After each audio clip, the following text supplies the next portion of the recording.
Beside the desolate well in Wild Grass Village, 5-year-old Lin Feng unleashed a burst of crimson battle aura from his fingertips. Spirit of battle, manifest. The vortex within him devoured the scant soul energy, and memories from a previous life surged forth. He had been a devoted researcher of Douluo, a peak in the realm of knowledge, who tragically perished from overexertion, only to find himself reincarnated as an orphan.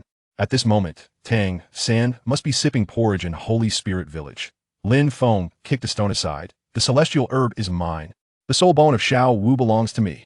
Tang Hao and his son. Chapter 1. Rebirth in Douluo, starting with a mysterious heavy ruler. Where am I?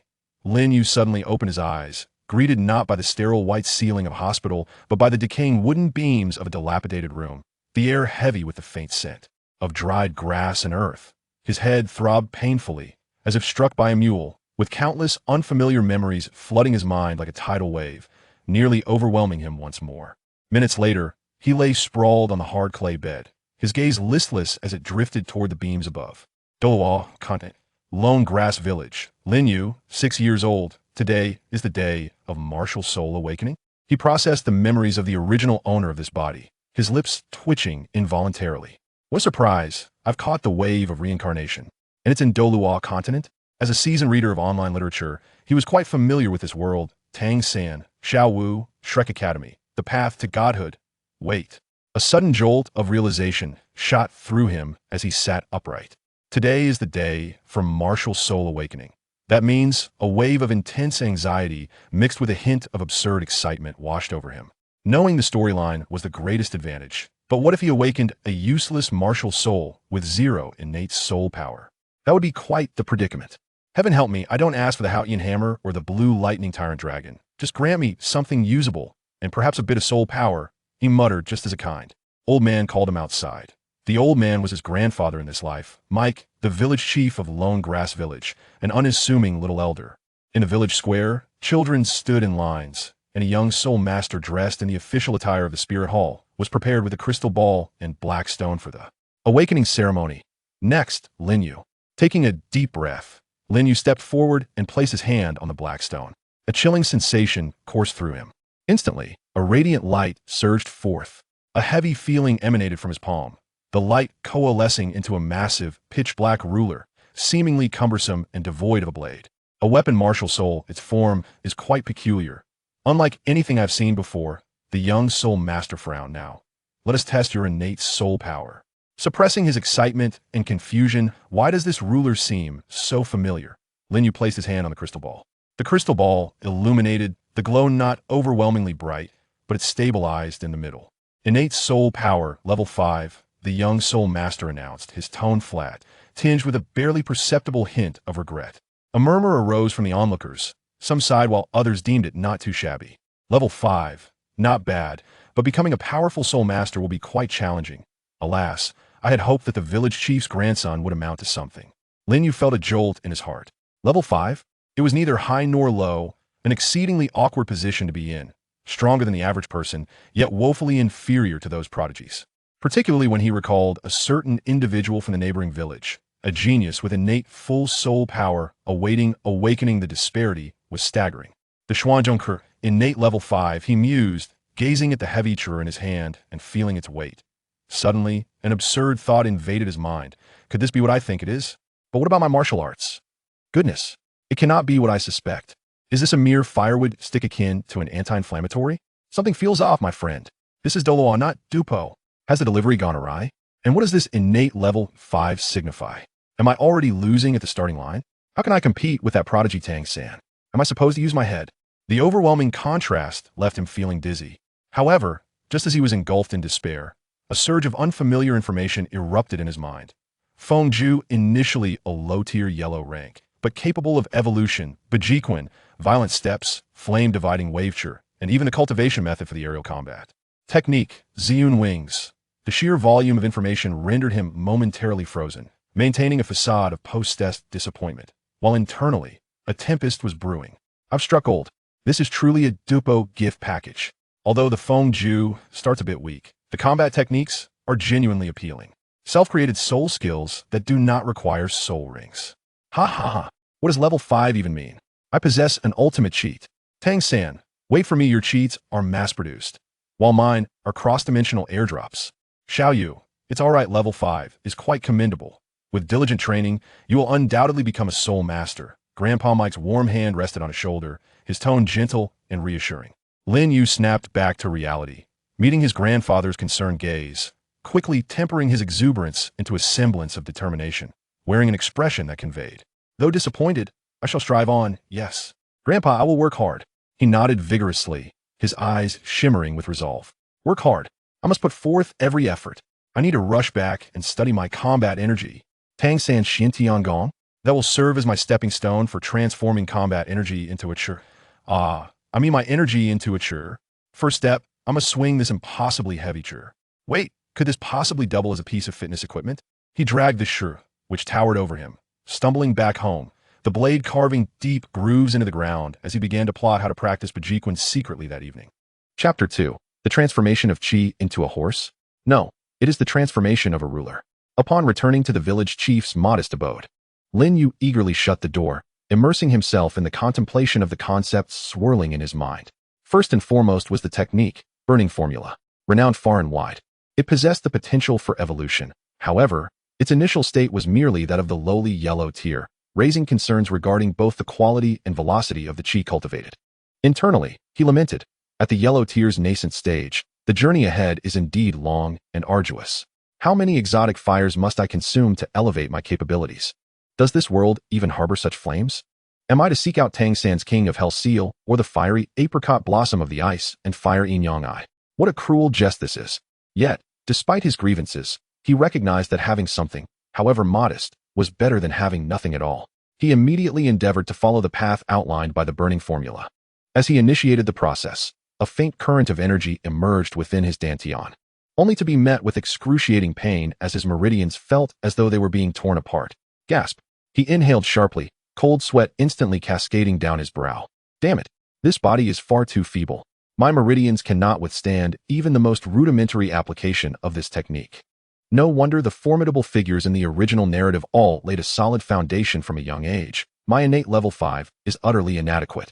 Gritting his teeth, he painstakingly guided that meager stream of qi, akin to an ant laboriously transporting grains, striving to expand and nurture his meridians. The process was agonizing beyond measure, and the efficiency was appallingly low. After less than half an hour, he found his complexion paling, drenched in sweat, resembling someone who had just emerged from the depths of a river. I can't continue like this. It could cost me my life. He collapsed onto the ground, gasping for breath, realizing he needed to first strengthen his body. His gaze fell upon the imposing black ruler nestled in the corner of the room. This instrument was extraordinarily heavy, with the physique of a 6-year-old possessing a level 5 soul power. Even dragging it was a Herculean task. It seems this ruler inherently possesses the ability to suppress soul power, qi, and to enhance physical strength. Wasn't Xiao Yin using it for weighted training in his early days? With this thought, he mustered the strength to rise, summoning his martial spirit, gripping the ruler's handle with both hands, and exerting all his might to lift it. Up! Rise for me, come on. After straining like a beast, his face flushed crimson. He barely managed to elevate the front end of the ruler a few centimeters off the ground, only to have his arms tremble violently before it crashed back down with a resounding thud. Lin Yu lamented inwardly, this is a disaster. I can't even lift it. How am I to practice the 8 extremities collapse? Must I first complete 100 push-ups, 100 squats, 100 sit-ups, along with a 10-kilometer run? As despair threatened to take hold, he forcefully suppressed it. No, I cannot concede. At the very least, I must attempt to drag it a few steps. Thus, as dusk descended upon the solitary grass village, the villagers witnessed a peculiar sight. The village chief's grandson, who had recently awakened his martial spirit, was laboriously dragging a ruler larger than himself around the yard, each step leaving a deep imprint in the muddy earth. Grandpa Mike stood at the doorway, observing his grandson's self-imposed regimen with a mixture of complexity and tenderness, yet predominantly filled with pride and curiosity. This child, Mike mused, seems to possess a particularly unique martial spirit, and this method of training is unlike any I have ever seen. Has he perhaps uncovered a cultivation method that suits him? Lin Yu was too exhausted to concern himself with his grandfather's thoughts. He felt as though he were on the brink of collapse. His legs were weary to the point of breaking. How did Xiao Yin manage to carry this burden, traversing mountains and seas? Was every friend of a genius also a genius? Just as he felt his body nearing disintegration, the faintly cultivated dou qi from the burning art within him seemed to awaken, driven by extreme exhaustion and pressure. It began to circulate slowly, drawing in the meager energy from the air, mending his fatigued muscles. Although the effect was minimal, Lin Yu perceptively sensed its efficacy. Albeit slow, it was indeed working. His body and Do Qi were undergoing a transformation. Truly, scientific training was the path to success. A flicker of hope reignited within him.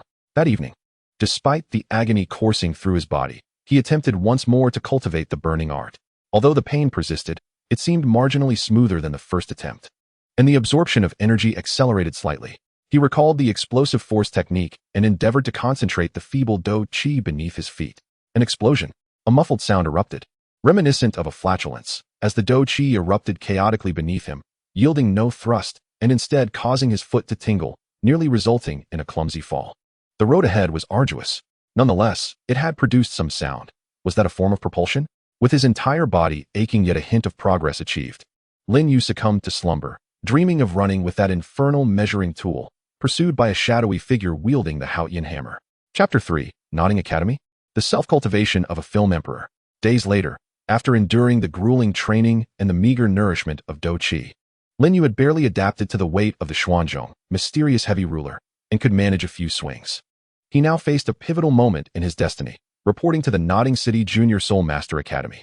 Grandpa Mike presented him with an old yet meticulously cleaned bundle, containing a few changes of clothes and a heavy pouch of coins. "Little you," he said, "when you arrive at the academy, study diligently and heed your teachers. Get along well with your classmates, but do not allow yourself to be bullied." His grandfather's eyes brimmed with reluctance as he handed over the little money he had saved, urging Lin Yu to use it for living expenses. The work-study program may be arduous. Lin Yu gazed at the pouch, his heart swelling with emotion. He understood the significance of this money to his grandfather. Internally, he resolved, "Do not worry, old man. Your grandson is now on the path to greatness. Once I flourish, I shall ensure you enjoy the finest of life." A work-study position? Perfect. It would allow me to operate discreetly. He nodded earnestly. "Grandpa, rest assured. I will strive to excel. I shall become a formidable soul master and bring you comfort." After bidding farewell to his grandfather, he set forth on his journey to Nodding City.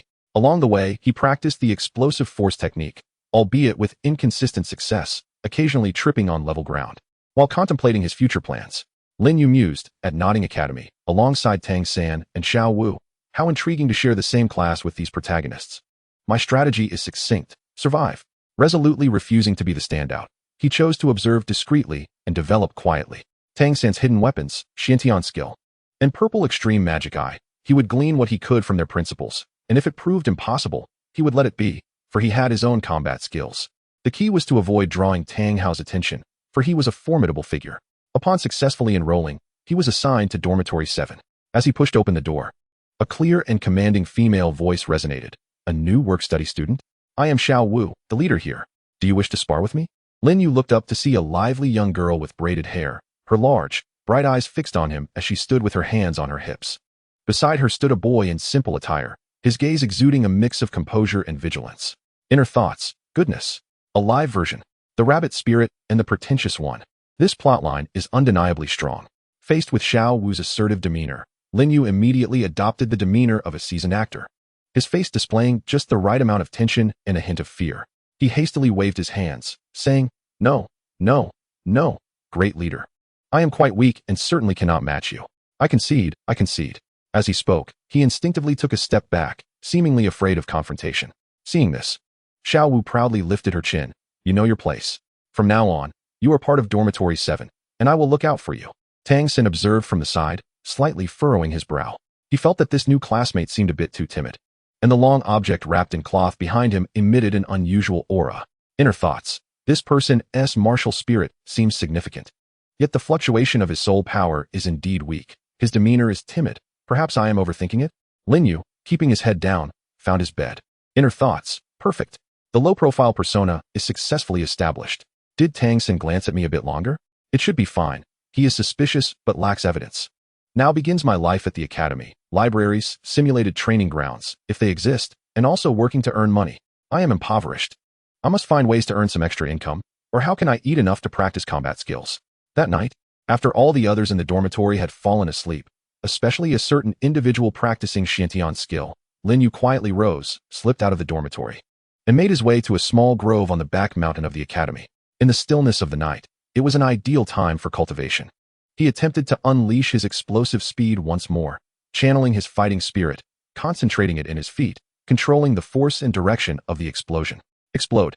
Whoosh. His body surged forward with a jolt. Though his posture was awkward and he nearly collided with a tree, his speed was noticeably faster than during the day. Success. Though merely a small step, it is a significant leap for my pretense. Continue practicing. And also the 8 extremes collapse. Let's try to feel the hidden strength. The forest echoed with soft thuds and the occasional stifled groan from the youth. Thus began his life as the academy as hidden master. And the trajectory of his fate subtly shifted from the moment he successfully intercepted the grand gift of combat. Chapter 4. 8 Extremes Collapse. The threshold of the first form. As days passed, Lin Yu's life at Notting Academy gradually settled into a new rhythm. By day he is Lin Yu, the quiet and seemingly timid work-study student in the 7th dormitory, possessing only mediocre cultivation talent. He attentively listens in class, though he already comprehends the content thoroughly. Diligently fulfills his work-study duties, cleaning the campus, which, while tiring, provides some meager exercise, and refrains from competing with Xiao Wu for meat during meals, prioritizing his survival.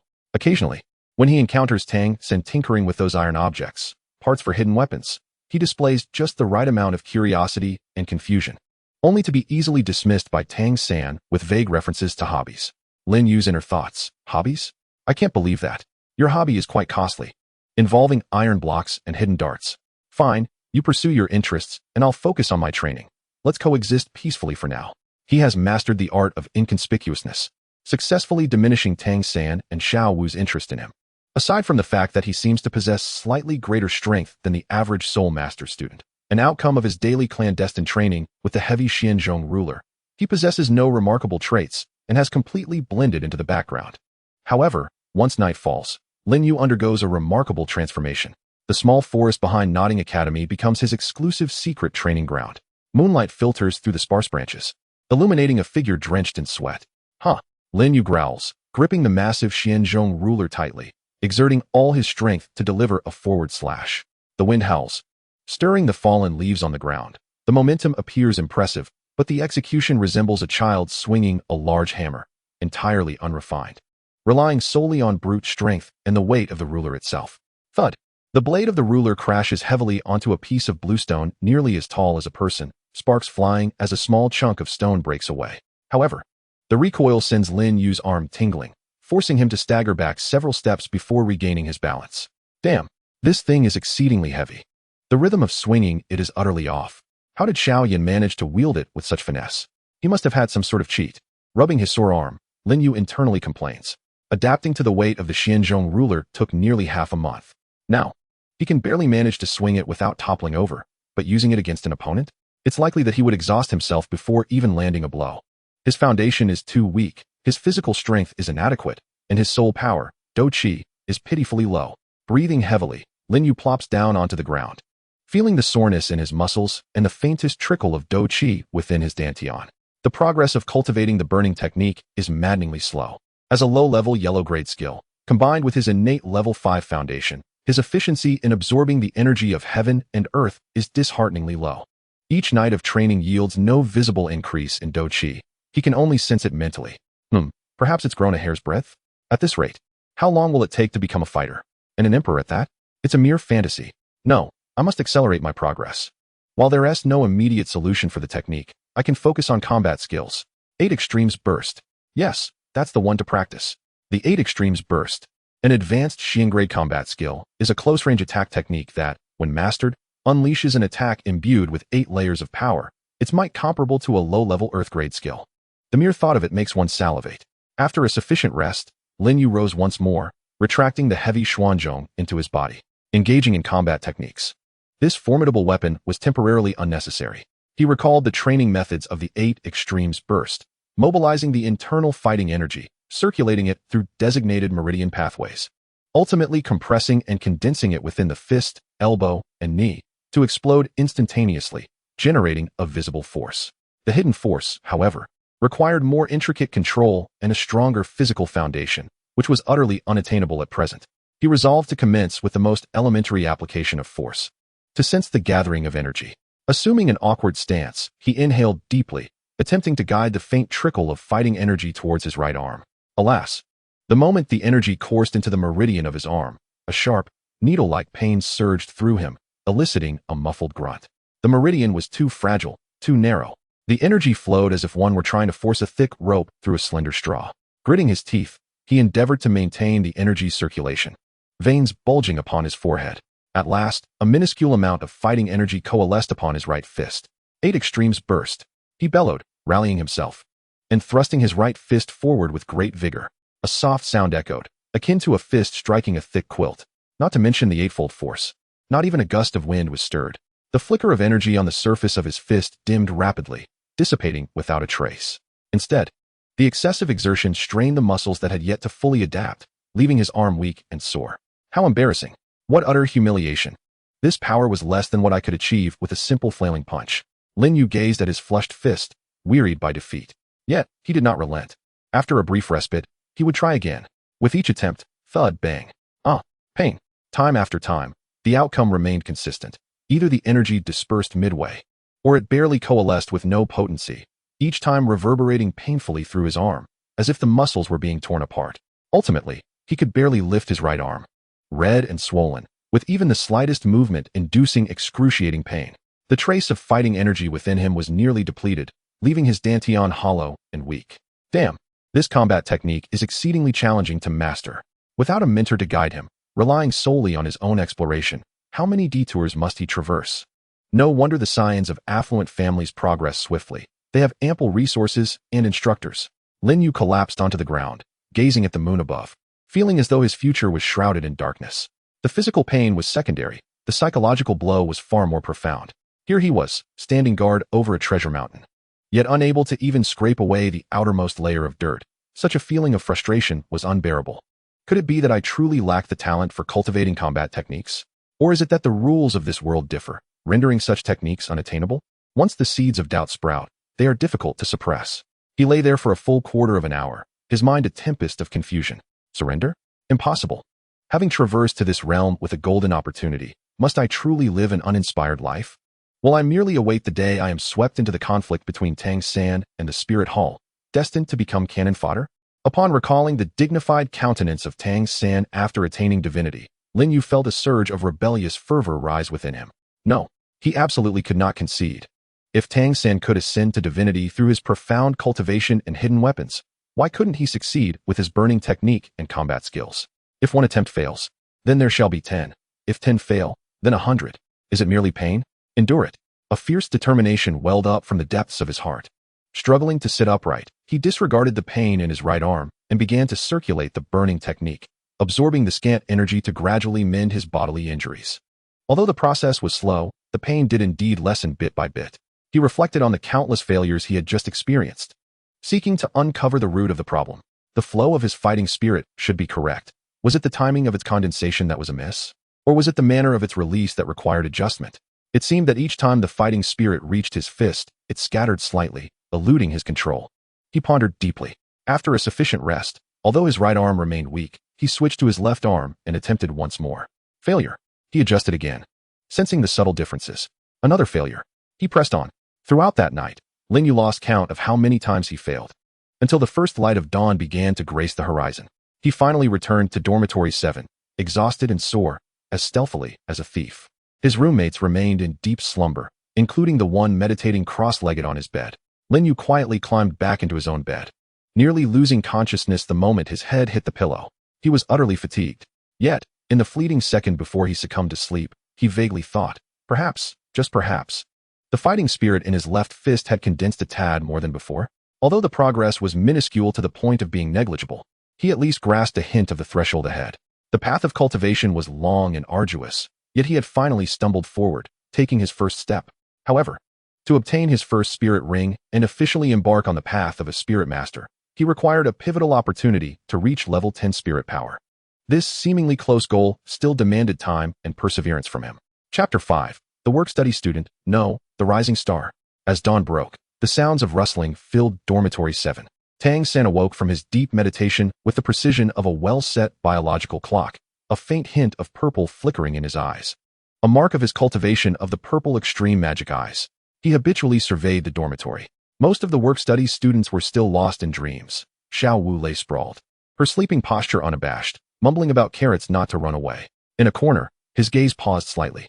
Lin Yu was already awake, perched on the edge of his bed, gingerly rubbing his visibly swollen left shoulder, his face contorted in a grimace, yet his eyes, instead of appearing timid and evasive as usual, bore an expression of peculiar satisfaction born from utter exhaustion.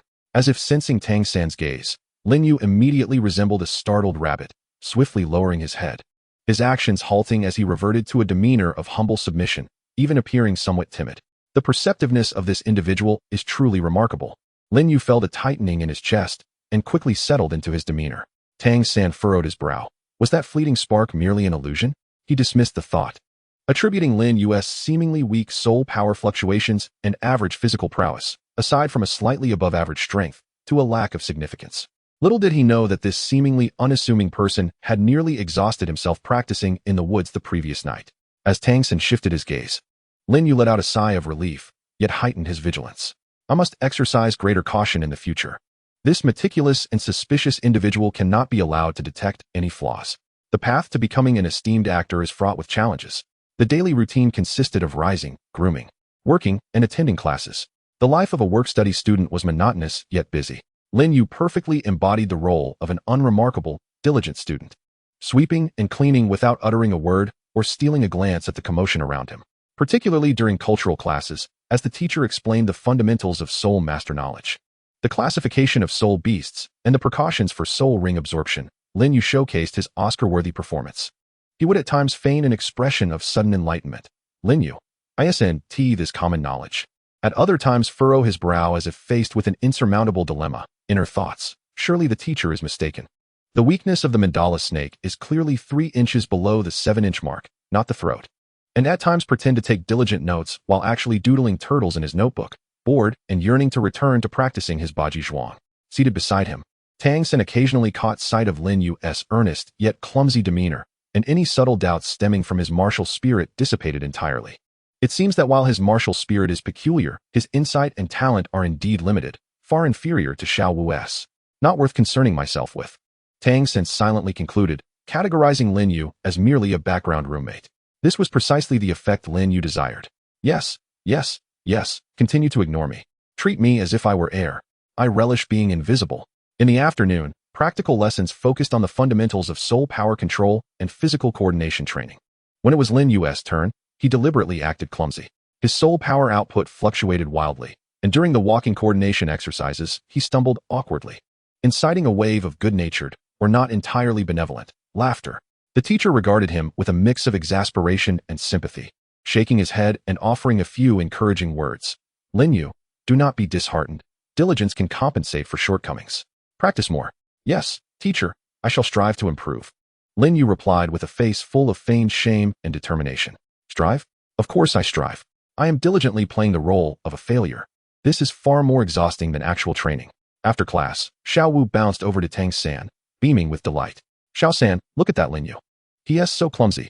He nearly fell while walking. It was hilarious. Tang San smiled faintly, ruffling Xiao Wu's hair. Everyone has different talents. He indeed struggles considerably. Let us focus on our own endeavors. He naturally would not engage in excessive gossip about his classmates, yet Xiao Wu's words undoubtedly reinforced his judgment. Lin Yu walked past them with his head lowered, seemingly oblivious to their discussions, yet his heart remained unperturbed, even tinged with amusement. Laugh all you want, little rabbit. When you eventually find yourself dazed by my formidable staff, let us see if that smile persists. And Tang San, your current aloofness is merely a prelude to the inevitable slap of reality. I comprehend the trope of this exhilarating narrative.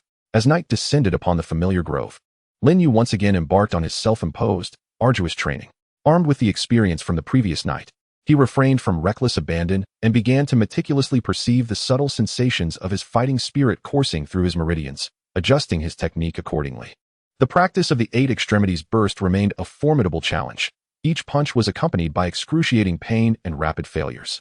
Yet, he discovered that when his muscles were pushed to the brink of exhaustion, the restorative effects of the burning technique seemed to enhance. Must one train to the limits to unlock the potential of the technique? With this thought, his resolve intensified. He trained fervently, striving relentlessly until every ounce of strength was drained, collapsing onto the ground like a lifeless dog, unwilling to move even a finger. Beneath the moonlight, he gasped for breath.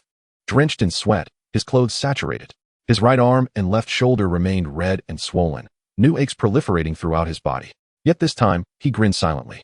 For just before his exhaustion, he distinctly felt the fighting spirit coalescing in his fist, more solid than ever before, and at the moment of release, it seemed to surge with newfound vigor. Although he had yet to successfully execute the 8 extremities burst, and could not even claim to have entered its threshold, undeniable progress had been made. There is a path. There is truly a path. The pain is worth it. Hope serves as the finest stimulant. While fatigue and pain lingered in his body, his spirit soared with exhilaration. He lay on the ground, channeling the faint energies of the burning technique, feeling the sparse energy of the world gradually converge within him, slowly mending his damaged muscles and meridians. This process was slow and torturous, akin to being pricked by countless needles, yet he savored every moment. He understood he was laying a foundation, one far more arduous than that of ordinary soul masters. Even Tang San's profound technique, but potentially more potent. After resting for a while and regaining some strength, he struggled to rise. Instead of returning to his dormitory immediately, his gaze was drawn to the imposing staff resting nearby. Merely practicing punches is insufficient. I must also acclimate to this formidable weapon. The 8 extremities burst is to be executed in conjunction with the staff. I must commence the integration. He approached the staff, inhaling deeply, and grasped its handle with both hands. With every ounce of strength, he hoisted the heavy implement off the ground. Subsequently, he endeavored to perform the most basic movements: strikes, chops, sweeps, and thrusts.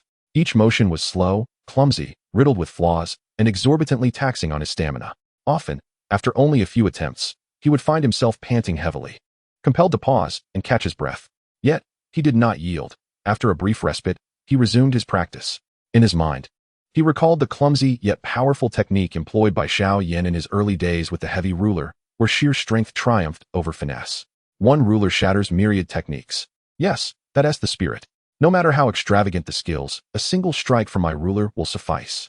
The forest echoed with the dull sounds of the air being cleaved and the boy's heavy breaths. It was not until the moon reached its zenith, utterly exhausted to the point where he could barely grip the heavy ruler, that Lin Yu finally ceased his endeavors. He retracted the ruler into his body, feeling a paradoxical state of being both drained and oddly fulfilled. Dragging his seemingly leaden legs, he staggered back home, his mind racing with calculations. My physical strength is on the rise, my fighting spirit is subtly increasing, and my control over the ruler has improved just a tad. At this pace, I should reach soul power level 10 in about a month. I must contemplate the type of soul beast for my first soul ring. It must be of the lightning attribute, and ideally aged, perhaps 400 or 500 years. That would astonish them. Imagining the astounding scene that would unfold upon acquiring his soul ring, contrasted with the frustration he felt during the day, filled Lin Yu with anticipation. Persevere. I must endure. A slight lapse in patience could disrupt grand plans. Once I acquire my first soul ring and unlock the lightning attribute, coupled with the bursting steps and a semblance of the 8 extremes crash, the children of Nodding Academy shall be prepared for a delightful surprise. Silently, he slipped back into dormitory 7 like a specter, disturbing no one. Upon lying on his bed, the overwhelming fatigue washed over him like a tidal wave, instantly engulfing him. Just before sinking into slumber, his final thought was, a work-study student? No, I am destined to be the future emperor of Douluo and the Hammer King. Tang San, I shall reserve your copy resources and experience package. Soft snores emerged, mingling with the murmurs of other work-study students. Chapter 6. The Turmoil of Dormitory 7? No, merely a scene of spectators. Days passed as Lin Yu played the role of a timid quail by day, while indulging in relentless self-discipline by night. His body adapted amidst the agony, and that flicker of fighting spirit grew tenaciously, like grass sprouting through stone crevices. His mastery of the heavy ruler progressed from an inability to even lift it to managing a few awkward strikes, though still lacking in technique. At least he no longer risked striking his own foot. The 8 extremes crash remained as it was: concentrate, collapse, pain, and repeat. Nevertheless, Lin Yu sensed that with each failure, the searing pain of fighting spirit coursing through his arm's meridians diminished slightly, as if the pathways had expanded just a fraction. This conviction fortified his belief that he was on the right path. It merely required time and greater trials. That afternoon, the work-study students were tasked with clearing the fallen leaves along the edge of the Academy's back mountain. The job was not particularly strenuous, but the area was vast, consuming a considerable amount of time. Lin Yu was idly sweeping with a broom, pondering whether he should attempt to combine his swift movements with the use of a ruler during practice that evening. Suddenly, a clamor erupted from the direction of Dormitory 7, accompanied by startled exclamations and the sound of something being toppled over. What is going on? Why is it so noisy in the dormitory area? Lin Yu and several other work-study students, curious, lifted their heads. Let us go check it out, exclaimed an impetuous work-study student, dropping his broom and rushing back. Lin Yu's heart skipped a beat. Dormitory 7. Could it be that the plot is unfolding? Is Xiao Wu vying for dominance? He promptly set down his broom and joined the throng heading towards Dormitory 7, his face reflecting the same curiosity and slight concern as the others. Wow. It's like a live idol drama. No, wait, it's a martial arts film. I must see this. Upon reaching the entrance of Dormitory 7, he found a sizable crowd of onlookers from other dormitories, each craning their necks to peer inside. Taking advantage of his relatively small stature and nimble movements, Lin Yu squeezed his way to the front. Inside Dormitory 7, chaos reigned. Several beds were askew, and the floor was littered with scattered belongings. In the center of the room, two individuals faced off against each other. One was Xiao Wu, her delicate features taut with anger, hands on her hips, her braided hair swaying as if stirred by an unseen wind. Opposite her stood a boy, taller than the average work-study student and dressed in luxurious silk, radiating an air of arrogance and disdain, flanked by two sycophantic followers.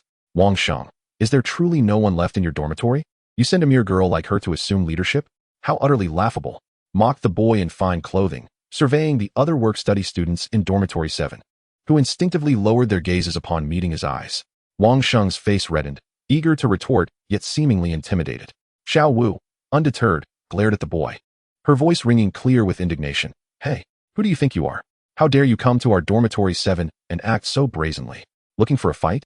The boy appraised Xiao Wu, sneering. Little girl, your bravado is amusing. I am Lu Long, here to inform you of the rules of Dormitory 7. From now on, you must heed the authority of Dormitory 6, and you will provide us with tributes each month. Oh, so it's campus bullying? Wait.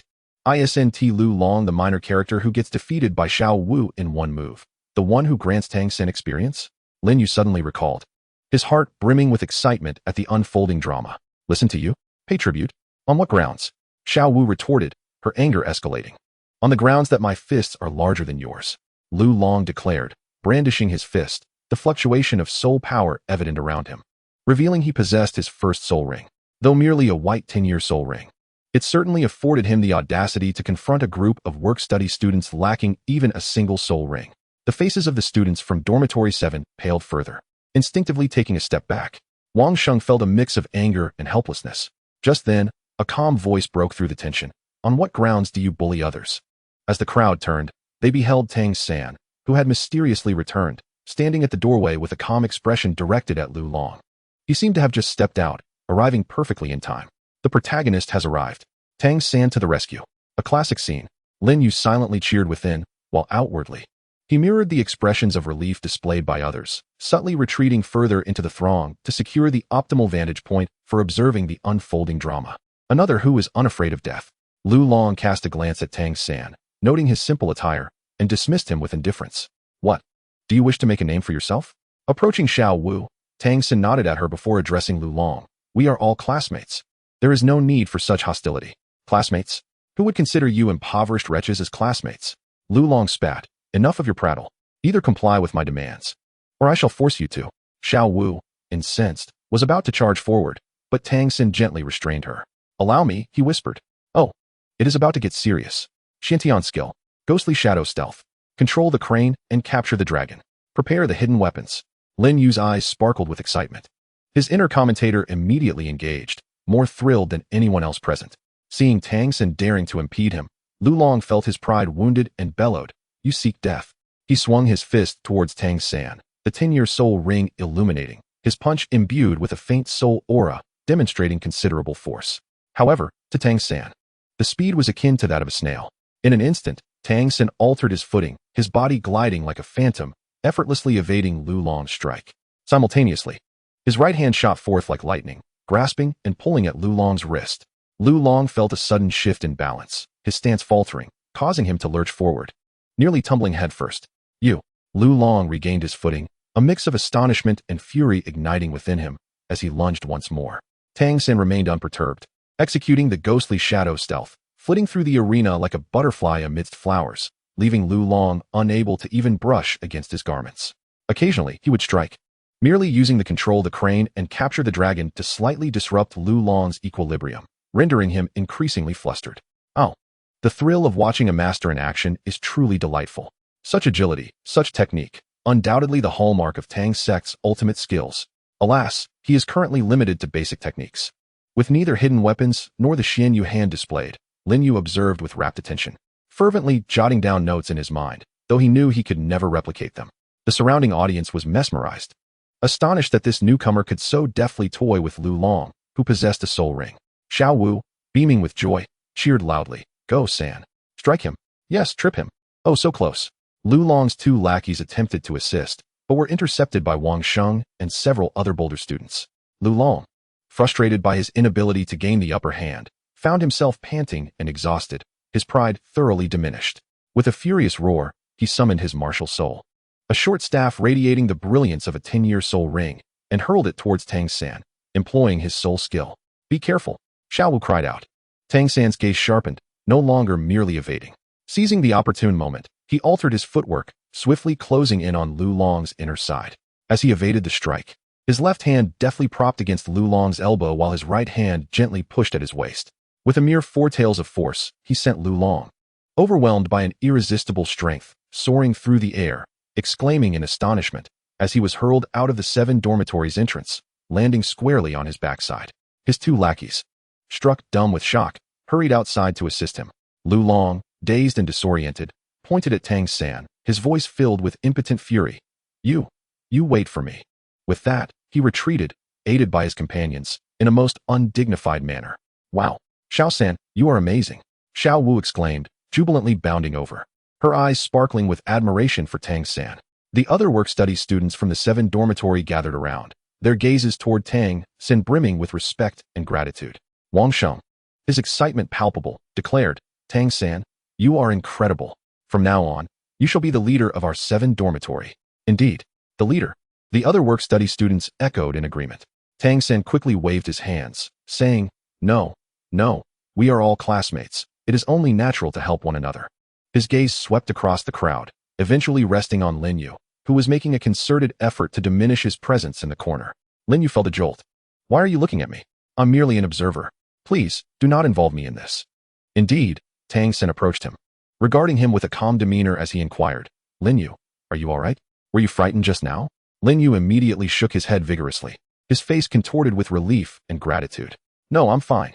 Thank you, Tang San. You are truly remarkable." His voice quivered just enough to convey the appropriate sentiment. "Perfect, weak, pitiful and helpless, yet still capable of gratitude. This performance even convinces me." Observing Lin Yu's timid demeanor, Tang San's lingering doubts dissipated entirely, and he nodded appreciatively. "I'm glad to hear that." He was then swept away by Xiao Wu and the other exuberant work-study students, eager to discuss the earlier confrontation. Lin Yu exhaled quietly, discreetly retreating to the periphery of the gathering. Crisis averted. However, after such a commotion, Tang San's reputation within the 7 dormitory has undoubtedly solidified. Xiao Wu's gaze toward him has shifted. The bittersweet scent of youth. He watched as Tang San was surrounded by admirers, feeling no trace of envy but rather a sense of anticipation. "Go ahead, shine brightly, and exhibit your protagonist aura. The more radiant you are, the safer I shall be. Once I've completed my own development, that will be the moment your brilliance begins to wane." Having indulged in the spectacle, Lin Yu returned to his sweeping duties with a light heart. To him, the earlier turmoil was merely a lively event. Only he understood that the desire to grow stronger and stir things up burned even more fervently within him after witnessing the initial battle of a formidable adversary. Training. I must double my efforts. I am one step closer to obtaining my first spirit ring. He gripped the broom with renewed determination. Chapter 7, Level 9. Time flowed like water, and in the blink of an eye, over a month had passed. Lin Yu felt as though he were on the brink of a mental breakdown. During the day, Lin Yu is the most inconspicuous work-study student at Nottingham Academy, while at night, he transforms into a self-torturing fanatic, howling in the depths of the forest behind the school. The results of his efforts are indeed remarkable. Now, as he runs while dragging a heavy measuring stick, he remains exhausted like a lifeless dog, yet he no longer stumbles with every step, collapsing in a heap upon finishing his run. He can wield the stick with a semblance of skill, striking a dozen times with vigor, although still lacking finesse, relying solely on brute strength and the inertia gained from gradual adaptation. His most significant advancements lie in the techniques of Bejiquan and the explosive step. After enduring countless failures, muscle strains, and the painful cycle of depleted energy, Lin Yu has finally grasped a glimpse of mastery. That night, he practiced as usual before a towering tree. Focusing his energy and exerting force, he shouted, "Bajiquan!" A resounding thud echoed, deeper and more resonant than any previous attempt. His fist struck the trunk, eliciting a grimace of pain as a small chunk of bark broke away and wood shavings scattered. Wow, I felt that strike just now. He momentarily forgot his pain, gazing at his bruised fist with exhilaration. Although he remains far from true mastery and the elusive hidden strength, the power of this punch has evidently coalesced. No longer feeling as dissipated and feeble as before. I did it. I have finally entered the realm of Bajiquan. Though it may be at a kindergarten level, it is still Bajiquan. He nearly leaped in joy, grinning foolishly while clutching his swollen fist. The progress in his explosive step is even more tangible. Now, when he exerts himself fully, he can leap 3 to 4 meters in an instant, the sound of energy upon landing clearer than before. Though his landing remains clumsy, often crashing into trees due to lack of control, he at least no longer moves like a mere puff of air. A life-saving technique. If I can't win, at least I have a chance to escape. Yet, just as he revels in these seemingly insignificant advancements, a colossal bottleneck looms ominously. His regular soul power cultivation stagnates at the pinnacle of level 9, refusing to break through to level 10. No matter how he channels the burning formula, that strand of fighting spirit feels as if it has reached its limit, unable to grow even a fraction. His soul power level remains utterly unchanged. Damn it! This accursed bottleneck. Lin Yu's frustration nearly caused blisters to form on his lips. He understands that this is a limitation imposed by the rules of the Douluo continent. Without reaching level 10, he cannot absorb a soul ring. Without a soul ring, his soul power cannot continue to rise, creating a vicious cycle.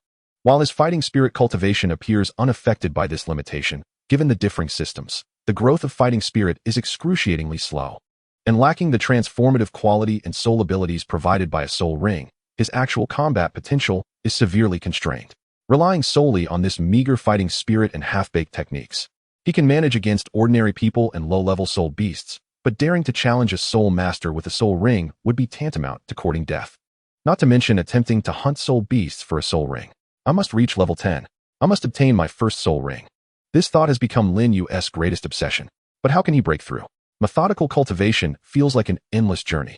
He lacks the celestial grade herbs akin to Tang San's, and the Shantian skill, which is said to slightly expedite the cultivation process, remains beyond his reach. His current burning technique is merely a hindrance. What a sorrowful predicament.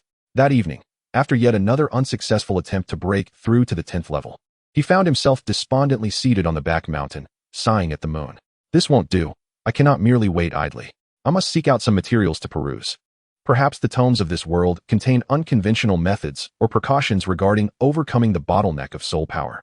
Though hope may be scant, it is certainly preferable to sitting here foolishly. Where to find such materials? The library of Notting Academy. Although it is merely a library of a primary soul master academy, its collection, undoubtedly, pales in comparison to those of esteemed institutions or the Spirit Hall. However, there should still be some foundational resources regarding soul master cultivation. Without delay, he set forth. Once the dormitory had succumbed to slumber, particularly after confirming that a certain individual was deeply engrossed in meditation, Lin Yu, like a nocturnal creature, stealthily slipped out of dormitory 7. The night at Notting Academy was tranquil, save for the occasional sound of patrolling instructors' footsteps.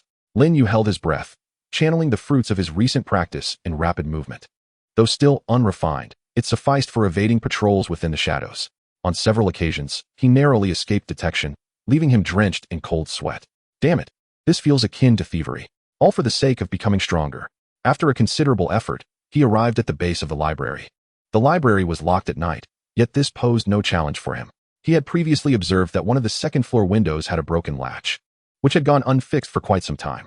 Utilizing the adjacent tree and the window ledge, he exerted himself, scaling it like a gecko, gently pushing open the window, and slipping inside.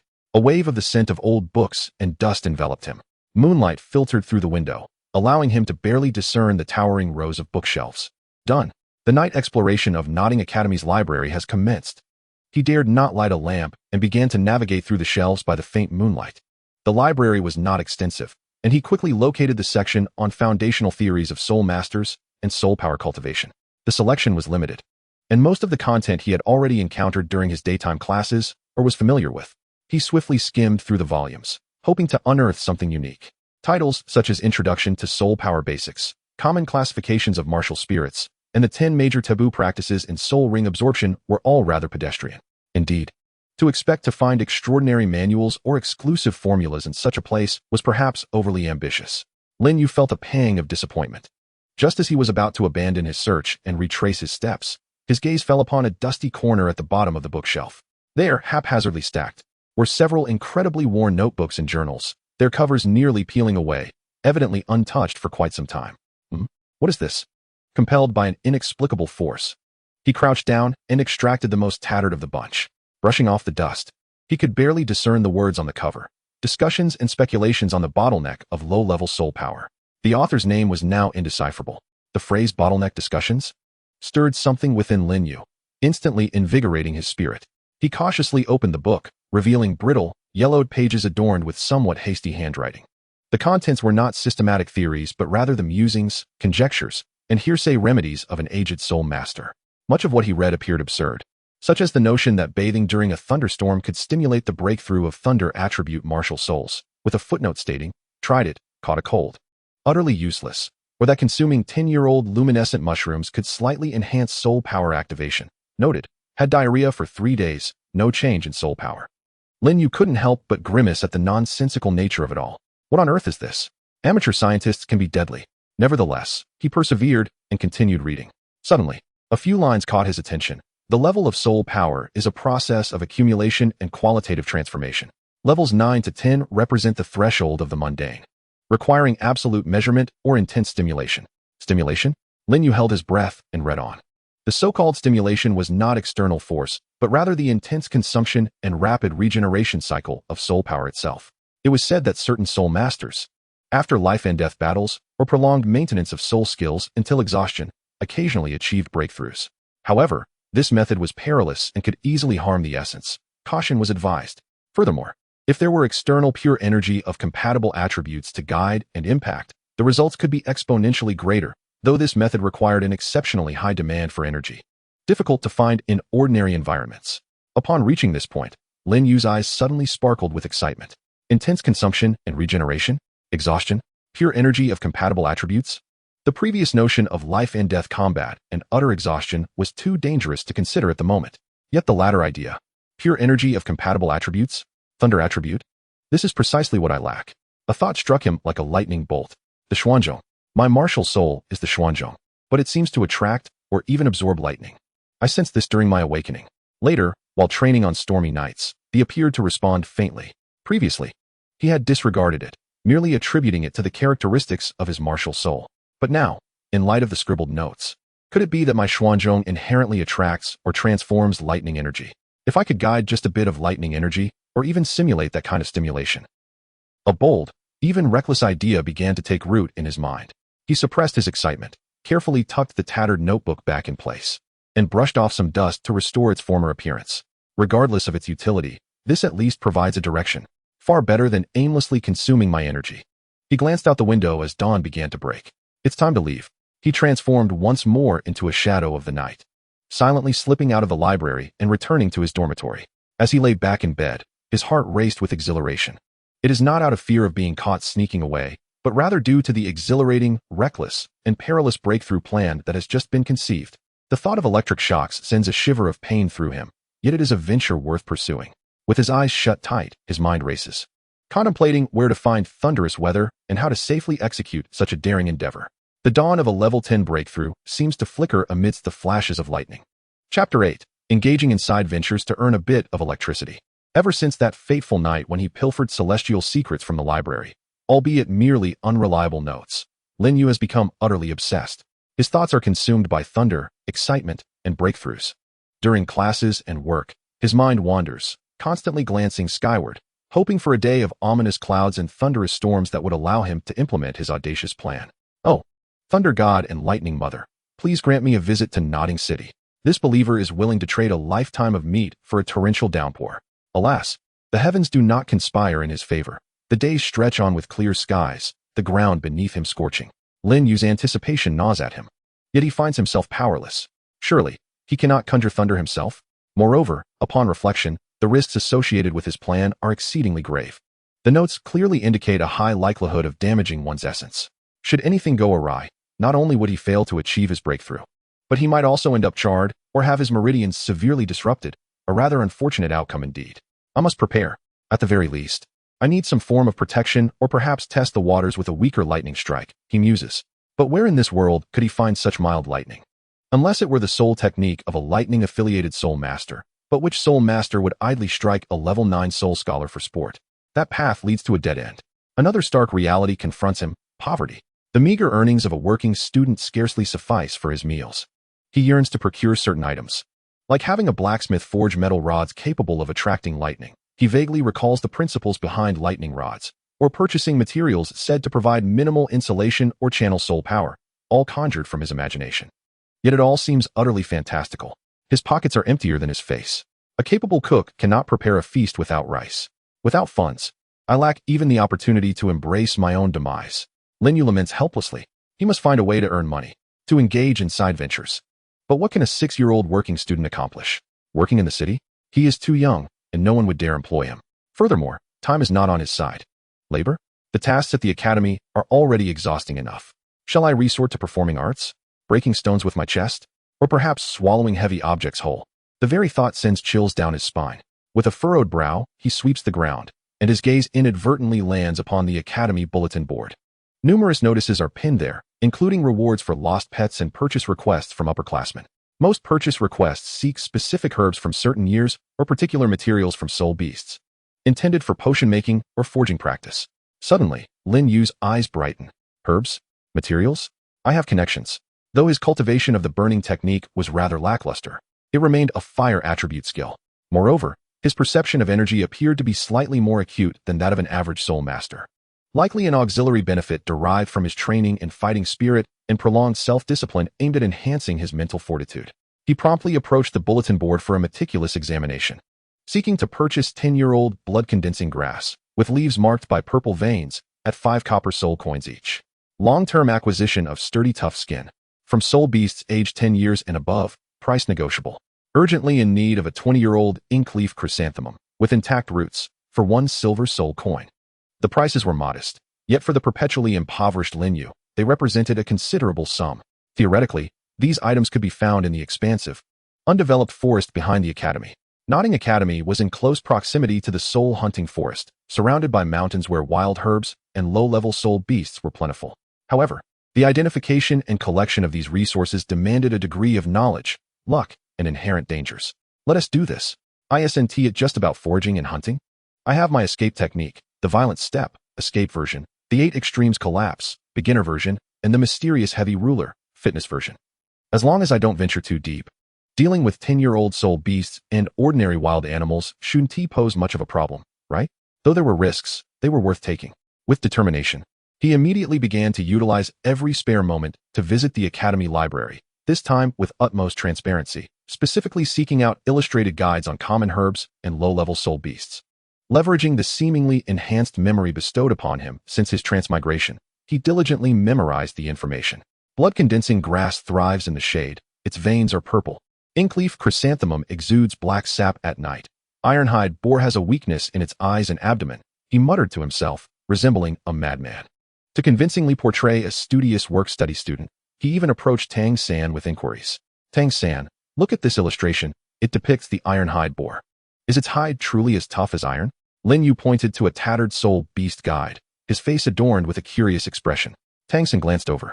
Finding Lin Yu's question somewhat elementary, yet out of politeness, he replied, Indeed, the hide of a 10-year-old ironhide boar is quite resilient. Ordinary blades struggle to pierce it. However, its eyes and, well, abdomen are relatively vulnerable. Having studied diligently under a master, his theoretical knowledge was quite solid. Got it. Weakness confirmed. Lin Yu internally celebrated, while his expression displayed an admiration akin to that of a child discovering something wondrous. Thank you, Tang San. You truly know so much. Tang San offered a faint smile, opting not to elaborate further, merely thinking that despite Lin Yu's lack of innate talent, his earnest attitude towards learning was commendable. With the theoretical knowledge prepared, Lin Yu spent his last few copper soul coins at the general store purchasing a subpar herb hoe, several inexpensive jade boxes for storing herbs, and a bundle of sturdy rope. The tools were woefully inadequate. On the first rest day, before dawn, Lin Yu stealthily slipped out of the academy, plunging into the forest behind the academy. The true challenge had begun. Identifying herbs proved far more difficult than he had anticipated. Many plants exhibit a remarkable similarity in their growth, and the disparity between the illustrations in books and the actual specimens is quite significant. He could only endeavor to rely on his faint memories and a slight sensitivity to energy to experiment. Is this energy fluctuation somewhat stronger? Let us dig it up. This grass has a hint of purple. Could it be blood-clotting grass? I'll take it. Wow, what a large, dark chrysanthemum. Could it be an ink-leaf chrysanthemum? After laboring for half the day, he unearthed a hodgepodge of grasses and several oddly shaped stones, exhausting himself to the brink, and was even chased by a swarm of venomous bees, forcing him to flee in panic, nearly surpassing his usual limits in speed. By evening, he returned to the academy, disheveled and covered in grass and mud, stealthily seeking out the student who had posted the purchasing information on the bulletin board. The student, upon surveying the disarray of goods Lin Yu presented, grimaced. "Brother, did you just uproot the greenbelt from the back mountain?" The student picked up a crooked blade of grass. "This is just foxtail grass, of little value." He then examined a stone. "This is merely a common pebble." Finally, he held up the nearly rootless ink-leaf chrysanthemum. This appears to be a wild chrysanthemum dyed with pigments, doesn't it? Lin Yu lamented. What a dismal start. Knowledge alters fate. A lack of education renders one immobile. In the end, the student begrudgingly selected 2 poorly conditioned 10-year-old blood-clotting grasses from the heap of refuse, tossing him 10 copper soul coins as if dismissing a beggar. His first earnings were pitifully scant. However, Lin Yu remained undeterred. Failure is the mother of success. Next time, I shall be wiser. In the following attempts, he exercised greater caution, scrutinizing with more precision, only selecting herbs he could confidently identify as having higher value. Whenever he encountered formidable soul beasts, he ensured to steer clear. If escape proved impossible, he relied on his speed and the mystic heavy ruler to confront the threat, primarily by hurling the ruler to intimidate the creature, then seizing the opportunity to flee. Gradually, his acquisitions began to take on a more respectable form, though he still frequently misjudged and occasionally returned empty-handed or even bore minor injuries from thorns or scratches from small soul beasts.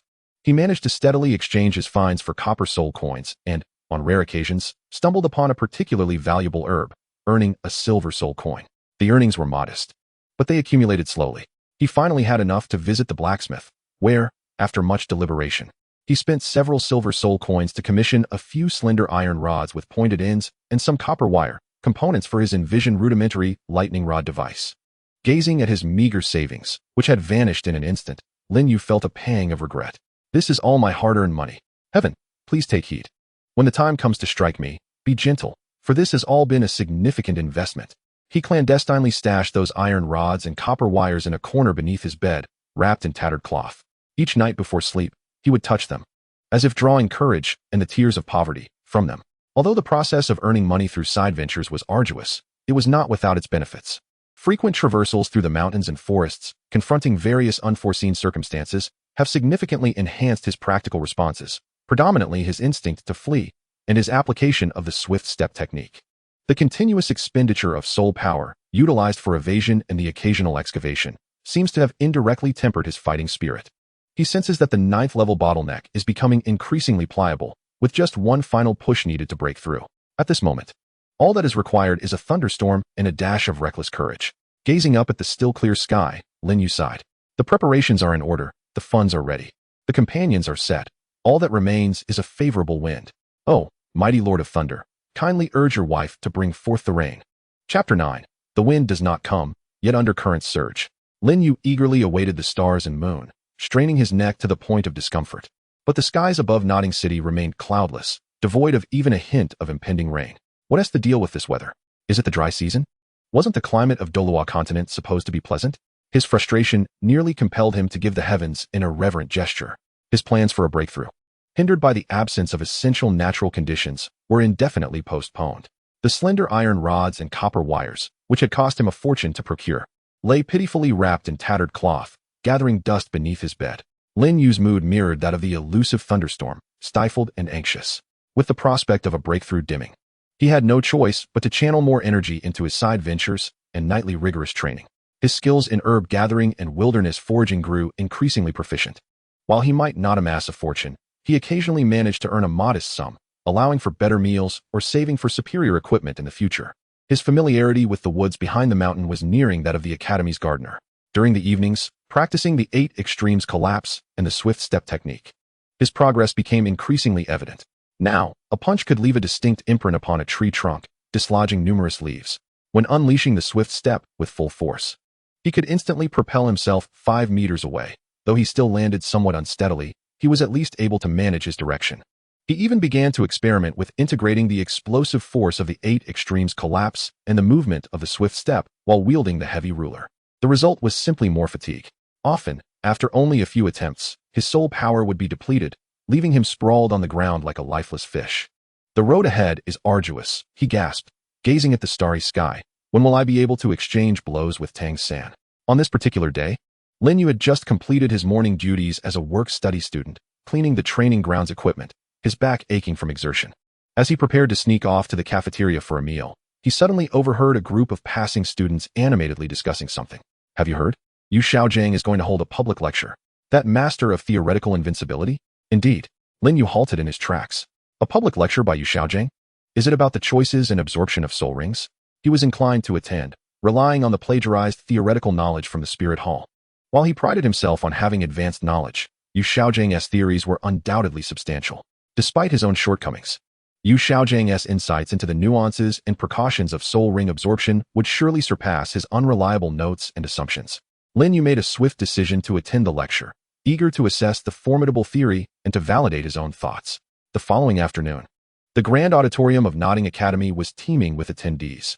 Nearly every student, regardless of their status as a working student or not, had gathered to join the spectacle. Yu Xiaojiang was a prominent figure in the Spirit Master community, despite the ridicule he faced regarding his abilities. Lin Yu positioned himself in an inconspicuous corner, leaning against a pillar to minimize his presence. He observed Tang San and Xiao Wu seated in a notably prime location, clearly reserved for them. A twinge of envy flickered within him, acknowledging the privileges that connections afforded. Soon, Master Yu Xiaojiang, donned in a neat yet worn robe, ascended the podium with an impassive expression. He appeared somewhat austere, yet his keen gaze radiated a scholar's confidence. The lecture commenced. Yu Xiaojiang's voice was steady and clear, his logic impeccable and accessible. He began with the origins of spirit rings and the foundational principles for determining their age, gradually delving into the optimal spirit ring combinations for various martial spirits, the selection of attribute enhancements, and potential developments in spirit techniques. Although Lin Yu was familiar with much of this fundamental theory, he found valuable insights in Yu Xiaojiang's elaboration, discovering many nuances he had previously overlooked. He silently acknowledged, indeed, this segment is well articulated. While somewhat idealistic, the direction is correct.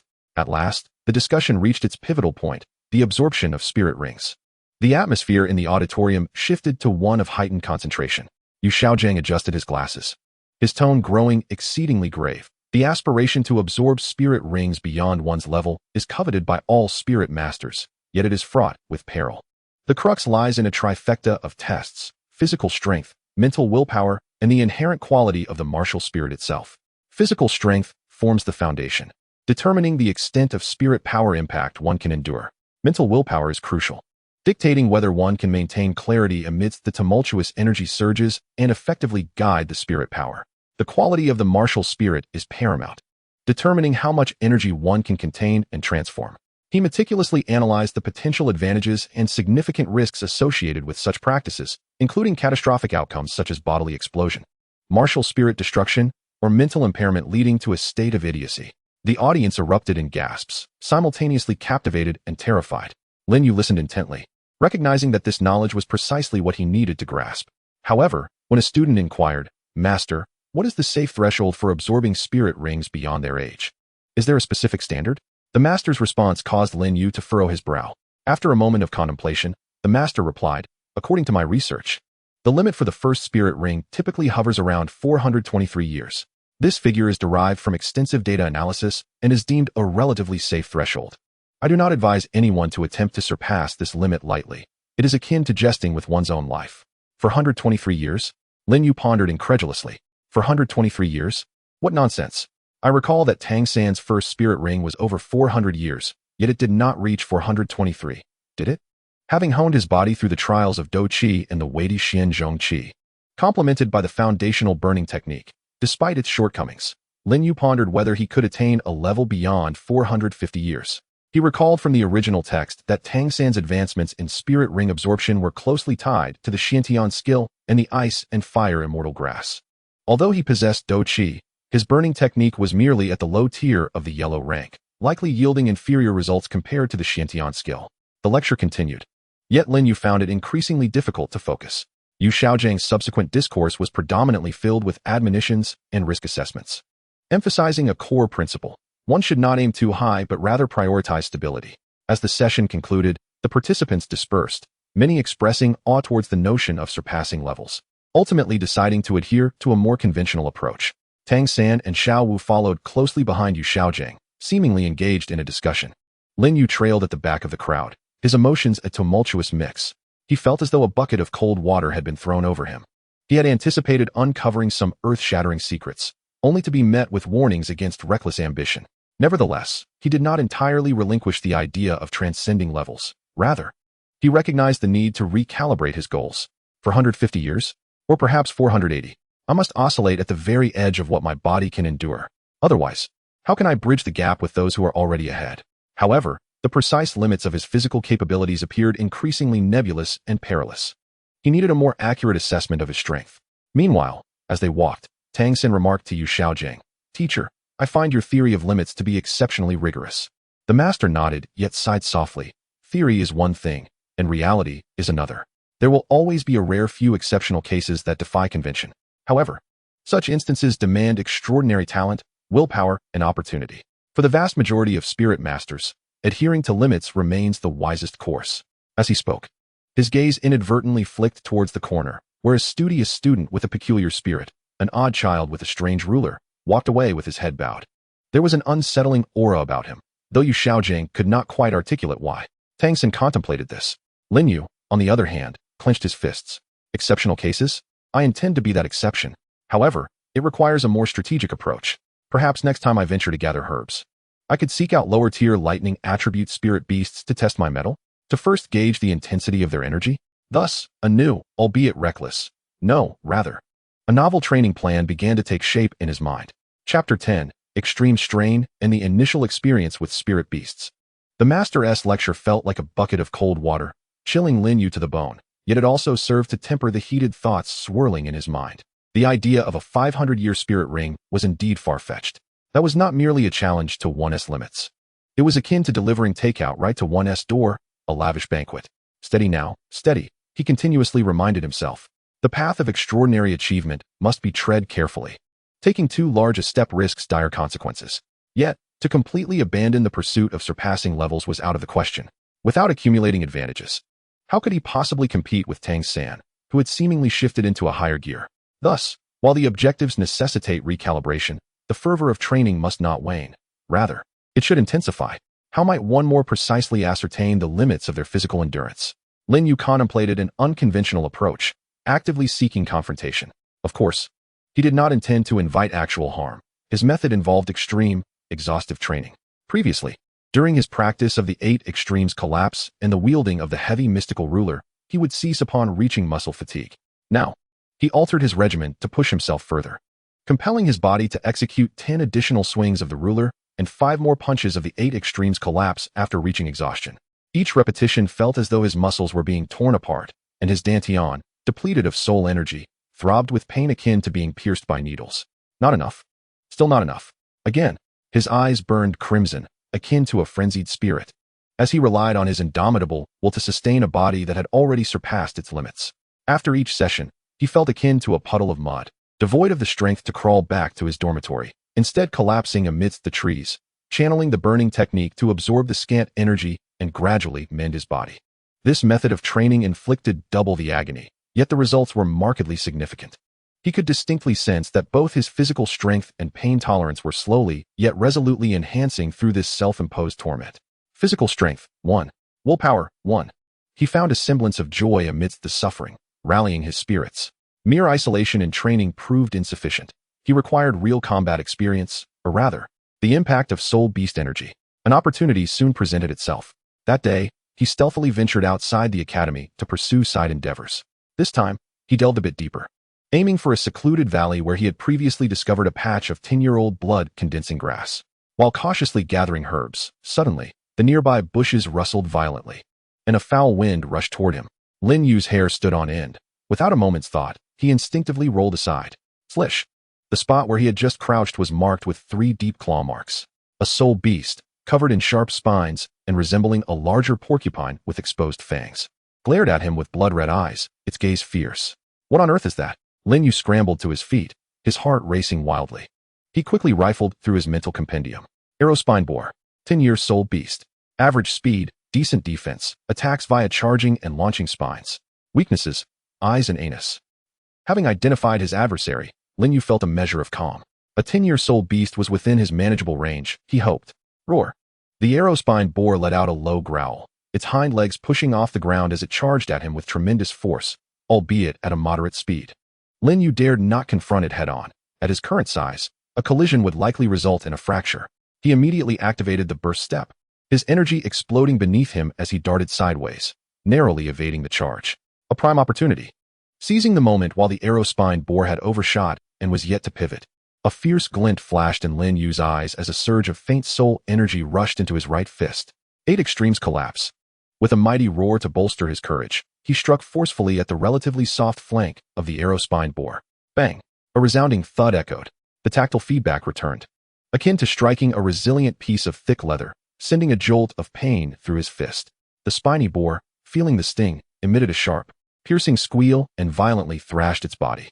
Lin Yu was nearly thrown off balance by the force, almost tumbling to the ground. Damn, its defense is formidable. Is this some kind of scraping technique? The spiny boar, thoroughly enraged, raised the spikes on its back, shaking them violently. Whoosh.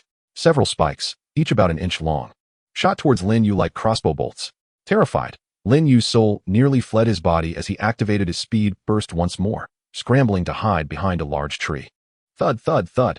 The spikes embedded deeply into the trunk, their tips still quivering. What the hell? It can attack from a distance.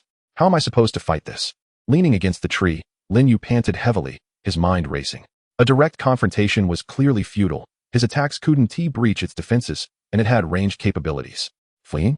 The speed burst consumed considerable energy, and in this forest, it had the advantage of familiarity. I must target its weakness. Taking a deep breath, he forced himself to regain composure, keenly observing the spiny boar's movements. Seeing its assault miss, the spiny boar circled around the tree, lunging at him with renewed ferocity. Now was the moment. Rather than using his speed burst to evade entirely, Lin Yu calculated his timing, executing a swift sidestep to narrowly avoid its tusks. While simultaneously swinging his left hand forcefully, he was not attacking. Instead, he hurled a handful of dirt and sand into the boar's eyes. A startled yelp escaped the spiny boar as it was blindsided, its frantic movements thrown into disarray. What an opportunity! With a thunderous burst of speed, Lin Yu launched himself like a released arrow, swiftly positioning himself behind the spiny boar. His target was its utterly defenseless rear. All his energy coalesced in his right fist. This time, he felt an intensity in his punch greater than ever before. Prepare to be incapacitated. 8 extremes collapse. Bang! This punch landed squarely and precisely on the spiny boar's most vulnerable spot.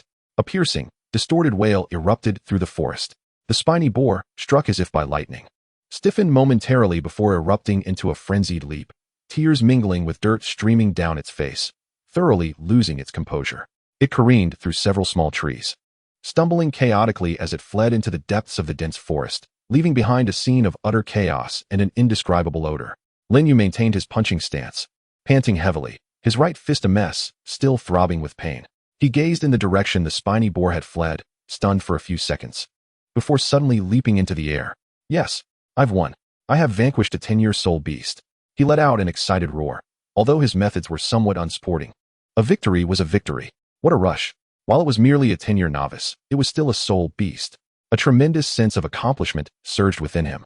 More importantly, during their encounter, especially at the moment his fist connected with the boar's body, he distinctly felt a surge of wild, chaotic, yet relatively weak energy, the essence of the soul beast's soul power. The surge of energy was less intense than he had anticipated, yet it provided him with a more vivid understanding of his current physical strength. The energy impact of a decade-old soul beast is well within my capacity to endure. In fact, it feels somewhat feeble. It seems my physical resilience indeed surpasses that of an ordinary level 9 soul master. This taste of victory greatly bolstered his confidence.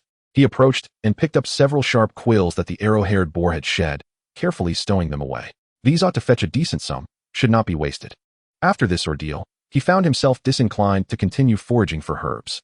He gathered the hastily discarded medicinal plants and tools, swiftly returning to the academy. That evening, in the small grove, Lin Yu reflected on every detail of his encounter with the arrow-haired boar, particularly the sensation of the soul power impact. So this is the energy intensity of a decade-old soul beast. What about a century-old? 2 centuries? 3. He began to silently estimate. He swung the Xinzhong Qi once more, practicing the 8 extremes collapse, and found it felt increasingly effortless. The thrill of life and death, albeit against a weaker opponent, indeed sparked his potential. It appears I can afford to be bolder in my side endeavors. Engaging with solitary, slightly weaker decade-old soul beasts for a sparring session could yield profit, hone my combat skills, and allow me to experience energy intensities. All 3 benefits in one. Of course, this was contingent on ensuring safety. If he found himself outmatched, he must be able to flee. He felt the cold iron rod beneath his bed. The stimulation of lightning indicates my physical strength can withstand even greater strains, yet the nature of the energy differs. The energy from soul beasts is chaotic, while lightning is violently pure. I must await that damned thunderstorm. Though the east wind had yet to arrive, Lin Yu no longer felt the same impatience as before. He had discovered a new sharpening stone and gained clearer insight into his progress. The path to becoming stronger, paved with pain and a few disheveled victories, stretched ahead. He sensed that the threshold of level 10 was growing increasingly fragile, as if it could shatter with a mere poke. Only a single opportunity stood between him and that breakthrough. Chapter 11. Thunderstorm Night. A reckless undertaking in progress. Lin Yu felt as though he were transforming into a stone of longing, gazing at the heavens daily, living in anticipation of the weather. During the day, he foraged for herbs and ventured into the wild, now occasionally daring to seek out decade-old soul beasts for sparring, although he always employed all his skills, winning in a rather disheveled manner. By night, he continued his rigorous training. The barrier of level 9 had grown as thin as tissue paper. His soul power was nearly overflowing, yet he could not muster that final push, leaving him in a state of discomfort. Just as he was on the verge of surrendering, contemplating whether he should truly seek out a century-old soul beast for a death-defying thrill, the weather finally shifted. That afternoon, the sky suddenly darkened, ominous clouds converging from all directions, looming heavily over Nodding City. The air became stifling and humid, making it hard to breathe. It is coming. It is upon us. Lin Yu's heart began to race uncontrollably, filled with both anticipation and dread. The entire afternoon, he was plagued by an unsettling restlessness, nearly thrusting the broom into the teacher's face while working. When called upon in class, he appeared utterly bewildered, prompting several curious glances from Xiao Wu, who found this typically reticent roommate unusually irritable today. Steady yourself. Steady yourself, Lin Yu. You are destined for greatness. Do not panic. He took deep breaths, forcing himself to regain composure, yet the perspiration on his palms only increased. After enduring until nightfall, a fierce wind began to howl, rattling the windows ominously. In the distance, the low rumble of thunder could be discerned, like war drums echoing in the night. Within the dormitory, the other work-study students were visibly anxious, retreating into their blankets early. Xiao Wu seemed slightly frightened by the thunder, inching closer to Tang San, who remained remarkably composed, engrossed in a book under the dim light of an oil lamp. Lin Yu pretended to be afraid as well, lying in bed with his head buried under the covers, yet his ears were perked up, straining to catch the sounds outside. The thunder grew nearer, louder. At last, a blinding flash of lightning rent the night sky, followed by a deafening clap of thunder that seemed to erupt from the rooftop. Crash! The entire dormitory trembled slightly. Now was the moment. Lin Yu sprang from his bed, nimble as a cat. He swiftly retrieved the precious tattered cloth bundle from beneath the bed, tucking it into his bosom, casting a final glance around the room. Tang San seemed to have been startled by the thunder, glancing out the window. Xiao Wu huddled deeper into her blanket, while the others were sound asleep or feigning slumber. An opportunity. He seized the cover of another thunderclap and stealthily slipped out of the dormitory, plunging into the stormy chaos. As he stepped outside, large raindrops pelted him relentlessly, drenching him instantly. The wind whipped the rain, making it nearly impossible to open his eyes. Damn, this weather is fiercer than I imagined. He dared not delay, channeling a modicum of his meager energy to shield his body, mainly for warmth and to withstand the wind and rain, and sprinted towards the chosen site on the back mountain, a location he deemed auspicious for his endeavor. It was a relatively open hillside, devoid of towering trees, making it the safest place he could conceive for attracting lightning. Rain blurred his vision, and the muddy path was treacherously slippery. He stumbled several times, relying on his unrefined agility to maintain balance, crawling and scrambling his way up the slope. The wind howled and thunder roared. The entire world seemed to tremble under the wrath of the storm. A brilliant flash of lightning illuminated the landscape, followed by a thunderclap that felt as though it might rupture his eardrums. This is the spot. Gasping for breath, he fumbled to extract the tattered cloth bundle from his bosom. The rain immediately soaked the cloth. Trembling, he retrieved several slender iron rods and copper wires. According to his hazy recollections and imaginings, he sought out a slightly drier stone, forcefully driving a metal rod into the earth beside it. He then wrapped one end of a copper wire around the top of the rod, hesitating momentarily before resolutely binding the other into the handle of the heavy ruler. Heaven help me. Surely the principles of science will hold true even in this otherworldly realm? Please don't strike me directly. Clutching the ruler entwined with copper wire, he could distinctly sense the body of the ruler trembling slightly, as if resonating with some peculiar energy from the stormy air.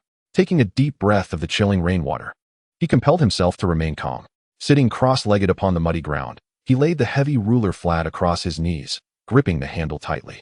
He activated the burning art, striving to optimize his condition, though anxiety made his heart race perilously close to escape, and his soul force was somewhat disordered from the earlier flight and fear.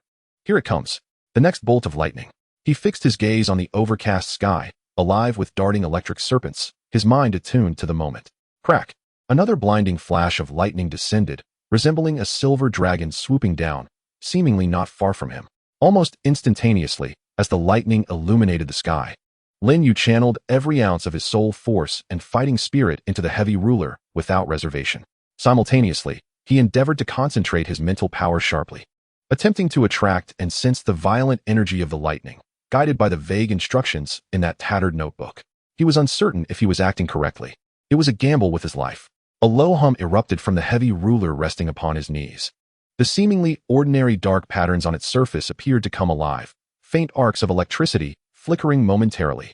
The iron rod, connected by the copper wire and embedded in the ground, even sparked with a small burst of electricity. It was here, in the next instant. An indescribable torrent of energy, though only a feeble trace, rushed along the copper wire, surging into the heavy ruler, then through its handle, forcefully invading Lin Yu's body. Lin Yu's eyes widened in horror, blood vessels bursting within his eyeballs. His muscles tightened involuntarily, every cell in his body feeling as though it were being pierced and torn apart by countless searing needles. This sensation was not akin to the chaotic energy of soul force. It was pure, ferocious, a terrifying power capable of obliterating everything in an instant. He felt a sharp taste of blood in his throat and spewed forth a mouthful, which rapidly mingled with the rain. Smoke began to rise from his skin, which flushed a deep crimson, his hair standing on end. An overwhelming sense of paralysis and excruciating pain washed over him like a tidal wave. I'm going to die? This has gone horribly wrong. This was the singular thought racing through his mind. The surging energy of the lightning coursed violently through his meridians, shattering the meager fighting spirit cultivated through the burning formula into disarray, rendering any attempt at control utterly futile, even inhibiting his ability to mitigate the chaos. His meridians were fracturing inch by inch, his dantian quaked violently, and his consciousness began to blur rapidly. Just as he believed he was on the brink of being completely torn apart, reduced to a charred remnant of humanity, a resonant hum emanated from the heavy ruler resting on his knee. The intricate patterns along its length flickered with a faint luminescence, and an extraordinary suction force emerged, drawing away a considerable portion of the invasive and destructive lightning energy within him. Though a small remnant of that energy remained, still ferocious, its destructive power seemed somewhat diminished. Yet, this diminished fragment of lightning energy incited an exhilarating, near-fatal, and catastrophic stimulation, as if igniting a fuse. The ninth-level soul power within him, already overflowing to its limits, along with the severely suppressed fighting spirit from the burning formula, responded to this external annihilating energy with the desperation of a cornered beast, unleashing a final, frenzied counterattack. Boom. The barrier that had troubled him for so long shattered under this fierce internal and external assault. A surge of newly awakened, more potent soul power gushed forth from his dantian like a flood unleashed, flooding through his limbs and bones. The operational speed of the burning formula suddenly accelerated, voraciously absorbing the energy from the surrounding environment, attempting to repair the damaged meridians, albeit at a pace that paled in comparison to the destruction. Breakthrough. 10th level. Amidst the agonizing pain and the terror of impending death, Lin Yu astonishingly endured the residual waves of lightning energy, leveraging this reckless stimulation to achieve a breakthrough. However, his condition was dire. His meridians were severely damaged, his internal organs injured, his body charred, and emitting wisps of smoke, collapsed in the mud. lacking even the strength to move a finger, with only a faint breath affirming his existence. The relentless downpour washed over him, cleansing the blood and grime while introducing a biting chill. His consciousness flickered like a candle in the wind, uncertain and wavering. I succeeded, but it seems I am dying. This was the last vague thought that crossed his mind before he fell into complete unconsciousness. The torrential rain continued on the back mountain, thunder raged, and no one knew that a young boy had just completed a frantic dance on the precipice of death. Shortly after his unconsciousness, the faint electric arcs on the heavy ruler gradually faded, its surface returning to a deep black, as if nothing had transpired. Only the charred marks at the tip of a nearby iron rod, and the faint scent of singed air bore witness to the heart-stopping spectacle that had just unfolded. Chapter 12. A Life Salvaged and the Soul-Hunting Scheme. Lin Yu felt as though he was adrift in an endless abyss of darkness. His body feeling as if it had been ground to pieces and then clumsily reassembled, the pain so excruciating that he lacked the strength even to think. Time slipped by, and eventually, his consciousness began to coalesce once more, albeit with great difficulty. The first sensation that enveloped him was the biting cold and an all-pervasive, excruciating pain throughout his body, particularly within his meridians, as if they had been scorched by fire and then doused with salt. Even the slightest movement elicited sharp gasps of agony. Am I not dead? He labored to open his heavy eyelids, and after a prolonged moment of blurriness, his vision gradually sharpened. Before him stood the familiar, dilapidated wooden beams of a house. Is this grandfather's home? How did I end up here? He attempted to turn his neck, only to wince in pain, letting out a hoarse groan. Xiaoyu, you're awake. An urgent voice filled with concern rang out beside him, as Grandfather Mike's wrinkled face leaned closer, his eyes bloodshot and filled with distress. Grandfather, Lin Yu rasped. His voice as dry as sandpaper. Don't move. Stay still. Lie back. Grandfather Mike hastily pressed him down, fetching a bowl of warm water, which he carefully fed him in small sips. The warm liquid soothed the fiery sensation in his throat and helped clear Lin Yu's muddled mind. It was then that he noticed his entire body was swathed in clean bandages, emanating a faint herbal aroma. Did Grandfather save me? How did he venture to the back mountain? Grandfather Mike gazed at him, a mix of fear and anger in his expression, his voice lowered. What were you thinking? Yesterday morning, I went to the academy to bring you some food, and they told me you weren't in your dorm. I searched the entire academy for you, nearly frantic with worry. Then I heard you often wandered to the back mountain, so I braved the rain to look for you, only to find you on the hillside, charred, your clothes in tatters, and blood everywhere. I almost thought you. His voice choked with emotion, unable to continue. A wave of guilt and fear washed over Lin Yu. Thank goodness Grandfather came to find me. Otherwise, I might have truly perished in the mountains. I accidentally fell, and perhaps I was startled by a tree struck by lightning nearby. Lin Yu fabricated a reason even he found hard to believe, his voice feeble. Grandfather Mike shot him a disbelieving look, clearly unconvinced, but seeing his pitiful state softened his heart, and he let out a heavy sigh. Child, why couldn't you tell me? Why venture into such dangerous places alone? You're lucky to be alive. What about next time? Lin Yu lowered his head, unable to meet Grandfather's gaze. If I told you I wanted to attract lightning for training, you would surely think me mad and lock me away. Focus on recovering. I've taken a leave of absence for you at the academy, claiming you were ill. Grandfather tucked the blankets around him snugly. Your injuries, they look frightening. But strangely, it seems your meridians are not entirely destroyed, just shaken, and your bones appear intact. Truly, heaven has protected you. Lin Yu felt a surge of realization. It was the Xian Zhongqi. In the end, it absorbed most of the lightning energy, and the new soul power that surged during the breakthrough helped to mend some of the damage. He once again felt grateful for having gambled on that slender chance. In the ensuing days, Lin Yu dutifully rested at home to recuperate. The herbal concoctions brewed by Grandfather were bitter enough to make one lose their last meal, yet their efficacy was undeniable. Upon reaching the 10th level, his nascent soul power and the burning formula energy began to autonomously and gradually mend his body, recovering at a pace far swifter than his grandfather had anticipated. Bored as he lay in bed, he turned his gaze inward to assess his physical condition. His meridians were indeed significantly damaged, riddled with minute fissures, and the flow of soul power felt sluggish, accompanied by intermittent sharp pains. However, the silver lining was that his meridians appeared to have widened slightly and gained a touch of resilience. The areas that had been torn asunder by lightning and were now tenuously healing exuded a peculiar tenacity. Surviving a great calamity surely brings future blessings? Could this be considered a fortune born of misfortune, a manifestation of the I Ching's profound wisdom? Lin Yu mused, finding a semblance of amusement amidst his suffering. More importantly, he distinctly sensed that the soul power within his dantian, both in quantity and quality, far surpassed what it had been at the 9th level. This marked a qualitative transformation. 10th level. At last, I have reached the 10th level. He felt a surge of emotion, on the verge of tears, for the sacrifices he had made were indeed grievous. As his injuries improved sufficiently for him to rise from bed, Lin Yu eagerly summoned the Xian heavy ruler. The ruler remained as dark as ever, yet in his grasp, it felt more manageable, as if its weight had diminished ever so slightly, or perhaps it was he who had grown stronger. Moreover, he could faintly sense an exceedingly faint, yet tumultuous energy dormant within the ruler, sending a shiver of trepidation through him. Has it truly absorbed and stored lightning? Lin Yu felt a mix of astonishment and delight as he attempted to invoke it. However, his efforts yielded no response.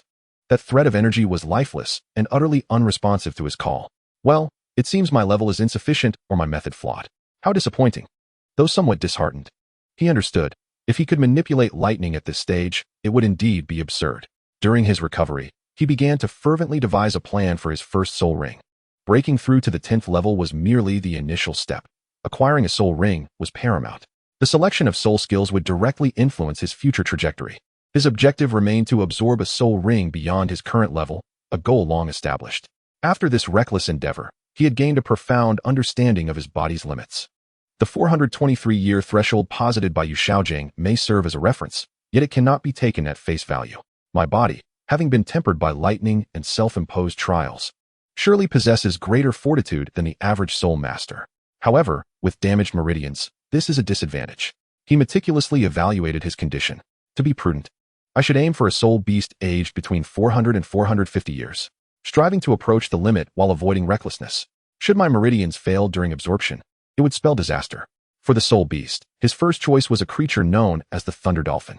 This soul beast was not overly aggressive, had average speed, but boasted commendable defense, adept at releasing a paralyzing lightning beam. A thunder dolphin of suitable age would likely provide a soul skill that enhanced weaponry with lightning attributes or included a paralyzing effect, aligning perfectly with his Xian heavy ruler. If only I could obtain a soul bone. He couldn't help but indulge in a daydream, then promptly spat in derision. What a foolish thought. The chance of a century-old soul beast yielding a soul bone is slimmer than being struck by a meteor while stepping outside. Having established his goals and plans, all that remained was to await the healing of his injuries before applying to the academy for a journey to the soul-hunting forest. The mere thought of soon acquiring his first spirit ring and truly becoming a soul master, unlocking soul skills, and significantly enhancing his battle energy training filled Lin Yu with an insatiable eagerness, making it difficult for him to remain still even during his recuperation. Each day, he diligently circulated his soul power and battle energy to mend his meridians. Though progress was slow, he could distinctly sense his improvement with each passing day. After a few days, the external wounds had nearly scabbed over and the internal injuries had mostly healed. Although he still experienced a faint pain when circulating his soul power through his meridians, it no longer impeded his normal activities. Unable to contain his excitement any longer, Lin Yu sought out his grandfather. "Grandfather, I'm healed. I wish to return to the academy." He flexed his limbs, demonstrating that he was indeed well. Grandfather Mike scrutinized his complexion and checked his pulse, confirming that he had indeed made a good recovery before reluctantly nodding. "You may return, but do not act recklessly. Stay away from the perilous areas at the back of the mountain. Do you understand?" "I understand. I understand," Lin Yu reassured him, thumping his chest with a resolute expression. "Be honest? Not a chance. I'm off to the soul-hunting forest for something grand." Bidding farewell to his grandfather, Lin Yu returned to the nodding academy with a buoyant stride. As he entered the 7th dormitory, it was afternoon and the place was nearly deserted. His gaze fell upon his bed, which had accumulated a bit of dust, and a smile crept across his lips. After being stagnant for so long, it's time for a resurgence. "Tang San, your first spirit ring is the mandala snake? Just wait, for I shall procure something far more exhilarating. The soul-hunting forest, here I come, thunder whale, or any unfortunate thunder attribute soul beast." The plan to obtain my first spirit ring was officially underway. Chapter 13. Application for soul hunting and a fortuitous encounter with the master. Upon returning to Nodding Academy, Lin Yu felt the air had grown considerably fresher. Although the 7th dormitory remained as dilapidated as ever and the work-study duties were still exhausting, his mindset had transformed entirely. Now he was a level 10 soul practitioner, just one spirit ring away from soaring to new heights. Stay low-key, stay low-key. The revolution is yet to succeed, and I must remain in hiding, he constantly reminded himself. Yet the uncontainable smile on his face did not go unnoticed by Xiao Wu. "Hey, Lin Yu, did you find money? Why are you so happy?" Xiao Wu bounced over, tilting her head in curiosity. She had been inseparable from Tang San recently, and seemed to be in high spirits. Lin Yu's heart skipped a beat, and he quickly adopted a humble demeanor, infused with a hint of post-illness frailty. No, nothing at all. I'm just glad to be back for classes now that I'm better. Oh, Xiaowu blinked, not dwelling on it further, and hopped back to Tang San's side. Tang San glanced up at Lin Yu for a moment, his gaze lingering briefly before he nodded in acknowledgement and returned to his studies. He seemed to have noticed that Lin Yu's complexion was somewhat improved and that his soul power fluctuations appeared to have solidified slightly, though the change was minuscule and he did not pay it much mind, attributing it merely to Lin Yu's recovery. That was close. It seems that Tang San has picked up on something. This guy's intuition is truly remarkable. A cold sweat trickled down Lin Yu's back, further solidifying his resolve to swiftly obtain a soul ring. With the soul ring, the fluctuations in soul power would undergo a qualitative transformation, making it easier to conceal the subtle changes that had occurred previously. The first step was to submit a soul hunting application. The Nodding Academy placed significant emphasis on students acquiring their first soul ring, as it directly impacted the institution's graduation rate and reputation. Even work-study students were permitted to apply. The Academy would issue a certificate allowing them to enter the soul hunting forest designated by the Empire, the most basic level. And they typically recommended that students hire a mercenary affiliated with the Academy or be accompanied by family members, though the cost would be borne by themselves. Lin Yu, armed with his completed application form, made his way to the Academic Affairs office. The teacher responsible for reviewing applications was a middle-aged man wearing glasses. He glanced at Lin Yu's application, adjusted his spectacles, and scrutinized him. Lin Yu? Work-study student? Level 10?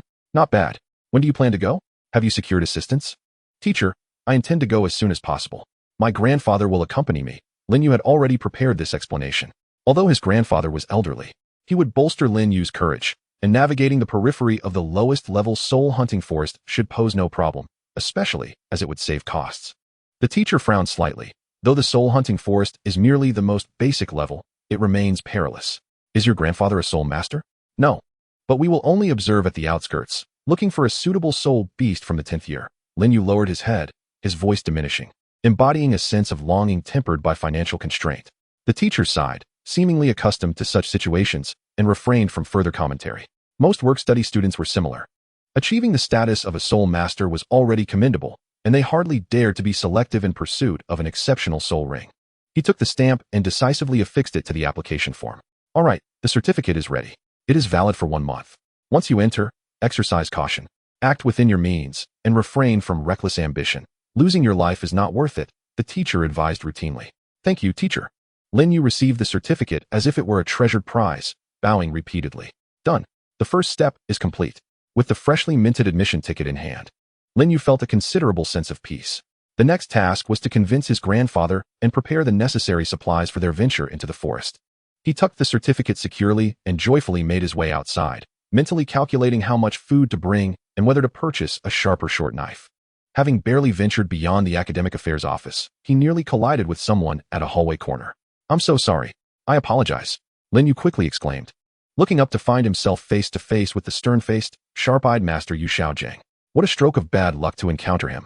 Yu Xiaojiang regarded Lin Yu, his gaze sweeping over the soul-hunting certificate that Lin Yu had yet to completely conceal. You intend to acquire your first soul ring? His voice was flat and devoid of emotion. Yes, master. Lin Yu's heart raced as he hastily tucked the certificate into his pocket, his expression a mix of respect and nervousness. What is your martial spirit? Have you selected your target soul beast? It seemed as though Yu Xiaojiang casually inquired, yet his penetrating gaze appeared capable of discerning the innermost thoughts of others. Lin Yu's mind raced. I must not reveal the truth. I absolutely cannot let him discover my intention to absorb at a higher level. Otherwise, given his nature, he would undoubtedly dig deeper and even attempt to thwart me. He immediately lowered his head and responded with the most mundane and prudent explanation he had prepared. Master, my martial soul is a ruler. It possesses considerable strength. My goal is simply to find a strength-type 10-year soul beast, such as an iron-skinned pig, something safe and reliable. His voice grew increasingly softer, betraying a lack of confidence. A ruler? A strength type? The master repeated, his gaze flickering behind his glasses, seemingly intrigued by this peculiar weapon of a martial soul. However, upon hearing Lin Yu's lackluster goal, that fleeting interest rapidly dissipated. A strength-type soul beast, like the resilient mountain pig or the iron-armored ape, could be considered suitable. Do take care, the master said with a hint of detachment, signifying the conclusion of this chance encounter as he prepared to depart. Lin Yu sighed with relief, thinking he had successfully evaded scrutiny. Suddenly, the master paused, as if recalling something, turned back to glance at him, and added, "Should you encounter any insurmountable questions, feel free to consult me. Acquiring a soul ring is the most critical foundation for a soul master and should not be taken lightly." Lin Yu's heart tightened, and he hastily nodded and bowed. Yes, thank you, master. I understand." It was only after the master's figure vanished at the end of the corridor that Lin Yu finally exhaled deeply. Damn it, conversing with this person is too stressful. His gaze is too piercing. He wiped the cold sweat from his brow. But was that last remark merely polite banter? It feels as though he might have sensed something. Yet there is no evidence. Surely it must be a coincidence? With his performance so convincing and his goal so timidly stated. Yu Xiaojing had no reason to suspect that a diligent student would recklessly attempt to absorb at a higher level, right? He shook his head, casting aside the unease. Now that the arrow was knocked, it must be released. He hastened away from the academy, returning home to seek his grandfather's counsel. The process of persuading his grandfather went more smoothly than anticipated, although his grandfather was concerned. Upon learning that his grandson had broken through to level 10 and had received the academy's endorsement, he ultimately acquiesced. He simply reiterated his caution, imploring him not to take risks and to remain on the periphery. Lin Yu, of course, readily agreed. Staying on the periphery? That is a given. My target. The Thunder Pig naturally resides near the midsection. After all, hehe.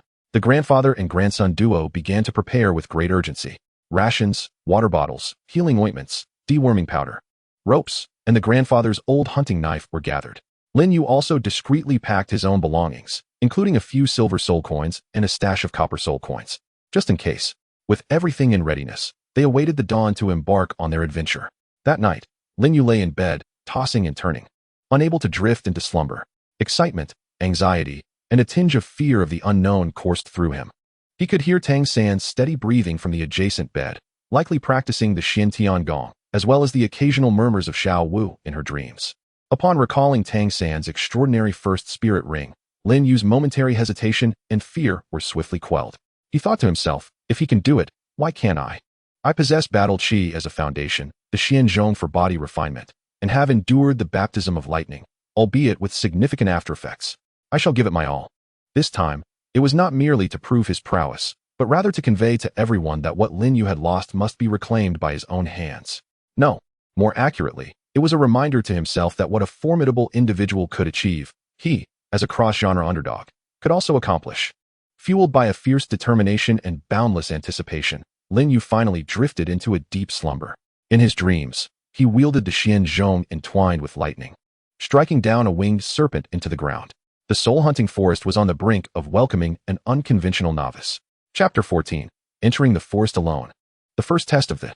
As dawn broke, Lin Yu set out alone from the Nodding Academy. He did not inform anyone, including his grandfather. Firstly, he feared his grandfather's worry and potential interference. Secondly, his objective this time was to absorb at a higher level, and the fewer who were aware, the better. Armed with the soul-hunting certificate issued by the Academy and a meager sum of possessions, a few silver soul coins and a pile of copper soul coins, he embarked on his journey to the soul-hunting forest. The morning breeze caressed his face, carrying a hint of coolness, yet it could not dissipate the fervor and apprehension within his heart. The instance is activated. Whether it is a dragon or a worm, this wave will reveal all. As he ventured forth alone, a sense of solitude enveloped him, yet it was overshadowed by a resolute determination to forge ahead. He had to succeed. There was no turning back. By midday, he arrived at the primordial forest, sprawling like a colossal beast. After presenting his certificate and passing through the checkpoint, the guard soldiers cast him astonished and somewhat pitying glances upon learning he was alone and merely a level 10 spirit master. Kid, all by yourself? Quite bold, aren't you? Remember, don't be overconfident. If anything feels amiss, signal for help immediately or make your escape, the soldier cautioned him earnestly. Thank you. I will be cautious, Lin Yu nodded, taking a deep breath as he stepped into the foreboding forest. Upon entering, the environment transformed drastically. The light dimmed, the air grew damp and oppressive, and the amalgamation of various plant scents mingled with a faint hint of decay. The surrounding silence was eerie, with only the sound of his footsteps and heartbeat resonating vividly. Stay calm. Lin Yu, you can do this. Heighten your senses. He immediately activated his scant battle qi, striving to maximize his perception while tightly clenching his fists, vigilantly scanning every shadowy corner. A rustling sound emerged from the bushes to his left. Lin Yu halted instantly, crouching slightly, his gaze sharp and fixed in that direction. His right hand instinctively clenched in the air, ready to summon the Xianzhong at a moment's notice. A vividly patterned soul beast, resembling a large cat, leaped forth, baring its teeth and growling threateningly at him. 10-year colorful cat, speed type, with average aggression. Upon assessing the foe's strength, Lin Yu felt a measure of reassurance. He did not falter. Instead, he boldly stepped forward, letting out a low growl as he summoned the Xuanzhong. The dark and hefty giant materialized out of thin air, ushering in a heavy gust of pressure. The colorful cat seemed startled by the sudden appearance of this formidable entity and the latent ferocity emanating from Lin Yu, retreating with a whimper as it swiftly burrowed back into the thicket. Frightened away, Lin Yu paused for a moment before bursting into laughter. Well, that simplifies matters. His initial skirmish, if it could even be called that, was victorious, albeit against a feeble opponent, yet it bolstered his confidence. He cautiously advanced deeper into the forest. According to previous research and his own perceptions, the thunderous pig favored areas near water sources that contained minerals of a lightning attribute. He meticulously discerned his direction, attuning himself to the faintest fluctuations of energy in the air. Along the way, he encountered several decade-old spirit beasts, mostly rodents or small herbivores, which showed little interest in him. He was content with the tranquility and sought to avoid them. However, the perils of the hunting soul forest extended far beyond mere beasts. Suddenly, as he stepped down, the seemingly solid layer of fallen leaves gave way, revealing a concealed muddy pit. Fortunately, he reacted swiftly, propelling himself to the side with the Xuanzhong, narrowly avoiding complete immersion, though one leg was left sullied by the foul muck. A vibrant poison snake sprang from the branch above, lunging for his neck with astonishing speed. Lin Yu's scalp tingled. He instinctively executed a clumsy roll, nearly losing grip on the Xuanzhong, just managing to evade the strike. The snake, thwarted, swiftly slithered away. Damn it! This cursed place is riddled with traps. Breathing heavily, his heart racing, cold sweat drenched his back. He finally grasped the peril of venturing alone into the soul beast forest. Not only did he confront spirit beasts, but he also had to be wary of the treacherous environment and other unforeseen dangers. He became increasingly cautious, slowing his pace. As time passed, the light within the forest dimmed. He needed to quicken his steps. The dangers of the hunting soul forest would multiply under the cloak of night. Focusing his mind, he keenly sensed the faint, elusive waves of lightning energy and the direction of moisture. At last, after traversing a particularly dense thicket, he heard the gentle sound of flowing water, and the faint scent of ozone in the air became markedly more pronounced. I found it. Energized, he hastened his steps, pushing aside the final vine.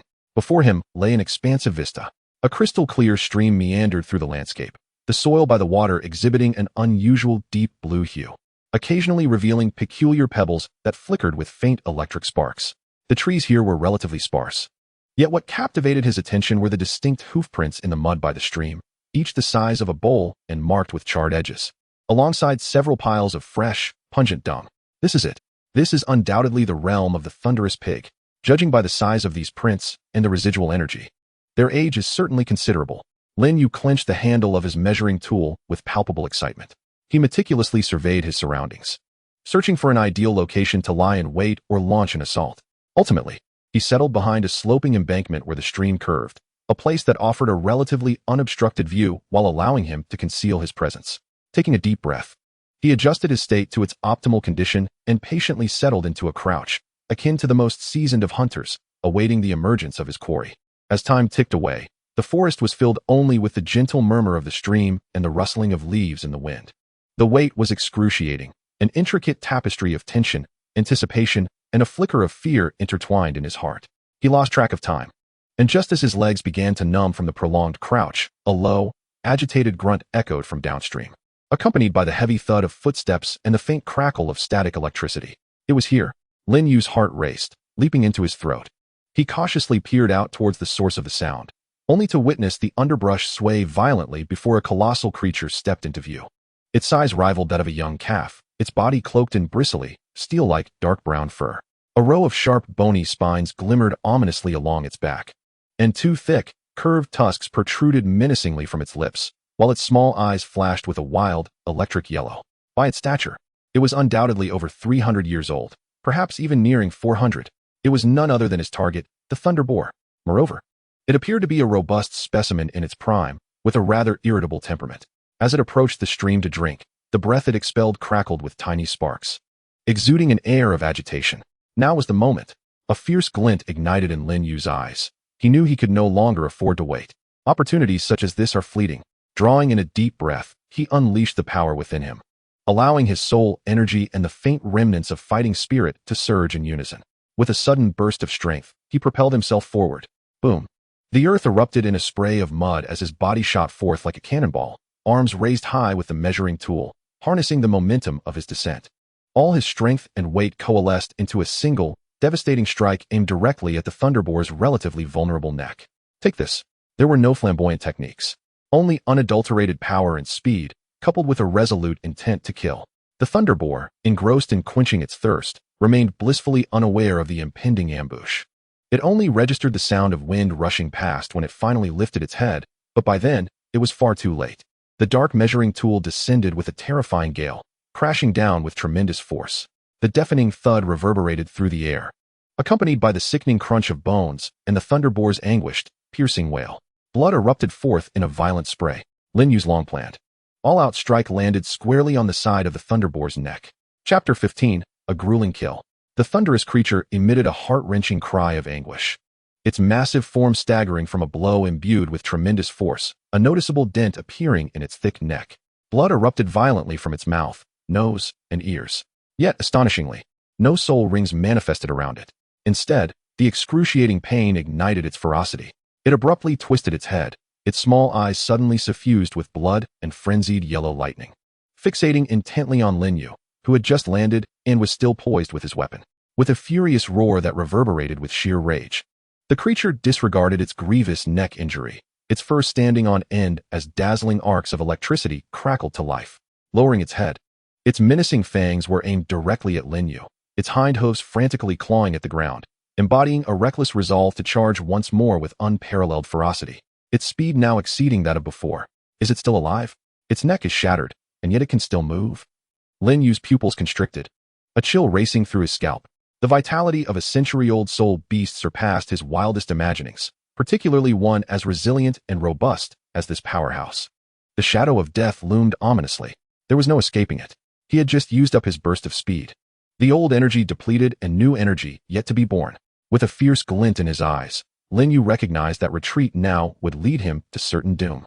Instead of backing down, he unleashed a roar, gripping the Xian Zhong tightly, positioning it like a shield before him. Simultaneously, he channeled the faint residual energy within him into the with fervor. He intended to withstand this frenzied charge head-on. Boom. In the next instant, the enraged creature collided with the Xian Zhong like a runaway war chariot. An unimaginable force, akin to a raging torrent, surged forth. Lin Yu felt his arms searing with pain, as if they might shatter, his palms instantly splitting open and blood gushing forth. He was propelled backward, as if struck by a colossal hammer, losing control and soaring through the air. With a sickening crunch, he crashed against a great tree, shaking loose its leaves. Before tumbling to the ground, his insides feeling as though they had been rearranged, darkness encroaching upon his vision. The slipped from his grasp, clattering to the side. Damn it!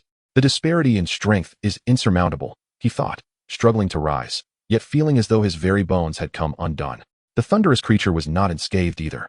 Its already injured neck was further compromised by the full-force collision, nearly causing it to stumble as it bled profusely from its mouth and nose, gasping for breath. Its electrical aura dimming significantly. Nevertheless, it struggled to regain its footing, casting a murderous gaze upon the fallen Lin Yu, advancing step by step, drool and blood mingling on its fearsome fangs. Lin Yu, gazing into the encroaching shadow of death, glanced at the Xian Zhong lying not far away. I cannot die. I must not perish here. The primal urge to survive, coupled with a fierce determination, sustained him. He bit down hard on the tip of his tongue, the intense pain jolting his nearly dissipating consciousness. Just as the thunderous beast lowered its head, poised to deliver a final strike with its fangs, Lin Yu's eyes ignited with ferocity. The last remnants of his soul power and fighting spirit, which had been silently coalescing within him, erupted with sudden ferocity. The 8 extremities collapse.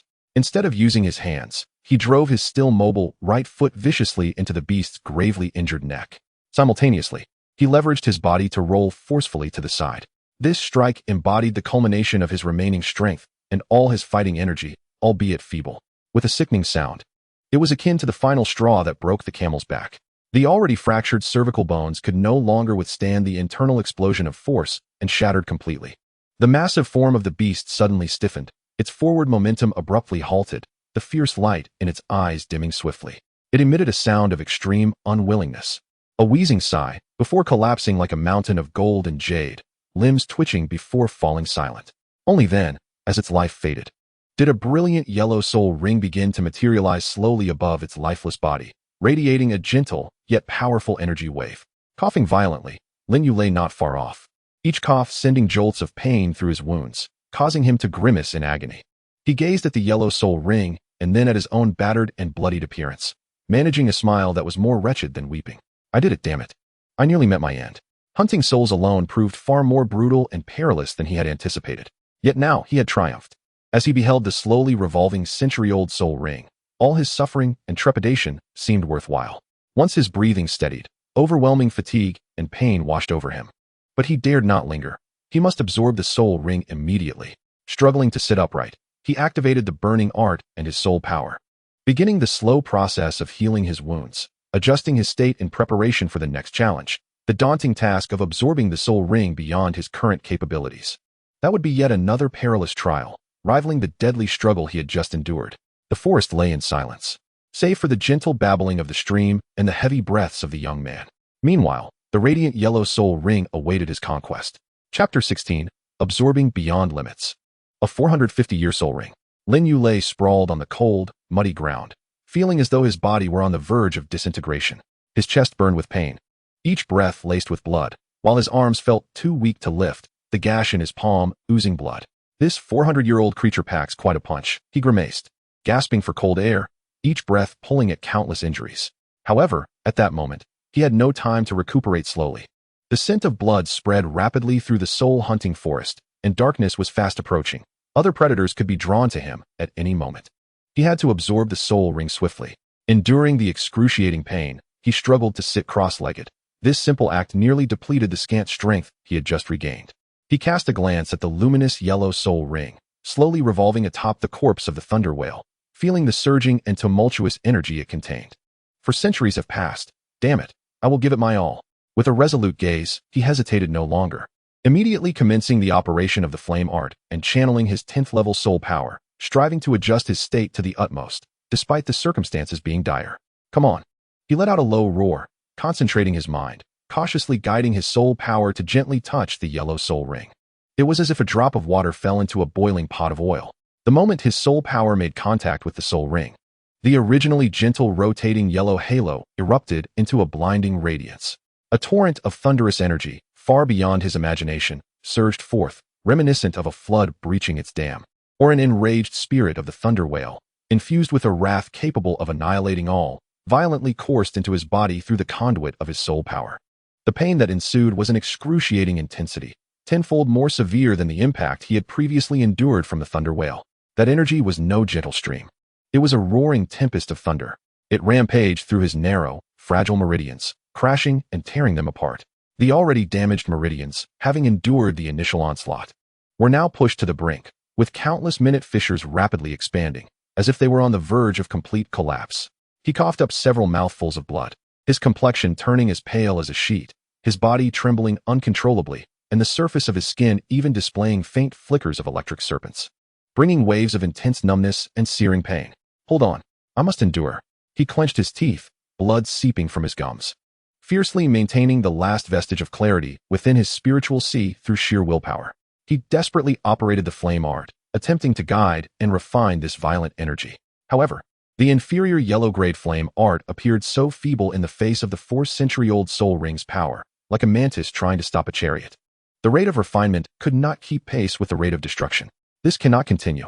At this rate, I will undoubtedly perish. My meridians will shatter. The specter of death once again enveloped him. The peril of exceeding one's limits was far greater than he had anticipated.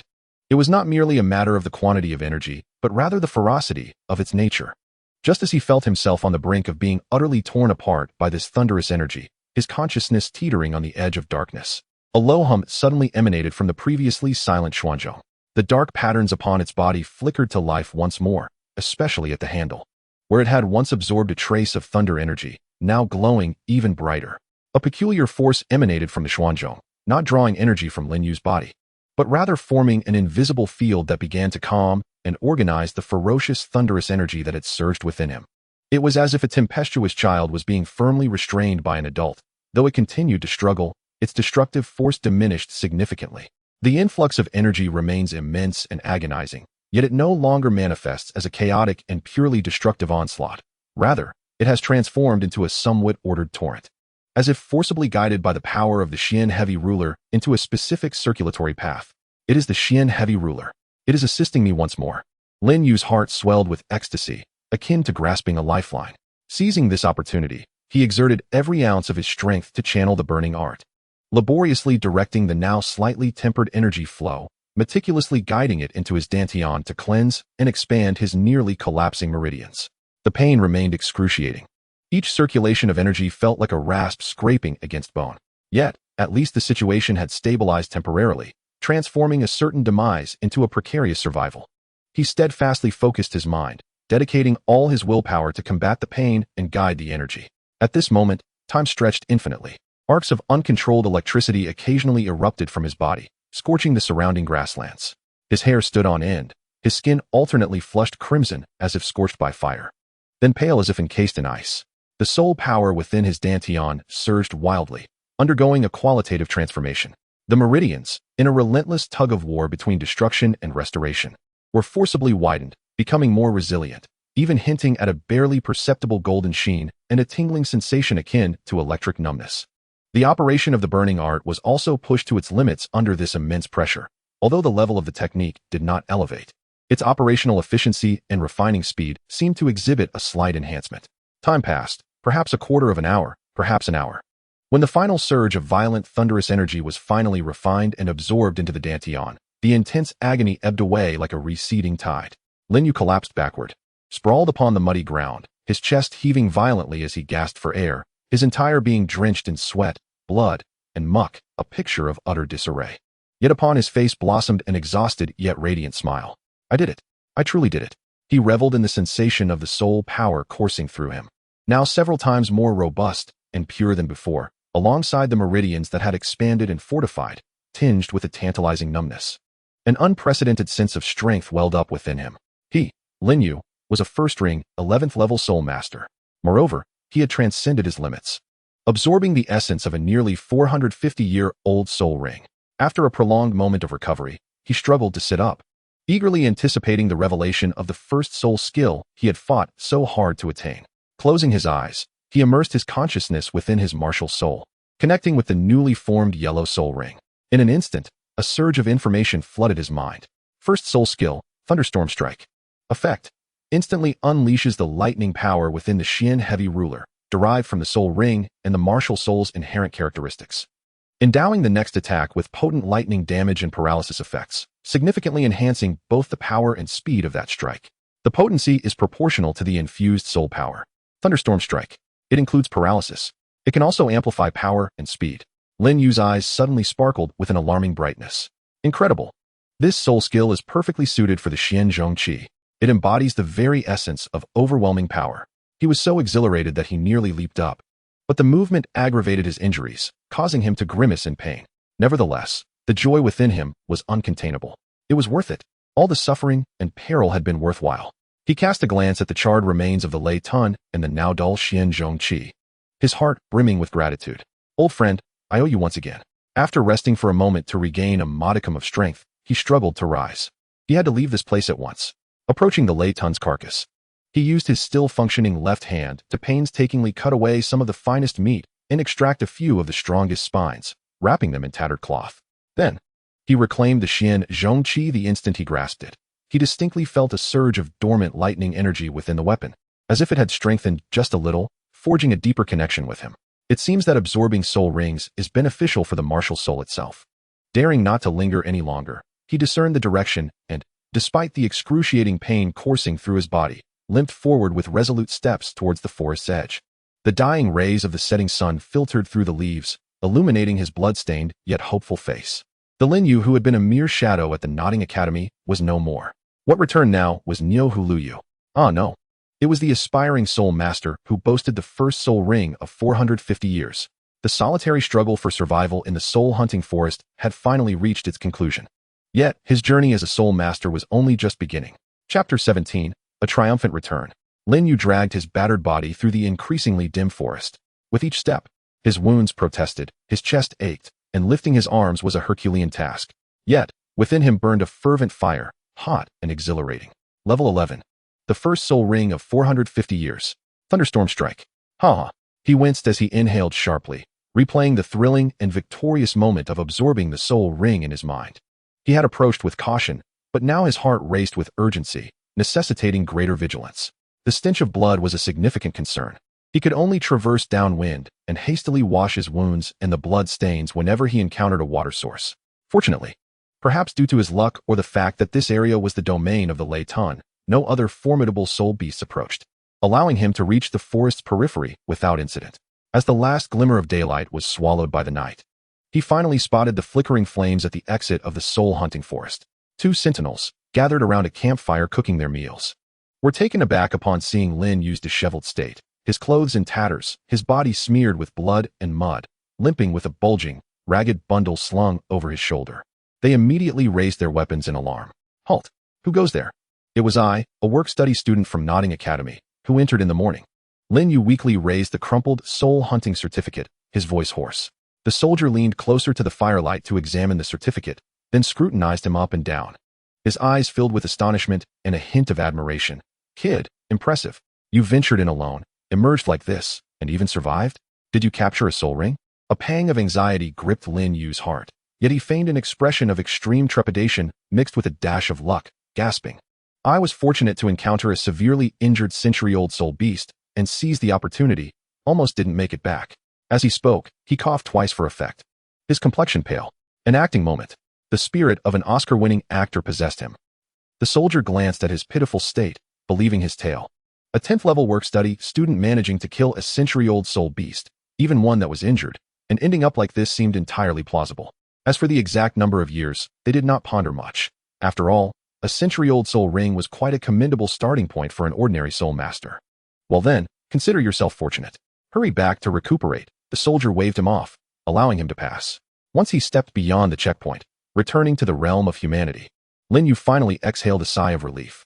Casting a glance back at the dark forest entrance, which resembled the gaping maw of a colossal beast, he still felt a lingering dread, but more so, a sense of pride from his conquest. Dungeon cleared. He did not return to the academy immediately. Instead, he sought a secluded spot by a small river to thoroughly cleanse his wounds and body. Changing into a set of clean clothes he had prepared in advance, though still quite tattered, he concealed the ragged bundle containing the thunder pig meat and the dagger even more discreetly before dragging his exhausted form towards Notting City. By the time he stealthily slipped back into Notting Academy and scaled the wall to return to Dormitory 7, it was already deep into the night. The dormitory was silent. The work-study students were fast asleep. Tang San's bed was empty. Likely he had gone to some rooftop to absorb purple chi again. Xiaowu was soundly asleep, occasionally grinding her teeth. Lin, despite the aches coursing through his body, tiptoed back to his bed, almost losing consciousness the moment his head touched the pillow. He was utterly fatigued, both physically and mentally at his limit. He slept in a deep slumber until noon the next day, when hunger finally roused him, accompanied by a more intense ache throughout his body. Hissing, he inhaled sharply, slowly sitting up, feeling as if a herd of elephants had trampled over him. The commotion stirred the other inhabitants of the dormitory. "Oh, Lin, you're back." Wang Sheng greeted him. "We haven't seen you all day yesterday. Where did you go?" Other work-study students cast curious glances in his direction. Lin had already prepared his response, donning a complex expression of lingering fear mixed with a touch of pride, and lowered his voice, saying, "I went to the soul-hunting forest." "What? You went alone?" Wang Sheng exclaimed, his voice rising several octaves, drawing the attention of others in the dormitory. Xiaowu, now awake, rubbed her eyes and turned her curious gaze towards them. Tang San was uncertain when he had returned. Seated upon his bed, his gaze directed towards Lin, infused with a hint of curiosity. "Well," Lin lowered his head, his voice barely audible, yet sufficient for those nearby to catch. "I was fortunate enough to encounter a severely injured century-old soul beast, seemingly on the brink of collapse from a confrontation with another soul beast.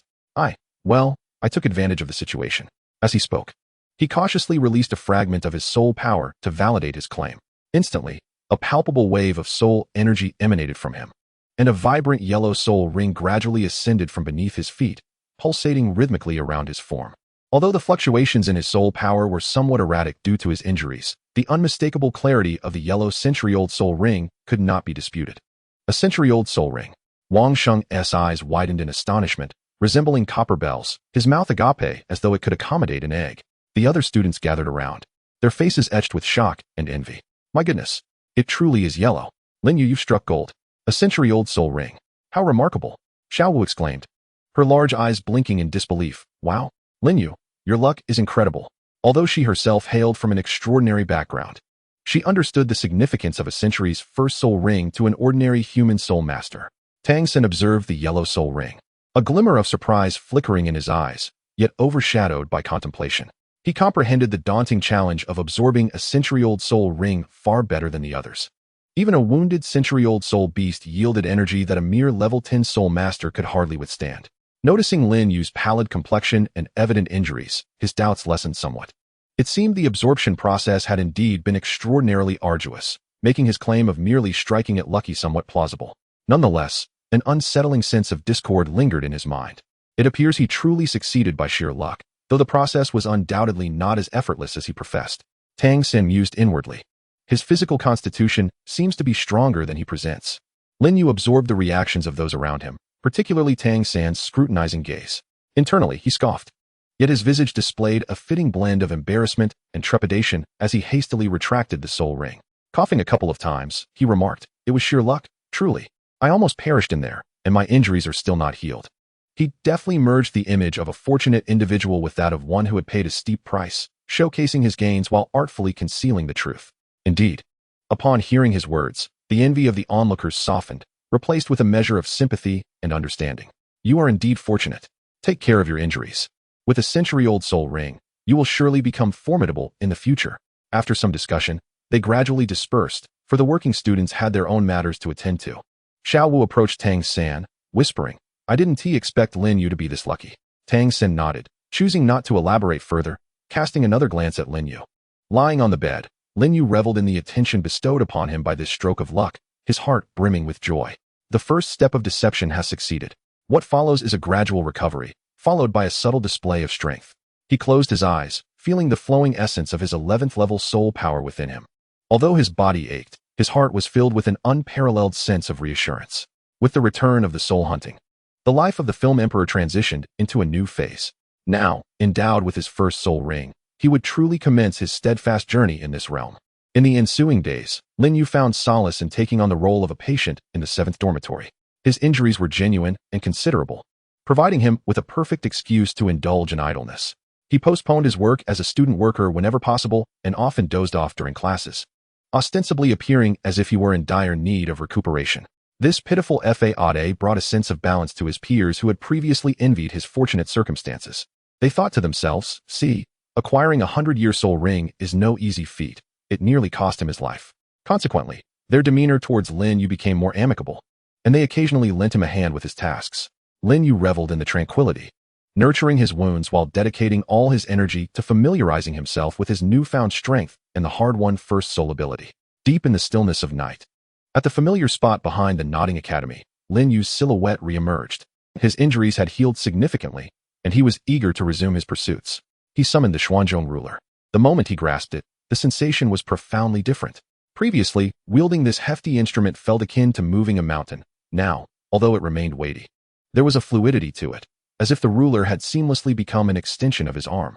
The 11th level soul power surged within him, far more robust and agile than at the 10th level. Exhilarating. Is this the essence of being a soul master? He mused, excitedly swinging the ruler a few times. Generating fierce gusts of wind, his movements noticeably more fluid and rapid than before. It was time to test his soul ability. Drawing a deep breath, he focused his gaze, and the brilliant yellow soul ring beneath his feet illuminated instantly. First soul ability, Thunderstorm Heavy Strike. With a hum, as he infused his soul power, the dark body of the Xuanzhong ruler erupted with dazzling blue lightning. Crackling arcs of electricity danced and leaped, emitting a thrilling buzzing sound. A tremendous sense of power reverberated through the ruler, flooding into his arm. Now, he shouted, aiming at a massive boulder standing at half his height, and struck down with all his might. Boom! The Xuanzhong ruler, entwined in lightning, crashed down upon the boulder like a bolt from the heavens. Amidst the deafening explosion, the boulder shattered into countless fragments, debris flying in all directions.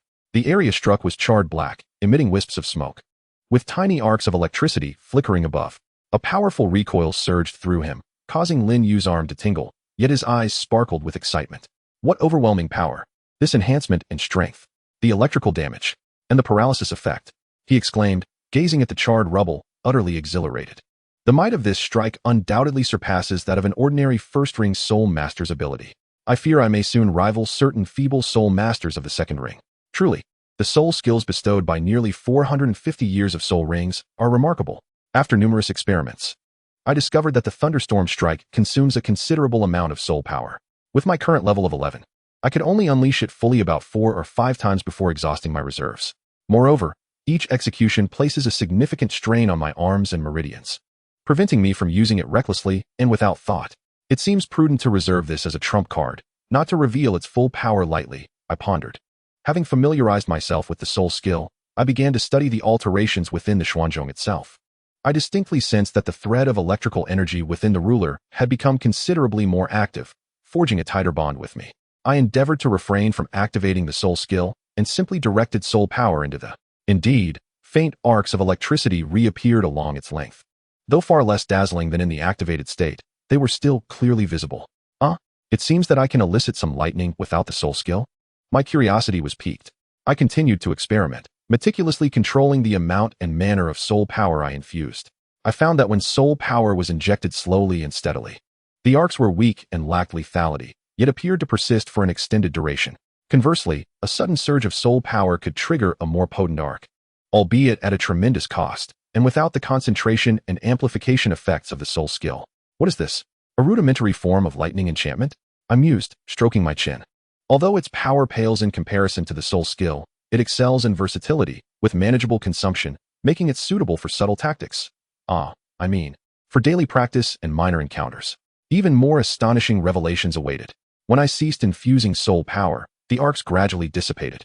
Yet I could sense that the thread of electrical energy within was seemingly recovering at a slow pace. Though the speed was barely perceptible, it was indeed absorbing the minuscule particles of lightning attribute energy from the air.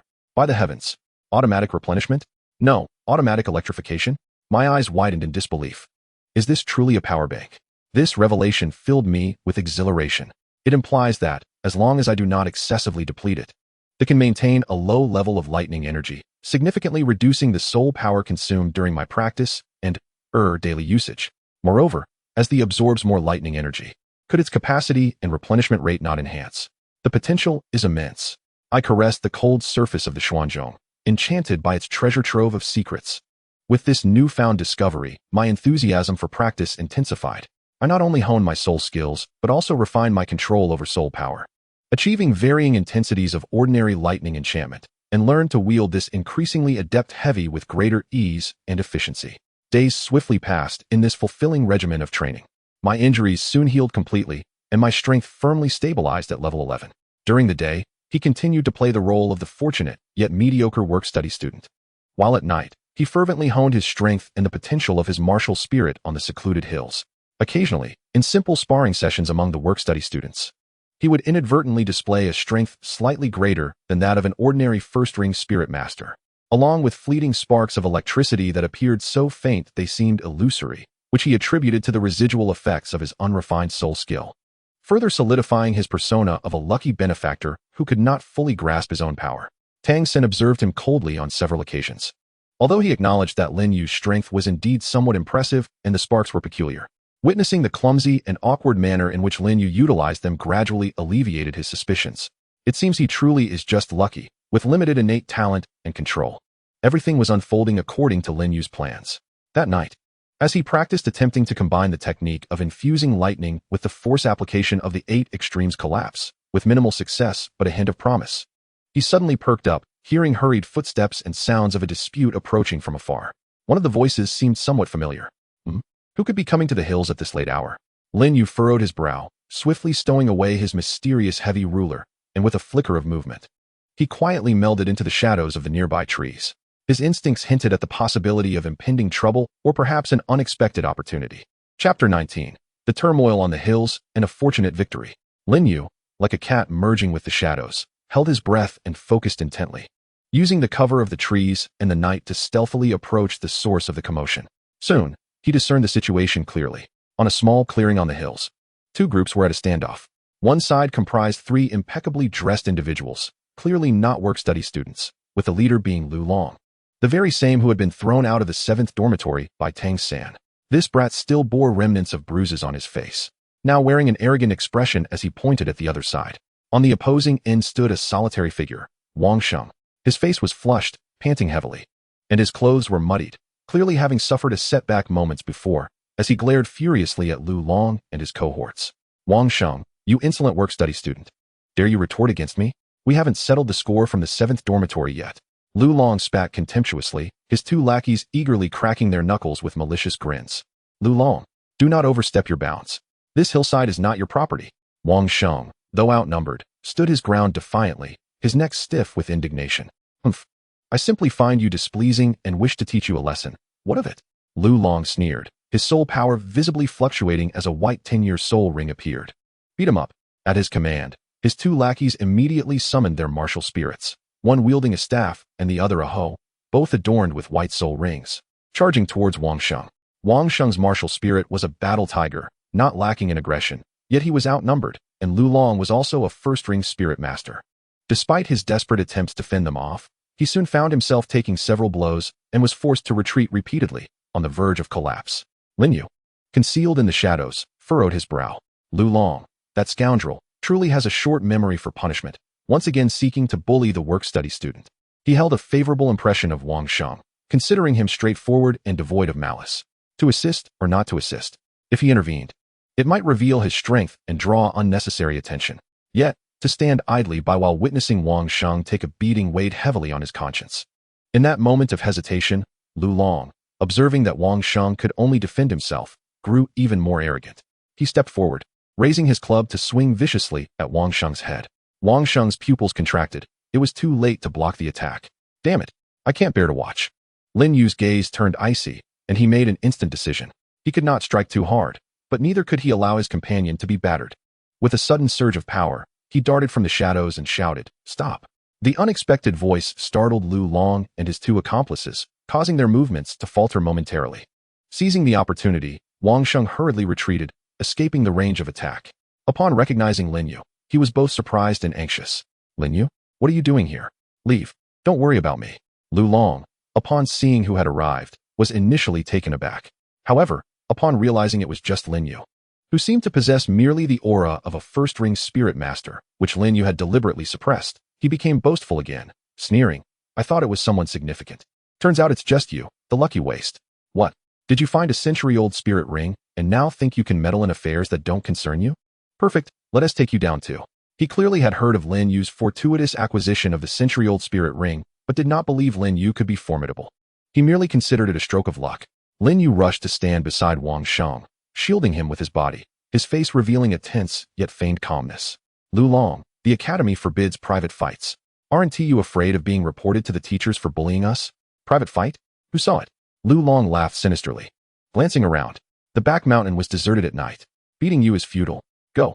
He waved his hand again, and his 2 lackeys charged alongside him towards Lin Yu and Wang Sheng. Lin Yu, you must go, Wang Sheng urged, attempting to push Lin Yu aside. Yet, Lin Yu gritted his teeth and whispered, stay back. With that, he stepped forward forcefully, summoning the Xianzhong Qi. The massive black ruler materialized, creating a heavy gust of wind. Lu Long and his companions hesitated momentarily at the sight of this unusual martial spirit, but their disdain quickly returned. What of a weapon spirit? So large and cumbersome, it was clearly not agile. Trying to put on a show, Lu Long was the first to charge in, his short club glowing faintly as it swung towards Lin Yu. Lin Yu's eyes sparkled with determination. He did not employ a soul skill, nor did he expend much soul power. Instead, relying solely on the weight of the Xianzhong Qi and the strength he had cultivated over time, he swung the ruler sideways, appearing clumsy yet purposeful. Bang! The ruler and the club collided.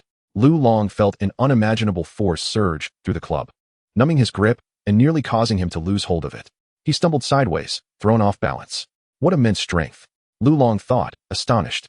As the 2 henchmen launched their attacks, one wielding a hoe struck towards Lin Yu's back, while the other swung a wooden stick at his lower body. Remarkably, Lin Yu seemed to have eyes on the back of his head.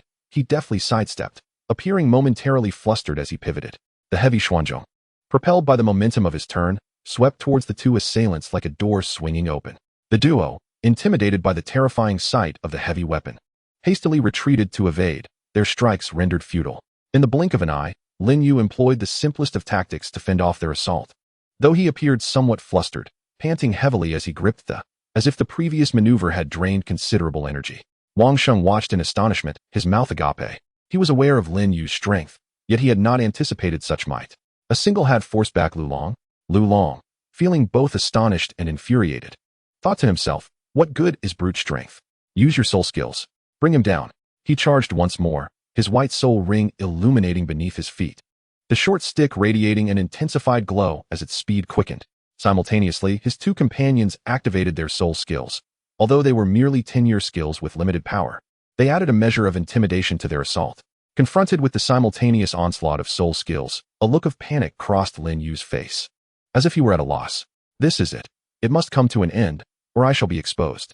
His thoughts raced. And just as if something had tripped him, he stumbled, narrowly evading Lu Long's strike and the hoe from another henchman. In that precarious moment, his Xuanzhong, seemingly out of control, thrust forward with great force. This thrust, appearing chaotic, was astutely timed to catch the third henchman, whose strength had waned. In the very instant before he could react, the butt of the slammed heavily into the man's abdomen. Ouch! He cried out, collapsing to his knees. Tears and mucus streaming down his face, instantaneously losing all combat efficacy. Lin Yu, unable to maintain his balance, fell to the ground with a thud, clutching looking quite disheveled. Lu Long and the remaining henchmen stood frozen, taken aback by the unexpected outcome. Was this sheer luck or something more? In their moment of confusion, Lin Yu, seemingly lost in his panic, swung wildly, inadvertently striking the calf of the other henchman. He too cried out in pain, collapsing to the ground. Clutching his leg, in an instant, only Lu Long remained standing before Lin Yu. Lu Long gazed at the bewildered Lin Yu, who lay on the ground clutching as if in shock, then glanced at his two companions, now felled by misfortune, his fury boiling to the surface. Damn it! I refuse to be defeated, he bellowed, raising his stick once more to strike Lin Yu, who seemed poised to retaliate with a fierce blow. At that moment, a cold voice rang out, "Stop!" A figure appeared as if conjured from thin air, silently materializing in the midst of the fray. With a gentle lift of the hand, the newcomer seized Lu Long's descending stick. It was none other than Tang San. Unbeknownst to anyone, he had arrived, his expression calm, yet his gaze bore a chilling intensity. Upon encountering Tang San, Lu Long appeared as though he had seen a ghost, his face instantly paling and his hands growing weak. The shadow of being thrown out last time still lingered in his mind. Tang San dismissed his weapon and coldly commanded, "Why aren't you leaving?" Lu Long, feeling as if he had been granted a reprieve, dared not utter a single word, hastily helping up his two whimpering lackeys before scurrying away, not even daring to leave a threatening remark. Only then did Tang San turn his gaze toward Lin Yu, who was still shaken, and Wang Sheng, who stood there dumbfounded. "Are you all right?" he inquired, his eyes lingering on Lin Yu for a moment. It seemed he had observed something rather fortuitous just before Lin fell. Lin Yu quickly struggled to rise, brushing off the dirt from his clothes, his face a mixture of relief and gratitude. "I'm fine. Thank you, Tang San. That was close. I could have been hit. Luckily you arrived." He perfectly portrayed the demeanor of a novice who had narrowly escaped danger. Wang Sheng also regained his composure, expressing his heartfelt gratitude. "Thank you, Tang San." Observing Lin Yu's look of fortunate relief and glancing at the unconscious foe on the ground alongside the one he had swept aside, Tang San ultimately suppressed any lingering doubt. Perhaps it truly was luck, he mused. He nodded, stating, "Stay away from the back mountain at night, it's unsafe." With that, he turned and vanished into the night. Watching Tang San depart, Lin Yu and Wang Sheng exhaled in relief. Wang Sheng clapped Lin Yu on the shoulder, sincerely saying, "Lin Yu, you did well. I owe you one. Although it seems like it was mostly luck, you had the courage to stand up for me, which is commendable." Lin Yu chuckled, scratching his head. "Luck, it was all luck. I was terrified." Yet inwardly, he smirked. "Luck? This was a technical knockdown, concealing my prowess." The incident concluded with Lin Yu's fortunate victory and Tang San's timely intervention, while Lin Yu's strength remained an enigma. His reputation for luck and loyalty solidified among the work-study students. Only he understood the sheer delight of possessing strength, and even more so, the thrill of skillfully utilizing it at critical moments. Chapter 20. The initial display of strength and unrefined soul skills following the tumult in the back mountain. Lin Yu's modest prestige among the work-study students inexplicably rose, though many attributed his success primarily to good fortune and Tang San's timely arrival. His willingness to confront Lu Long and his cohorts for Wang Sheng's sake earned him newfound respect among his peers. Wang Sheng considered him a close brother, often thinking to share any treats he came across. Lin Yu relished this camaraderie. The persona of a good-natured, lucky, and loyal individual suited him perfectly for his undercover development. With his injuries healed and his soul power stabilized, he grew increasingly adept at controlling his strength. It was time to implement the next phase of his plan, to subtly and judiciously reveal a fraction of his power, laying the groundwork for any potential conflicts or situations requiring intervention in the future, lest he rely on luck alone. Which felt rather contrived. The opportunity soon presented itself. In each quarter, Nodding Academy conducts a practical assessment for all students, aimed at evaluating their mastery of soul skills and their application in combat. This includes the working students, who are not exempt from participation. During the assessment, instructors sit to the side, meticulously recording scores. Students take turns entering the arena for one-on-one combat, with opponents randomly assigned by the teachers. Most working students' performances lack brilliance. Their soul skills are mediocre, and their combat techniques are rudimentary, quickly succumbing to the formal students who hail from affluent backgrounds and have superior resources and guidance. When Wang Sheng entered the arena, he showcased his formidable Battle Tiger soul. However, his opponent was a control-type soul master with a decade-old Vine soul, who ensnared him, rendering him helpless and leading to his defeat. As Lin Yu's turn approached, many gazes converged upon him. Everyone was eager to witness the actual combat capabilities of the one who had fortuitously acquired a century-old soul ring.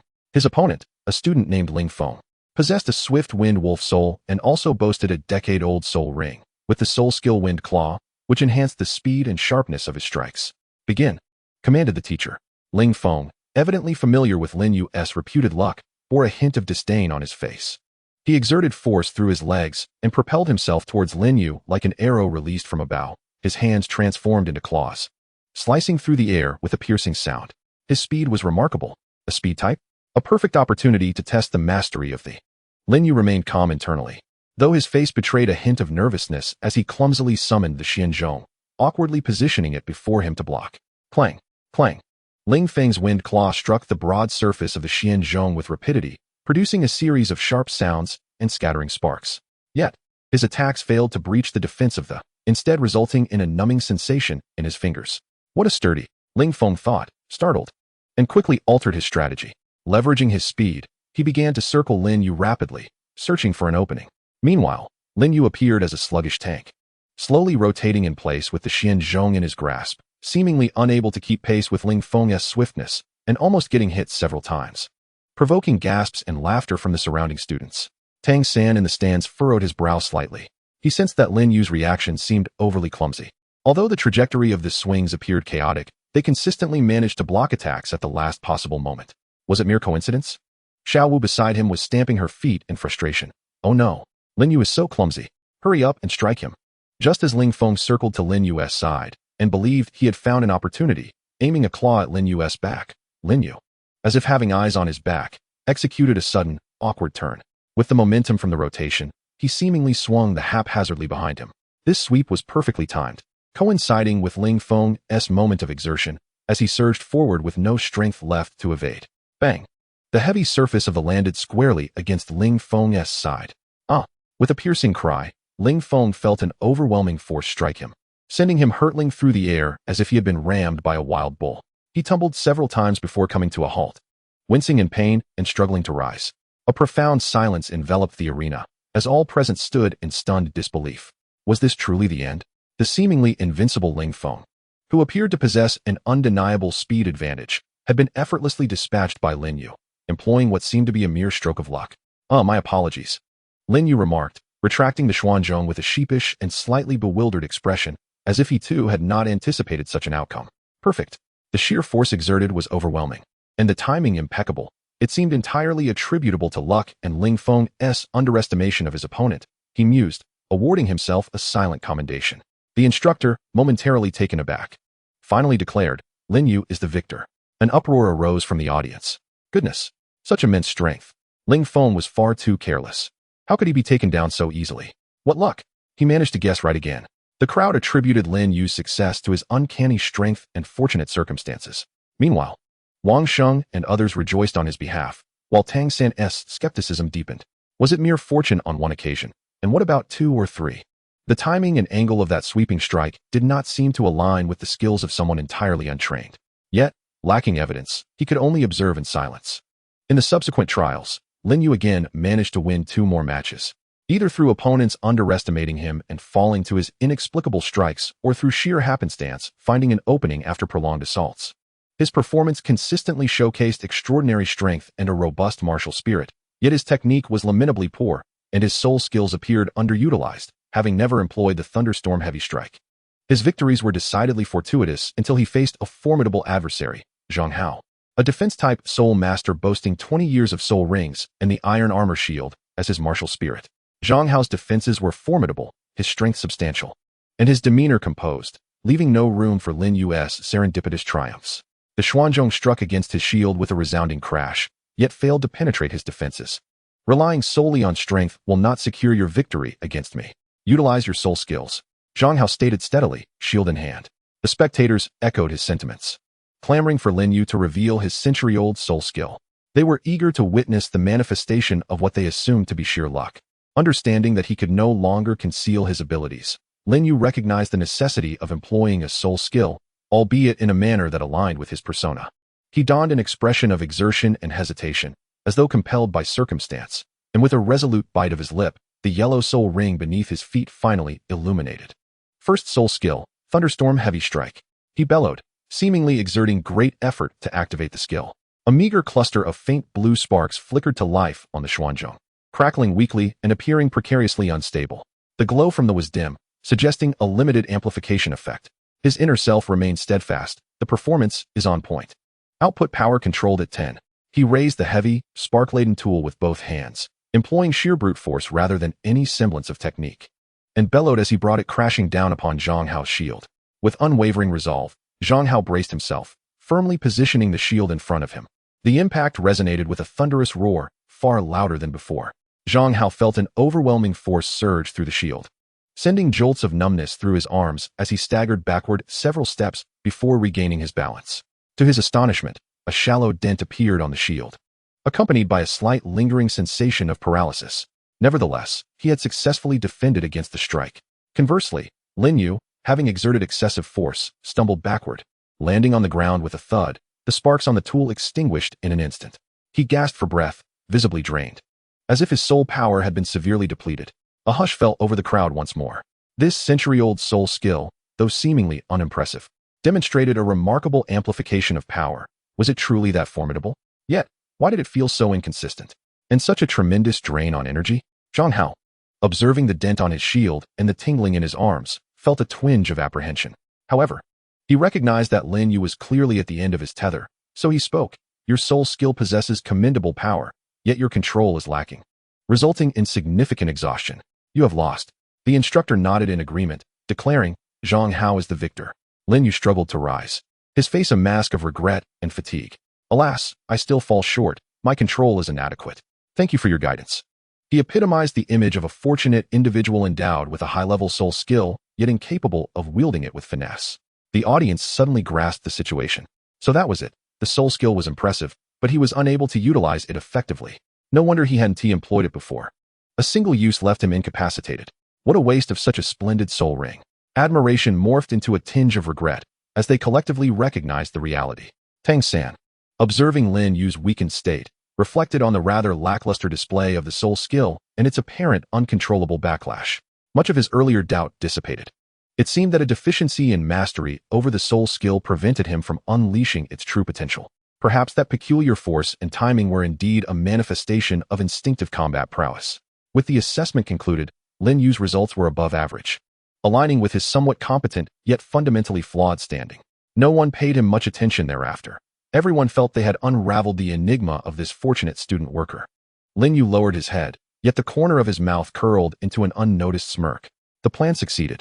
My strength was partially showcased, the soul skill revealed in a diluted form, and my persona preserved, the endearingly fortunate fool. Perfect. He adeptly wove a logical web of strength before the eyes of all, laying the groundwork for future endeavors while minimizing the risk of undue scrutiny. His mastery of deception had grown ever more profound. Meanwhile, his true strength remained concealed beneath the surface, awaiting the moment it would need to erupt. Chapter 21, Side Earnings. The practical assessment was a resounding success. Subsequently, Lin Yu's days became increasingly prosperous. The students employed part-time sensed that although his grasp of control was lacking, his abilities were at least somewhat commendable. Moreover, his honest and loyal nature won him a fair amount of goodwill. Among the formal students, no one regarded him as a mere pushover anymore. After all, His formidable strength and the occasionally unpredictable century-old soul technique were quite intimidating. However, Lin Yu was acutely aware that his expenditures were increasing. The cultivation of the burning techniques was an endless pit, although he was currently at the low level of the yellow tier. Accelerating his progress demanded more potent food or medicinal aids, all of which required money. Crafting more efficient equipment and purchasing some basic potions for self-defense also needed funding. He couldn't solely rely on the insipid offerings of the Academy's cafeteria or the self-inflicted hardships of the back mountain, could he? More importantly, he had hidden beneath his bed a bag of materials harvested from the thunder boar. The backstab was hard and sharp, infused with a faint electric energy, making it excellent for crafting low-tier soul-guiding devices or enchanted weapons. It should fetch a decent price. He had also kept a small piece of the finest meat from the thunder boar, intending to secretly roast it for himself to replenish his vitality. I need to devise a way to sell these items and convert them into gold soul coins. That would be practical, Lin Yu pondered. In Nodding City, there were specialized shops that purchased such items, but as a mere part-time student, presenting materials from a century-old soul beast would attract too much attention and suspicion. I need to find a reliable channel or perhaps disguise my intentions. He recalled someone, a senior in the academy who often discreetly dealt in small trinkets and was well informed. His name was Oscar? No, that was from Shrek. This one was called Pino. That afternoon, Lin Yu quietly sought out the senior named Pino, a lanky individual with a somewhat sly demeanor and shifty eyes. Senior Pino, I've heard you have extensive connections. I have something I wish to sell, Lin Yu said, rubbing his hands together with an expression that implied he was in the know. Pino scrutinized Lin Yu, the well-known part-time student, and chuckled. Ah, Lin Yu, I've heard you've had some good fortune. What treasures do you have? Let us see. I promise to offer a fair price. Lin Yu cautiously glanced around before retrieving a small cloth pouch from his pocket and opening it slightly to reveal a glimmering backstab from the thunder boar, flickering with faint electric sparks.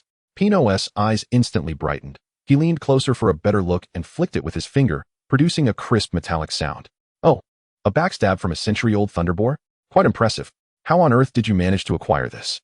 It was evident he had heard of Lin Yu's luck in finding treasures. Immediately, Lin Yu feigned a sheepish demeanor and lowered his voice. Just luck, purely luck, senior. Is this item valuable? Valuable. Of course it is, Pino whispered excitedly. With some processing, this could be sold to blacksmiths or apprentices of soul-guiding devices for at least this amount. He held up 2 fingers.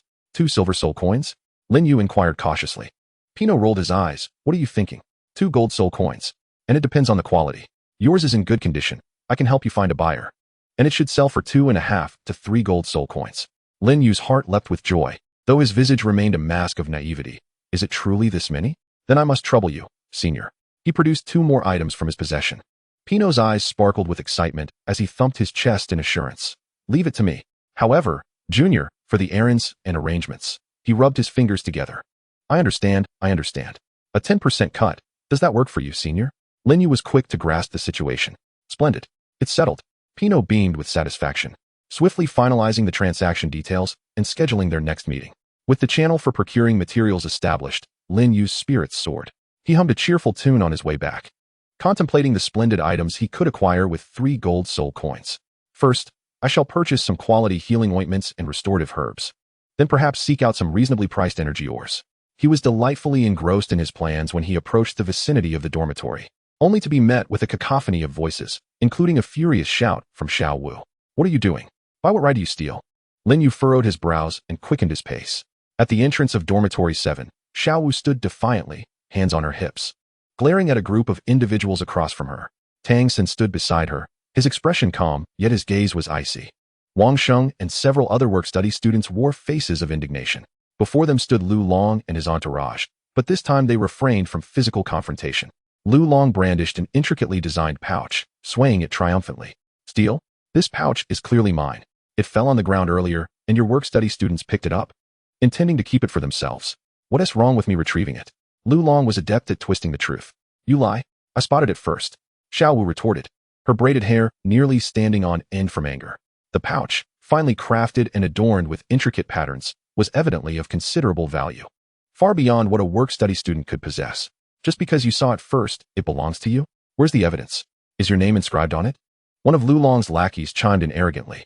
Though the work-study students were furious, they found themselves outnumbered, and given Lu Long's family's influence, they felt a sense of helplessness. Tang San's gaze turned even colder as he stepped forward, preparing to speak. At that moment, Lin Yu happened to arrive, wearing a perplexed expression, What is happening? What is going on? Wang Sheng immediately seized the opportunity, recalling that Lin Yu had once bested Lu Long, and hastily recounted the events.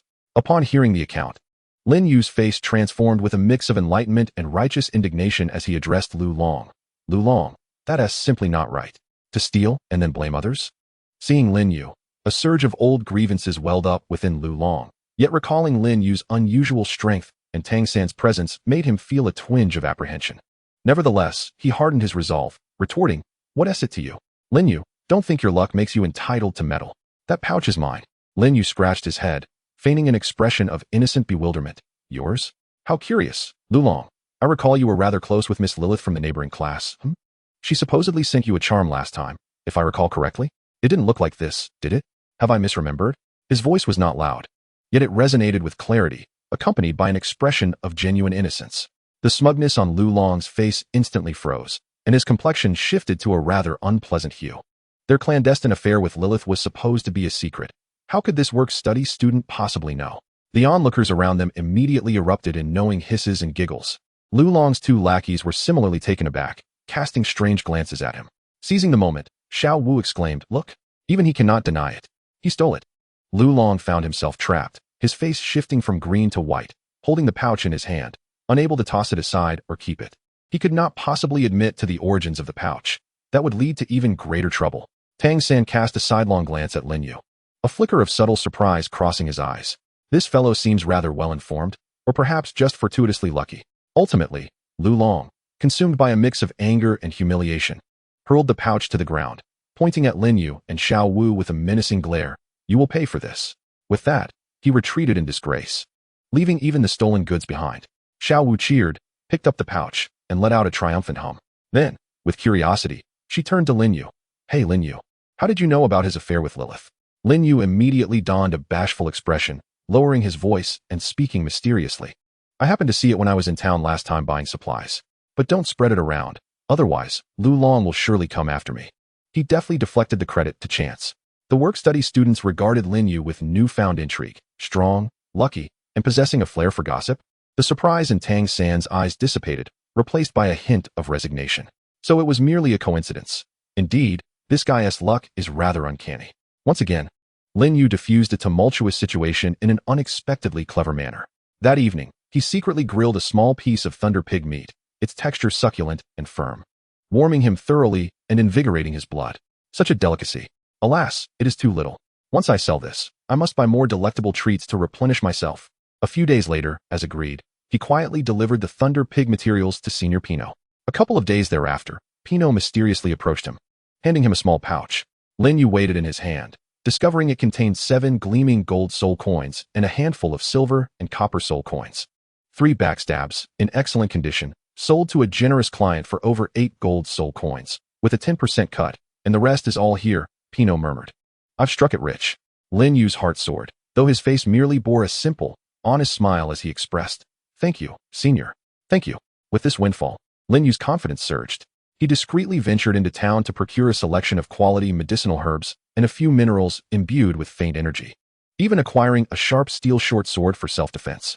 With his cultivation resources adequately supplied, the speed of his training in the burning technique and the enhancement of his soul power visibly accelerated. Having money is splendid. It seems I ought to explore more side ventures in the future. Chapter 22. The Return to the Soul-Hunting Forest. With several golden soul coins nestled in his pocket, Lin Yu felt an invigorating sense of purpose in his stride. The influx of cultivation resources had yielded immediate and remarkable results. His progress with the burning technique had accelerated, albeit still at a low yellow tier, yet the efficiency of energy absorption had improved. His soul power cultivation had also become notably smoother, steadily advancing towards level 12. Each evening, he relished a nourishing medicinal brew that replenished his vitality, leading to a blissful existence. However, one's appetite can grow insatiable. Having tasted the sweetness of abundant resources, Lin Yu found his current income unsatisfactory. The shipments from Senior Pino were erratic, and the profit margins were steep. Relying solely on the meager subsidies from the academy and the occasional lucky find was insufficient for his extravagant desires. I must forge a new path to wealth. His gaze once again fell upon the soul-hunting forest to the northeast of Notting City, a place where risk and opportunity coalesce. Although his previous encounter with the Thunder Pig had been perilous, it had granted him a clearer understanding of his own strength. with level 11 soul power. Nearing 450 years of the first soul ring, the formidable might of the Xuanzhong and its unyielding thunderous strikes, coupled with his secret weapons, the 8 extremes collapse and the violent step, he believed he could defend himself reasonably well. As long as he avoided the core areas and refrained from provoking those exceptionally formidable century-old soul beasts or their swarming kind. This time, I shall have a clear objective, not only to level up, but primarily to amass wealth. He set forth his action plan. Focus on hunting valuable, solitary, or seemingly vulnerable soul beasts. Engage if capable. Retreat with the violent step if necessary. Without hesitation, he embarked on his mission. On another day of rest, before dawn broke, Lin Yu stealthily slipped out of the academy and deftly returned to the soul-hunting forest. Having come a second time, he felt significantly more composed. After presenting his proof and passing through the checkpoint, he melded into the familiar shadowy woodland. This time, he was better prepared. In addition to the Xuanzhong, he carried a newly acquired steel short sword, a more comprehensive supply of healing salves and beast-repelling powder, as well as a rough map of the forest's outskirts, purchased from Pino for a silver soul coin, the accuracy of which was uncertain. Let us first explore the periphery and see if there are any easy targets to seize. Utilizing his previous experience and heightened senses, he cautiously navigated the outer regions. He generally ignored 10-year soul beasts unless they appeared to possess particularly valuable materials, in which case he would dispatch them without hesitation. Soon, he stumbled upon a golden weasel, a soul beast known for its incredible speed and fine fur, which was excellent for crafting high-grade leather armor, quite valuable indeed. However, this creature was elusive after a prolonged chase, during which he nearly exhausted his violent step. He finally cornered it and incapacitated it with a single strike of his, successfully obtaining his first complete pelt. An auspicious beginning. He reveled in his success as he secured the pelt and pressed deeper into the forest, gradually approaching the territory inhabited by century-old soul beasts. Exercising heightened caution, he endeavored to obscure his presence, skillfully using the terrain and trees for cover. Suddenly, a cacophony of fierce combat and the roars of soul beasts echoed ahead. Something is amiss. Lin Yu's spirit surged as he immediately reined in all his aura, moving stealthily like a phantom. Concealed behind a large tree, he peered out to witness a chaotic skirmish unfolding in the clearing. The combatants were 3 formidable soul master students, each in their 20s, engaged in fierce conflict with a massive soul beast, the 100-year-old rock-armored rhinoceros, whose body was encased in a shell resembling solid rock. The rhinoceros boasted an extraordinarily high defensive capability. The soul techniques unleashed by the 3 soul masters crashed against its armored hide with a resounding thud, yet inflicted little to no substantial damage, leaving them in a disheveled state from the creature's relentless charges. One of the students appeared to be injured, their movements noticeably sluggish. Clearly, the trio aimed to hunt this rhinoceros, as its horn and heart were highly valuable materials. However, they had grossly misjudged its defensive prowess and found themselves ensnared in a grueling battle. Lin Yu's eyes sparkled with insight. A thought flickered in his mind. While the clam and the snipe contend, the fisherman benefits. He meticulously observed the unfolding conflict. The 3 soul masters displayed a commendable synergy. Yet their offensive capabilities fell short, leading to immense soul power depletion without any breakthrough.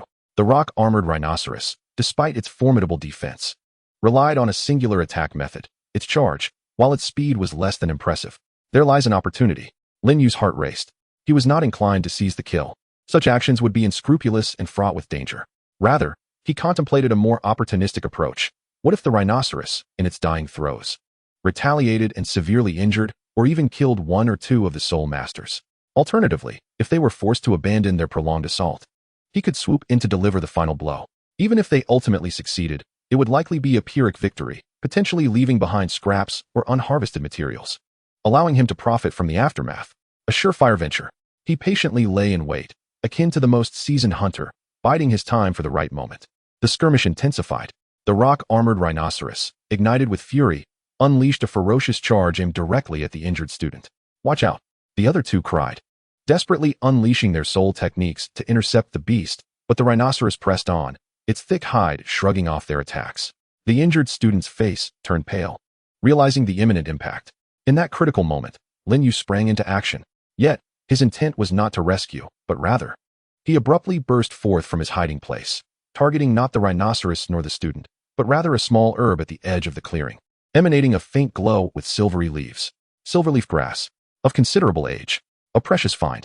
It stabilizes the mind and aids in cultivation, worth a fair sum. He had been eyeing this herb for some time, but had not previously found the opportunity to harvest it.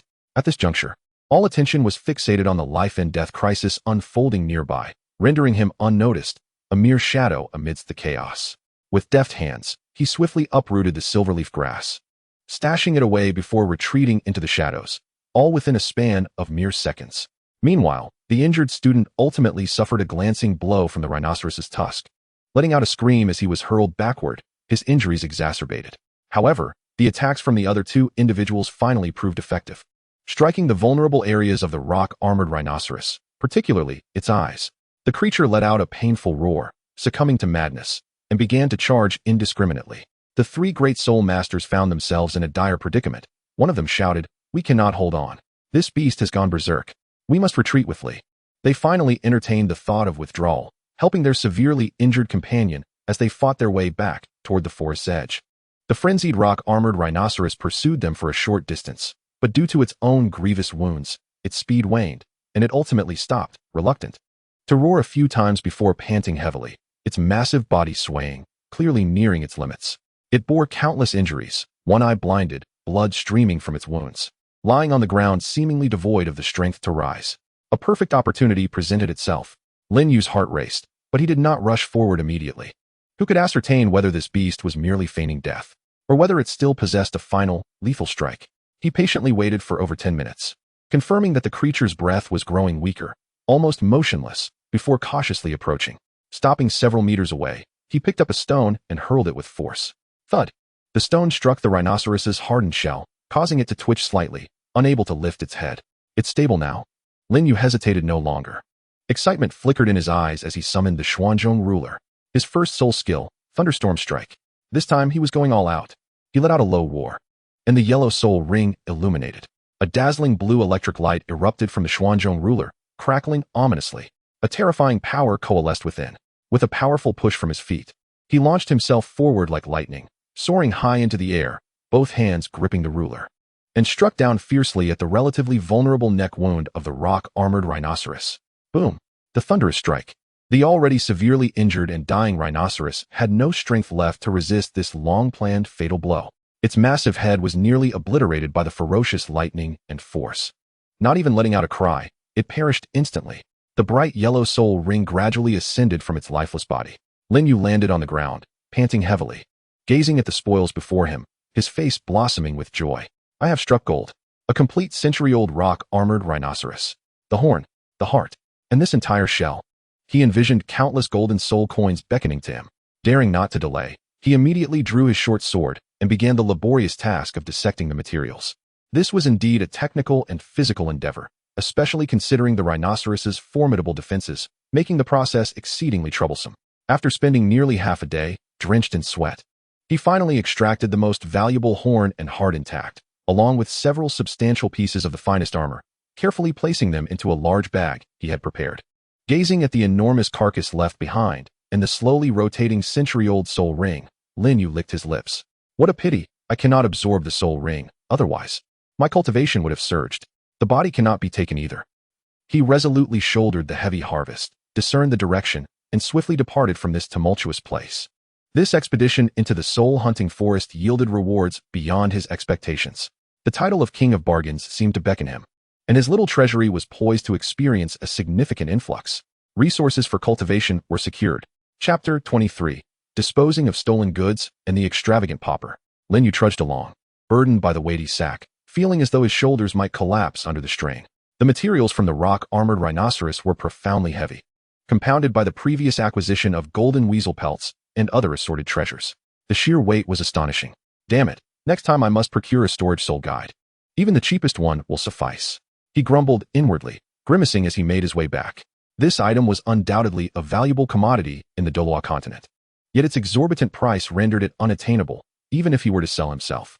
Navigating cautiously, he evaded several other teams of soul masters and, after a few harrowing moments, emerged unscathed from the soul-hunting forest. The guards were taken aback to see him carrying such a substantial load this time. "Kid, which soul beast's lair did you plunder?" one soldier inquired, unable to contain his curiosity. Lin Yu quickly set down the sack, panting heavily, and revealed his signature innocent yet fortuitous grin. "Just lucky, really lucky. I happened upon an injured century-old soul beast after it had battled with another, And it worked out in my favor, he said, wiping non-existent sweat from his brow. The soldier replied, while another soldier clicked his tongue in disbelief.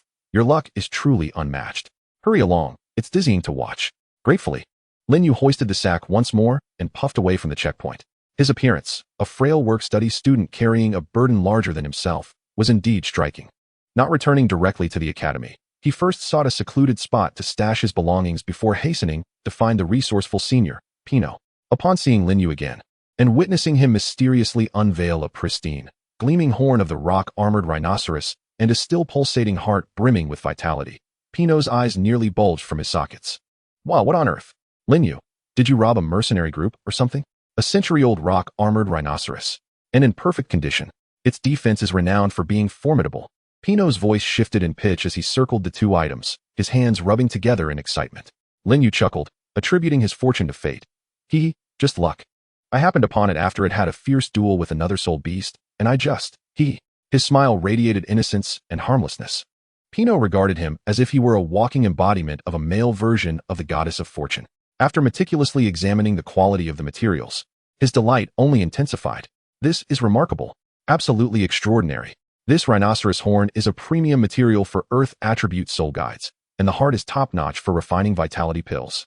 Junior, you have truly struck gold this time. Pino whispered excitedly. These cannot be sold as ordinary century-old materials. We must find someone knowledgeable. The price could easily double.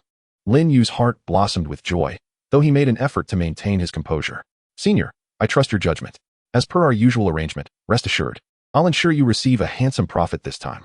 Pino patted his chest, carefully stowing away the two core materials before glancing at the sizable pieces of the armored hide from the rock rhinoceros. They were formidable in defense, albeit somewhat cumbersome to process. I'll assist you with these as well, though the price might be slightly lower. All right, I'll heed your advice, Senior. Lin Yu responded readily. In the following 2 days, Lin Yu found himself restless, unable to focus on his training, frequently feeling the weight of the still-cold gold soul coins in his pocket, money earned from selling the Golden Martin's fur and miscellaneous materials. At last, Pino approached him again, shrouded in mystery, and led him to a secluded corner where he handed him a bulging, weighty pouch filled with coins. Upon receiving the pouch, Lin Yu felt its heft. Opening it, he was greeted by a dazzling sight: gold soul coins. A quick count revealed at least 30. The rhinoceros horn and heart fetched a great price. I encountered an urgent need from an alchemist who paid 35 gold soul coins. The armor sold for 5, after deducting my 10% commission. Here are 36 gold soul coins. Junior, you've struck it rich. Pino's voice brimmed with excitement, as if the windfall were his own. Lin Yu's breath quickened. 36 gold soul coins. For a working student, this was an astronomical sum, an immense fortune. What a windfall. Truly, one cannot prosper without unexpected gains. He stifled the urge to let out a triumphant shout, his hands trembling slightly as he clutched the pouch tightly, his face flushed with exhilaration. Thank you so very much. Senior. His voice quivered with genuine emotion. Don't mention it. Should fortune smile upon you again, remember to seek me out. Pino beamed, pleased with the commission he had earned from the transaction. With his newfound wealth, Lin Yu felt as though he could float on air. Everything around him appeared delightful. Upon returning to Dormitory 7, he stealthily hid most of the gold soul coins, keeping only a few on hand for immediate use. Now that he had money, the first order of business was to improve his living conditions. He no longer subsisted solely on the cafeteria's meager offerings of steamed buns and thin porridge. Instead, he began to venture into the city to dine at restaurants, specifically those serving soul beast meat, renowned for their hearty meals. Although he opted for the most affordable options, the quality far surpassed that of the cafeteria. He also indulged in a shopping spree at the herbal shop, acquiring numerous herbs to aid his training and bolster his foundational energy. Each night, he brewed medicinal soups. Though they were somewhat bitter, the results were remarkable, and the speed of his cultivation with the burning formula improved ever so slightly. He even extravagantly purchased a few high-quality energy ores, which he would hug to sleep and train, finding them remarkably comforting. This lavish behavior soon drew the attention of his fellow dorm mates. Lin Yu, you seem to be enjoying a rather sumptuous diet lately, Wang Sheng remarked, observing Lin Yu sporting a new outfit, still modest but clearly fresh. Curiously, he noticed traces of oil at the corners of Lin Yu's mouth, remnants of his clandestine culinary indulgences. Xiaowu wrinkled her nose and blinked her large eyes, inquiring, "Oh, it seems you have a hint of medicinal scent about you. Have you fallen ill?" Even Tang San cast a scrutinizing glance in his direction. It was indeed peculiar for a student worker to suddenly experience a surge in spending power. Lin Yu felt a pang of alarm, thinking to himself, "Oh no, I may have let my pride get the better of me. He quickly adopted an expression of feigned modesty tinged with a hint of self-satisfaction, lowering his voice to speak in a conspiratorial tone. Well, you see, I happened to strike a bit of luck last time, didn't I? I sold some materials and earned a little money, thinking I might indulge a bit. But shoo, let us keep it between us. He cleverly attributed his newfound fortune to the rewards from his previous scavenging of materials, though in truth, that money had nearly been spent. Upon hearing this, everyone suddenly understood. Ah, so that's it. Wang Sheng clapped him on the back with envy, exclaiming, "Good for you, Lin Yu. It's high time you treated yourself." Xiao Wu pouted. "How lucky. I wish I could find some treasures too." Tang San's doubts dissipated, and he nodded slightly. It was entirely reasonable to improve one's living conditions with unexpected gains. He did not dwell on it further. Given that Lin Yu appeared merely to have indulged in some better food and purchased some ordinary medicinal herbs, which hardly amounted to extravagance, it resembled the compensatory consumption of a child from humble beginnings suddenly receiving pocket money. The crisis was averted once more. Lin Yu secretly wiped the cold sweat from his brow. I must be more cautious in the future. I cannot afford to be reckless with my spending. I must adopt a steady and prudent approach. Although he had tempered his extravagance somewhat, the benefits of ample resources were undeniably tangible. His soul power steadily approached the 12th level, and his physical prowess, nourished by medicinal herbs and energy ores, continued to enhance. His mastery over the Xianzhong Qi and soul techniques grew increasingly proficient. He even began to ponder whether he should seek a better weapon or perhaps acquire a more advanced meditation technique. The allure of wealth ignited within him a fervor for this promising venture of scavenging. The once obscure student of Notting Academy was quietly laying a solid foundation for his path to strength through the initial accumulation of capital. To him, the soul-hunting forest had transformed into a resplendent treasure trove. Where would he scavenge next? He stroked his chin, studying the course map, his eyes sparkling with the fervor of a treasure hunter. Chapter 24, Rising Fame and the Troubles of the Scavenger King. Lin Yu's life was becoming increasingly prosperous. With money in his pocket, he felt at ease. The substantial investment of resources yielded remarkable results. His soul power seamlessly broke through to the 12th level, steadily advancing towards the 13th. Although the burning technique remained a lowly yellow-grade skill, its operation seemed to have improved slightly, leading to a marginally higher efficiency in energy refinement, which was better than nothing. More importantly, he had stealthily ventured into the soul-hunting forest 2 more times. Armed with the confidence from his previous successes, he grew bolder. No longer content with merely scavenging from the periphery, he began to delve deeper, actively seeking out valuable, yet relatively manageable century-old soul beasts. The process remained perilous. On one occasion, he narrowly escaped being overwhelmed by a swarm of decade-old venomous bees, fleeing for his life with a mad sprint, his face swelling to the likeness of a pig's head. On another occasion, he encountered a remarkably swift century-old wind wolf, which chased him in a frenzy, forcing him to leap and dodge. Ultimately, he managed to immobilize it by utilizing the terrain with his heavy celestial ruler and, with a thunderous strike, barely succeeded in repelling the creature, albeit sustaining several cuts from its razor-sharp winds. Yet, the rewards were considerable. He successfully scavenged a century-old ironback howling wolf, which had been grievously wounded in a territorial dispute, obtaining a pair of formidable claws and a fearsome fawn. In a secluded cave, he stumbled upon several well-aged soul-condensing herbs, known for their ability to slightly enhance one's mental acuity, a rarity in the market. Through the hands of Senior Pinot, these treasures fetched him over 20 golden soul coins. Although he had never explicitly stated it, the moniker Scavenger King had firmly lodged itself in Lin Yu's mind. However, frequent excursions into the soul-hunting forest, each yielding unexpected gains, inevitably drew attention over time. The first to sense something amiss was Senior Pinot, observing Lin Yu repeatedly produce high-quality materials from century-old soul beasts. His astonishment gradually morphed into numbness, culminating in a heartfelt inquiry. "Junior, do share your secret with me. Is your fortune perhaps a tad too extraordinary? Finding treasures every time? Is the soul-hunting forest your family's domain?" Lin Yu felt a pang of anxiety, but maintained his innocent demeanor, scratching his head and chuckling sheepishly. "Perhaps I simply have a knack for finding prime spots to lie in wait, coupled with keen eyesight. Luck is a fickle mistress, and I can't control it, Senior." Pinot remained skeptical but, considering the lucrative commission, refrained from pressing further, though his gaze grew increasingly peculiar. Soon after, whispers began circulating within the academy. The primary concern was Lin Yu's spending habits, which did not align with that of an ordinary work-study student. Although he had been quite restrained, his occasional indulgence in better meals, new attire, and the faint scent of herbs on him did not escape the notice of the observant. Moreover, each time he returned from the soul-hunting forest, despite his attempts to conceal it, The subtle change in his demeanor post-battle and the occasional gleam of tenacity in his eyes marked him as distinctly different from the average work-study student. Consequently, strange rumors began to circulate within a small circle. Have you heard? Lin Yu from the 7th dorm seems to frequent the soul-hunting forest quite often. Isn't he just a beginner? Going alone? Isn't that courting disaster? Who knows? But he appears to return unscathed most times, occasionally bearing minor injuries, yet looking more invigorated than ever. Odd. Could he truly possess some secret technique? Or perhaps he has a powerful benefactor. Benefactor? What kind of benefactor does a work-study student have? I suspect he is merely riding a wave of good fortune. Naturally, these rumors made their way to the 7th dorm. Wang Sheng and others, piqued by curiosity, questioned Lin Yu, who deftly deflected their inquiries with his usual tale of good luck and savvy scavenging. Although they envied him, they reluctantly accepted his explanation, for aside from luck, they could conjure no other plausible reasons.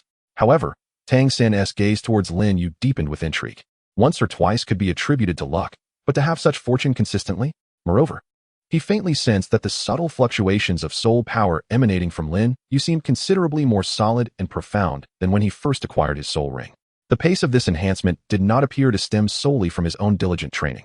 This Lin Yu is undoubtedly suspicious, Tang San concluded in his heart.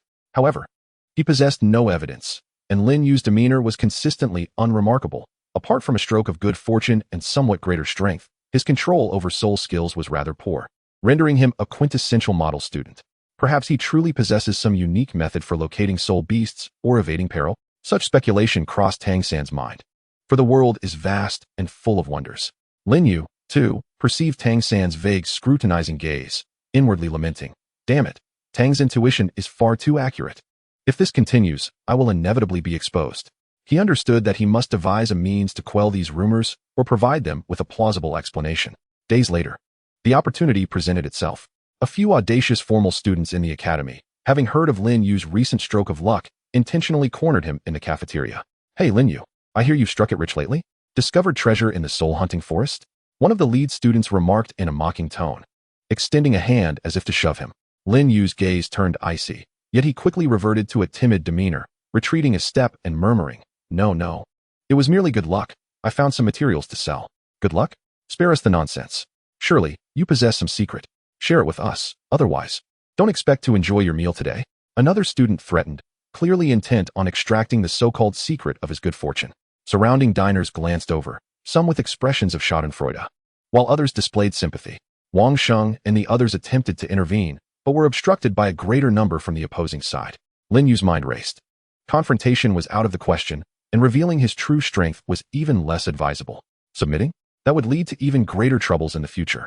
A spark of inspiration struck him. He manifested a look of struggle and fear, as if cornered, and ultimately gritted his teeth. Retrieving a crumpled little notebook from his pocket, which he had actually prepared in advance, and timidly extending it. "Actually, I rely on this." The students were taken aback, snatching the notebook and flipping it open. Inside, they beheld a myriad of crooked symbols, arrows, and rudimentary illustrations of soul beasts. Accompanied by annotations, "At the crooked tree to the east, turn left at the mud pit. There's a 10-year-old skunk, worthless, do not disturb.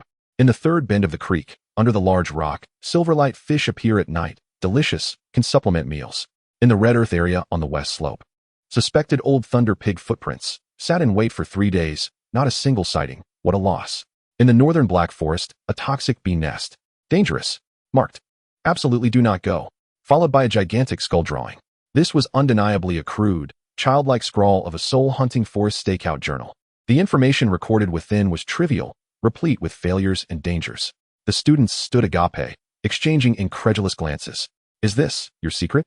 The leading student disdainfully tossed the notebook back to Lin Yu. Lin Yu hurriedly caught it, cradling it as if it were a treasured possession. His face contorted in sorrow as he explained, "I simply relish wandering aimlessly, noting down places that might yield something, and then I squat there. Most often returning empty-handed and frequently encountering danger. Just the other day, I was chased by a swarm of venomous bees and nearly didn't make it back. It's truly a game of chance for me." His heartfelt performance, coupled with that endearingly foolish notebook, instantly heightened his credibility. The other students quickly lost interest. After all this time, was he merely a simpleton relying on such foolish methods for luck? No wonder he often returned injured. What a waste of my time. The leading student cast a disdainful glance at Lin Yu and departed with his companions. Those around, eager for entertainment, erupted into laughter. Was this truly the so-called secret? It seemed Lin Yu was simply fortunate in his folly. Wang Sheng and others gathered around to comfort Lin Yu. Meanwhile, Tang San observed from a distance, leisurely eating with a spoon. He had caught a glimpse of the notebook's contents and found it perfectly aligned with Lin Yu's naive yet persistent character. Oh, so it relies on such simple methods and patience? Tang San's doubts dissipated significantly. Though a bit foolish, it seems plausible. Perhaps I was overthinking it. Once again, Lin Yu managed to defuse the crisis through self-deprecation.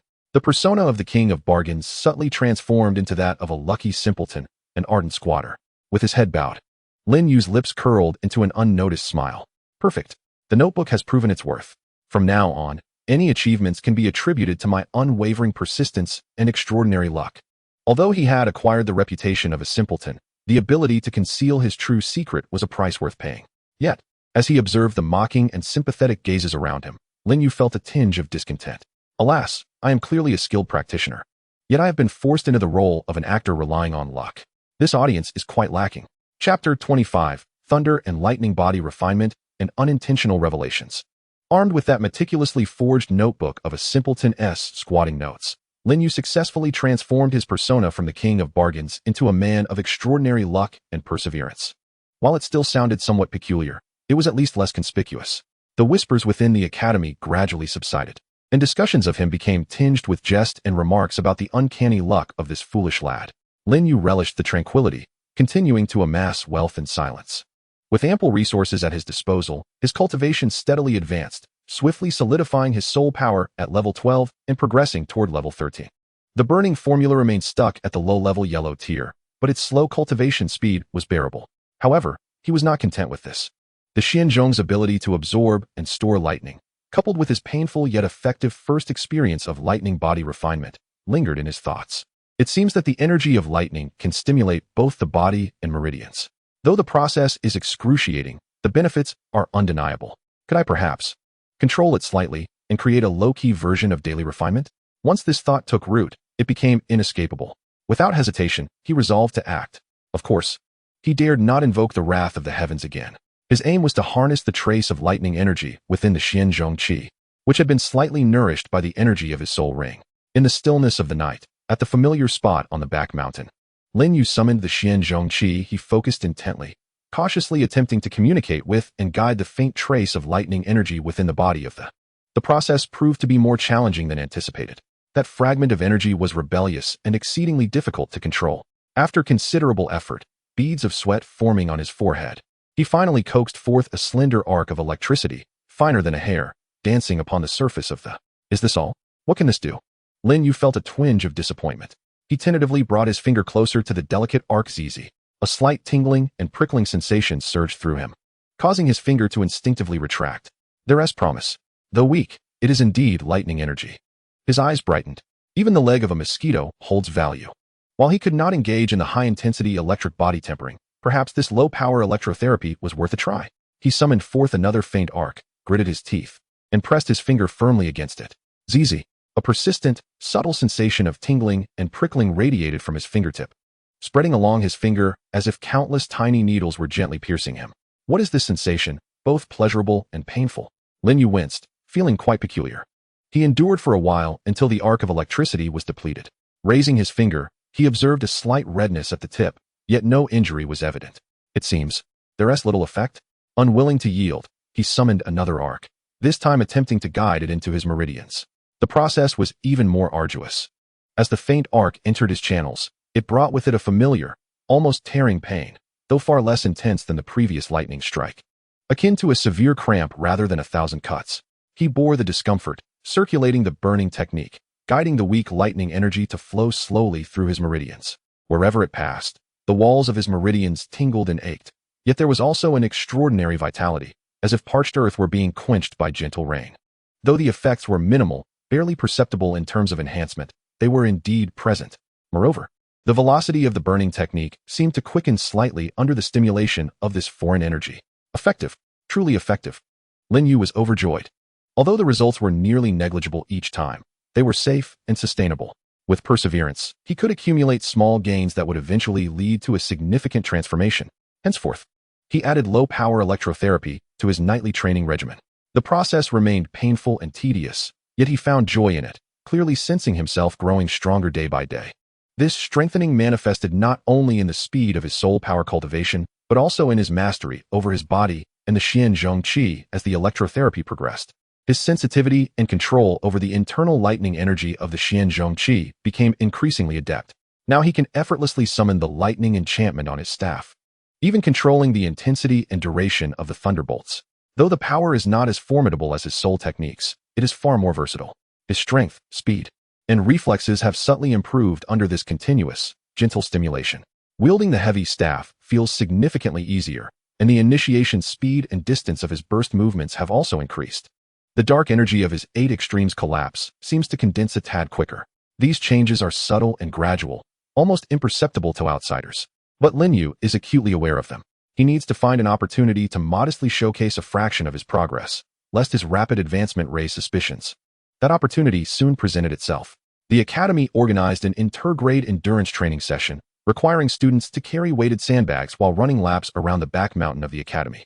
For the work-study students, this purely physical task was akin to a nightmare. Many struggled with their stamina. After only a few laps with the sandbags, they were utterly exhausted. However, Lin Yu felt relatively fine. Compared to his nightly runs with the heavy staff, the weight of the sandbags felt almost insubstantial. Moreover, his constitution had been subtly enhanced by the electricity and medicinal herbs, making the run feel rather effortless. Yet, he knew he could not display this ease. Blending into the crowd, he deliberately ran out of breath, drenched in sweat, maintaining a pace that fell below average, projecting an image of effort tempered by limited talent. As the run progressed, most students slowed down, walking intermittently. Lin Yu pretended to be fatigued, reducing his speed, yet his breathing remained remarkably even compared to his peers. At that moment, a rather boisterous formal student nearby, overwhelmed by exhaustion, stumbled and began to slide down the slope. "Ah!"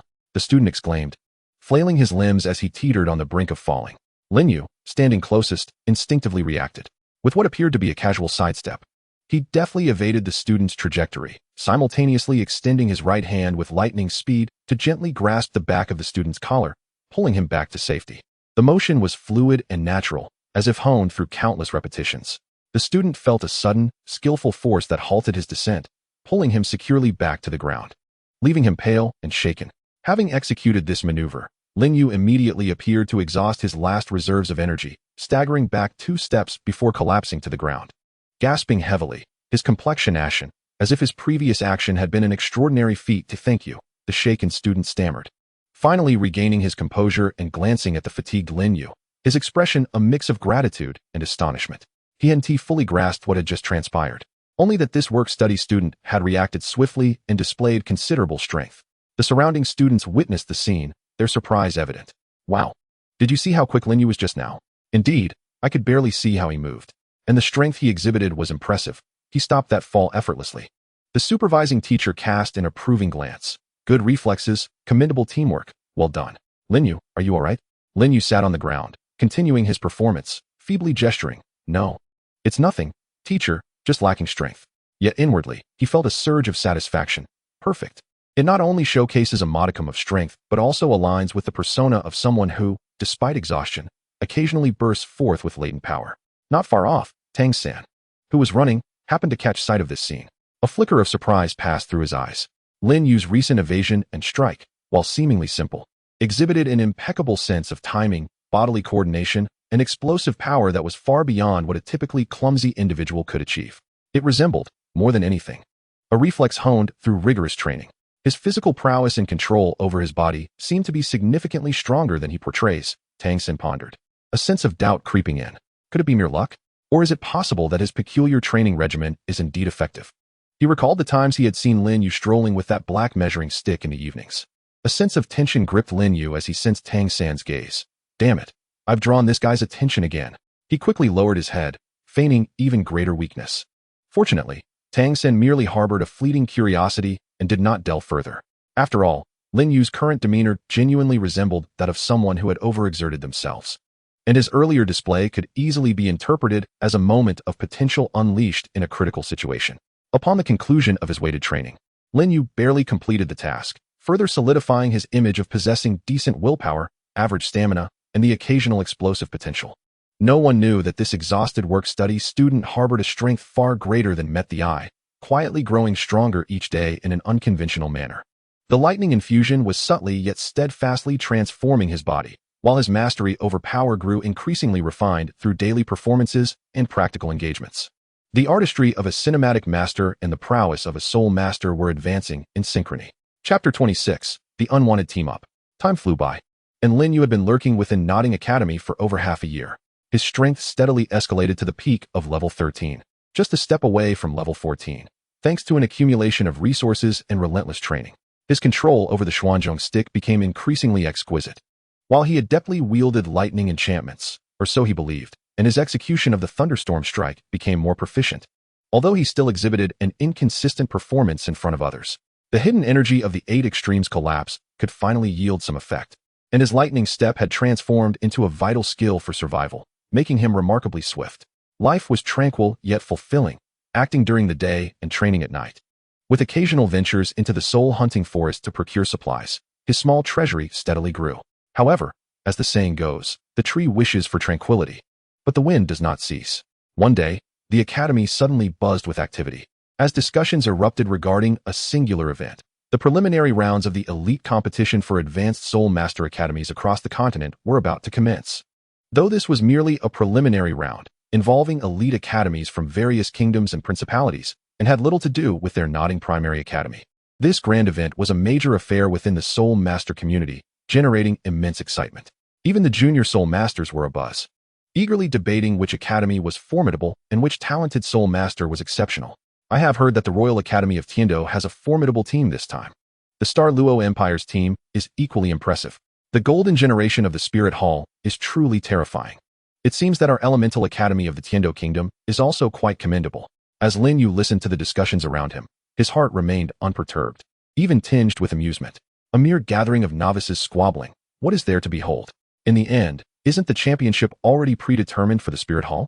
As someone privy to the script, he maintained his composure. Yet, he had forgotten that the fervor of the competition often ignites the enthusiasm of grassroots practitioners. To motivate the students, the Academy announced that it would soon hold an internal selection competition, where the most outstanding students would have the opportunity to represent Nodding Academy and observe the live pre-selection matches of the Tiando Division. This was a rare opportunity for broadening one's horizons. All students were eager, especially those on the verge of graduation, yearning to enter a better intermediate academy, viewing this as an essential addition to their resumes. Most work-study students had little expectation, knowing such good fortune was not destined for them. However, Wang Sheng and others were intrigued, discussing which senior was the most formidable. Initially, Lin Yu paid it no mind. It was merely an observation, not a competition. What was the point? He would rather spend that time gathering more resources in the soul-hunting forest, until the director of studies sought him out. In the office, the director regarded the somewhat apprehensive Lin Yu, adjusted his glasses, and spoke in a flat tone. Lin Yu, you are to register for the internal selection competition. Lin Yu was taken aback, instinctively wanting to decline. Master, my strength is lacking. I can hardly control my soul skills. I would just embarrass myself. The director interrupted him, his tone brooking no argument. Your martial soul is exceptional. Your power far exceeds that of your peers. Although your control of soul skills is inadequate, their potency remains commendable. The selection competition is not merely a contest. It is also a training opportunity. You require more practical experience to hone your control over your soul skills. This is part of the educational process. Lin Yu lamented inwardly. Damn it. I do not wish for notoriety. I merely want to cultivate in seclusion. If he were to perform on stage, under the scrutinous gaze of the audience, how could he maintain his facade? Yet, he dared not directly counter the master and could only muster a reluctant acknowledgement. Yes, director, I understand. Exiting the office, Lin Yu wore a gloomy expression. What a disaster. I have been coerced into this. News quickly spread, and the work-study students learned that Lin Yu had been personally selected by the master for the competition. Wang Sheng and others surrounded him, chattering excitedly. Lin Yu, impressive. The director has taken notice of you. Go for it. Show us work-study students some honor. Let them see your century-old soul skills. Xiao Wu also bounced over. Grinning broadly, Lin Yu, I'll be watching your match. Don't get eliminated in the first round. Tang San observed quietly from the side, saying nothing. But his gaze seemed to indicate that he would be paying attention. Lin Yu could only force a smile that was more painful than tears to respond. Frustrated as he was, the matter was settled, and he could only think of ways to cope. His goal was clear. He must not stand out too much. Yet he could not afford to lose too disgracefully. Ideally, he would stop at a reasonable middle ground, fulfilling the director's task without attracting undue attention. Very well. I'll just go and give it a try. If I encounter a formidable opponent, I shall concede without hesitation. He devised a flawless plan for taking it easy. However, plans often falter in the face of unforeseen circumstances. The selection tournament employed a random drawing for group placements. And perhaps it was a cruel twist of fate that Lin Yu found himself in a relatively weak group, where most of his opponents were merely first-ring soul masters, possessing ordinary soul rings. In the first match, he faced a nimble soul master whose martial spirit was a swift rain swallow, excelling in speed but lacking in power. Lin Yu adhered strictly to his laid-back strategy, adopting a turtle-like stance with his Xian Zhong Qi, allowing the opponent to strike him repeatedly with futile attempts at offense. Ultimately, he seized a fortunate opportunity when the opponent made a mistake, inadvertently sweeping them off the stage with his weapon. Victory was hard-won. In the second match, his opponent was a defensive soul master with a martial spirit of stone armor, possessing a tough exterior. Lin Yu continued to take it easy, clumsily engaging in combat. And his soul skill, Thunderstorm Strike, manifested in a sporadic and energy-draining manner, failing to breach the opponent's defenses. Eventually, he was compelled to match their endurance, relying on sheer tenacity to exhaust the opponent's soul power, thus narrowly achieving victory. These two unsightly wins solidified the impression that he possessed formidable strength and soul skills, yet lacked finesse, relying solely on perseverance and luck. The audience stifled yawns, deeming this student merely resilient, yet lacking in true skill. Lin Yu was quite pleased with his masterful display of feigned lethargy. However, in the final match of the group stage, he encountered an unexpected adversary, a female student named Xue Fei, who wielded the rare control-type martial spirit known as Ice Vines. Xue Fei was no weakling, boasting a soul power of level 19, with a decade-old soul skill, Ice Vines Entangle, capable of restricting her opponent's movements. As the match commenced, Xue Fei swiftly created distance, her white soul ring illuminating as icy blue vines rapidly spread across the ground, ensnaring Lin Yu's feet. Instinctively, he sought to evade with a burst of speed, yet he restrained himself, feigning an inability to escape, allowing the vines to bind him tightly. A bone-chilling cold enveloped him, rendering his movements rigid and slow. Panic flashed across his face as he struggled in vain. Noticing his predicament, Xue Fei wore a triumphant smirk, channeling her soul power to summon more ice vines. Intent on binding Lin Yu completely, just when defeat seemed imminent, Lin Yu appeared to grow desperate, instinctively attempting to unleash the lightning power of his Xian Zhong Qi to break free from his restraints. However, he lost control of the output. Buzz! A brilliant burst of blue lightning erupted from the Xian Zhong Qi, far more dazzling than ever before, illuminating a significant portion of the weapon's surface. The arcs of electricity danced violently. The ice vines, stimulated by this sudden surge of energy, turned charred and brittle. Seizing the moment, Lin Yu exerted all his strength. Crack! The blackened vines snapped apart. He narrowly escaped, but it appeared that due to the loss of control over his soul power, he suffered a backlash. His complexion paling as he stumbled back several steps, the lightning on his weapon dimming rapidly. A low murmur of astonishment rippled through the crowd. Had the lightning intensified? Was it merely an illusion, or had he truly reached a heightened state of power? Surely it was luck. Just look at him.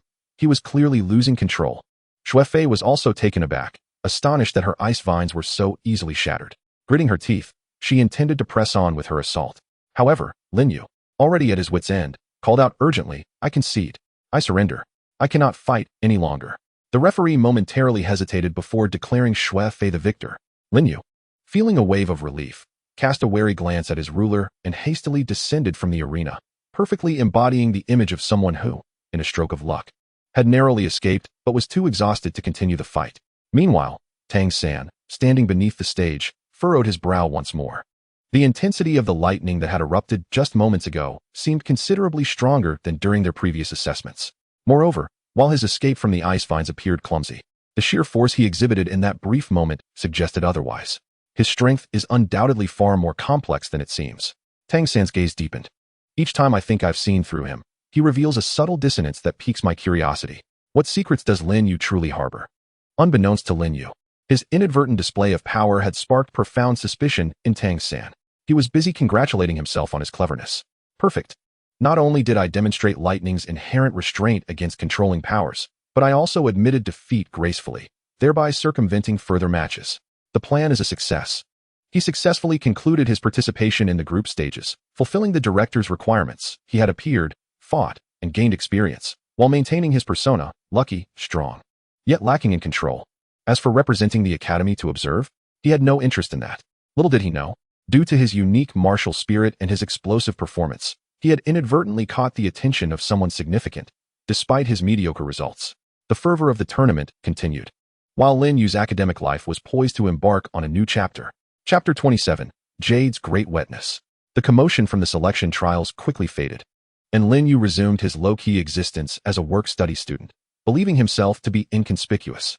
The brief outburst on the arena was largely attributed to luck and loss of control by most, save for Tang San, whose increasingly suspicious gaze stirred no significant waves.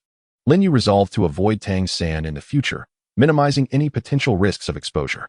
Ultimately, the opportunity to observe the tournament fell to several formidable second-ring Soul Master seniors, much to everyone's satisfaction, except Lin Yu, who was more than happy to abstain. Just when he thought the matter had concluded and he could focus on his training, an unexpected invitation shattered the tranquility. That day after class, as Lin Yu was preparing to sneak off to the cafeteria for a meal, an unfamiliar student suddenly blocked his path, presenting him with a folded note. "Senior Lin Yu," the student said hurriedly, "someone asked me to deliver this to you." With that, the student departed swiftly. Lin Yu, taken aback, unfolded the note with curiosity. It bore a single, succinct line: "Meet at the pavilion on the back mountain after dusk to discuss matters. Yu Xiaojing." Yu Xiaojing. Lin Yu's heart skipped a beat. Who else could it be at Nodding Academy with the surname Yu? Master Yu Xiaojing. What could he want from me? Hasn't the selection competition concluded? Could it be that my performance was so abysmal that he intends to give me a special training session? No, please. Lin Yu's scalp prickled at the thought. Being singled out by a master was hardly a fortuitous circumstance. Should I go or not? After much hesitation, he resolved to attend, with an invitation from Yu Xiao himself. Declining would only betray a guilty conscience. As evening approached, the setting sun cloaked the rear mountain in a golden-red hue. Lin Yu dawdled his way to the secluded pavilion, where he indeed found Master Yu Xiaojing standing with his hands clasped behind him, his silhouette elongated by the sunset. "Master," Lin Yu approached respectfully, his heart racing with apprehension. The master turned, his piercing gaze scrutinizing him from head to toe, yet he remained silent. This silent appraisal weighed heavily upon Lin Yu. What is this? An interrogation? I haven't done anything out of line lately, except for sneaking into the soul-hunting forest. Have I been discovered? Just as Lin Yu felt he could no longer withstand the pressure, Yu Xiao finally spoke, his tone as unadorned as ever. "Lin Yu, your martial spirit is quite extraordinary." Lin Yu's heart tightened. Here it comes. He quickly lowered his head. "Yes, it is rather heavy and unwieldy." "Not merely heavy," Yu Xiaojing interrupted. "Most weapon martial spirits possess inherent characteristics. Your martial spirit seems to have a natural affinity for and capacity to store lightning energy. This is exceedingly rare among weapon martial spirits." Lin Yu inwardly cursed. The theoretical master was indeed astute. He stammered. "Perhaps it is due to absorbing the Thunder Dolphin Soul Ring? I am uncertain. It just feels like the sometimes carries a charge. The Soul Ring can influence the martial spirit, yet it typically bestows soul skills rather than altering the intrinsic attributes of the martial spirit," Yu Xiaojing remarked, his gaze intense. "During the selection competition, the intensity of the lightning you unleashed while breaking free from the ice vine far surpassed your usual display and exceeded the normal energy levels of the Thunder Dolphin Soul Ring. This is not merely a soul skill effect. It resembles the inherent power of the martial spirit being awakened." Lin Yu thought to himself, this old fox. His observations are excessively meticulous. He fumbled for words, unsure how to respond. Noticing Lin Yu's anxious demeanor, Yu Xiaojing softened his tone. "There is no need for you to be tense. Variations in martial spirits are diverse, and possessing unknown characteristics is entirely normal. I did not summon you to unearth your secrets." He paused before continuing. "Your martial spirit harbors great potential, yet it appears you lack the proper approach. Possessing a treasure trove without awareness of its value. Your control over soul skills is crude, and your application of power is clumsy, thus squandering your innate talent." Lin Yu internally protested. "Brother, that was intentional." Yet his face could only reflect shame and confusion. I tend to struggle, and I never quite grasp what the teacher imparts." "It is not that you are dim-witted," Yu Xiaojing replied, shaking his head. "Perhaps it is merely a lack of appropriate guidance. Your martial spirit and combat style align with certain theoretical constructs I have researched." Lin Yu was taken aback. "What does that mean?" The master did not elaborate but shifted the topic. "What are your thoughts on the elite competition among advanced soul master academies across the continent?" Lin Yu found himself momentarily bewildered by the abrupt shift in conversation, instinctively responding, It's quite lively indeed." The master gazed into the distance, his tone ethereal. "The stars twinkle, and prodigies abound. Yet, true strength does not solely belong to those who shine the brightest. Some martial spirits may appear ordinary, even clumsy, but if developed properly, they They could indeed shake the foundations of the world. He turned back to Lin Yu, his eyes filled with a scholar's curiosity and an indescribable anticipation. Lin Yu, do you wish to make your martial spirit stronger? Not through mere luck or ignorance, but by truly mastering it and uncovering its genuine power. Lin Yu's heart raced. Is this the moment for him to take on a disciple? But wait, in the original story, didn't he only have eyes for Tang San? Could it be that my mutated martial spirit has piqued his interest?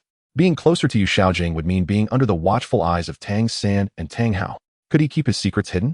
In an instant, Lin Yu's mind was a whirlwind, his expression shifting restlessly. The master observed his turmoil without pressing him, merely stating, "You need not respond immediately. Take your time to ponder. Power itself is neither right nor wrong. It is the wielder who determines its fate. Should you find clarity, feel free to seek me out." With that, he patted Lin Yu's shoulder and departed from the pavilion, leaving Lin Yu standing alone, torn within. The sun sank completely below the horizon, and night fell. Lin Yu gazed toward the direction where Yu Xiaojing had vanished, feeling somewhat exasperated. If I had known, I shouldn't have showcased my potential so openly. Now I'm under the gaze of a great figure. Yet, he understood that to truly grow stronger, seclusion would not suffice. I'll hold off for now and assess the situation. After all, he hasn't set a deadline. Resolute, he pushed the matter aside for the time being. His immediate concern was to venture into the soul-hunting forest to gather more resources, as his recent training had depleted his reserves considerably. Unbeknownst to him, after his departure, a figure emerged from the shadows near the pavilion. It was Tang San. He watched the direction in which Lin Yu had disappeared, his brow furrowed. He had caught snippets of the conversation between the master and Lin Yu. Special martial spirit, affinity for lightning, great potential, correct guidance. These phrases coalesced in Tang San's mind, intensifying his suspicions. The master holds him in such high regard? He intends to personally guide him? This Lin Yu is indeed extraordinary. What else is he concealing? A sense of unease began to stir within Tang San, not directed at Lin Yu himself, but rather at the sensation of something slipping beyond his control and understanding. Chapter 28, Soul Bones. This opportunity is too grand to overlook. Yu Xiaojing's invitation weighed heavily on Lin Yu's mind, leaving him restless for several days. This is maddening. Enough of this. Time to focus on earning some money. Only with wealth can I grow stronger. Only with wealth can I stand firm. He ultimately resolved to tackle the issue in the most unadorned manner, first enhancing his own capabilities, ensuring that, come what may, he would possess a solid foundation. Thus, on a dark and windy day, though it was not particularly so, Lin Yu stealthily ventured once more into the soul-hunting forest. This time, he had a clear objective, heading directly towards the secluded cave where he had previously discovered the soul-gathering grass. The density of soul beasts in that vicinity was relatively low, yet rare medicinal herbs and unique soul beasts, fond of shady environments, occasionally made their appearance. He navigated through the woods with ease, his senses fully attuned, deftly avoiding areas marked by formidable auras. Along the way, he collected several well-aged medicinal plants, his spirits lifting slightly. Indeed, the gifts of nature are most capable of healing the heart, or perhaps the beast's heart, as he parted a dense thicket, preparing to inspect whether treasures lay hidden behind. A sudden, violent surge of destructive energy erupted not far ahead. This was followed by deafening roars and the sounds of fierce combat. The shockwave from the energy collision sent the surrounding trees rustling. What on earth was happening? Lin Yu recoiled instinctively, swiftly dropping to the ground and suppressing all traces of his presence. The commotion indicated a battle at least among thousand-year soul beasts, and not just any, but exceptionally fierce ones. His heart raced, a mix of fear and trepidation swirling within him, yet curiosity compelled him to peer into the fray. Before him lay a chaotic clearing where two colossal creatures were locked in a furious struggle. On one side was a deep purple giant python, as thick as a barrel, adorned with a single horn, crackling with black lightning that scorched the earth and shattered trees in its wake. A thousand-year soul beast, the horned python. Opposing it was a massive creature, its body covered in dark golden scales resembling those of a pangolin, with razor-sharp claws, exhibiting an extraordinarily formidable defense as it withstood the black lightning while launching ferocious assaults, leaving deep craters in the ground. A thousand-year soul beast, the gold-splitting earth dragon. The two soul beasts were evidently battling fiercely over territory or some heavenly treasure, unleashing their full might in a life-and-death struggle. The clash of their various soul skills created a truly terrifying spectacle. Lin Yu watched, stupefied and drenched in cold sweat. A battle of thousand-year soul beasts. Should he be caught in the crossfire, he would perish without even realizing how. It was time to flee. His first instinct was to retreat swiftly, but just as he prepared to back away, his gaze was suddenly drawn to a small tree at the edge of the battlefield. This small tree gleamed with a dark golden hue, its leaves resembling dragon scales, bearing 3 fist-sized fruits that emitted peculiar energy fluctuations. These were precisely the coveted targets of the 2,000-year soul beasts, dragon scale fruits. Judging by their color and energy, they were at least 500 years old, an exceptional treasure for enhancing one's physique and solidifying one's foundation. Lin Yu's eyes instantly glimmered with greed. The value of this find far surpassed all his previous acquisitions. Greed swiftly eclipsed his fear. It was time to take a gamble. Wait until they were both gravely wounded. A frenzied thought seized his mind. He lay flat on the ground, scarcely daring to breathe, his eyes fixed intently on the battlefield, awaiting the opportune moment when the clamorous conflict might yield a chance for him to benefit from the struggle. The battle between the 2 millennia-old soul beasts raged with increasing ferocity. The black lightning unicorn python unleashed a terrifying bolt of black lightning that shattered a large portion of the golden cracked earth dragoness scales, leaving it bloodied and battered. In retaliation, the golden cracked earth dragon clawed fiercely at the python's abdomen, nearly eviscerating it.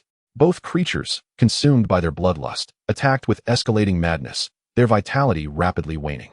Finally, after a desperate clash of wills, a thunderous explosion echoed, sending clouds of dust swirling. The horn of the black lightning unicorn python pierced the heart of the golden cracked earth dragon, while simultaneously, the dragon's claws crushed the python's skull. 2 mournful cries of defiance rang out almost in unison, and the 2 formidable millennia-old soul beasts collapsed to the ground, causing the very earth to tremble beneath them. Their life forces swiftly dissipated, and brilliant purple soul rings gradually emerged from their lifeless forms. They had perished together. An opportunity. Lin Yu's heart raced, nearly leaping from his chest.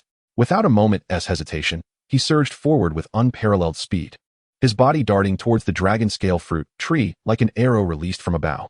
In that fleeting instant, he caught a glimpse from the corner of his eye, a faint glimmer of dark golden light flickering from the shattered skull of the golden cracked earth dragon. But his mind was consumed with thoughts of the dragon scale fruit, leaving no room for contemplation. Upon reaching the tree, he quickly scaled it, deftly plucking 3 dragon scale fruits and stuffing them into a jade box he had procured at great expense for optimal preservation of their medicinal properties. The fruits felt heavy in his hands, pulsating with potent energy, undeniably genuine. This is it. I've truly struck gold this time. His hands trembled with excitement. Daring not to linger, he turned to flee. Yet, as he pivoted, something seemed to trip him, causing him to stumble precariously. Reflexively, he looked down. What had ensnared him was a nondescript fragment of dark golden bone, smeared with blood and brain matter, lying next to the shattered claw of the golden cracked earth dragon. The fragment was no larger than a fingernail, nearly indistinguishable amidst the debris.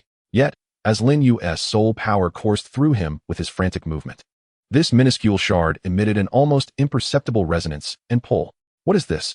Lin Yu froze. A preposterous yet chilling thought invaded his mind. He crouched down abruptly, disregarding any sense of revulsion, and began to clear away the filth. Deep within the shattered skull, he uncovered a piece of bone about the size of a palm, wholly dark golden in hue, irregularly shaped, emanating a faint yet profoundly pure and heavy wave of energy, quietly resting there.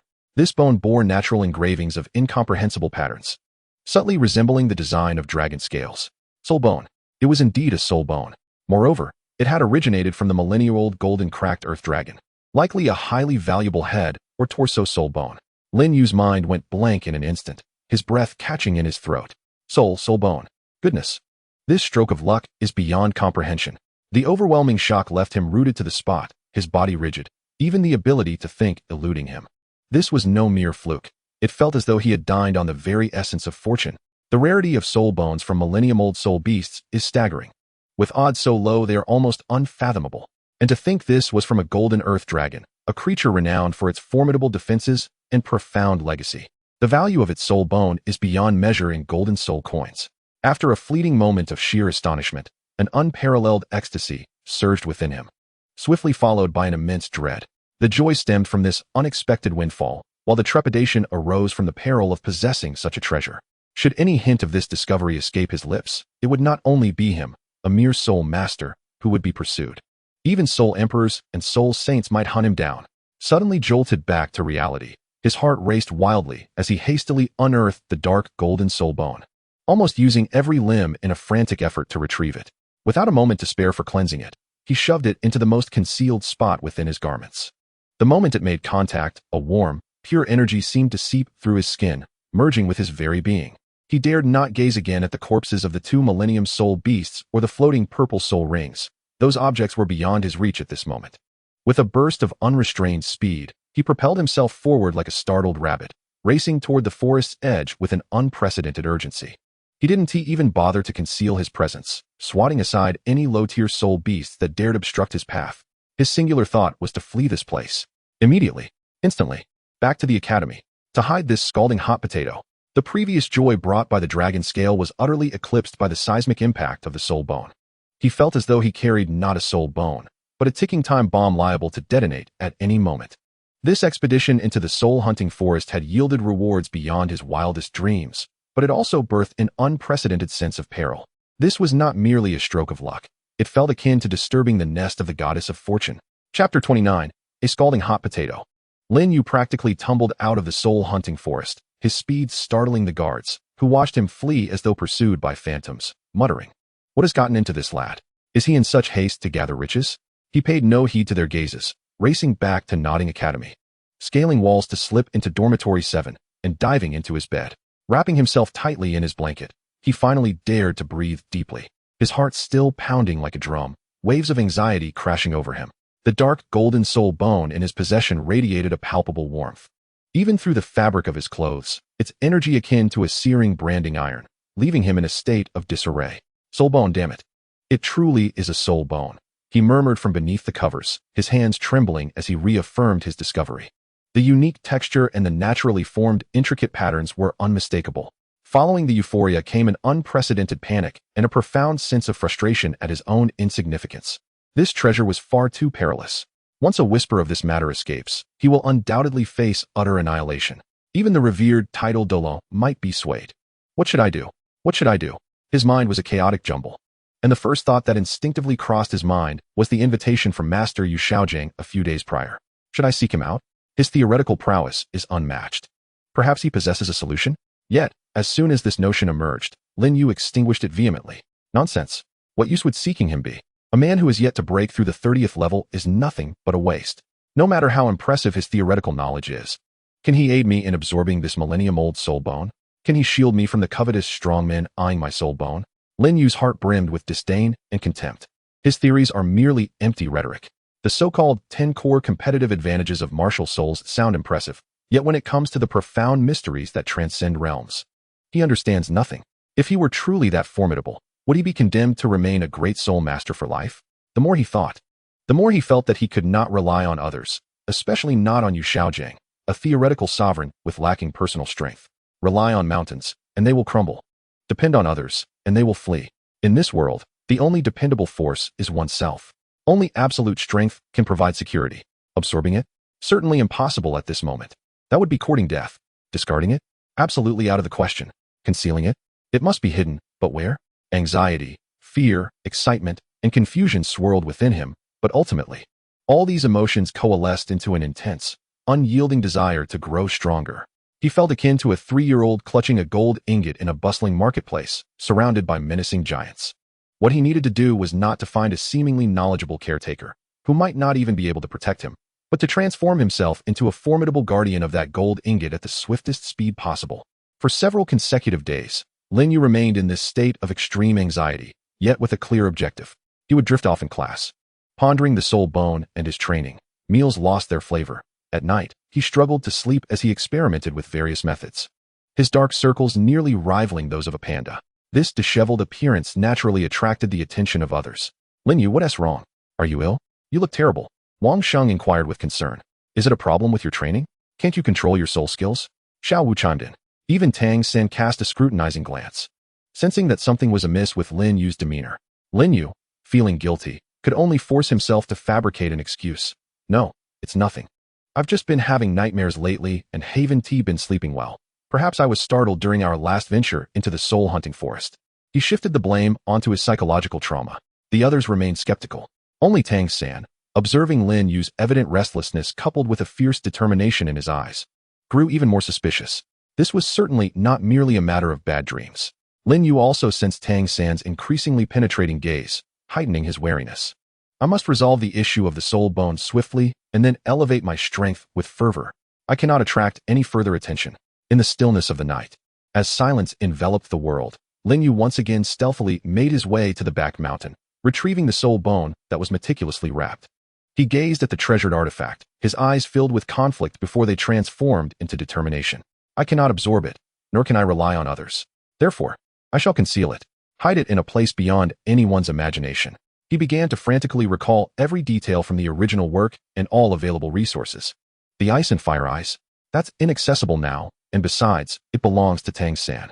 An auction house, a storage facility, even less secure. Burying it? Impossible. It could easily be discovered or forgotten. His gaze once again fell upon the mysterious Xuanzhong. This possessed the extraordinary ability to absorb lightning. Could it, perhaps, be used to mask the energy fluctuations of the soul bone? He immediately set about testing this theory, cautiously bringing the soul bone closer to the Xuanzhong.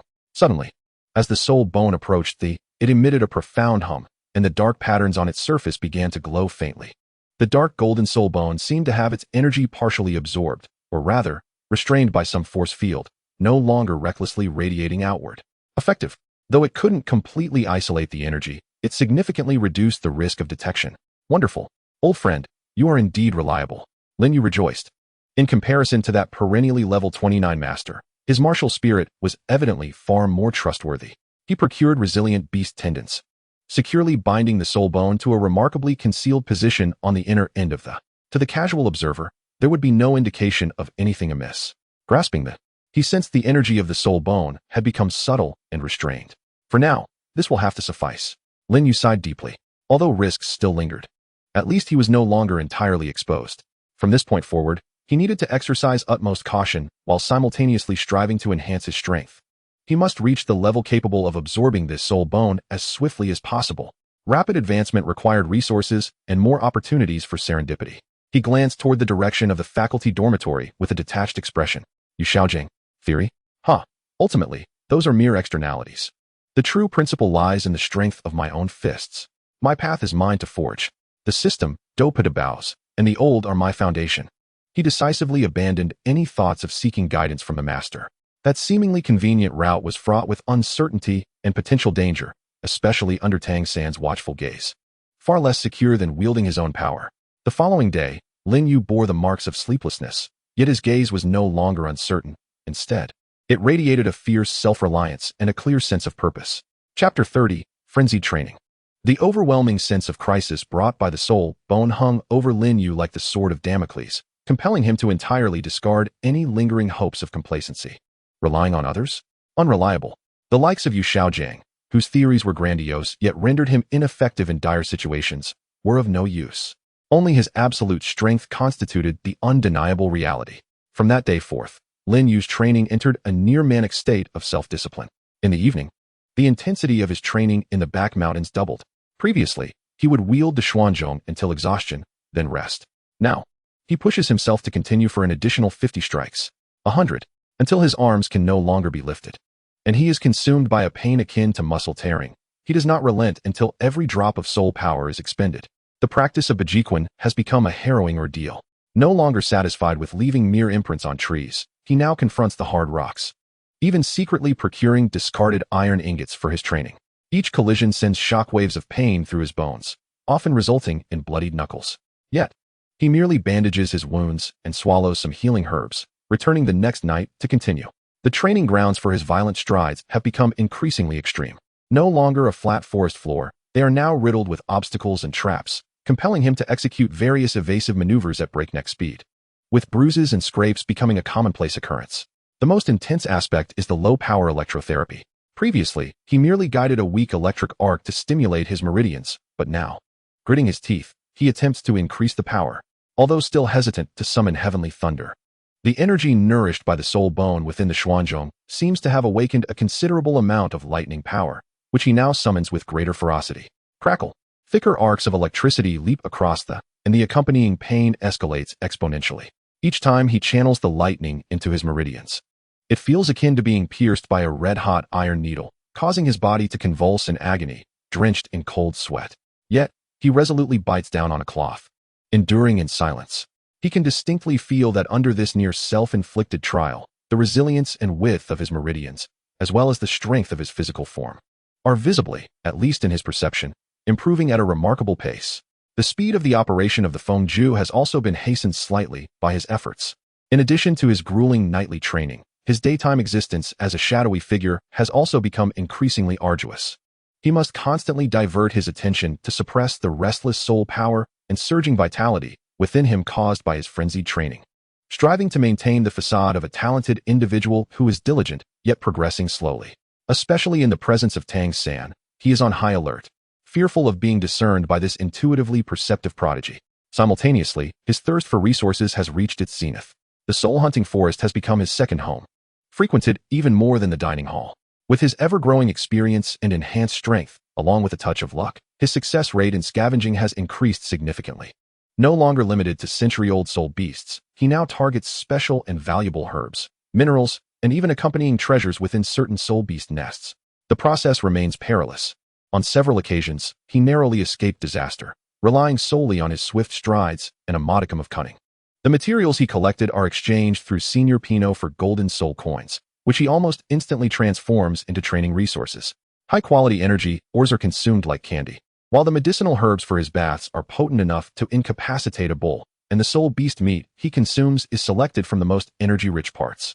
This nearly extravagant approach to training yields remarkable results.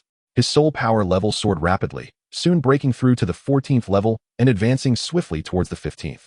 His physical prowess was extraordinary. Now, relying solely on his bodily strength without utilizing soul power, he could effortlessly wield the heavy ruler for extended periods. His meridians, expanded and resilient from the infusion of lightning and soul power, were capable of withstanding more potent energy impacts. However, the high-intensity and high-risk approach to reckless training inevitably left some marks. Although he made every effort to conceal it, he occasionally returned with injuries, his body adorned with new scars from time to time. Despite his attempts to manage his consumption levels, the vitality exuding from him was subtly distinct from that of an ordinary student worker. These subtle changes once again caught Tang San's attention. He noticed that while Lin Yu still appeared somewhat inept and his application of soul skills remained poor, there was a newfound depth and vigor in his demeanor. The occasional glint in his eyes was as sharp as a blade. Furthermore, it seemed that his frequency of injuries was somewhat elevated, each time he returned wounded. Within days he would bounce back, even seeming to have grown stronger. This contradictory sensation left Tang San in a state of perplexity. What on earth is he doing? Is he merely engaging in frenzied training and testing his luck in the soul-hunting forest? Tang San furrowed his brow, but this rate of improvement seems rather unreasonable. Could his self-destructive training methods truly be that effective? He had even secretly observed Lin Yu on several occasions, dragging the heavy ruler for evening walks, which appeared to be nothing more than sheer physical exercise, devoid of any technical finesse. It was baffling, completely incomprehensible. Lin Yu also sensed the increasingly frequent scrutinizing gaze from Tang San and inwardly cursed. Is this guy a dog? How can he sniff out everything? He knew he had to be more cautious, fully engaging in his act, striving to attribute all anomalies to sheer willpower and luck. For instance, when Tang San caught him covertly consuming a potion, a potent healing elixir, he immediately feigned a painful expression, muttering, "Alas, the money from my last lucky find is nearly spent again. If I don't treat these injuries properly, the after effects could be troublesome." He perfectly crafted the persona of a struggling individual who earned a meager living through hard work and luck, only to spend it all on healing and foundational training. Observing Lin Yu's awkwardness and recalling his clumsy methods, Tang San's doubts lingered, yet he seemed to find a semblance of reasonable explanation. Perhaps it is indeed through these most rudimentary and arduous methods that he has gained a negligible improvement. The crisis was temporarily averted. Lin Yu exhaled in relief, continuing to immerse himself in his frenzied training endeavors. He understood that this was merely a temporary respite. As his strength increased more rapidly, the disparity between his performance and actual power widened, raising the risk of exposure. He needed to accelerate. He must acquire sufficient strength to protect himself and even intimidate others before being discovered. He caressed the hidden protrusion on the handle of the heavy ruler, his gaze resolute. The secret of the soul bone was his greatest burden and his most potent motivation. This path was arduous, solitary, and fraught with danger. Yet he had no choice but to forge ahead, channeling his madness and sweat to carve out a path of strength uniquely his own. Chapter 31. The unexpected discovery of thunder and lightning in body refinement. The days of frenzied cultivation were arduous beyond words, yet the results were undeniably tangible. Lin Yu could feel himself growing stronger each day, the sensation of burgeoning power intoxicating. However, the soul bone resembled an insatiable abyss, no matter how many resources he invested. The day he could safely absorb it remained a distant prospect, filling him with anxiety. A turning point occurred on a tempestuous night. Nodding City was graced with its first torrential downpour of summer, accompanied by flashes of lightning and howling winds. While other students cowered in their dormitories, trembling at the thunderous roars outside, Lin Yu, like a cat catching a whiff of blood, gazed wide-eyed at the silver serpents that rent the night sky. Lightning. Such formidable energy. His heart raced. The painful experience of harnessing lightning for body refinement and its immense benefits were still fresh in his mind. An uncontrollable, wild thought emerged. Could he possibly draw in just a little more? Just a smidgen. Not for a breakthrough, but merely to stimulate his body and accelerate his cultivation. Perhaps it would hasten his readiness to absorb the soul bone. The risks were tremendous, yet the potential rewards might be beyond imagination. Damn it. Fortune favors the bold and starves the timid. Let us go for it.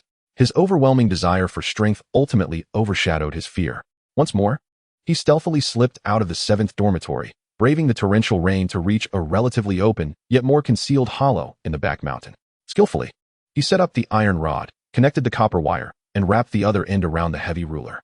Gazing at the raging lightning above, he took a deep breath of the icy rainwater, his eyes gleaming with determination. This time, he no longer sought a breakthrough. Instead, he carefully controlled the output of his soul power, aiming to draw in a mere thread of lightning energy, weaker than before, to refine his body. A blinding bolt of lightning streaked across the sky. Now was the moment. He let out a low roar, cautiously channeling his soul power into the heavy ruler. Crackle. A thread of electricity, scarcely thicker than a hair, surged through the copper wire into the ruler, then was guided by Lin Yu, slowly assimilated into his body. A violent sensation of numbness and pain surged once more, but its intensity seemed significantly diminished this time. At least it did not instantly cripple his meridians. Gritting his teeth, he fully activated the flame technique, directing this wild energy with utmost care, cleansing and stimulating his meridians and flesh. The agony persisted, yet it remained within tolerable limits. Just as he concentrated entirely on combating the pain and guiding the energy, an unexpected change occurred. The cracked golden earth dragon soul bone, hidden against his chest and bound to the ruler's handle, appeared to respond to the chaotic energy of the lightning and the boiling vitality within Lin Yu, emanating a faint warmth and releasing an extraordinarily subtle, yet dense earth attribute energy.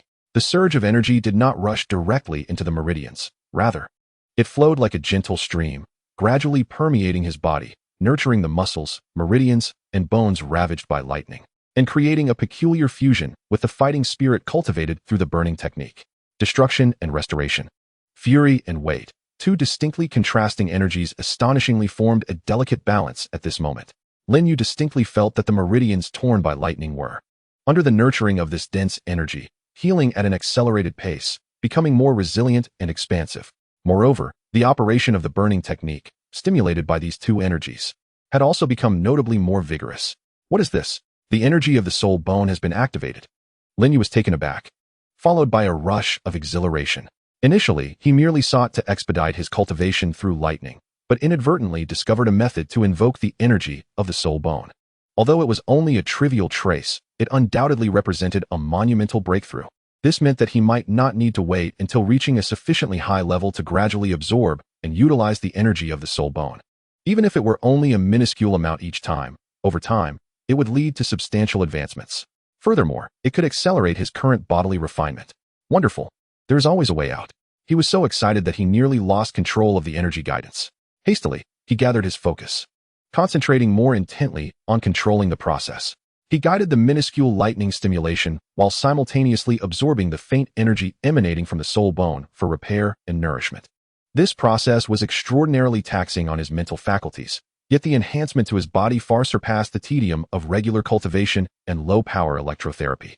As the torrential rain subsided and the thunder receded, Lin Yu collapsed into the mud, drenched and in disarray, his complexion pale, yet his eyes shone with an extraordinary brightness.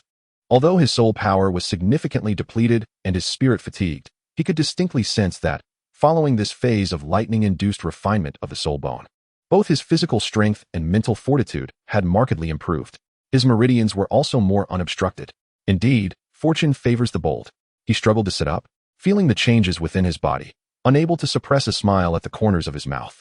This venture had been worthwhile. From now on, his cultivation method would include seeking thunderstorms to conduct lightning-induced refinement of the soul bone. Naturally, he would exercise extreme caution, only invoking the faintest traces of lightning each time. Knowing when to halt, never daring to be greedy. Even so, each refinement was accompanied by immense pain and risk, yet the benefits were undeniably apparent. His rate of power enhancement accelerated once more, steadily progressing toward the 15th level. His physical strength became increasingly formidable. He could now likely withstand the attacks of an ordinary 20th level soul master with sheer physicality. The Xuanzhong staff felt more effortless to wield. However, frequent nights spent away from home and the undeniable fatigue after each thunderstorm, coupled with an occasionally uncontrollable aura of vigor, aroused deeper suspicions in certain individuals. Tang San's brow furrowed ever tighter. He was nearly certain that Lin Yu was concealing something significant. After each thunderstorm night, Lin Yu emanated a subtle aura, as if tempered through trials, which eluded the notice of others but not the keen perception of Tang San.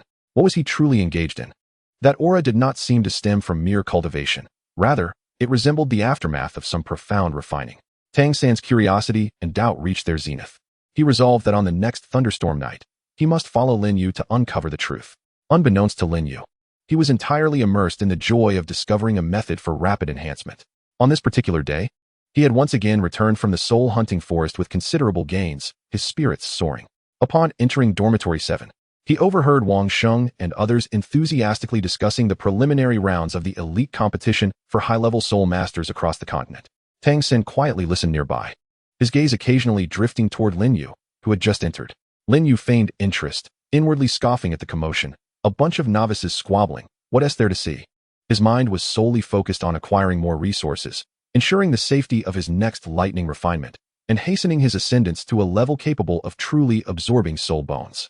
The tumult of the continent and the clamor of the academy seemed irrelevant to this unassuming work-study student. He merely wished to cultivate in silence and then astound everyone, or at the very least, possess the strength for self-preservation. Beneath the calm facade of academy life, turbulent currents were poised to break the surface. Chapter 32. A clever escape. The weather in Nodding City could change in an instant. Just a few days later, on an evening where dark clouds gathered and distant thunder rumbled ominously, Lin Yu feigned complaints about the weather alongside others in Dormitory 7, while inwardly reveling. Here we go again. Tonight, more electric therapy. Meanwhile, Tang San observed Lin Yu's every move, and upon catching a fleeting glimpse of excitement in his eyes, he became even more resolute in his decision to follow him that night. As night deepened, the tempest arrived as expected, with torrential rain and flashes of lightning. As usual, Lin Yu waited until he believed everyone in the dormitory was sound asleep, then silently rose and skillfully climbed out the window, merging into the curtain of rain. The moment he left, Tang San's eyes snapped open, clarity shining within. Like a specter, he floated silently, employing the ghostly shadow technique. His purple extreme demon eyes subtly glimmering in the darkness as they firmly locked onto the figure swiftly traversing the stormy night. Indeed, something was amiss. Tang San smirked in his heart, stealthily following Lin Yu. His tracking skills far surpassed Lin Yu's awareness, and accompanied by the downpour and thunder, Lin Yu remained blissfully unaware. Trailing behind, Tang San watched as Lin Yu deftly arrived at a concealed hollow in the back mountain, retrieving iron rods and copper wire. Tang San's confusion reached its peak. What was he doing? Those items appeared to be intended for attracting lightning. Had he lost his mind? Tang San was taken aback by Lin Yu's reckless behavior. Then, he witnessed Lin Yu wrapping the copper wire around the mysterious heavy ruler, then sitting cross-legged, seemingly awaiting something. A bolt of lightning struck down.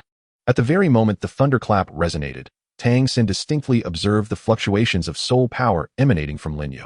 The mysterious heavy ruler unexpectedly summoned a trace of minute, yet exceedingly violent lightning energy, which instantaneously merged into Lin Yu's body. Despite the distance that separated them, Tang San appeared to hear Lin Yu's muffled groan of suppressed agony, witnessing the violent tremors coursing through his form. Is he truly refining his body with lightning energy? Tang San's pupils constricted as a tempest of astonishment surged within him. This method was unheard of and perilously fraught with danger. A single misstep could lead to utter annihilation of both body and spirit. This Lin Yu possessed audacity beyond measure. Was he reckless enough to disregard his own life? Yet, what left Tang San even more astounded lay ahead. As Lin Yu drew the lightning into his body and reacted violently, Tang San's purple extreme magic eye keenly detected an exceedingly faint, yet exceptionally pure and substantial energy fluctuation emanating from the handle of the heavy ruler in Lin Yu's grasp. This wave of energy appeared to gradually merge into Lin Yu's being, seemingly repairing and nurturing the damage inflicted upon him by the lightning. What could that possibly be? A tremendous shock reverberated within Tang San's heart. That energy was undoubtedly not characteristic of the heavy ruler or the lightning pig spirit ring. The profound, dense, and life-imbued essence hinted at something outrageous, yet singularly rational, a spirit bone. Only a spirit bone could possess such peculiar and formidable energy. He actually possesses a spirit bone. Tang San was utterly astonished by this deduction. How could a work-study student, a mere one-ring spirit master, possibly possess such a treasure? Could it be linked to his previous expedition in the soul-hunting forest? Reflecting on the peculiarities following Lin Yu's return from near-fatal injuries, along with his subsequent, illogical surge in power, everything seemed to fall into place. He must have stumbled upon a spirit bone. Tang San felt as though his understanding had been profoundly shaken. This stroke of luck transcended mere fortune. It was nothing short of extraordinary. Following the immense shock came a deep-seated trepidation and an indescribable complexity of emotions. This seemingly simple-minded, fortunate, and somewhat foolish Lin Yu harbored such a staggering secret. Moreover, he possessed the courage and determination to engage in such reckless training through lightning refinement. Just as Tang San's thoughts were in turmoil, Lin Yu in the arena appeared to have completed this round of refinement.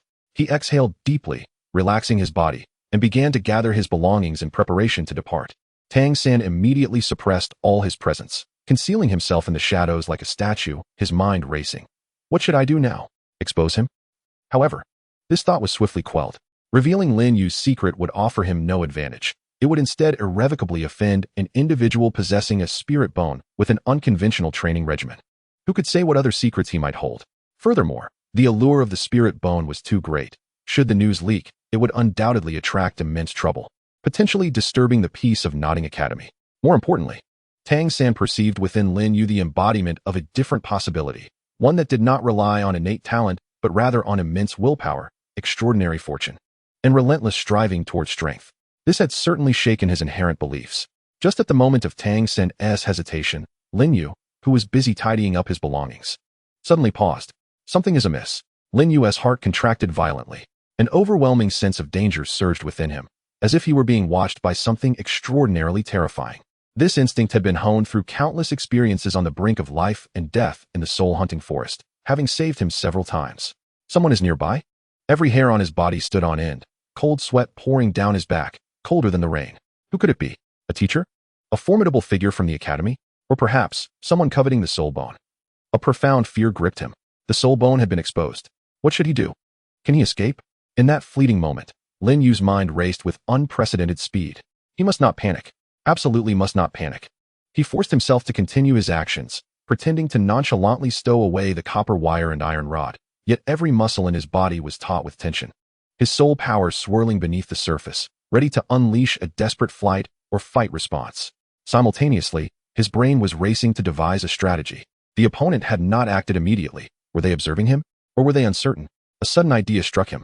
After packing away his belongings, instead of departing immediately, he began to cough violently, as if his very soul were being wrenched from him, even spitting out a small mouthful of blood, having bitten his tongue for effect. Then he slumped to the ground, gazing at the bloodstain with an expression of sheer terror, fear, and regret, murmuring in a voice tinged with sobs, not loud, yet clear in the stillness of the rainy night. I've truly lost my mind. I actually believed the nonsense in that cursed notebook, claiming that lightning stimulation could accelerate cultivation. I almost got struck dead. Cough, cough. I will never engage in such foolishness again. Wouldn't it be better to cultivate diligently? I nearly lost my life. Thankfully, it seems I activated a remnant energy from the soul ring for protection. Otherwise, I would have truly met my end. He artfully attributed the restorative effects of the soul bone energy surging forth to the residual energy of the lightning pig soul ring and sheer luck. This performance, imbued with sincerity, vividly portrayed the misfortune of a fool who had unwittingly trusted dubious remedies, narrowly escaping death. Hidden in the shadows, Tang San observed every detail. Listening to Lin Yu's self-reproachful murmurs, the shock and wariness he had initially felt were instantly replaced by a bemused emotion. Cursed notebook? Lightning stimulation to accelerate cultivation? Tang San's mouth twitched as he recalled Lin Yu's clumsy note-taking. It indeed seemed like something Lin Yu would do. As for the fluctuations in the soul bone energy, could it be that he had misperceived? Or was it a peculiar, unknown mutation of the lightning pig soul ring? After all, soul beasts and their rings were full of peculiarities, and the emergence of inexplicable phenomena was not beyond the realm of possibility. Although Tang San's purple extreme magic eyes were formidable, they were still limited, further hindered by the torrential rain, rendering his perception less than perfectly accurate. Under the spell of Lin Yu's remarkably convincing performance, his doubts were largely dispelled, leaving behind a sense of amusement and incredulity. This fellow truly leaves one at a loss for words, Tang San mused, shaking his head as he entirely subdued his aura, losing all interest in further inquiry. He had no desire to concern himself with the reckless antics of a fool. As the unsettling sensation of being watched abruptly vanished, Lin Yu's heart, which had been lodged in his throat, plummeted back into his abdomen, his back already soaked with cold sweat and rain. It seems I've managed to slip away, he thought, collapsing into the mud, gasping for breath, feeling more exhausted than after a battle with a millennium-old soul beast. Damn it, that was too close. I almost met my end. The aftershock surged through him like a tidal wave. He understood that he could not return here. Moreover, he must exercise even greater caution in the future. Tang San's pursuit had sounded the most resounding alarm. After resting for a considerable time, he struggled to his feet, dragging his weakened body back, each faltering step performed with utmost precision. The encounter on this stormy night had made Lin Yu acutely aware that his secret path of cultivation had reached the precipice of danger. Next time, fortune may not smile upon him so favorably. He must hasten his quest for strength or seek a more secure refuge. An idea involuntarily resurfaced. Perhaps it was time to contemplate leaving Nodding Academy in search of broader horizons? Chapter 33. A tense wind blows? The ambition to find a new stronghold. Tang San's tracking was akin to a bucket of icy water, extinguishing the fervor that Lin Yu had felt upon discovering a method for rapid advancement. Following the initial shock, an overwhelming chill and a profound sense of crisis enveloped him. I can no longer remain in the back mountain. Absolutely not. Lin Yu's thoughts were as clear as day. This time, he had relied on quick wits and acting to escape, a mere stroke of luck, compounded by the possibility that Tang San had not initially considered the direction of the soul bones. What about next time? Or the time after that? As long as he continued to harness lightning for soul bone cultivation, energy fluctuations would inevitably leak, and he would be discovered sooner or later. Nodding Academy was no longer a safe haven. The place he had occupied for nearly a year, where he had cautiously played the role of the simpleton, where he had secretly developed his skills, now felt like an unbearable cage filled with peril. I must find a new, absolutely secure location for cultivation. This thought surged within him with unprecedented intensity. But where could that be? Near Nodding City, aside from the soul-hunting forest, he could hardly conceive of any desolate, yet suitable place to attract lightning. The soul-hunting forest? Its inner regions were indeed concealed, but the presence of millennium-old soul beasts posed a grave threat. Encountering one could spell disaster. The outer areas were also prone to encounters with other soul masters. This is troublesome, Lin Yu lamented, almost pulling his hair out in frustration.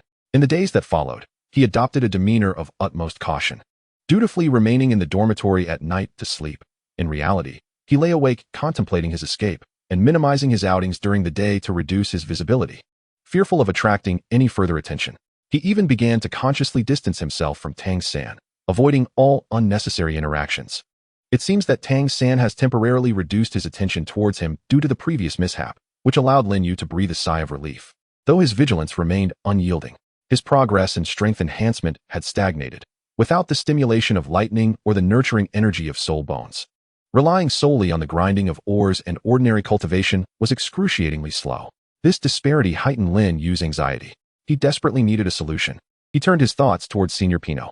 This fellow was well-informed and had extensive connections. Perhaps he knew of some secluded places suitable for seclusion. He sought out Pino again, this time not to sell anything, but to inquire indirectly. Senior Pino, do you know if there are any particularly remote areas around Nodding City? Places where few venture and that are prone to frequent thunderstorms? Lin Yu feigned a look of yearning, stating, I've been studying that notebook lately and believe that places abundant in lightning might bring good fortune. I wish to try my luck. He perfectly maintained his facade. Pino looked at him as if he were a fool. Particularly remote?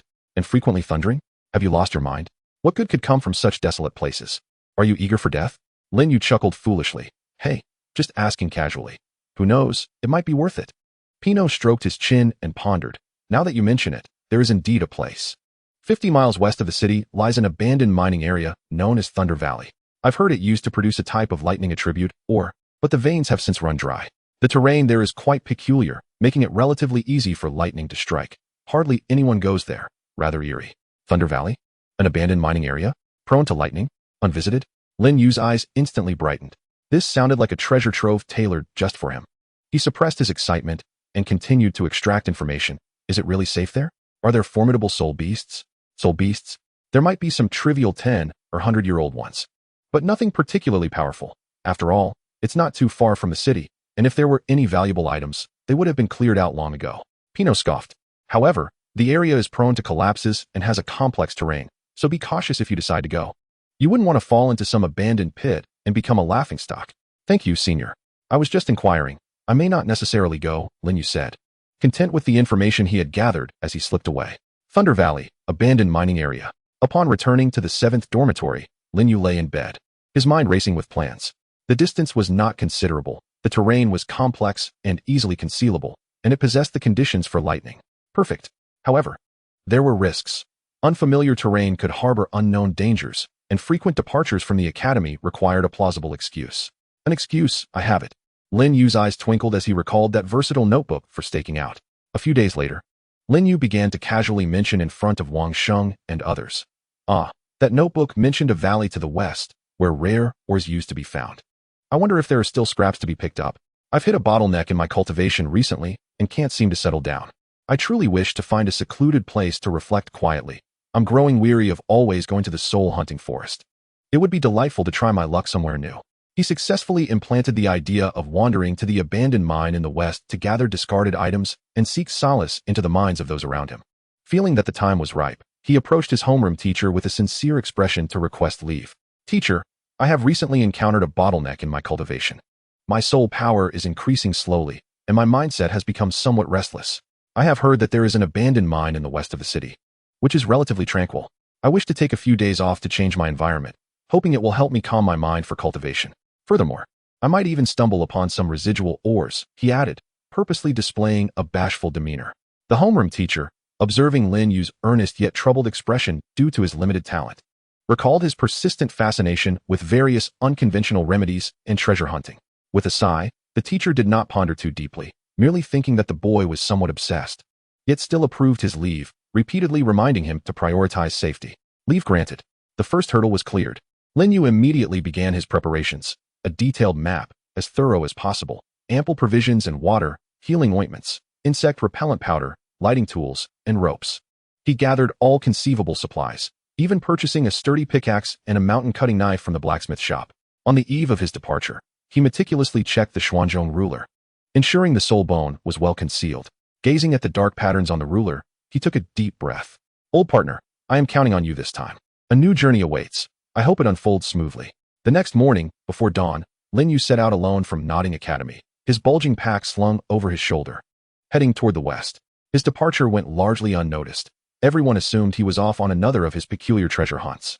Only Tang San, standing by the dormitory window, watched Lin Yu's receding figure, his gaze flickering slightly.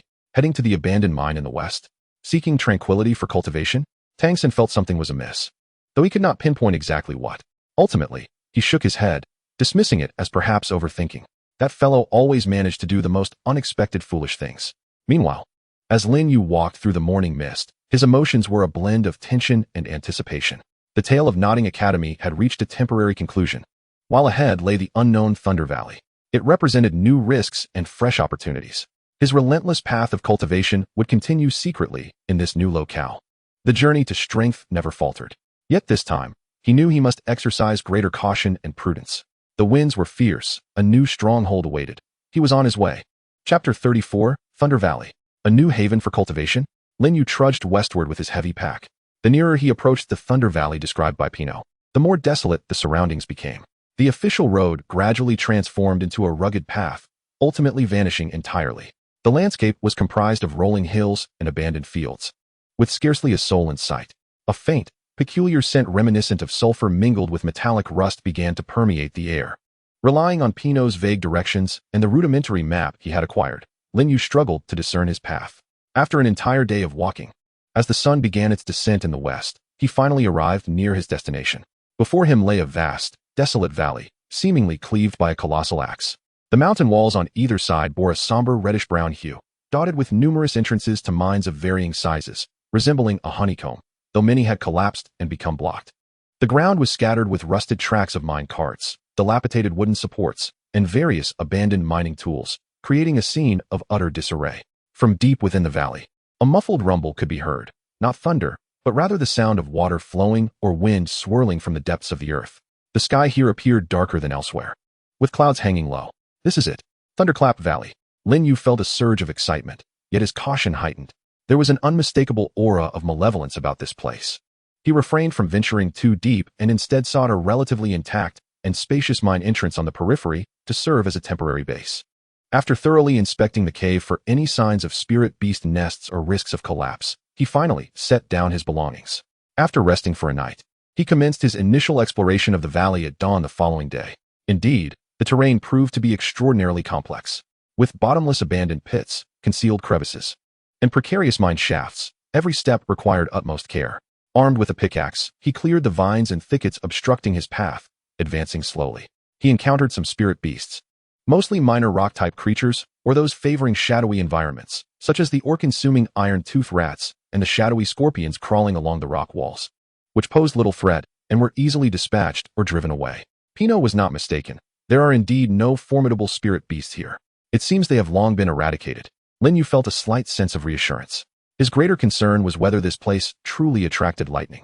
He scrutinized the mountain walls and the ground, discovering numerous charred marks indicative of lightning strikes, with some peculiar rocks exhibiting a crystalline state, faint traces of electrical energy lingering in the air. What a remarkable place. Indeed a splendid location. Lin Yu felt a surge of exhilaration. The electrical environment here was undeniably far superior to that of the back mountain of Nodding Academy. Over the course of several days, he meticulously explored the valley's periphery and ultimately selected an ideal spot for cultivation. It was a recessed platform located halfway up the mountain, resembling a lookout point or resting area, relatively flat and expansive, allowing for observation of most of the valley while being shielded by the mountain wall for seclusion. Most importantly, at the center of the platform stood a solitary, charred, broken stone pillar, clearly a lightning rod frequently struck by thunder. This is the place. Lin Yu was thoroughly satisfied with his choice. He promptly began to make arrangements, transporting some supplies from his temporary base and constructing a simple windbreak stove and resting area using stones. Crucially, he retrieved his lightning attraction device once again, incorporating thicker, longer specialized iron rods and sturdier copper wires. This time, he was even more meticulous in his setup, burying and securing the iron rods deep into the ground and concealing the copper wires as much as possible, ultimately connecting the ends to the Xianzhong scale. After accomplishing all of this, he did not immediately commence his cultivation. Instead, he patiently awaited a change in the weather. Indeed, within a couple of days, ominous clouds gathered once more over the valley. The thunderstorm phenomena in this region appeared to be particularly frequent. Thunder rumbled ominously throughout the valley, echoing with a disquieting intensity. Lin Yu stood upon the platform, taking a deep breath of the ozone-laden air, his gaze resolute. He meticulously inspected the lightning-attracting device and his own condition. Begin. He sat cross-legged beside the stone pillar, gripping the Xuanzhong tightly. A blinding flash of lightning streaked across the sky above the valley. Attract, he uttered in a low voice, cautiously channeling his soul power. Ziz. The lightning energy, significantly more robust than that experienced at the Academy's rear mountain, surged violently along the copper wire, instantly flooding into the Xuanzhong, which he guided partially into his body. Humph. Even with preparation, this intensified lightning energy compelled him to grunt in discomfort, his body quaking violently. The agony far surpassing previous encounters. Yet simultaneously, the soul bone at the handle was also stimulated more intensely, causing a greater and quicker release of the pure, dense earth attribute energy, thereby healing and nurturing his body. Destruction and restoration achieved a newfound equilibrium under heightened intensity. The pain was doubled, yet the effects were magnified. Lin Yu could distinctly sense his meridians becoming resilient and expansive at an astonishing rate, nourished by the tumultuous lightning and abundant soul bone energy. The operation of the burning technique was pushed to its limits, its refining efficiency unexpectedly enhanced. It's worth it, truly worth it. Amidst the searing agony, Lin Yu's heart roared with exhilaration. This place was indeed a wise choice. Upon the conclusion of this refining session, he collapsed onto the ground, feeling as though he had been pulled from the depths of a river, yet the spark in his eyes burned ever more fervently. In the days that followed, Lin Yu was wholly immersed in this fervent rhythm of cultivation. By day, he explored the inner valley, familiarizing himself with the environment and seeking potential resources. Regrettably, he found no more soul bones of such caliber, but did discover some low-quality lightning attribute ores and special herbs, while simultaneously honing his combat skills to adapt to his newfound strength. By night or during thunderstorms, he engaged in perilous lightning refinement. His strength, under this almost extravagant training regimen, began to surge anew. His soul power level swiftly ascended to level 15, with no signs of slowing. His physical strength soared. Now, merely wielding the Xuanzhong felt effortless. The dark energy of the 8 extremes collapse became increasingly concentrated, and his speed and agility escalated to new heights. His control over the lightning power of the Xuanzhong grew ever more refined. He even began to attempt, during the lightning refinement, to divert his focus to comprehend the faint earth power imbued within the soul bone. Though the gains were minimal, it marked a commendable beginning. Thunder Valley transformed into his exclusive sanctuary for cultivation. Although fraught with danger, it illuminated a path toward rapid empowerment. Unbeknownst to him, this abandoned mining site was not entirely devoid of interest.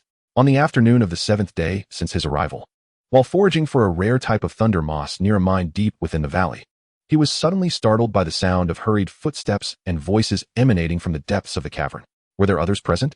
Lin Yu's heart raced as he instinctively suppressed his presence, stealthily darting behind a pile of discarded ores, holding his breath.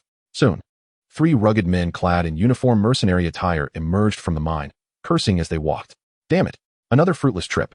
This cursed place is nothing but worthless stones. One of them spat. Our leader is foolish to trust that wretched map, claiming there's an ancient soul minter's laboratory here. Nonsense. This Thunder Valley has been scoured 100 times. If there were any treasures, would they fall to us? Enough, enough. Let us hurry back and report. This place feels ominous, and I don't wish to linger here a moment longer. The trio grumbled as they briskly made their way out of the valley, oblivious to Lin Yu lurking in the shadows. It was only after their figures had completely vanished that Lin Yu cautiously emerged from behind the rocks, his brow furrowed. Mercenary group? Ancient soul minter laboratory? He noted the key phrases. It seems this Thunder Valley is not as straightforward as it appears, nor is it entirely safe. His heart raced anew. Chapter 35. Secrets of the Laboratory and the Transformation of the Power Bank. The sudden appearance of those mercenaries pierced the sense of security Lin Yu had just established in Thunder Valley. Damn it, does this cursed place still attract attention? An ancient soul minter's laboratory? He concealed himself behind the pile of ores, his heart pounding fiercely, daring to peek only after the sounds of their complaints had completely faded into the valley's depths. The sense of crisis heightened. He had initially believed this to be an abandoned and unremarked territory, ideal for undisturbed cultivation. Now it seemed that this place not only harbored unknown secrets, but also attracted the occasional expedition like the one he had just witnessed. I can't continue to cultivate so carelessly on the platform. It's far too conspicuous. Lin Yu swiftly recognized the predicament. Should he be caught mid-cultivation, it would spell trouble. Without hesitation, he resolved to change his training location. Although the platform halfway up the mountain was advantageous, it drew too much attention. He spent an entire day meticulously scouring the valley, especially seeking out more secluded areas that delved into the abandoned mines. His efforts bore fruit. Within an exceedingly remote section of the mine, nearly entirely obstructed by fallen stones, he managed to clear a narrow passage using the brute force of his Xian heavy ruler and the digging prowess of his mountain-cutting knife. Beyond the passage, he uncovered a modest natural cavern. It was deeply situated, with a hidden entrance, dry interiors, and most remarkably, a slender natural crack at the top that led directly to the outside of the mountain. Although the sky was not visible, the sound of the wind outside was distinctly audible, and he could occasionally see flashes of lightning illuminating the crack. Perfect. An ideal secret cultivation spot. Lin Yu was overjoyed beyond measure. Here, not only can the energy of the heavens thunder and lightning be summoned through the fissures, but it is also exceedingly concealed. It would be nearly impossible to discover unless the mountain were to be detonated. He promptly relocated his new stronghold to this stone cavern. Though the space was cramped and the conditions harsh, he felt an immense sense of security. After setting up the new lightning attraction device, fixing an iron rod at the fissure above, and letting copper wires dangle down, he eagerly commenced his first tempering session at the new base. The results exceeded even those achieved on the platform. The presence of the fissure seemed to concentrate the thunderous energy, while the cavern's enclosed environment prevented the leakage of soul bone energy, thus enhancing the efficiency of the tempering process. With this newfound reassurance, Lin Yu immersed himself in his cultivation with fervor. His strength soared, rapidly breaking through to level 16.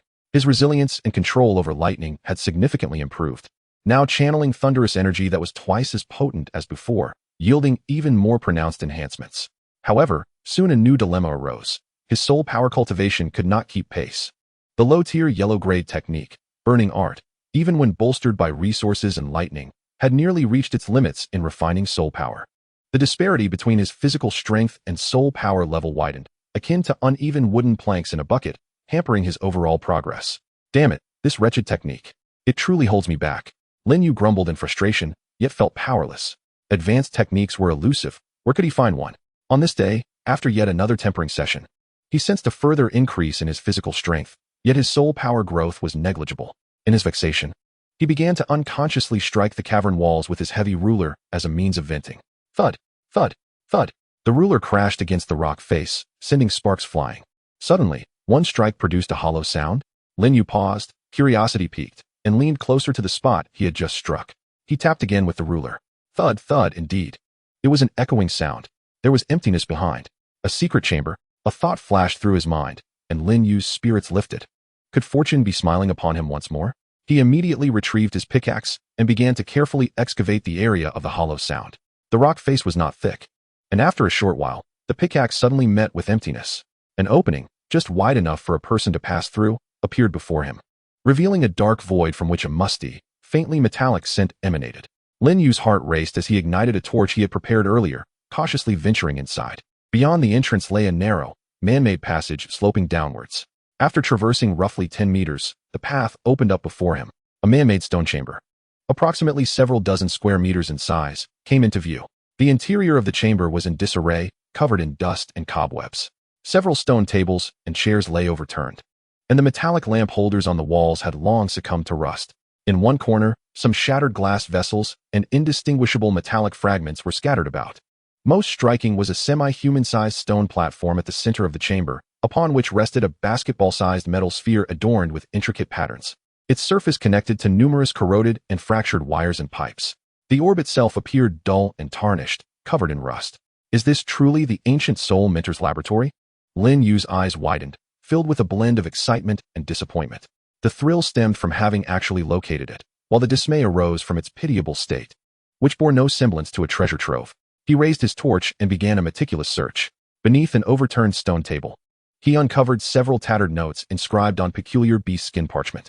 Most of the writing had faded, yet a few words remained discernible. Energy, conduction, aggregation, failure, thunder crystal, instability, backlash, erroneous direction, must introduce Earth's power to neutralize, 361st experiment, record, boom, the last being a scrawled depiction of an explosion.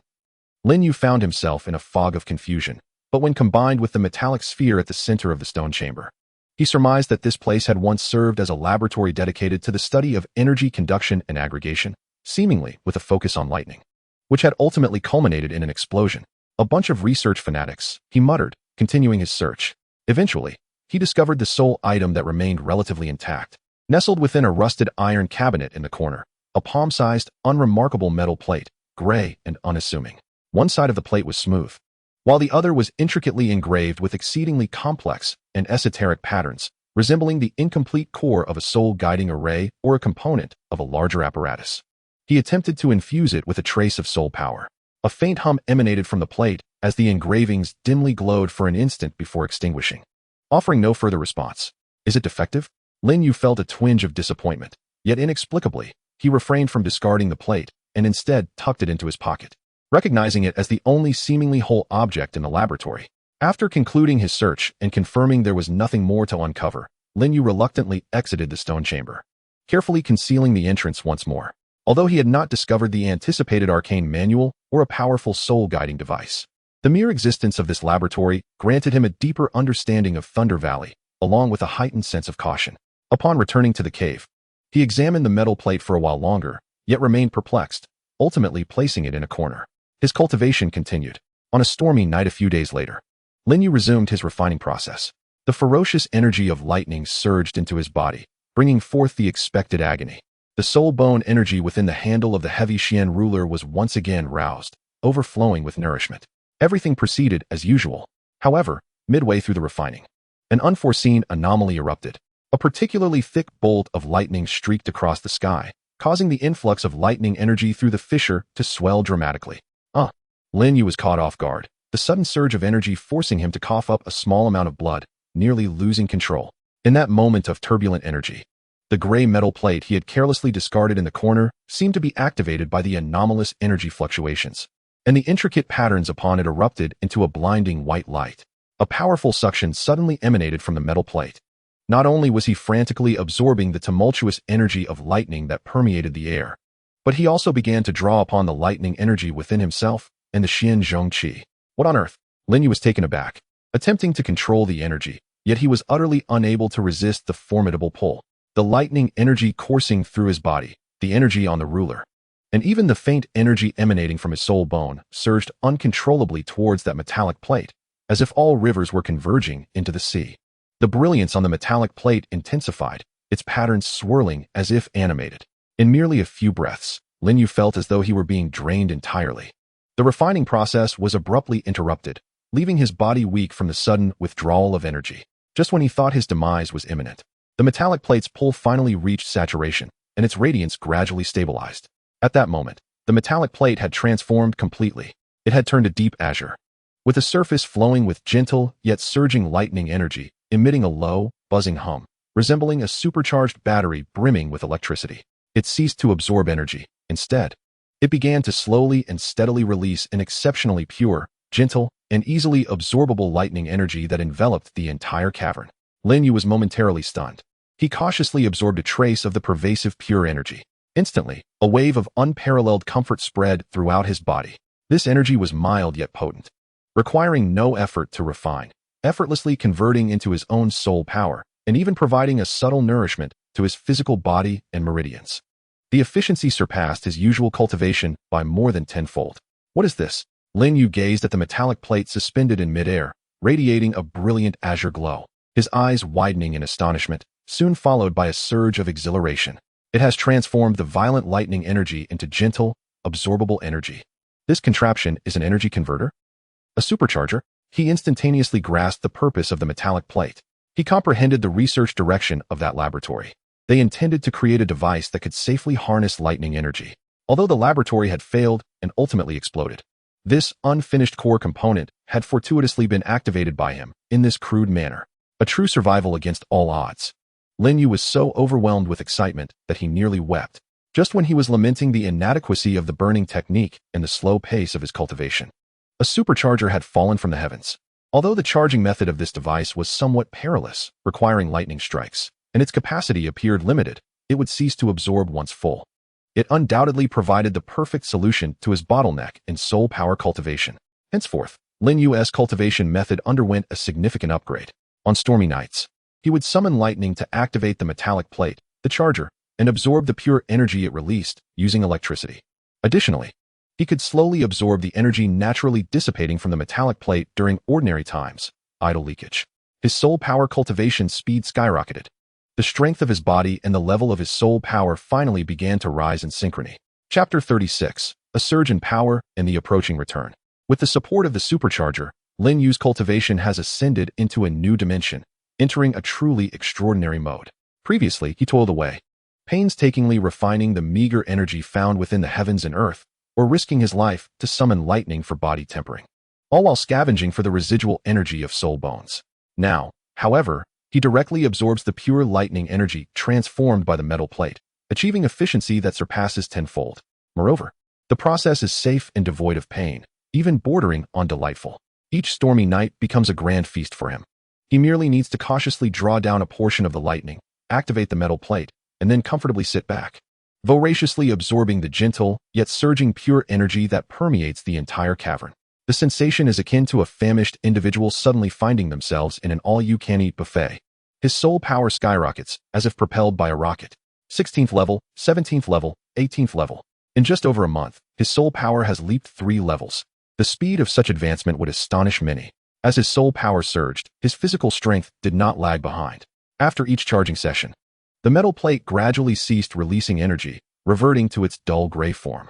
Lin Yu seizes the opportunity to utilize the abundant soul power and still active vitality within him to continue tempering his body, practicing the 8 extremes collapse and the violent step. Now, with a single punch, he can crack the cavern walls, creating spiderweb-like fissures. When he unleashes the violent step at full force, his speed becomes a mere blur. The wind generated capable of sweeping away layers of stone dust. His mastery over the Xuanzhong has reached new heights. He can now envelop the inner layer of solidified lightning at will, its power far surpassing previous enchantments, even allowing for brief detachment to create localized lightning shocks.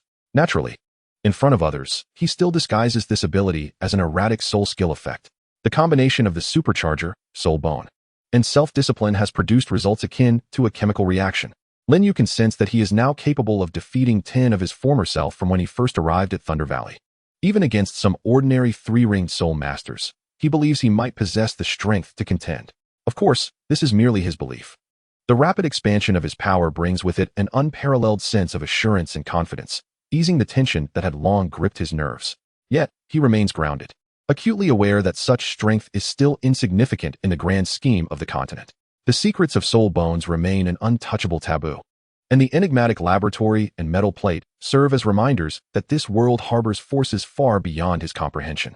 It is time to return. On this day, having absorbed the final remnants of energy from the metal plate, and feeling the surging power of his 18th level soul power, Lin Yu made his decision.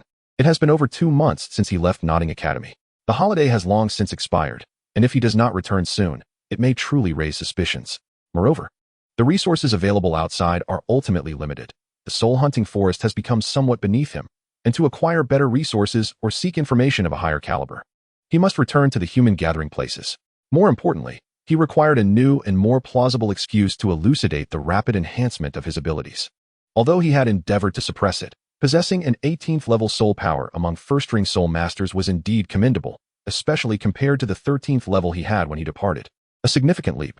Resolute in his decision, he began to gather his belongings. The traces of life within the stone cavern needed to be thoroughly eradicated. The metal plate of the power bank was meticulously wrapped in thick cloth and nestled at the bottom of his backpack, for it was a true treasure that must remain concealed. He gazed at the secret cavern where he had spent over 2 months, feeling a twinge of reluctance. Though the conditions were harsh, it was the very place of his genuine ascent. After conducting a final inspection to ensure no conspicuous traces remained, he hoisted his bag, cast a lingering glance at the valley that had altered his destiny, turned, and sealed the entrance once more. The journey back was considerably more effortless. With his powers significantly elevated, his steps became light and buoyant. Along the way, he rehearsed repeatedly how to present himself upon his return, how to explain the experiences and the augmentation of his strength over the past 2 months. Days later, a weary Lin Yu finally beheld the walls of Nodding City. Instead of heading directly to the academy, he sought a place to wash up thoroughly and changed into a clean outfit, albeit still quite tattered, striving to appear less like a wild man before making his way to Nodding Academy.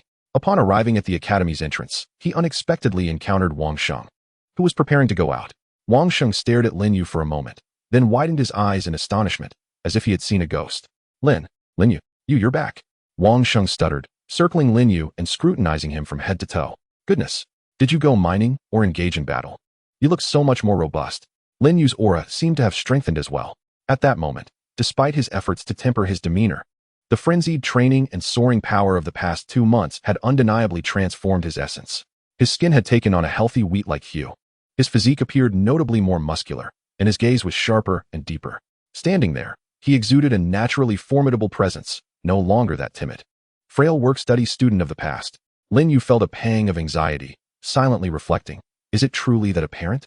Yet, he immediately donned a familiar, honest smile, which now radiated much more warmth. Indeed, I'm back. Over at the western mining area, well, mining is quite demanding, and the food is good.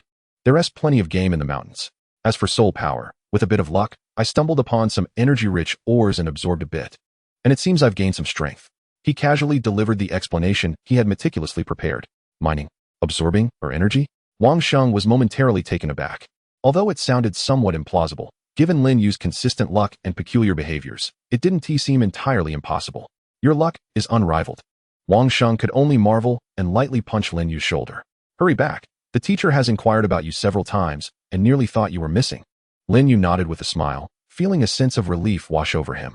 The first hurdle was merely a matter of getting through. Together with Wang Sheng, he made his way to the 7th dormitory, where they encountered several familiar work-study students along the way. Each of them, without exception, expressed astonishment at his transformation, which he deftly attributed to the arduous training of mining and the absorption of mineral energy. Despite their surprise, they were predominantly envious and teasing, refraining from probing deeper.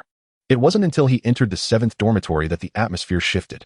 Inside, Xiao Wu was chattering animatedly while Tang San sat quietly by the bed, listening intently.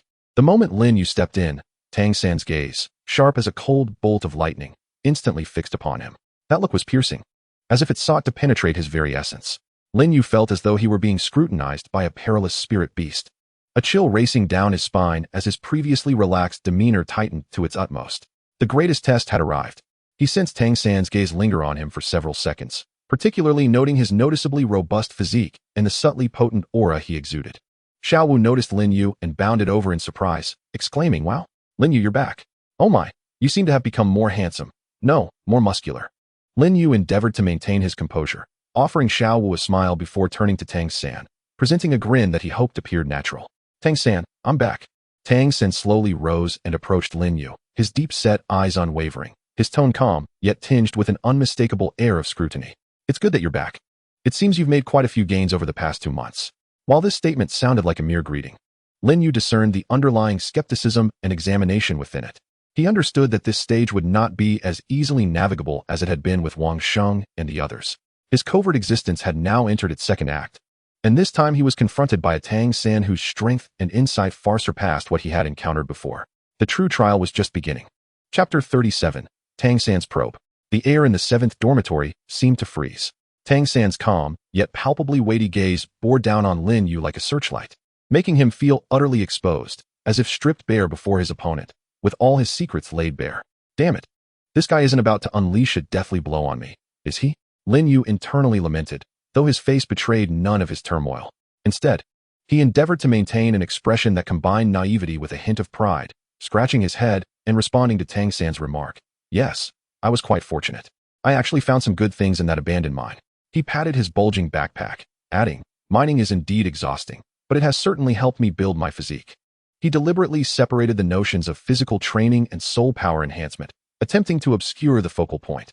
Xiao Wu, piqued with curiosity, leaned in closer. "Really? What good things did you find? Show me." With that, she reached for Lin Yu's backpack. Lin Yu hastily shielded his backpack, feigning nonchalance. "Oh, it's nothing much. Just a few rather unique stones and some herbs. They aren't worth anything, just a bit useful to me." His attempts at modesty only served to enhance his authenticity, fitting the image of a fortunate yet impoverished youth. Tang San's gaze remained fixed on Lin Yu, and he suddenly inquired, "What kind of, or is it?" "It's quite rare to find minerals that can directly absorb energy to enhance soul power." His tone bore a hint of scholarly inquiry. Yet the question struck at the heart of the matter. "Here it comes."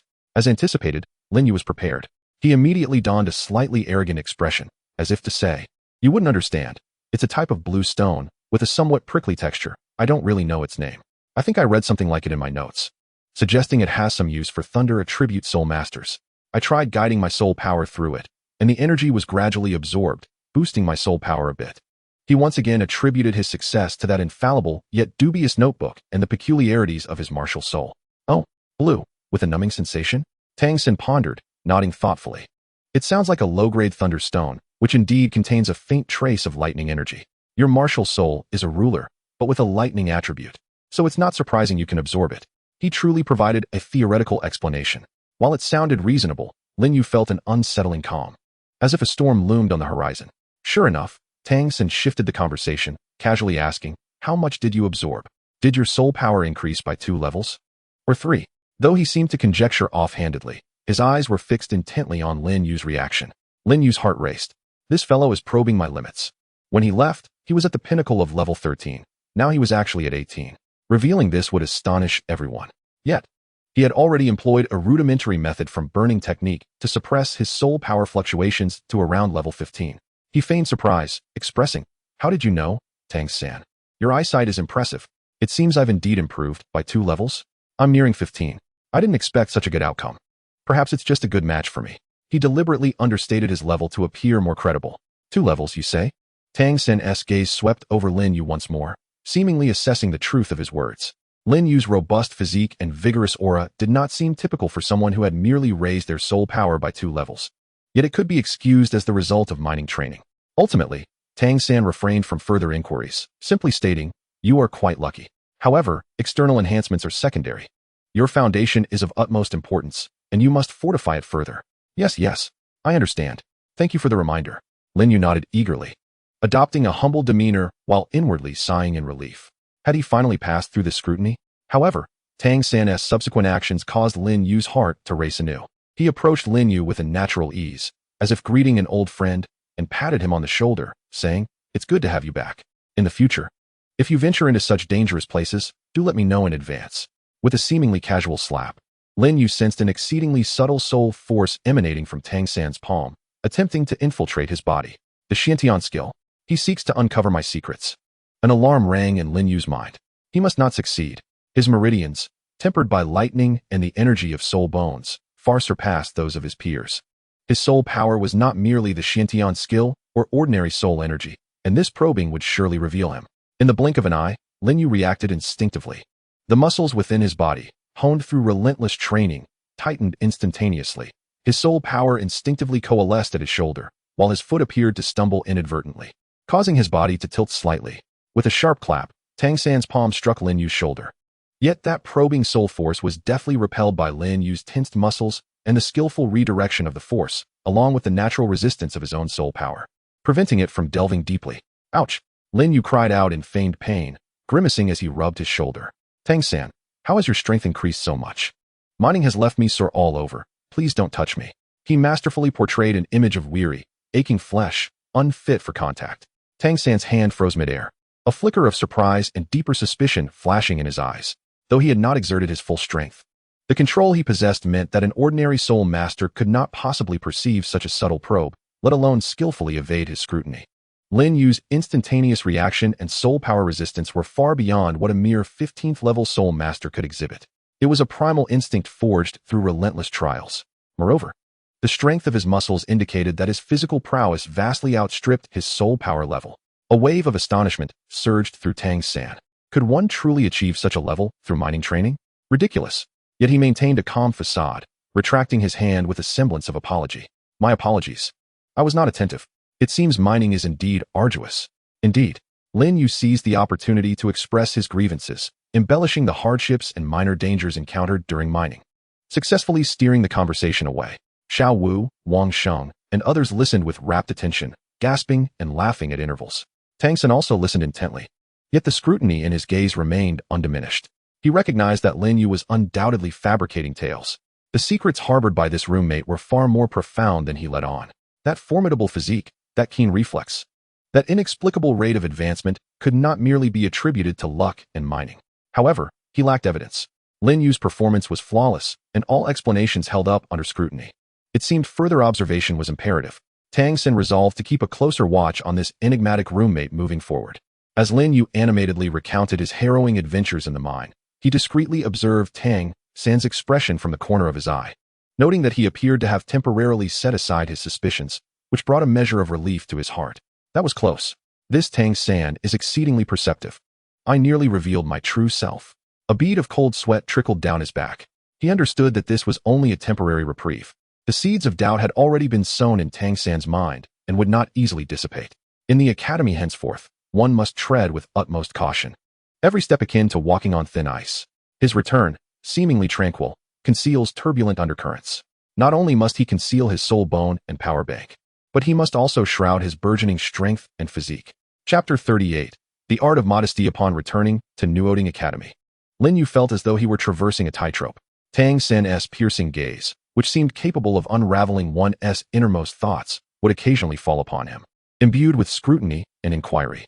Though no longer as overt as during his initial return, this silent pressure proved even more disconcerting.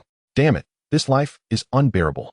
Lin Yu cursed inwardly, yet he maintained a facade of simplicity, appearing somewhat fortunate and blissfully naive.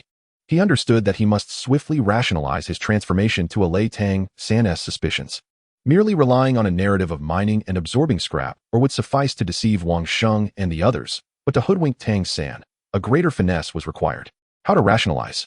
By attending supplementary classes. He immersed himself in theoretical studies. Previously, he would evade classes and sleep at every opportunity, fearful that displaying too much intelligence might attract attention. Now, he took an entirely opposite approach, immersing himself in fervent study. During theoretical lessons, when the instructor discussed the habits of soul beasts, the pairing of soul rings, and the principles of soul skills, he perked up, his gaze intent, even feigning the act of taking notes, though his scrawls resembled indecipherable scribbles. When encountering perplexities, he would eagerly approach Tang San after class. Tang San, regarding the weakness of the mandala snake you mentioned today, why is it 3 inches below the 7-inch mark, rather than precisely at 7 inches? He implored, clutching his textbook with a thirst for knowledge. Tang San regarded him with a complex expression, yet patiently elucidated. The mandala snake's muscular structure is unique. The 7-inch mark is its strongest defensive point, while 3 inches below is the nexus of its nervous system and energy flow, rendering it more vulnerable. Oh, I see. You're incredible, Lin Yu exclaimed, feigning enlightenment and showering praise. No wonder you could absorb the mandala snake's soul ring from 400 years ago. Your knowledge is vast. He skillfully steered the conversation towards Tang San's illustrious achievements, both satisfying Tang San's modest vanity and showcasing his own ignorance and eagerness to learn. In practical lessons, he also shed his previously clumsy demeanor, diligently practicing his control over soul skills. Thunderstorm impact. He bellowed, as a faint, unstable spark of electricity flickered from the xuanzhong. In his flustered attempts to control it, he either misfired or stumbled backward due to recoil, occasionally displaying unexpected prowess only to be met with subsequent weakness, perfectly embodying the image of a hapless soul attempting to master formidable skills with limited talent. He even inadvertently allowed the electricity from the to shock himself several times, grimacing in pain, and then approached Tang San, asking, Tang San, my soul skill is always backfiring on me. Do you have any tips? Tang San observed Lin Yu's singed hand and felt the roughness of his soul power control, his doubts somewhat alleviated. It appears that his enhancement in soul power indeed relies on external forces, yet his mastery remains abysmal, rendering any pretense futile. Conversely, Lin Yu's foolish determination, knowing the futility of his efforts, evokes a sense of both pity and amusement. In addition to persistently pestering Tang San, he frequently visits the library, specifically borrowing the most rudimentary and dust-laden theoretical texts, often engrossed for hours. He occasionally exclaims, so that's how it is, I understand now. Though these sentiments are merely feigned, this endeavor yields remarkable results. In the eyes of others, Lin Yu's image transforms into that of a fortunate individual who stumbled upon a fortuitous encounter, discovering or experiencing a meteoric rise in soul power, but lacking a solid foundation and mastery. Consequently, he embarks on a fervent quest to supplement his theoretical knowledge and practice diligently, striving to keep pace with his soul power level, a quintessential tale of a nouveau riche endeavoring to adapt to a newfound identity. Wang Sheng and others often witness him engrossed in books or grappling with wooden stakes, offering encouragement. Lin Yu, keep it up. Don't squander your luck. Xiao Wu would chime in cheerfully. The clumsy bird flies early. Although your flight may be tardy, it's better than not flying at all. Even the instructors expressed their admiration for Lin Yu's sudden awakening and relentless efforts, acknowledging that while his innate talent is mediocre, his diligence compensates for it. Although Tang San still perceives Lin Yu's physical strength as somewhat excessive, he gradually replaces his doubts with an understanding that Lin Yu's prowess primarily manifests in raw strength and physicality, while his qualifications as a soul master remain rather ordinary.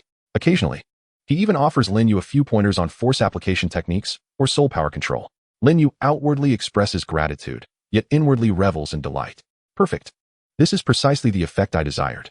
He has successfully crafted an image of brute strength, devoid of theoretical acumen, relying solely on luck and perseverance. A fade that exquisitely conceals his true capabilities, including the soul bone, power bank, and genuine combat strength.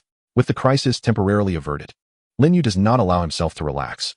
He performs during the day and practices diligently at night, never neglecting his training.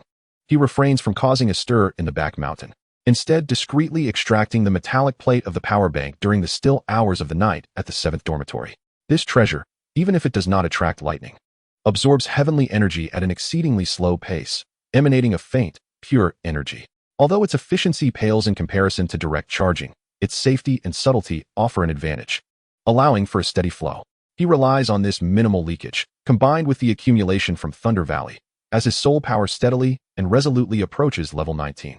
Simultaneously, he continuously refines his soul power to solidify his foundation, ensuring the stability Tang San warned against does not manifest.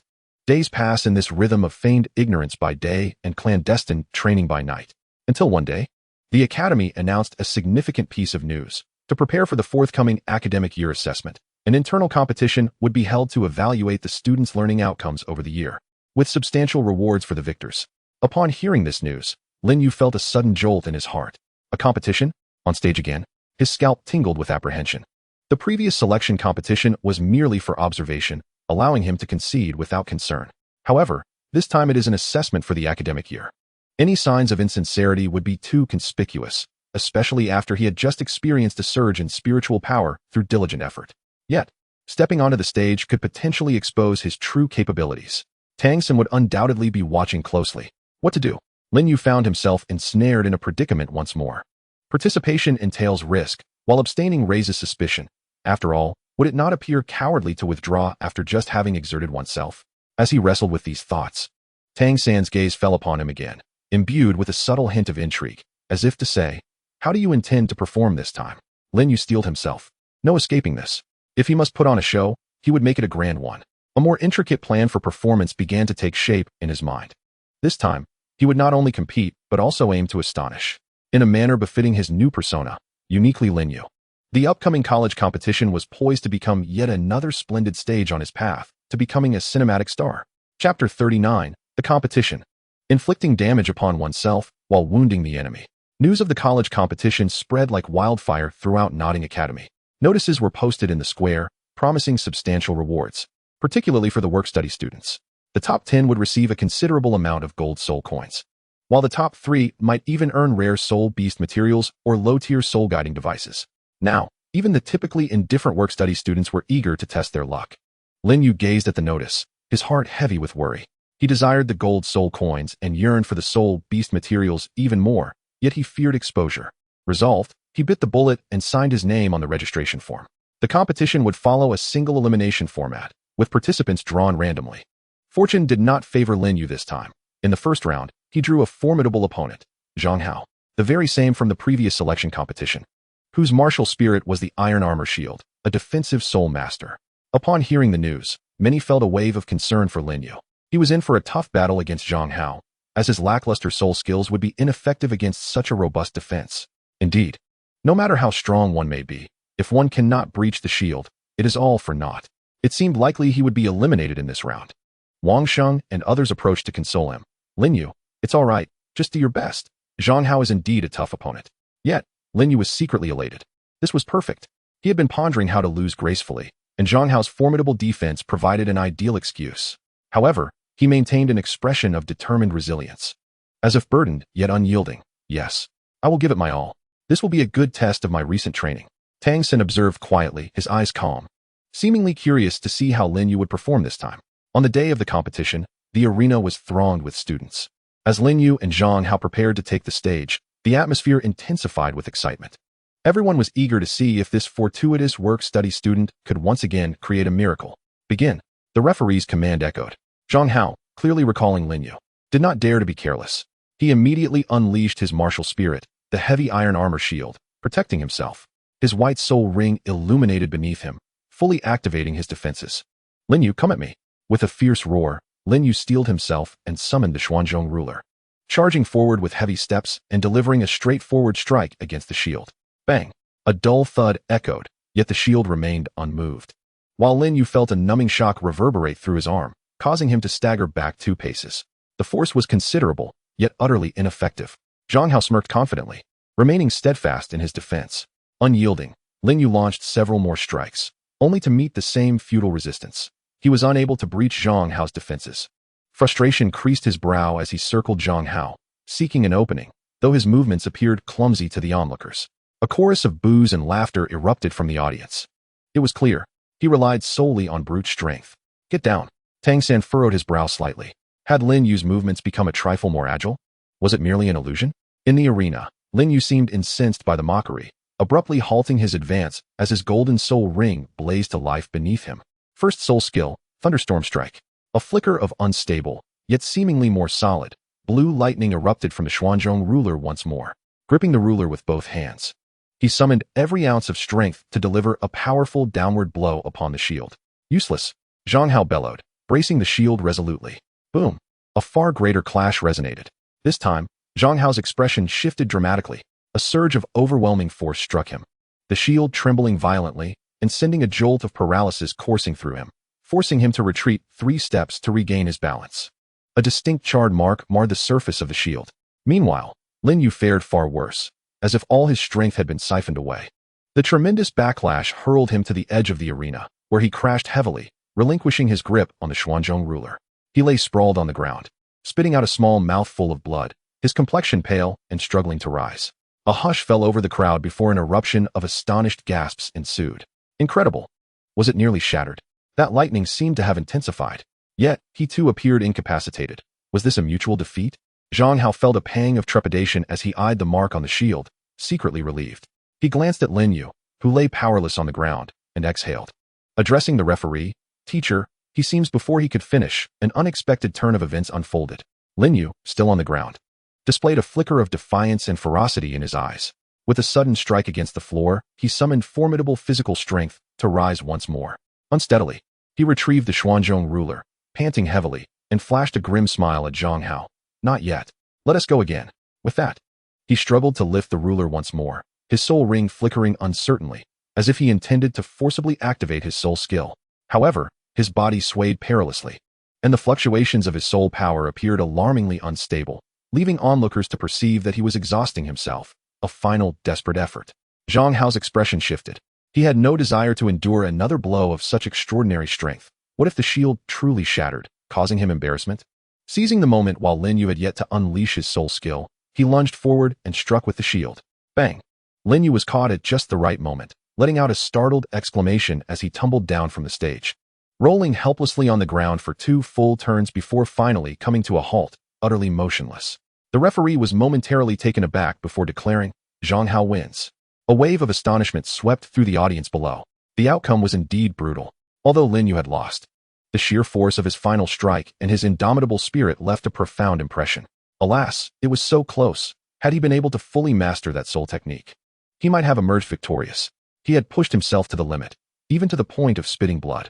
Wang Sheng and the others hurried over to assist the unconscious Lin Yu. Tang San also approached, gazing at Lin Yu, who lay unconscious with a furrowed brow and blood at the corner of his mouth, his eyes reflecting a complex array of emotions. He had clearly observed that when Lin Yu had attempted to forcefully unleash his soul technique, the fluctuations of soul power had been chaotic and erratic, a sheer act of recklessness fueled solely by sheer will. The strength of his physique was indeed remarkable.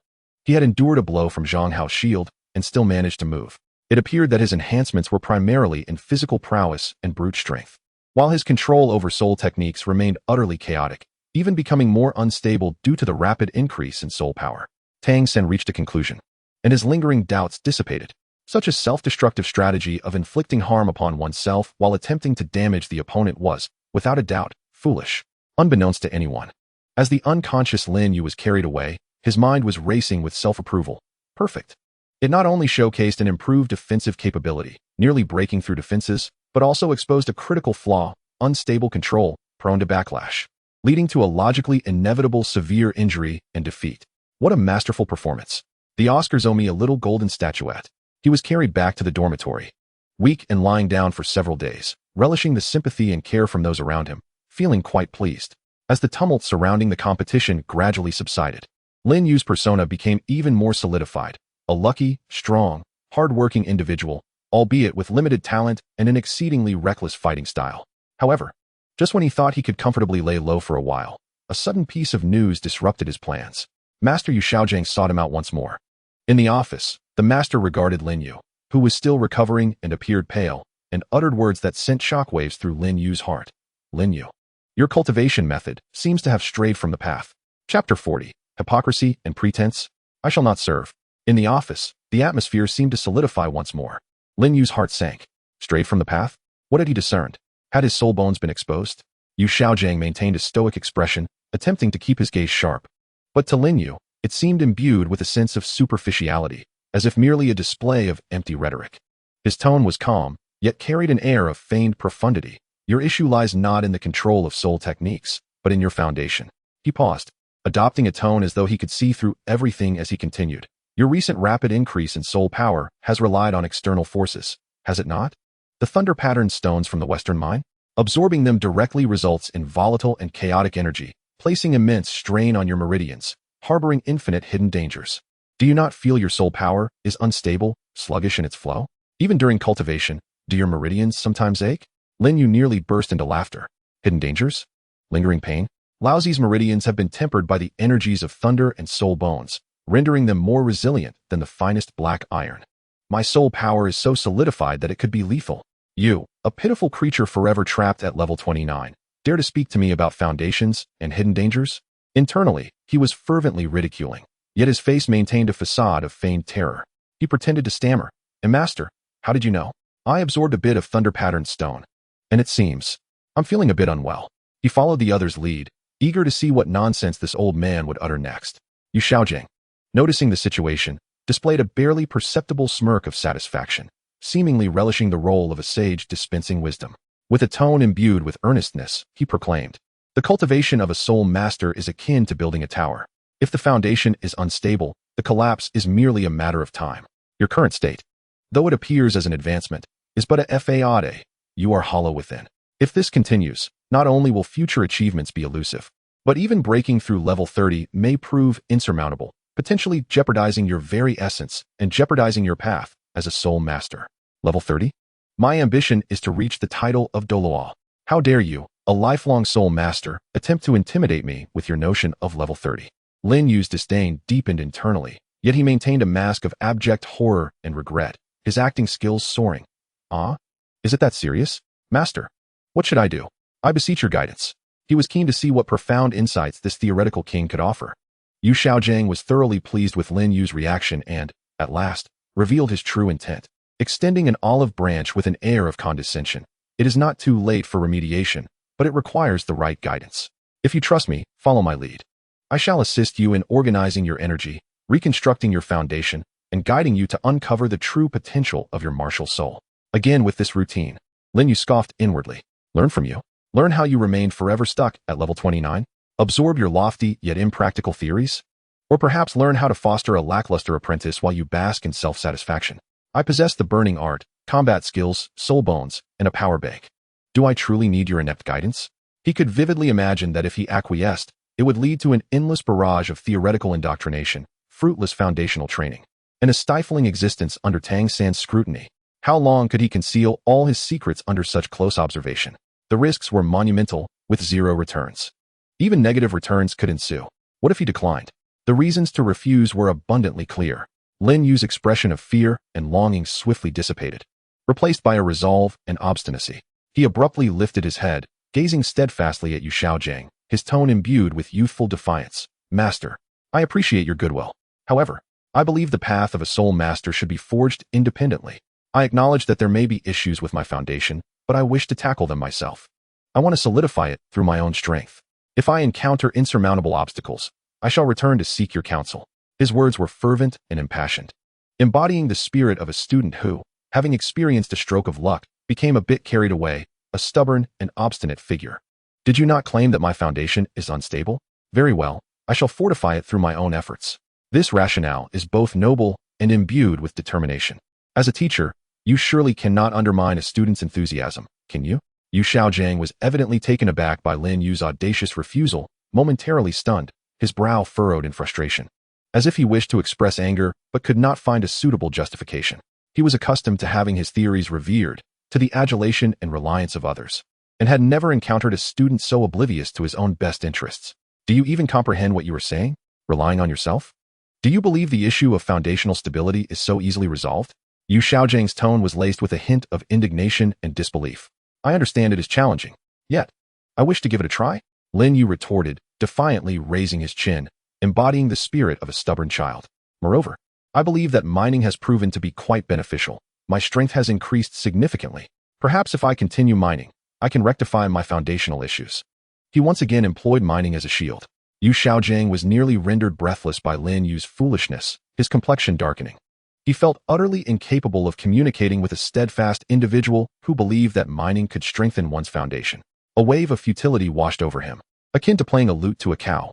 Observing Lin Yu's obstinate yet naive expression, he could only exhale heavily and retort, stubborn and unyielding. "You must take responsibility for your own path. Should your foundation crumble, do not blame me for not having warned you."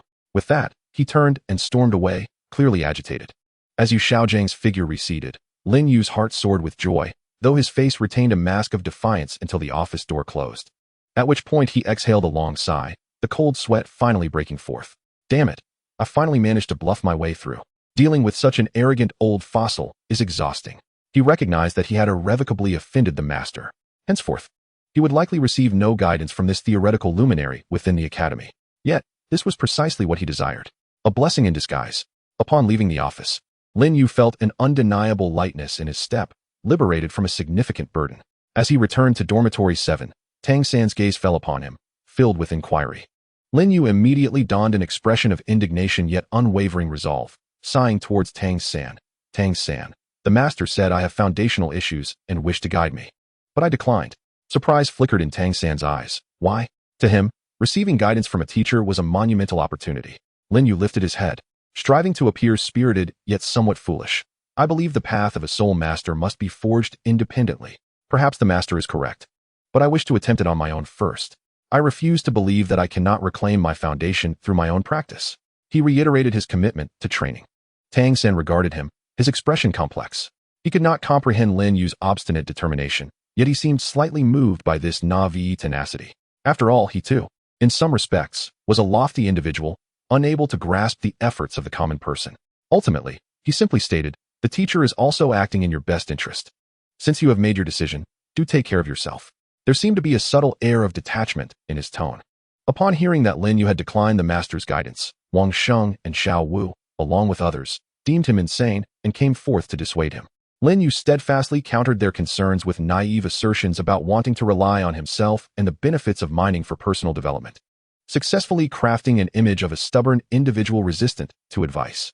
The crisis was once again averted, and in a manner that thoroughly eliminated any potential future issues. Lin Yu understood that from this point onward, his only true reliance within the academy would be himself. Yet, he remained unfazed, even invigorated. By day, he continued to embody the diligent yet clumsy student, albeit with greater discretion, minimizing any unnecessary displays. By night, his training became increasingly fervent. With the absence of the higher-up scrutiny, he relaxed his vigilance slightly, surreptitiously utilizing the dissipated energy from his power bank to accelerate his cultivation, steadily advancing his strength towards the 19th level. The second invitation from Yu Xiaojiang further solidified Lin Yu's resolve on his chosen path. Relying on others is futile. Only one's own strength is everlasting. He held disdain for Yu Xiaojiang's grandiose theories, which were utterly impractical, and scoffed at the notion of clinging to someone else's success. His journey to strength was destined to be solitary, yet it was one he would carve out with his own hands, each step taken with unwavering determination. Notting Academy was no longer a place for prolonged stay. He needed to grow stronger swiftly and seek a broader stage. Chapter 41, Breaking Through to Level 20. After resolutely rejecting Yu Xiaojiang's goodwill, Lin Yu felt an overwhelming sense of relief, as though he had cast off a burdensome and insincere weight. His life within the academy had become purer. By day he was the earnest yet naive student, and by night he immersed himself in fervent cultivation without distraction. With the pressure of being scrutinized, at least overtly, lifted, he became slightly bolder in secretly utilizing the energy dissipated from the metal plate of his power bank. Although he still refrained from attracting lightning, the slow release of pure energy significantly enhanced his soul power cultivation speed beyond that of ordinary individuals. Coupled with the prior accumulation from Thunder Valley and the continuous nourishment from his soul bone, his soul power had already reached the pinnacle of level 18, mere moments away from level 19. On a deep night a few days later, after absorbing the last trace of energy from the metal plate, the soul power within his dantian finally amassed to its limit, akin to a river swollen with water, and it burst through the thin barrier with a resounding force. Level 19. The transition was seamless and unremarkable. As he sensed the surge of soul power within him, Lin Yu felt an unparalleled tranquility. With the aid of the power bank, upgrading had become almost a routine affair, devoid of any surprises. Now at level 19, he was not far from the bottleneck of level 20 soul power. He needed to prepare for his second soul ring without delay. He remained undeterred, immediately commencing his planning for the next steps. For the second soul ring, he aimed for one that was at least a millennium old. Naturally, the primary attribute would still be lightning, maximizing the potency of the Xianzhong ruler and allowing it to synergize with his first soul skill. Securing a millennium-old lightning attribute soul beast in the hunting forest of Nodding City seemed improbable. He would need to venture into a larger soul beast forest. He contemplated this further. Moreover, the risk of absorbing a millennium soul ring is significantly greater, necessitating thorough preparation. In the days that followed, he diligently fortified his soul power at level 19 while fervently honing his physical and mental strength, laying a robust foundation for transcending levels. Concurrently, he began to seek information through various channels regarding the vast soul beast forests and the distribution of Millennium Thunder attribute soul beasts. Time swiftly passed amidst this fruitful cultivation and preparation. A month later, his soul power successfully reached the pinnacle of level 19, merely a step away from the threshold of level 20. His physical resilience and mental fortitude had also been remarkably enhanced, reaching an astonishing level. He felt confident that, Relying solely on his physical prowess, he could contend with some of the weaker three-ring soul masters. It was time to revisit Thunder Valley, Lin Yu resolved. To break through to level 20, he needed to accumulate strength. Relying on the slow recharge within the academy was inadequate. He required one final opportunity to utilize the tempestuous environment there for an intense trial, aiming to shatter his limits. Simultaneously, he intended to bid farewell to the valley that had bestowed upon him immense opportunities. Once more, under the pretext of training outside to seek a breakthrough, he requested leave from his instructor. This time, the instructor asked no further questions, seemingly accustomed to his unconventional training methods. He navigated his way back to Thunder Valley with ease. Gazing upon the desolate valley that had altered his fate, Lin Yu was filled with profound sentiments. Without delay, he proceeded directly to the concealed cavern. After inspecting it, he confirmed that the entrance remained intact and unnoticed. Taking a deep breath, he began his final preparations, adjusting himself to an optimal state and re-establishing the lightning attraction device. This time, he intended to hold nothing back. He would undergo one last, and the most audacious, trial before leaving. The sky was obliging. Shortly after he finished his preparations, dark clouds gathered once more, and thunder rumbled ominously. Bring it on. Lin Yu's gaze sharpened as he firmly grasped the xuanzhong. Blinding lightning tore through the heavens.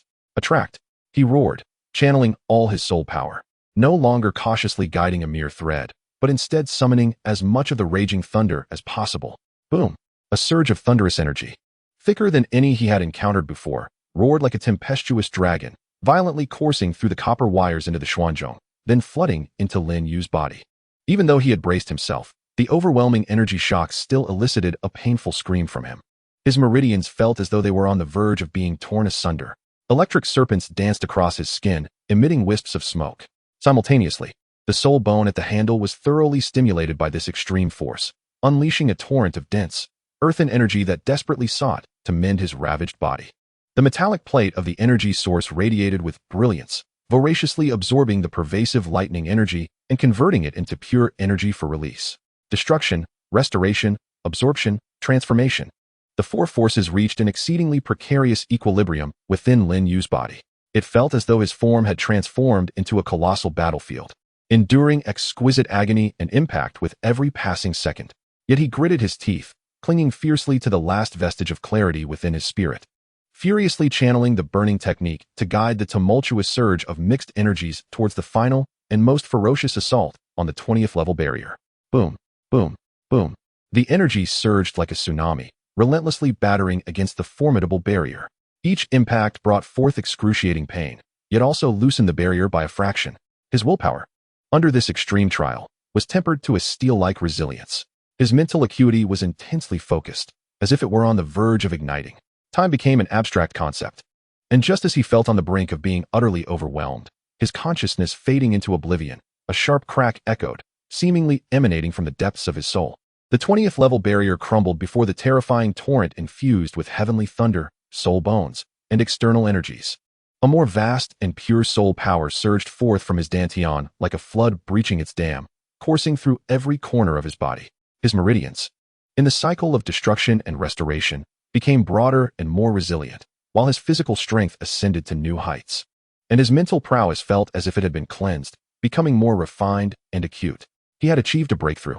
20th level. A powerful sensation coursed through him, banishing the previous pain, replaced by an exhilarating sense of rebirth and strength. He had triumphed. Ignoring his fatigue, he immediately settled into a meditative posture, striving to solidify this hard-won 20th level soul power, while greedily absorbing the pure energy emitted from the metallic plate to replenish his immense expenditure. As the last vestiges of lightning energy dissipated, the metallic plate returned to its ashen state, and Lin Yu slowly opened his eyes. Feeling the roaring 20th level soul power within him, alongside a physical strength that surpassed that of an ordinary soul master, he could not help but clench his fists in affirmation. I succeeded. 20th level, and my foundation is remarkably solid. He cast a glance at the charred stone pillar and the platform marred by lightning strikes, his heart brimming with gratitude. This place was his sanctuary, yet he knew it was time to depart. The resources here could no longer satiate his forthcoming needs. The ancient soul beasts awaited him in a broader world. He meticulously erased all traces of himself from the cave, including the lightning-conducting apparatus, removing the iron rods and copper wires. With one last look at the place that had altered his destiny, he resolutely turned away and sealed the entrance without leaving a trace. with his belongings slung over his shoulder. Lin Yu stepped out of Thunder Valley and cast a backward glance at the desolate gorge. There was no sense of nostalgia, only anticipation. His journey at Notting Academy was nearing its conclusion. His aspirations lay in the vast expanse of the world, in the pursuit of a Millennium Soul Ring, and in the quest for swifter growth. Where shall I go next? He pondered as he retraced his steps. I need to find a location that possesses a Millennium Thunder Attribute Soul Beast and is relatively accessible. His steps were resolute, his gaze fixed on the horizon. The true path of a Soul Master was just beginning, and his legend was poised to leave the novice village, slowly unfurling its grand narrative. Chapter 42. Target, Setting Sun. Farewell, Notting City. The exhilaration of surpassing the 20th level lingered for several days, during which Lin Yu felt an overwhelming sense of satisfaction with everything he encountered. Even the steamed buns in the cafeteria seemed extraordinarily sweet. However, he soon composed himself. The 20th level was merely a starting point. Acquiring a second soul ring was the pivotal task. A Millennium Soul Ring was no trifling matter. He sought out Senior Pino, the knowledgeable one, this time with a clear objective. Senior Pino, I would like to inquire about something.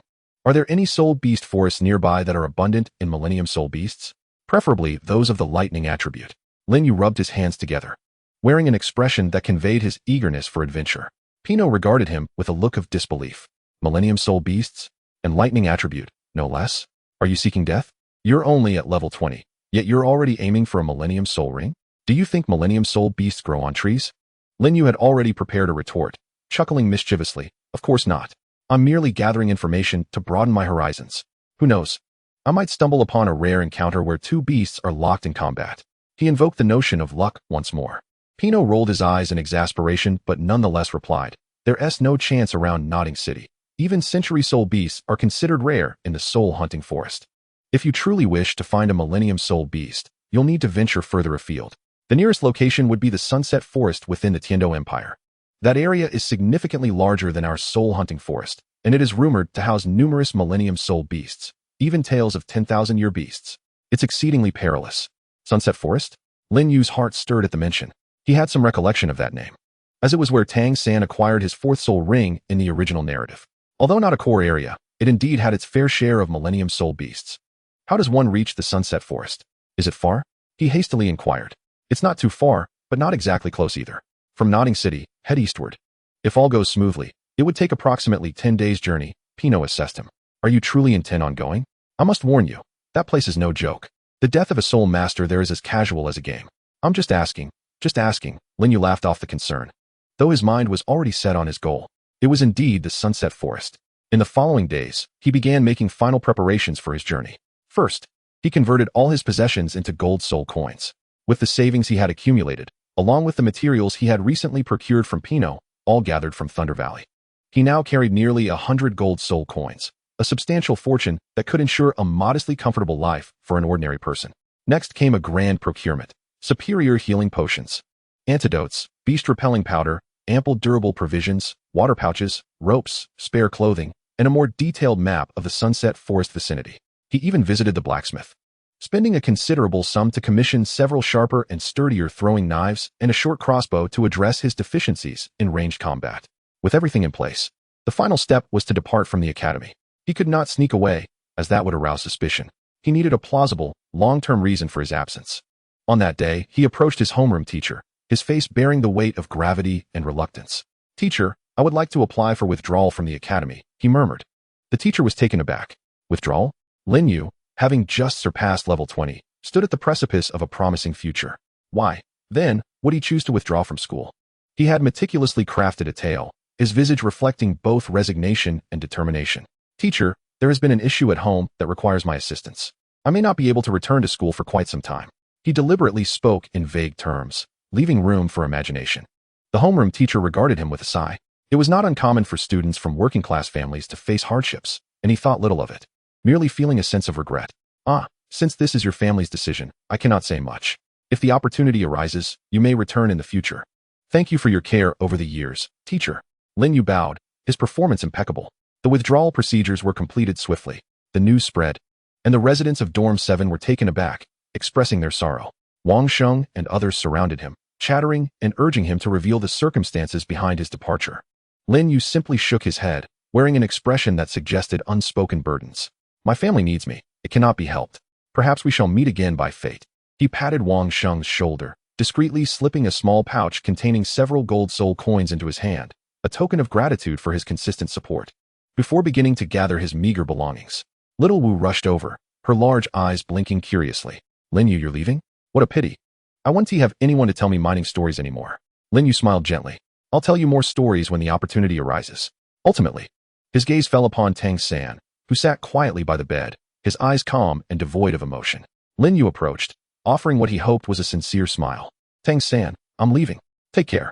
Tang San nodded, pausing before responding. You take care as well.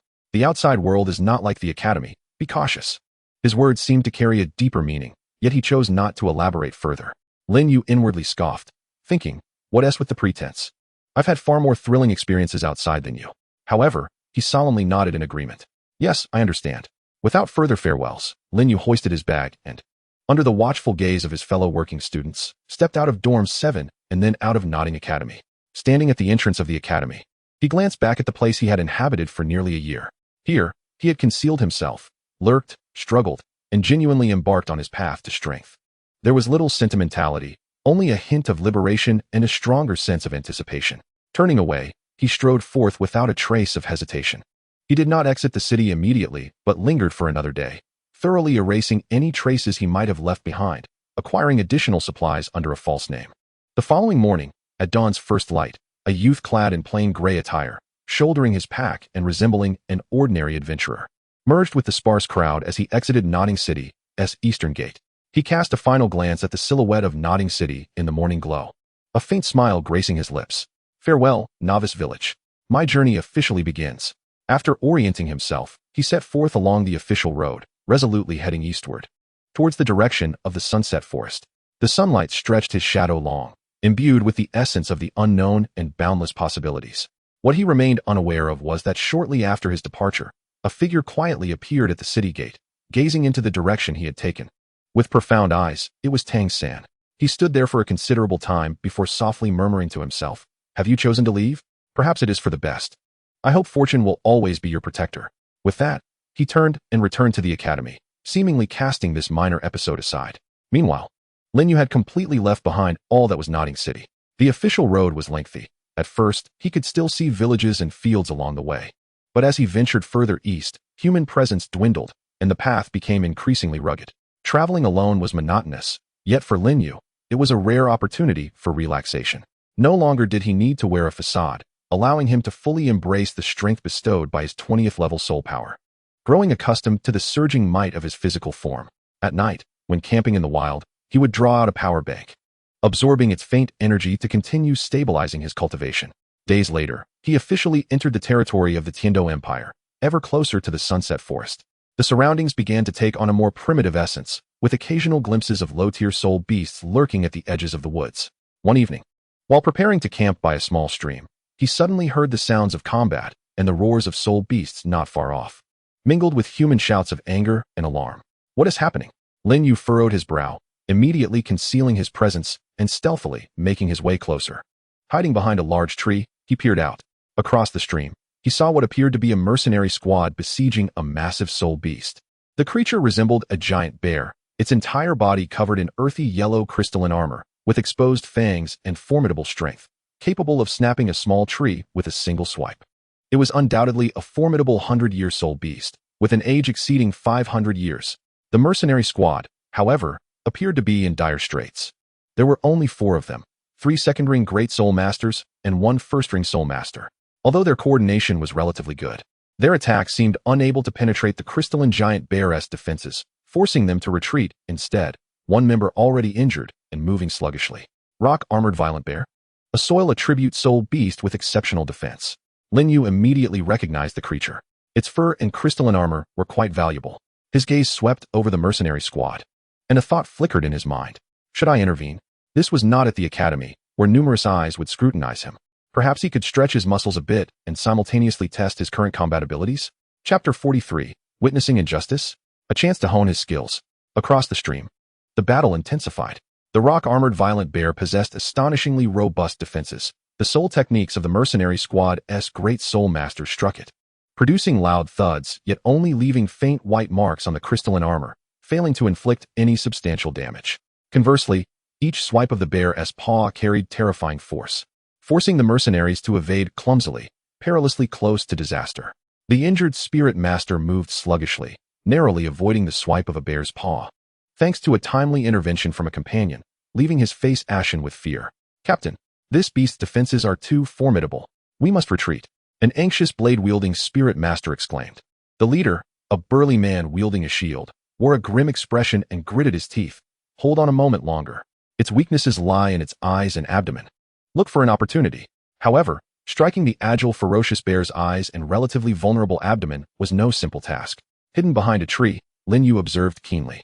The small team displayed decent coordination, yet their offensive power was severely lacking, and they lacked effective means to breach the bear's defenses. Defeat was merely a matter of time. An opportunity for practice has arisen. Lin Yu's eyes sparkled with clarity.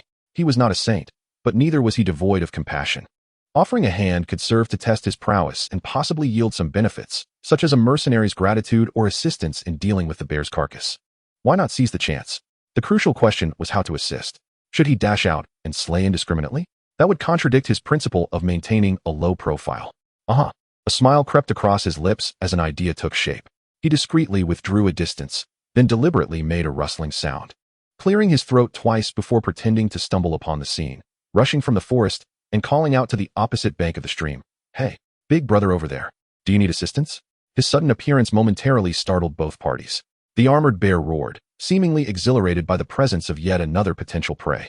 The mercenary team was taken aback, and upon realizing the newcomer was merely a seemingly young and ordinary boy, their disappointment was palpable. "Little brother, you should leave. It's dangerous here," the shield-bearing captain kindly urged. "Oh no, what a terrifying bear." Lin Yu feigned a frightened expression, yet rather than fleeing immediately, he clumsily summoned his heavy ruler, portraying a mix of eagerness to help and confusion. Seeing his antics, the mercenaries grew more anxious. "You need to leave now. Don't complicate matters." At that moment, the armored bear seemed to have shifted its focus to Lin Yu, the newly emerged feeble target, letting out a low growl before abruptly abandoning its pursuit of the mercenaries and charging towards Lin Yu across the stream. Its massive form thudded against the ground, exuding an intimidating aura. "Watch out!" The mercenaries cried out in alarm. Lin Yu secretly chuckled. "This is perfect." He maintained a facade of sheer terror, letting out a scream as he clumsily rolled and scrambled backwards, evading the bear's pounce in a precarious manner. The bear, missing its target, became even more enraged, rearing up on its hind legs, its colossal paws swiping towards Lin Yu with a fierce gust. "Now's the moment." A glint of determination flashed in Lin Yu's eyes as he appeared to stumble, his body twisting in an awkward yet precisely timed manner to narrowly evade the bear's paw. Simultaneously, he seemingly unwittingly struck the bear's forelimb joint with the side of his heavy ruler, leveraging the momentum of his body's rotation. He did not employ any soul techniques, nor did he expend much soul power. He relied solely on the weight of the Xian heavy ruler and the strength of his own physique. Bang! A dull thud resounded. The rock-armored violent bear, standing upright, suddenly suffered a heavy blow to its forelimb joints, letting out a pained roar as its massive body lost balance and collapsed to the side, exposing its relatively vulnerable abdomen and neck. A perfect opportunity. The mercenary captain on the opposite bank, seasoned in battle, though astonished by the seemingly fortuitous strike of the young lad, would not let this rare chance slip away. Now was the time. "Attack its abdomen," he shouted, his soul ring illuminating beneath his feet as a burst of earthy yellow light erupted from his shield. He charged forward fiercely, crashing into the unsteady bear and toppling it completely. The other team members quickly responded, unleashing a torrent of attacks upon the bear's exposed abdomen. Stab! Stab! The blades and soul techniques finally pierced its defenses, and blood gushed forth. The rock-armored violent bear emitted a piercing cry, struggling to rise, but its injured abdomen and joints hindered its movement. The mercenaries pressed their advantage, mercilessly striking the creature's wounds with relentless fervor. Lin Yu, shaken, retreated to the side, propping himself up with the Xian heavy ruler, panting heavily as he watched the mercenaries deliver the final blow, a look of lingering fear upon his face. The battle concluded swiftly. The massive form of the rock-armored violent bear twitched a few times before falling still, a brilliant yellow soul ring slowly materializing above it. The four mercenaries, fatigued and battered, gazed at the deceased bear, their hearts filled with trepidation yet overflowing with joy. The shield-wielding captain caught his breath before approaching Lin Yu. Gratitude and curiosity etched across his face. "Thank you, young brother. If it weren't for you drawing its attention and fortuitously striking it, We might not have made it today. Lin Yu quickly waved his hands, feigning modesty. No, no, no. I was merely startled and flailing about. I almost ended up as collateral damage. It was you all who were remarkable for seizing the opportunity to take it down. His humble demeanor endeared him to the mercenaries. Another swordsman chuckled. You're quite brave, young brother. Not only did you not flee upon encountering a century-old soul beast, but you even dared to confront it. Yet, your strength is commendable. That strike was quite powerful. Lin Yu grinned sheepishly. Hee, I've always been strong. My family has a blacksmithing background. He deftly shifted the credit to genetics and family heritage. The captain glanced at the Xian heavy ruler in his hand and nodded. I see.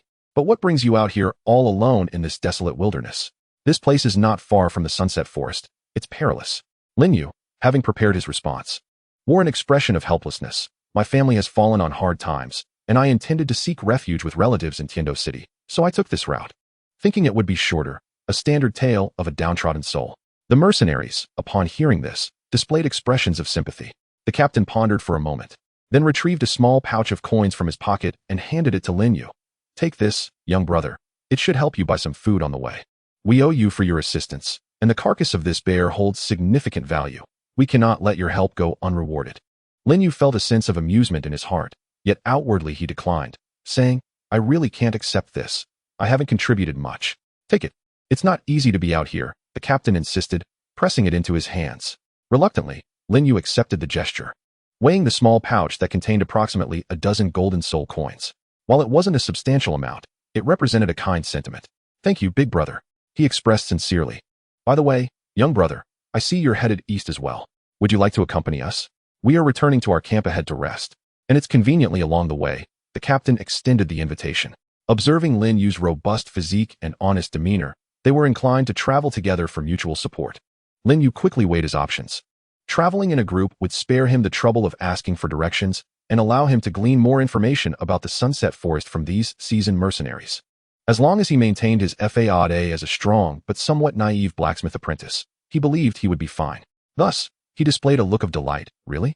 That would be wonderful. Thank you, everyone. And so, Lin Yu temporarily joined the mercenary group known as Rock, heading towards their makeshift camp located on the outskirts of the Sunset Forest. During their journey, through casual conversation, Lin Yu learned that the captain's name was Shirley, who wielded the Rock Shield martial spirit and was a level 38 soul master. The other three members were also experienced soul masters in their 20s and 30s.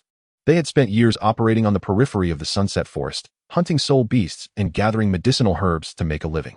Lin Yu continued to uphold his persona as a hapless apprentice with great strength but little skill, skillfully playing the role while extracting valuable information from them regarding the distribution of soul beasts, hazardous areas, and nearby towns surrounding the Sunset Forest. This knowledge proved far more detailed than what was marked on maps. Shirley and the others found the young lad to be quite sensible, despite his lack of strength. He caused no trouble, and his physical prowess was useful for carrying items, leaving them with a favorable impression of him. As dusk fell, the group finally arrived at their temporary campsite, a modest settlement nestled against a mountainside. Several other mercenary teams had also established themselves there, gathered around bonfires, creating a lively atmosphere. We've arrived, young brother. We will rest here for a couple of days. If you're heading to Tiando City, just continue east for a few more days, and you will reach it. Shirley indicated towards a path. Thank you, brother Shirley, and thank you all. Lin Yu expressed his gratitude once more. Just as he prepared to take his leave, a sudden uproar and argument erupted from the other side of the camp, drawing everyone's attention. Lin Yu's gaze shifted, his brow furrowing slightly. It seems trouble is brewing again. Chapter 44. The Camp Commotion and the Naive Intimidation. The commotion in the camp originated from another group of mercenaries. This group was larger, consisting of 7 or 8 individuals, all burly and with an air of arrogance, encircling a merchant who appeared to be from a small trading caravan, loudly berating him. Damn it! You dare ask this price for such a meager amount of herbs? Do you take our Windwolf mercenary corps for fools? A scarred, burly man exclaimed, kicking over the merchant's basket, scattering the herbs across the ground. The stall owner was a frail middle-aged man, his face drained of color as he repeatedly bowed, pleading, Gentlemen, please calm your anger. This is merely a small business, and the prices are in accordance with market value. Market value? I declare the price, spat the scarred-faced brute, grabbing several fine specimens of blood coagulation grass from the ground. These will cost you 5 silver soul coins. I want them all. The market price for those few plants was at least 1 gold soul coin. This was outright robbery. The surrounding mercenaries looked on, most too intimidated to voice their outrage. The Wind Wolf mercenary group had a notorious reputation around the outskirts of Sunset Forest, often leveraging their numbers to engage in coercive buying and oppressing small vendors and weaker mercenary teams. Captain Shirley furrowed his brow and whispered to Lin Yu. These are members of the Wind Wolf. The one leading is called Lei Bao, a level 39 soul warrior. His martial spirit is the Gale Wolf, known for its swiftness and ruthlessness. Do not provoke them. Lin Yu nodded, yet he couldn't help but feel a twinge of desire for those blood coagulation grasses. They were of commendable quality, and he recognized their value. Just then, a small girl, seemingly only 11 or 12 years old, and likely the stall owner's daughter, witnessed her father being bullied and the herbs being mishandled. With her eyes welling with tears, she couldn't contain herself and shouted, "You bad people! Why are you stealing our things? Get out of the way, little brat." A lanky mercenary beside Lei Bao impatiently reached out to shove the girl aside. Captain Shirley's expression changed, ready to intervene. However, at that moment, Lin Yu moved faster than him. It appeared as though Lin Yu stumbled instinctively, as if something had tripped him, propelling him forward to fortuitously place himself between the girl and the lanky mercenary. "Ah!" Lin Yu exclaimed, seemingly flailing his arms in a desperate attempt to regain his balance, inadvertently striking the mercenary's wrist with his elbow. Thud! A muted sound echoed. The lanky mercenary felt as if his wrist had been struck by a hammer, a sharp pain coursing through him, causing him to stagger back several steps, clutching his wrist. Astonished and furious as he glared at Lin Yu, a hush fell over the crowd. Everyone was momentarily stunned, including Shirley and his team. The Wind Wolf mercenaries were particularly taken aback, glancing between their howling companion and the flustered, clumsy youth. "I am so sorry. I truly apologize." Lin Yu steadied himself, a mask of regret and panic on his face as he bowed repeatedly to the lanky mercenary. "It was unintentional. There were stones on the ground, and I stumbled." "Are you all right?" His expression was one of utmost sincerity, his movements awkward, leading anyone to believe it was merely an accident. The lanky mercenary's face turned a shade of deep anger, his wrist throbbing agonizingly. Yet, as he observed Lin Yu's naive and earnest demeanor, coupled with the few scattered stones on the ground, he found himself momentarily at a loss for words. Could it truly be such an incredible coincidence? Lei Bao narrowed his eyes, his gaze piercing as it swept toward Lin Yu. He is certainly not one of those foolish subordinates. That last move, though it appeared coincidental, was executed with remarkable precision in timing and strength. This lad possesses an unusual prowess. "Where did you come from?" Lei Bao inquired in a low, menacing tone. Captain Shirley quickly stepped forward, shielding Lin Yu behind him, and clasped his fists toward Lei Bao, saying, "Commander Lei Bao, it's a misunderstanding. This young brother is someone I just encountered on the road. He is quite genuine, albeit a bit clumsy. I apologize on his behalf." While he spoke, he felt a surge of apprehension. He had clearly observed Lin Yu's earlier maneuver. This was far from mere coincidence. The speed of his reaction and his timing were not the traits of an ordinary person. This young man is quite adept at concealing his abilities. Lei Bao snorted coldly, his gaze flitting back and forth between Lin Yu and Shirley. He could not discern Lin Yu's true capabilities, yet he noted that Shirley's rock team, though small in number, comprised seasoned veterans. In a real confrontation, his side might not fare well. It was unnecessary to escalate tensions over an accident and a few medicinal herbs. "Mind your people. If he is clumsy, he shouldn't be wandering about."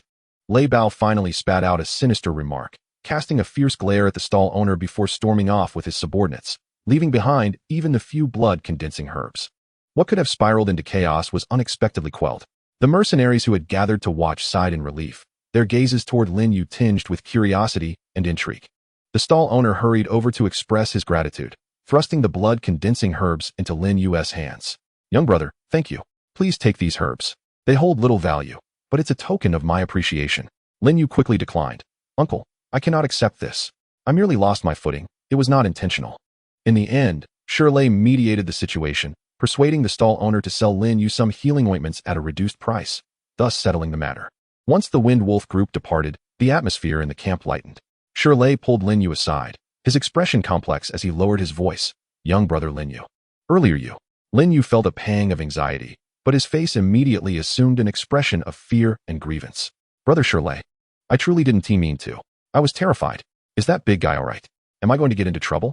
He deftly redirected the conversation to express concern over the consequences, concealing his true strength. Observing Lin Yu's demeanor, Shirley swallowed the words he had nearly voiced. Perhaps he had overthought the situation? Just a somewhat strong, albeit clumsy lad, who fortuitously diffused a crisis. He sighed and patted Lin Yu on the shoulder. "It's all right now. Just be careful in the future. The Wind Wolf crew has a vengeful streak." So keep a low profile for the next couple of days and avoid acting alone. Yes, yes, I understand. Lin Yu nodded obediently. Following this incident, Lin Yu gained a modest reputation within the camp. Many became aware that the rock team had taken in a boy who was quite strong, yet somewhat awkward. Lin Yu was pleased to maintain this image, assisting with lifting, fetching water, and gathering firewood, showcasing his strength and willingness to work while continuing to extract information. As evening descended, the group gathered around the crackling campfire, indulging in drink and conversation, inevitably gravitating towards the earlier conflict and the enigmatic sunsetting forest. Curse those wind wolves. Their arrogance is reaching new heights. Is it not due to their captain's recent ascension to the Spirit Master rank? It is rumored he has ventured deep into the soul-hunting forest to procure a fourth spirit ring.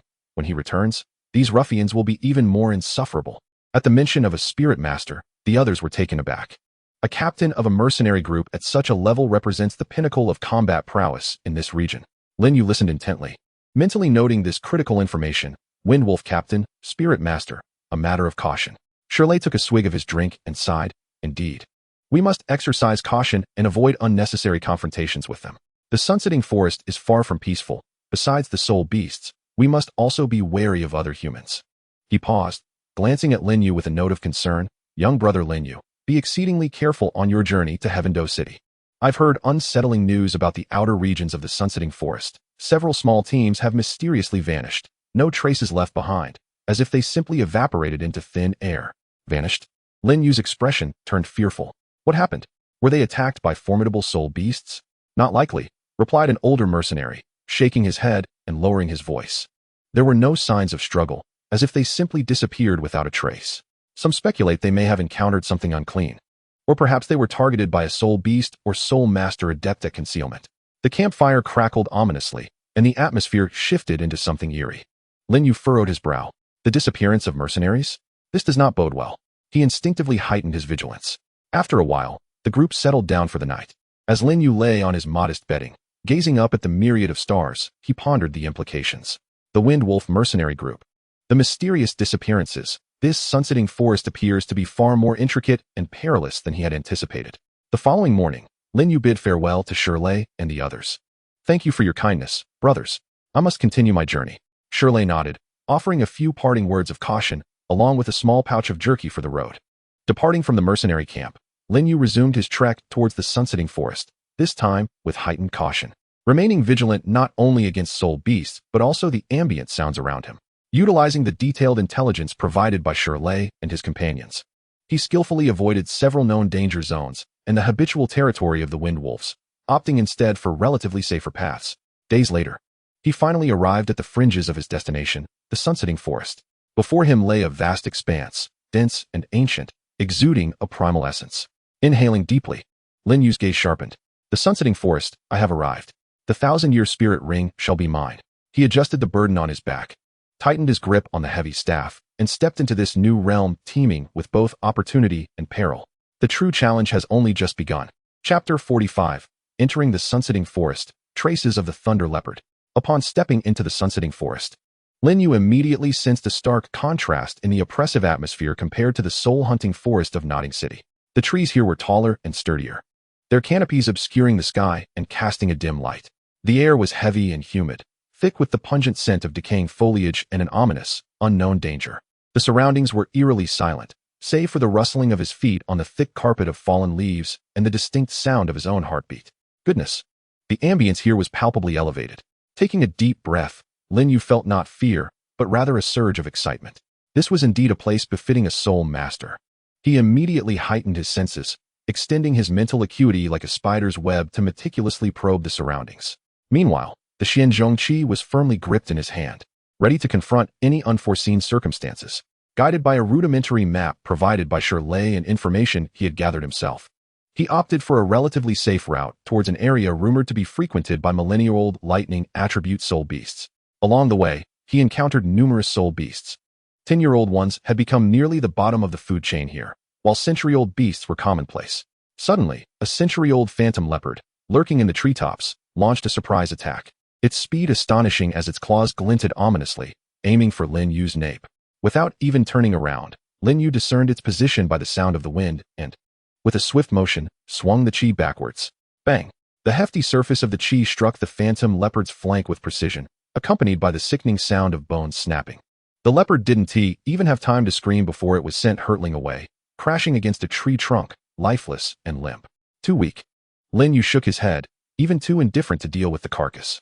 Beasts of such caliber posed no threat to him, and their materials were scarcely worth anything. Continuing deeper into the forest, he grew increasingly cautious. The density of century-old soul beasts rose significantly, and occasionally he could sense the chilling aura of millennial-old beasts emanating from the depths of the woods, compelling him to take detours. He needed to find a suitable place to establish a base while gradually searching for his target. Lin Yu resolved to proceed with careful determination. In the wilderness, a secure stronghold was of paramount importance. After spending the better part of the day, he finally discovered an ideal location, a natural crevice at the base of a steep cliff, its entrance concealed by dense vines. Although the internal space was modest, it was adequately secluded and dry, easily defensible against potential threats. After clearing the crevice and setting up simple warning mechanisms, he finally allowed himself to breathe a sigh of relief. In the days that followed, Lin Yu utilized this crevice as his stronghold, radiating outward to explore. He was not in a rush to seek out the millennia-old soul beasts. Instead, he aimed to familiarize himself with the environment, creating a more detailed map that marked water sources, territories of formidable soul beasts, and potential locations of spiritual herbs. The process was far more arduous and perilous than he had anticipated. The soul beasts of the sunsetting forest were not only powerful, but also cunning and aggressive. On one occasion, he nearly stumbled into the territory of a swarm of century-old poison stingers. Fortunately, his speed was sufficient to narrowly escape, though he did sustain several painful stings on his back that left it swollen and sore for days. Once again, he encountered a remarkably swift Millennium Wind demon wolf, which pursued him relentlessly, forcing him to leap into a turbulent river to escape its clutches, nearly swept away by the current. However, he emerged with significant gains. He foraged several fine medicinal herbs, discovered a small patch of peculiar or rich in thunderous energy, and even stumbled upon a century-old soul beast, severely wounded by a more formidable creature, thus acquiring valuable materials. His practical experience was rapidly accumulating, and his mastery over his own powers was becoming increasingly adept. While he needed to disguise his true self at Nodding Academy, here, he could afford to loosen his restraints and test his genuine combat prowess. On this day, he was scouring an area abundant with thunder-stricken trees, hoping to uncover traces of thunder attribute soul beasts. Suddenly, his ears perked up at the distant sounds of battle and familiar curses. Someone. Lin Yu immediately stifled his presence and stealthily approached, concealing himself behind a charred giant tree. He peered out. Before him, a fierce skirmish unfolded in a clearing. To his astonishment, one of the combatants was a familiar face, the scarred thunder leopard from the Wind Wolf mercenary group. He was leading 3 subordinates in an assault against a colossal serpent, its entire body adorned with purple scales and a single horn on its head crackling with electricity. Millennium Thunder Horn Python. Lin Yu's eyes sparkled with excitement. This was precisely one of the soul beasts he had yearned to encounter.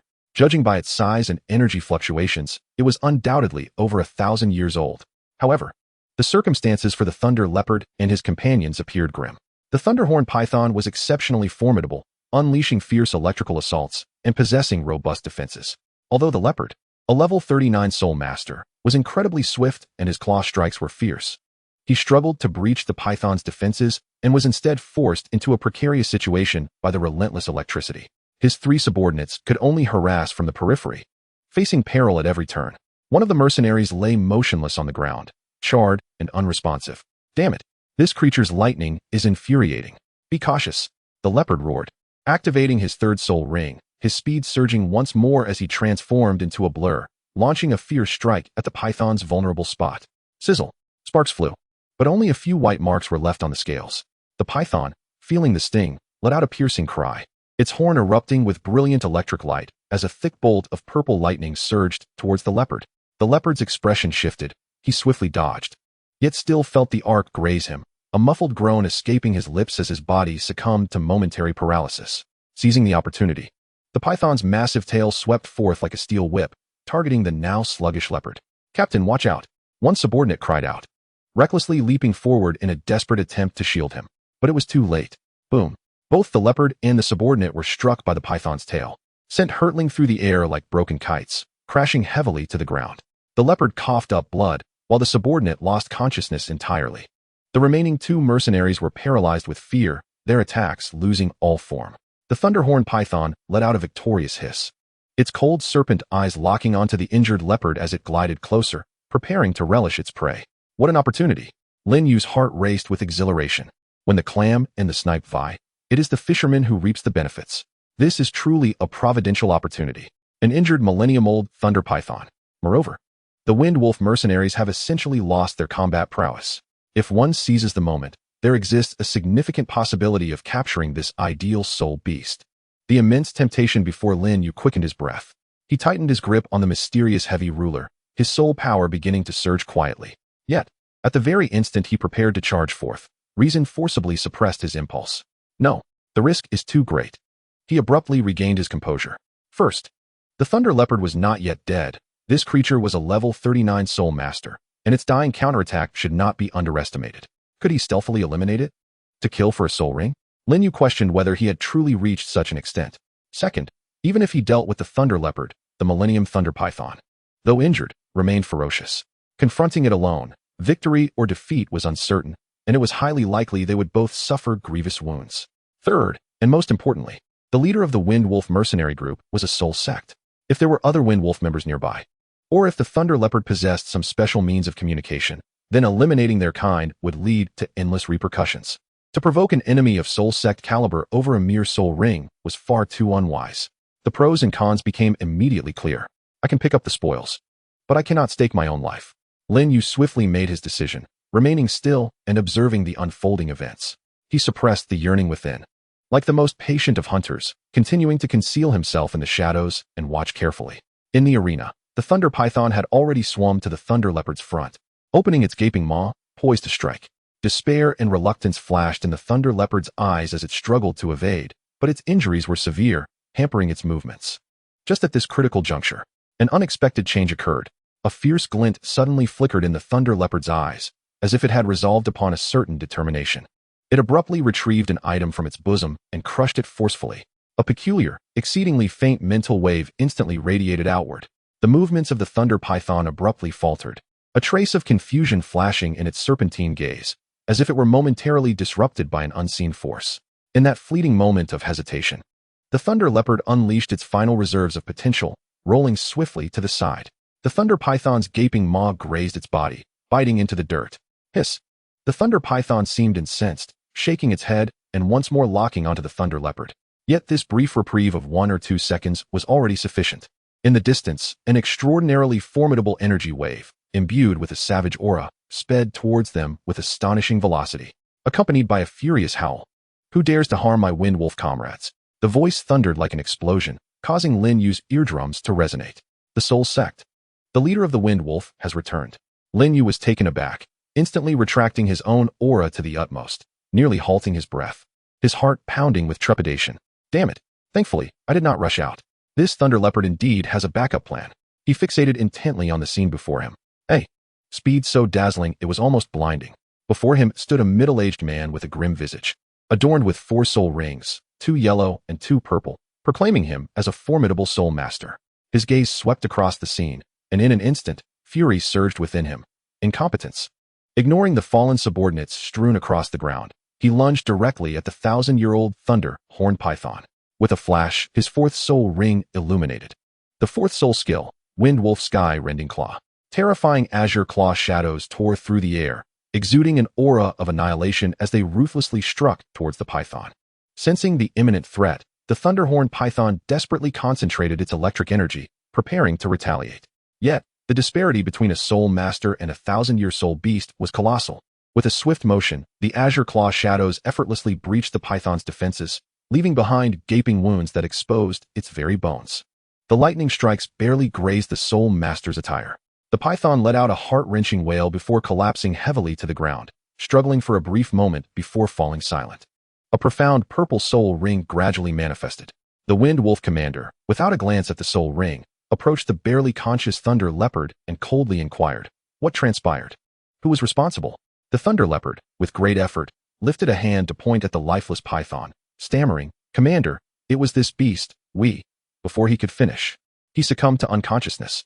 Frowning deeply, the Wind Wolf commander assessed the injuries of the thunder leopard and another fainted subordinate, scrutinizing the deceased python and the surrounding environment, seemingly attempting to discern if any signs of other attackers remained.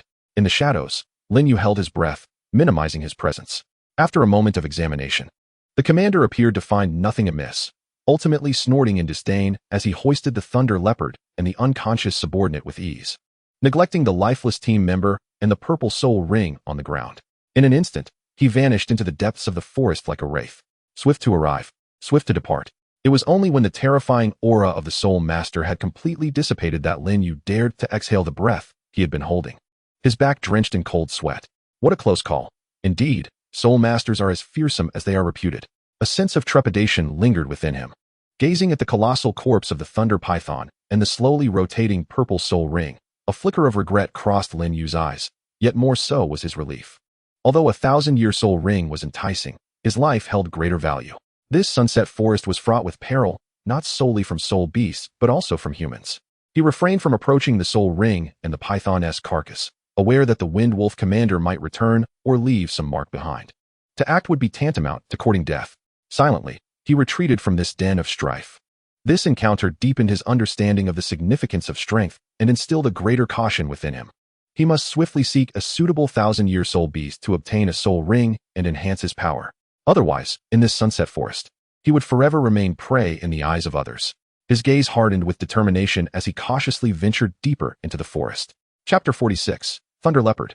The oppressive presence brought by the Wind Wolf commander rendered Lin Yu even more vigilant, yet it ignited within him a fervent desire to grow stronger. He moved like a phantom, cautiously gliding along the boundary between the outskirts and the heart of the sunset forest, in search of a suitable target. After several days, fortune seemed to finally favor him. In a valley adorned with lightning-struck trees, where the air carried a faint scent of ozone, he stumbled upon a series of fresh paw prints. The prints were deeply embedded in the soil, their edges bearing faint charred traces, and the energy emanating from them invigorated Lin Yu, a soul beast of the lightning attribute. Judging by the size of the prints and the residual energy, it was undoubtedly of a millennium caliber. He immediately felt a surge of excitement and cautiously followed the trail of paw prints. After tracking for about half an hour, near a pile of scattered stones, he heard a low, rumbling roar akin to distant thunder. Silently, he climbed atop the rocky mound and peered down. Below, in a clearing, a remarkably agile soul beast was devouring its prey. The creature resembled a cheetah, yet was larger, its entire body cloaked in deep blue fur adorned with silver patterns reminiscent of lightning. Blue electric arcs crackled around its four paws, each landing leaving a charred imprint on the ground. Its amber, slit-like eyes were sharp and cold. A millennium soul beast, the Thunderclaw leopard. Given the clarity of its markings and the intensity of its energy, its age was likely between 1,200 and 1,500 years. This was precisely the target Lin Yu sought. Highly aggressive, exceptionally swift, and of the lightning attribute, perfectly aligned with his aims. You are the one. A fiery light flickered in Lin Yu's eyes. This Thunderclaw leopard appeared to be solitary, devoid of any other soul beasts nearby, making it an opportune moment to strike. He did not let his excitement cloud his judgment. A millennium soul beast was formidable, particularly one as swift and aggressive as the Thunderclaw leopard. He needed to be fully prepared and even employ some hidden tricks. He meticulously observed the terrain and swiftly devised a battle strategy. The rocky landscape favored him, capable of restricting the leopard's straight-line charge speed. Taking a deep breath, Lin Yu's gaze sharpened and turned frigid. He gradually raised his xuanzhong, allowing his soul power to surge. The first soul ring ignited. However, this time, he did not directly unleash the thunderstorm heavy strike. Instead, he controlled his soul power to merely activate the lightning enchantment inherent in the xuanzhong. Crackling, blue-violet lightning instantly enveloped the dark, emitting an unsettling hum. Simultaneously, he discreetly channeled a trace of energy from the soul bone at this handle, not for restoration but to merge it with the lightning, imbuing with a subtly concealed dark golden hue, its power restrained, yet even more terrifying. Thunderous step, he silently commanded within, unleashing a sudden burst of soul power from his feet. Boom! A muffled explosion echoed as a small crater formed where he had stood, and his body shot forth like a cannonball, descending from the rocky pile with the force of a thunderstorm, directly targeting the Thunderclaw leopard below. The speed surpassed anything he had achieved before. This was the effect of his refined thunderous step technique. Although it consumed more energy, the initiation speed and explosive power were significantly enhanced. The sudden assault and the overwhelming surge of energy instantly startled the Thunderclaw leopard, which had been indulging in its meal. It abruptly lifted its head, emitting a warning roar, and, with limbs crackling like lightning, instinctively prepared to leap aside to evade the attack. However, Lin Yu had chosen a particularly cunning angle, striking just as the leopard was about to exert its force. There was no escape. 8 extremes collapse.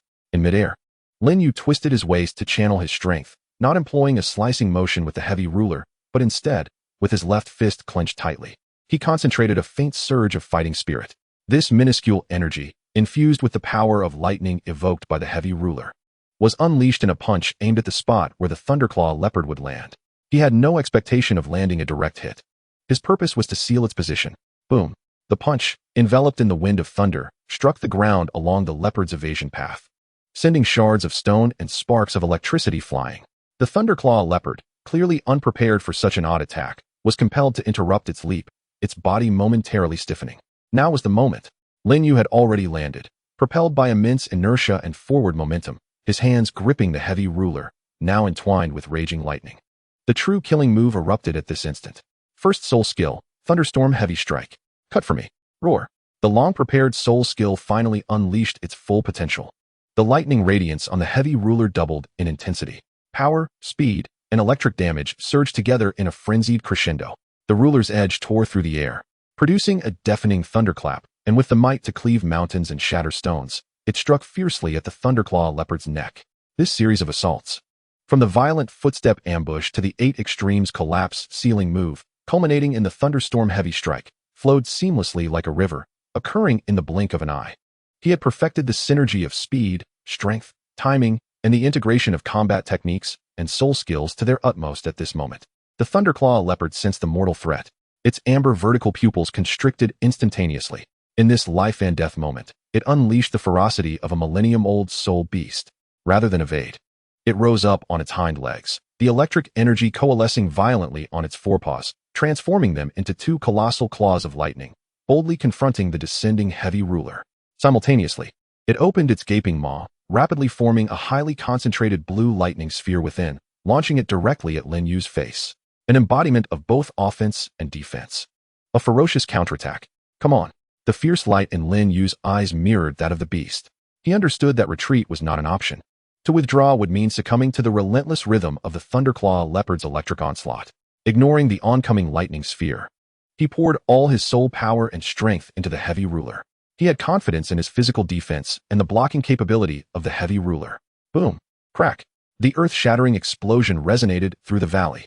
The heavy ruler collided violently with the lightning claws. The energy of the lightning detonated wildly. Blue and purple electric serpents darting about, scorching the surrounding rocks. The Thunderclaw leopard's lightning claws proved formidable, managing to withstand the cleaving strike of the heavy ruler. Yet Lin Yu's blow, imbued with a multitude of forces, was overwhelmingly powerful, especially with the unique penetrating force and weight of the lightning infused with soul bone energy. Accompanied by the alarming sound of bone cracking, one of the forepaws of the Thunderclaw leopard twisted grotesquely, emitting a tragic cry as its massive body was forcefully driven downward. At that moment, the thunderball expelled from its mouth struck squarely against the xuanzhong that Lin Yu hastily raised to shield himself. Boom. Lin Yu felt a surge of violent electric energy coursing through rendering his entire arm numb and causing a tightness in his chest. He tasted blood in his throat, nearly coughing it up. The force of the explosion propelled him backward several meters, leaving deep gouges in the ground beneath him. Damn it. A millennium-old soul beast truly packs a punch. He shook his numbed arm, yet his eyes sparkled with excitement. Glancing back at the Thunderclaw leopard, he noted its injured forepaw had impeded its movements, and its gaze towards Lin Yu was rife with fury and a hint of fear. Clearly, it had not anticipated such peculiar and overwhelming power from this human. With a low growl, the Thunderclaw leopard's body crackled with lightning once more, seemingly preparing to unleash a more ferocious assault. But Lin Yu would not afford it that chance. Not yet finished. With a burst of speed, he activated his enhanced version of the violent step, leaving behind a fleeting afterimage as he closed the distance. This time, he refrained from employing the energy-draining Thunderstorm Heavy Strike, instead maintaining his soul power in a standard lightning-imbued state. He wielded the xuanzhong, launching a relentless barrage of close-range attacks akin to a tempest. Bang, bang, bang. The weighty xuanzhong, imbued with streaks of lightning, continuously struck the Thunderclaw leopard. Weakened by its injuries, the leopard's speed was compromised, forcing it to rely on its remaining claw and electrical strikes to barely defend itself, retreating under the relentless onslaught while emitting furious roars. Lin Yu wielded with a chaotic yet powerful ferocity, relying purely on strength and speed to overwhelm his foe. Yet with each collision, the lightning coursing through the inflicted ongoing paralysis and harm upon the Thunderclaw leopard. Occasionally, he would seamlessly integrate the techniques of the 8 extremities collapse, delivering a heavy elbow or shoulder strike to the leopard's abdomen or joints. Though devoid of hidden force, the raw power released in those moments was sufficient to elicit painful roars from the creature. In this fierce confrontation, Lin Yu honed his abilities, perfectly melding combat techniques, soul skills, and physical strength. The Thunderclaw leopard, despite its formidable electric assaults, found itself utterly frustrated by Lin Yu's relentless and unconventional close-range grappling, with its injuries exacerbating. Finally, after enduring a powerful diagonal strike from Lin Yu, the Thunderclaw leopard let out a mournful howl, its massive body crashing to the ground. It struggled to rise but succumbed to its grievous wounds and the paralysis from the electric shock. Breathing heavily, Lin Yu stood before the fallen Thunderclaw leopard, the lightning on his gradually dimming. He had exhausted more than half of his soul power, and his arms still ached, yet his spirit soared with elation. This battle had vividly showcased the fruits of his recent training, the synergy of combat techniques and soul skills, the timing of his strikes, and the ferocity displayed at critical moments. He raised the Xuanzhong, delivering a final strike to this worthy adversary. A profound purple soul ring slowly emerged from the corpse of the Thunderclaw leopard, radiating a powerful and ferocious electric energy. Gazing upon this Millennium Soul Ring, Lin Yu's eyes brimmed with excitement and anticipation. He did not immediately absorb it. Instead, he swiftly dealt with the carcass of the Thunderclaw leopard, carefully extracting its most valuable claws and the beast core imbued with electric energy. Subsequently, he sought a relatively concealed crevice in the rocks, setting up warning mechanisms at the entrance. Having accomplished all this, he sat cross-legged, his gaze resolutely fixed upon the purple soul ring. Second soul ring, here I come. He inhaled deeply, adjusting his state, and gradually summoned his soul power, directing it towards the Millennium Thunderclaw leopard's soul ring. An even more violent energy surged into his body instantaneously, far more tempestuous than during his initial absorption of the Thunder Dolphin's soul ring. This was not merely a vast reservoir of energy. It was intermingled with the residual violent will of the Thunderclaw leopard and an intensely aggressive electric attribute. Lin Yu let out a low grunt, his complexion paling instantly as his body began to tremble violently. His meridians felt as though they were pierced by countless glowing steel needles. As if subjected to a relentless barrage of high-voltage electricity, the pain exceeded anything he had previously experienced. The electric energy of the Thunderclaw leopard was sharper and far more destructive than that of the Thunder Dolphin. He dared not allow himself a moment of complacency, immediately channeling his full strength into the burning technique, while simultaneously summoning the weighty energy from the soul bone at the base of his palm for protection. However, this time, the restorative speed of the soul bone energy seemed to lag behind the destructive force of the Millennium electric energy. Fine cracks began to appear in his meridians, and the intense pain threatened to tear apart his consciousness. Hold on, I must endure. Lin Yu gritted his teeth, blood seeping from his gums. Fiercely clinging to the clarity of his spiritual platform with sheer willpower, he frantically guided the ferocious energy through his meridians. Each cycle akin to dancing on the edge of a blade, excruciatingly painful, yet he could feel his meridians growing more resilient and expansive amidst the destruction and restoration. The soul power within his dantian surged wildly, undergoing a qualitative transformation. It ascended towards a higher realm. Time seemed to stretch indefinitely, and when the final vestige of the violent thunderous energy was painstakingly refined and integrated into his dantian, the intense agony receded like a receding tide. Lin Yu collapsed backward with a thud, sprawled out in the crevice, his chest heaving violently as he gasped for breath, drenched in sweat, as if he had just emerged from the depths of water, feeling even more exhausted than after battling the Thunderclaw leopard. Yet on his face, there blossomed an exceedingly fatigued yet radiantly brilliant smile. I did it. I succeeded again. He felt an unprecedented surge of soul power coursing through his body, far more robust and pure than before, amplified several-fold, alongside meridians that had been broadened and fortified, now imbued with a newfound resilience and affinity for lightning. A profound sense of strength welled up within him. Level 22. He had ascended 2 levels in one leap. Such was the immense benefit bestowed by the Millennium Soul Ring. Moreover, the soul power was exceptionally dense, devoid of any semblance of superficiality, a result of his solid foundation and the synergistic effects of the flame technique and the energy from his soul bones. After a considerable pause, he finally managed to sit up, eagerly yearning to discover the second soul skill he had fought so hard to obtain. He closed his eyes, allowing his consciousness to delve into his martial soul, establishing a connection with the newly condensed deep purple soul ring. In an instant, a torrent of information flooded his mind. Second soul skill, Thunderous Shock. Effect: infuses the ferocious power of lightning into the Xian heavy ruler, striking the ground or a target to generate a vast and powerful shockwave of lightning.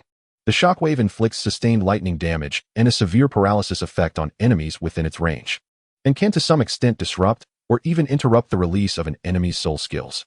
The range and power expand with the increase of infused soul power. A range control skill. It also has an interrupt effect. Lin Yu's eyes sparkled with excitement. Incredible! This soul skill is immensely practical. The first soul skill, Thunderstorm Strike, was a single target powerful attack, whereas the second soul skill, Thunderous Shock, provided area control and disruption. The combination of both perfectly compensated for his previous lack of control capabilities. Whether in one-on-one combat or group battles, he now possessed a significantly stronger advantage. He felt so elated that he nearly leaped up, but the movement aggravated his injuries, causing him to grimace in pain. Nevertheless, the joy in his heart was uncontainable. It was all worth it. Every ounce of suffering and peril had been worthwhile. He meticulously savored the newly acquired power, feeling the surge of level 22 soul power within him, as if he could contend with several versions of his former self. After resting for a moment to regain some strength, he struggled to rise. He needed to leave this place immediately. The commotion from his absorption of the soul ring could attract other soul beasts or ill-intentioned individuals. He hurriedly erased any traces left in the crevice and, with his belongings slung over his shoulder, departed the temporary refuge without hesitation. With his newfound strength, he moved faster, his senses sharper. As he navigated through the forest, he glided with the grace and swiftness of a cheetah. He needed a suitable location to thoroughly familiarize himself with his new soul power and skills. Days later, he discovered a secluded spot by a thundering waterfall, an ideal new base. The roaring water masked many sounds, offering relative safety. For the subsequent period, Lin Yu immersed himself in the cultivation of his newfound power.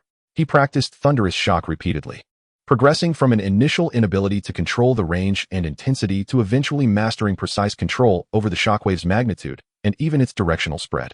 When he struck down with the ruler, the lightning erupted, radiating outward in a fierce circle from the point of impact, fracturing the ground and wreaking havoc, turning the vegetation within the area to charred remains.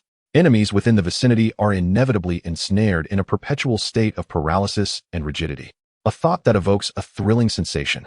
Concurrently, he endeavors to amalgamate his first soul skill, Thunderstorm Strike, with his second soul skill.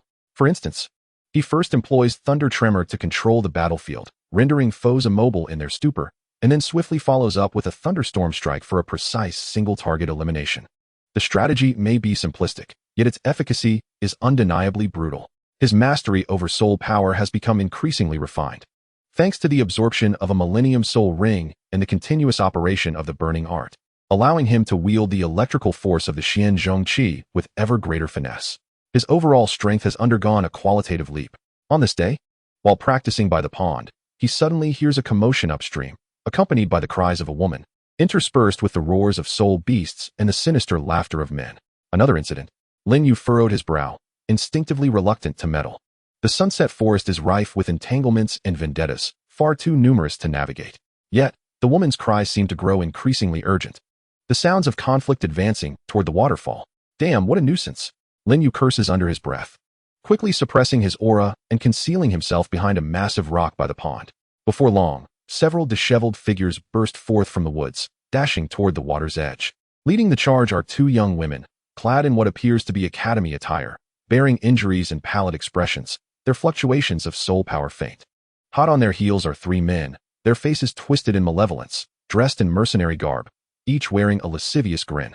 Run, keep running, my little beauties, taunted the lead scar-faced mercenary with a lascivious chuckle. In this sunset forest, let us see who can save you. Hand over your belongings, and perhaps we'll spare your lives for a bit of fun. Another mercenary, resembling a lanky monkey, licked his lips.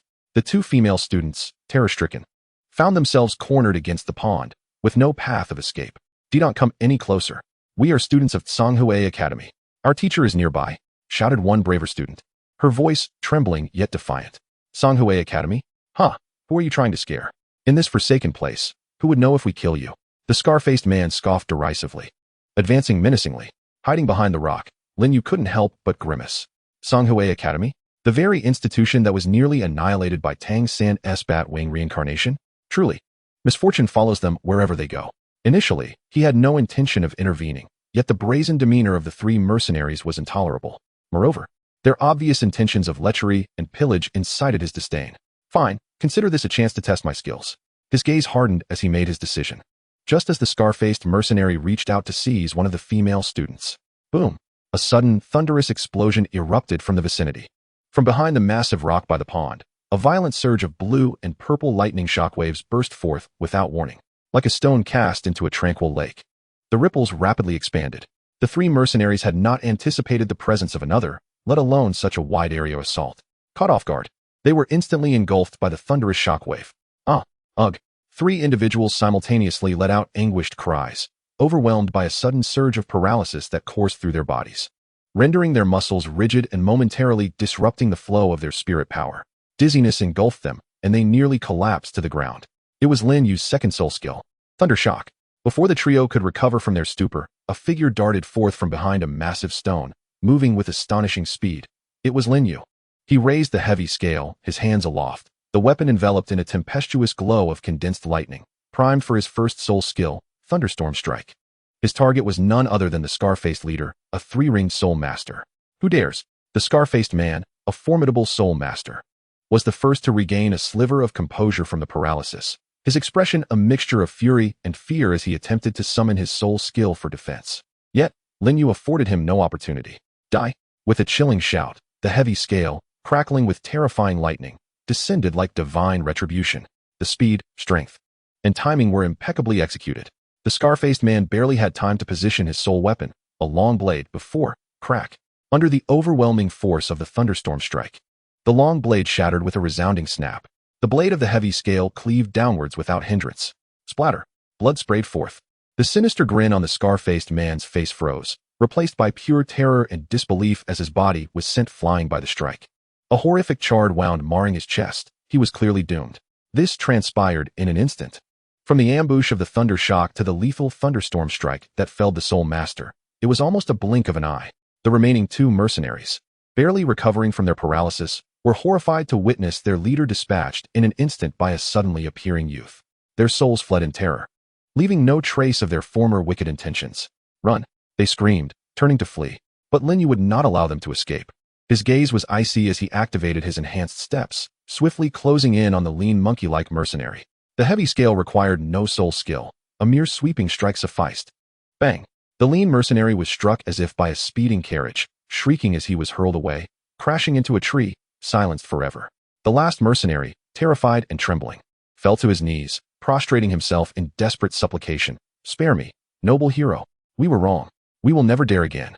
We will give you everything. Please, do not kill me.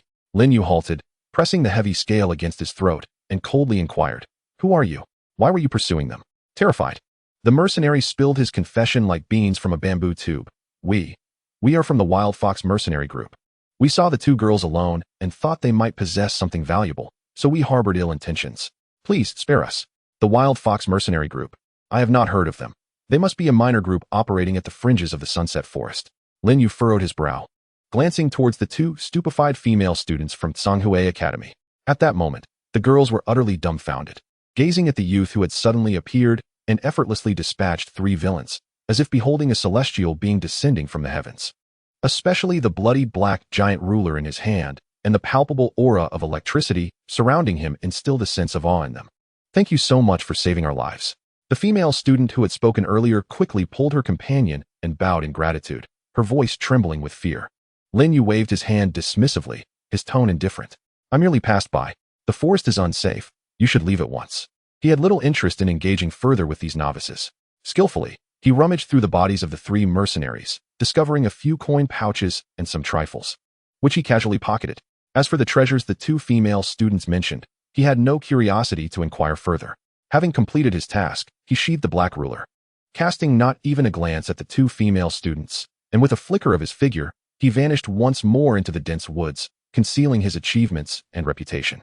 He left behind two shaken female students, staring at the scene of chaos and corpses, exchanging glances as if they had experienced a vivid dream. They had not even had the chance to ask for their benefactor's name. Lin Yu traversed the forest, his spirits buoyed. He had tested the efficacy of his new soul technique with remarkable results. Moreover, he had inadvertently performed a good deed, leaving him in high spirits. Chapter 48. Target Sato. In the following days, Lin Yu did not hasten to exit the setting sun forest. On the contrary, he resolved to remain. The acquisition of the second soul ring was merely the beginning. His ambitions extended far beyond that. The outside world was fraught with peril, while this vast forest provided an optimal environment for him to rapidly enhance his prowess. He discovered a more secluded cave within the forest, establishing it as his long-term stronghold, and commenced a year-long period of cultivation. This year was one of true isolation, bordering on self-imposed hardship. By day, he actively sought out formidable soul beasts to battle, no longer merely for soul rings, but to hone his combat skills and awaken his potential on the brink of life and death. From initial stage Millennium Soul Beasts to those powerful enough to rival Soul Masters, they all became his sharpening stones. Countless times he was gravely injured and on the verge of death, yet he persevered through sheer willpower and the restorative energy of his soul bones. His scars multiplied, but his understanding of combat and mastery of power surged at an astonishing rate. The Black Ruler was no longer wielded with mere brute force. It now carried a unique rhythm and explosive technique, seamlessly blending the dark energy of the 8 extremes collapse, the swiftness of the bursting step, and the ferocity of lightning. By night, he devoted himself unwaveringly to soul power cultivation, utilizing the dissipated energy from the metal plates of a charging device. Coupled with the abundant natural energy of the forest and the nourishment from the flesh of slain soul beasts, the burning technique operated with unprecedented efficiency. More importantly, the cracked golden dragon soul bone, continuously nourished by a faint energy over the year, seemed to enhance its integration with his body, subtly transforming his physique and solidifying his foundational strength, rendering his soul power remarkably refined. During this time, he also attempted several times to draw forth more energy from the soul bone, but each endeavor was exceedingly arduous and painfully slow. Yet, he could sense that with each attempt, his physical body and meridians experienced a subtle enhancement. This instilled in him an unwavering belief that the potential of this soul bone had yet to be fully realized. Seasons changed, and as time passed, when Lin Yu awoke once more from his profound cultivation, he felt the surging and roaring soul power within him, and a satisfied smile graced his lips. Level 28. In just 1 year, he had ascended from level 22 to 28, a remarkable leap of 6 levels. Such a pace would undoubtedly astonish the vast majority of soul masters. This was the result of relentless battles combined with the effects of the burning technique. Although the path to further advancement would grow increasingly arduous, Lin Yu was confident that he was now more than qualified to contend with soul masters of level 30 and above, perhaps even triumph over them. It is time to depart, he thought, clenching his fists and feeling the powerful energy coursing through him. After a year of arduous training, he had not only met but exceeded his goals. Now, it was time to pursue an even greater opportunity. He cast his gaze southwestward, towards Soto City, Shrek Academy, and the Eye of Ice and Fire. Based on his estimation of the original timeline, Tang San and Xiao Wu should have graduated from Nodding Academy by now, either en route to Shrek Academy or already arrived. Tang San's soul power, barring any significant mishaps, should be around levels 27 to 29. He meticulously cleared all traces within the cave, completely destroying the lightning attracting device, and kept only the dusty metal plate of the charging treasure closely by his side. With his bag slung over his shoulder, he stepped out of the setting sun forest, a place that had borne witness to his year of diligent cultivation and growth. The outskirts of the sunset forest now held little challenge for him. With full speed, he exited the forest within a few days, stepping onto the official road towards Soto City. The journey was uneventful. With the agility of a level 28 soul master, he soon reached the granary of the Balik Kingdom, a significant stronghold in the Southern Empire, Soto City. The city's splendor made him pause momentarily, but with a clear purpose in mind, he did not linger long. After a brief resupply of provisions, he exited the city and, following the directions he had gathered, arrived at the fabled village, the location of Shrek Academy. Upon seeing the dilapidated entrance of the village and the crooked sign of Shrek Academy, Lin Yu could not help but remark, old Flinder truly economized on the faude. He refrained from approaching directly. Instead, he found an abandoned hunter's cabin in a concealed forest several miles away, tidied it up, and used it as a temporary observation point. In the days that followed, he did not rush into action. Instead, he devoted his time to solidifying his level 28 soul power and familiarizing himself with his newfound strength, all the while observing the movements of Shrek Academy from a distance and occasionally infiltrating Soto City to gather intelligence. He understood that Shrek Academy's admission standards were peculiar, and while the number of applicants would not be vast, the commotion they caused would surely be significant. He merely needed to patiently wait for the big fish to take the bait. Indeed, one evening a few days later, while in a tavern in Soto City, he overheard the eagerly awaited news. A group of mercenaries, animatedly discussing, exclaimed, "Have you heard? Something extraordinary happened at the southern gate today. What was so extraordinary? Is there anything more extraordinary than the 10 gold soul coins required for enrollment at Shrek Academy? Indeed, there is. A seemingly unassuming lad possesses the blue-silver grass martial soul, and guess what?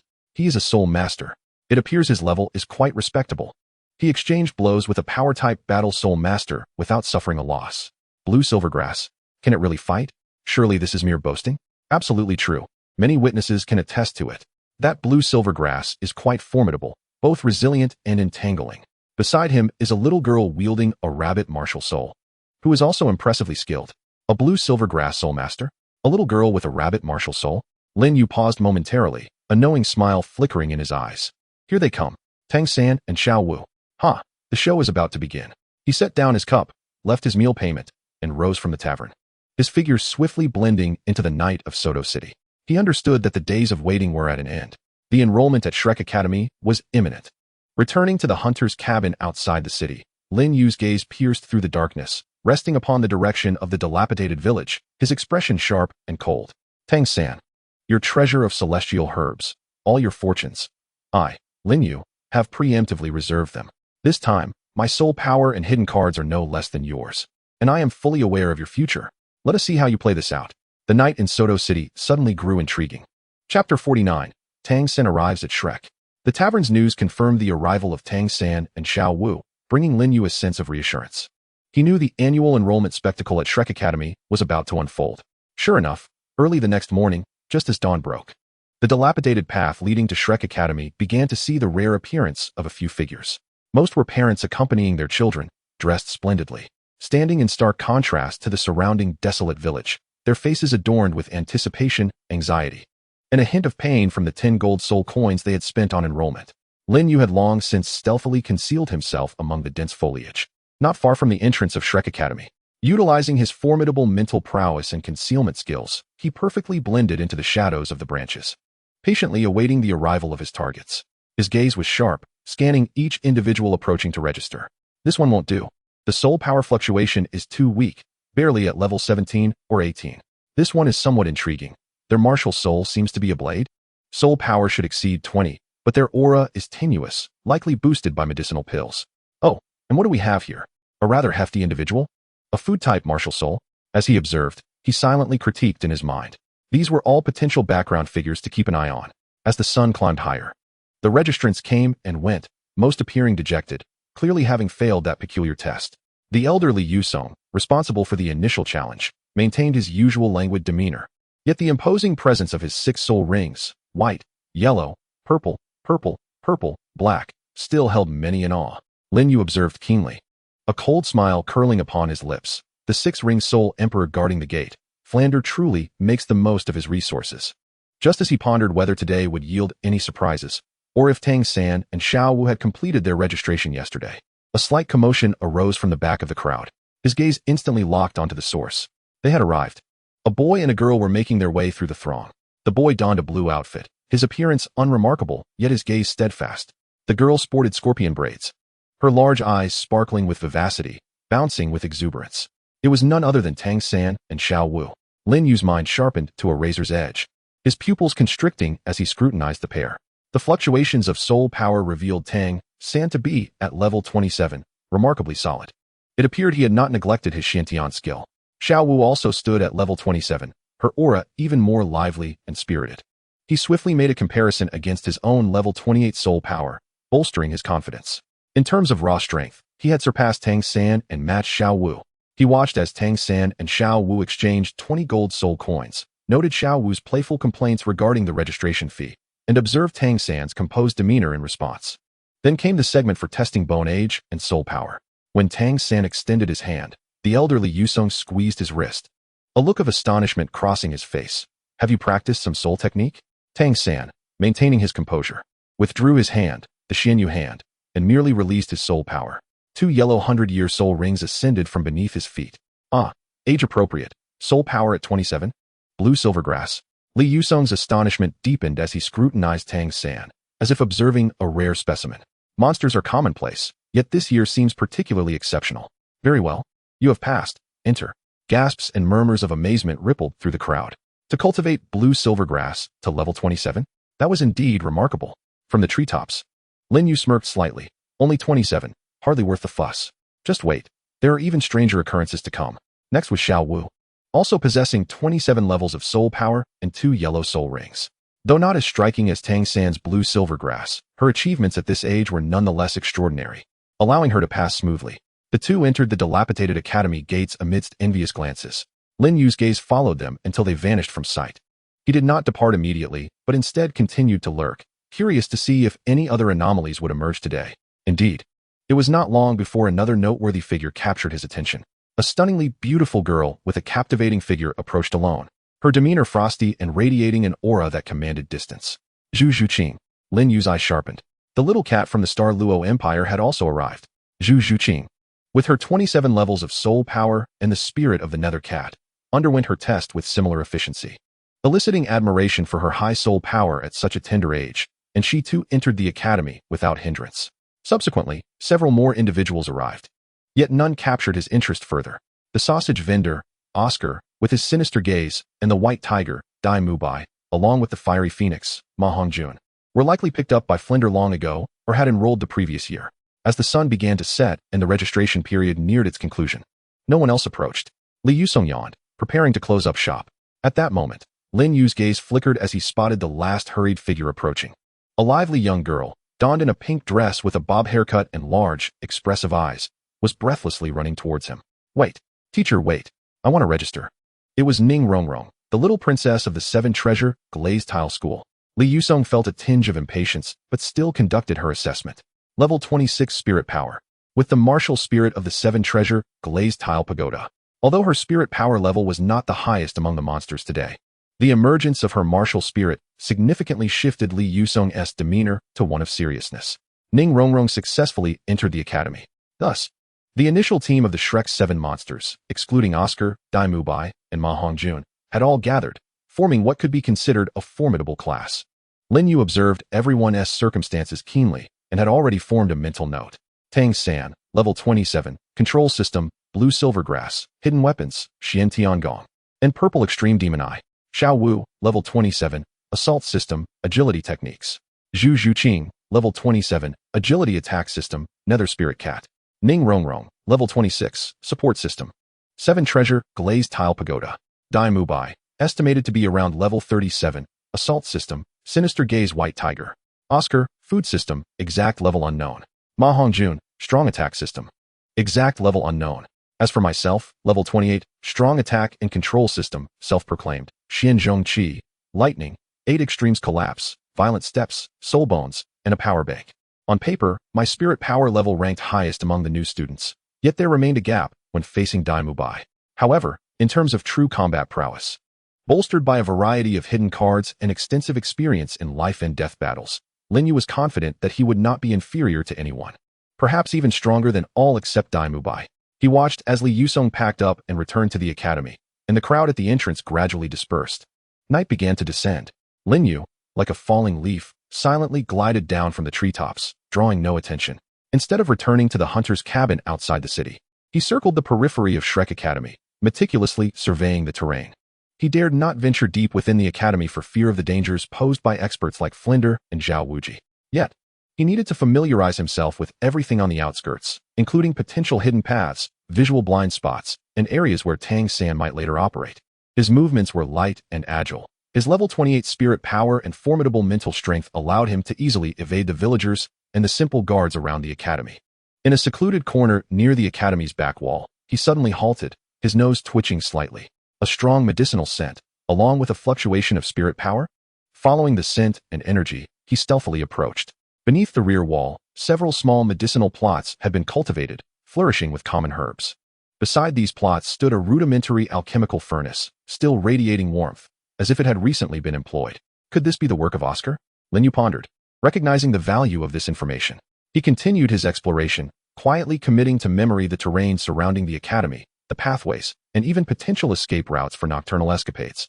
As night deepened, he stealthily retreated to the hunter's cabin outside the city. Lying in bed, Lin Yu reflected on the day's findings. All target individuals had been identified, and preliminary intelligence regarding their strengths had been gathered. He had also familiarized himself with the surrounding terrain. Now, It was merely a matter of waiting for the right moment, an opportunity that would allow him to seamlessly integrate into or exploit the events surrounding Shrek Academy. He knew that according to the storyline, the next phase would involve Dai Mubai leading the new students through an assessment, possibly with Zhao Wuji providing guidance. After which Tang San and the others would venture into the Star Do Forest to procure spirit rings. The Star Do Forest could wait. His immediate goal was the Eye of Ice and Fire. This would require patience until Tang San was captured by Dugu Bo Lin Yu silently strategized. Recognizing the necessity of monitoring them closely to ensure events unfolded as he anticipated, all while seeking opportunities for intervention and gain. His gaze shifted once more towards Soto City, his eyes revealing a profound determination. Shrek Academy, a school of monsters? From this day forth, you shall exist under my watchful eye. The outcome of this game between hunter and prey remains uncertain. Who will emerge as the true predator is yet to be revealed. The night was still young, and his plans were only just beginning. Upon returning to his cabin, Lin Yu did not immediately rest. The wealth of information gathered during the day required thorough assimilation and careful planning for his next actions. His objectives were clear, short-term, maintain close surveillance to confirm the timing and details of Dai Mubai's assessment and Zhao Wuji's guidance. Seek any opportunities for profit or intervention, provided that absolute safety is ensured, without revealing his presence. Midterm, the events in the Star Do Forest. His goal was to observe Tang San's process of absorbing the spirit ring from the man-faced demon spider and the external spirit bone. Searching for any potential openings, a challenging endeavor, as Tang Hao might be covertly following. Long-term, the Eye of Ice and Fire. This was his core objective. With his plans meticulously organized, Lin Yu took a deep breath. The journey required patience, and the most pressing matter was to continue observing from the shadows. The following day, he again infiltrated his previous observation point early. The atmosphere within Shrek Academy appeared more vibrant than the day before, as he faintly heard voices and the sounds of spirit power colliding emanating from the Academy Square. It had begun. Lin Yu's spirit surged. He concealed his aura to the utmost, carefully using the cover of branches and leaves to inch closer to the Academy, selecting a vantage point that afforded a limited but relatively concealed view of the square. In the square, several figures were engaged in a fierce battle. On one side stood the 4 freshmen that had been seen the previous day, Tang San, Xiao Wu, Zhu Zhuqing, and Ning Rongrong. Opposing them was a tall, imposing blonde youth, strikingly handsome with mismatched eyes, one blue and one yellow, radiating an intimidating aura. He was adorned with 3 soul rings, 2 yellow and 1 purple, emanating a powerful soul force that far exceeded that of all the freshmen present.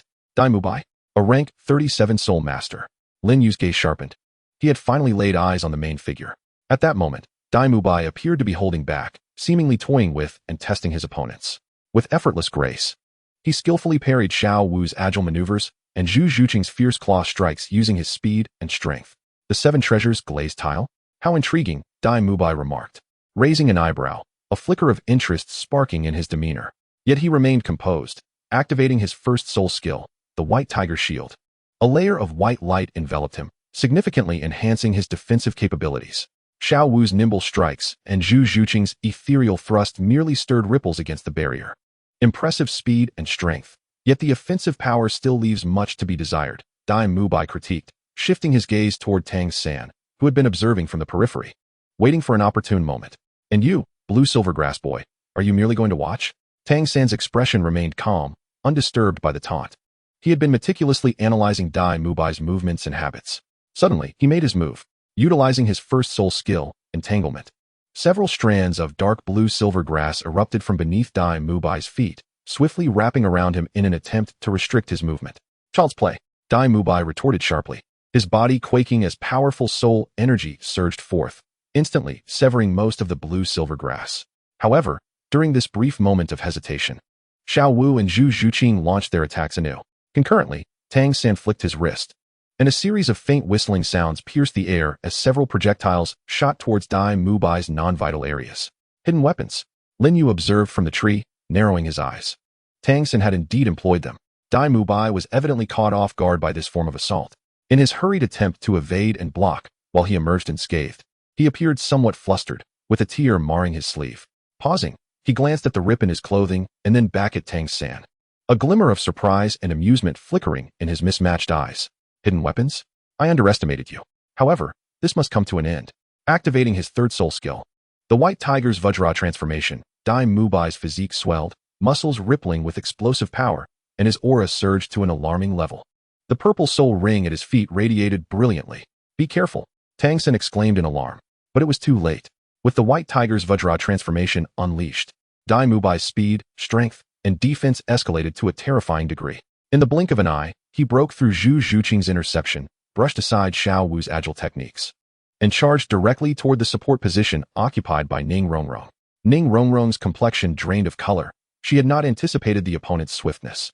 Just as Dai Mubai's hand was about to make contact with her, several thicker blue-silver grasses erupted from the ground, forming a rudimentary wall of vines to shield Ning Rongrong. With a resounding crash, the vine wall was shattered by Dai Mubai's punch. Yet it had succeeded in delaying him for a fleeting moment. Ning Rongrong had already been pulled back several steps by Tang San. Dai Mubai did not pursue, dispersing his soul skill, and chuckled, "Not bad, not bad. Quite a quick reaction, and the coordination is decent. Especially you, blue-silver grass lad. You possess some skill." His gaze towards Tang San was imbued with a newfound respect. Tang San, breathing slightly heavily, acknowledged the considerable energy expended in conjuring the vine wall. Their strength was formidable. They had lost. Xiao Wu, pouting in indignation, glared defiantly, while Zhu Zhuqing remained expressionless, her fists clenched tightly. Ning Rongrong, still shaken, regarded Tang San with a look of gratitude. "Well done, you have passed the assessment. From now on, we shall be classmates." Dai Mubai waved his hand dismissively. Reverting to his usual nonchalant demeanor, his gaze lingering on Zhu Zhuqing and Ning Rongrong a bit longer. "I am Dai Mubai, a third-year student. Should anything arise in the academy, feel free to mention my name. However, in truth, it might not be of much use. Our academy is rather impoverished. And with just these few individuals, not many dare to provoke us." He chuckled self-deprecatingly. Flender appeared at the edge of the square, adjusting his glasses with a meticulous demeanor. "Mubai, take them to arrange their dormitories. Oh, and where is Oscar? Has he hidden away to slack off again? Tell him to prepare 20, no, 30 sausages immediately." "Yes, Dean," Dai Mubai replied, leading the four newcomers towards the dormitory area. Lin Yu, perched atop a tree, observed everything unfold. Dai Mubai's prowess was indeed formidable. The reputation of the White Tiger martial soul as a top-tier beast spirit was well-deserved. Tang San's on-the-spot adaptability and adept use of hidden weapons were equally impressive. He analyzed calmly that Dai Mubai had clearly gone easy on them, not even employing his second soul skill, the White Tiger's light wave. Had he unleashed his full strength, the four would likely have succumbed within 3 minutes. However, this was merely an entrance examination. Lin Yu noted as Dai Mubai led the four toward a few dilapidated wooden houses, presumably the student dormitories. Oscar seemed to emerge from a corner, receiving a playful kick from Dai Mubai before trudging off with a grimace to prepare sausages. Food system soul masters were indeed rare. Lin Yu recorded Oscar's appearance and estimated his soul power to be around level 28 or 29. Not having witnessed Xiao Wu's intervention, it appeared that the plot involving the immovable king had yet to be triggered. Lin Yu continued to observe in silence until the crowd dispersed from the square, at which point he quietly departed. On his way back to the small dwelling, his mind raced with thoughts. With Dai Mubai's assessment concluded, the academy's focus would shift to daily training and familiarization. The significance of external surveillance would diminish, yet the risks would increase. A strategic adjustment was necessary. Lin Yu resolved that remaining outside the academy was inefficient and prone to exposure. He should seize the opportunity during this period of stability to pursue his own endeavors. Although my second soul skill, absolute amplification, is formidable, it demands immense soul power and has a limited duration. I require greater endurance and explosive capability. The cultivation of my 8 extremes collapses dark energy has also encountered a bottleneck, necessitating enhanced physical control and explosive strength. He recalled the fiery technique. The low-level Huang rank fiery technique's cultivation speed is exceedingly slow, and its energy refinement efficiency is poor. If he could discover a fire akin to even the most rudimentary flame, it would allow the fiery technique to evolve, propelling both his cultivation speed and the quality of his fighting spirit to new heights. Are there any special flames in the Douluo continent? Lin Yu searched through his memories. The flames produced by Tang San's Hell King poison? Certainly not. Lu Erlong's Crimson Dragon Flame? That would be courting death. Ma Hongjuan's Evil Fire Phoenix Flame? That glutton is still untraceable. Wait. Flames, the Soto City Grand Soul Arena. Lin Yu suddenly recalled a location. Soto City, as a significant stronghold of the Barak Kingdom, boasts a vast Grand Soul Arena, bustling with soul masters. Not only are there various levels of soul fighting competitions, but it also serves as a gray area for information exchange and the circulation of rare items. Perhaps he could glean information regarding special flames or high-energy crystals, even if he fails to find an opportunity to evolve the fiery technique. Engaging in practical combat at the Grand Soul Arena to earn gold soul coins would be an excellent choice. He was in dire need of funds. Yes, to the Grand Soul Arena. Lin Yu's eyes sparkled with excitement. He could acquire training resources, hone his combat skills and soul techniques through real battles, and gather intelligence to understand the capabilities of other soul masters across the continent. Such a multifaceted gain. As for Shrek, there shouldn't be any significant movements in the short term. When they prepare to venture into the Star Doe Forest, there will undoubtedly be some commotion, and he could return to observe then. With his resolve firm, Lin Yu felt the path ahead was much clearer. He returned to his modest dwelling, preparing for his journey to the Soto Grand Soul Arena. He adjusted his state, familiarized himself with his skills, and packed some worthless yet space-consuming beast materials he had gathered from the soul hunting forest, intending to sell them in town for some capital. Shrek, you can entertain yourselves for now. Lin Yu gazed towards Soto City, filled with anticipation. I am off to the Grand Soul Arena to embark on a quest to amass wealth, experience, and prestige. Future God King? Just wait. I'll seek you out after I emerge from the Soul Arena. Chapter 51, Soto Grand Soul Arena. First battle, crushing victory. Soto City. Serving as both the granary and military stronghold of the Barak Kingdom, is far more prosperous than Nodding City.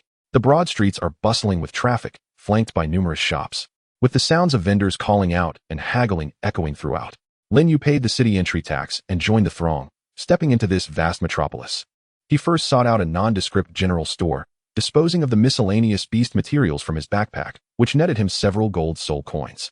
Though the sum was modest, it sufficed for his basic expenses for some time. He did not linger excessively in the city's splendor. His objective was clear as he made his way directly toward the most magnificent architectural ensemble at the heart of the metropolis, the Soul Arena. This colossal elliptical structure soared over 100 meters high, standing out remarkably even amidst the grandeur of the city. The grand archway at the entrance was bustling with a throng of people, including elegantly attired nobles and wealthy patrons, as well as formidable soul masters, and an abundance of ordinary citizens seeking thrills and testing their luck. The air was alive with the sounds of revelry, cheers, and even the distant echoes of skirmishes. A palpable sense of fervor and excitement pervaded the atmosphere. Goodness, the scale of this place exceeded even the extravagant descriptions found in the original narrative. Lin Yu adjusted the straw hat atop his head and entered the Soul Arena, blending into the crowd. The interior was exceedingly vast, comprising a main arena alongside numerous subsidiary arenas. There were information desks, registration points, betting stations, and resting areas for soul masters. Lin Yu made his way directly to the soul master registration point. The staff member in charge glanced up at him. Although Lin Yu made a deliberate effort to lower his head, his youthful visage and physique were difficult to conceal entirely. Registering for the Soul Arena? Name, age, martial soul, and soul power level. The staff member inquired in a monotonous tone, clearly accustomed to the numerous soul masters they encountered daily. Chi Xiao, Lin Yu declared, having prepared this alias in advance. Age, 13. He slightly exaggerated his age, having awakened his martial soul at 6. Claiming to be 13 after nearly 7 years did not seem too far-fetched, albeit he might appear somewhat younger. Martial soul, heavy scale. Soul power level, 28. 28. 13 years old. The staff member paused momentarily, then raised their gaze to scrutinize Lin Yu more closely, their expression revealing a hint of astonishment. This level at such a young age could indeed be considered quite remarkable. Let us verify your soul power. Lin Yu extended his hand, placing it upon a special crystal orb on the desk, carefully controlling his output to match his 28 level. The orb glowed steadily. Information confirmed. Registration complete. Here is your Iron Soul badge. The staff member handed him a metal badge inscribed with his alias and identification number. The Grand Soul Master gambling area is over there. You may participate in 1-on-1, 2-on-2, or team battles. For each victory, you will earn 1 point and a corresponding reward in soul coins. Points can elevate your badge from iron to copper, silver, gold, purple gold, sapphire, ruby, and diamond. The higher the badge level, the stronger the opponents you will face, and the more substantial the rewards upon victory. Understood. I wish to register for 1-on-1, Lin Yu responded succinctly. Very well. A fee of 10 soul coins is required for registration. The victor will receive 100 soul coins, while the loser receives no reward. You will be matched against opponents of similar soul power and badge level. Lin Yu paid the fee, took his iron badge, and proceeded to the resting area designated for Grand Soul Masters. The resting area was already populated with several soul masters awaiting their turn. Some were meditating, others stretching their limbs, while a few regarded the newcomer Lin Yu with scrutinizing gazes.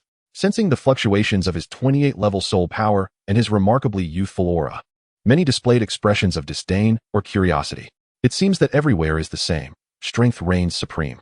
Lin Yu found a secluded corner to sit down, closing his eyes to cultivate his energy, deliberately ignoring the gazes directed at him. The wait was not long. Soon, the announcer's voice echoed. The next one-on-one match features the newcomer, Qi Xiu, against the formidable Xiong Li, who boasts a record of 3 wins and 2 losses. Please have both Soul Masters proceed to the 14th battle arena. Lin Yu opened his eyes and rose to his feet. Hey kid, a newcomer? You really have poor luck. Facing Xiong Li right off the bat, a lanky Soul Master chuckled beside him. That guy's bare martial soul is incredibly powerful. Be careful not to get smashed to bits. Lin Yu glanced at him but said nothing, striding directly towards the passage. A violent bear? A power type? Perfect. Time to test my skills. As he entered the battle arena, he noticed a considerable number of spectators already seated in the stands, their clamorous chatter deafening. At the opposite end of the arena stood a towering figure, over 2 meters tall, muscles bulging, and a brutish grin on his face, watching Lin Yu approach. 2 soul rings, one white and one yellow, rose beneath his feet. Where did this little brat come from? Have you even sprouted hair before trying your hand at soul battling? Xiong Li bellowed, brimming with disdain. Just admit defeat, and save yourself from the chance of me accidentally breaking your bones.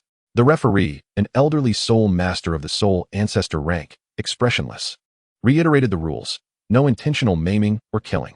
A party forfeits upon conceding, losing combat capability, or falling off the arena. Prepare, begin. Kid, get out of my way.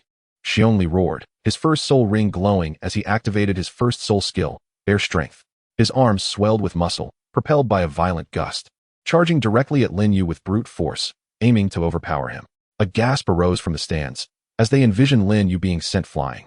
However, in the face of such a tremendous assault, Lin Yu remained rooted, not moving an inch. Too slow, full of openings.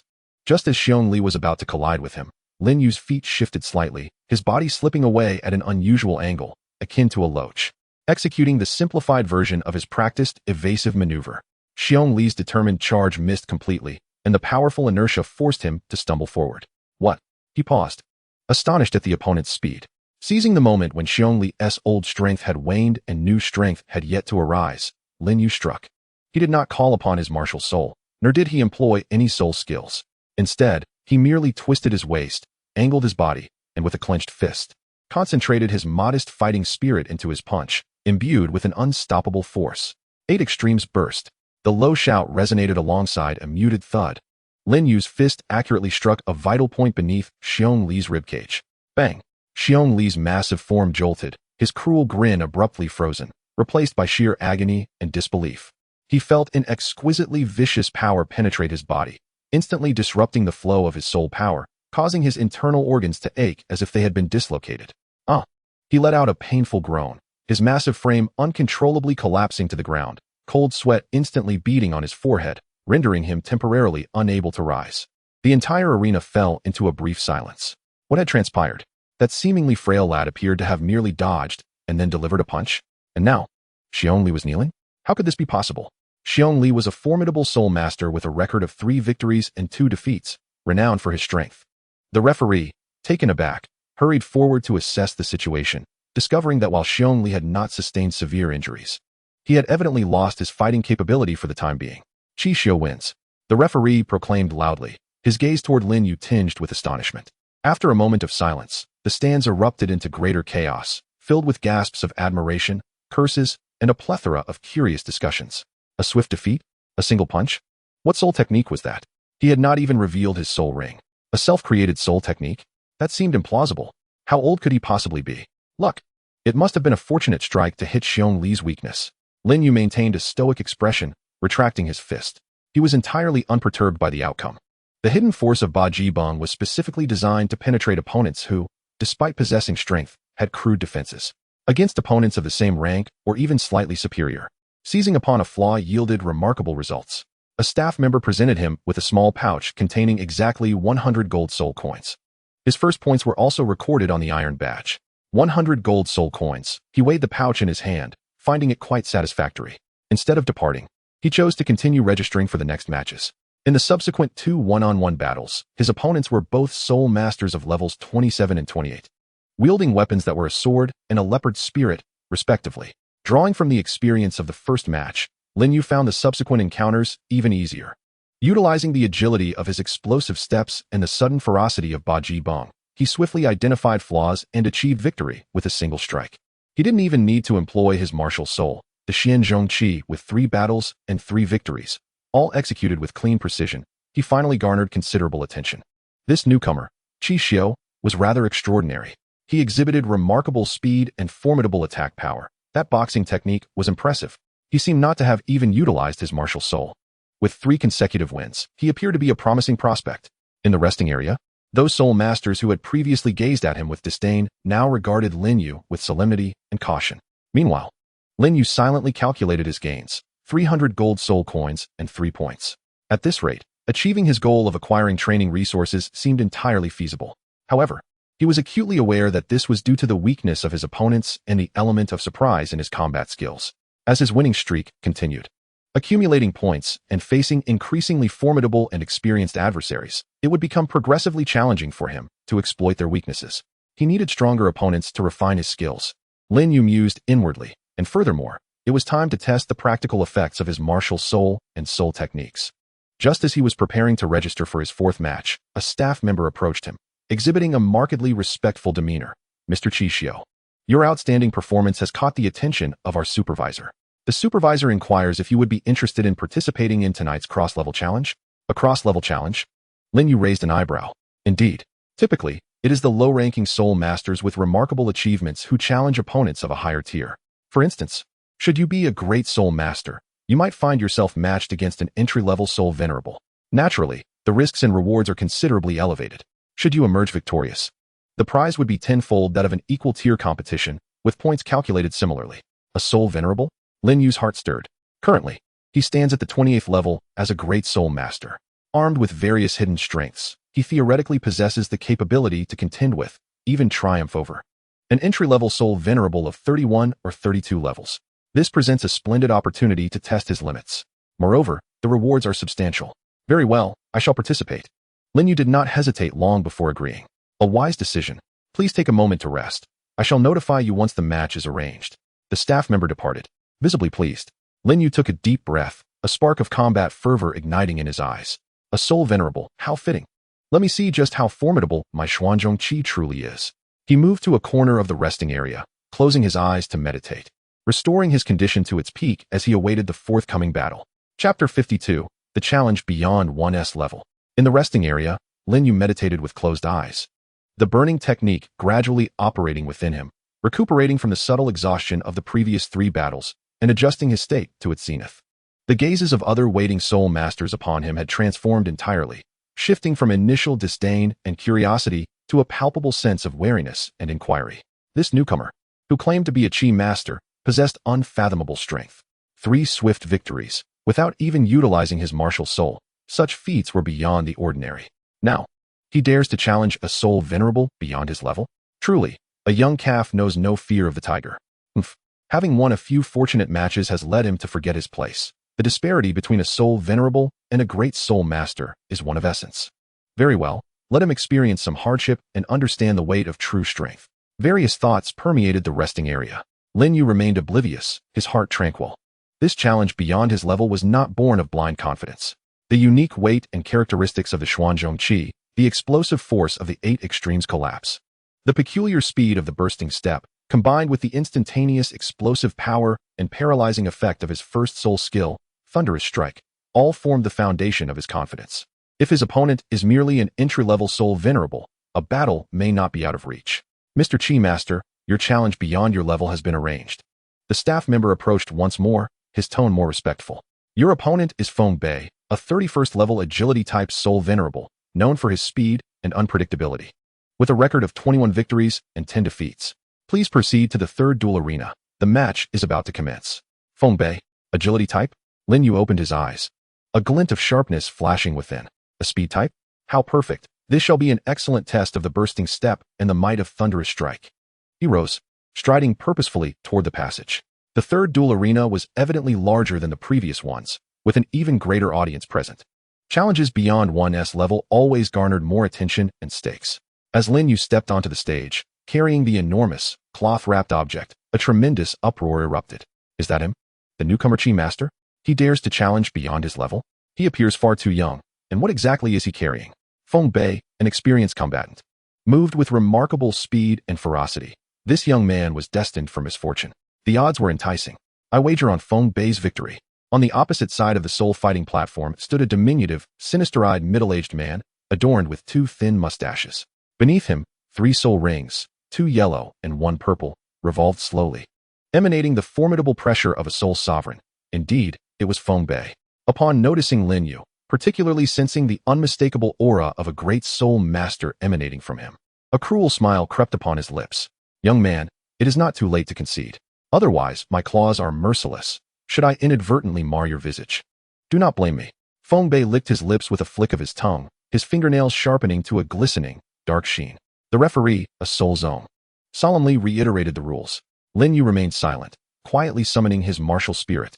When the imposing, pitch-black Xuanzhong, devoid of edges or blades, fully emerged into the air, an eerie silence enveloped the arena, soon followed by uproarious laughter.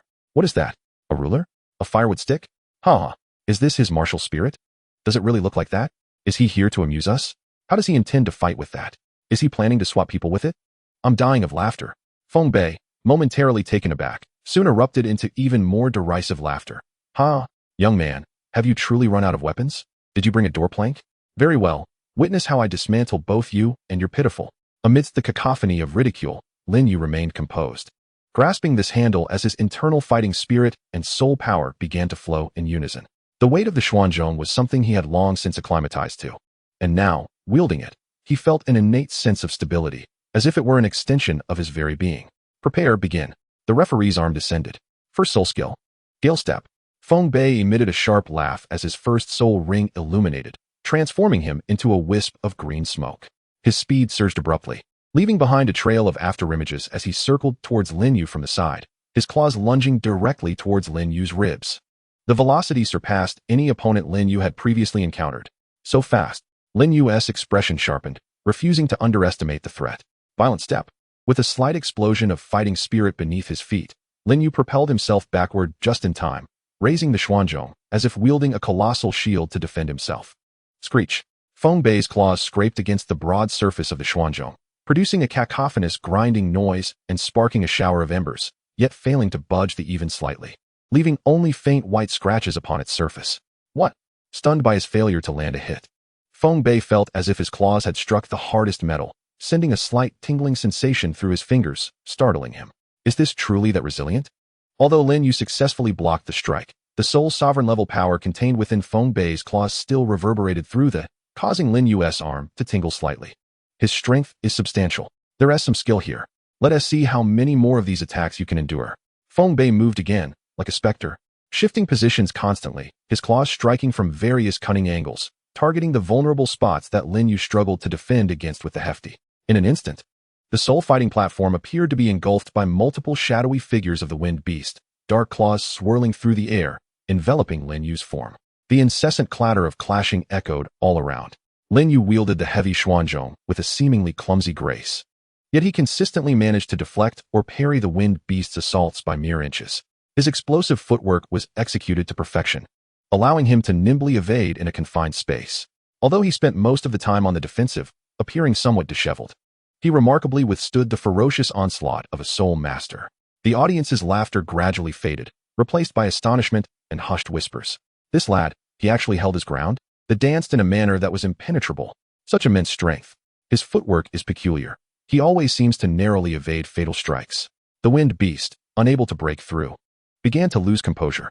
As a soul master, how could he struggle against a great soul master for so long without securing a victory? With a piercing shriek, he unleashed his second soul skill, the rending wind claw. The second soul ring ignited, his claws gleaming with a dark azure radiance, ripping through the air with a deafening screech, significantly amplifying in power as they lunged toward Lin Yu's head. This strike was swifter and more forceful.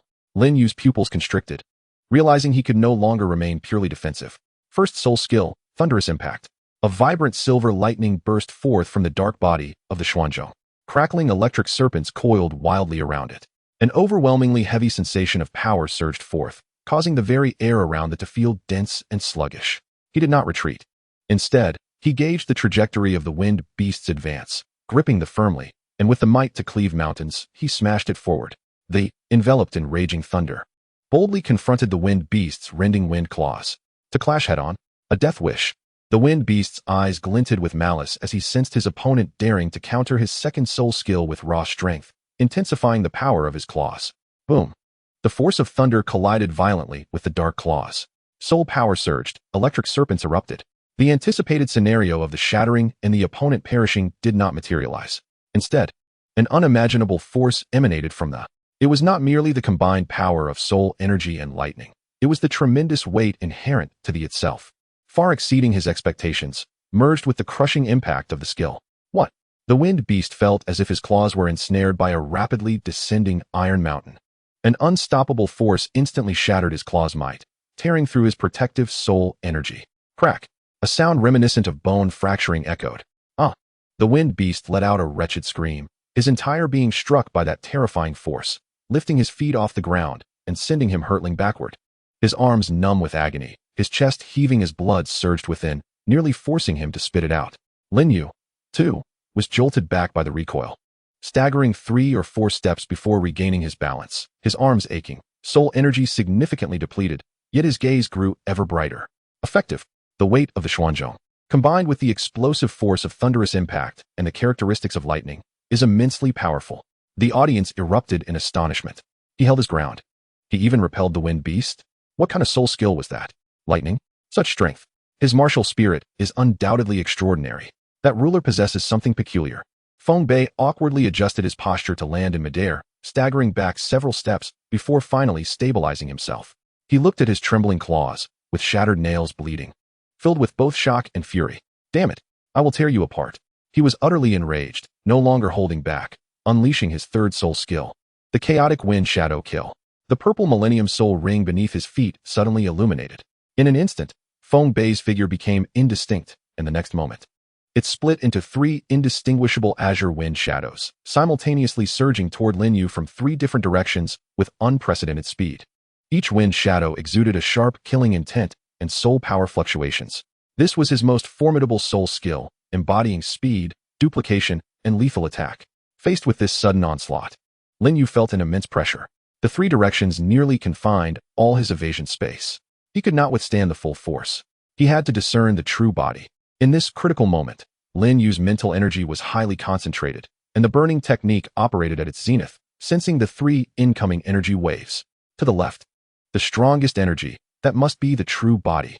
The judgment came in an instant. He ignored the other 2 wind shadows and channeled all his soul power and fighting spirit into the Xian Zhong ruler. The lightning on the rulers surged again, even more dazzling than before. A heavy force field enveloped him once more. 8 extremes collapse. Dark force. He roared inwardly, employing not only the thunder strike, but also infusing the techniques of 8 extremes collapse and dark force into this ruler. With an unstoppable momentum, he swung fiercely at the wind shadow on the left. Break. Boom. A deafening roar erupted on the fighting spirit platform. The lightning and azure light intertwined violently, annihilating each other. The powerful shockwave of energy spread outward, forcing the nearby audience to shield their eyes. When the brilliance faded, everyone gasped in astonishment at the scene on the platform. Lin Yu was kneeling on one knee, supporting himself with the Xianzhong ruler. A trickle of blood seeping from the corner of his mouth, his chest heaving violently, clearly exhausted from the massive soul power consumption and having sustained some impact. Not far in front of him, Feng Bei lay on the ground, his clothing torn and charred at the chest, his body twitching unconsciously, blood oozing from his mouth and nose, clearly unconscious and devoid of combat capability. His other 2 wind shadows had long since dissipated into nothingness in the collision. Instant kill. Another instant kill, and it was an over-level instant kill. The entire 3rd fighting spirit arena fell into a profound silence. Everyone stared, dumbfounded, at the youth bearing the black giant ruler, as if gazing upon a monster. After the referee approached to inspect, he took a deep breath and announced in a voice laced with disbelief, "Over-level challenge, ruler cultivator, victory." After a brief silence, the entire arena erupted with a clamor akin to a roaring tsunami. He won. He truly won. Over-level instant kill of a soul sovereign. My heavens. That final strike was terrifying. What on earth is this newcomer? Lin Yu slowly rose to his feet, wiping the blood from the corner of his mouth. Despite the hollow feeling of his soul power and the agonizing pain coursing through his meridians, his heart brimmed with exhilaration. He had triumphed. Although the cost was monumental, it had proven his strength was formidable enough to rival a novice soul master. The staff hurriedly presented him with his rewards, a full 1,000 gold soul coins and the Iron Soul badge, which instantly transformed into 10 points. Lin Yu tucked away the coins and badge, hoisting the heavy Xuanzhong scale once more. Under the gaze of countless astonished, reverent, and curious onlookers, he descended the arena with measured steps. He understood that after this battle, the Namescale Master had begun to resonate within the Soto Great Soul arena. Feeling the faint surge of soul power within him, a result of the extreme battle, he contemplated the next step. It was time to strive for level 30. Chapter 53. The emergence of reputation dragging his somewhat weary body, Lin Yu exited the cacophony of the Great Soul arena.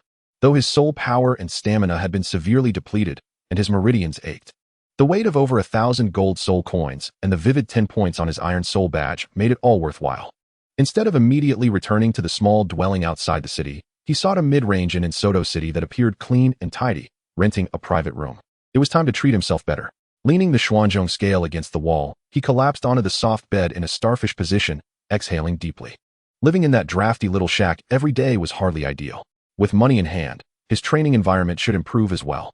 After a brief rest, he sat cross-legged, initiating the burning technique, absorbing the thin energy in the air to gradually restore his depleted soul power and fighting spirit, while also nurturing his somewhat damaged meridians. Although victorious against the Soul Master, the battle had made him acutely aware of his limits. Were it not for the extraordinary weight of the Xuanzhong scale catching his opponent off guard, the penetrating force of the 8 extremes collapse specifically designed to breach defenses, and the explosive power of the thunderous strike, winning against a Soul Master with millennia of soul skills would not have been so effortless. His level was still too low.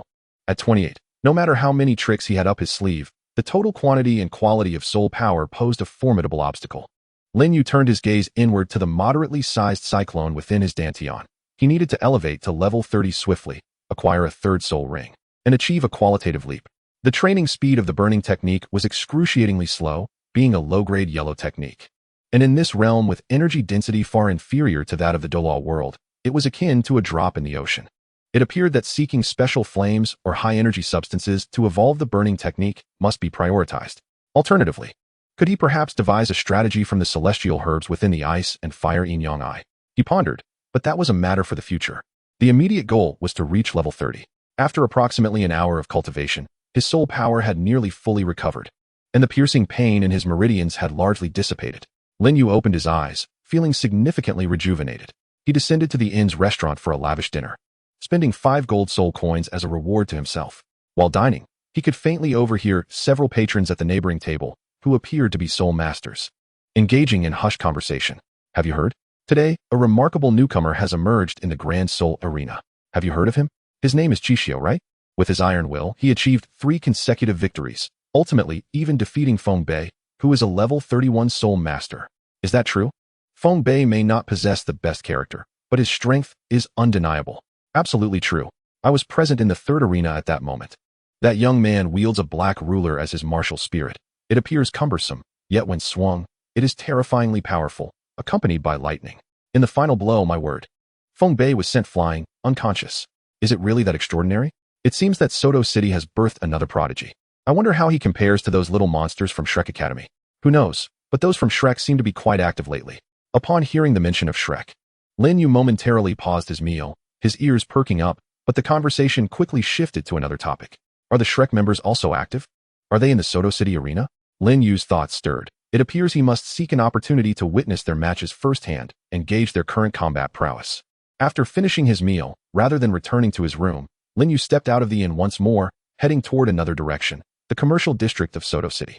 With some currency in hand, he intended to procure various items.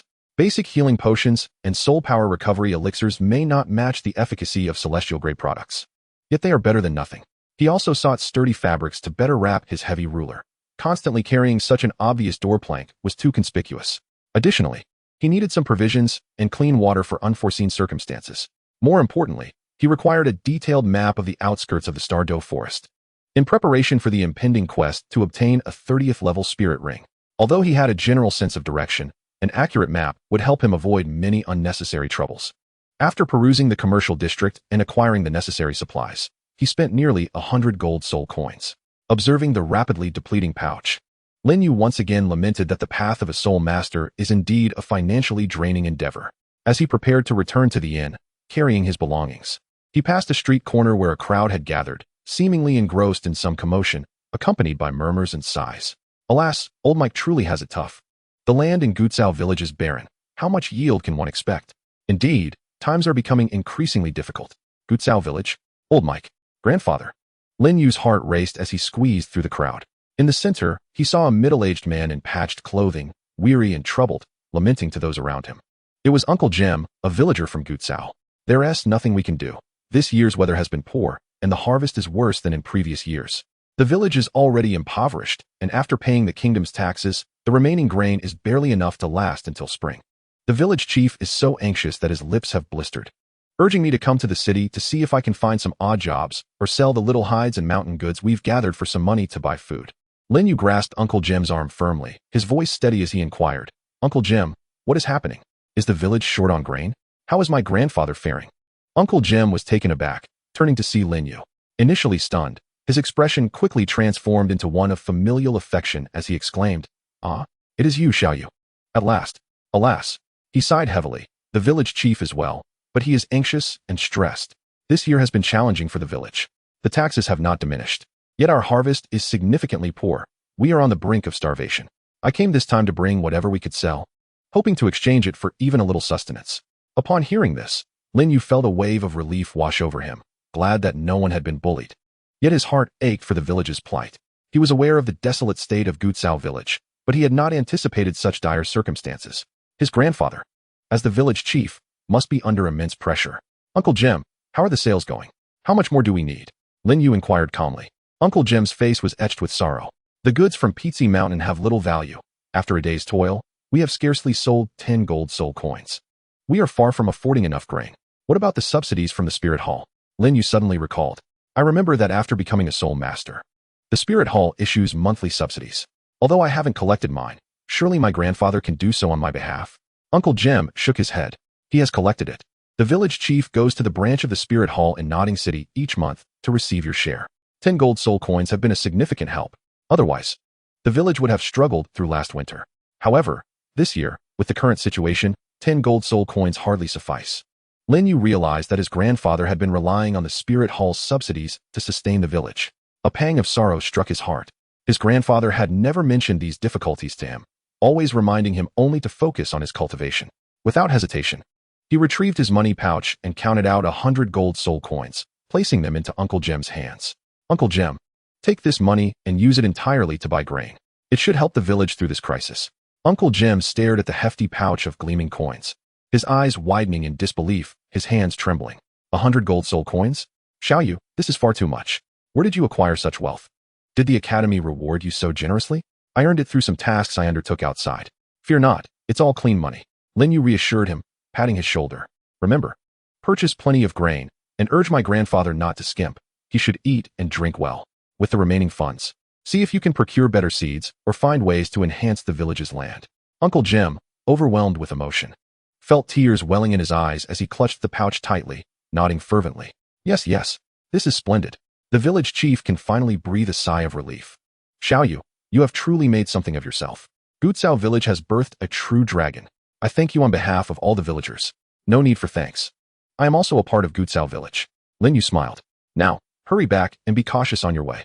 As he watched Uncle Jem depart with heartfelt gratitude and a brisk gait, Lin Yu's emotions were complex. While alleviating the village's immediate crisis was a positive development, it also made him acutely aware of his hometown's fragility and his grandfather's hardships. 100 gold soul coins could only remedy a temporary plight. It was not a sustainable solution. He pondered silently on how to establish a stable source of income for the village. However, for now, his priority was to enhance his own strength. Only by becoming stronger can I better protect my grandfather and the village. He turned around, his gaze once again directed towards the Great Soul Arena. To earn money, to grow stronger. Chapter 54, The Shrek 7 Monsters. The following day, Lin Yu returned to the Soto Great Soul Arena. Upon entering, he immediately sensed subtle changes in the atmosphere. Numerous staff members acknowledged him with slight nods, their eyes reflecting a sense of reverence. Some soul masters waiting for their matches instinctively averted their gaze or whispered among themselves. Look, it's him. He defeated Feng Bei yesterday, didn't he? Yes, that's him. That black is terrifying. Keep your distance. He'll probably be racking up points again today. Lin Yu maintained a calm demeanor as he walked directly to the registration desk. The same staff member from yesterday greeted him with a broad smile. "Mister, welcome back. Will you be participating in one-on-one matches today?" "Yes," Lin Yu nodded, handing over his Iron Soul badge. "Excellent. I will arrange that for you immediately." The staff member skillfully processed the request. "Given your outstanding performance yesterday, your opponent today will be considerably stronger, likely seasoned Iron Soul Masters. And perhaps even some Copper Soul Masters may voluntarily lower their ranks to match with you." "That's of no concern," Lin Yu replied nonchalantly. "The stronger the opponent, the better the honing effect and the greater the rewards." "Very well. The registration fee is 10 gold soul coins." After paying, Lin Yu made his way to the Great Master level resting area. This time, he distinctly felt a more complex array of gazes around him. Envy, trepidation, curiosity, and even a hint of eager challenge. He ignored them, finding a corner to rest his eyes. Soon, the announcement echoed. The next one-on-one match features versus. Please proceed to the 7th sub-arena. It sounds like a defensive-type Soul Master. Lin Yu stood up, shouldering his Xuanzhong as he walked towards the passage. His opponent on stage was a robust man with skin resembling gray stone, adorned in a rare rock armor that seemed to confer formidable defense. He was at the 29th level with a record of 8 wins and 5 losses.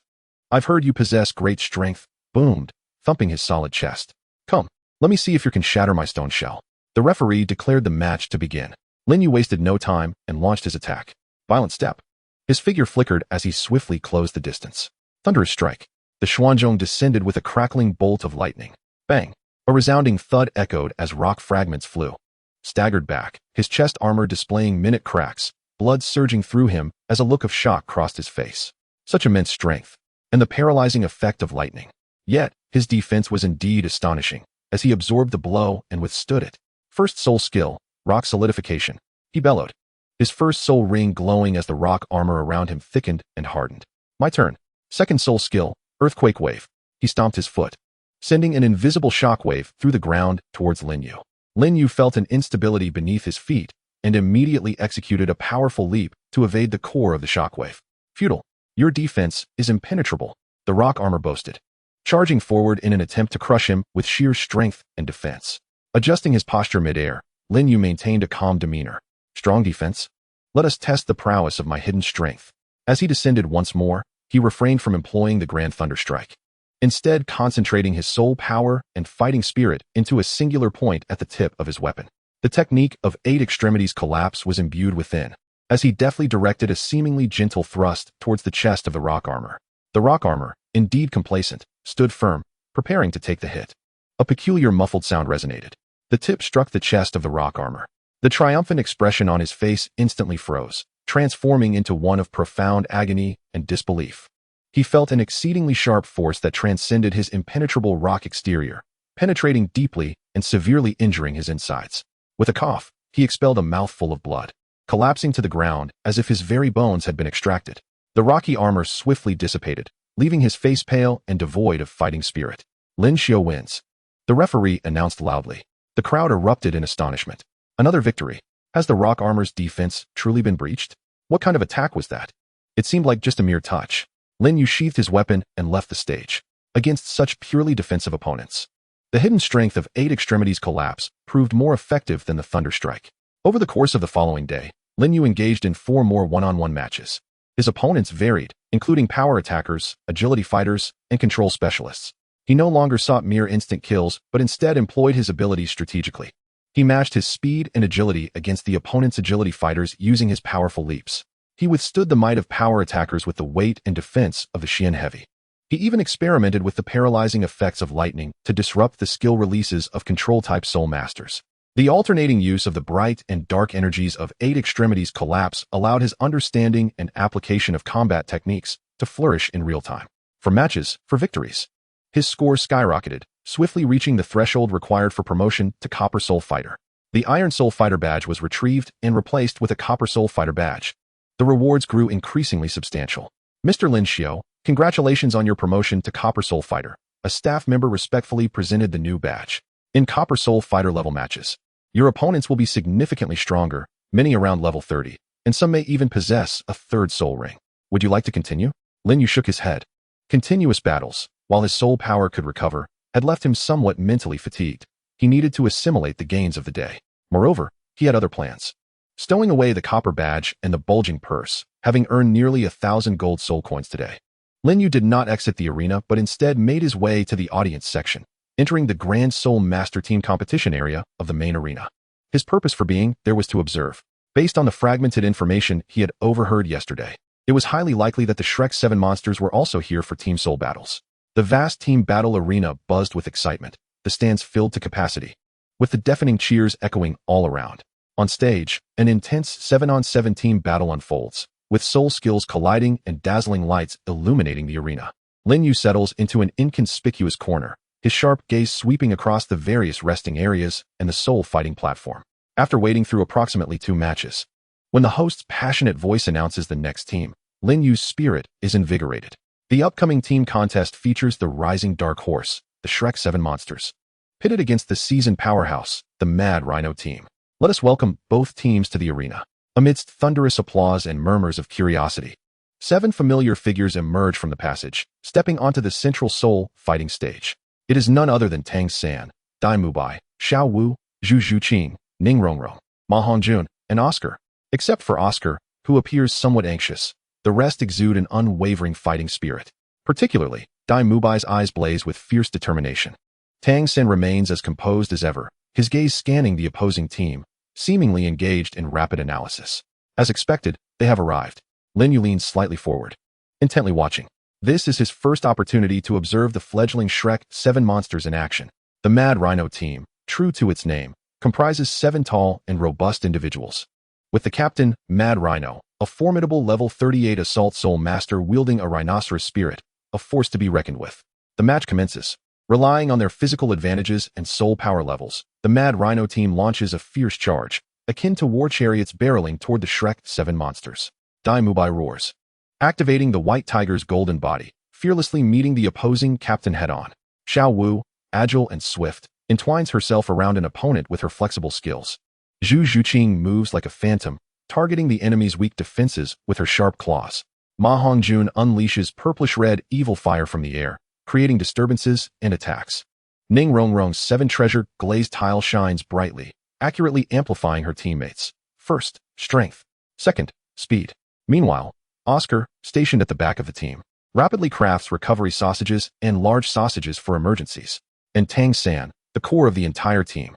His blue-silver grass seems to possess a life of its own, at times ensnaring and restraining, at times forming barriers for defense, and at other times unexpectedly emerging from unusual angles to disrupt the enemy's soul skill releases.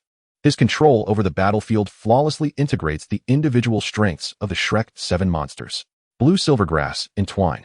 Ghostly shadow escape. Parasitism. Spiderweb bind. Tang San's hidden weapons are deployed at opportune moments, consistently striking at the opponent's vulnerabilities, alleviating the pressure on his teammates. Lin Yu watches intently, silently analyzing. An impeccable configuration. Lin Yu cannot help but acknowledge that, under the theoretical guidance of Yu Xiaojiang, the team's cooperation has begun to take shape, far surpassing that of an average soul master team of the same level. Ultimately, after a fierce battle, the Shrek 7 monsters, through superior cooperation and Tang San's exceptional control, identify the weaknesses of the Mad Rhino team. With Dai Mubai's White Tiger's Radiant Wave in conjunction with Zhu Zhuqing's Nether Puncture, they shatter the enemy's core and claim victory. The entire arena erupts in cheers. The Shrek 7 celebrated with palpable enthusiasm, and a subtle smile graced Tang San's face. However, Lin Yu in the audience leaned back slowly in his chair, his gaze profound. They were formidable, yet not without flaws. A myriad of thoughts flickered through his mind. As an observer, he could discern more clearly the initial strengths and weaknesses of this future legendary team. If I were to face them, Lin Yu instinctively began to simulate a battle. My heavy ruler's area attack could counter the close-range assaults of Xiao Wu and Zhu Zhuqing to a certain extent, while the explosive force of Thunder Strike might breach Dai Mubai's defenses. The agility of my burst step could evade the Rotund One's flames and Tang San's control. The crux, however, lay in swiftly neutralizing Ning Rongrong and Oscar. He understood that contemplating such matters at this stage was premature, yet analyzing opponents in advance could prove beneficial. Observing the Shrek 7 basking in their acclaim, Lin Yu gradually rose and quietly exited the raucous soul arena. Today had been fruitful. Not only had he advanced to the Copper Soul arena, amassing considerable wealth, but more crucially, he had witnessed firsthand the practical capabilities of his target adversaries. He resolved to continue his ascent. Casting a final glance at the majestic edifice, he melded into the throng under the night sky, his steps resolute. He was merely a step away from reaching the 30th level, and he sensed that the barrier was loosening. Chapter 55, An Unexpected Visitor. In the following days, Lin Yu immersed himself entirely in the Soto Great Soul Arena. By day, he either meditated in his hotel room, striving to break through to level 29 while planning his target spirit beast for the third spirit ring, or engaged in rigorous training. By night, he adhered steadfastly to his fighting schedule. After his promotion to the Copper Soul Arena, the caliber of his opponents indeed escalated significantly. Nearly every adversary boasted levels exceeding 30, rendering battles no longer effortless, often requiring fierce struggle to secure victory. Yet, he found joy in the challenge. Pressure served as the finest catalyst.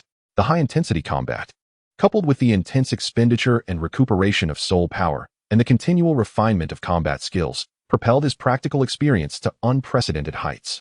His mastery of burst step deepened, his movements becoming increasingly unpredictable. The transition between the visible and hidden forces of 8 extremities collapse became seamless, and his timing in unleashing Thunder Strike grew ever more precise. He even began to experiment with a deeper integration of combat techniques and soul skills. For instance, at the moment of executing Thunder Strike, he infused the exertion techniques of 8 extremities collapse, concentrating the force of the heavy ruler's descent for enhanced penetration. Alternatively, during a burst step maneuver, he would abruptly unleash Thunder Strike, achieving a sudden electric advance over short distances, rendering opponents defenseless. This combination wielded immense power. Yet the consumption of soul and mental energy surged exponentially, making it impractical as a standard tactic, relegating it to a trump card. His Copper Soul Arena points steadily increased, and his purse swelled once more. The name Shirshio had begun to gain a modicum of fame within the ranks of soul masters at Soto Great Soul Arena, attracting considerable attention. Even gamblers had begun to focus intently on betting on his matches. During this period, he visited the Team S Soul Arena twice to watch the matches of the Shrek 7 monsters. Their rate of progress was equally astonishing. Their coordination became increasingly harmonious, and each individual S unique traits were showcased to perfection. They almost swept through all teams at the Copper Soul Arena level, achieving an incredible streak of victories. And the name Shrek 7 monsters grew ever more resounding. Lin Yu observed all of this, feeling a mix of pressure and motivation. That evening, after enduring a particularly arduous battle and defeating a 33rd level defensive soul master, Lin Yu returned to the resting area, his weary body dragging along. He sat cross-legged, instinctively beginning to circulate his cultivation technique to restore his soul power. However, at a certain juncture of the soul power flowing through his meridians, his body suddenly trembled violently. An unprecedented sensation surged through him. The long-standing barrier at the 29th level, which had troubled him for quite some time, suddenly began to loosen dramatically. It felt as if a gentle push would lead to an enlightening breakthrough. Lin Yu's heart soared with joy, yet he immediately suppressed his excitement to maintain composure. He dared not be negligent, instantly focusing all his mental energy to guide the surging soul power within him, along with a faint trace of battle chi, towards the loosening barrier for a final assault. The burning art was executed to its utmost limit, though merely a low-tier yellow-level technique. It unleashed all its potential at this moment. The sparse ambient energy in the resting area was drawn towards him, gradually converging. Once, twice, thrice the soul power surged like a tide against that barrier.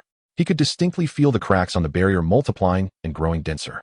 Finally, at a certain moment, boom, it was as if something had been utterly shattered.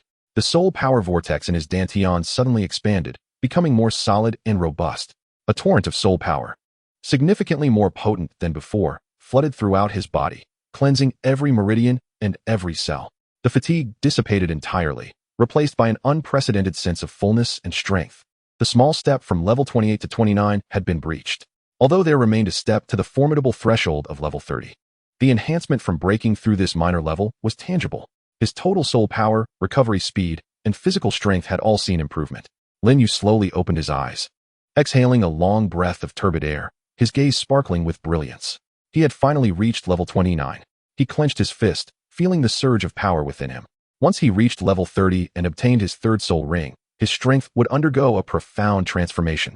At that time, even against high-ranking soul masters, he would possess genuine combat prowess, not merely relying on skill and surprise.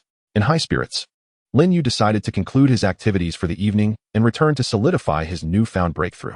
He rose, preparing to depart. Just then, a commotion arose at the entrance of the resting area. A group of young soul masters, clad in similar attire and exuding an air of arrogance, entered. Leading them was a tall, slender youth with a disdainful gaze, scanning the resting area as if searching for something. Ah, is that not the tall, slender youth who was just flaunting his ruler on stage?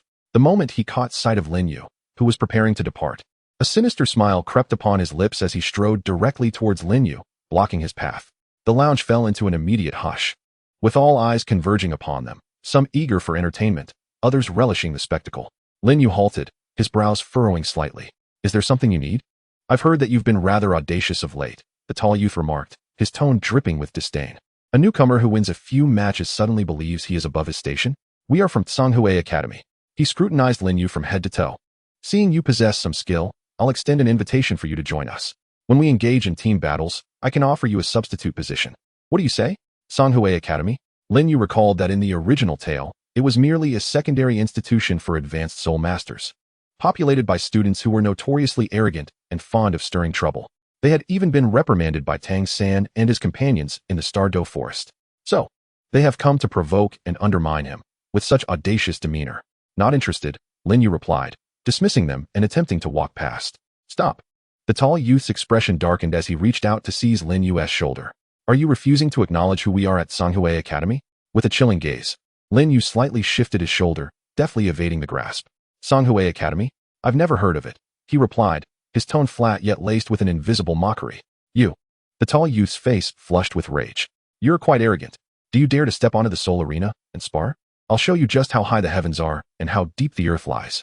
The other members of Tsanghui Academy gathered menacingly behind him, their expressions darkening. The atmosphere in the lounge became palpably tense.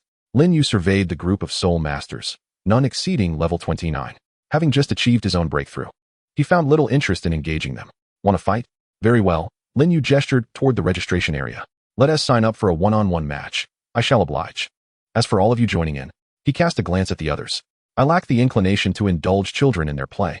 Upon hearing this, not only did the faces of the Tsanghui Academy members turn ashen, but the other soul masters in the lounge were equally taken aback. This young man is far too audacious. All right, very well. The tall youth's face turned pale with fury. Just wait. If you have the guts, don't run. With that, he stormed off toward the registration area, clearly intent on signing up. Lin Yu merely shook his head, not allowing this minor incident to trouble him. His focus was solely on returning to solidify his cultivation. However, as he exited the lounge and approached the entrance of the soul arena, he was once again intercepted, this time by a man and a woman. The man appeared to be in his 20s, with an unremarkable appearance. Yet his sharp gaze and composed demeanor exuded a sense of capability.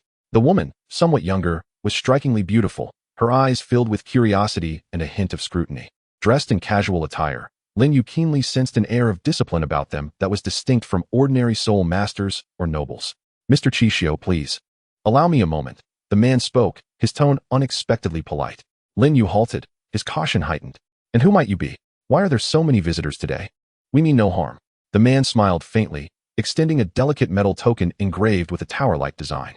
After observing the gentleman's matches for several days, he held a deep admiration for his strength and potential. Might you be interested in pursuing a grander stage for your development? Lin Yu did not accept the token. He merely cast a fleeting glance at the tower design, feeling a slight stir within. The Seven Treasures Glazed Pagoda? The members of the Seven Treasures Glazed Sect? They had come seeking him? Chapter 56. The Seven Treasures Glazed Sect. Seven Treasures Glazed Sect? A shiver coursed through Lin Yu's heart. Yet his expression remained inscrutable as he refrained from taking the token that represented one of the top 3 sections. Instead, he allowed his gaze to return to the pair before him. A larger stage? Lin Yu's tone was calm, betraying no sign of elation or anger. I do not quite grasp your intentions. The man, witnessing Lin Yu's composure, regarded him with increased admiration. Retracting the token, he smiled and said, let us speak plainly. Sir Sushio, we have observed you for quite some time. Despite your youth, your combat awareness, the potency of your soul techniques, particularly your original soul technique, far surpasses your peers, and even many soul masters fall short in comparison. We firmly believe you possess immense potential. The woman beside him chimed in with a melodious voice. While the Soto Great Soul Arena is undoubtedly a fine place for honing one's skills, it ultimately has its limitations. Given your talents, you deserve superior training resources, more systematic guidance, and a broader horizon. Our sect eagerly seeks talented individuals like yourself. Should you choose to join us, we assure you will not be neglected. The provision of soul bones, soul rings, and even guidance from a title de law is well within the realm of possibility. The allure of such conditions was undeniably tempting. The promise of soul bones and guidance from a title Dalu was a seduction difficult for any soul master to resist. Had he been an ordinary soul master, he would likely have been swayed by such an offer. However, Lin Yu was no ordinary soul master. He understood the future fate of the Seven Treasures glazed sect and was acutely aware of the multitude of secrets he harbored. The burning technique, combat skills, and his foresight of the plot were ill-suited for development under the watchful eyes of a vast sect. Moreover, his ultimate goal was to defeat Tang San, which would inevitably lead to conflicts with Tang San and the forces behind him, including the possibly amicable Seven Treasures glazed sect. To be under someone else's roof would only serve to bind him. Nonetheless, he did not immediately refuse. The Seven Treasures glazed sect was, after all, the wealthiest sect on the continent. With an extensive network of connections, there was no need to offend them outright. I am grateful for your consideration. Lin Yu replied with a slight bow, maintaining his calm demeanor. The Seven Treasures glazed sect is renowned across the continent, and it is indeed an honor to be recognized by your esteemed sect. However, I am accustomed to a solitary path and currently wish to refine my skills at the Great Soul Arena. I have no plans to join any faction at this time. I fear I must decline your generous offer. His refusal was clear and decisive, yet his demeanor remained courteous. The man and woman were evidently taken aback by Lin Yu's unyielding rejection, their faces displaying astonishment. Such an enticing offer, akin to a stroke of fortune for a youth without any background, and he chose to decline? The man furrowed his brow slightly and said, Mr. Chishio need not refuse immediately. It would be prudent to contemplate further. Perhaps you are not entirely aware of the benefits of joining our sect. I am quite aware of the advantages. Lin Yu interrupted him, his tone calm, yet imbued with an undeniable firmness. However, I have my own aspirations and plans. Each individual has their own ambitions, and I trust you will understand. With that, any further entanglement would seem beneath him. The man gazed deeply at Lin Yu, seemingly trying to glean something from his expression, yet ultimately discerned only tranquility and composure. He sighed. If that is the case, we shall not press further. Please accept this token. Should you change your mind in the future or encounter difficulties, you may seek assistance at any establishment marked with the Seven Treasures glazed pagoda symbol. The sect remains willing to establish a benevolent connection with you. Lin Yu pondered for a moment before accepting the token. A gesture of goodwill and a potential avenue of retreat need not be dismissed outright. Thank you. If there is nothing else, I shall take my leave. He tucked the token away, nodded, and turned to depart. Watching Lin Yu's silhouette fade at the doorway, the woman could not help but murmur, Senior brother. Has he truly declined? It seems rather. The man shook his head, his eyes reflecting a complex mix of emotions. This youth's resolve is far stronger than that of ordinary individuals. He is no mere fish in a pond. Since we cannot recruit him, fostering a good rapport will suffice. Report the situation here truthfully to the sect. As Lin Yu exited the Grand Soul Fighting Arena, the cool night breeze brushed against his face, soothing his restless heart, stirred by his recent breakthroughs and encounters. The sect's recruitment attempt was but a minor episode, subtly affirming his own worth. Yet, his greater concern lay in the enhancement of his own strength. At level 29, he was but a step away from reaching 30. He sensed the surge of soul power within him, realizing that he required a true battle of extremes or an external catalyst to transcend this threshold. He recalled the harsh words exchanged earlier with the individuals from Tsanghui Academy. Though bothersome, they could serve as a means for honing his skills. He resolved that if that individual dared to come and register tomorrow, he would engage him, using this confrontation to refine his abilities and attempt to shatter the 30-level barrier. Upon returning to his lodgings, Lin Yu abstained from immediate slumber, opting instead to meditate and consolidate his newly attained level 29 soul power. He continuously channeled the burning technique, striving to extract even the slightest advancement from the sparse energies of heaven and earth. In the intervals of his training, he unfurled the map of the Stardow Forest. Scrutinizing it once more, his target for the third soul ring was set at a minimum of 3,500 years, ideally nearing 4,000. He established this objective for himself. With the Xuanzhong and a body tempered by fighting spirit, his endurance surpassed that of the average soul master. He traced his fingers over the map, marking areas known for high-grade soul beasts and dangers. His gaze ultimately settled on a region near the mixed zone, where a specific soul beast was depicted, the dark gold terraclaw bear. This is an exceedingly rare and formidable spirit beast, possessing terrifying strength and remarkable defense. Its fearsome claws are capable of shattering any obstacle, and it wields a dreadful attacking power. Acquiring its spirit ring would undoubtedly enhance the offensive capability of the Xian Zhongqi and bolster one's physical prowess. However, this spirit beast is equally perilous. Even a millennium-level specimen has the strength to rival that of a 10,000-year-old spirit beast, making it a foe far beyond his reach. The risks are substantial. Yet the potential rewards are equally great. Lin Yu's eyes glimmered as he contemplated the situation. Perhaps it was worth the gamble? He resolved to act according to the circumstances when the moment arose. With a clear target in mind, he felt a sense of reassurance. The following evening, Lin Yu returned to the Grand Soul Arena. As soon as he entered the rest area, he sensed a gaze filled with hostility. The tall, lean youth from Tsanghui Academy, accompanied by several others, was coldly observing him. Upon noticing Lin Yu's glance, he provocatively gestured across his throat. Lin Yu, indifferent to the provocation, proceeded directly to register for a one-on-one match. Coincidentally, or perhaps by the staff's deliberate arrangement, his first opponent that day was none other than Yi Qiu, the very same lean youth. His martial spirit was the cold iron sword, and he was a level 29 assault-type soul master. The news quickly garnered considerable attention, as many were eager to witness the outcome of this arrogant newcomer's confrontation with the Tsanghui Academy representative, especially following the previous day's altercation. The match commenced swiftly. Boy, it's not too late to concede now. Yi Qiu summoned his glistening long sword martial spirit, 2 yellow spirit rings rising beneath his feet as he proclaimed haughtily, "Lest my cold iron sword inadvertently injure you." Lin Yu, uninterested in idle chatter, summoned the Xian Zhong Qi, its dark, lusterless form emanating a heavy and imposing aura. Begin. The referee's command had scarcely left his lips when Yi Qiu eagerly launched his attack. First soul skill, cold edge thrust. The long sword in his hand shimmered with icy brilliance as he dashed forward, aiming directly for Lin Yu's chest. With a deft step, Lin Yu activated his burst of speed, effortlessly evading the strike. Failing to land his initial blow, Yi Qiu swiftly altered his tactic, employing his second soul skill, sword shadow duplication. With a flick of his sword, he conjured 3 indistinguishable sword shadows, enveloping Lin Yu. Flashy yet ineffective, Lin Yu mused inwardly. Such duplication techniques may be effective against peers, but before someone with superior mental acuity like him, they revealed numerous flaws. He did not waste time discerning the real from the false. Thunderous strike. With a forceful blow, he unleashed the Xian Zhong Qi, imbued with crackling lightning, sweeping towards the cluster of sword shadows with overwhelming might. Boom! The lightning erupted. The 3 sword shadows disintegrated in an instant, and Yi Qiu's true form was jolted back by the immense force, his hands numbed as the cold iron sword vibrated ominously, nearly slipping from his grasp. Such tremendous power. Astonishment flickered across Yi Qiu's face. Undeterred, he relied on his agility to ascend once more, his swordplay becoming cunning and evasive, seeking to exploit Lin Yu's vulnerabilities. However, Lin Yu's burst of speed within confined spaces exceeded Yi Qiu's expectations. Regardless of the angle from which he attacked, that heavy black measuring stick always appeared at the right moment, either to block or to strike, effortlessly neutralizing all his offensive maneuvers. On the soul fighting stage, Yi Qiu moved like a nimble monkey, continuously leaping and attacking with a dazzling display of sword light. Yet he could never breach the seemingly clumsy and heavy shadow of the Black Ruler. In contrast, Lin Yu remained calm and composed, as though he were merely deflecting the blows with casual ease. The expressions of the other students from Tsanghui Academy grew increasingly grim. It was evident to all that Yi Qiu was being toyed with, while his opponent had yet to exert any real effort.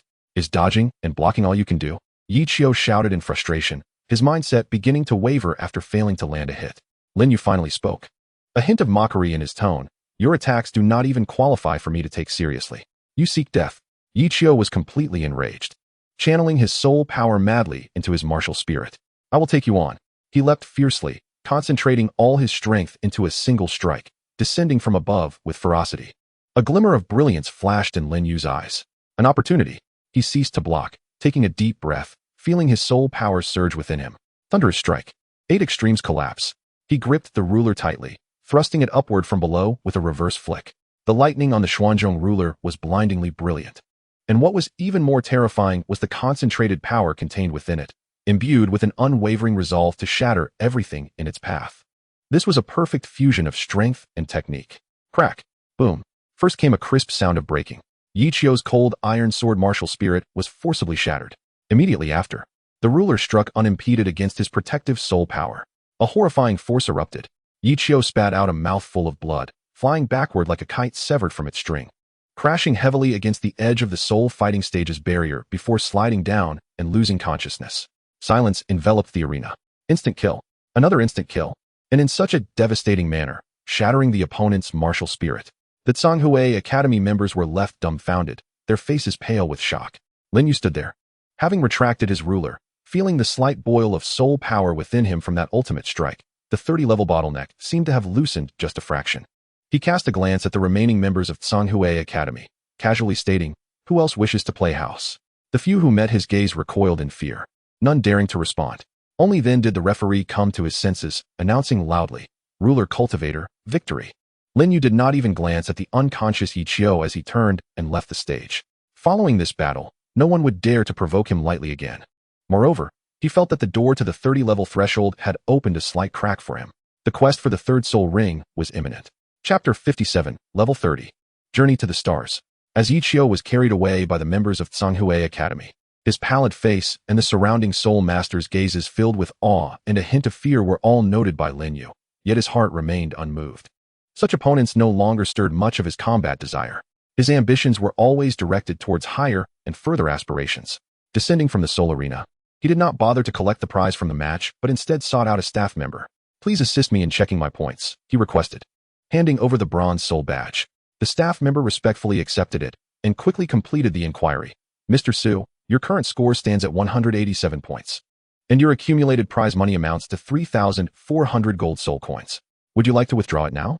"Please withdraw the entire amount," Lin Yu nodded.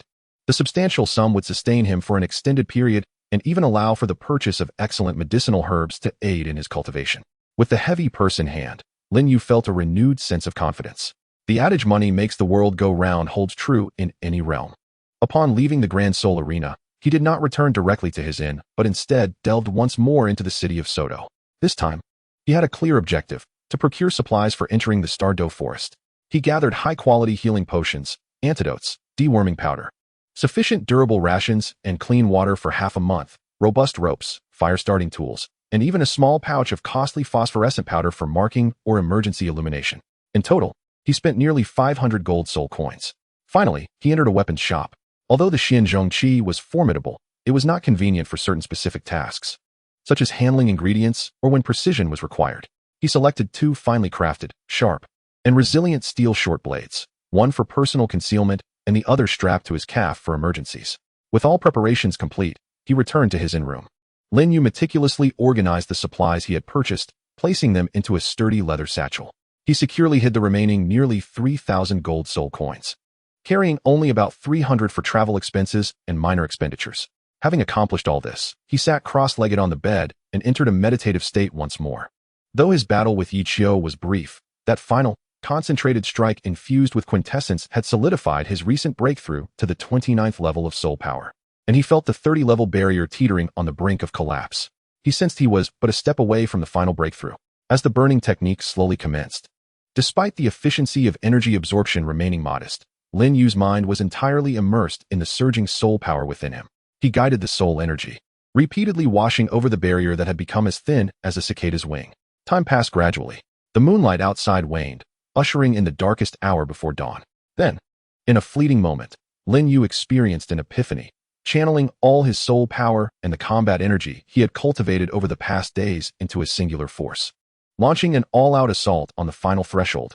Boom! It was as if a thunderclap resounded in his mind. The obstruction vanished completely. The soul power cyclone within his dantian spun violently, expanding once more, becoming even denser and more substantial. A sense of power far surpassing that of previous minor breakthroughs surged throughout his body, resonating in a soothing hum from his limbs and bones. The soul power surged like a river, his meridians widened and strengthened, and his senses sharpened. Even his mental acuity seemed to experience a slight enhancement. Level 30. He had finally arrived.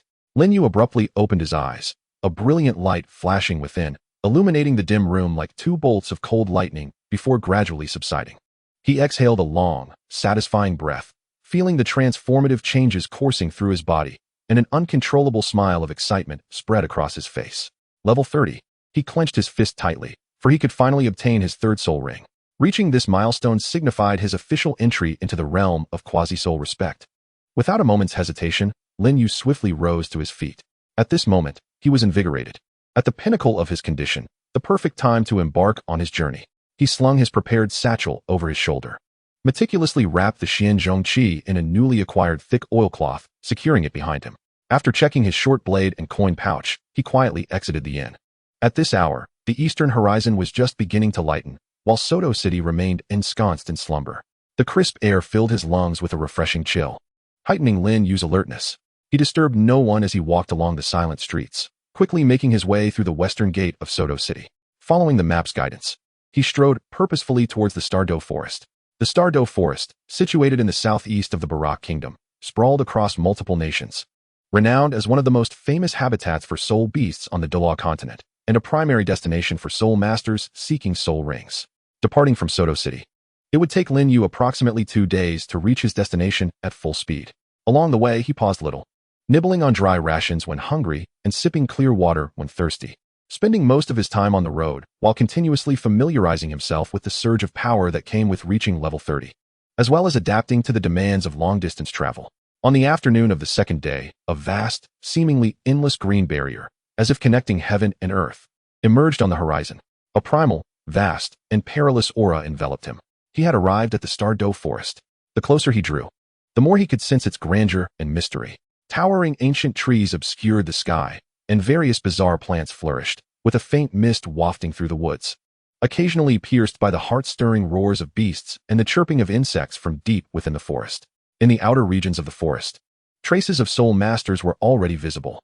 Some had just emerged, bearing wounds, their expressions a mixture of fatigue and exhilaration, while others, like Lin Yu, were preparing to enter, making final adjustments and inviting companions at the entrance. Seeking strong defense-type soul respect for hunting power-type soul beasts, rewards negotiable. Healing soul master seeking a group, level 25. Proficient in recovery, looking for a reliable team. Selling recently harvested century-old purple cloud mushrooms, favorable prices. The entrance had transformed into a bustling miniature marketplace. Lin Yu paid little heed to the team invitations. He was accustomed to solitude, and his target, the dark gold fearsome clawbear, was exceedingly dangerous. Forming a team would only risk exposing his secrets and attracting unnecessary trouble. He found a vacant spot at the edge of the marketplace, sat down, and took out his map and water pouch, resting while confirming his route and target area one last time. According to the map and previous inquiries, the dark golden claw bear typically roams the central regions of the mixed zone, where ancient soul beasts are abundant, and the likelihood of encountering 10,000-year soul beasts is alarmingly high. One must exercise utmost caution. Lin Yu took a deep breath, suppressing the excitement and a hint of anxiety within him. This would mark his inaugural venture into such perilous territory alone. After resting for approximately half an hour and adjusting his state to its peak, Lin Yu rose, secured his backpack and heavy staff, and cast a resolute gaze toward the forest entrance, which loomed as ominously as the maw of a colossal beast. Without further hesitation, he set forth, his form swiftly vanishing into the dense verdure. As the light suddenly dimmed, the air grew humid and refreshing, infused with the earthy scent of soil and decaying leaves. The surroundings felt eerily silent, as if he had entered a realm severed from the outside world. His footsteps were light and vigilant, his mental acuity sharply focused, attuned to every rustle and whisper of the environment. He remained poised for action, ready to summon his heavy staff at a moment's notice. Following the map's guidance, he skillfully navigated around known perilous zones and the territories of formidable soul beasts, steadily advancing toward the mixed zone. Along the way, he encountered several weak soul beasts, aged 10 to 100 years, most of which prudently evaded him. Lin Yu paid them no heed. They were not his objective. As he delved deeper, the trees grew increasingly towering and robust, the foliage thickening, and the strength of the encountered soul beasts gradually intensified. Finally, after traversing the forest for half a day, he officially crossed into the mixed zone. The level of danger escalated abruptly. A sudden tiger's roar reverberated through the air, causing leaves to cascade down, while distant sounds of unknown soul beasts clashing and the thunderous crash of falling trees resonated ominously. Lin Yu became even more cautious, his movements increasingly deliberate. He began to meticulously search within a rugged area, dotted with rocky outcrops, in accordance with the map's notes on the habits of the dark golden clawbear. The pursuit of top-tier soul beasts demands not only strength, but also patience and a stroke of fortune. As time passed, the daylight waned. Just as Lin Yu pondered whether to seek a secure spot to spend the night, a sudden roar erupted, a ferocious, thunderous bellow, imbued with terrifying power and fury, reverberated from a nearby valley. This roar exuded an overwhelming presence, far beyond what an ordinary 1,000-year soul beast could produce. Lin Yu's spirit surged with exhilaration. The sound, the might behind it. He felt a flicker of excitement in his eyes. Instantly, he stifled all traces of his presence, moving stealthily toward the source of the roar like a phantom, swiftly approaching the valley that trembled with the force of the sound. The closer he drew, the more palpable the clash of two distinctly fearsome energies became. A tempestuous and razor-sharp force, brimming with the capacity to rend all asunder, clashed with another that was cold, viscous, and suffused with a stifling aura of death. Good heavens, what commotion is this? Which formidable figure dares to stir the canyon? As Lin Yu internally lamented, he advanced with heightened caution. The fluctuations of soul power in the air were alarmingly intense, a potent blend of sanguine scent and a noxious, decaying odor that was quite overwhelming. He chose a steep slope with advantageous elevation, using a massive rock for concealment, and cautiously peered down into the valley. What lay below was utter devastation, as if the ground had been plowed by soul-guided cannons. A breathtaking battle seemed to have just concluded. At the heart of the battlefield, the colossal millennia-old human-faced spider lay sprawled on the ground, its 8 iron-like legs severed in numerous places, and the grotesque facial patterns on its main body were completely torn apart. Green blood and an unidentifiable liquid pooled around it, its multifaceted eyes extinguished of all light. Dead beyond any doubt. By the heavens, the millennia-old human-faced spider has met its demise. Who could have done such a thing? Lin Yu was left speechless. Not far from the carcass of the spider, his intended target, the dark golden terror claw bear, was in an equally dire state. This bear, towering nearly 3 meters in height, had its dark golden fur drenched in blood and green venom, with patches of skin rolled back to reveal ghastly white bones. Most alarming was a massive penetrating wound across its chest, nearly bisecting it, with green toxins still spreading around the edges of the injury. One of its dark golden claws was completely shattered, while the other bore cracks. It lay on the ground, its breath faint, akin to a deflating bellows, each inhalation accompanied by bloody froth, and its crimson eyes were dull and lifeless, indicating it was nearing the end of its existence. Yet, its massive form still trembled slightly, exuding a chilling aura of ferocity. Brother Bear, was it you who accomplished this? Did you single-handedly slay the millennia-old human-faced spider? Lin Yu's heart surged with a tempest of emotions, impressed by the bear's prowess. What an achievement! While it seemed that the bear was close to death, this was an investment worth making. What a bloody fortune! Take heed in your next life. A black soul ring emerged from the corpse of the millennia-old human-faced spider, coalescing into a haunting black soul ring. A black millennium soul ring is merely an observer to me. The purple 1,000-year soul ring is what I desire. Lin Yu instantly made a decision, his gaze fervently fixed on the dark golden terror claw bear. In the struggle between the clam and the heron, the fisherman reaps the benefits. It was as if fate had conspired to serve him a meal. However, he did not rush headlong into the fray. Although Brother Bear was on the verge of death, should it turn to confront him in its final moments, his fragile form would not withstand it. He maintained the patience of a hunter, observing intently. The bear's breathing grew weaker, its eyelids drooping, seemingly devoid of the strength to lift its head. The toxins at the wound were evidently hastening its demise. Almost there. It is time for my performance. Lin Yu confirmed the moment had arrived and hesitated no longer. He leaped from behind the rock, the Xianzhong Qi instantly in hand, his 30-level soul power erupting without reserve. The second soul ring beneath his feet illuminated instantaneously. Brother Bear, I am sorry. Allow me to escort you on your final journey and grant you release. He shouted with fervor, yet his movements were as swift as lightning. The second soul skill, Thunder Shock.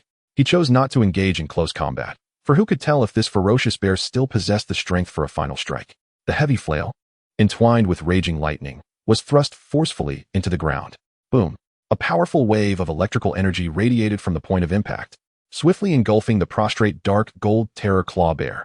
Roar! The dark gold terror claw bear trembled violently from the unexpected shock of the lightning, letting out a faint yet defiant wail, as the overwhelming paralysis left its already exhausted body devoid of any last vestige of resistance. Lin Yu seized the opportunity, activating his explosive speed, his figure darting forward like a bolt of lightning. With a swift motion, he brought down the flail. Thunderous strike. The heavy flail, crackling with blinding lightning, struck mercilessly upon the shattered skull of the dark gold terror claw bear. Bang! The finishing blow was successful. The massive body of the dark gold terror claw bear twitched once before falling silent forever. A purple soul ring materialized and coalesced. Done. It was effortless and delightful. Lin Yu exhaled, wiping away the non-existent cold sweat. Farewell, Brother Bear. I shall honor your soul ring and spirit, striving to help you defeat more man-faced spiders in the near future. He cautiously surveyed his surroundings, quickly inspecting the lifeless man-faced spider that lay nearby. What a pity. A 10,000-year soul bone is beyond my reach. He clicked his tongue in regret, then dragged the corpse of the dark gold terror claw bear behind a relatively concealed rock, masking the scent of blood with a simple cover. Once this was accomplished, he sat cross-legged, inhaling deeply, his gaze transforming into one of unwavering determination and exhilaration. The third soul ring, the 2,000-year dark gold terror claw bear. He adjusted his state, extending his right hand as the heavy flail martial spirit emerged quietly. A yellow and a purple soul ring pulsing rhythmically beside him. Soul power beckoned. The profound purple soul ring slowly drifted towards him, ultimately settling upon the heavy flail. Boom. An unimaginable surge of energy and a ferocious, domineering, and terrifying intent, akin to a flood bursting its dam, surged into Lin Yu's body in an instant. My goodness, this power is immense. Even with ample mental preparation, Lin Yu felt as though his soul had been struck by a heavy hammer. Every cell roared, tore, and reformed. The pain was exponentially greater than when absorbing the second soul ring. Exhilarating. This is the sensation. Come on, let the storm intensify. His heart screamed while he frantically operated the burning formula in an attempt to refine the energy, enduring the bitter trials to become the ultimate bear. Chapter 59, Third Soul Skill, Claw Teardrop. Rumble. The energy storm rampaged within Lin Yu, as if countless dark golden claws were rampaging through his meridians, intent on tearing him apart from the inside out. The excruciating pains surged like waves, battering against his nerves, nearly overwhelming him. I might perish. The intensity of this 2,000-year entity is far greater than that of the second ring. Lin Yu's heart wailed in despair, blood continuously oozing from the corners of his mouth, while droplets of blood began to seep from the surface of his skin as the capillaries beneath were ruptured by the overwhelming surge of energy. Yet, he gritted his teeth, even hearing the creaking sound of his own teeth. His willpower stood resolute as a rock, steadfastly maintaining the last vestiges of clarity. The burning art was pushed to an unprecedented limit, and the feeble, low-tier yellow technique erupted with all its potential, akin to a diminutive pump desperately trying to drain a deluged river. Although it was a mere drop in the bucket, it gradually refined and guided the violent energy. His body resembled a battleground, with destructive, tearing energy on one side, and the feeble refining power of the burning art along with his indomitable vitality on the other, struggling to mend the damage. Time elongated unbearably in that moment. Each second felt like a dance upon the edge of a blade, teetering on the brink of life and death. No, I cannot hold on. The energy is too ferocious. Lin Yu sensed his consciousness beginning to blur, the speed of his recovery lagging behind the pace of destruction. At this critical juncture, his Xian heavy ruler martial soul suddenly trembled slightly. The dark ruler seemed to sense its master's peril, emanating a profound and weighty aura, and proactively began to absorb and share a portion of the violent tearing energy. Brother ruler, you are truly remarkable. Lin Yu felt a surge of spirit. In this crucial moment, his martial soul proved to be dependable. With the Xian heavy ruler's active assistance, the pressure was alleviated slightly. Seizing the opportunity, Lin Yu channeled the energy to breach the final barrier of level 30, while simultaneously directing as much energy as possible into his limbs, fortifying his physical form. Time became indistinct. It could have been an instant or an eternity, as the excruciating pain began to recede like a tide, and the overwhelming energy gradually transformed into a docile flow. Merging into his dantian and meridians like rivers returning to the sea, Lin Yu realized that the most perilous moment had passed. He had successfully withstood the backlash. With a resounding hum, a wave of soul power far more potent than before erupted from within him. The third, profound purple soul ring around him suddenly flared to life, radiating a heart-stirring brilliance. Level 31. A formal breakthrough. Furthermore, the nearly 2,000-year-old soul ring's energy was immensely vast, not only solidifying his soul power level, but also pushing him forward slightly to the mid-level of 31. Panting heavily, Lin Yu collapsed to the ground, gasping for breath. His entire being drenched in blood and sweat, utterly exhausted to the point of not wanting to move a single finger. Yet on his face blossomed a smile of extreme fatigue intertwined with uncontainable exhilaration. He had survived, ha ha ha. He had lived to fight another day. Moreover, he had struck gold. As he gazed inward at the more solid and robust vortex of soul power within his dantian, feeling the comprehensive enhancement of his body and the third purple soul ring brimming with terrifying power, his heart was filled with unrestrained joy. After resting for an entire half hour, he finally managed to regain a measure of strength and struggled to sit up. All right, let me see what treasure this third soul skill, acquired at the cost of nearly losing my life, truly is. He eagerly summoned the Xian Zhong Qi with a single thought, the third soul ring beneath his feet. A deep purple, suddenly illuminated. A surge of ferocious, tearing intent instantly flooded his mind. Lin Yu, feeling a rush of inspiration, gripped the Xian Zhong Qi tightly, leaped into the air, and poured all his soul power into it, striking down fiercely onto a massive rock ahead. Third soul skill, Terror Claw Rending Fall. Boom. At the moment the Xian Zhong Qi descended, It seemed as if a pair of enormous, shadowy golden claws coalesced before the blade, accompanied by a piercing sound of tearing. 5 intersecting, twisted dark golden energy fissures appeared out of thin air, like invisible talons, savagely shredding everything in their path. Sizzle! That colossal rock was instantly cleaved into dozens of neat fragments, as if sliced by a hot knife through butter. The cut surfaces were as smooth as a mirror. Even the ground behind the rock was furrowed with 5 deep, bottomless claw marks. An overwhelming sensation of tearing and destruction permeated the air, lingering long after. As Lin Yu landed back on the ground, he gazed at the scene before him, drawing in a sharp breath, followed by a surge of exhilaration. My goodness! Such power! Such range! Such effects! His eyes widened in astonishment, for it was indeed worthy of the nearly 2,000-year-old dark golden terror claw bear. This soul skill was utterly domineering. It was practically a godly skill for breaking defenses across a wide area. The terror claw rending fall was not merely a physical assault. It contained a terrifying rending attribute that would be a nightmarish existence for defensive soul masters and soul beasts alike. Moreover, its attack range was substantial, covering a fan-shaped area. It was worth it. This ordeal was not in vain. Lin Yu excitedly shook his fist, familiarizing himself with the new soul skill. His gaze shifted toward the 2 massive corpses. The 10,000-year-old human-faced demon spider was beyond hope, unable to move. But as for this bear, he rubbed his hands together, his eyes sparkling as he approached the corpse of the dark golden terror claw bear. Its fur, bones, especially those claws, were treasures that could not be wasted. He drew out a steel dagger and began to carefully dismantle the materials. The process was somewhat bloody, yet Lin Yu was filled with enthusiasm. Bear paws. Haha. I've heard these are incredibly nourishing. Collecting them. This fur possesses astonishing defensive capabilities. Crafting inner armor or a cloak would undoubtedly be reliable. The bones should not be squandered either. They could be ground into powder for medicinal use or sold to knowledgeable soul masters. The most valuable were those broken claws. He gazed at the fractured and cracked dark golden claws, for they were capable of injuring the 10,000-year-old human-faced demon spider. The rending energy contained within was undeniably terrifying. He summoned all his skills honed from years of gaming to gather every valuable material, filling an enormous bag to the brim, heavy beyond measure. Fortunately, with his breakthrough in soul power and increased strength, carrying it was not overly taxing. At last, he cast a glance at the corpse of the Millennium Man-faced demon spider and the suspended black soul ring, letting out a sigh of regret. Farewell, Ancient One.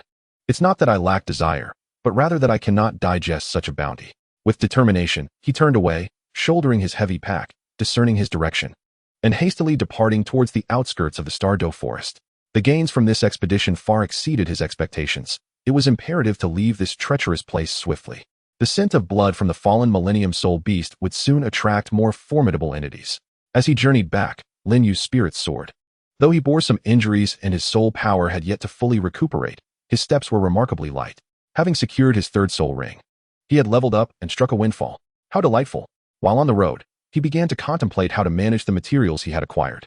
The bear's paw would be stewed upon his return for a nourishing meal. The fur and bones would be sold at the right opportunity. But he needed to carefully strategize the usage of those precious golden claws. A few days later, Lin Yu, weary yet invigorated, finally emerged from the Stardow Forest.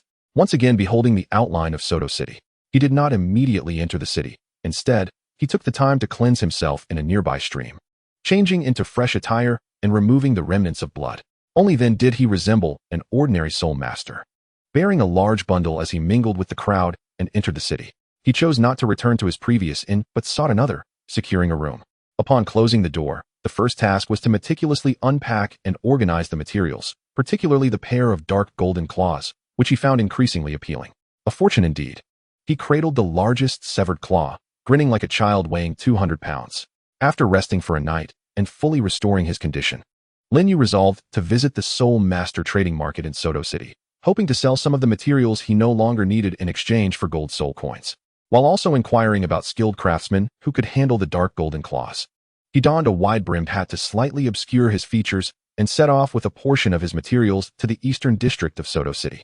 This area was more chaotic than that near the great fighting arena, yet it brimmed with the vibrancy of life. The air was filled with the cacophony of vendors hawking soul beast materials, herbs, low-level soul guiding devices, and even some dubious items. Lin Yu found an empty spot, laid out a cloth, and displayed some bare bones and scraps of fur, deliberately withholding the most precious claws. The high-quality materials from his nearly 2,000-year-old dark golden terror claw bear quickly drew the attention of discerning buyers, with inquiries pouring in. As Lin Yu engaged in haggling with a buyer, he overheard discussions from a few nearby soul masters. Have you heard?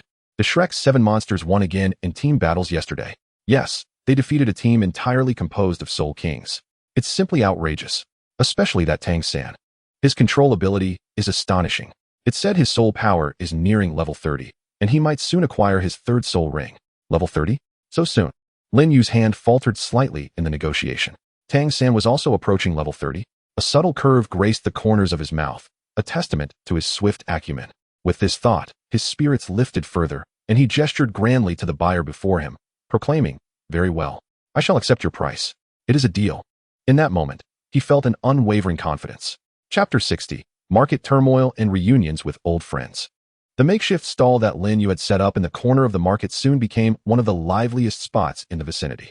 The remnants of the nearly 2,000-year-old dark gold terror claw bear, even in their scrap form, were truly rare treasures in the bustling market of Soto City. The hardness of the bones and the resilience of the fur were evident to any discerning eye, indicating their extraordinary quality. Inquiries flooded in as Lin Yu skillfully navigated the demands of potential buyers while discreetly assessing and filtering for genuine patrons.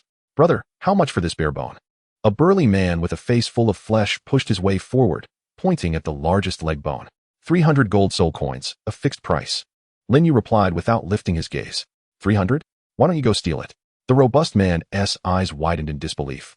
If you find it too expensive, there are bones from a 10-year-old soft-bone rabbit over there. Quite affordable. Lin Yu casually indicated a neighboring stall. "You." The man was momentarily taken aback, but, reluctant to part with such a fine item, begrudgingly began to haggle. Ultimately, the leg bone was sold for 280 gold soul coins. The man winced as he paid, his lips twitching with regret, yet he couldn't help but chuckle as he clutched the bone while departing. The mouth may protest, but the body remains honest, Lin Yu mused, feeling pleased as he weighed his coin pouch. Next, thus, the scraps he brought dwindled at an astonishing pace, the gold soul coins swelling his purse once more. As he contemplated whether to close up shop and seek out a skilled blacksmith, a sharp voice broke through. "Hey kid, we want all your furs and remaining bones." Lin Yu looked up to see 3 men clad in matching servant attire approaching. The leader possessing a pair of beady eyes and an arrogant demeanor, he was the one who had just spoken. Following them was a young gentleman adorned in lavish clothing. Fanning himself, clearly the so-called young master, scrutinizing the items on the stall with a discerning eye. "All of it. Fine," Lin Yu nodded, calculating. "That will amount to 1,500 gold soul coins." 1,005. The beady-eyed servant scoffed. "Kid, do you even recognize who this is? He is the young master of the Li family in Soto City. If you are wise, you will present these items as a tribute to our young master. You will surely reap benefits in Soto City thereafter." Another display of such self-importance? Lin Yu sighed. It seemed every world had its share of arrogant science. "The Li family? I have not heard of them," he replied coolly, mimicking the tone he had used to deal with that fellow from Tsanghui Academy. "If you wish to buy, then present your coins. If not, kindly step aside and do not hinder my business. You seek death." The beady-eyed servant's expression darkened, and he moved forward menacingly. Behind him, another servant displayed 2 white soul rings, exuding an aura of around level 20. A sycophant with the strength of a grand soul master? It appears the Li family wields some influence, Lin Yu thought to himself. Yet, white soul rings. Surely, you jest. He was on the verge of releasing a slight aura of soul power to deter the pesky flies when suddenly, a voice filled with surprise and uncertainty came from the side. "Chixiu." Lin Yu paused, the voice sounding vaguely familiar. Following the sound, he beheld a young girl adorned in a pink dress with large, curious eyes, none other than Ning Rongrong. Beside her stood the aloof Zhu Zhuqing. Goodness, what are they doing here? Lin Yu's heart sank. How did these 2 young ladies end up in such a chaotic marketplace? He was still wearing a bamboo hat. How could they recognize him? Did the members of the 7 Treasure Glazed Tile School possess such keen eyesight? Upon seeing Ning Rongrong and Zhu Zhuqing, the young Master Li's eyes brightened instantly. He closed his folding fan and assumed what he considered a suave smile. Miss Ning and Miss Zhu, what a delightful coincidence. However, Ning Rongrong paid him no heed. She approached Lin Yu, her gaze confirming her suspicion. "It really is you. What are you doing here selling goods?" Her eyes swept over the extraordinary bare bones and pelts displayed at the stall, a glimmer of astonishment flickering in her gaze. "These are materials from Millennium Soul Beasts?" Witnessing Ning Rongrong's familiarity with the stall owner, young Master Li's haughty demeanor vanished in an instant. He quickly signaled his triangular-eyed servant. The servant, being astute, promptly donned a smiling face, changing his expression with the speed of a page turn. Oh, it turns out this young man is a friend of Miss Ning? A misunderstanding. A misunderstanding. 500 gold soul coins, is it? We'll buy it. We'll buy it. He hurriedly pulled out a pouch of money. Lin Yu thought, what a remarkable advantage it is to be associated with the 7 Treasure Glazed Tile School. He accepted the pouch without even glancing at it, then nodded at Ning Rongrong, lowering his voice. Yes, I gathered some materials to earn a bit of pocket money. Ning Rongrong blinked her large eyes, leaning in slightly, and whispered, did you go to the Stardow Forest again? Alone? She was aware that Lin Yu had only recently reached the Great Soul Master level. Venturing alone to hunt Millennium Soul beasts was quite audacious. Zhu Zhuqing cast a probing glance, her cool demeanor concealing a hint of curiosity. Yes, just returned. Lin Yu replied vaguely, wishing to avoid further explanation. At that moment, young Master Li approached again, his face adorned with a smile. So this brother is a friend of Miss Ning. My apologies. I am Li Kuan, son of the deputy mayor of Sotoa City. May I ask how you are addressed? If you have more of these materials, my family would be willing to purchase them at a premium. The son of the deputy mayor? No wonder he's so arrogant. Lin Yu thought, rolling his eyes internally, yet maintaining an indifferent facade. Qixio, the items are sold out. A flicker of disappointment crossed Li Kuan's face. But he quickly regained his composure, saying with a smile, Brother Qixio, your abilities are remarkable to hunt such high-quality Millennium Soul beasts. Would you be interested in visiting my Li family as a guest elder? The treatment would be exceptional. Here we go again. The recruitment attempts may be late, but they are persistent, Lin Yu thought, uninterested. Rejected outright, Li Kuan's face turned slightly awkward. Yet he dared not express his displeasure before Ning Rongrong, forcing a couple of awkward laughs instead. Ning Rongrong couldn't help but chuckle, finding the character named Qixio quite amusing for his blatant disregard for the son of the Vice City Lord. Qixio, why not sell your wares at an auction house or a larger shop? Setting up a stall here seems rather troublesome, she inquired with curiosity. Too lazy to search. It's convenient here, Lin Yu replied succinctly, revealing a hint of familiarity as he had grown accustomed to setting up stalls in online games. Oh, Ning Rongrong's eyes sparkled as a thought struck her. If you have more valuable items, I could introduce you to our 7 Treasure Glazed Tile School's business. And the prices would be absolutely fair. Her eagerness was palpable, perhaps driven by her curiosity about Lin Yu's prowess, wishing to forge a good relationship. Let us see. Lin Yu non-committally replied, cautious about revealing his best possession, the pair of claws. After exchanging a few more pleasantries, Lin Yu began to pack up his empty stall, preparing to leave. Hey, Qixio, Ning Rongrong suddenly called out. Will you be visiting the Great Soul Arena soon? Lin Yu paused, glancing back at her and Zhu Zhuqing. Perhaps, he answered. Then we might run into each other. We're now part of the Copper Soul team. Ning Rongrong laughed, her excitement infectious. Lin Yu internally scoffed, recognizing the fame of the Shrek 7 monsters. He nodded but said little more, adjusting his hat before merging into the crowd. As Lin Yu's figure faded from view, Li Kuan cautiously asked Ning Rongrong, Miss Ning, who is this brother Qixio? Ning Rongrong withdrew her gaze, casting him a sidelong glance. Her tone returning to that of a little devilish girl. He is an incredibly formidable individual. You'd best not provoke him. With that, she took Zhu Zhuqing's hand and departed. Li Kuan remained rooted to the spot, his expression shifting as he ultimately sighed and left with his attendants, looking rather defeated. After leaving the marketplace, Lin Yu did not immediately return to the inn. Instead, he sought out the large establishment of the 7 Treasure Glazed Tile School in Soto City. As mentioned by Ning Rongrong, compared to the chaotic marketplace outside, this place indeed exuded an air of grandeur and professionalism. Presenting the token he had received from a member of the 7 Treasure Glazed Tile School, he was respectfully ushered into the inner chamber by the steward. When Lin Yu produced the claw of the dark gold fearsome bear, which was marred with cracks, the knowledgeable steward gasped in astonishment. This aura. This claw must be at least 1,500 years old. The stewardess' voice quivered as he scrutinized the fissures. It seems to have endured an impact far beyond its limits. Lin Yu remained unflappable. Yes, it had a minor encounter with a 10,000-year-old soul beast. The steward was taken aback. You call that a minor encounter? Ultimately, the cracked claw was appraised at 8,500 gold soul coins. Lin Yu also requested the business to assist in locating a master blacksmith to see if they could forge a secondary weapon from the intact claw, providing a deposit of 1,000 gold coins, leaving the Lioli Pavilion with a substantial sum of wealth in the form of a gold soul coin card. Lin Yu felt as if he were walking on air. I've struck it rich.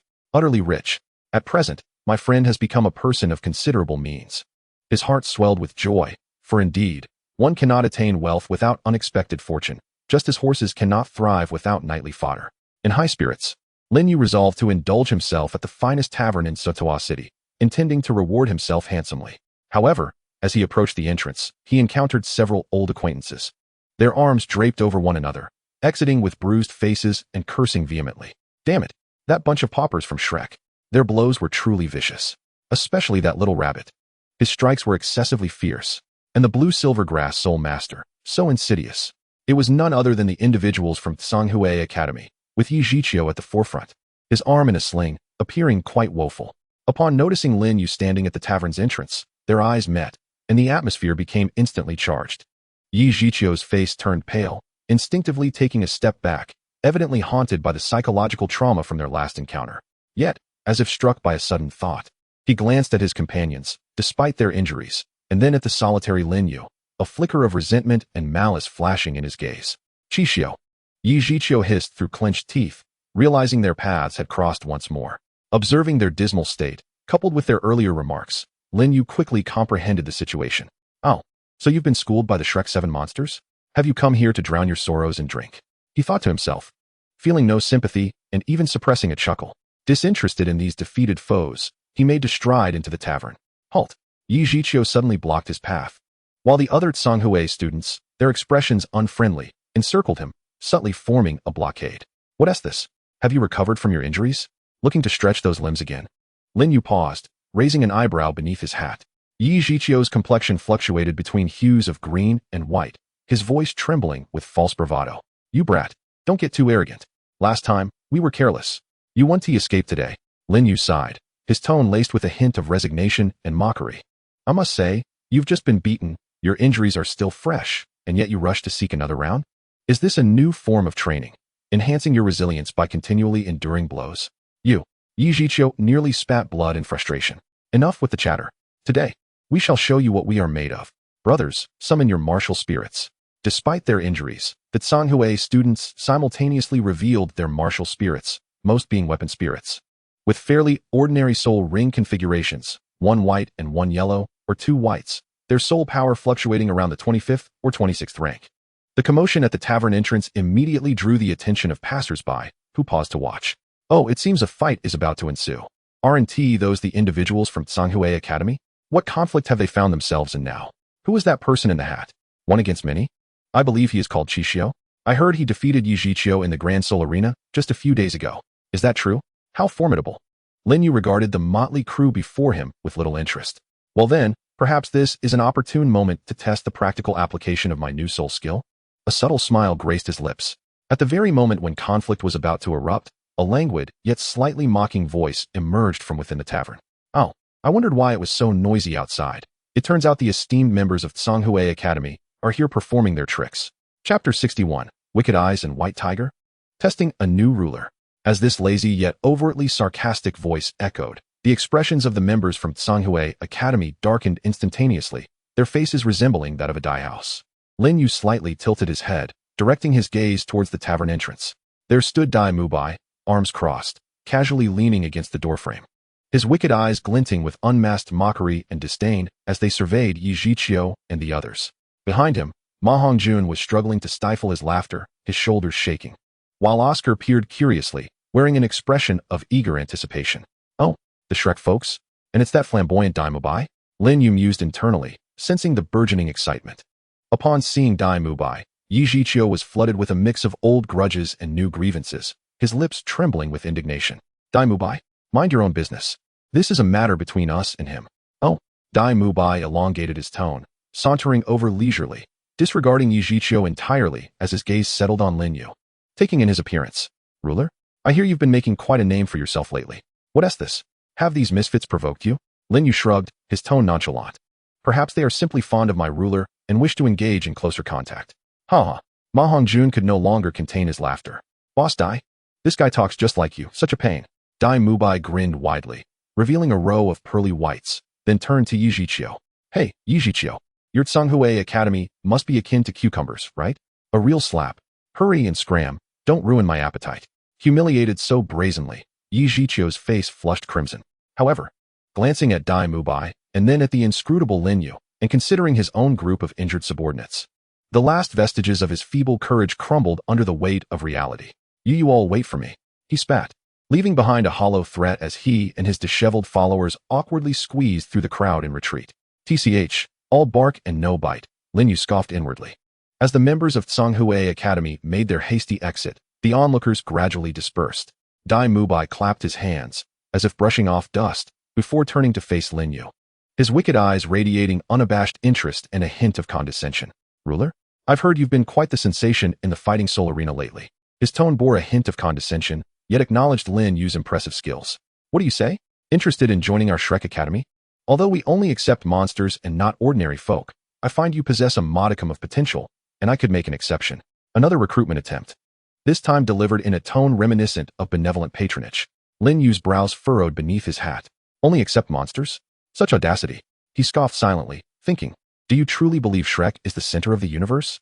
He refrained from engaging with this proposition and simply remarked, thank you for the timely intervention earlier. His tone was aloof, devoid of any semblance of gratitude. Though he could resolve the issue himself, a few courteous words were still in order. Dai Mubai seemed oblivious to the coldness, or perhaps the indifference, in his tone, and jovially proclaimed, it's a trivial matter. Our Shrek Academy's motto is that a soul master who does not dare to stir trouble is not a good soul master. I've long been displeased by that bunch of Tsanghui's ineptitude. It's a perfect opportunity to stretch my limbs. As he spoke, his face bore an air of arrogant entitlement. The notion that one must instigate trouble to be deemed a worthy soul master made Lin Yu feel nauseated. What a peculiar perspective. So, instigating conflict and bullying the weak is justified? Was this the kind of character Flander had cultivated? Just as he contemplated an excuse to depart, two figures emerged from the tavern, a man and a woman. The man, dressed in blue, had an ordinary appearance but exuded a steady gaze, while the woman, clad in pink with a scorpion braid, possessed large, lively eyes. They were none other than Tang San and Xiao Wu. Xiao Wu spotted Dai Mubai immediately and bounced over, asking, Big Brother Dai, what are you doing here? Where are Fatty and the others? Her gaze flitted to Lin Yu, who wore a hat, and she curiously scrutinized him for a moment, failing to recognize him. Tang San approached as well, his attention lingering more on Lin Yu, particularly on the mysterious weapon wrapped in cloth that hinted at its true form. The Xianzhong Qi, he furrowed his brow ever so slightly, a flicker of doubt and vigilance crossing his eyes. This person evoked an inexplicable sense of familiarity, yet he could not recall where he had encountered him. Upon seeing their arrival, Dai Mubai cheerfully remarked, I encountered an intriguing individual, known as Qi Xiao. Just now, I sent that band from Tsanghui packing. He gestured towards Lin Yu, adding, I am in the midst of inviting him to join us at Shrek. Qi Xiao. Xiao Wu tilted her head, finding the name somewhat familiar but not dwelling on it. She cheerfully said to Lin Yu, Big Brother Dai has discerning taste. If he has taken a liking to you, it signifies that you must possess great strength. Tang San, however, regarded Lin Yu in silence before suddenly speaking, his tone calm, yet inquisitive. Haven't we met somewhere before? Lin Yu felt a stir in his heart. Ah, this perceptive fellow was quite astute. He realized that Tang San might have sensed something, given that they had shared a dormitory at Notting Academy for several years. Despite his efforts to remain inconspicuous, traces of his presence were inevitable. However, he had no intention of revealing his identity. Lowering his hat, he deliberately altered his voice, rendering it deeper and more gravelly. I have not seen you before. Dai Mubai paid no heed to this minor interlude and continued his recruitment efforts. So what do you say, Qi Xiao? Have you given it some thought? Join Shrek, and I assure you, you will grow stronger. With us by your side, no one in Soto City, or even in the entire Soul Master world, will dare to provoke you. His words brimmed with confidence, as though Shrek were already invincible. Listening to these proclamations and witnessing Dai Mubai's demeanor, which suggested that joining him would lead to prosperity, along with Xiao Wu's exuberant expression and Tang San's probing gaze, Lin Yu felt a wave of irritation wash over him. These privileged youths, relying on their talents and modest backgrounds, presumed the world revolved around them, acting arrogantly while masquerading their provocations as a sign of strength. Little did they realize, such a mindset would inevitably lead to their downfall. He recalled how, during his time at Notting Academy, Tang San and Xiao Wu, as the leaders among the work-study students, often found themselves embroiled in trouble. Though much of it stemmed from their resistance against the bullying of upperclassmen, he had always chosen to keep his distance, quietly observing from the shadows while honing his own skills. Different paths lead to divergent fates. Now, this group had formed the so-called Shrek 7 monsters, and it seemed their audacious spirit had only intensified. He could not be bothered to engage in pretenses any longer. He raised his head, his gaze from beneath the straw hat calmly sweeping over the three before him, his tone indifferent. Shrek Academy? I have no interest. Dai Mubai's smile faltered instantly. Xiao Wu was taken aback, seemingly unprepared for such a blunt refusal. Tang San's eyes darkened, fixating intently on Lin Yu. Lin Yu continued with an unperturbed demeanor. Your philosophy of avoiding conflict does not align with my understanding of a true soul master. The strength of a soul master is not meant for inciting trouble. Different paths lead to divergent fates. Upon hearing this, Dai Mubai's expression soured significantly. The principles of Shrek were his pride, unquestionable. Xiao Wu, hands on her hips, expressed her displeasure. Hey, what do you mean by that? Are you implying we enjoy causing trouble?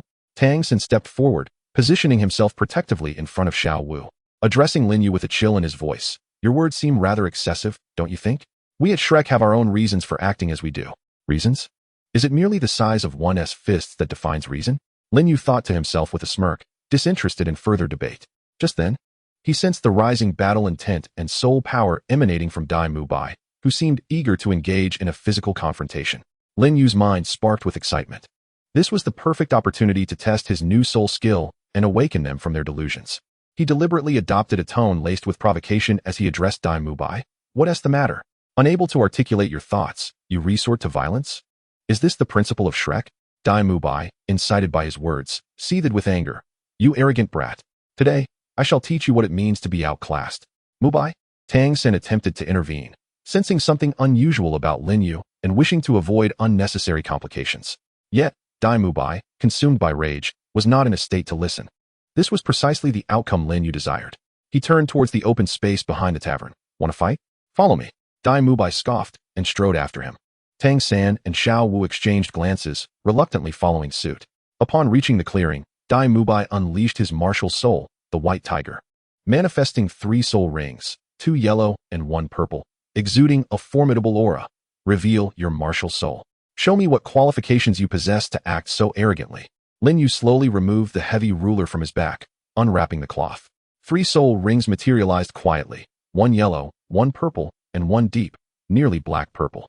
The second ring from a millennium? Xiao Wu gasped in astonishment. Tang San's pupils constricted sharply. Indeed, he was extraordinary. A flicker of shock passed through Dai Mubai's eyes. But his battle fervor only intensified. No wonder you're so conceited. Come on. First soul skill, White Tiger Shield. Second soul skill, White Tiger Radiant Wave. With that, he launched his attack, his tiger paw charged with light waves, hurtling towards Lin Yu. Lin Yu's gaze sharpened. He had no intention of lingering in prolonged conflict. The voice of the third soul skill resonated deeply, as the most profound soul ring at his feet suddenly erupted with a spine-chilling brilliance. The fearsome claw tore through the air, as the Xuanzhong ruler waved. 5 twisted, dark golden energy fissures intersected and shredded the atmosphere, silent yet swift as lightning. Directly countering Dai Mubai's attack, a piercing sound of tearing filled the air. Dai Mubai's seemingly sturdy White Tiger protective shield and fierce White Tiger light wave were effortlessly ripped apart, like mere paper, before the 5 dark golden fissures, vanishing without a trace. The fissures continued unabated, imprinting directly upon Dai Mubai's chest. With a grunt, Dai Mubai was struck hard, spitting out a mouthful of blood. His body soaring backward like a broken kite, crashing heavily to the ground. His clothing was in tatters, leaving behind 5 shallow yet grotesque blood marks, clearly indicating that his opponent had shown restraint. However, the overwhelming sense of tearing left his soul power in disarray, rendering him momentarily unable to rise. Dai boss! Xiao Wu exclaimed, rushing over. Tang San immediately positioned himself in front of Dai Mubai, the blue-silver grass martial soul poised and ready, with Xuanyu hand already in motion. His expression grave as he regarded Lin Yu, as if facing a formidable enemy. What terrifying offensive power, to achieve such an impact with a single strike. Lin Yu gradually retracted the ruler, the glow of his third soul ring diminishing.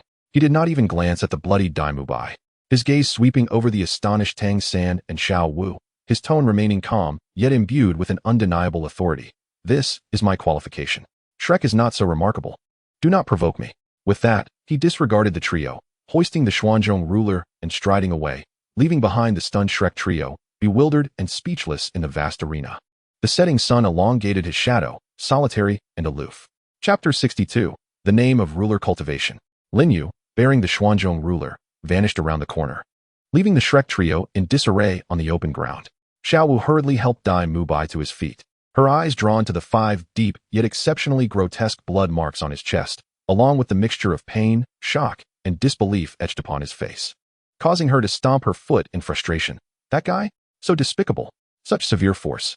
Dai Mubai gritted his teeth, attempting to channel his soul power, only to discover the remnants of countless minute-tearing sensations lingering in his meridians, causing his soul power to flow sluggishly. With a muffled groan, he coughed up another mouthful of congealed blood. His face turned pale, and the arrogance in his sinister gaze had vanished, replaced by sheer terror. In that instant, he vividly sensed the breath of death. That strange tearing energy seemed capable of obliterating all defenses.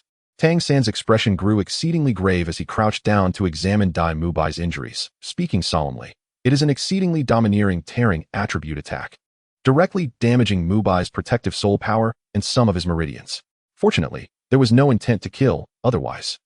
He recalled Lin Yu's second purple soul ring and the horrifying soul skill glimpsed in passing, a tumult of emotions surging within him. Who exactly is this person? The second soul ring is already a millennium old, and the might of the soul skill is unfathomable. When did Soto City produce such a figure? Xiao San. Do you know him? Xiao Wu inquired, looking towards Tang San.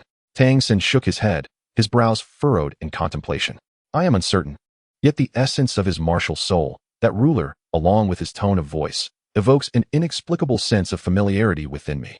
A fleeting image from Nodding Academy crossed his mind, but was swiftly dismissed. Impossible. That Lin Yu possesses only a 5th level innate soul power. It is utterly inconceivable for him to reach such heights in merely a few years, let alone wield a millennium-old second ring. Whoever he may be, Dai Mubai exhaled, struggling to rise. A mixture of humiliation and fury etched upon his face. This grudge, I, Dai Mubai, shall remember. Once I have healed, I will seek him out for vengeance. Enough, Mubai. We must return to recuperate, Tang San interjected calmly. This individual's strength is unfathomable, and he clearly harbors animosity towards our Shrek. We must exercise caution henceforth. The three supported one another, their appetites extinguished, trudging back toward the academy in a state of dishevelment. Their spirits had soared upon arrival, but they now returned in utter disarray. Following this encounter, the name ruler was indelibly etched into the core circle of the Shrek 7, accompanied by a palpable sense of trepidation and an ineffable feeling of frustration. Meanwhile, Lin Yu had long since cast aside the trivial skirmish. He casually sought out a restaurant that appeared promising, indulging in a sumptuous meal alone, spending a few dozen gold soul coins, a modest extravagance. The flavors are delightful, though they pale in comparison to bare paws, he mused, picking his teeth in silent appraisal. After his meal, he contemplated his next move and ultimately resolved to revisit the Great Soul Arena. After all, it was the optimal venue for rapidly accumulating gold soul coins and practical combat experience. Furthermore, having just achieved a breakthrough, he needed to solidify his realm and familiarize himself with his newly acquired powers through battle. Upon re-entering the Soto Great Soul Arena, he immediately sensed a shift in the atmosphere. Numerous staff members regarded him with an unusual reverence, even tinged with a hint of fear.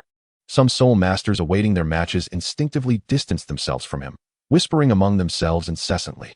Look, it's ruler. He truly has arrived. I heard he defeated Shrek's Dai Mubai this afternoon. Not just defeated, he obliterated him in a single strike. Dai Mubai fell to the ground, bloodied and utterly powerless.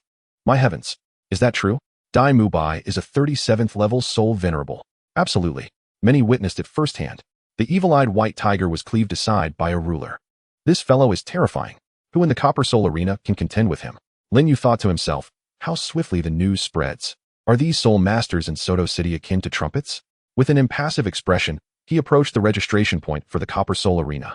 The staff member in charge trembled upon seeing him, speaking with utmost reverence. Mr. Ruler, do you wish to register for a one-on-one match? Indeed. Very well.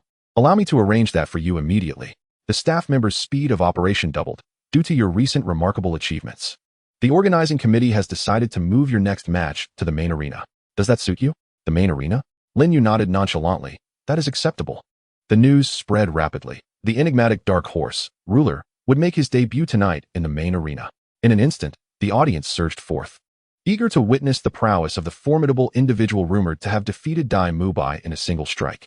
Before the odds board, the betting stakes for Qi Xiu were remarkably low, with almost everyone wagering on his victory. Lin Yu's opponent was a 34th level soul master renowned for his defensive capabilities, wielding the Xian turtle as his soul, boasting a commendable record. However, when he beheld Lin Yu standing before him, his countenance turned pale. As the match commenced, the soul master immediately activated his most potent defense, the third soul skill, Xian Turtle Protection. He encased himself within the vast shadow of the turtle shell, resolute in his decision to withstand the initial onslaught. Lin Yu sought to test the efficacy of his third soul skill, Terror Claw, against such an ultimate defense. He unleashed it directly. 5 dark golden fissures intersected and tore through the air. With a swift motion, the seemingly impenetrable Xian turtle protection was effortlessly cleaved apart. As if a hot knife slicing through butter, the soul master within cried out in agony, sent crashing away, the turtle shell's illusion shattered. Although he sustained only minor injuries, the backlash from his defeated soul skill was enough to incapacitate him. A swift elimination, another strike, another victory. The entire arena fell silent for a moment, only to erupt into a cacophony of gasps and cheers. Qixio, Qixio, Qixio. Following this battle, the name Qixio echoed throughout the Soto Great Soul Arena. Everyone understood that an unstoppable force had arrived at the Copper Soul Arena level. The outcome of his matches had become almost predictable, yet Lin Yu remained remarkably composed. There was a distinct lack of challenge.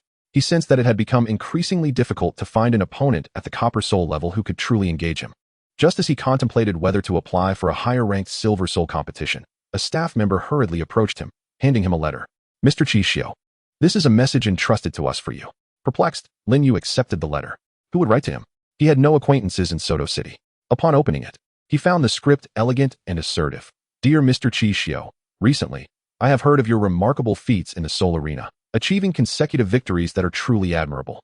I apologize for the intrusion, but I wish to discuss a matter of importance. There have been reports of unusually powerful soul beasts stirring in the soul hunting forest, located 100 miles south of Soto City, which have harmed several soul master teams. Their power attributes seem to align closely with your soul. If you are interested in investigating, there may be unexpected rewards. I invite you to meet tomorrow at noon at the 10-mile pavilion outside the South Gate. Sincerely, Luli. Luli? From the 7 Treasure, Glazed Tile School? Lin Yu pondered over the letter, raising an eyebrow. Unusual soul beasts in the soul hunting forest? Attributes that resonate with my own. His mind began to race. The 7 Treasure Glazed Tile School was well informed. The unexpected reward they mentioned was likely not a mere ordinary soul beast. It wouldn't hurt to take a look. He made his decision. After all, the Copper Soul competition had lost its allure. What if there truly were remarkable treasures to be found? As for the risks, opportunities are always accompanied by risks. He tucked the letter away, a glimmer of anticipation flashing in his eyes. Chapter 63, The Agreement with Lu Li and the Anomalies in the Soul Hunting Forest. The following day, as noon approached, Lin Yu arrived punctually at the abandoned pavilion located 10 miles outside the south gate of Soto City. This place is seldom trodden by human feet, with only a desolate path overgrown with wild grass leading into the distance, rendering it remarkably secluded. He still wore a bamboo hat and carried a heavily wrapped black heavy ruler, seemingly leaning casually against the pavilion's pillar, yet his mental acuity was intensely focused, attuned to every whisper of the wind and rustle of grass around him. The 7 Treasures Glazed Sect has sought me out, merely for a soul beast? He pondered internally. When one's motives seem overly generous, it is often a guise for ulterior intentions. I must remain vigilant and not be made a pawn. As the appointed time approached, the crisp sound of hooves echoed from the distant path. A seemingly unremarkable carriage, crafted with exquisite materials and workmanship, drew near under the guidance of a coachman. Coming to a smooth halt outside the pavilion, the curtain was lifted, and an elderly man descended first, clad in simple gray attire, his gaze murky and aura restrained. Yet, Lin Yu's keen perception sensed the immense soul power contained within him, certainly a formidable expert, at least at the Soul Emperor level. TSK. To have a Soul Emperor bodyguard while venturing out, the 7 Treasures Glazed Sect truly possesses wealth beyond measure, Lin Yu thought, his alertness heightened further. Soon after, a woman draped in a white veil and dressed in a light blue gown gracefully alighted from the carriage. Although her full visage remained obscured, her clear and bright eyes exuded an indescribable air of nobility and elegance. She was indeed the young lady from the glazed pavilion whom he had encountered just yesterday. Mr. Qixio, you are indeed punctual, she spoke softly, her tone warm and laced with a hint of amusement, inclining her head slightly. Lin Yu returned the gesture with a nod and cut straight to the chase. I have perused the letter. What is the situation regarding the anomalous soul beasts in the soul hunting forest? Why have you sought me? The woman seemed to appreciate his directness and gestured toward a nearby stone bench. Please, have a seat, and we shall discuss this matter at length. The elderly man silently retreated to the side of the carriage, appearing to meditate, while subtly locking onto the energy fluctuations around them. Lin Yu, unreserved, sat down and fixed his gaze upon her, awaiting further elaboration. The situation is somewhat intricate, she began softly. Approximately half a month ago, Several Soul Master teams encountered assaults at the border between the outer regions of the Soul Hunting Forest and the Mixed Zone, suffering substantial casualties. Survivors described the assailant as a creature resembling a giant ape, but entirely enveloped in dark red scales, capable of manipulating bizarre flames and the forces of the earth. Its prowess far exceeds that of ordinary Millennium Soul beasts, and might even reach the 10,000-year level. Dark red scales, flames, earth power. A flicker of recognition stirred within Lin Yu. This description sounds somewhat familiar.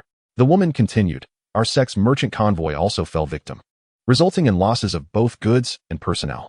Following a preliminary investigation, we suspect it to be a rare mutated lava giant ape, whose strength has soared due to this mutation, rendering it exceedingly ferocious. The area it occupies coincidentally contains a site for harvesting medicinal materials that our sect urgently requires.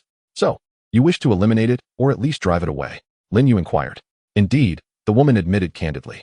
However, our personnel are currently somewhat stretched, and a large-scale mobilization could easily alarm the creature.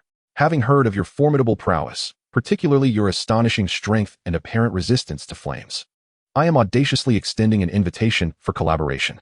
Collaboration? In what manner? We shall provide comprehensive intelligence and necessary support, such as the potential covert companionship of this Soul Emperor bodyguard, while you undertake the primary offensive. Upon successful completion, the Soul Ring and Soul Bone, if any, from the mutated lava giant ape shall belong entirely to you, while we shall only claim the medicinal materials from that collection site, along with an additional reward of 5,000 gold soul coins. Furthermore, you will gain the friendship of the 7 Treasures Glazed Tile School. The conditions proposed by the lady are exceedingly generous. Will the Soul Ring and Soul Bone truly belong to me, and you're offering payment just for the medicinal materials? Lin Yu raised an eyebrow. It sounds like quite the bargain for me, but can such good fortune truly exist? After a moment of contemplation, he inquired, how can you be certain I am capable of handling this? What if it is a 10,000-year soul beast? The lady smiled softly, her eyes shimmering. We possess a modest understanding of your abilities. Even if you were to falter, Uncle Yen will ensure your safe withdrawal. This invitation is primarily to leverage your strength for probing and attacking, as Uncle Yan's involvement would create too much commotion, risking a complete scare-off or attracting further troubles. Her words were a blend of truth and deception. Lin Yu surmised that the 7 Treasures Glazed Tile School intended to use him, an outsider, as a scout, should he succeed. It would be optimal. Should he fail, they could still tire the soul beast, allowing them to step in and effortlessly handle the aftermath. The reward offered was, to them, merely a trifling sum. Am I merely being used as high-level cannon fodder? Lin Yu thought to himself, yet the terms presented did ignite a flicker of interest. A mutated soul beast often signifies more potent soul skills and the potential emergence of exquisite soul bones. Furthermore, the mention of fire and earth power evoked thoughts of the burning technique. What if the mutated lava giant ape possessed a unique flame? Even a trace of its essence could catalyze an evolution in the currently stagnant yellow tier burning technique. Though risks abound, the opportunities are even greater. Very well. Lin Yu pondered briefly before nodding. I accept. However, I must first examine the detailed intelligence you possess, particularly regarding the soul beast's range of activity and capabilities. Upon hearing Lin Yu's agreement, the lady's smile deepened, naturally. She retrieved a scroll of parchment from her sleeve and handed it to him, stating, this is a map and intelligence summary based on survivor descriptions and our investigators' findings. You may peruse it on the way. Lin Yu accepted the parchment and glanced over it. The details were remarkably intricate, even indicating several potential nesting areas. We should not delay. Shall we depart now? The lady inquired. Let us go, Lin Yu replied. Rising to his feet, he favored decisiveness. The lady donned her hood once more and climbed aboard the carriage. Lin Yu declined the invitation to ride along, expressing his preference for walking. Uncle Yen, the elder in gray, regarded him briefly but said nothing further, guiding the carriage at a leisurely pace towards the soul-hunting forest. Lin Yu, meanwhile, activated his agility, trailing closely behind. Along the way, he meticulously studied the intelligence, growing increasingly astonished with each detail. According to the description, the mutated lava giant ape possesses an astonishing strength, capable of effortlessly overturning massive boulders. Its formidable defenses allow its scaled armor to withstand full-force assaults from powerful soul masters, while it can unleash high-temperature lava fireballs from its maw and manipulate localized spikes from the ground. Upon comprehensive assessment, its power undoubtedly reaches the level of 10,000 years. And due to its mutation, it may prove even more formidable than an ordinary 10,000-year soul beast. A 10,000-year mutated soul beast, this challenge is rather exhilarating. Rather than feeling fear, Lin Yu sensed a rush of warmth in his blood. Perfect, I shall use you to test the true extent of my 31st level strength. As dusk approached, the group arrived at the outskirts of the soul-hunting forest. Unlike the vast and ancient Stardow forest, the soul-hunting forest is relatively smaller. Yet the trees remain dense. The entrance features a rudimentary gathering place, currently appearing somewhat desolate, clearly a consequence of recent attack incidents that deterred many Soul Master teams. Uncle Yin parked the carriage in a concealed spot. The woman disembarked and said to Lin Yu, according to intelligence, that beast has recently been active in the volcanic rock area to the northwest. We shall rest on the outskirts tonight and enter at dawn. What do you think, sir? Lin Yu glanced at the sky and nodded in agreement. Traveling at night in an unfamiliar forest is indeed unwise. The trio found a sheltered spot to set up camp. Uncle Yin skillfully kindled a small fire and distributed provisions and water. The woman removed her veil, and by the firelight, Lin Yu finally beheld her countenance. Her skin was as fair as snow, her features picturesque, and her demeanor exuded elegance intertwined with a hint of intellect, a truly rare beauty. She appeared unbothered by revealing her appearance before Lin Yu, exuding a sense of poise. Allow me to formally introduce myself. I am Ning Lioli, she smiled. A direct disciple of the Seven Treasure Glazed Tile School. Lin, a lone cultivator, he replied succinctly, nodding. He felt no particular attraction to Ning Lioli's beauty. His mind was preoccupied with strategizing how to confront the lava giant ape the following day. Ning, the leader of the Seven Treasure Glazed Tile School, bears the surname Ning. This Ning Lioli must hold a significant position. Ning Lioli seemed undeterred by Lin Yu's indifference. Rather, she appeared intrigued by him, subtly probing into his background and lineage. But Lin Yu deftly deflected her inquiries with vague references to being a self-taught individual. Uncle Yin sat silently nearby, resembling a statue. Yet Lin Yu sensed that his focus never wavered from himself and the surrounding environment. The night passed without conversation. At dawn the next morning, as the first light of day began to emerge, the three extinguished the fire and quietly ventured into the soul-hunting forest. As they progressed northwest, the temperature in the air subtly increased, the trees grew sparser, and dark red volcanic rocks began to appear on the ground. Ning Lioli held a compass-like soul-guiding device, seemingly attuned to something. Uncle Yan's aura became increasingly restrained, as if he had merged with the environment. Lin Yu expanded his mental awareness to its maximum, gripping the fabric of his mysterious heavy ruler, ever ready for battle. After approximately an hour of walking, the greenery around them had nearly vanished, replaced by extensive stretches of dark red rock and the pungent scent of sulfur. Suddenly, as Uncle Yan, who led the way, abruptly halted, his murky eyes widened with a glimmer of alertness. Something stirred. Almost simultaneously, Lin Yu sensed it too. A thunderous roar and the furious growl of a beast echoed from ahead, mingled with the sounds of soul techniques colliding and human shouts. Has someone struck first? Lin Yu was taken aback. Ning Lioli's expression shifted. This is bad.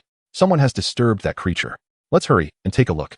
The trio hastened their pace, stealthily advancing towards the source of the commotion. Upon cresting a rocky hill, the sight before them caused their pupils to constrict. In the midst of a chaotic volcanic rock clearing, a team of soul masters was engaged in a fierce battle with a colossal creature. The soul beast stood over 5 meters tall, resembling a giant ape, yet its entire body was enshrouded in thick, dark red scales, with molten-like crimson light flowing through the crevices. It roared, swinging fists larger than millstones, each strike causing the earth to tremble and showering debris everywhere.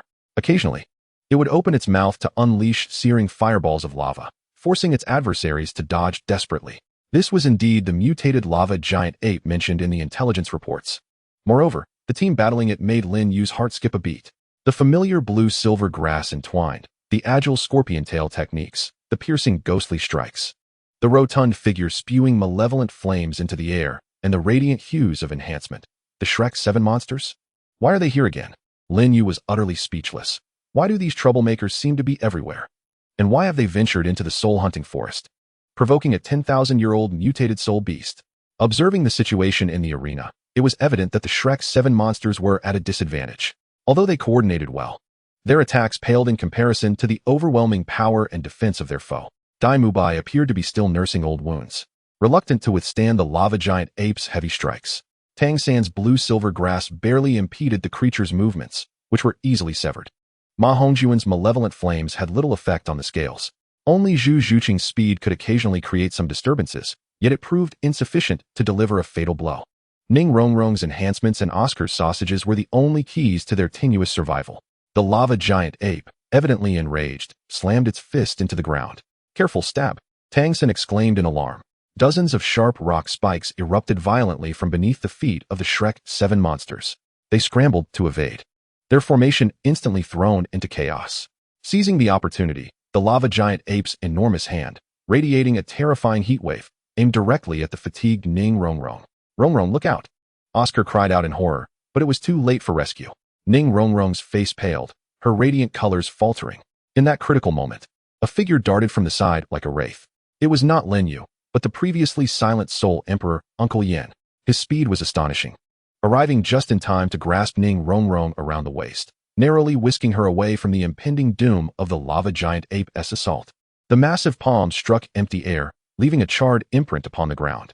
Uncle Yin gently set the still-shaken Ning Rongrong down, his murky gaze fixated on the lava giant ape, a hint of gravity flashing across his features. He did not immediately launch an attack. Instead, he positioned himself protectively in front of Ning Liuli, evidently prioritizing the safety of his young lady. The lava giant ape, sensing this sudden emergence of a formidable human presence, redirected its attention and let out a more ferocious roar.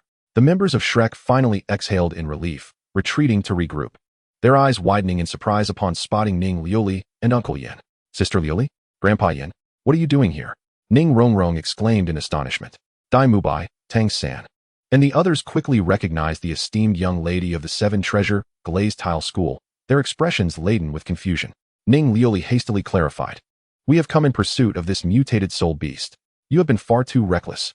Tang San gave a wry smile. We entered the soul-hunting forest to procure soul rings and inadvertently stumbled into its territory. At that moment, the lava giant ape seemed to feel neglected and, in a fit of rage, its scales shimmered with a crimson glow as it took a deep breath, its chest swelling ominously. The fiery elements around it surged toward its mouth, clearly preparing for a terrifying assault. Not good. It's about to unleash a powerful move. Tang San's expression shifted dramatically. Everyone, brace yourselves. The Shrek 7 hastily assembled, with Dai Mubai taking the forefront, activating the White Tiger Barrier. Tang San attempted to conjure a wall of blue-silver grass for defense, yet an overwhelming sense of despair loomed over them all. Uncle Yin's gaze sharpened, ready to exert his full strength. However, amidst this chaotic turmoil, Lin Yu, lurking behind the rocks, suddenly gleamed with determination. A perfect opportunity. Seizing the moment while the lava giant ape was fully focused on charging its power and distracted by Uncle Yin and the Shrek group, he sprang into action like a long-dormant leopard. With a fierce leap, he unleashed his third soul skill, Terror Claw Rend. Without a hint of reservation, he targeted the relatively vulnerable throat of the lava giant ape, which was slightly exposed due to its accumulation of energy. 5 twisted, dark golden energy fissures, embodying the will to tear through anything, silently yet swiftly crossed towards their mark. All attention had been fixated on the impending explosion from the lava giant ape, and no one anticipated such a deadly ambush at this moment. The lava giant ape sensed the lethal threat, its charge interrupted as it let out an enraged roar, attempting to turn and defend itself, but it was too late. The sound of tearing flesh pierced through the air, a spine-chilling noise that resonated in everyone's ears. Time seemed to freeze at that instant. Chapter 64. The fisherman reaps rewards and departures unannounced. The agonizing sound of tearing echoed like the whisper of death, clear and vivid in the ears of all present. Time appeared to stand still. Everyone's eyes widened as they beheld the 5 twisted dark golden fissures striking with unparalleled precision at the throat of the lava giant ape, exposed due to its exertion. The armor covering its body was relatively frail, utterly incapable of withstanding the ferocious tearing attribute of the fearsome claw that struck it. With a splatter, blood mixed with searing sparks erupted like a fountain. The earth-shattering roar of the lava giant abruptly ceased, transforming into a sound of profound agony and disbelief. Its colossal eyes, ablaze with molten fury, bulged in a mixture of rage, suffering, and confusion, as if it could not comprehend how its formidable defenses had been so effortlessly breached. The terrifying attack it had been preparing swiftly dissipated, and its massive form trembled violently, attempting to raise a giant paw to shield its throat. Yet the fatal wound had already severed its life force. With a thunderous crash, this once mighty, millennia-old mutated soul beast collapsed to the ground like a mountain crumbling, raising a cloud of dust and debris. Dark crimson blood rapidly stained the rocks beneath it, and the suffocating aura receded like a tide, leaving behind a profound silence. The entire battlefield descended into an eerie stillness. The members of the Shrek 7 monsters stood frozen, their faces still displaying the shock of preparing for a desperate defense. Yet their eyes were now wholly replaced by astonishment and bewilderment. Dai Mubai clutched his still-throbbing chest, gazing at the fallen giant and then at the indistinct figure emerging from the dust, his lips twitching as if his wound were again aching. Another blow. Tang San's purple extreme magic eye whirred into action, desperately trying to discern the figure amidst the haze, his heart racing in disbelief. That attack, without a doubt, it was him. Su Xiao? How could he be here? Moreover, he had managed to slay this ancient mutated soul beast in a single strike that had left even us powerless. Just how formidable was his strength? Xiao Wu's mouth fell agape, nearly dropping the carrot in her hand. Is it over? Ma Hongjun rubbed his eyes vigorously. Who on earth is this fierce? Oscar murmured. My goodness, this is even more impressive than Dai's white tiger. Ning Rongrong and Zhu Zhuqing also stared wide-eyed, filled with incredulity. Even the Soul Emperor-level rock uncle, with his murky eyes, erupted with a startling brilliance. Fixating on Lin Yu's figure, his aged face etched with gravity and disbelief. What a terrifying attack. This young man is certainly no ordinary talent. The only one maintaining a semblance of calm was perhaps Ning Lioli, though she too was astonished by Lin Yu's decisive and powerful strike. Her emotions were more aligned with satisfaction and the joy of a successful investment. Her gaze towards Lin Yu became increasingly bright and curious. As the dust gradually settled, Lin Yu's figure became clearer. He still wore a bamboo hat that obscured his expression, calmly rewrapping the Xian heavy ruler with a cloth before slinging it over his back. It was as if he had merely swatted a fly, having just slain a millennia-old mutated soul beast. Task accomplished. Deep within, Lin Yu felt no tumult, even contemplating a yawn. The effectiveness of the fearsome claws-tearing strike was remarkable. It truly lived up to Brother Xiong's soul skill. Impressive indeed. He paid no heed to the stunned Shrek 7 devils, striding directly towards the lifeless form of the lava giant ape.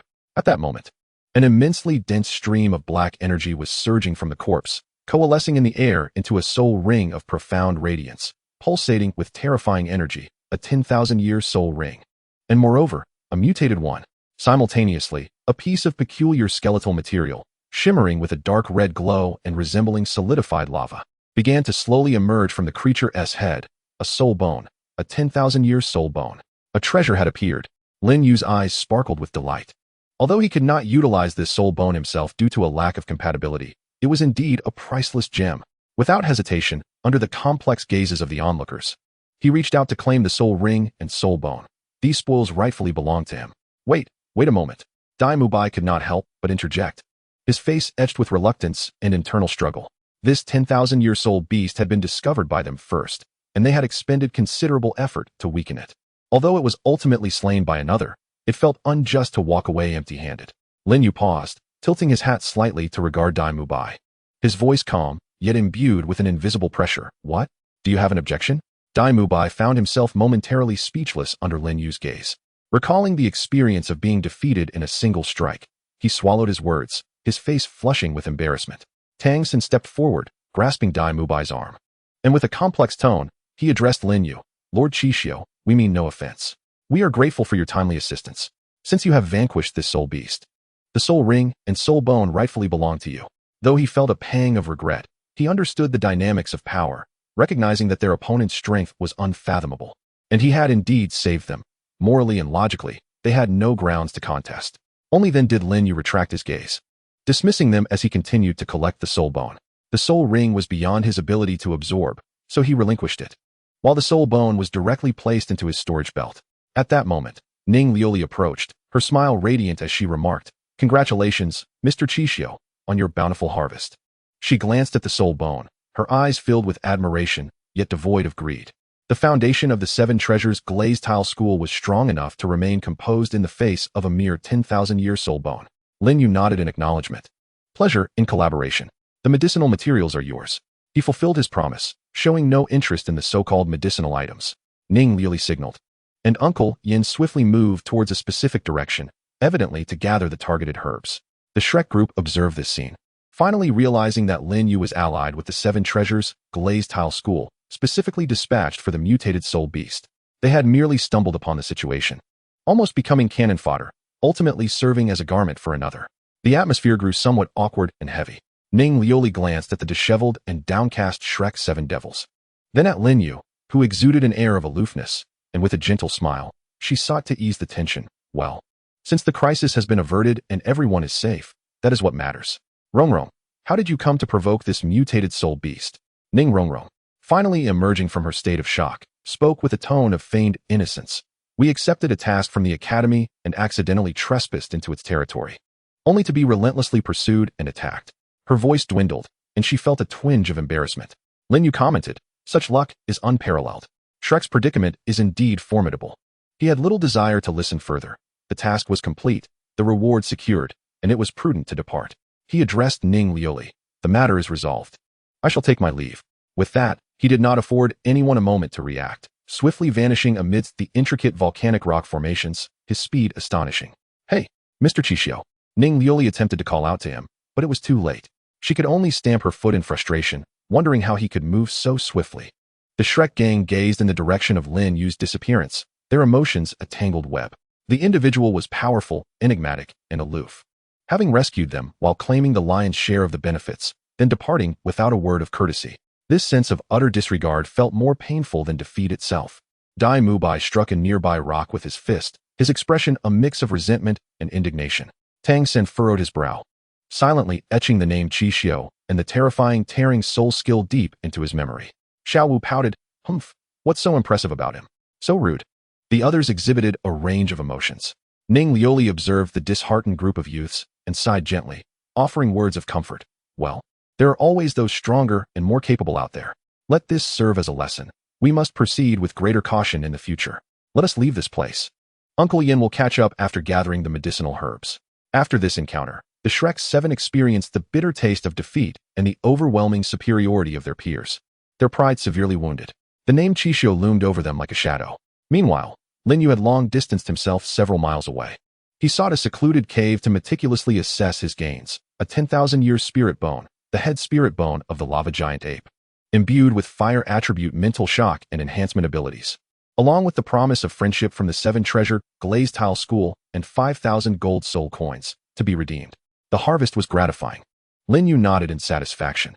Although the attributes of the spirit bone did not entirely align with him, it would fetch an exorbitant price if sold or traded. Perhaps he could later experiment with the burning technique to absorb the fire attribute energy contained within. After resting for a brief moment, he rose and exited the cave, making his way back towards Soto City. A few days later, Lin Yu successfully returned to Soto City. He first visited the glazed pavilion.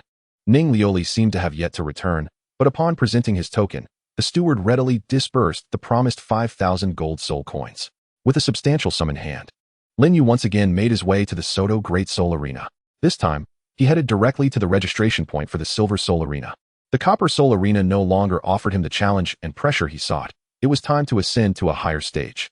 What he did not realize was that the rumors surrounding the mysterious ruler of the and the annihilation of the ancient mutated soul beasts had already spread like wildfire through the Soul Master community in Soto City, creating an even greater sensation. A black heavy ruler and a mysterious youth clad in a wide-brimmed hat had become the focal point of fervent discussions among the Soul Masters of Soto City, casting a shadow in the hearts of many. Chapter 65. The Silver Do Soul Debut and Greetings from Old Friends. Soto Great Do Arena, Silver Do Soul Registration Point.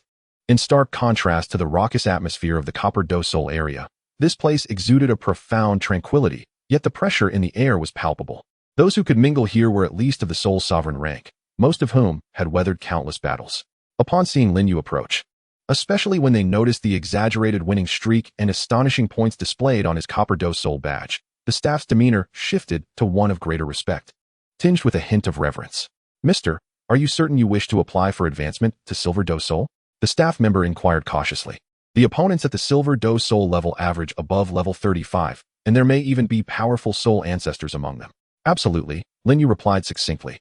He sought the pressure, the challenge of stronger adversaries to hone his skills and master his new soul techniques. "Very well. I will process this immediately." The staff member worked with remarkable efficiency. "Here is your Silver Do Soul badge. As you are advancing through the ranks, your first Silver Do Soul match will be arranged at the central main arena, as per protocol, to better assess your strength." "Another main arena?" Lin Yu accepted the shimmering silver badge with indifference. The news spread through the Do arena like a bird taking flight.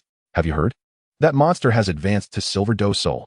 So soon. Didn't he just dominate the Copper Do Soul area? Tonight at the main arena, Silver Do Soul debut. Who is his opponent? Which unfortunate soul will face him first?" It seems to be Man Luo, a 38-level control-type soul sovereign with the Ghost Vine martial spirit. He is notoriously troublesome. The audience erupted in excitement, flocking to the main arena. eager to witness whether this legendary newcomer could continue his undefeated saga at the Silver Do Soul level. That evening, the main arena was alive with noise. Lin Yu's opponent, Man Luo, was a gaunt man with a cold gaze, his 3 soul rings, 2 yellow and 1 purple, slowly rotating beneath him, emanating a faint black aura that created an exceedingly uncomfortable atmosphere. "I've heard you are quite arrogant," Man Luo hissed, his voice raspy like a venomous serpent. "The brute force tactics that worked at the Copper Do Soul level will not suffice here. I will show you what a true control-type soul master is capable of." Lin Yu, uninterested in idle banter, summoned the Xianzhong ruler directly. 1 yellow and 2 deep purple soul rings ascended, eliciting gasps from the crowd. The color of the 3rd soul ring appeared even more enigmatic and formidable in the eyes of the Silver Do Soul level challengers. The match begins. First soul technique, Ghost Vine Entanglement. Man Luo initiated the assault, shadows creeping beneath his feet as countless dark, spiked vines erupted from the earth like living entities, ensnaring Lin Yu from all directions with astonishing speed and extensive reach. In the realm of control, the ability to restrict movement is paramount. Lin Yu unleashed a sudden burst of speed, his figure flickering mysteriously as he deftly evaded the grasp of several tendrils. Yet, the number of ghostly vines multiplied, weaving an immense net that continuously constricted his space for maneuvering. "Futile. In my domain of ghostly vines, there is nowhere for you to escape," Man Luo scoffed, as the 2nd soul ring on his body ignited, activating his 2nd soul skill, Poison Spike Ejection. The barbed spikes upon the ghostly vines suddenly detached, resembling countless minuscule black needles that, with a piercing sound, rained down upon Lin Yu. The coverage was extensive, rendering complete evasion nearly impossible. "This is somewhat troublesome." Lin Yu furrowed his brow. Such an area of effect control and poisonous assault indeed countered a purely strength-based soul master. He wielded the Xuanzhong ruler, the air whistling around it, deflecting the majority of the poison spikes, yet a few still found their mark, landing upon his robe and emitting a hissing corrosive sound, fortunately failing to breach his defenses. Thunderous strike. He attempted to cleave the tendrils beneath him, but they swiftly regrew as if they were boundless. "Humph. Futile." Man Luo smirked triumphantly, as his 3rd soul ring suddenly flared to life, radiating a violet glow, activating his 3rd soul skill, Ghostly Vine Prison. All the ghostly vines surged violently, intertwining to form a colossal black cage that ensnared Lin Yu completely. The prison constricted relentlessly, its spines shimmering ominously while exuding a dizzying cloud of toxic gas. "It is over." Man Luo clasped his hands together, the ghostly vine prison tightening violently, intent on crushing Lin Yu completely. Gasps erupted from the audience. Could it be that the undefeated legend of the ruler master was to meet its end here? Dai Mubai, Tang San, and others seated in the audience exchanged glances. Witnessing the scene unfold, Dai Mubai could not help but murmur, "This ghostly vine Man Luo is indeed formidable. Even my white tiger's transformation may not readily free me." Tang San's gaze flickered, his purple extreme magic eyes scrutinizing the prison. "What will you do?"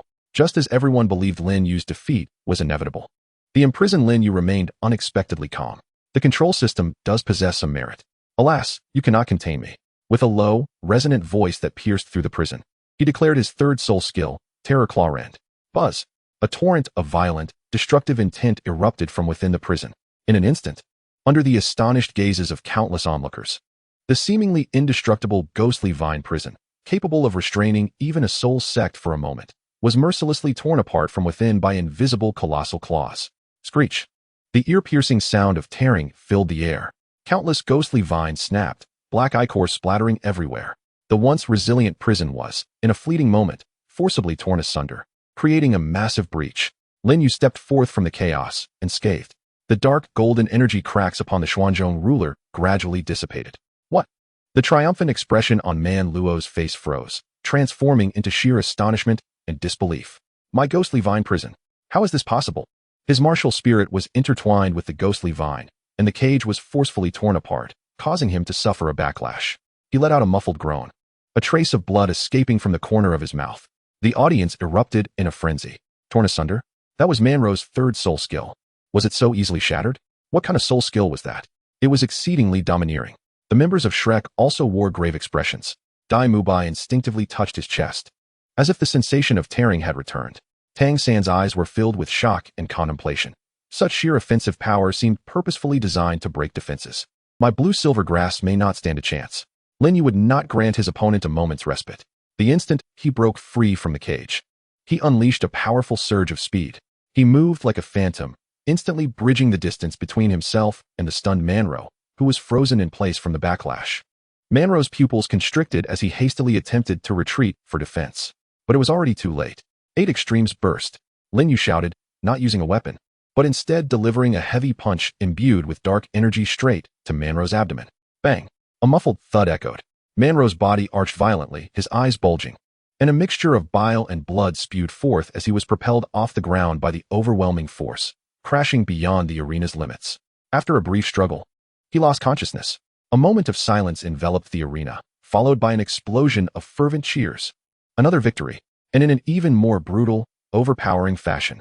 The Silver Soul Arena debut ended in a swift defeat for his opponent. The referee announced the result loudly, and staff members delivered a generous reward. Lin Yu descended from the arena, feeling the drain of nearly half his soul power. Indeed, opponents of the Silver Soul level were not to be underestimated. Manro's control abilities were quite formidable. Had it not been for the ghostly claws-tearing defense, it would have required significant effort to overcome him. Ignoring the myriad of awe, admiration, and jealousy directed at him, he proceeded straight to the rest area to recuperate. As he passed by the stands where the Shrek members were seated, he distinctly felt several complex gazes upon him, yet he didn't bother to lift his eyelids. Dai Mubai watched his retreating figure, his fists clenched, only to release them in resignation. Frustration etched across his face. He had to admit that this truly surpassed him in strength. Meanwhile, Tang San remained silent, his gaze deep and inscrutable, seemingly calculating something. Xiao Wu pouted, muttering under her breath, "Humph, what s with the arrogance?" In the rest area, Lin Yu closed his eyes to regain his composure after facing 3 consecutive challenges at the Silver Soul level. His opponents ranged from powerful attackers to agile fighters. Yet he secured victory through his formidable offensive power and uncanny bursts of speed. Albeit the last 2 matches could not be finished in an instant and required a protracted struggle, the name had firmly established itself within the Silver Soul ranks, becoming recognized as a monstrous newcomer. After completing the matches and receiving a substantial reward, Lin Yu felt a wave of fatigue wash over him, preparing to leave the arena and return for some much-needed rest. Upon arriving at the entrance of the Grand Soul Arena, a staff member, clad in official attire, swiftly approached him, respectfully offering a sealed letter. "Mr. Che, someone entrusted us to deliver this to you." Lin Yu furrowed his brow as he accepted the note. Another letter? Who could it be this time? He opened the envelope, revealing a single, succinct sentence, the handwriting imbued with an unmistakable intensity. "Tomorrow at noon. In the western outskirts of the city, we shall determine both victor and fate. Feng Bei." Lin Yu stared at the menacing challenge, momentarily taken aback, before almost bursting into laughter. "Feng Bei? That defeated opponent? The one I dispatched with ease, a soul master of the agile assault type?" It took him a moment to recall this individual. Had he recovered sufficiently to dare a challenge? And to speak of life and death? What audacity! Was it Liang Jingru who inspired such courage? He shook his head, intending to discard the letter. Absurd. Who has time to indulge in such childish games? Yet, just as the paper was about to slip from his grasp, his movement suddenly halted. Something felt amiss. Narrowing his eyes, he considered that Feng Bei did not strike him as a fool. Despite having been thoroughly crushed, he still dared to court death. Moreover, he had specifically mentioned a life-or-death duel. This defied logic. Where there is inconsistency, there is a hidden truth. Was there an ambush? Or had Feng Bei experienced some fortuitous event that drastically enhanced his strength? Lin Yu stroked his chin, pondering whether someone was leveraging his name to lure him out. He thought of Tsanghui Academy, of the Deputy City Lord's son, Li Kuan, and even of Shrek, though the likelihood seemed slim. Intriguing. A faint smile curled at the corners of Lin Yu's lips as he anticipated discovering who was orchestrating this plot. Having just concluded several matches, he felt invigorated. He crumpled the letter into a ball, a flicker of lightning igniting at his fingertips as he reduced it to ash. Adjusting his hat, he turned and strode towards the western side of Soto City. As night descended, the western graveyard of the city lived up to its grim reputation. Overgrown with wild grass and gnarled trees, dilapidated tombstones and sunken graves were strewn about, the air thick with a faint, putrid stench and an ominous chill. The cool night breeze stirred, producing a haunting wail reminiscent of ghostly lamentations, rendering the atmosphere particularly eerie. Lin Yu, wielding his imposing Xianzhong Qi, ambled through the desolate landscape, his footsteps crunching softly on the loose earth and shattered bones. His mental focus was razor-sharp, akin to an invisible radar scanning the surroundings, while a subtle smirk played upon his lips. Choosing such a location suggests a desire to be buried on the spot in case of defeat. Thus, saving on funeral expenses, quite the strategic choice indeed. He arrived at a relatively open hollow in the ground and paused. "Come forth, hiding in the shadows." Do you not feel the discomfort of your concealment? His voice, though not loud, resonated clearly throughout the graveyard. Only the sound of the wind sobbed in response. Moments later, a figure slowly emerged from behind a partially collapsed grave mound to his left. It was indeed the gloomy-faced Feng Bei, his eyes filled with resentment. His wounds appeared to have healed, and his aura seemed even more refined than before, reaching an apparent level of 32, suggesting he had made some minor breakthroughs during his recovery. You have indeed come. Feng Bei's voice was hoarse, laced with hatred. Today, this place shall be your grave. Lin Yu cast him a sidelong glance and shook his head. Just you alone? That is insufficient. Have your ambushers reveal themselves. So I needn't drag them out one by one. Feng Bei's expression shifted, clearly taken aback by Lin Yu's perceptiveness. Humph, arrogant. One of me is more than enough to deal with you. Though his words were defiant, his gaze instinctively darted toward a thicket on the right. Lin Yu smirked inwardly. Indeed, there was an ambush. He ceased his idle chatter and called out toward the dense forest. Friends over there, are you remnants of Tsanghui Academy? Or perhaps lackeys of the Li family? Or something else that lurks in the shadows? Come forth and present yourselves. This graveyard is splendidly suited for a collective funeral. The thicket fell silent for a moment. At last, after a rustling sound, 3 figures emerged slowly. The leader was tall and slender, clad in the uniform of Tsanghui Academy. His expression frigid, with a soul power fluctuation unmistakably at 39. The 2 behind him were also soul masters of 37 and 38 levels, their gazes fierce. Clearly seasoned and formidable characters. Yi Qiu's brother, Yi Xia, the slender soul master, spoke coldly, his eyes locking onto Lin Yu like a venomous serpent. You harmed my brother and insulted Tsanghui. Today, it is time to repay the debt. The other 2 spread out, subtly forming a pincer movement, blocking Lin Yu's escape route. 1 at 39, 2 at 37 and 38, alongside Feng Bei at 32. For against a single soul master at 31.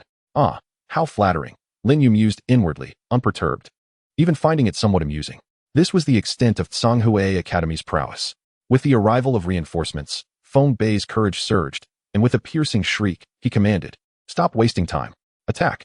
His first and second soul rings ignited simultaneously, invoking the gale step and shattering wind claw. His figure transformed into a wisp of green smoke. Racing toward Lin Yu with even greater speed, his claws aimed directly for Lin Yu's heart, clearly intending to kill. Simultaneously, Yi Xia also sprang into action. His third soul ring illuminated, revealing his martial spirit, a slender, phosphorescent sword, emanating a sickly green glow, imbued with a noxious aura. With a flick of the blade, dozens of green venomous rays shot forth like serpents from their burrows, converging on Lin Yu from the side. The other 2 Tsanghui soul masters unleashed their attacks as well. One summoned numerous sharp stone spikes from the ground, while the other emitted a wave of sound that disrupted the mind. The 4 coordinated their assault with remarkable synergy, launching a lethal onslaught that sealed off all avenues for Lin Yu to evade. Confronted with this deadly encirclement from all sides, Lin Yu's expression finally turned serious. This was intriguing. He activated his burst step, not retreating, but charging toward the left front, directly at the soul master who had unleashed the sound wave. Taking a bold step forward, this seemingly simple movement conceals an enigmatic principle, as the body glides like a fish, navigating with astonishing precision to evade the protruding stone spikes and the majority of the venomous blades with remarkable agility. Simultaneously, the heavy lance is firmly grasped in hand. The first soul skill, Thunderous Strike. He did not unleash his full power. Instead, he merely allowed the lance to entwine with arcs of lightning, forcefully sweeping it forward. Boom! The lightning erupted, colliding with a wave of sound, annihilating one another and generating a violent surge of soul power. Harnessing this recoil, Lin Yu's body floated backward as if devoid of weight, narrowly escaping the relentless assault of Wind Bei's claw and Yi Xia's subsequent poisonous thrusts. The entire process unfolded in a flash.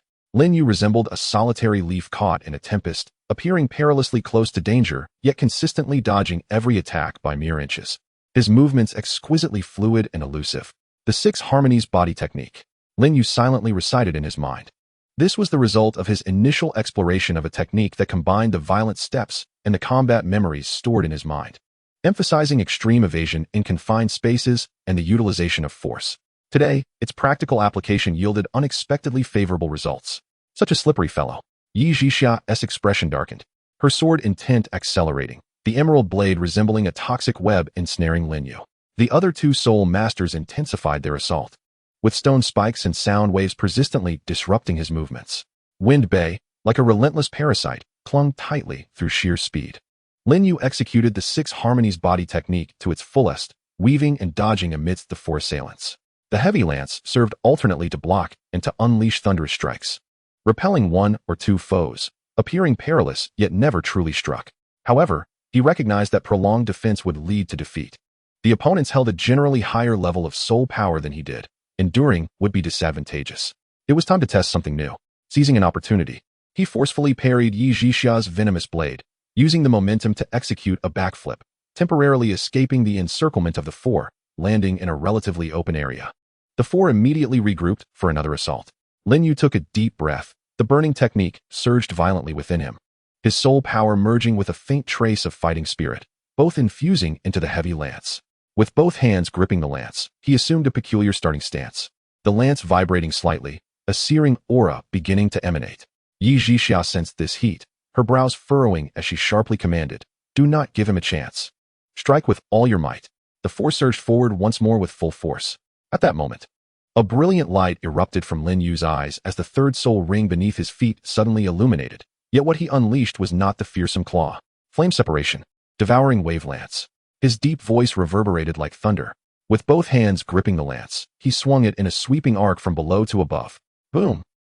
A colossal shadow of the lance, entirely composed of raging flames, tore through the fabric of space, manifesting out of thin air.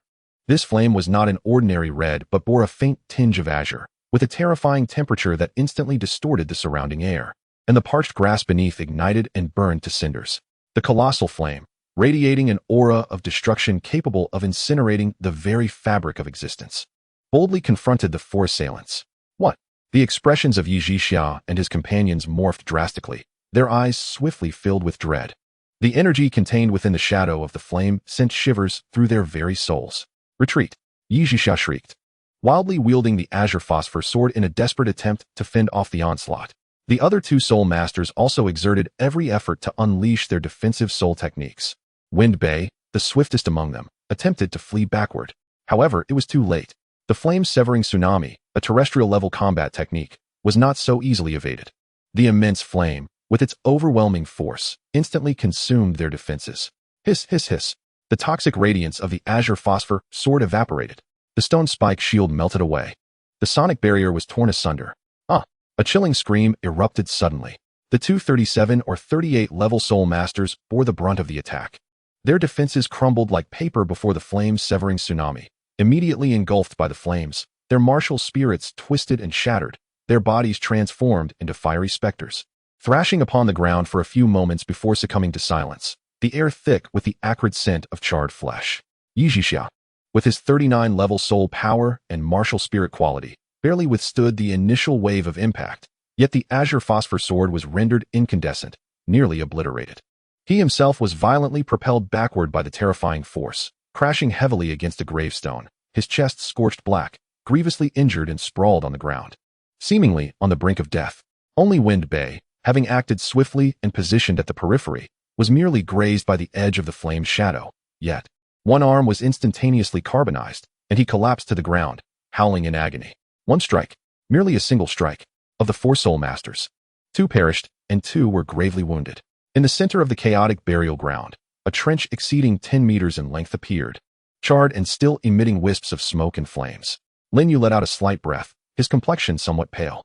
The flame-severing tsunami possessed formidable power, but the toll it took on both soul power and mental fortitude was equally staggering, draining away more than half in an instant. He grasped the heavy and slowly approached the only survivor, Wind Bei. As Wind Bei beheld Lin Yu advancing, he perceived him as a demon from the depths of hell, his face awash with boundless terror and regret, dragging his battered body in a futile attempt to crawl backward. "Please, don't kill me. It was Yi Zhixia who forced my hand. He sought me out. Spare me." Lin Yu halted before him, looking down with a frigid gaze. "In your next life, keep your eyes wide open and refrain from provoking those you ought not to." The fell. Wind Bei's pleas abruptly ceased. Lin Yu did not even spare a glance at the lifeless bodies strewn about. Instead, he approached Yi Zhixia.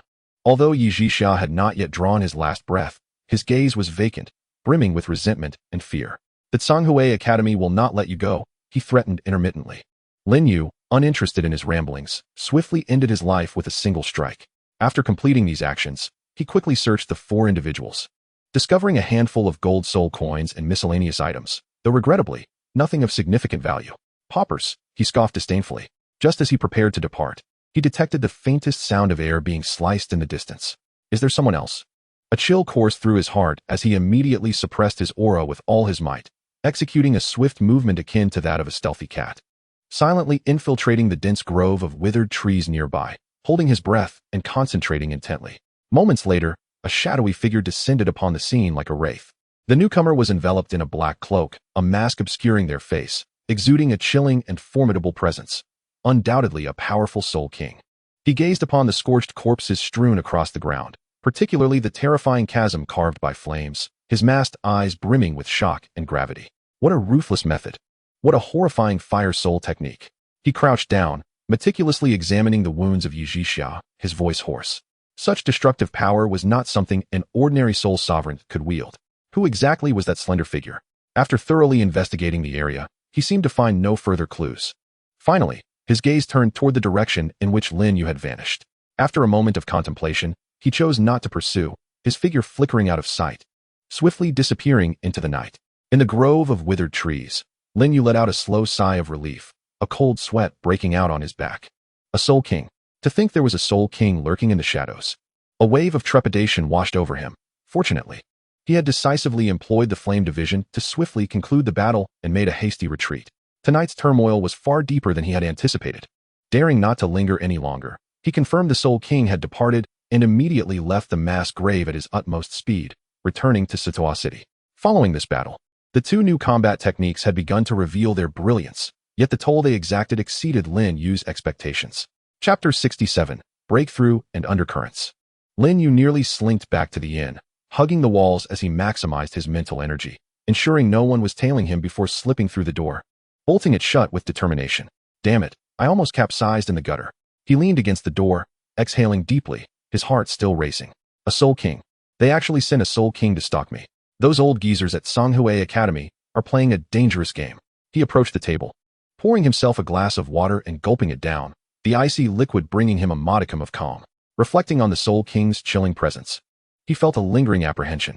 Had he not decisively eliminated those four minor foes and relied on the newly learned 6 Harmonies body technique to escape swiftly, encountering the Soul King would have led to dire consequences.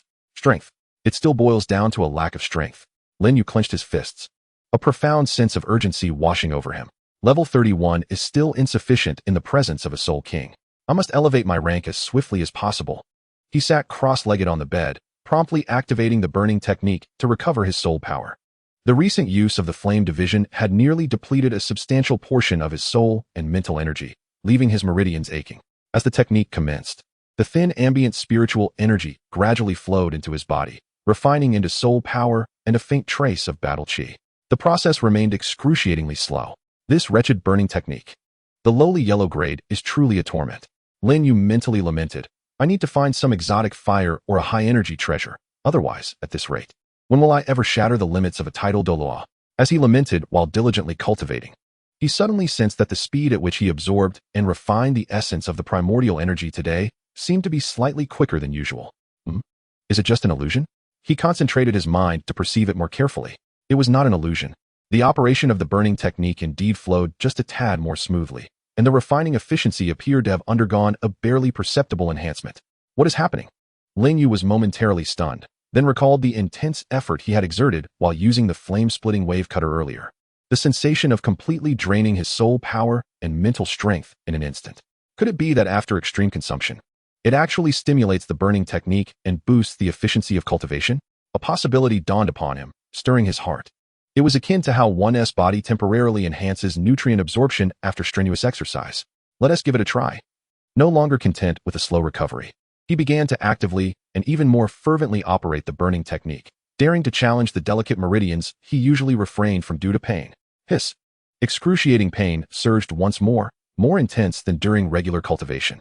Yet, Lin Yu gritted his teeth, enduring the agony as he guided the faint flow of energy to painstakingly expand the meridians. Time passed, and when his soul power had recovered to about 70 or 80%, he distinctly felt that the speed of the burning technique had accelerated yet again. Though the increase was minuscule, it was undeniably present. Effective, truly effective. Lin Yu was elated in his heart. Although the process was painful, I finally see a glimmer of hope. It seems I must seek more opportunities to push myself to the limit in the future. Having discovered a method to enhance the efficiency of the burning technique through self-imposed trials, Lin Yu felt elated, even finding the low-grade yellow-tier techniques far more agreeable. He continued his cultivation until his soul power and mental strength were fully restored, and his state was even slightly more robust than before. Upon opening his eyes, he noticed the dawn breaking outside. Deciding against sleeping, he retrieved the map of the soul-hunting forest along with the information provided by Ning Liuli and began to study it once more. The lair of the lava giant ape. There seems to be a magma area nearby. His finger traced a section of the map marked with high-temperature danger. The burning technique requires flames. Could there be some special fire attribute energy there? Even a trace of the essence of the earth fire might allow this troublesome technique to evolve. Once this thought took root, it became impossible to suppress. I must go take a look. After all, the situation with the silver fighting soul is tense. And with a death at Songhui Academy and a soul king lurking in the shadows, it is unwise to make an appearance at the Grand Soul Arena for now. I shall venture into the soul-hunting forest and seek my fortune. Without further ado, he packed his belongings and quietly departed the inn, leaving Soto City for the soul-hunting forest. Navigating the forest with ease, avoiding various soul beasts and scattered teams of soul masters, Lin Yu delved deeper towards the volcanic rock region in the northwest. The deeper he ventured, the higher the temperature rose, the air growing increasingly dry and scorching. Eventually, he arrived at the area marked on the map, a modest valley, where indeed a slowly flowing dark red river of lava meandered at the bottom. The scorching waves of heat distorted the air, filling it with a pungent scent of sulfur. This must be the place. Lin Yu felt the vibrant flames of energy coursing through the atmosphere, invigorating his spirit. He found a rock platform near the flowing river of lava that was relatively safe and settled into a meditative position, attempting to circulate the burning technique to absorb the abundant fire energy around him. However, the results were less than satisfactory. While the fire energy here was indeed rich, it was excessively chaotic and violent. The low grade of the burning technique rendered it incapable of effectively refining and absorbing this energy, causing a tumultuous surge within his body. This won't do. Direct absorption is far too perilous. Lin Yu furrowed his brow. I need to contemplate an alternative approach. His gaze shifted towards the slowly flowing river of lava. Should I try inserting the measuring tool into it? A reckless thought emerged. The material of the heavy measuring tool was unique. It should withstand the high temperatures, perhaps even allowing the lava's heat to temper the tool and indirectly nurture the burning technique. Once the idea struck him, he acted without hesitation. He summoned the heavy measuring tool, carefully inserting its tip into the dark crimson lava. A hissing sound erupted as the tool made contact, releasing a fierce noise and a plume of white smoke. The heavy measuring tool trembled slightly, its dark body deepening in hue and even beginning to warm. A torrent of scorching energy coursed along the tool, subtly transmitting to Lin Yu's palm. This is effective. Lin Yu felt a surge of joy, promptly channeling all his focus into the burning technique, attempting to guide the fiery energy. The process remained slow and painful, but compared to directly absorbing the chaotic energy in the air, the heated flow filtered through the heavy measuring tool seemed a tad more manageable. Though it still caused his meridians to burn, it was at least possible to guide. Thus, he continued, tempering the tool with the lava while harnessing the heat to cultivate the burning technique, experiencing both pain and pleasure. As time passed, engrossed in his cultivation, two unexpected groups quietly appeared at the entrance of the valley. One group, clad in the standard attire of the Spirit Hall, was led by a stern-faced middle-aged man, adorned with a four-ring Soul Clan emblem on his chest. They seemed to be on a routine patrol, fortuitously passing through this area. The other group consisted of three individuals, dressed in ordinary adventurer garb, yet their sharp gazes and silent movements hinted at formidable strength. They concealed themselves behind a rock, cautiously observing the situation within the valley and taking note of the Spirit Hall personnel. "Captain, look over there." One of the Spirit Hall attendants pointed towards the center of the valley, where Lin Yu sat in meditation, with the measuring tool plunged into the lava, displaying an expression of intrigue. Who is that? Such an unusual cultivation method. The Soul Clan captain's gaze swept over Lin Yu, lingering momentarily on the peculiar heavy measuring tool submerged in the lava, a flicker of confusion crossing his eyes. Yet he chose not to dwell on it. Merely an eccentric practitioner, unworthy of further attention. Continue the patrol. Remain vigilant for any suspicious signs. The higher-ups have reported recent unrest in the soul-hunting forest. Understood. The Spirit Hall team soon departed. The trio of adventurers exchanged glances, a flicker of enigmatic light passing through their eyes. Is it confirmed? Is it him? One whispered. The black heavy ruler matches the description. It must be Xiuxiu, another asserted. Who would have thought he would retreat here for cultivation? What should we do? Should we take action? Not yet. The fools from Tsanghua Academy just failed last night and have already alerted him. If we act now, the risk is too great. Let us observe him first, understand his patterns, and wait for a better opportunity. Agreed. Like shadows, the three silently vanished, as if they had never existed. In the valley, Lin Yu remained oblivious to the arrival and departure of the two groups. He was entirely engrossed in the unique experience of cultivating with the heat of the magma. Though the process was painful, he could distinctly feel that with each cycle, the efficiency of the burning technique in refining the hot flow improved slightly, and his meridians grew a bit more resilient to the searing heat. The heavy ruler, tempered by the magma, seemed to become even denser and more refined, forging a stronger connection with him. As the sun dipped below the horizon and darkness enveloped the sky, Lin Yu gradually concluded his practice. He withdrew the heavy ruler from the magma. Its surface remained dark, yet felt smooth and warm to the touch, emanating a gentle residual heat. That should suffice. Any longer, and my body may not withstand it, he mused, assessing his internal state. The increase in soul power was negligible. Yet the burning technique seemed to have made an imperceptible advancement, and his body's resistance to fire attributes had noticeably strengthened. I'll return next time. This place has become my training sanctuary. He was quite satisfied with his gains. After tidying up, he stealthily departed from the valley, heading back to Soto City. Unbeknownst to him, shortly after his exit, the three adventurers reappeared, meticulously examining the area where he had trained. Cultivating with magma? Truly a madman, one remarked in astonishment. It seems he is in urgent need of power, or perhaps his martial soul technique is related to fire. This is vital intelligence. Yes, record it and report back. Continue monitoring him. Upon returning to the inn, Lin Yu habitually conducted a vigilant check to ensure his safety before relaxing. After 2 days of relentless battles and cultivation, he felt mentally fatigued and decided to rest well for the night. However, as the saying goes, the tree wishes for tranquility, but the wind does not cease. Early the next morning, just as he rose to contemplate whether to continue his training at the Magma Valley or pursue other endeavors, a knock echoed at his door. Knock. Knock, knock. The sound was measured and deliberate. Lin Yu swept his spiritual energy across the threshold, detecting an entirely unfamiliar presence outside, with soul power fluctuations around level 30. Who is it? He asked, his heart tightening as he grasped the heavy ruler, his voice low and firm. A respectful male voice responded from outside. Mr. Xiuxiu, I apologize for the intrusion. My master wishes to invite you to his residence for an important discussion. Who is your master? Lin Yu inquired without opening the door. The Lord of Soto City, Count Adrobo, the voice replied. The Lord of Soto City? Count Adrobo? Lin Yu frowned deeply. What does he want with me? I have no connection to him. Was it because the patrol from the Spirit Hall spotted me yesterday? Or perhaps Li Kun, the son of the Deputy City Lord? In an instant, he became alert. I'm sorry, I have no time. Lin Yu declined directly. There was a moment of silence outside the door. Seemingly taken aback by his abrupt rejection, but continued, the Count sincerely invites you, harboring no ill intentions. It may be related to some unpleasant events that transpired last night at the Western Cemetery. Lin Yu's gaze instantly turned cold. As expected, they are coming for that incident. Chapter 68, A Summons from the City Lord? The words from the person outside struck Lin Yu like a thunderclap, resonating in his ears. They knew about the cemetery incident? Lin Yu's heart sank, and the grip on his Xian Zhongqi tightened. Indeed, 4 soul masters had perished, one of whom was the son of the principal of Tsanghua Academy. Such a monumental affair could hardly escape the notice of the official powers in Sotoa City. His mind raced. The City Lord seeks me? Is it to seek retribution? Or perhaps to leverage this situation? Or is there another ulterior motive? To confront them directly? Given that they dared to approach him, it was certain that there was a plan in place. Recklessly barging out would be too perilous. To refuse? That would be tantamount to admitting guilt, essentially acknowledging that he was responsible for the cemetery incident, thereby granting the City Lord's residents even more reason to hunt him down. Damn it, what a predicament. Lin Yu cursed softly, taking a deep breath to force himself to remain composed. He slowly opened the door. Standing outside was a middle-aged man dressed in a butler's attire, possessing a sharp visage, his demeanor appearing respectful yet scrutinizing. Mr. Qixiu, the butler inclined slightly. Lead the way, Lin Yu replied in a neutral tone, betraying no emotion.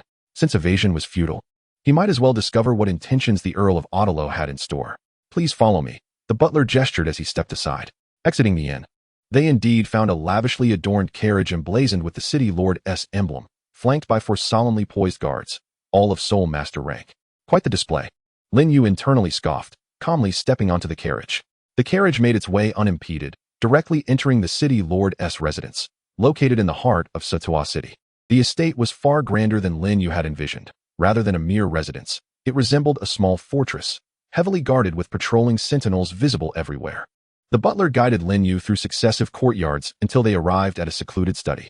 "My lord, Mr. Qi Xiu has arrived," the butler announced respectfully. "Come in." A steady male voice resonated from within. The butler opened the door, gesturing for Lin Yu to enter while he remained stationed outside. Lin Yu stepped into the study. It was spacious, yet not lavishly decorated. Instead, it exuded a military-like simplicity and robustness. The walls were adorned with military maps and weapon racks. The air imbued with a subtle mix of cigar and leather.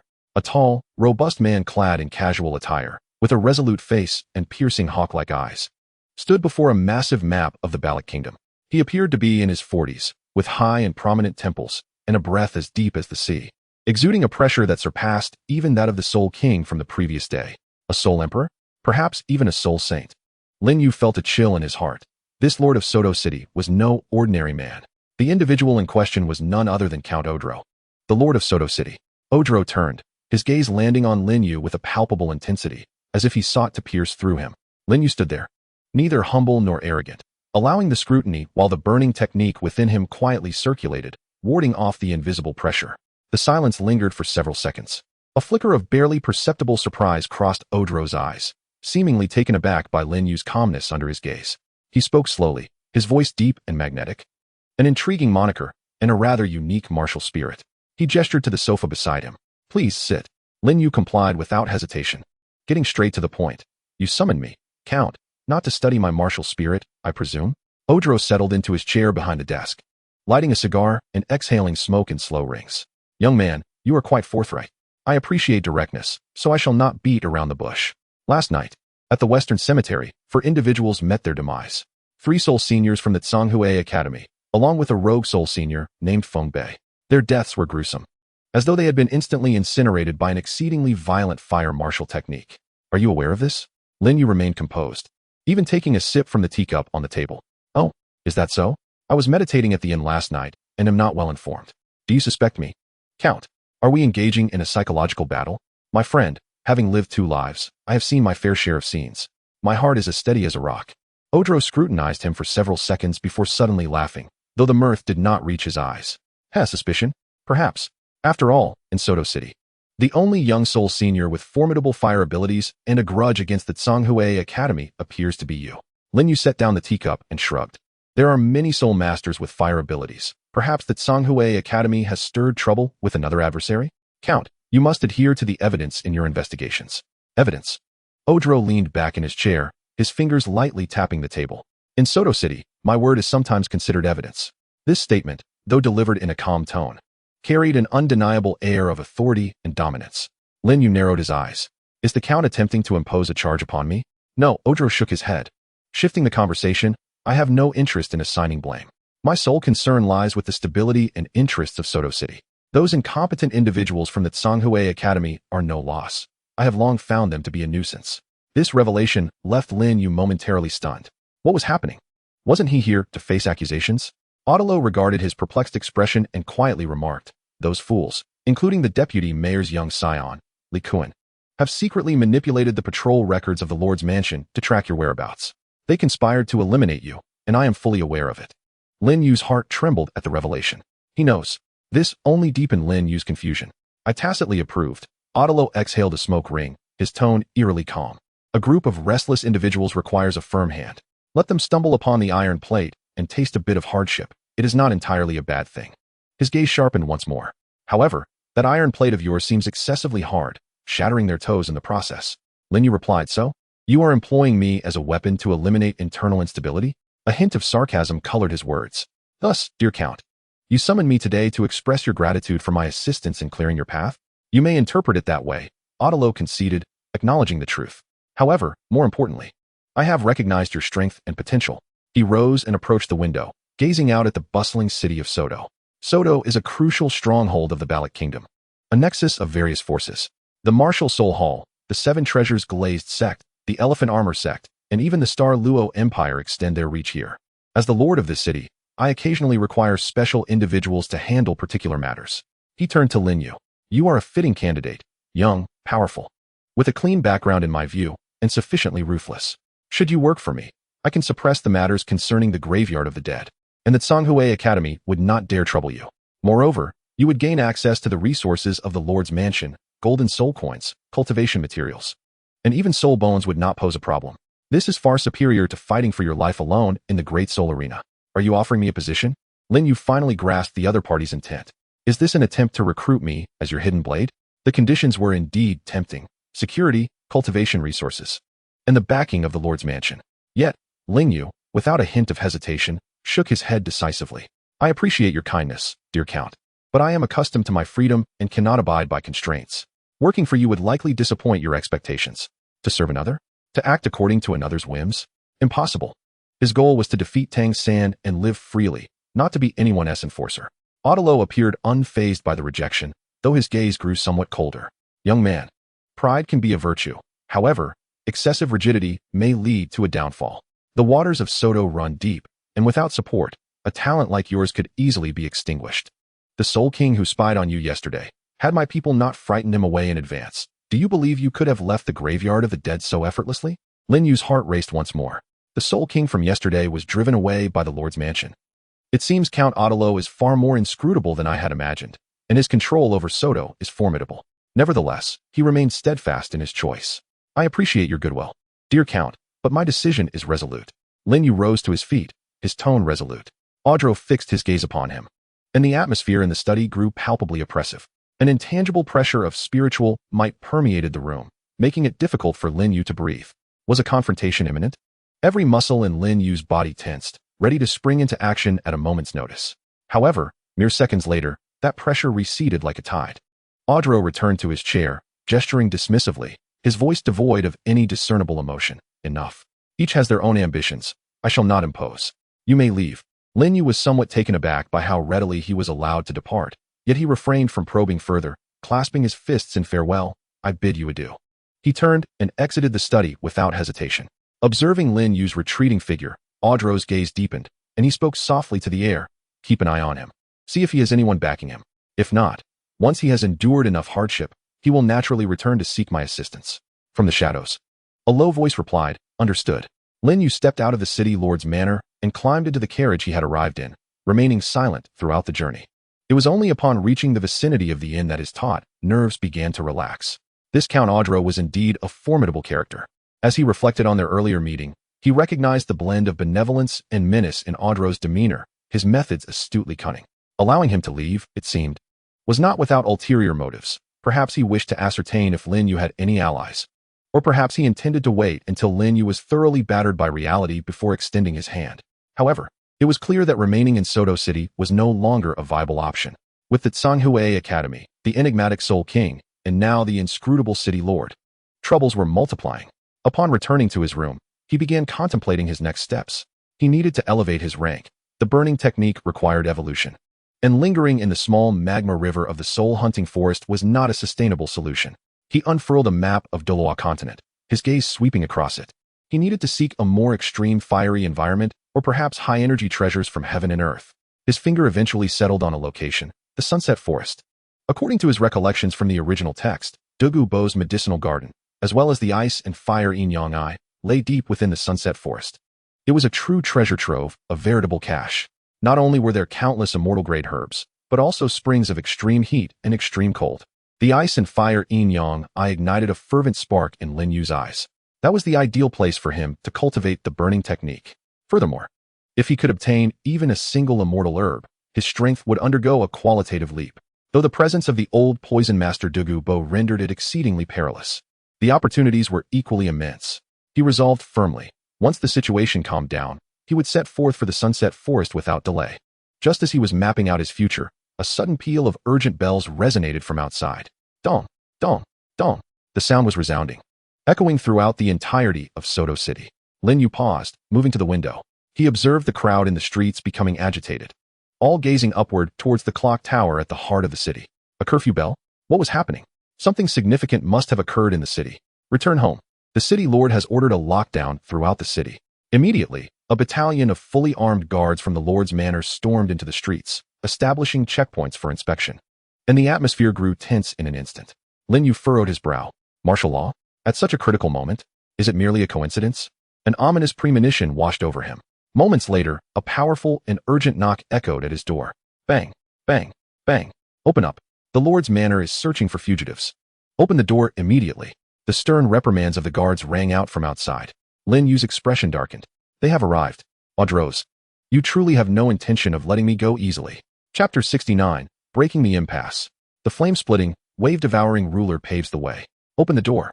The guards outside continued to shout, their voices a death knell, accompanied by the heavy, rapid footfalls of what was clearly more than just a few individuals. At least a squad was surrounding the area. Damn. They came swiftly. Lin Yu's face instantly turned frosty. That old fox Audros, on the surface, pretended to let me go, but turned around to label me a fugitive. Such treachery.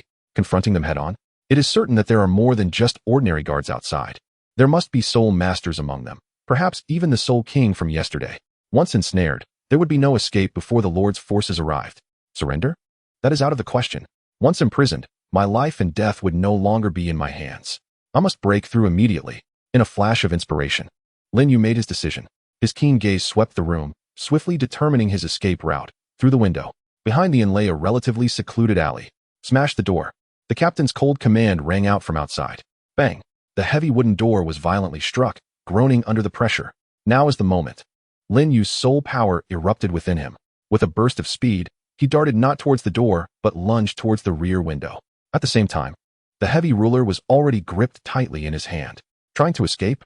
Second soul skill, earthen prison. A cold shout emerged from below the window. A powerful wave of earth attribute, soul power, surged forth. The ground and walls of the alley seemed to come alive, rapidly rising to completely seal the window. Indeed, an ambush. At least a control-type soul master above level 30. I've been waiting for you. A fierce glint flashed in Lin Yu's eyes, and instead of slowing down, he accelerated. Faced with the impending closure of the earthen prison, he grasped the ruler with both hands, channeling his burning art and soul power into it at an unprecedented speed. The deep glow of the third soul ring shone brilliantly, but this time, it was not the dark golden tearing force that surged forth, but an intensely scorching aura of destruction. Flame-splitting, wave-devouring ruler. He let out a low roar, unleashing his recently restored immense soul power without reservation. Boom! The massive azure fire ruler's phantom reappeared, this time closer and more focused. The terrifying flaming ruler, with the momentum to incinerate all, struck fiercely and solidly against the just closing earthen prison. Sizzle.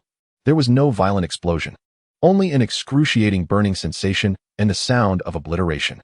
The seemingly solid earthen prison, in the face of the terrifying heat and destructive power of the fiery devastation, melted away like snow encountering a searing iron block, instantly creating a vast gaping hole. Along with it, the soul master who had unleashed the soul skill did not even have time to scream before being engulfed by the horrific flames, instantly turning to char. The colossal fiery implement continued its relentless advance, tearing open a massive breach in the back wall of the inn, bricks melting away with waves of scorching heat. With a cough, the soul skill was once again forcibly torn apart, and the backlash combined with immense exhaustion caused Lin Yu to taste blood in his throat, and his complexion turned pale. Yet, he could not afford to dwell on this. With a deep breath, he activated the 6 Harmonies body technique to its utmost, his form darting like a fish as he shot through the molten breach and into the alleyway behind. As he landed, he did not glance at the charred corpse, but instead pressed forward with all his might, his feet pounding the ground as he sprinted madly down the alley, moving so swiftly that he appeared as nothing more than a shadow. The fugitive has broken through the window. Over there. Pursue. Block him. From the direction of the inn came frantic shouts and the chaotic sound of footsteps.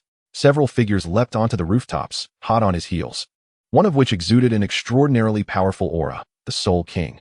Whoosh, whoosh, whoosh.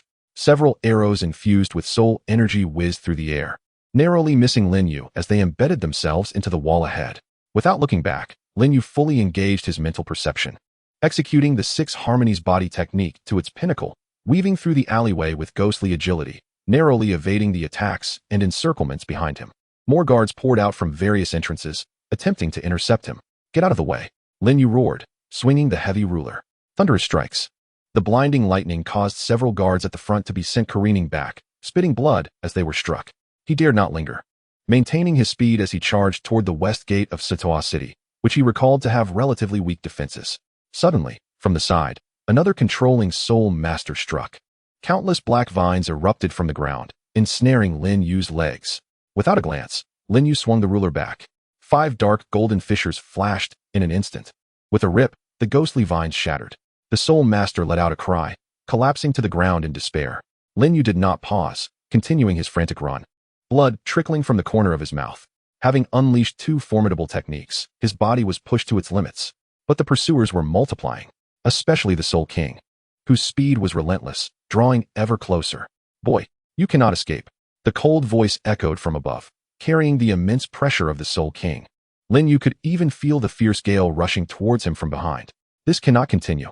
It would surely lead to his demise. With a fierce gaze, he suddenly retrieved an item from his storage belt, the Millennium Soul Bone from the head of the magma giant ape. He certainly did not intend to absorb it. He could not absorb it. He intended to obliterate it.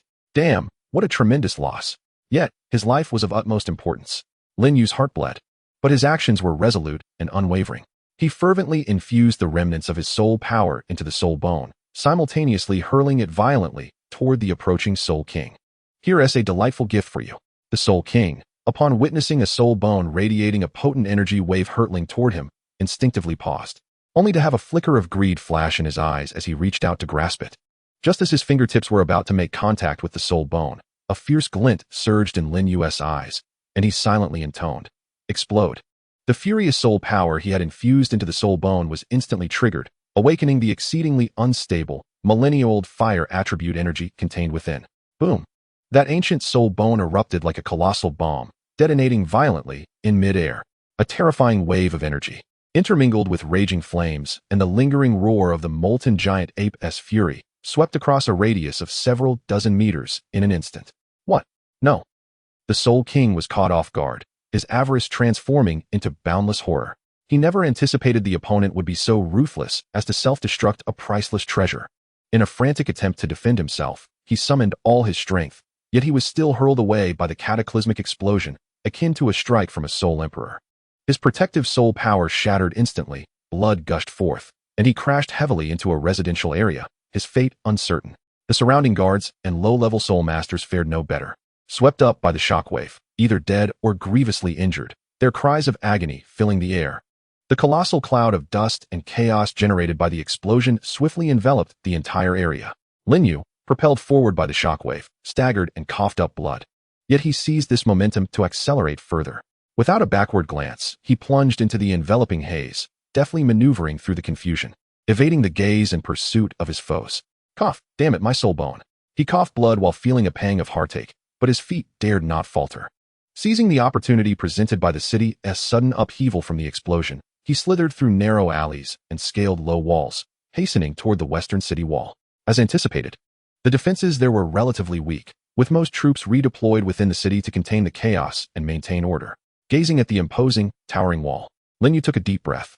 Thunderous steps. He propelled himself upwards with tremendous force, the Xianzhong entwined with lightning, crashing down upon the wall to gain leverage. Bang! Debris flew. He soared higher. Utilizing this momentum repeatedly, like a monkey, he perilously scaled the towering wall. He landed, rolling into the grass outside the moat. He dared not linger, enduring the excruciating pain tearing through his body and the emptiness of depleted soul power. He rose and sprinted desperately away from Sotoa City. After traversing several miles and losing sight of the outline of Soto City, he finally collapsed in a small grove, gasping for breath, his body feeling as if it were falling apart and his vision dimming. At last, he had escaped.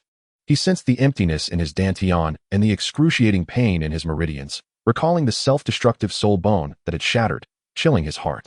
How unfortunate. Odro, the Tsanghui Academy, and that Soul King. You shall await my return.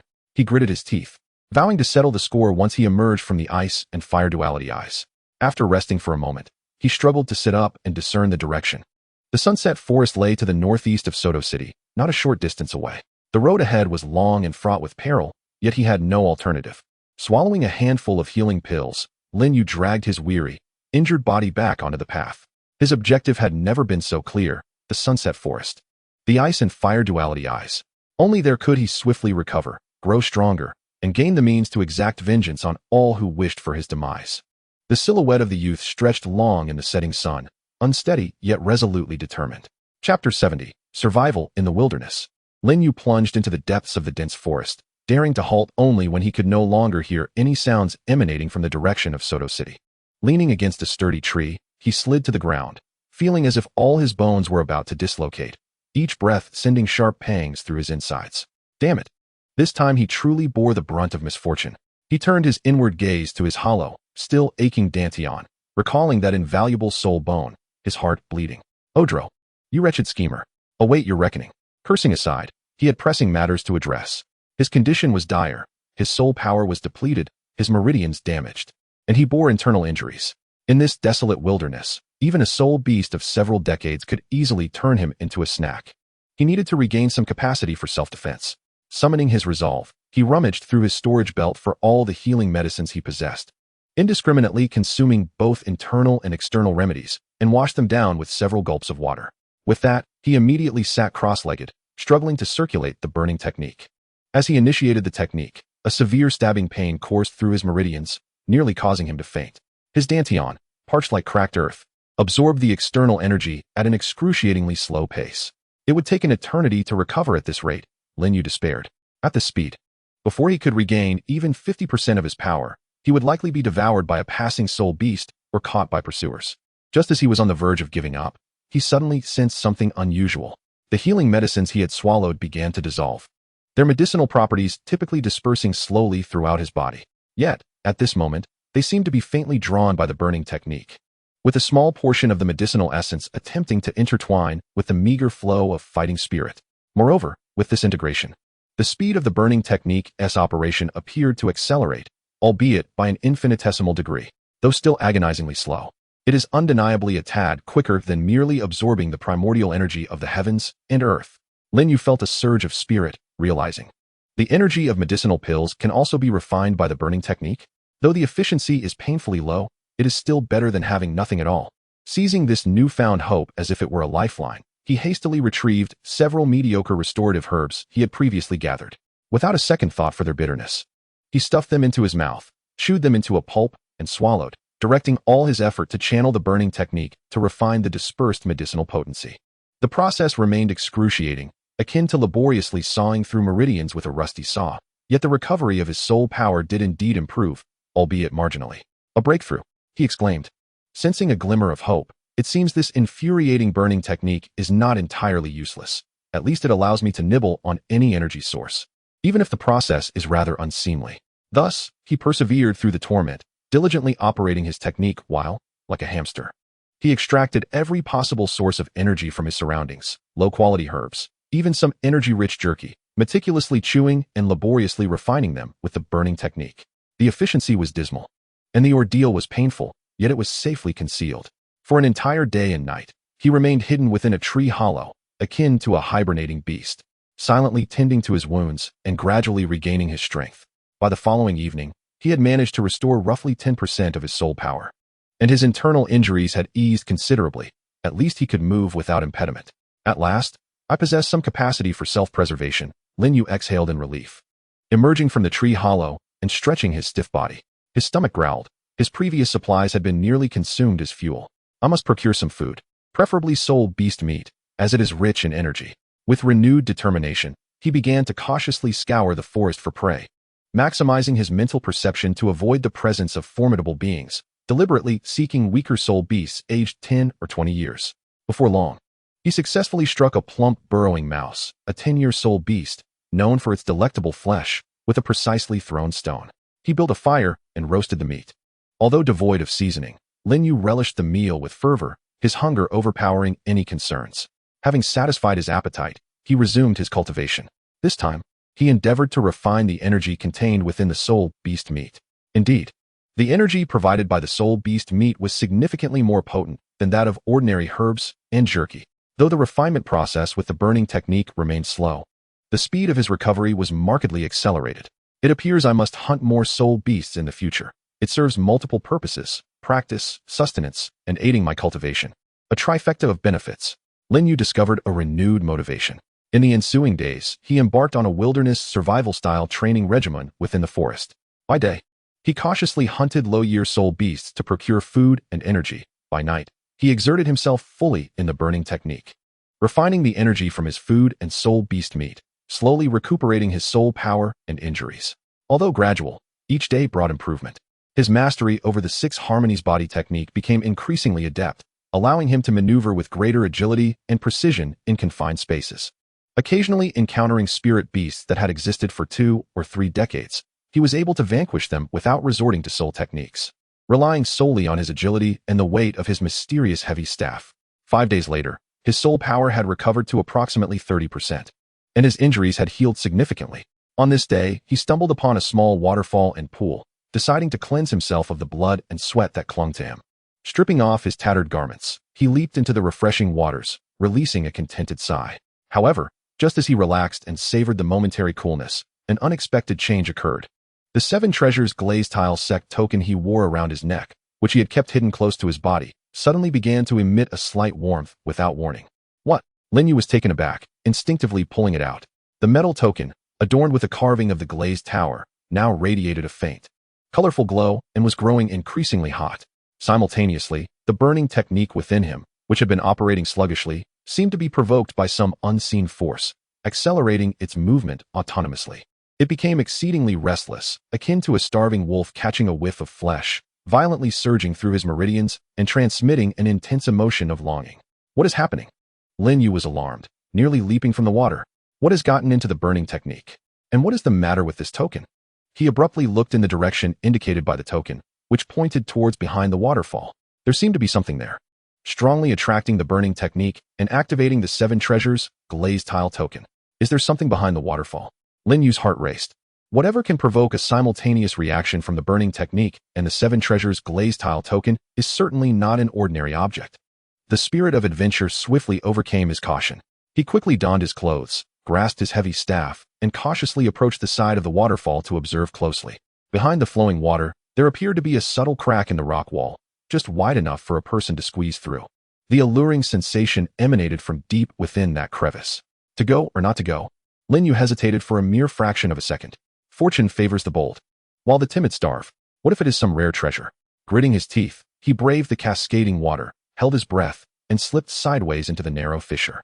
The crack was initially exceedingly tight, barely accommodating a person, but after several steps, it opened into a surprisingly spacious cave. The cave, though small, was dry and clean, and most strikingly, at its center grew an extraordinary plant. This plant stood about a foot tall, radiating a warm, jade-like hue, with leaves as translucent as glass. At its apex, it bore a fruit the size of a fist, emanating a vibrant, multicolored halo. A rich fragrance and a tremendous wave of energy pulsed from the fruit.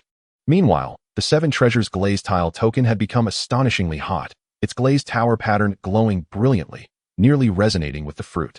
The burning technique within him was in a frenzy, conveying an unprecedentedly intense yearning.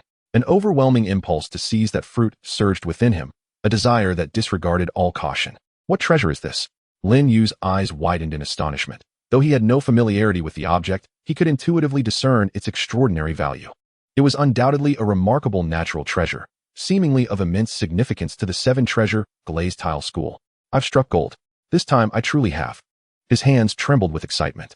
Indeed, those who survive great calamities are bound to encounter fortuitous blessings. Such luck. Cautiously he approached, ensuring there were no guardian soul beasts or hidden traps nearby before extending his hand to pluck the vibrant fruit. Just as his fingers were about to brush its surface, a sharp voice rang out from the cave entrance. Stop. Immediately, a piercing beam of sword light, akin to a viper, lunged towards Lin Yu's back. A chill ran down his spine, and without a moment's hesitation, he instinctively activated the 6 harmonies technique, twisting his body with a fluid grace. The sword light narrowly grazed his ribcage, slicing through his robe and drawing a trickle of blood. Lin Yu broke into a cold sweat and swiftly turned his head. At the cave's entrance stood 2 figures, one of whom was a striking young woman clad in the attire of the 7 treasure glazed tile school, wielding a longsword and radiating an icy demeanor. She glared at him with palpable fury. The attack had come from her. Her soul power estimated to be around the 35th level. Behind her stood a familiar face, none other than Ning Liuli, the young lady from the 7 treasure glazed tile school whom he had met in the soul-hunting forest. At that moment, she gazed upon the scene within the cave, particularly the white jade plant and the resplendent fruit. Her beautiful eyes filled with shock and disbelief. She then turned her gaze towards Lin Yu, her expression becoming exceedingly complex. Master Qixio, what brings you here? And you even discovered the glazed 7-heart lotus? Ning Liuli's voice carried a hint of astonishment and confusion. Master Qixio, how could you possibly be here? And you found the glazed 7-heart lotus? Her incredulity was evident as she scanned between Lin Yu and the plant, radiating a kaleidoscope of colors, her eyes reflecting a whirlwind of emotions. The sword-wielding girl beside her continued to point her blade at Lin Yu, her delicate features hardened with resolve. "Miss, why waste words on him? The glazed seven-heart lotus is a sacred artifact of our sect, and we shall not allow outsiders to covet it. Boy, step aside immediately, or do not blame me for my ruthless sword." Lin Yu silently cursed his misfortune, thinking, "Why must I encounter members of the Seven Treasure Glazed Tile School wherever I go? And at such an inopportune moment." He struggled to suppress the overwhelming desire stirred by the burning mantra, slowly turning around and forcing a harmless smile onto his face. "Ah, Miss Ning, what a coincidence. I could say I stumbled in here while, relieving myself. Would you believe me? Such smooth talk." The sword-wielding girl glared fiercely. Her 3 soul rings, 2 yellow and 1 purple, rising ominously. The tip of her sword shimmered with a chilling light as she issued her final warning, "Leave." Ning Lioli raised her hand to halt the girl, her gaze fixed on Lin Yu, her tone calm, yet imbued with an undeniable authority. "Mr. Chixiu, this object is of paramount importance to our Seven Treasure Glazed Tile sect. I kindly ask you to facilitate our departure from this place. I can offer an additional 5,000 gold soul coins as compensation for the previous reward from the soul hunting forest." 5,000 gold soul coins? A mere pittance. Lin Yu scoffed inwardly, recognizing that this item could incite the fervor of the burning art, undoubtedly a treasure of unparalleled significance. No amount could entice him to part with it. Yet, he feigned hesitation, replying, "Miss Ning, it is not that I am unwilling to accommodate you. However, this object was discovered by me first, thus a matter of precedence must be acknowledged. Furthermore, it seems to hold some benefit for my cultivation." The sword-wielding girl could not contain her indignation, exclaiming, "Preposterous. Is this something the Seven Treasure Glazed Tile sect would allow you to touch? You seek your own demise." No sooner had she spoken than her first soul ring illuminated, and with it, her first soul skill, flowing light sword thrust. Her sword accelerated suddenly, transforming into a streak of light aimed directly at Lin Yu's wrist, intending to force him to retreat. Lin Yu's eyes narrowed. A toast refused is met with a penalty. Instead of retreating from the swiftly approaching sword light, he advanced. With the 6 harmonies body technique, his footwork became unfathomably elusive, his body swaying like willow fluff in the wind, deftly evading the menacing sword light that grazed his sleeve and pierced the air. "What?" the sword-wielding girl gasped, taken aback by the unexpected agility of her opponent. With a flick of her wrist, she altered her sword technique, her second soul ring lighting up. Activating her second soul skill, Sword Shadows Divergence. Multiple sword shadows emerged simultaneously, enveloping Lin Yu's upper body and vital points. However, Lin Yu's 6 harmonies body technique excelled in close-range evasion. Within the confines of the narrow cave, he moved like a specter, narrowly avoiding each sword's edge, the heavy Xianzhong staff in his grasp seemingly weightless, blocking and redirecting with effortless grace, weaving through the shadows of swords unscathed. Ning Lioli watched with wide, sparkling eyes, recognizing that Lin Yu was merely toying with her guardian, not revealing his true prowess. "Enough. Qing Auntie, let us strike together and subdue him. We cannot allow him to touch the sacred lotus," Ning Lioli finally commanded. The middle-aged woman behind her, who had remained silent and possessed a deep aura, nodded, summoning 5 soul rings, 2 yellow, 2 purple, and 1 black. She was indeed a soul king. Qing Auntie did not unleash her martial soul. Instead, with a mere movement, she appeared at Lin Yu's side as if teleporting, her finger aimed at his waist. The wind from her finger was fierce, imbued with a powerful soul-binding force. The pressure of a soul king was palpably different. Lin Yu immediately felt the air around him thicken, his movements hindered. He could not afford to delay. A swift resolution was imperative. A fierce glint flashed in his eyes, knowing he could no longer hold back. Confronted with the force of the Soul King's finger wind and the sword shadows closely trailing behind, he took a deep breath, unleashing every ounce of his soul power, barely restored to less than 40%, alongside the faint fighting spirit stirred by the burning art. The Xianzhong staff instantly became searing hot. Yet this time, he was not merely executing a singular soul skill or combat technique. Instead, he was merging them. At the heart of the enigmatic footwork of the 6 harmonies, he forcefully summoned the remaining vestiges of his soul power, emulating the ferocious flame intent of the flame-splitting wave staff. "Get away," he growled, his body spinning violently like a whirlwind. The Xuanzhong staff danced in unison. Boom! A tempestuous wave of azure flames, though incomplete and diminished in scale, erupted around him with a fervent intensity. This fiery tide did not launch in a straight line. Rather, it swirled like a vortex, embodying the principles of the 6 harmonies unloading technique. This was his preliminary attempt at merging the two formidable battle techniques. Born from days of self-imposed training and combat, the flame wave body spin.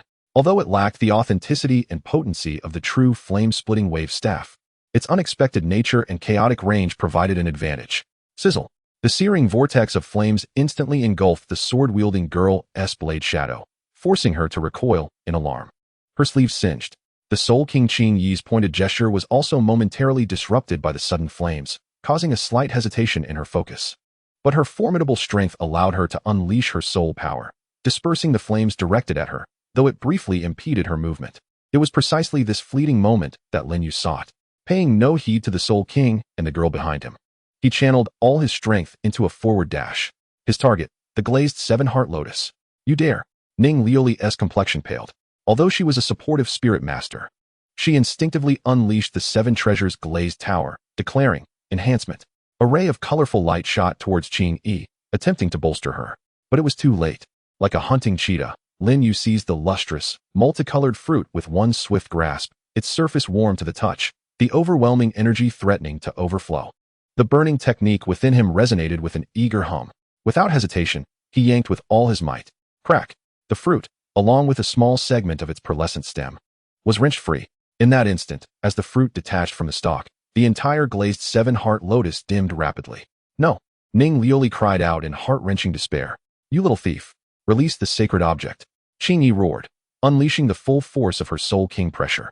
Striking with an open palm from afar, a colossal imprint of soul power descended upon him. After securing his prize, Lin Yu paid no mind. Hastily stuffing the fruit into his storage belt, his feet pounding fiercely as he swung the Xuanzhong staff backward with fervor. Thunderous impact. The lightning flashed not to harm, but to harness the recoil for acceleration. Boom. He absorbed a fragment of the edge's force from the Soul King's palm strike. A sweet taste of blood filling his throat, yet his body propelled forward like a cannonball toward the cave's entrance. Stop him, Ning Liuli urged desperately. The sword-wielding girl gritted her teeth and swung her sword to intercept again. Tearing claw descent. Lin Yu's eyes gleamed with ferocity as he unhesitatingly unleashed his third soul skill. 5 dark golden fissures howled forth, slicing toward the girl. The young girl's complexion changed dramatically, sensing the profound essence that could tear through anything. She dared not confront it directly and hurriedly evaded. With a rip, the fissure tore a gaping maw in the rock wall behind her. Seizing this moment, Lin Yu's figure flickered, and he dashed out through the crevice of the cave. Chase! Aunt Qing's face turned pale as she urged Ning Liuli and the sword-wielding girl to pursue relentlessly. Lin Yu burst forth from the waterfall, not pausing for breath. Employing the utmost finesse of the 6 harmonies body technique to flee wildly through the mountains and forests. He deliberately veered towards the complex terrain and thick woods, leveraging his agility to create distance. Behind him, the Soul King Aunt Qing's aura locked onto him, relentlessly closing the gap with astonishing speed. This cannot continue. Lin Yu gritted his teeth and pulled out a few of the most volatile herbs he had hastily gathered earlier from his storage belt. Without a second thought, he stuffed them into his mouth and swallowed them down like wax. Then, he frantically circulated the burning technique, forcibly refining the chaotic and violent medicinal energy. With a painful surge through his meridians, he spat out a mouthful of blood, yet a torrent of chaotic yet potent energy surged into his dantian. He abruptly halted, turning around to face the rapidly approaching Aunt Qing. With both hands firmly gripping the Xuanzhong, the staff flickered with intertwining crimson and lightning, its aura becoming extremely unstable and ferocious. Coming again, Aunt Qing, closing in, recalled the bizarre fiery vortex from earlier and dared not be careless. She slightly slowed her speed, preparing for full defense. However, Lin Yu merely feigned an attack. He forcefully thrust the Xuanzhong into the ground. Boom! He roared, channeling the chaotic energy within him, along with a portion of his soul power, into the ground through the Xuanzhong. Thunderous explosions erupted beneath him. A vast expanse of earth suddenly detonated. Soil, shattered stones, and splintered wood shot into the air, creating a tumultuous shroud akin to the detonation of a landmine. Aunt Qing was compelled to halt, waving her sleeves to fend off the debris. As the dust settled, where was Lin Yu's shadow? Only a crater remained, along with the faint sound of rapidly retreating footsteps echoing from the distant mountains and forests. What a cunning little rascal! Aunt Qing's face turned a shade of green with anger, yet she dared not recklessly pursue deeper into the unfamiliar forest, wary of potential traps or diversionary tactics. Ning Liuli and the sword-wielding girl caught up, their faces reflecting profound dismay at the chaotic scene and the empty path ahead. Miss, the treasure. The sword-wielding girl's voice trembled. Ning Liuli bit her lip tightly, her beautiful eyes filled with frustration, rage, and an indescribable shock. She never imagined that this seemingly solitary rogue would be so formidable, not only possessing an elusive agility and terrifying offensive power, but also being so resolute and ruthless. Brazenly seizing the sect's sacred artifact right from under the noses of her and a soul king. He is injured and cannot flee far. Immediately send word to the nearby sect stronghold to seal off this forest. We must find him, even if we have to dig 3 feet into the ground. Ning Liuli's voice was imbued with an unprecedented chill. Understood. At this moment, Lin Yu had already seized the fleeting moment of obstruction to sprint desperately for over 10 miles, plunging into the depths of a concealed cave. Exhausted, he could no longer support himself. Darkness enveloped him as he fainted.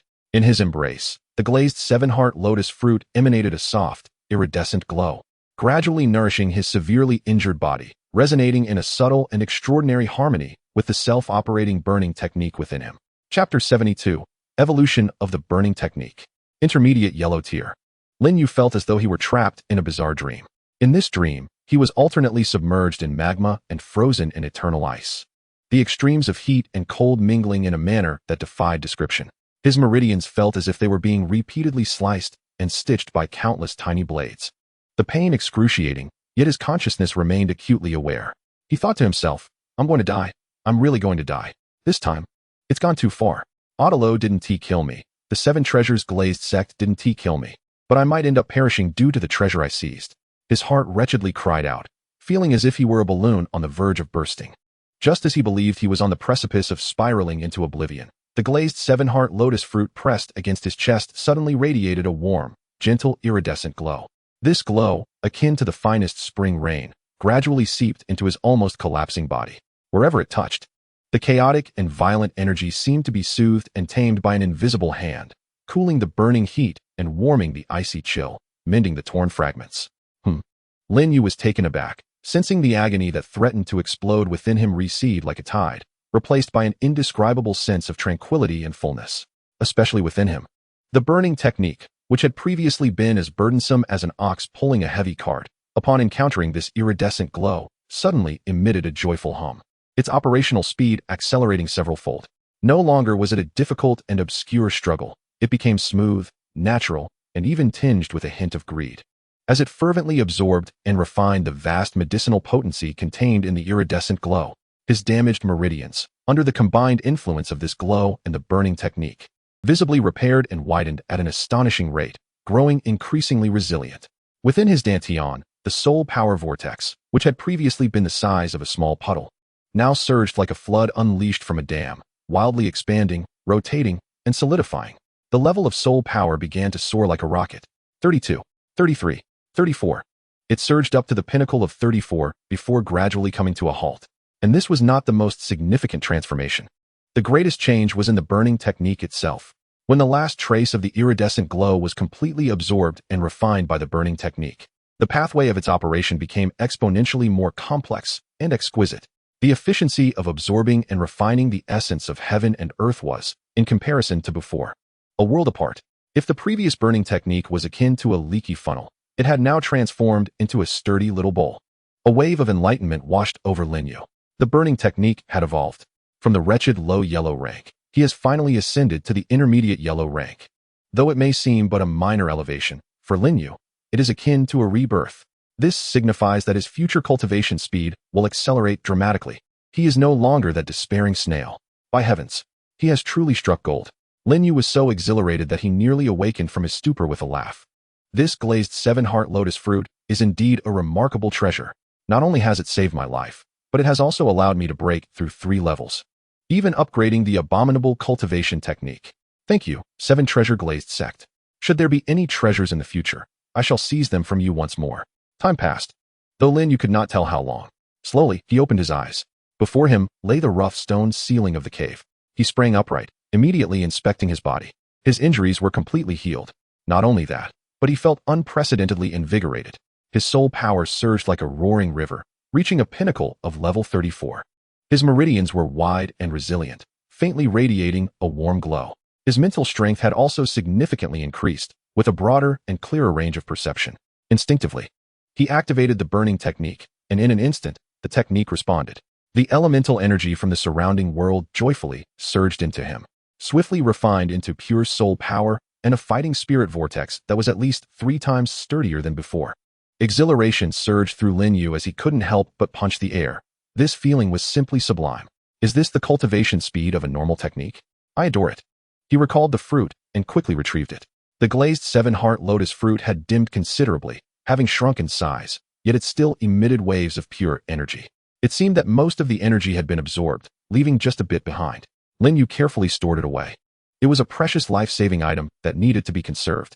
With his strength vastly increased, Lin Yu's confidence soared. He took out the Xian heavy ruler. Noticing it felt a touch lighter. Time to test his newfound strength. He stepped outside the cave, setting his sights on a boulder towering above him. Without employing any soul techniques, he combined pure physical strength with soul power and swung the ruler down. Boom. The boulder was effortlessly cleaved in two, its surface smooth as a mirror. His strength had increased by at least half. Lin Yu was elated. He attempted to execute the bursting steps, moving faster and with more agile, unpredictable turns. The techniques of the 6 harmonies movement ruler flowed more seamlessly than ever. Finally, he focused on a small grove in the distance.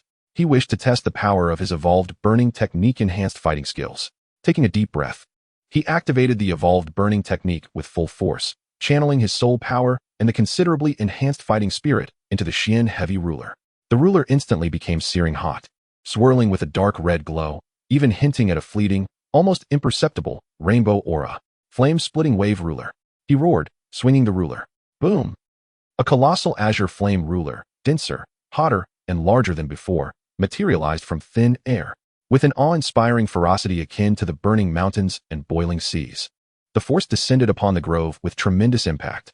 A sharp, searing sound pierced the air, as flames, like colossal measuring sticks, vaporized dozens of towering trees in an instant.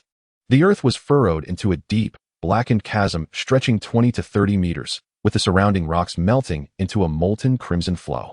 The terrifying heat distorted the air, waves of warmth crashing forth. The power had escalated by at least 50%, while consumption had remarkably decreased by nearly 30%. Extraordinary. Lin Yu gazed in astonishment at the devastation he had wrought, soon overtaken by euphoric joy. Is the mid-yellow rank truly this formidable? He could scarcely fathom the prospect of evolving to the ore. He tested the tier of the Terror Claw again, discovering a notable enhancement in both its penetrating power and range, while the soul power expenditure had also diminished significantly. An all-encompassing augmentation. Ha! Lin Yu couldn't restrain his laughter, hands on hips, reveling in the moment. However, once the excitement subsided, he regained his composure. His strength had indeed amplified, but so too had his troubles. He recalled that the 7 Treasures glazed sect would not let this matter rest. It was imperative to depart swiftly towards the sunset forest. After orienting himself, he prepared to set off. Suddenly, his formidable spiritual sense detected several presences rapidly approaching from a distance. Among them was the unmistakable aura of the Soul King, Qing Yi, with whom he had previously clashed. The others were no less formidable, at least at the soul sect level. They were in pursuit. So soon, Lin Yu's expression hardened. It seemed that the holy artifact was even more significant than he had presumed. He immediately concealed all his energy, silently scaling a towering tree like a stealthy leopard, using the dense foliage for cover as he observed intently. Soon, 7 or 8 figures came into view. Leading them was the icy-faced Qing Yi, accompanied by Ning Liuli, followed closely by 5 disciples of the 7 Treasures glazed sect. Their auras heavy with intent. 2 were at the soul sect level, and 3 were peak soul honor. They meticulously searched the ground, clearly tracking his trail. Miss, the traces end here, reported one of the soul sect disciples. He must be nearby. With such severe injuries, he cannot have fled far, Ning Liuli asserted with certainty. Her beautiful eyes filled with resolve.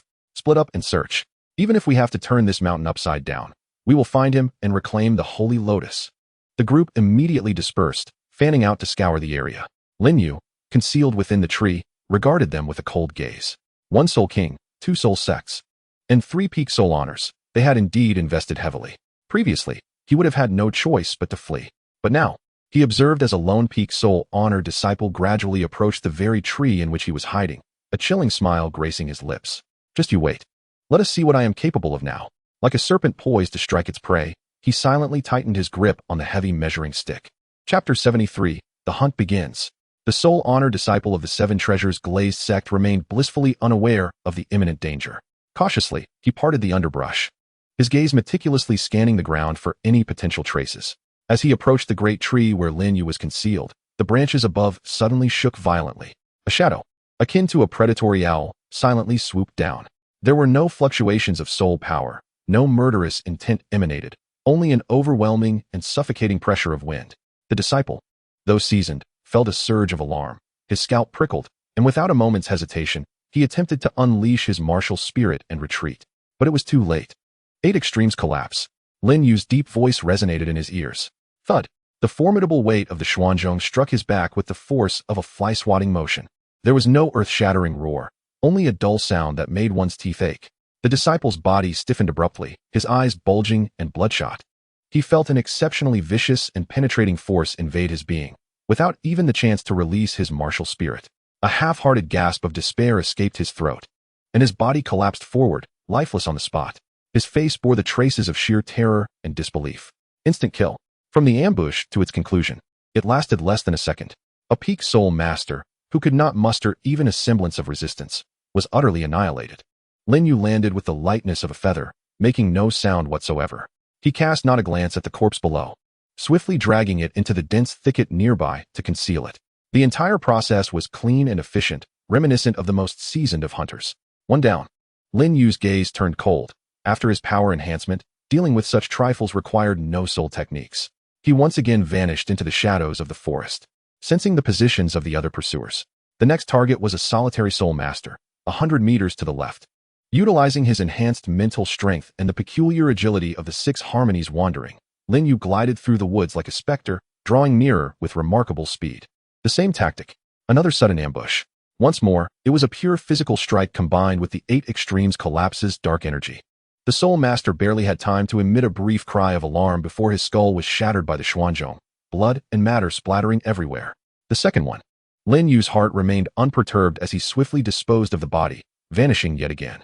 The disappearance of 2 disciples finally aroused the vigilance of the others. Something was amiss. A soul master's expression shifted, and he barked sharply, "Everyone, gather around me. Stay alert."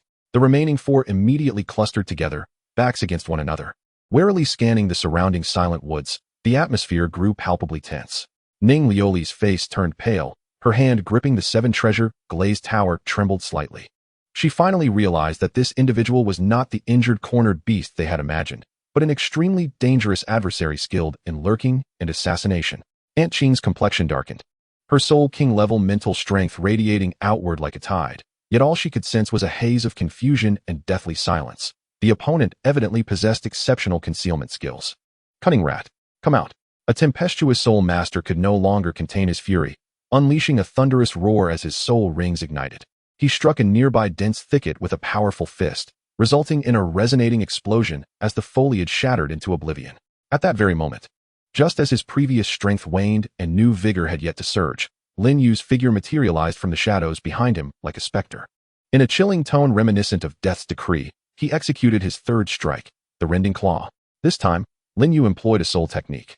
But his target was not the man himself, rather the ground beneath the soul master's feet. With a resounding crack, 5 dark golden fissures instantly marred the earth. The tremendous ripping force and shockwave causing the soul master to lose his balance, stumbling forward in surprise. Almost simultaneously, Lin Yu's true lethal maneuver approached, the flame-devouring wave staff. The colossal azure fire staff did not lunge at the fallen soul master, but instead traced an uncanny arc, blocking the advance of another soul master rushing to assist and obstructing Qing Yi's offensive path, compelling them to retreat or defend. In the fleeting moment that the fiery staff obscured their vision, Lin Yu executed a sudden dash. His silhouette appeared behind the fallen soul master, as if he had teleported. The Xuanzhong staff unleashed a ferocious gale as it came crashing down with brutal simplicity. Crack!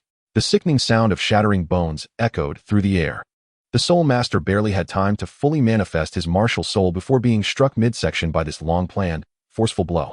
His protective soul power shattered like paper, and he was sent flying, crashing through 3 or 4 large trees before finally coming to rest, his chest caved in, a grim fate awaiting him. In the blink of an eye, another soul master had perished. The execution was fluid and seamless, the calculations precise and ruthlessly decisive. Damn it! Qing Yi finally regained her composure, a mixture of shock and fury surging forth as her soul king aura erupted. Her 5th soul ring illuminated. and a massive azure handprint descended upon Lin Yu like a mountain. Miss. Enhance. She commanded sharply. Ning Lioli, suppressing her fear, activated the 7 treasures, glazed pagoda. Its light radiating. Second, speed. Third, soul. The colorful energy infused into Qing Yi, amplifying her speed and soul power exponentially. Yet, faced with the wrathful strike of a soul king, Lin Yu remained unfazed. The 6 harmonies wandering staff. His footwork transformed into an intricate dance, his body seemingly becoming a wisp of azure smoke, as he twisted and glided away at an inconceivable angle just before the enormous azure handprint could descend. Boom! The handprint struck the ground, creating a bottomless pit where he had just stood. Where do you think you're going? Another surviving soul master, his eyes blazing crimson, lunged from the side, thrusting a sword tipped with chilling brilliance aimed directly at Lin Yu's throat. Without even glancing back, Lin Yu wielded the Xuanzhong staff, which seemed to possess a mind of its own, sweeping backward. Clang! The staff met the sword, sending sparks flying. The soul master felt an overwhelming force surge through the sword's hilt, his grip shattering, nearly losing his weapon. He was forced to retreat. Astonished, how could this individual possess such terrifying strength? Taking advantage of the rebound from the collision, Lin Yu accelerated once more, darting into the depths of the dense forest like an arrow released from a bowstring. He could not escape. Aunt Qing, nearly spitting blood in frustration, relentlessly pursued him alongside Ning Lioli and the still-shaken soul sect member. However, with his significantly enhanced strength and enigmatic movements, Lin Yu was not so easily caught. He did not flee in a straight line. Instead, he skillfully maneuvered through the thick woods and intricate terrain, deftly evading Aunt Qing's ranged attacks and blockades. The 6 harmonies body technique thrived in this environment, allowing him to narrowly escape capture time and time again. Occasionally, he would suddenly counterattack with a fearsome claw strike or a miniature flame wave technique, not aiming to inflict harm, but rather to hinder and exhaust, executing guerrilla tactics to perfection. Though Aunt Qing possessed the might of a soul king, she found herself vexed by Lin Yu's slippery style. Each time she thought she was closing in, he would slip away like an eel, often returning a punishing blow in the process. Despite Ning Lioli's formidable enhancements, their opponent refused to engage directly, rendering her strength utterly ineffective. The soul sect member fared even worse, nearly suffering from the sudden onslaught of tearing energy or flames that erupted from behind trees or the ground, leaving him drenched in cold sweat. The chase had devolved into a one-man show by Lin Yu, who resembled a seasoned hunter, toying with and exhausting his pursuers. Finally, after being forced back by the residual waves of Lin Yu's flame-devouring technique, which singed a lock of her hair, Aunt Qing forcibly regained her composure and halted. Miss, we can no longer pursue. This young man is too cunning, with bizarre movements and formidable soul techniques. In this forest, we cannot gain the upper hand. He is deliberately wearing us down. Ning Lioli, panting and drenched in perspiration, gazed in the direction Lin Yu had vanished, her beautiful eyes filled with reluctance and defeat. Yet, she gritted her teeth and declared, "Retreat. Signal the outer disciples to seal all exits. We shall return and devise a new plan." She understood well that today they had suffered a devastating loss. Not only had they failed to retrieve the sacred artifact, but they had also lost 3 capable members, including a soul sect member. This was a heavy price to pay. Watching as the 7 treasures glazed tile school finally abandoned the chase and retreated in disarray, Lin Yu slowly exhaled in relief. The continuous high-intensity battles and flight had taken a toll on him, yet he wore an exhilarated smile. A soul king leading the charge, 2 soul sect members, and 3 soul masters, all bested by him alone. What a thrill! He reveled in the surging soul power within him. The mid-level yellow rank flame technique had indeed proven effective. Through this battle, he gained a clearer understanding of his own strength and became more adept at employing his 2 primary techniques. It was unwise to linger here any longer. He needed to depart immediately. With no further hesitation, he fixed his sights on the direction of the sunset forest, accelerating to his utmost speed and vanishing deep into the woods. His target, the sunset forest, the eye of ice and fire. Chapter 74, Sunset Forest. Having evaded the pursuers from the 7 treasures, glazed tile school, Lin Yu dared not linger for even a moment. He propelled himself forward with utmost urgency, racing desperately towards the northeast. With his strength elevated to the pinnacle of level 34 and bolstered by the mid-level yellow rank technique, the flame technique, his endurance had vastly surpassed his previous limits. He ran tirelessly for over 100 miles, halting only when the darkness of night enveloped the land. Finding a secluded hollow in the mountains, he settled down to rest. As he kindled a small fire and roasted the meat of the soul beast he had hunted along the way, Lin Yu reflected on the battles of the day. The Soul King had indeed been formidable, Engaging him head-on had proven nearly insurmountable. Chewing on a leg of meat, he pondered the effectiveness of the combination of the 6 harmonies body technique and the flame division wave technique, which had proven excellent for diversion. While he might not have been able to win, escaping was certainly within his capabilities. Once he reached the soul sect, perhaps he could even attempt to test his strength against others. With this thought, his yearning for the eye of ice and fire intensified. Only by reaching that place and harnessing its environment and celestial herbs could he achieve his next leap forward. In the following days, he roamed under the cover of night, deliberately traversing desolate mountains and wild terrains, diligently avoiding any encounters with soul master teams. When hunger struck, he hunted. When thirst beckoned, he sought mountain springs, embracing a life akin to that of a wild man.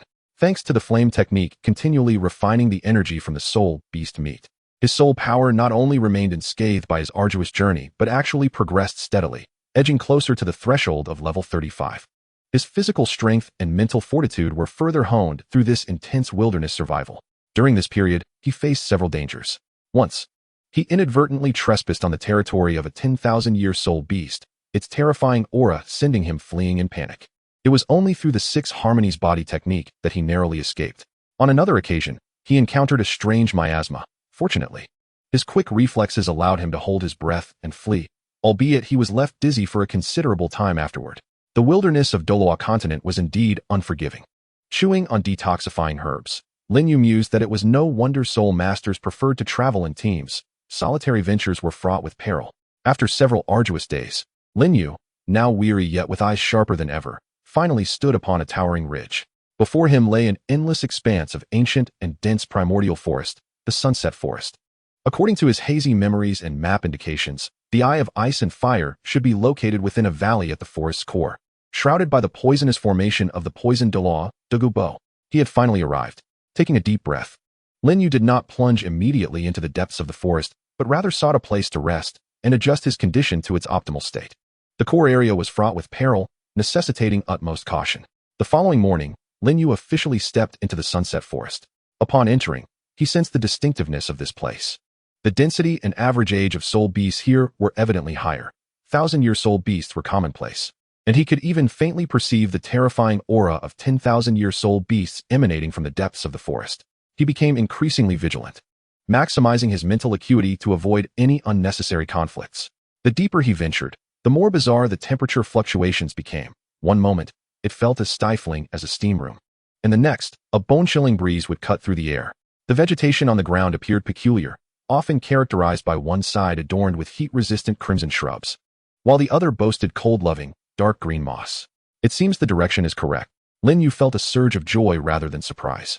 This anomalous phenomenon was a clear indication that he was drawing ever closer to his objective. He followed the faint guidance of the icy and fiery energy currents in the air, continuously adjusting his course.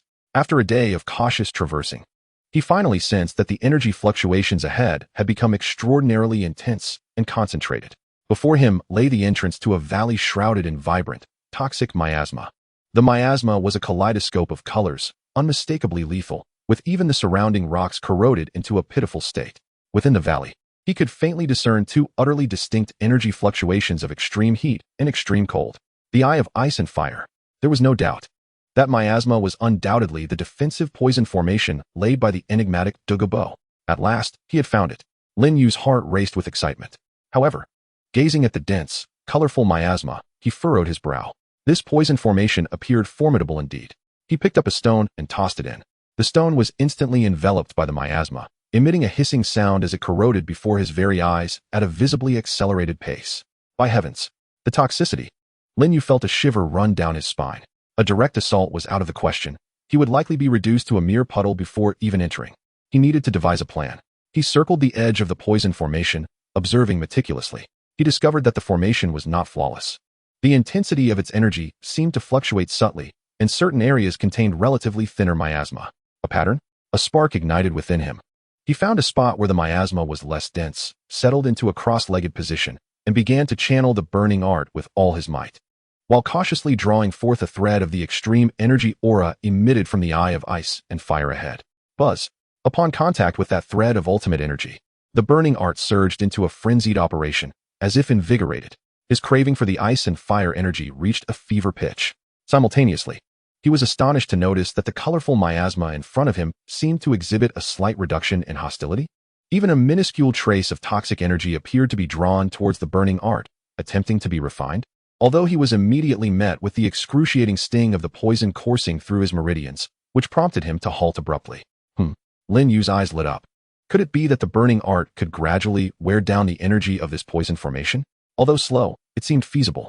He attempted a few more times, discovering that as long as he fully channeled the burning art and simulated the energy fluctuations of the Eye of Ice and Fire, having absorbed a trace of its essence, he could barely replicate it. The surrounding miasma would become relatively docile, significantly slowing its corrosive pace. This is promising, Lin Yu rejoiced. Although he could not achieve complete immunity, with the aid of the burning art and the 6 harmonies body technique, he should be able to endure. Without hesitation, he adjusted his state to its peak, inhaled deeply, and his gaze turned resolutely steadfast. He selected the area where the miasma was thinnest and the energy fluctuations appeared weakest. Burning art, fully unleashed. 6 harmonies body technique. Charge. He uttered a low growl, and a faint crimson glow enveloped his body. Like a darting fish, he plunged headlong into the colorful miasma. Hiss, hiss, hiss.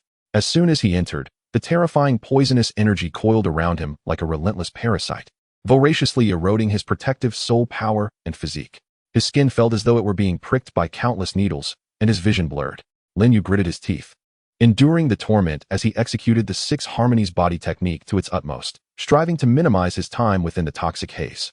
Simultaneously, the burning technique surged with unprecedented speed, desperately refining the toxins invading his body and simulating ice and fire energy to deceive the grand formation.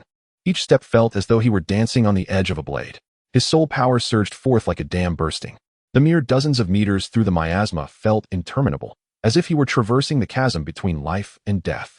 Finally, as he burst out of the toxic realm, his body smoking, his skin riddled with sores, and his soul power nearly depleted, his legs buckled, and he collapsed to the ground, greedily inhaling the relatively fresh air of the valley. He had survived. Gazing back at the swirling, colorful miasma, a shiver ran down his spine. After resting for a considerable time, he struggled to sit up and look deeper into the valley. Upon doing so, he was rendered speechless, his breath caught in his throat. In the center of the valley lay an astonishing spectacle, a colossal spring, distinctly divided into milky white and crimson hues. One side radiated intense heat, steam billowing forth as if molten lava churned, while the other exuded an extreme chill, enveloped in icy mist reminiscent of ancient glaciers. These two opposing energies harmoniously merged, forming a magnificent Taiji symbol, maintaining a delicate balance.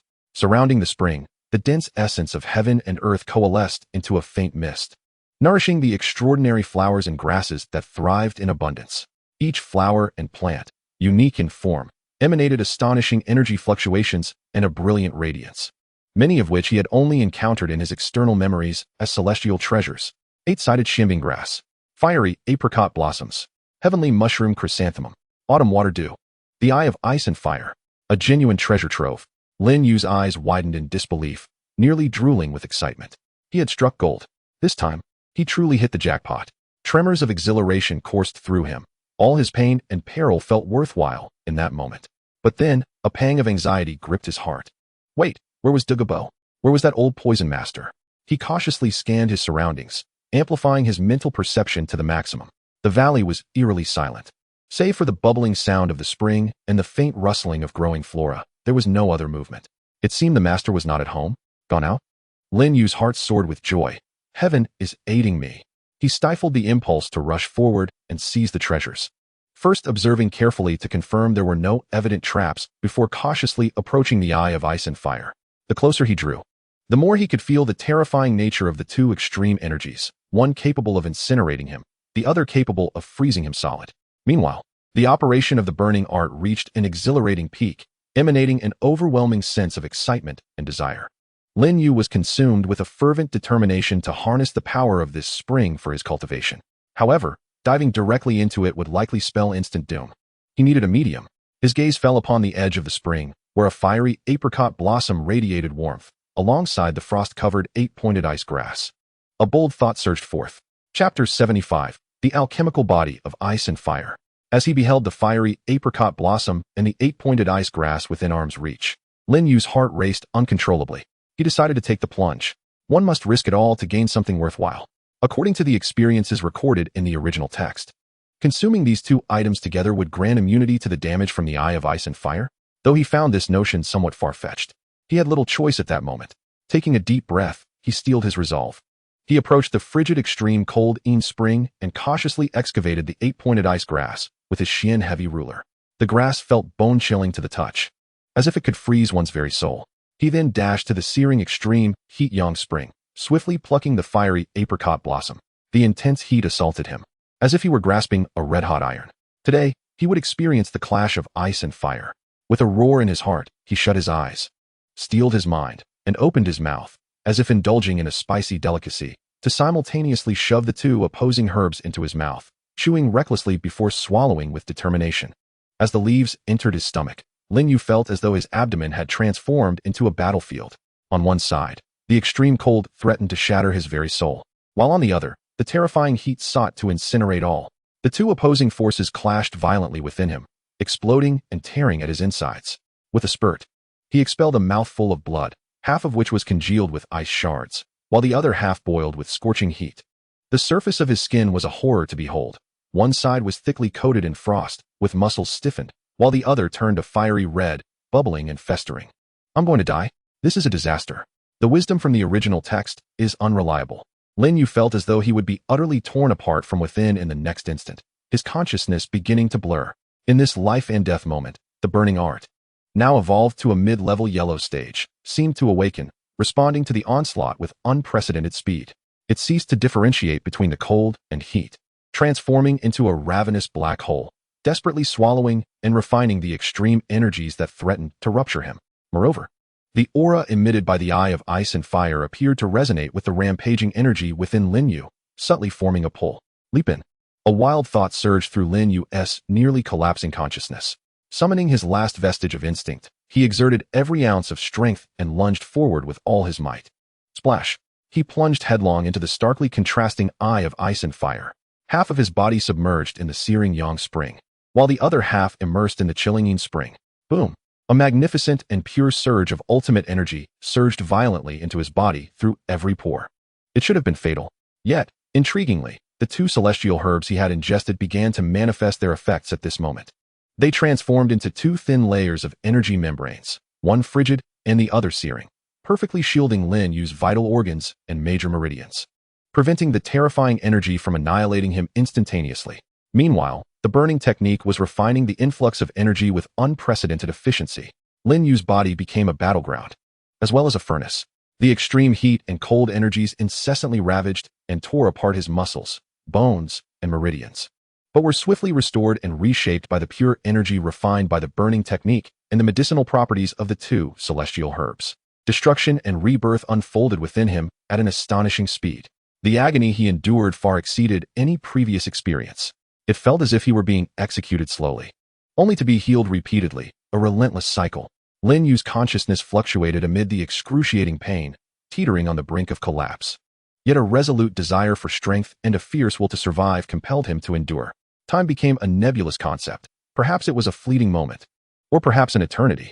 As the intense suffering gradually receded like a tide, Lin Yu abruptly opened his eyes. He discovered he was still immersed in the Eye of Ice and Fire, yet now, the spring water that once could have instantaneously killed him had transformed into a somewhat warm and refreshing essence. Although he could still sense the terrifying energy within, it could no longer harm his body with ease. The soul power within him surged like a torrential river, swelling powerfully. His level had astonishingly soared to 37, breaking through 3 levels. Yet, this was not the most significant change. The most profound transformation was in his physique. His skin radiated a lustrous sheen akin to jade. His muscle contours flowed smoothly with explosive strength. His bone density had greatly increased, and his meridians had become several times broader and more resilient. He even felt that he could now confront a soul sovereign purely with his physical prowess. The Ice and Fire alchemical body was initially achieved. Furthermore, the operation route of the burning technique had once again become more intricate and efficient. The speed of energy absorption and refinement had dramatically accelerated compared to when he was at the intermediate yellow grade.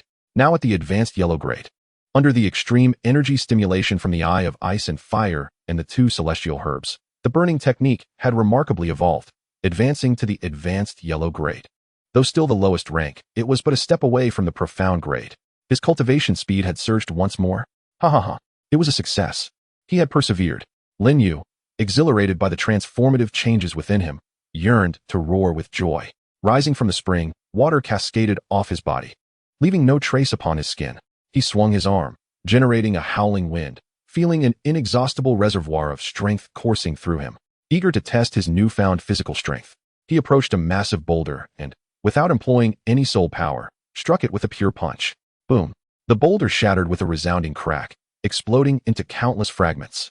Lin Yu smiled broadly, summoning forth the mysterious heavy ruler, only to discover that the once cumbersome object now felt light as a feather in his grasp.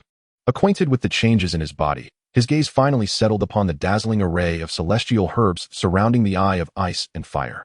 Oh, the time for the delightful harvest of fruits has arrived. Rubbing his hands together, his eyes sparkled with excitement, reminiscent of the Monkey King entering the peach garden. Yet, he remained level-headed, aware that the formidable Douluo could return at any moment, compelling him to act swiftly. He diligently gathered one herb after another, meticulously selecting those infused with the richest energy, most beneficial to his current needs.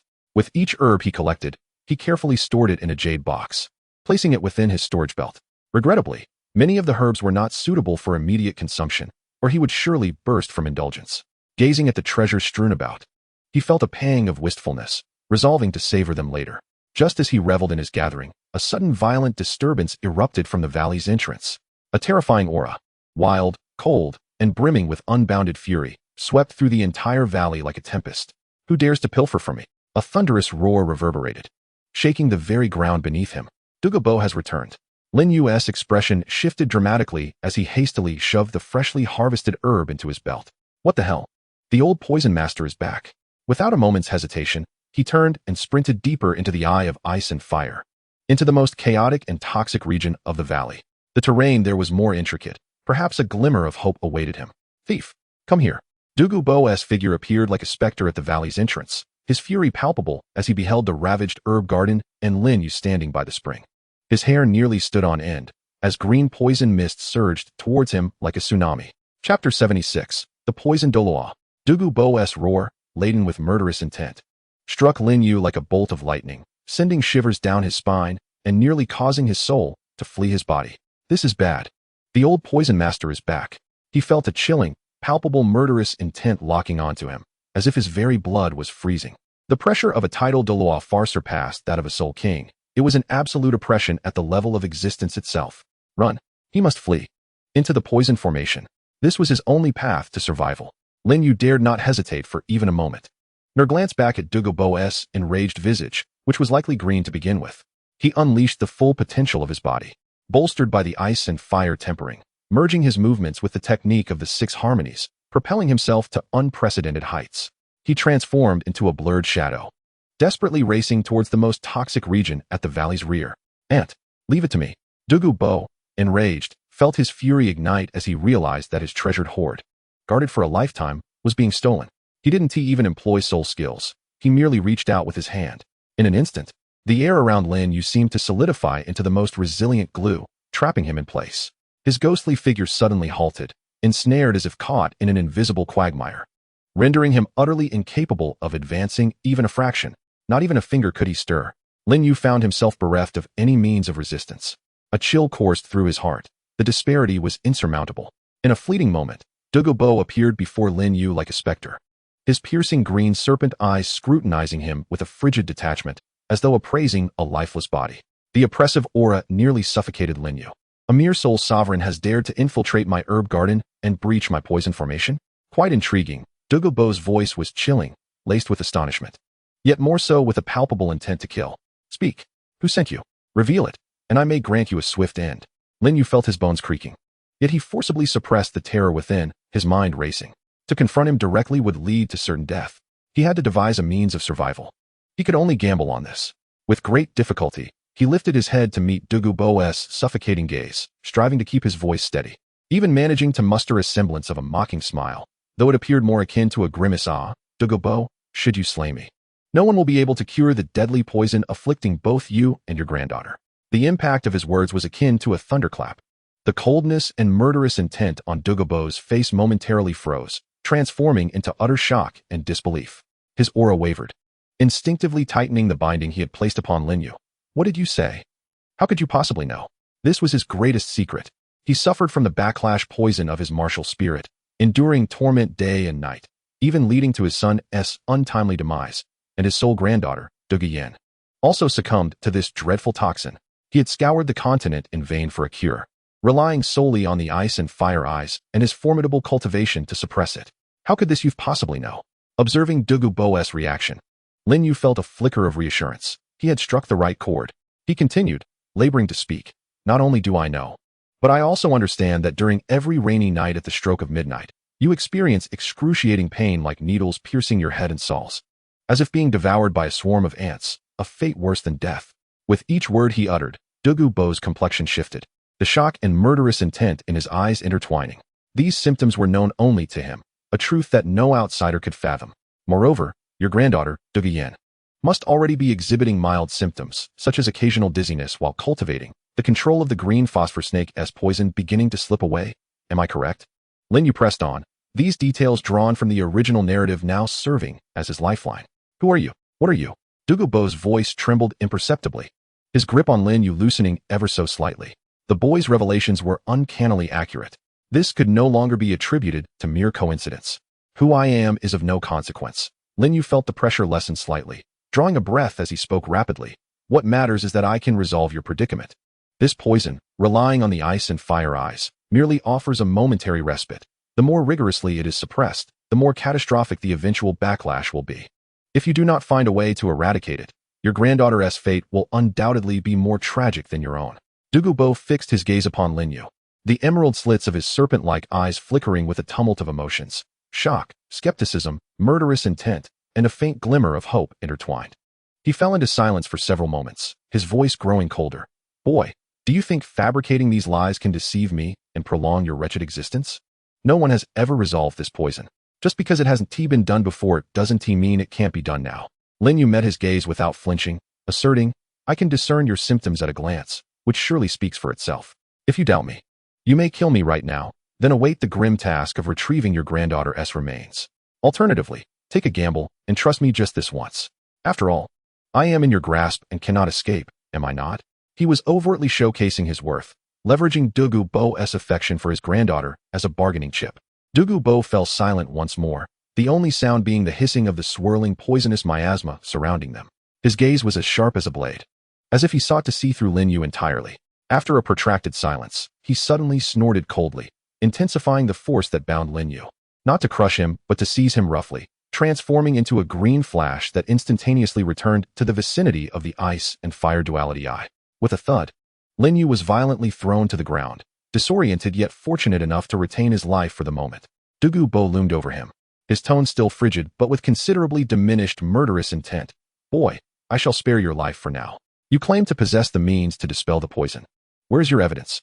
Present me with proof that can convince me, or you shall regret ever setting foot in this world. Struggling to sit up, Lin Yu wiped the blood from the corner of his mouth, his mind racing. Evidence. He knew that merely stating the remedy would not suffice. He needed to provide something tangible. His gaze swept over the surrounding celestial herbs, and suddenly a thought struck him. Pointing to a particular herb, he declared, this plant possesses a neutral and balanced nature, a treasure for reinforcing the foundation and nurturing vitality. It can stabilize the rampant toxins within you to some extent and alleviate your suffering. If you doubt my words, you may consume a petal right now and witness the effects firsthand. Of course, this merely addresses the symptoms, not the root cause. But it is sufficient to demonstrate that I do not speak frivolously. He had concocted this claim based on his recollection of the original text and his knowledge of pharmacology. The herb did indeed have properties to reinforce the foundation and nurture vitality, offering some auxiliary effect against the toxins, though it was hardly miraculous. Nonetheless, it was adequate for his purposes of intimidation. Douluo Dalu, though filled with doubt, carefully plucked a petal from the plant, infusing it with a thread of his soul energy for inspection. After confirming its lack of toxicity, he swallowed it.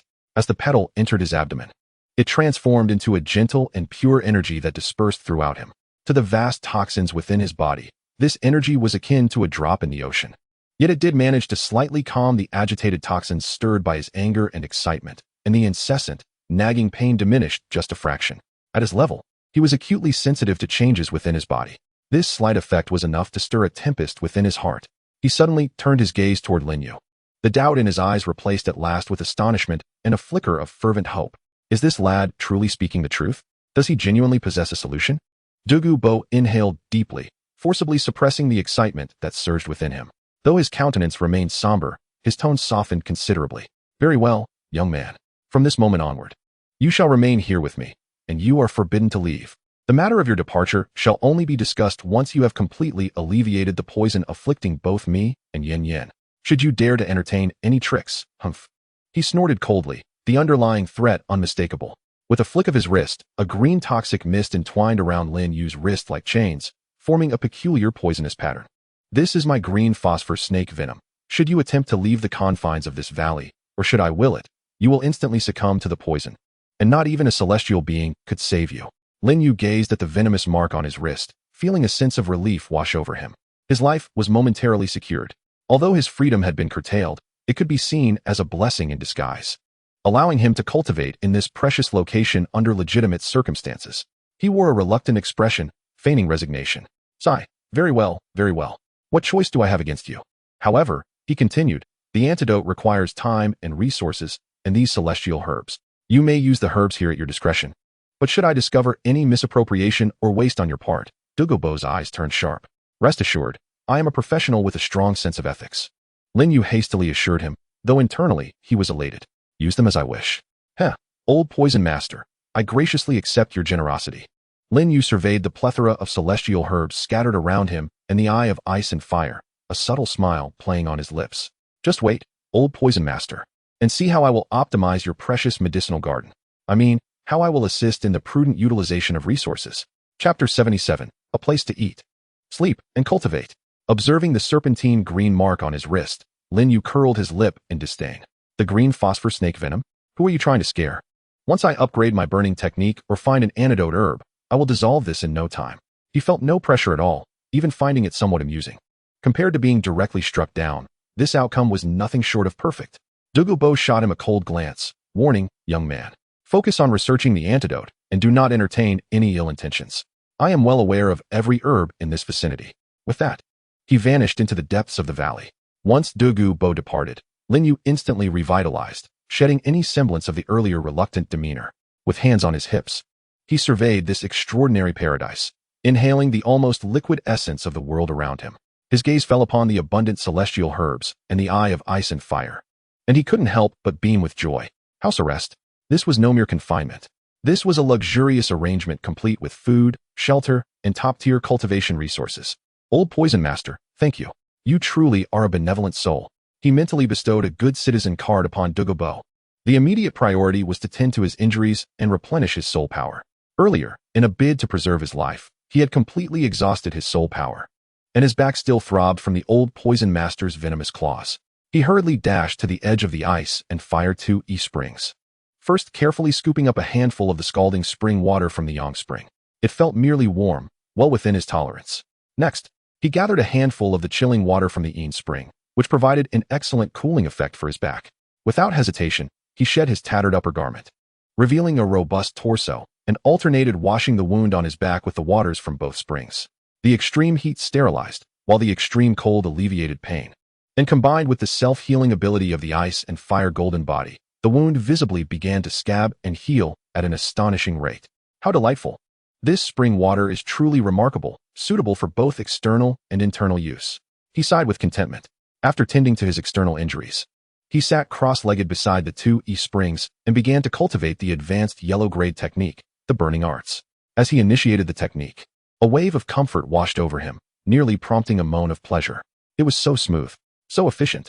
The surrounding natural energies surged into his body like rivers flowing into the sea, rapidly being refined into pure soul power by the burning arts and infused into his desiccated dantian. The speed of his cultivation surpassed any previous session by more than tenfold. In just an hour, he completely replenished his depleted soul power and even made strides towards level 38. Goodness gracious, what incredible speed. It's like riding a rocket. Lin Yu opened his eyes, exhilarated by the surging soul power within him. To cultivate here for a day equaled a month of arduous training outside. That old Poison Master truly knows how to find a prime location. With his soul power restored and his injuries no longer a concern, Lin Yu's curiosity began to stir. His gaze greedily shifted towards the ethereal herbs swaying in the wind. Ahem, he had promised the old poison master not to disturb anything. But this was purely for research into antidotes. Yes, research. How could he discern the properties of the herbs without sampling them? He concocted a perfect excuse for himself and boldly began to taste the various herbs. His first target was the extraordinary mushroom, the heavenly chrysanthemum, known for solidifying one's foundation and enhancing vitality. He plucked a petal and placed it in his mouth. After a few chews, a gentle, rich energy unfurled, merging into his limbs and bones, leaving him with a warm, comforting sensation and a sense of increased stability. Ah, what a delightful treat, perfect for a snack. He plucked a few more petals to enjoy as if they were candy. Next, he was drawn to the dew of the autumn water, which was said to elevate mental acuity. After collecting a few drops and swallowing them, he felt an immediate clarity in his mind, his mental perception expanding, allowing him to sense the flow of energy around him with heightened awareness. Oh, splendid. I can see further now. What a treasure. Then, he turned to the faintly fragrant, calming herb, the fragrant chilaw. He plucked a leaf and brewed it in water, experiencing a profound sense of tranquility that made it easier to focus during his cultivation, less susceptible to external disturbances. Ah, brewing tea is delightful.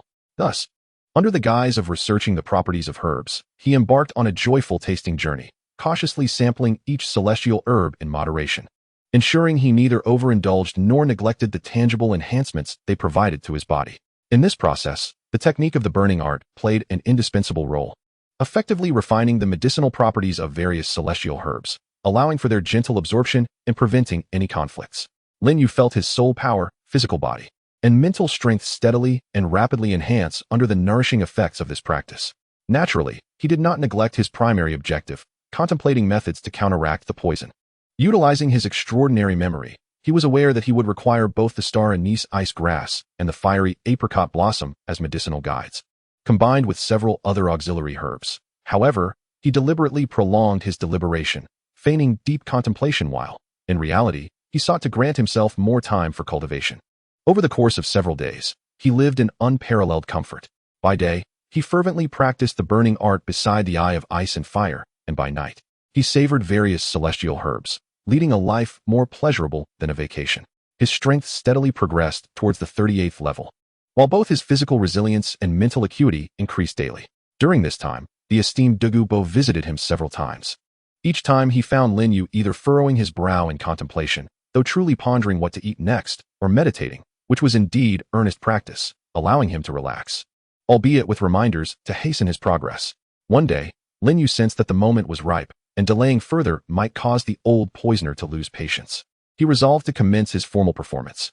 He gathered a small fragment of star anise ice grass and a small piece of fiery apricot blossom scraps, along with a few relatively common auxiliary herbs for show, and then fetched a mortar and pestle, feigning labor for half the day, ultimately producing a small bowl of ointment exuding peculiar energy fluctuations, half ice blue and half crimson. "Senior, come quickly. The preliminary antidote has been concocted," he called into the depths of the valley. Douluo appeared instantly, gazing at the peculiar ointment with fervent eyes tinged with wariness. "Is this the antidote? How should it be administered? What are its effects?" "This is the ice and fire ointment, to be applied externally to the dantian," Lin Yu declared with feigned seriousness. "It will initially neutralize the accumulated poison within your body and alleviate the excruciating pain of midnight. However, its complete eradication requires observation of its efficacy and adjustments to the subsequent formula." He intentionally spoke conservatively, as this ointment was merely a mixture of two types of herbal scraps with some analgesic effects, but it did not address the root cause.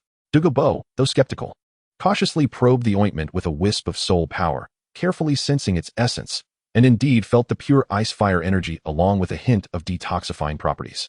After a moment of hesitation, his greed ultimately triumphed over caution. He took a small amount of the ointment and applied it to his lower abdomen. As soon as the ointment was applied, a sensation of alternating extreme heat and extreme cold permeated within, gently brushing against the toxins in his body, instantly creating a peculiar sense of relief. The persistent pain that had tormented him day and night truly lessened significantly. "It works. Though faint, it is indeed effective." Douluo's face immediately radiated with delight, and his gaze towards Lin Yu lost some suspicion and gained a measure of genuine anticipation. "Excellent. Truly remarkable. Young man, you possess some skill.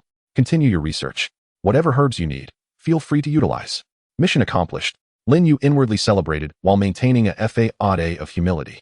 "Rest assured, Senior, I shall exert my utmost effort. However, this poison is complex and requires some time. Not a problem. I can wait. With a grand gesture, Douluo Dalu's mood visibly lifted, and after a few more words of admonition, he departed once again. Once Douluo Dalu was gone, Lin Yu let out a sigh of relief, his face breaking into a mischievous grin. Step 1 of my plan has succeeded. I've gained preliminary trust and the liberty to utilize the medicinal herbs. Now, I can proceed with greater confidence. He gazed at the lush garden of celestial herbs and the ice and fire yin-yang eye. A bolder idea blossoming in his mind. Merely consuming the scraps is no longer satisfying. Perhaps I should attempt a medicinal bath using this spring water in conjunction with the burning technique. Without hesitation, he set to work.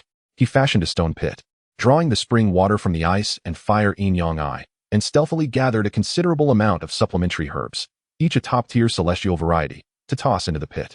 Then, he shed his clothes and leapt in, once more activating the burning technique. Boom! An even more tremendous surge of energy surged into his body. Ah, how exhilarating! Thus, unbeknownst to Douluo Dalu, his ice and fire yin-yang eye transformed into Lin Yu's private luxury training package, and the celestial herbs became his bath additives. Under such lavish and outrageous training conditions, Lin Yu's cultivation began a frenzied sprint towards the pinnacle of the Soul Master at level 40. Growing steadily in strength is the true path. As days passed, Lin Yu thrived in the splendid life afforded by the ice and fire yin-yang eye. Each morning, he awoke to the rich vitality of the heavens and earth, first immersing himself in the spring for a refreshing soak while utilizing the burning technique to absorb waves of exquisite energy. In the mornings, he sampled various celestial herbs as snacks, euphemistically termed testing for compatibility and conflict, followed by more soaking and training in the afternoon. Practicing techniques such as the 6 harmonies body technique and the flame-splitting wave technique, striving to better integrate the ice and fire energies into his combat skills. In the evenings, he concocted a restorative soup bath with assorted celestial herbs, soaking in it for a sound slumber. This indulgently extravagant training method, likely to incite envy even entitled Douluos, yielded obvious results. His soul power skyrocketed. Level 38, level 39, level 40. In just over a month, he surged from the pinnacle of level 37, breaking through the barriers of Soul Elder to reach level 40. He needed only to obtain a soul ring to officially become a soul master. Level 40. Lin Yu reveled in the surging soul power within him, teetering on the brink of transformation, his excitement causing him to bounce around the valley. Such speed. Who would believe it? Tang San would surely be left dumbfounded. More importantly, his body, having been tempered day and night by the ice and fire yin-yang eye and nourished by various celestial herbs, had reached an astonishing level of strength. He felt confident that he could contend with an ordinary soul master using sheer physical power alone. The Xianzhong ruler felt as light as a feather in his hands. His mental acuity, bolstered by the nourishment of the ethereal water of hope and the fragrant Chua celestial product, had also grown extraordinarily potent, allowing his perceptive range to encompass nearly half the valley, with an acute insight into the flow of energy. Although still at the advanced yellow rank, the operation of the burning art has become increasingly smooth, with a terrifyingly high efficiency in energy refinement. In summary, there has been an immense all-around enhancement. Indeed, the soul power has solidified, and the foundation is stable, devoid of any semblance of superficiality. At some point, Douluo Dalu appeared beside Lin Yu, studying him with a slight nod, a hint of undeniable astonishment flickering in his eyes. The speed at which this young man cultivates is truly astonishing. It is rather rapid. It is all thanks to the blessings of my predecessors. The location is simply excellent. Lin Yu chuckled, flattering him, then rubbed his hands together and said, "Predecessor, look. I've reached level 40. It's quite uncomfortable being stuck like this. Isn't it time I ventured out to find a soul ring?" This was his foremost concern at present. The 4th soul ring is crucial. Moreover, his ambition is not for an ordinary 1,000-year soul ring. Douluo Dalu shot him a sidelong glance and snorted coldly. What? Trying to take advantage of the situation to slip away? How could that be?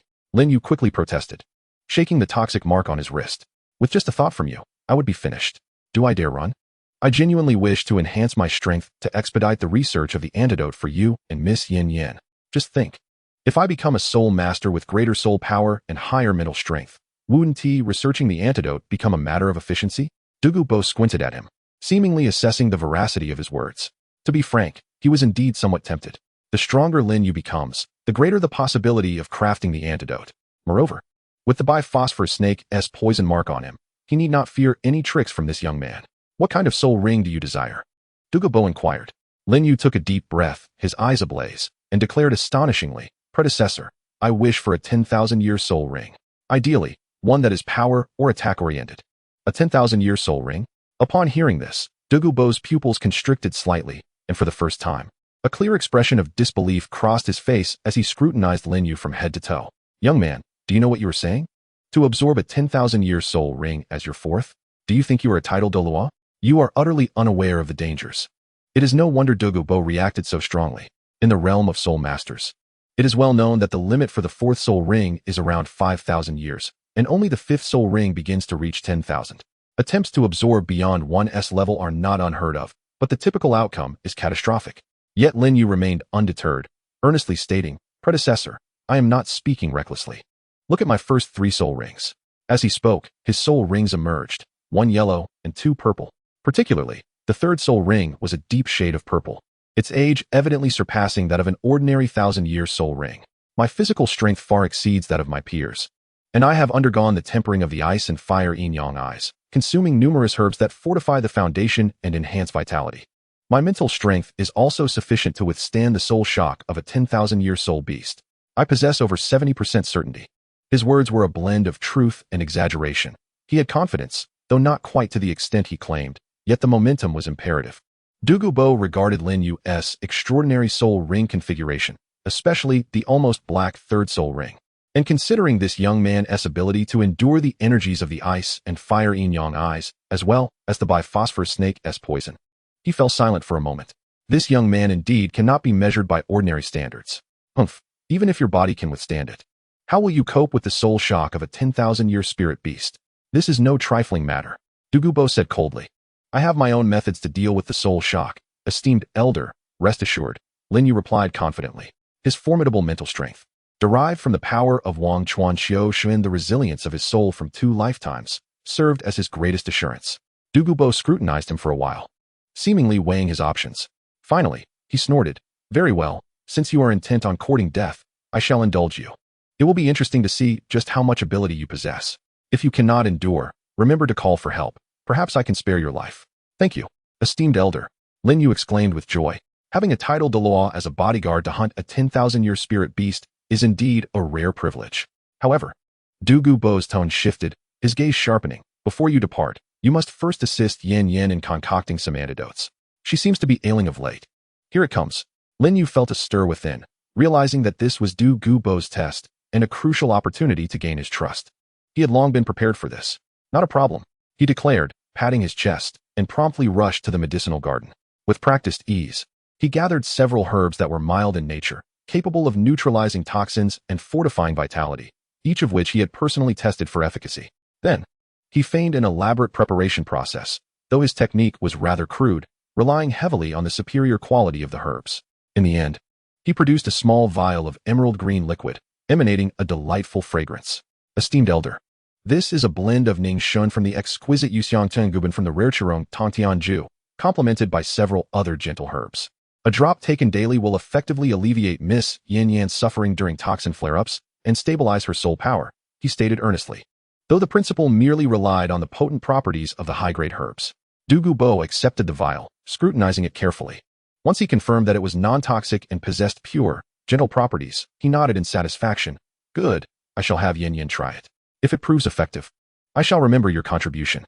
With that, he vanished in a flash, presumably to deliver the medicine to his granddaughter. Lin Yu exhaled in relief, realizing that he had successfully passed this trial. He increasingly felt that having deceived this old poison master was nothing short of a stroke of genius. Days later, Douluo Dalu reappeared, a subtle hint of satisfaction gracing his features. It seemed the Bai Ling's soothing agent had indeed been effective for Douluo Yan. "Let us go?" "Young man," Douluo Dalu said casually, "I shall take you to seek your 10,000-year spirit ring. The Sunset Forest is home to many 10,000-year spirit beasts, but those suitable for power types. There is an area to the east where a golden dragon lizard resides. From its aura, it seems to have recently crossed the 10,000-year mark, making it an ideal match for you." "The golden dragon lizard?" Lin Yu's eyes sparkled. "This spirit beast is renowned for its defense and power, with attacks that possess armor-piercing effects. Truly a perfect fit for the Xuanzhong staff." "That's the one." "Thank you, esteemed elder." The two set off in tandem, effortlessly traversing the poison array towards the eastern part of the Sunset Forest, with the aura of Douluo Dalu, the title Douluo, radiating around them. All spirit beasts along the way fled in terror. For the first time, Lin Yu experienced the exhilarating sensation of walking boldly through the spirit beast forest. It was absolutely exhilarating. Soon, they arrived at a rugged mountainous region strewn with boulders. Douluo Dalu halted, attuning himself to the surroundings, within the largest cave ahead. A steady presence indicated that something was resting. Are you prepared, young one? A 10,000-year soul beast is not as easily dealt with as a 1,000-year one. Lin Yu inhaled deeply, his gaze sharpening, the soul power within him surging, igniting his fighting spirit. I am ready. Go forth. I shall provide support, Douluo Dalu declared. Crossing his arms and stepping aside, evidently unwilling to engage directly. Nodding, Lin Yu gripped the Xianzhong Qi and advanced step by step toward the shadowy cave. The closer he approached, the more he sensed the oppressive, menacing aura emanating from within, causing his heart to race. Intentionally, he released his soul power. 3 soul rings, 1 yellow and 2 purple, undulating around him. A roar of furious rage erupted from the cave. Clearly, his provocation had been detected by its occupant. The ground trembled slightly as a colossal figure surged forth from the cave. Exceeding 8 meters in length, its body was enveloped in dark golden scales reminiscent of dragon hide, shimmering with a cold metallic sheen under the sunlight. Its head was fearsome, filled with sharp teeth, and a tail resembling a massive steel whip trailed behind, crushing nearby boulders with a mere swipe. Those icy vertical pupils fixated on Lin Yu, brimming with ferocity and murderous intent. The 10,000-year diamond dragon lizard had made its appearance. The pressure it exuded far surpassed any soul beast Lin Yu had previously encountered, rendering his breath labored, his skin tingling with discomfort. What a formidable presence! Lin Yu felt an unexpected thrill ignite within him, his fighting spirit ablaze. The diamond dragon lizard, indifferent to Lin Yu's thoughts, was incensed by the provocation of a mere human. With an overwhelming momentum, its massive form lunged toward Lin Yu, colossal claws tearing through the air, striking down with ferocity. Speed and power converged in perfect harmony. Lin Yu's pupils constricted, not daring to underestimate the threat. Third soul skill, Terror Claw Rend. He unleashed his most potent defensive breach technique right from the start. 5 twisted dark golden fissures intersected, meeting the dragon lizard's claws head-on. The sound of agonizing friction filled the air. The once unstoppable Terror Claw Rend failed to completely breach the dragon lizard's defenses this time, leaving 5 deep white marks on its dark golden scales, sparks flying. The defense of a 10,000-year soul beast was indeed formidable. Yet, the intense pain elicited a roar from the dragon lizard, momentarily stalling its charge. Such a tough shell, Lin Yu exclaimed internally, but his movements remained swift. With a burst of speed, he narrowly evaded the dragon lizard's sweeping tail. That steel whip-like tail struck the mountainside, creating a massive crater. Thunderous strike. Lin Yu maneuvered to the side, the Xianzhong Qi entwined with lightning, crashing down upon the dragon lizard's shoulder. Bang! Sparks erupted. The scales dented slightly. Yet the defense held firm. Instead, Lin Yu felt a jolt reverberate through his arm. Truly astonishing. He cursed inwardly, realizing that the defense of this 10,000-year dragon lizard was even more terrifying than he had anticipated. The diamond dragon lizard was thoroughly enraged. A flicker of dark golden light illuminating its form, seemingly enhancing its defenses further. Its attacks grew increasingly frenzied, claws slashing, teeth biting, and tail striking in an unrelenting barrage, forcing Lin Yu to rely solely on the 6 harmonies body technique to dodge continuously, teetering on the brink of peril. This could not continue. He could not outlast it. With a steely gaze, Lin Yu resolved to take a daring gamble. He deliberately feigned a weakness, momentarily slowing his speed. The dragon lizard, predictably, took the bait. Its massive head lunged forward, jaws agape, releasing a foul wind as it aimed to sink its teeth into Lin Yu. If it managed to clamp down, even a tidal Douluo would be unable to save him. Now was the time. A glint of determination ignited in Lin Yu's eyes as he pressed forward. The flame-devouring wave staff. Within him, the burning art surged wildly, his soul power melding with the icy fire energy in a fervent infusion. The colossal intertwining flames of blue and red materialized once more, but this time, he did not strike the dragon lizard's formidable exterior. Instead, he targeted the relatively vulnerable interior of its gaping maw. Boom! The fiery staff image struck with pinpoint precision into the dragon lizard's cavernous mouth, erupting from within. A deafening howl erupted from the diamond dragon lizard, a sound that could shake the heavens. Its throat and even its innards could not withstand the horrific flames unleashed from within. The excruciating pain sent it into a frenzy, its massive body thrashing wildly, obliterating the surrounding rocks into dust. Yet, the creature's tenacity was formidable. Despite sustaining such grievous injuries, it did not perish immediately. Instead, It succumbed to a final, desperate madness, charging at Lin Yu with reckless abandon, intent on dragging him down with it. It was over. Lin Yu's gaze turned icy as he suppressed the tremendous drain of his soul power and raised the mystic heavy staff once more. The fearsome claw end, targeting the wound in the dragon lizard's maw, which had gaped slightly from its agony. Splat! 5 dark golden fissures pierced precisely into its depths, inflicting secondary devastation. The gargantuan body of the diamond dragon lizard stiffened abruptly, then collapsed with a thunderous crash, convulsing a few times before utterly succumbing to death. A thick stream of black energy poured forth from its corpse, coalescing into an incredibly profound black soul ring that radiated a disquieting power.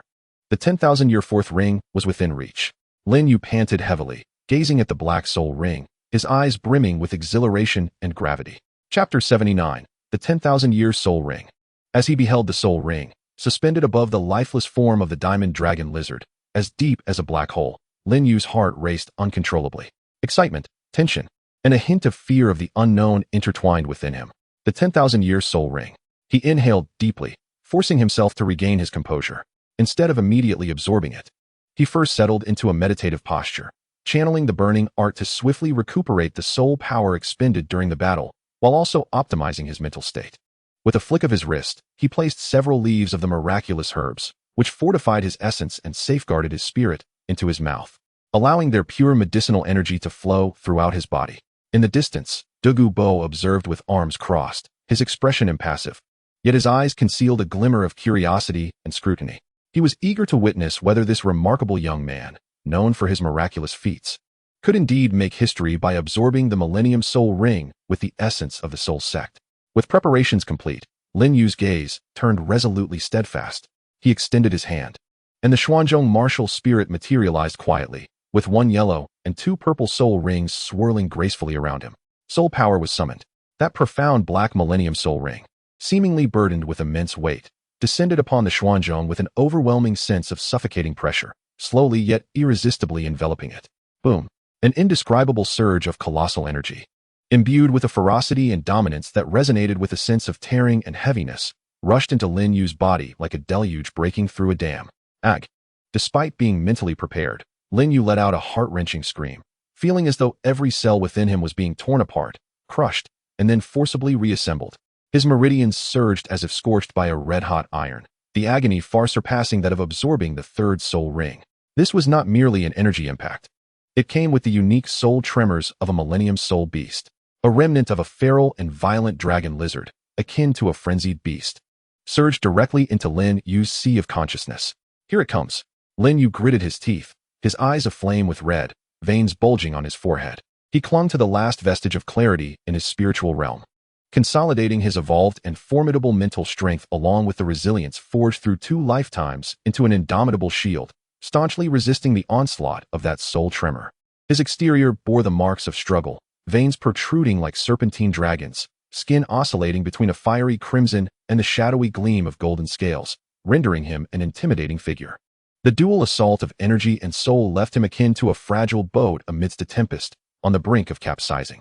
In the distance, Douluo Dalu furrowed his brow, fingers twitching slightly, seemingly poised to intervene at any moment. Yet, he restrained himself, eager to discern the limits of Lin Yu's endurance. Hold on, he must endure.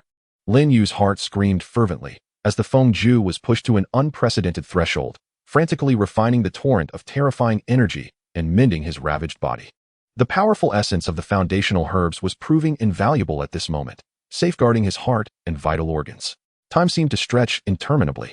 Just as Lin Yu felt his will teetering on the brink of obliteration by the fierce remnants of the dragon lizard, an epiphany struck him. Of course, Feng Ju, if it can refine energy, then this soul remnant is essentially a form of energy too, isn't it? He cautiously attempted to channel a fragment of Feng Ju's refining power towards the dragon lizard's remnant that battered against his sea of consciousness. Buzz! A wondrous phenomenon unfolded. The once ethereal soul remnant, which sought to assault his spirit, began to be slowly and incrementally refined and purified upon contact with the unique refining force of Feng Ju. Much like snow melting under the sun, though the pace was slow, it undeniably diminished the intensity of the soul tremor. Effective! Ha! Lin Yu's heart soared with elation. This was an unexpected delight. The burning technique possesses the remarkable ability to refine the remnants of souls. With this newfound method, the weight upon his shoulders considerably lessened. He steadfastly resisted with sheer willpower while gradually eradicating those lingering remnants through the burning technique. Time seemed to stretch indefinitely, until at last, the final vestiges of the dragon lizard's violent essence were absorbed and refined by the technique. The once overwhelming energy began to mellow, merging seamlessly into his limbs, bones, and energy channels like rivers flowing into the sea. The excruciating pain receded like a tide, replaced by an unprecedented sense of fullness and strength. A tremendous surge of soul power, far more potent than before, erupted from his being. The fourth profound black soul ring around him suddenly illuminated, radiating an unsettling dark brilliance. Level 41. The millennia-old fourth ring has successfully absorbed the essence. Panting heavily, Lin Yu collapsed to the ground, gasping for breath as if he had just emerged from water. Yet his face was alight with an exhilarating blend of exhaustion and excitement. He had succeeded. He felt the torrent of soul power within him and the presence of the fourth black soul ring, overwhelmed with the urge to unleash a triumphant roar to the heavens.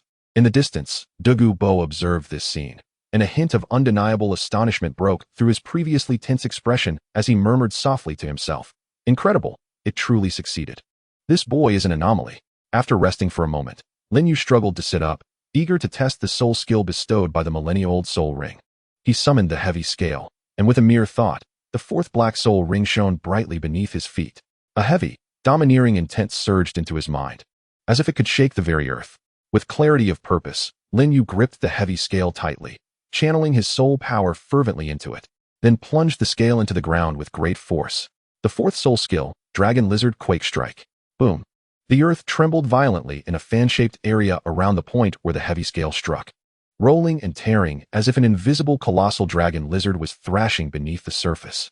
Countless sharp rock spikes erupted from the ground like bamboo shoots after rain, covering an extensive area. Simultaneously, a formidable shockwave surged forward across the ground, fracturing the earth, toppling trees, and sending rocks flying. This was not merely an attack soul skill. It was a powerful combination of area control, terrain alteration, and devastating physical shock damage. Its potency far surpassed any previous soul skill.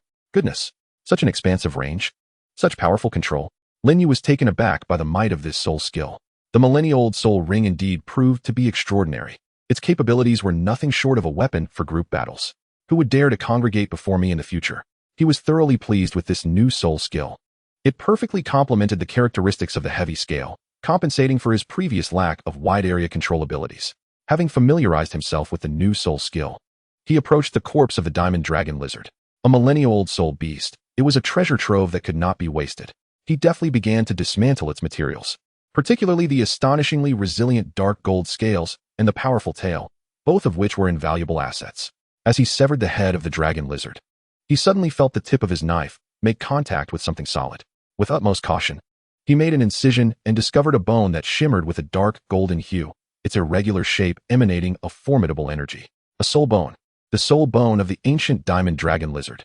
Judging by its position, it appeared to be the torso bone. Goodness, it was the most precious torso bone. Lin Yu's eyes widened in disbelief, his breath quickening. What a fortuitous day this was. The torso bone, second only to the skull among the 6 great soul bones, could significantly enhance physical attributes, defensive capabilities, and soul power capacity. He forcefully suppressed his excitement, carefully excavating this invaluable torso bone, feeling the immense power it contained, utterly enchanted by it. Without hesitation, he knew that such a treasure for enhancing strength should be enjoyed without delay. He once again sat cross-legged, placing the soul bone against his chest and abdomen, channeling his soul power to begin the absorption process. Absorbing the soul bone was far more effortless than absorbing a soul ring, encountering almost no resistance. The dark golden torso bone transformed into a warm current, gradually merging into his spine and sternum. In an instant, Lin Yu felt his body undergo a profound transformation. The density of his bones surged, becoming more resilient. Muscle fibers tightened, brimming with explosive strength. His internal organs were greatly fortified. His overall defensive capabilities escalated to a remarkable level. Even his soul power limit and recovery speed saw significant enhancement. With the ice-fire golden body combined with this ancient dragon lizard torso bone, his physical prowess likely rivaled that of some soul emperors. Exhilarating. Absolutely exhilarating.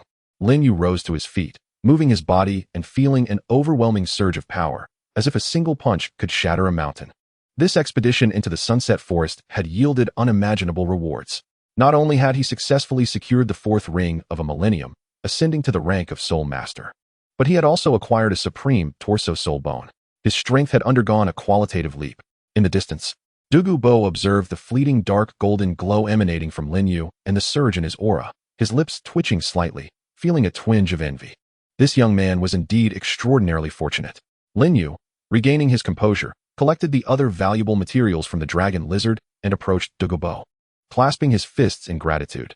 "Thank you, esteemed senior, for your protection." At this moment, his confidence soared to unprecedented heights. Although he was still far from being Douluo Dalu's match, he at least possessed greater confidence and leverage. Douluo Dalu snorted, concealing his astonishment, and replied nonchalantly, "Since our objective has been achieved, let us return. The research on the antidote must be expedited." Though astonished by Lin Yu's gains, his primary concern remained the poison affecting himself and his granddaughter. "Rest assured, esteemed senior, I shall immediately devote myself to the research upon my return." Lin Yu, in high spirits, found the old poison master considerably more agreeable. The two then made their way back to the Eye of Ice and Fire. Having acquired the eternal fourth ring and the trunk soul bone, Lin Yu officially ascended to the rank of a formidable soul master. His gaze now extended towards distant horizons. It was time to commence the genuine endeavor of researching the antidote for the old poison master. Upon returning to the Ice and Fire Yin-Yang Eyes, Lin Yu felt the surge of his burgeoning power, yet his thoughts raced with fervor. Conventional methods had proven ineffective. However, the source of the old poison master's affliction lay in the profound integration of the poison with his body. Ah yes, I could employ the method from the original text by Tang San to transfer the poison to the soul bone. Approaching Douluo Dalu, Lin Yu wore a confident smile. "Senior," he greeted with a respectful bow. Douluo Dalu opened his eyes, a hint of barely perceptible anticipation in his tone. "Young man, do you have a solution?"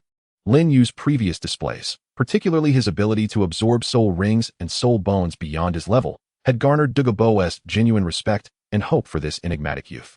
"After much contemplation and considering your unique circumstances, I have devised a method that may fundamentally resolve your predicament." Lin Yu immediately addressed the crux of the issue.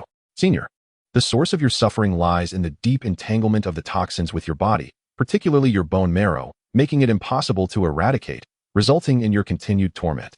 Am I correct?" Douluo Dalu nodded gravely. "Indeed, otherwise, why would I be trapped in this plight? Then, what if we shift our focus from eradication to transfer?" Lin Yu's gaze intensified, to find a more suitable vessel for this formidable poison that would not retaliate against you. "Transfer? Vessel?" Douluo Dalu's brow furrowed in contemplation. What in the world could accommodate such a potent poison? Far away yet close at hand, Lin Yu replied with a subtle smile, pointing to Douluo Dalu himself. "This very thing, the soul bone. The soul bone." Douluo Dalu's pupils dilated in sudden realization. As a title Douluo, he instantly grasped Lin Yu's implication, and his face lit up with incredulity and extreme excitement.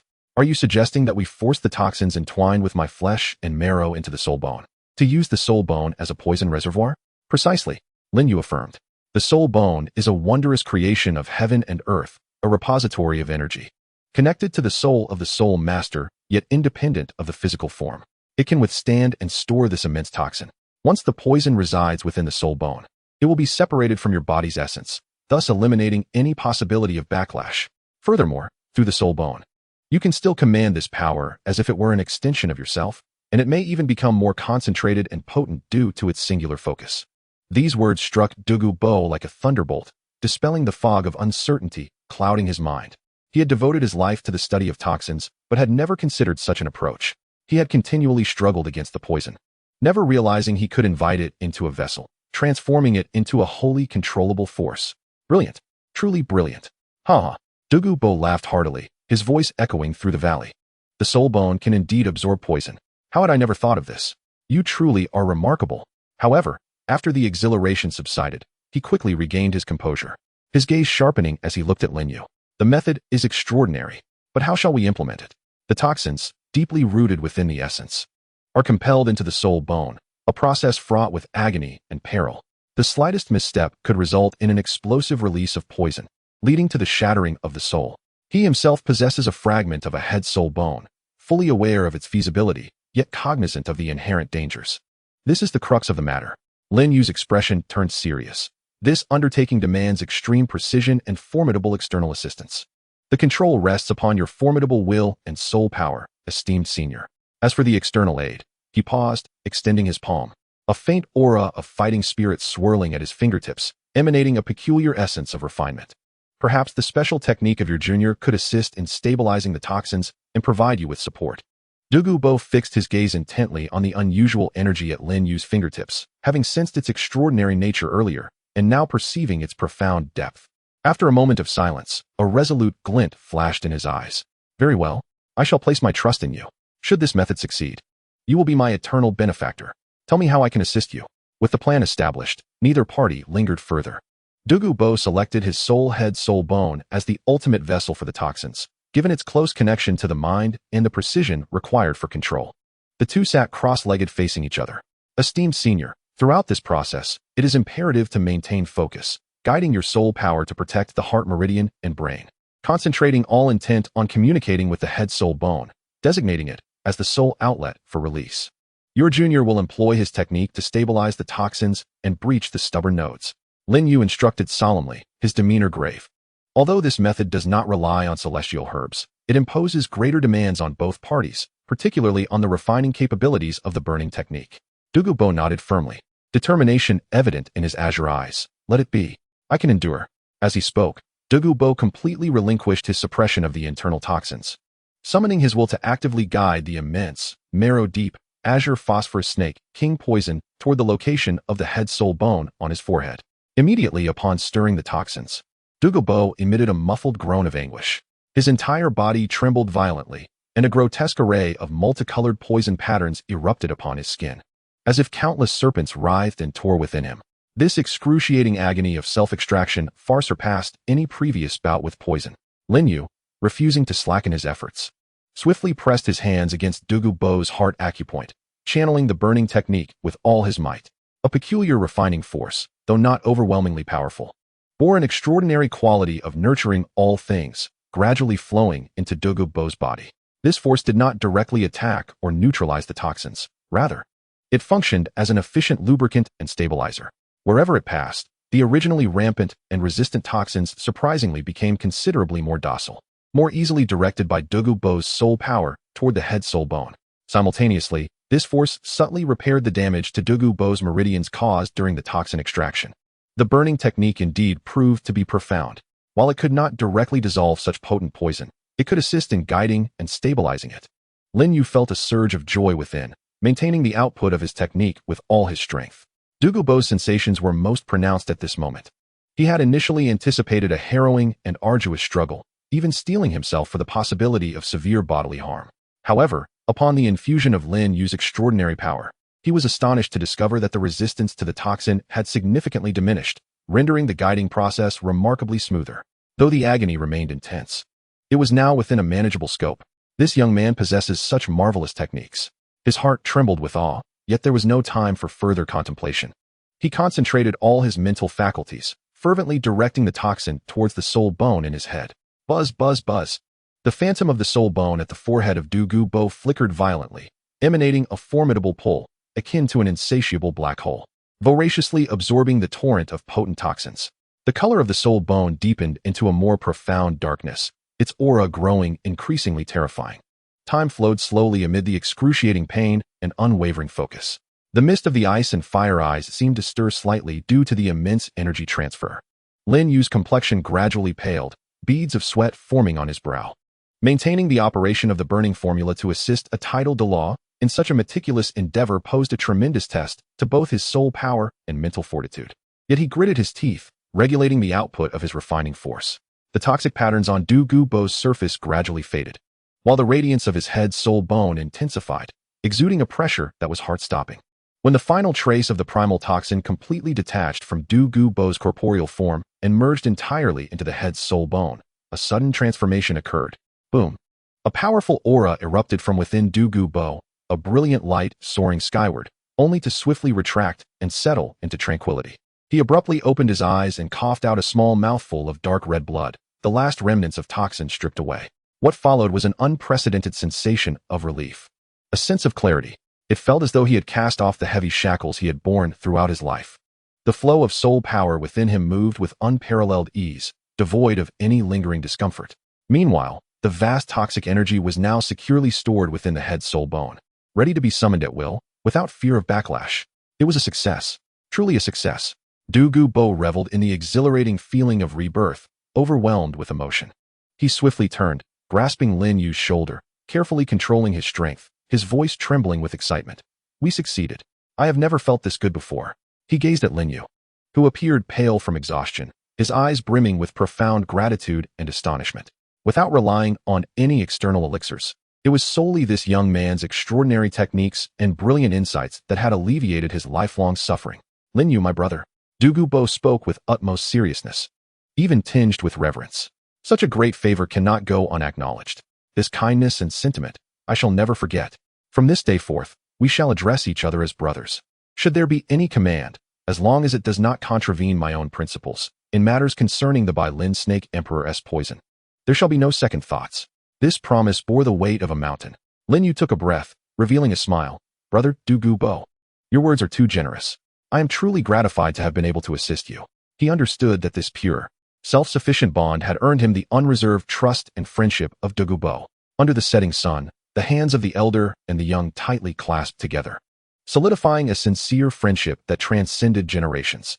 Through his own wisdom and the unique application of his exceptional talent, Lin Yu had genuinely secured the alliance with the poisoned Douluo. Chapter 81, Tiando Academy. Douluo's emotions were palpable as he grasped Lin Yu's shoulders, his eyes glistening with unshed tears, expressing his gratitude in a flurry of words, as if he had been rejuvenated by 20 years. Lin Yu, slightly dizzy from the vigorous shaking, quickly summoned a hint of his fighting spirit to steady himself and chuckled. Brother, easy there. My humble frame has just endured a fierce battle, and now I'm serving as your human-shaped assistant. I can hardly withstand the fervor of a tidal Douluo. Douluo, realizing his overzealousness, promptly released his grip, feeling somewhat embarrassed as he rubbed his hands together. No trace left of his previous sinister demeanor. Forgive me, little brother. I was just too excited. Damn it. It's been decades since I've felt this unburdened. He took several deep breaths, as if attempting to expel the pent-up frustrations of the past few decades. Lin Yu patiently waited for him to regain his composure before speaking. Brother, now that all dangers have been eradicated, this truly is a momentous occasion. However, I have a request that I hope you might consider. Douluo narrowed his eyes playfully and feigned anger. What do you need to be polite with me for? Speak. Do you want a soul bone or a soul guide? Or perhaps you wish to deal with someone who irks you? My hands are itching to test this unrestrained Bichuan Serpent King poison.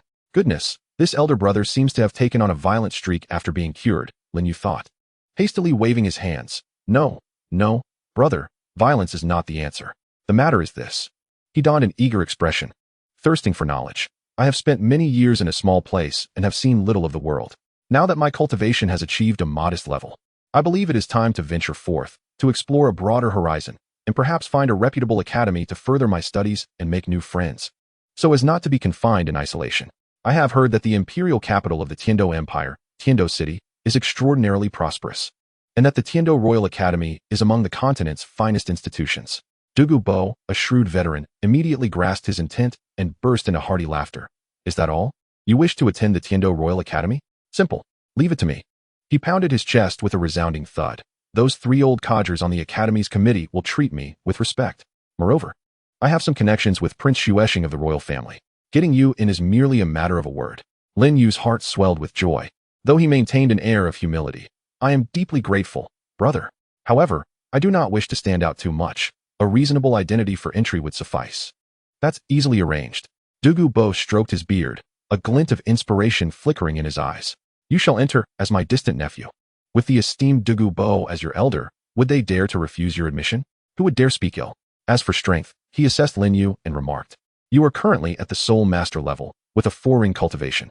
Such talent is top tier wherever it is placed. You are more than qualified. And no one will accuse you of nepotism. Although, to be honest, there may have been a bit of that, yet we possess genuine ability. Lin Yu nodded, appreciating the balance of his identity, which provided a slight background without being ostentatious. However, Douluo seemed to suddenly recall something, stroking his chin as he said, merely entering to study might lack excitement. The Tiando Royal Academy boasts a royal combat team, which serves as the Academy's face, composed of the most outstanding students, specifically representing the Academy in various competitions, enjoying abundant resources. With your prowess, securing a main position should be effortless. What do you think? Are you interested? The mention of the Royal Combat Team sparked Lin Yu's interest. This was a significant rival to Tang San and his companions in the original narrative. Joining early would not only grant him access to the finest resources, but also introduce him to team members like Du Gu Yin and Yi Lingling. Perfect. Lin Yu's heart soared with joy as he eagerly nodded. Absolutely. I would be thrilled to join the Royal Combat Team and hone my skills. Wonderful. Then it is settled. Du Gu Bo declared decisively. We shall set off for Tiando City immediately. I will personally escort you there. And it will also serve as a chance to stretch my limbs and remind certain individuals that I, Du Gu Bo, am still very much alive. With a flourish of his hand, he took to the skies with Lin Yu, soaring towards Tiando City. The speed of a tidal Douluo was astonishing, even while carrying another. It far surpassed that of ordinary flying soul beasts. This was Lin Yu's first experience of being flown by a tidal Douluo, and he felt the exhilarating rush as the wind roared past his ears and the scenery below rapidly receded. What an exhilarating sensation. Incredible. This was far more enjoyable than flying in an airplane. I must cling to my brother's leg more often. Before long, a magnificent and grandiose city emerged on the horizon. The towering city walls exuded an imposing presence, incomparable to the smaller city of Notting. Du Gu Bo landed with Lin Yu not far from the entrance of Tiando City, and they proceeded to walk into the bustling metropolis. Upon entering, they were immediately greeted by the vibrant chaos of life. The streets were alive with traffic and throngs of people, with an abundance of shops lining either side, particularly those related to soul masters. Lin Yu was dazzled. Feeling like a rustic newcomer in the city, Du Gu Bo navigated through the main thoroughfares with ease, leading Lin Yu to a stunning architectural complex nestled by the mountains and water. The guards here were notably more vigilant, and the massive plaque at the entrance proudly displayed the name Tiando Royal Academy in an elegant script, exuding an extraordinary aura. We have arrived. Du Gu Bo adjusted his robes, his expression transforming into one of haughty pride. Brother, stay close to me and follow my lead. The guards at the academy's entrance clearly recognized the illustrious, or infamous, Poison Dalu Du Gu Bo. Upon seeing him, their expressions shifted, and they promptly bowed respectfully, exclaiming, Greetings. Your Excellency Poison Dalu. Indeed. Du Gu Bo let out a dismissive snort, not even glancing at them as he strode confidently inside, accompanied by Lin Yu. To inform the three old fellows, Meng Xinji, Bai Baoshan, and Jilin, of his arrival, stating that he had matters to discuss. The guards, refraining from obstructing him, promptly dispatched someone to relay the message. Thus, Du Gu Bo brought Lin Yu along, wandering through the Heavenly Do Royal Academy as if it were his own home. Wherever they passed, both students and teachers alike cast sidelong glances and stepped aside, their eyes filled with awe and curiosity.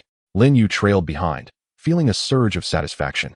It was akin to being escorted to school by the grandfather of a school bully, enveloped in an overwhelming sense of security. Before long, the three esteemed members of the educational committee, Meng Xinji, Bai Baoshan, and Jilin, hurriedly emerged upon receiving the news. Despite their high status, they maintained a respectful demeanor in the presence of the tidal Dalu. Meng Xinji, leading the trio, bowed with clasped hands, apologizing for failing to offer a proper welcome to the esteemed presence of the Poison Dalu. Du Gu Bo waved his hand dismissively in return and said directly, There is no need for such formalities. I have come today with a personal request. He then pulled Lin Yu forward and introduced him. This is my distant nephew, Lin Yu. He possesses considerable talent and wishes to further his studies at your esteemed academy. Additionally, I noticed your Royal Combat Team appears promising. I would like him to join and gain some experience. The trio's attention immediately shifted to Lin Yu. A distant nephew? A relative of the Poison Dalu?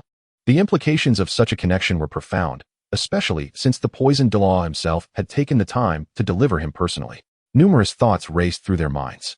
Meng Xinji scrutinized Lin Yu, sensing the robust and potent soul power within him, far surpassing that of his peers, and was unable to conceal his astonishment. He politely inquired, May I ask, young Lin Yu, what is your current level of soul power? Stepping forward, Lin Yu responded with humility yet confidence, in response to Chief Meng Xinji. I am currently at the 42nd level of an attack-type soul master. As he spoke, he subtly released a hint of his soul energy, causing his 4 soul rings to flash briefly, yellow, purple, and black, though merely a fleeting moment. The striking colors of his soul rings, especially the profound black of the 4th, a 10,000-year soul ring, struck like thunder in the minds of the 3 committee members and all the students and teachers nearby who had been quietly observing. What? 42? A soul master? And the 2nd ring is purple? The 4th is black. A 10,000-year soul ring. Am I seeing things? How old is he? Gasps of astonishment spread like wildfire. All gazes turned to Lin Yu, filled with shock and disbelief. Meng Xinji, Bai Baoshan, and Jilin inhaled sharply, their eyes widening in disbelief. nearly pulling out their beards in astonishment. A genius, an unparalleled prodigy. Such a configuration of soul rings was unheard of. Surely, he surpassed even the young scion of the Blue Lightning Tyrant Dragon family associated with the previous Royal Combat Team. In that moment, they comprehended why the proud Poison Douluo would personally deliver him. This was no mere act of favoritism. Clearly, this was the arrival of a future pillar of support for the Tiando Royal Academy. Dream Machine's voice trembled with excitement. Excellent, excellent, excellent. Young Lin Yu is indeed a prodigious talent. It is a fortune for our academy to welcome you. We are most delighted. The Imperial Fighting Team is in need of a strong offensive core, and with your prowess, you will undoubtedly exceed expectations. The other two committee members nodded vigorously in agreement, their faces beaming with joy. Douluo Dalu observed the astonished expressions of the three and, with satisfaction, stroked his beard, casting a look at Lin Yu that seemed to say, "Isn't my little brother impressive?" Lin Yu chuckled inwardly, maintaining a facade of humility. "You honor me too greatly, esteemed committee members. I shall rely on your guidance in the future." The situation unfolded with unexpected ease. With Douluo Dalu's influence and Lin Yu's formidable display of strength, his admission to the academy and enrollment in the Imperial Fighting Team became a foregone conclusion. Chapter 82, The Imperial Fighting Team. The three committee members gazed in awe at the fleeting, terrifying soul ring configuration beneath Lin Yu's feet, their eyes nearly popping out of their heads, the shock within them surging like tumultuous waves. Dream Machine was the first to regain composure, his wrinkles blooming into a smile as he stepped forward to grasp Lin Yu's hand. Young Lin Yu. No, Lin Yu, my fellow student. Welcome to the Tiando Royal Academy. Rest assured, you will receive the finest training here. Should you require anything, do not hesitate to seek us out. Committee member Bai Baoshan, with his ample belly, chimed in cheerfully. Indeed, indeed. This shall be your home. Do not hesitate at all. We will personally ensure that you receive the best treatment from the Imperial Fighting Team. Committee member Ji Lin, though more reserved, could not conceal the admiration and fervor in his eyes, nodding as he remarked, "Such innate talent is rare, and what is even more commendable is your humility." A fine prospect indeed. Surrounded by the accolades of these three esteemed soul Douluo, even Lin Yu, though not easily embarrassed, felt a twinge of modesty and quickly replied, "You flatter me, esteemed committee members. I am unworthy of such praise. I shall strive to study diligently and live up to the Academy's and your expectations." Meanwhile, Douluo Dalu observed the scene with great satisfaction. Feeling prouder than if the accolades were directed at him, he stroked his beard and feigned modesty with a grunt. "Well, since the three of you have spoken, I shall rest easy. I entrust my nephew to your care. Should he encounter any grievances within the academy, well." His final chuckle carried a significant weight. Imbued with the unique authority of a titled Douluo, the three committee members shivered internally and promptly assured him, "Rest assured, Your Excellency Poison Douluo, it is absolutely impossible. At Tiando Academy, we shall ensure that young Lin Yu suffers not the slightest injustice." "Very well then, that settles it. I have matters to attend to, so I shall take my leave." Douluo Dalu, having achieved his objective, prepared to depart, for he was not one for idle socializing. He turned to Lin Yu and said, "Young man, take care. If you need anything, send someone to find me in the Sunset Forest outside the city, or simply mention my name. Should anyone dare to cross you, I shall be there to handle it." With that, he nodded at the three committee members, and with a flash of emerald light, he vanished from sight, arriving suddenly and departing with grace. The three members of the Education Committee exchanged glances with the surrounding students and teachers, only to redirect their attention to Lin Yu. This young man was personally delivered by the esteemed Douluo and acknowledged as his nephew, a prodigious soul master with an extraordinary soul ring configuration. Such a background and prowess would undoubtedly allow him to navigate through the Tianshou Academy with ease. Breaking the silence, Dream God Machine cleared his throat. Lin Yu, let us proceed to complete your enrollment procedures and arrange your accommodation. Afterwards, we shall visit the Royal Fighting Team." "Thank you, esteemed seniors." Lin Yu replied with a nod of obedience. Thus, under the astonished gazes of the Academy's students, the three normally elusive Soul Douluo committee members accompanied the newcomer to finalize his enrollment, an unprecedented honor indeed. The enrollment process progressed exceptionally smoothly, with all procedures unfolding seamlessly. Student registration, uniforms, and dormitory keys were swiftly taken care of. Following this, Dream God Machine personally escorted Lin Yu to the exclusive training area of the Royal Fighting Team. Nestled in a serene part of the Academy's rear mountains, the training area boasted opulent and comprehensive facilities, far surpassing those available to ordinary students. As they approached the training ground, the sounds of fierce clashes of soul techniques and spirited shouts echoed from within. Upon entering the spacious and bright training hall, 7 figures were seen engaged in either sparring or physical conditioning. Among them was a tall figure clad in blue athletic gear, with striking golden hair and sharp features, radiating an aura of electricity. He was Yu Tianheng, the direct descendant of the Blue Lightning Tyrant Dragon clan and captain of the team. At that moment, he was locked in combat with a captivating girl possessing short, deep purple hair, exuding an enigmatic charm. She was Douluo Dalu. Nearby, a swift young man dressed in black, with an austere expression, practiced his ambush techniques. He was the ghost leopard, Osro. Another robust youth, resembling a bull with dark skin, was heaving a massive stone lock. He was the armored giant, Shimo. His brother, Shimo, was honing his defensive skills nearby. Not far off, a young lady in a flowing white gown, exuding a cool demeanor and veiled in sheer fabric, sat quietly. She was Yi Lingling, the Nine Hearts Sea Butterfly Soul Master. Meanwhile, a tall, agile wind master executed various intricate maneuvers in the air. The instructor overseeing them was a handsome young teacher, Qin Ming, appearing to be in his late 20s. With a composed demeanor, upon noticing the arrival of the esteemed Dream God Machine, all the trainees halted their activities and paid their respects. Dream God Machine. Qin Ming approached briskly, puzzled, and his gaze swiftly fell upon Lin Yu with curiosity. Yu Tianheng, Douluo Dalu, and the others also regarded Lin Yu with intrigue. Anyone who could warrant such personal attention from the chief was certainly extraordinary. With a smile, Dream God Machine nodded and introduced Lin Yu to Qin Ming and the members of the Royal Fighting Team. Allow me to introduce our newest addition to the Academy. Lin Yu. Simultaneously, following a decision made in the committee meeting, student Lin Yu will directly join your esteemed Royal Combat Team. New member? Everyone was momentarily taken aback. The Royal Combat Team, being the pinnacle of the Academy, has an exceedingly rigorous selection process, and it has been quite some time since a newcomer was admitted, especially one introduced in such a manner. Yu Tianheng, the captain, furrowed his brow slightly and stepped forward, addressing with a blend of respect and authority. Chief, may I inquire about the soul power level of this Lin Yu? What is his martial spirit? We need to understand the situation of our new teammate. He could perceive that Lin Yu appeared rather youthful. Douluo Dalu crossed her arms and, with a slight smirk, scrutinized Lin Yu. Indeed, Chief. Our Royal Combat Team is not an arena for just anyone. One must possess genuine skills to qualify.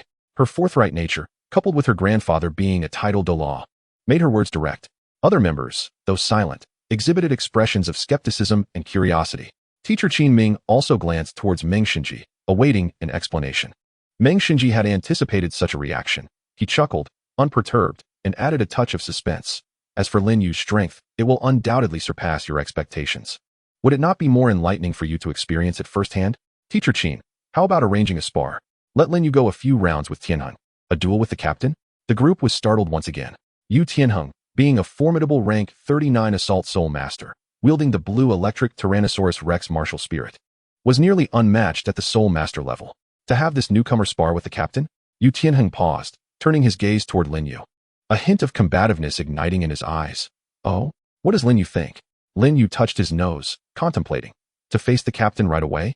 Chief Ming, you truly know how to put me in a predicament, though it might serve as a splendid opportunity to establish my reputation. He donned an innocuous smile and, with a slight bow, addressed Yu Tianheng. I have long heard of the blue electric Tyrannosaurus Rex martial spirit's unparalleled fame. Today, it is an honor for me to seek guidance from Captain Yu. Excellent. Let us proceed to the central arena.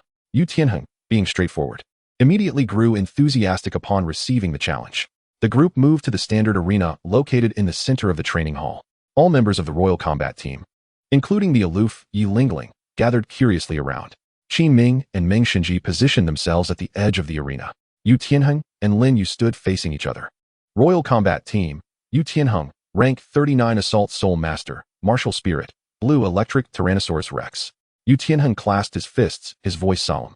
This is the etiquette of Soul Masters during a spar. Lin Yu mirrored his gesture, smiling as he replied. I am Lin Yu, rank 42 Assault Soul Sect.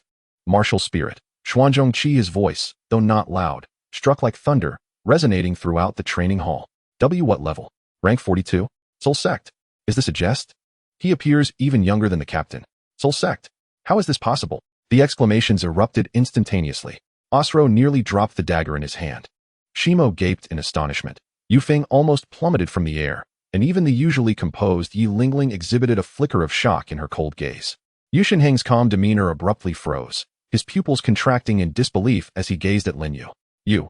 You are from the Soul Sect? Douluo Dalu exclaimed in shock. Impossible. How old are you? Teacher Qin Ming also turned sharply to look at Meng Xinji, who smiled and nodded, wearing an expression that suggested he had anticipated this moment. Lin Yu observed the astonished faces before him and smiled helplessly. It appears I am indeed level 42. Shall we begin? Yu Shenheng took a deep breath, forcing down the shock within, his expression shifting to one of grave seriousness, even tinged with excitement. Excellent. I never expected someone of your caliber to join the academy. I shall give it my all. Boom. Blue lightning erupted violently as Yu Shenheng's right arm transformed, enveloped in shimmering blue scales. The powerful force of the lightning crackled audibly, and 3 soul rings, 2 yellow and 1 purple, rose from beneath his feet. A formidable aura of his beast martial soul spread throughout the arena. In the face of the blue electric Tyrannosaurus Rex's might, Lin Yu merely smiled faintly, his mind focusing. The dark, weighty Xuanzhong appeared in his hand, exuding an oppressive aura. Then, amidst the stunned gazes of all present, 4 soul rings slowly ascended from beneath him. Yellow, purple, and black. As the 4th soul ring, a profound black, seemingly capable of devouring all, materialized, a heavy silence enveloped the training hall. Everyone felt as though their throats were constricted, their eyes wide in disbelief, fixated on the soul ring configuration that defied conventional wisdom. A 10,000-year 4th ring. Yu Shenheng's battle fervor was completely overshadowed by shock. His hand gripping the dragon-transformed arm trembling slightly. Teacher Qin Ming inhaled sharply, finally grasping why Meng Xinji held this youth in such high regard. Du Guyan covered her mouth, staring at the black soul ring and then at Lin Yu's composed face, for the first time shedding all disdain. With the Xuanzhong in hand, its tip angled toward the ground, Lin Yu regarded the dazed Yu Shenheng with a slight smile. Please. Chapter 83. This newcomer is quite impressive. On the arena, the air seemed to solidify. Yu Shenheng gazed at the glaring yellow, purple, and black soul rings beneath Lin Yu, particularly the unsettlingly deep black 10,000-year soul ring. Feeling his throat dry, his once boiling battle spirit felt as though it had been doused with ice-cold water, leaving him chilled. Level 42, a 10,000-year 4th ring. From where did this monster emerge? Yu Shenheng mentally lamented, for the first time feeling the pride of the blue electric Tyrannosaurus Rex falter. He had considered himself a genius, being level 39 and a standout among his peers, yet in comparison to the figure before him, he felt somewhat inadequate. Below, the other members of the Emperor fighting team were collectively petrified. Osro's dagger clattered to the ground, unnoticed. The brothers, Shimo and Shimo, gaped, their mouths agape as if they could fit an egg inside. Yu Feng stumbled down from the air, nearly tripping over himself. Du Guyan covered her mouth, her beautiful eyes wide open as she gazed at the black soul ring, then shifted her gaze to Lin Yu's exceptionally youthful face, feeling as though her worldview had been profoundly shaken. Even Yi Lingling, who usually appeared aloof and indifferent, revealed an expression of astonishment beneath her veil. Her eyes directed at Lin Yu filled with disbelief. Teacher Qin Ming rubbed his eyes vigorously, ensuring he was not mistaken, and drew a sharp breath as he looked towards the composed Dream God Machine Chief beside him, whispering, Chief, this soul ring. The Dream God Machine, stroking his beard with pride, lowered his voice. Isn't it astonishing? When I first laid eyes on it, I was even more shocked than you. Could a soul ring delivered personally by the title Douluo be anything ordinary? Pay close attention. This young man will undoubtedly bring surprises to our academy. On the arena, Lin Yu felt somewhat embarrassed under the gaze of so many who regarded him as a rare soul beast, scratching his nose before speaking again. Captain Yu? Shall we continue fighting? Yu Tianheng was jolted back to reality by these words. His pride as a member of the Blue Lightning Tyrant Dragon clan swiftly suppressing his initial shock, replaced now by an even stronger fighting spirit. What of the soul sect? What of the 10,000-year soul ring? He was no mere clay figure.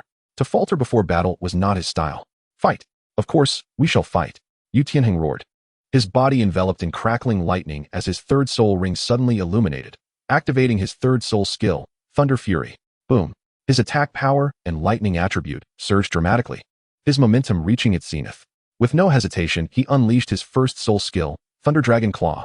He bypassed any testing phase and unleashed his most formidable offensive skill, his dragon-transformed right arm radiating brilliant blue lightning as it tore through the air, lunging fiercely at Lin Yu. The speed was astonishing, the power immense.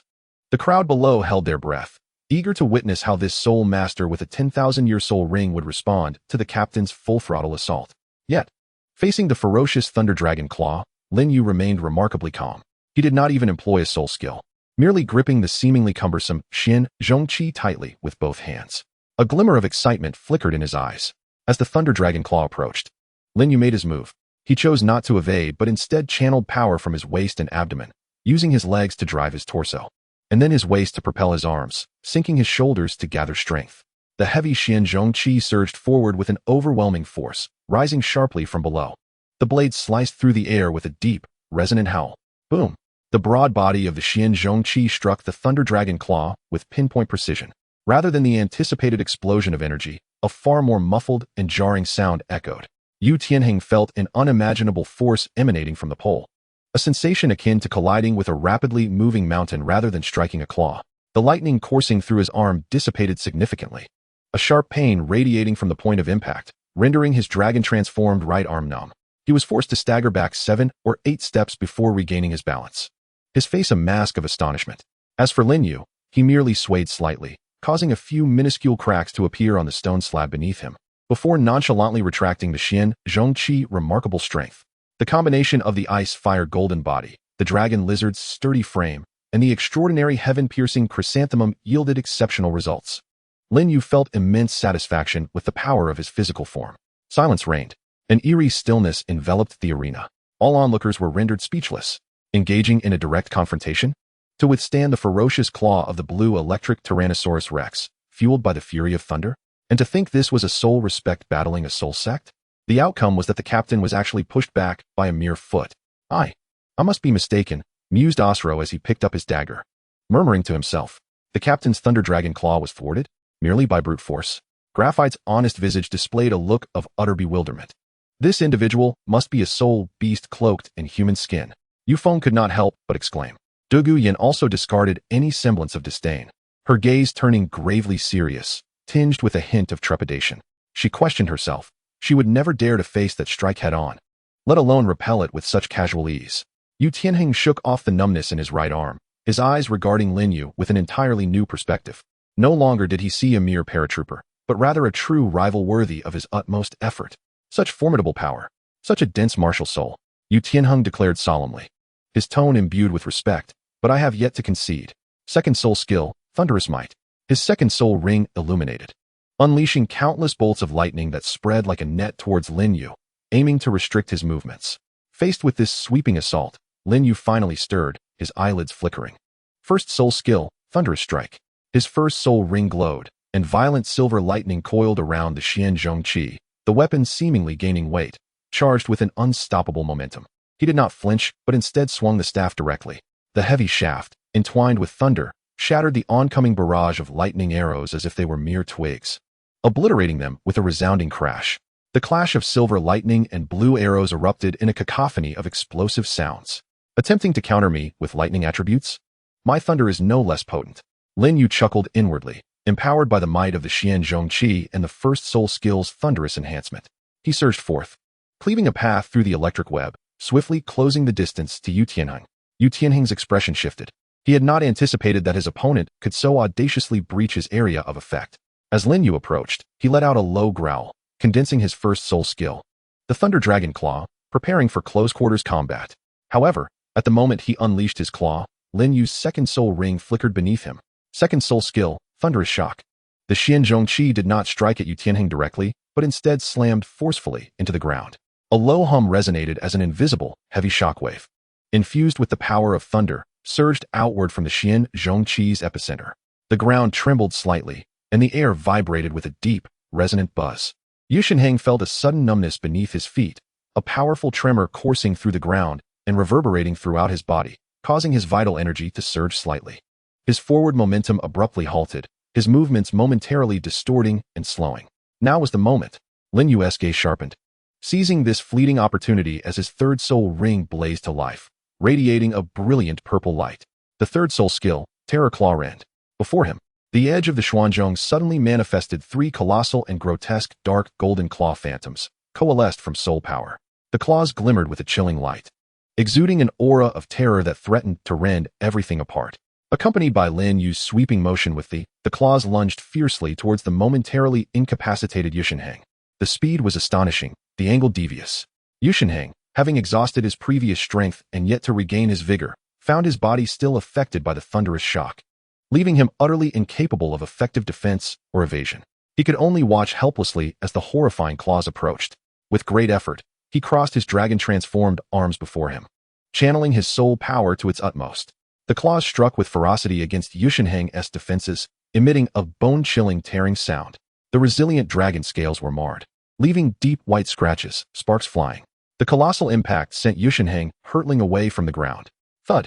He crashed heavily at the edge of the arena. A searing pain radiating through his arms, and shallow bloodstains appeared at the crossing of his limbs. Though the wounds were superficial, they were enough to send a jolt of fear through him. The soul power within him was thrown into disarray by this strike, rendering him entirely devoid of combat capability for the time being. The arena fell into an even deeper silence than before.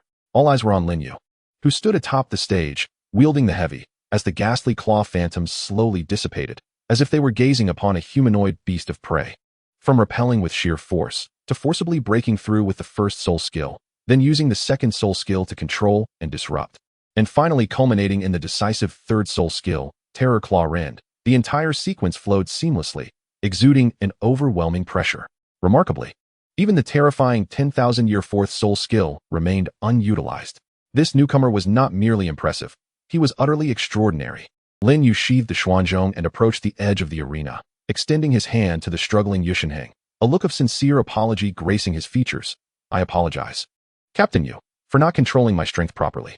Are you all right? Yushinheng regarded the outstretched hand, feeling the stinging pain in his arms and the tumult within his body. A bittersweet smile of genuine admiration crossed his face as he grasped Lin Yu's hand, using it for support to rise. I concede wholeheartedly, he gasped, speaking earnestly. Brother Lin Yu, your strength surpasses mine by leaps and bounds.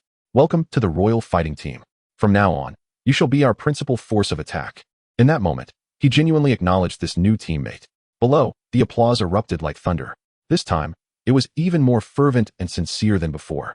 Asro, Shimo, and Yufeng all cheered enthusiastically, and even Du Guyan clapped vigorously, her beautiful eyes sparkling with curiosity towards this newcomer. Teacher Qin Ming was overwhelmed with excitement, repeatedly expressing to Dream Machine, Chief, this is wonderful. His addition greatly enhances our team's strength. Dream Machine nodded in satisfaction. Yi Lingling gazed at the radiant and formidable youth on stage, a faint ripple of curiosity flickering in her cool eyes. Chapter 84. The daily life of the new leader and Sister Yan's curiosity. As the dust settled on the arena, Lin Yu announced his formidable presence in the Royal Combat Team with a clean and decisive victory that bordered on overwhelming. Following the applause, the atmosphere shifted to a somewhat delicate tension. The previously skeptical Asro and Yu Feng regarded Lin Yu with looks akin to those reserved for a monster, filled with awe and perhaps a hint of admiration. After all, in the realm of soul masters, strength is the ultimate truth. The brothers, Sure Mo and Sure Mo, huddled together, whispering, Brother, that measuring tool looks incredibly heavy. How many hits do you think our armor can withstand? Little brother, don't ask. The answer is simply that we do not wish to find out. Even the typically aloof Yi Lingling would occasionally cast a lingering glance at Lin Yu, seemingly intrigued by the extraordinary newcomer's background. Captain Yu Tianheng was straightforward, a loss is a loss. Rubbing his still numb and tingling arm, he approached Lin Yu with a hearty demeanor, exclaiming, Brother Lin Yu, impressive. From now on, you shall be our team's primary offensive powerhouse. With you on our side, our chances of success in the upcoming Continental Advanced Soul Master Academy Elite Competition have greatly increased. Lin Yu quickly deflected the praise, modestly stating, Captain Yu, you flatter me. I merely benefited from my soul power level. I still have much to learn about teamwork from everyone. One must remain humble when necessary. After all, I aspire to be the lubricant of the team, or so I jest. Teacher Qin Ming stepped forward with a smile, patting both their shoulders. All right, it's time to get acquainted. Lin Yu, we have all witnessed your remarkable strength. Welcome to the Royal Combat Team. From now on, we shall fight side by side as comrades. He surveyed the group, his tone becoming more serious. Lin Yu's addition represents a significant upgrade for our team. However, this also necessitates substantial adjustments and integration of our tactics. Starting tomorrow, we will embark on a week-long intensive team training, focusing on swiftly incorporating Lin Yu into our system while adapting to his combat style. Is that clear? Understood. Everyone responded in unison. Once Chief Dream Machine had achieved his objective, he encouraged the team with a few more words before departing, seemingly envisioning the moment when the Tiando Royal Academy would shine in the competition. Next, Qin Ming encouraged Lin Yu and the team members to familiarize themselves with each other, understanding the characteristics of their martial souls and soul skills for better coordination in the future.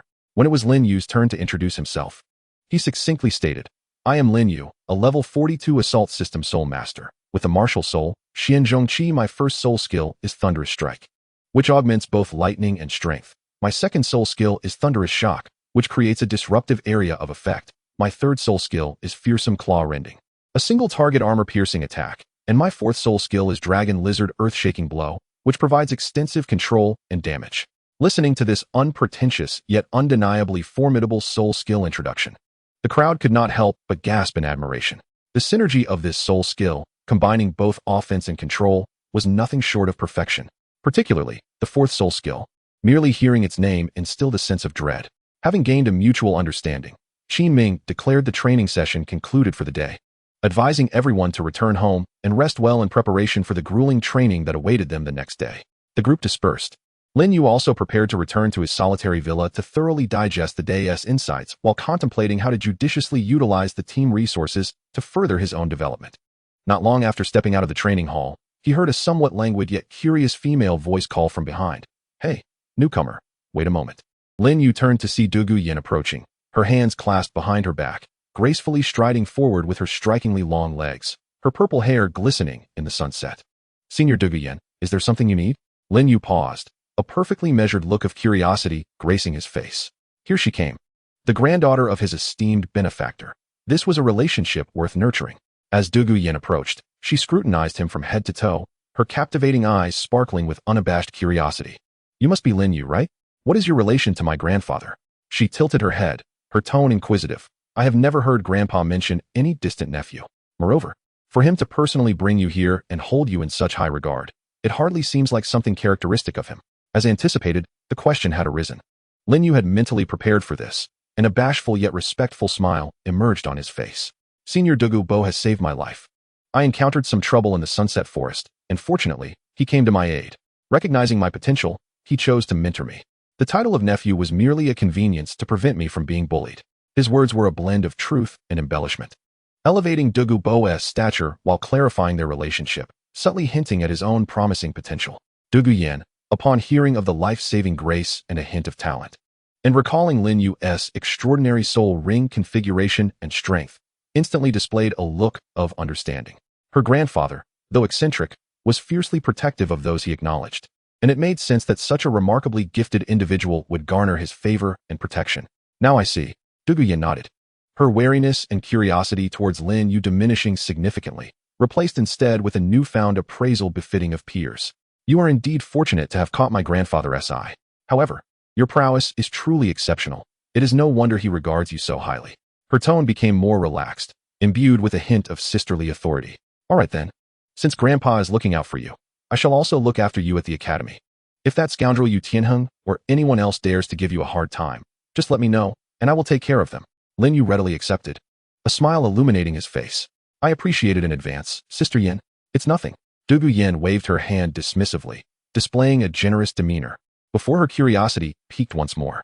"By the way, your martial spirit is a ruler? Such a heavy weapon must surely drain a considerable amount of soul power when wielded, does it not? And your lightning attribute stems from your soul ring?" Lin Yu nodded in affirmation. "Indeed, Sister Yin.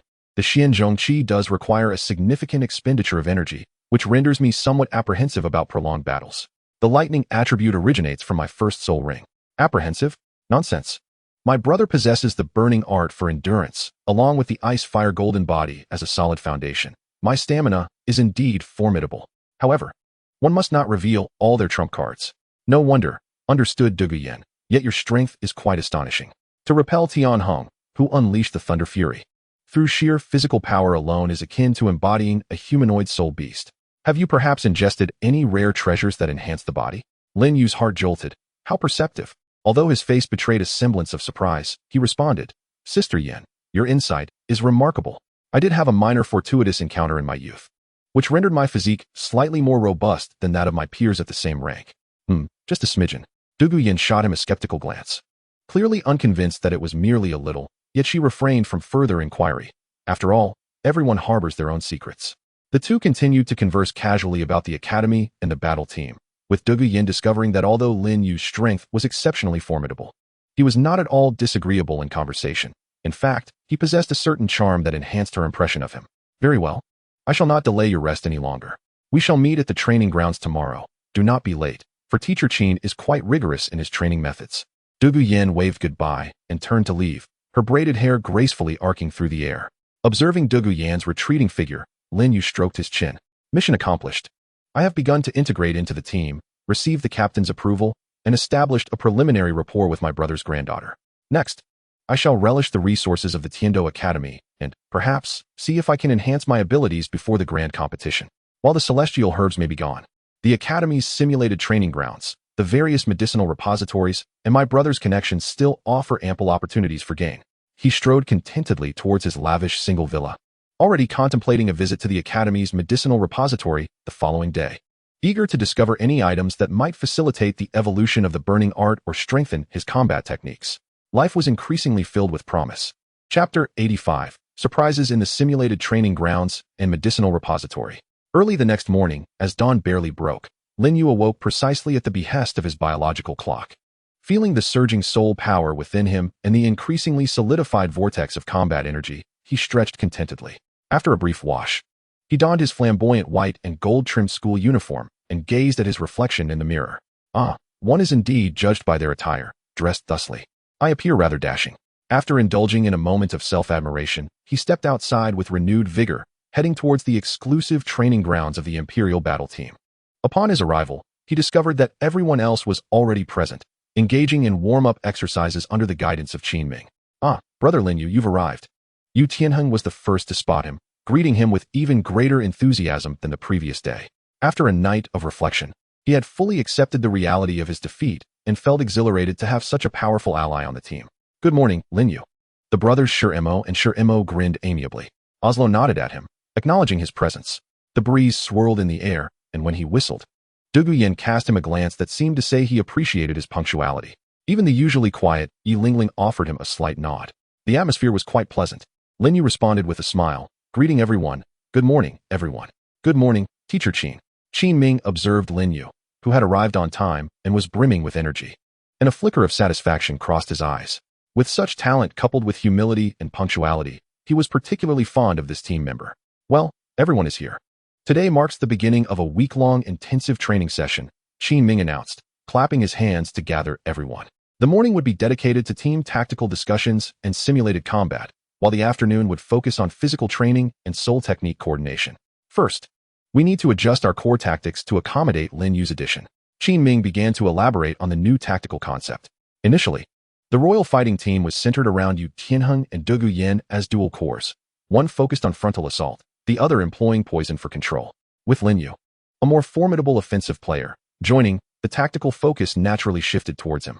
Yu Tianheng would primarily handle flanking assaults and distractions, while Dugu Yan's poison control would need to align closely with Lin Yu's aggressive advances. Oslo and Yu Feng were tasked with maneuvering to disrupt and seize opportunities, while the Shimo brothers remained steadfast shields, and Yi Lingling's healing was the assurance for all. Lin Yu listened attentively, occasionally offering his insights and suggestions. His extensive combat experience, gained from 2 lifetimes and enhanced by combat skills, often led him to propose incisive ideas that left both Qin Ming and Yu Tianheng pleasantly surprised. This young man possesses not only formidable fighting prowess, but also a remarkable tactical mind, Qin Ming mused inwardly. Once the tactical briefing concluded, they proceeded to the practical simulations. In the first match, Qin Ming assigned Lin Yu, Yu Tianheng, and Dugu Yan to one team against Oslo, Yu Feng, Shimo, and Shimo. As the battle commenced, Lin Yu displayed terrifying dominance. He required no elaborate maneuvers. He activated his first soul technique, Thunder Strike, propelling forward like an unstoppable tank, the Xuanzhong crackling with ferocious electricity. The Shimo brothers attempted to block him with their defenses, but were forced back by the impact, their shields shimmering with lightning while their arms tingled from the shock. Oslo and Yu Feng's speed advantage was severely hampered by Lin Yu's occasional use of his expansive second soul technique, Thunder Shock, which rendered them reluctant to approach. Meanwhile, Yu Tianheng and Dugu Yan seized the opportunity to launch a fierce assault from the flanks, swiftly tearing through the defenses of the opposing 4 and achieving victory. In the subsequent simulations, regardless of the team composition, as long as Lin Yu was present, his side almost invariably held absolute dominance. His attack power was overwhelming, and his control techniques were equally formidable, resembling a living fortress combined with a war machine. The team members transitioned from initial astonishment to gradual numbness, eventually beginning to contemplate how to better coordinate with this new core. After a morning of intense, simulated combat, though exhausted, Everyone had gained a preliminary understanding and adaptation to the new tactical system. In the afternoon, the training focused on fundamental physical conditioning and the synergy of soul techniques. Qin Ming specifically arranged weighted training for Lin Yu, only to discover that even the heaviest stone lock in the academy felt trivial to him. Consequently, he allowed Lin Yu to engage in high-intensity, explosive training on his own. As for the coordination of soul techniques, the emphasis was on the combination of Lin Yu's Thundershock with Douluo Yan's Phosphor Purple Poison, as well as the subsequent strikes from Yu Tianheng following Lin Yu's Terror Claw Tear or Dragon Lizard Quake. During the training, it was inevitable that mistakes and collisions would occur. On one occasion, when Lin Yu unleashed his Thundershock, he failed to control the range adequately, inadvertently affecting Yi Lingling nearby. Although he swiftly retracted his power, the shockwave still caused her to stagger. "I'm sorry." Lin Yu quickly stepped back, instinctively reaching out to steady her. Yi Lingling's body stiffened slightly, but she quickly regained her balance, gently extricating herself from his grasp, and murmured almost inaudibly, "It's fine." The roots of her ears, hidden beneath her veil, seemed to flush ever so slightly as she hastily walked away. Lin Yu rubbed his nose, feeling a bit embarrassed. Is this girl excessively shy? Douluo Yan, observing the interaction, approached him with a playful elbow jab, teasingly whispering, "Hey, newcomer, Lingling is the treasure of our team. Be careful not to frighten her with your clumsiness." Lin Yu retorted, "Sister Yan, am I that kind of person? It was purely accidental." Douluo Yan shot him a skeptical glance, her expression clearly suggesting disbelief. Finally, the day's training concluded, leaving everyone exhausted and sprawled on the ground, while Lin Yu appeared relatively unscathed, having only broken a light sweat. The ice-fire golden body, endurance is indeed strong. Qin Ming expressed his satisfaction with the day's accomplishments, offering words of encouragement before announcing dismissal. The team members assisted each other as they prepared to head to the cafeteria for a replenishing meal. However, Lin Yu called out to Qin Ming, "Teacher Qin, may I inquire about the location of the simulation training grounds and the medicinal herb storage?" Qin Ming, somewhat surprised, responded with admiration. "To think you are already contemplating training and research right after a workout. That's commendable." The simulation training grounds are located on the back mountain, divided into various zones based on soul traits. Go to the administration office to register your soul characteristics. They will assign you the most suitable area. The medicinal herb storage is in the eastern district of the academy, accessible to students on the first and second floors with their student badge. Access to the third floor and above requires special permissions or contribution points. "Thank you, Teacher Qin." Lin Yu's eyes sparkled with excitement. After bidding farewell to everyone, he made his way directly to the administration office of the simulation training grounds on the back mountain. The administrative teacher, upon learning that Lin Yu's soul was the heavy ruler with an electrical attribute, recommended the heavy pressure valley and the thunder domain. Lin Yu first ventured into the heavy pressure valley. Upon entering the valley, he immediately felt a formidable gravitational force pressing down on him, as if he were burdened with several hundred pounds. "Oh, this is intriguing. It will aid in honing my physique and adapting to the weight of the heavy ruler." His interest piqued. He summoned the heavy ruler and began practicing his swings and footwork within the valley, attuning himself to the flow of soul power and strength in this gravity-laden environment. After half an hour of training, he then shifted his focus to the thunder domain. The air here is imbued with a sparse electric energy, with delicate arcs of lightning occasionally descending. He endeavored to operate the burning technique and the first soul skill, discovering that the efficiency of absorbing the electric energy was indeed slightly quicker than outside, though the difference was minuscule. It is true that great things often come from small beginnings. What a splendid place. I shall return often. He marked these two precious locations. After departing from the simulated training ground, he wandered into the herbarium in the eastern district of the academy. The herbarium of the Tiando Royal Academy truly lived up to its reputation, sprawling across a vast area filled with an array of herb cabinets, exuding a fragrant aroma. He strolled through the layers, his eyes scanning the diverse herbs like a meticulous scanner. Purple orchid leaf, the age is a bit low, blood coagulation grass, of average quality. Bone cleansing flower. Ah, this one is decent, yet regrettably of little use to me. He primarily sought herbs imbued with fire attributes, lightning attributes, or those containing pure energy, hoping to find something that could enhance the evolution of the burning technique or strengthen the thunder soul skill. As he reached a corner on the second floor, he suddenly sensed a faint yet exceedingly pure wave of fire attribute energy. Following this sensation, he approached to find the energy emanating from an unremarkable, dust-covered cabinet. He crouched down, cleared away the dust, and discovered several dark red, charcoal-like branches within. The label read, "Unnamed Deadwood, suspected remnants of a fire-type soul beast's lair, containing weak fire energy, purpose unclear, rating, low." A sense of déjà vu from the librarian surged within him.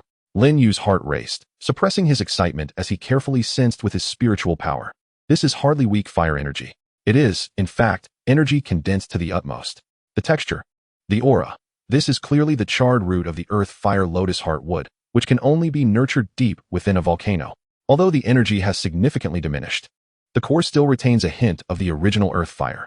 This is undoubtedly a tremendous boon for the burning technique. He nonchalantly picked up the pieces of charred wood and approached the administrator. "Excuse me, how many contribution points or gold soul coins would these require?" he asked casually. The administrator lazily glanced over, noticing the pile of unwanted debris, and waved his hand dismissively, saying, "This worthless thing? It's just taking up space.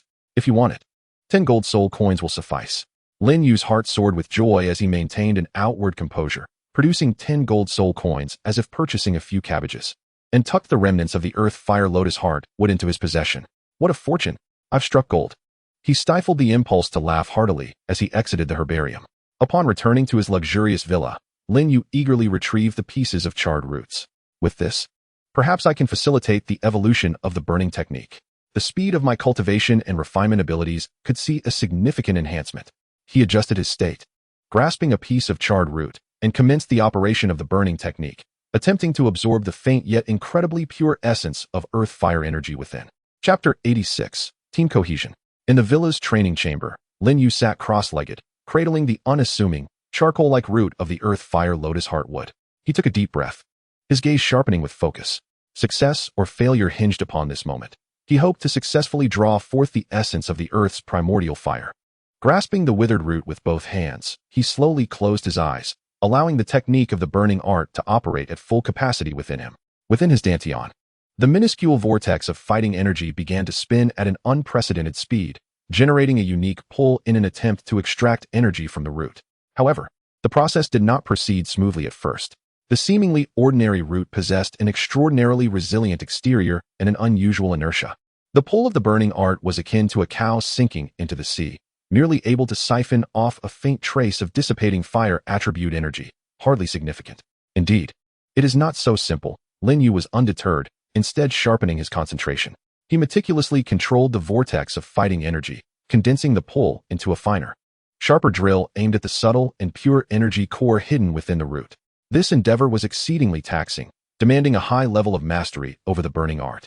As time trickled by, beads of sweat began to form on Lin Yu's forehead. After an indeterminate period, just as he felt his mental fortitude waning, the concentrated pull finally made contact with the dormant core nestled deep within the root. Buzz! It was as if a slumbering volcano had been awakened. A stream of energy, though faint, yet incredibly pure and searing, surged forth from the core of the withered root, propelled by the pull of the burning art, rushing violently into Lin Yu's meridians. Hiss! Even a mere thread of this primordial fire's intensity and dominance far surpassed that of ordinary flames. Lin Yu felt as though his meridians were pierced by a heated needle, sending waves of excruciating pain coursing through him. Yet, rather than being alarmed, he felt a surge of joy. Gritting his teeth against the agony, he channeled all his strength into the burning art, guiding this pure essence of earth fire along the prescribed path, while fervently refining and absorbing it. The burning art, indeed a technique of boundless potential. Faced with this high-quality earth fire energy, though it refined the energy with painstaking slowness, exhibited remarkable resilience, akin to the most tenacious of grindstones, gradually smoothing away the fiery edges of the overwhelming energy, transforming it into the purest fighting energy that nourished him. Gradually, Lin Yu noticed that within his dantian, the vortex of fighting energy appeared to deepen in hue, its rotation subtly quickening, and the resulting fighting energy seemed to possess an added intensity. Effective. His heart swelled with elation, prompting him to intensify his refining efforts. After an unmeasured span of time, upon the complete refining and absorption of that thread of primordial fire, Lin Yu distinctly felt an evident enhancement in the burning art. Although he remained some distance from evolving to the advanced yellow tier, both his cultivation speed and refining efficiency had visibly improved. Exhilarating. The expenditure of 10 gold soul coins was certainly worthwhile. He opened his eyes, gazing at the now completely energy-depleted withered root, reduced to mere ash, his spirits soaring. He reveled in the heightened fighting energy coursing through him, feeling invigorated.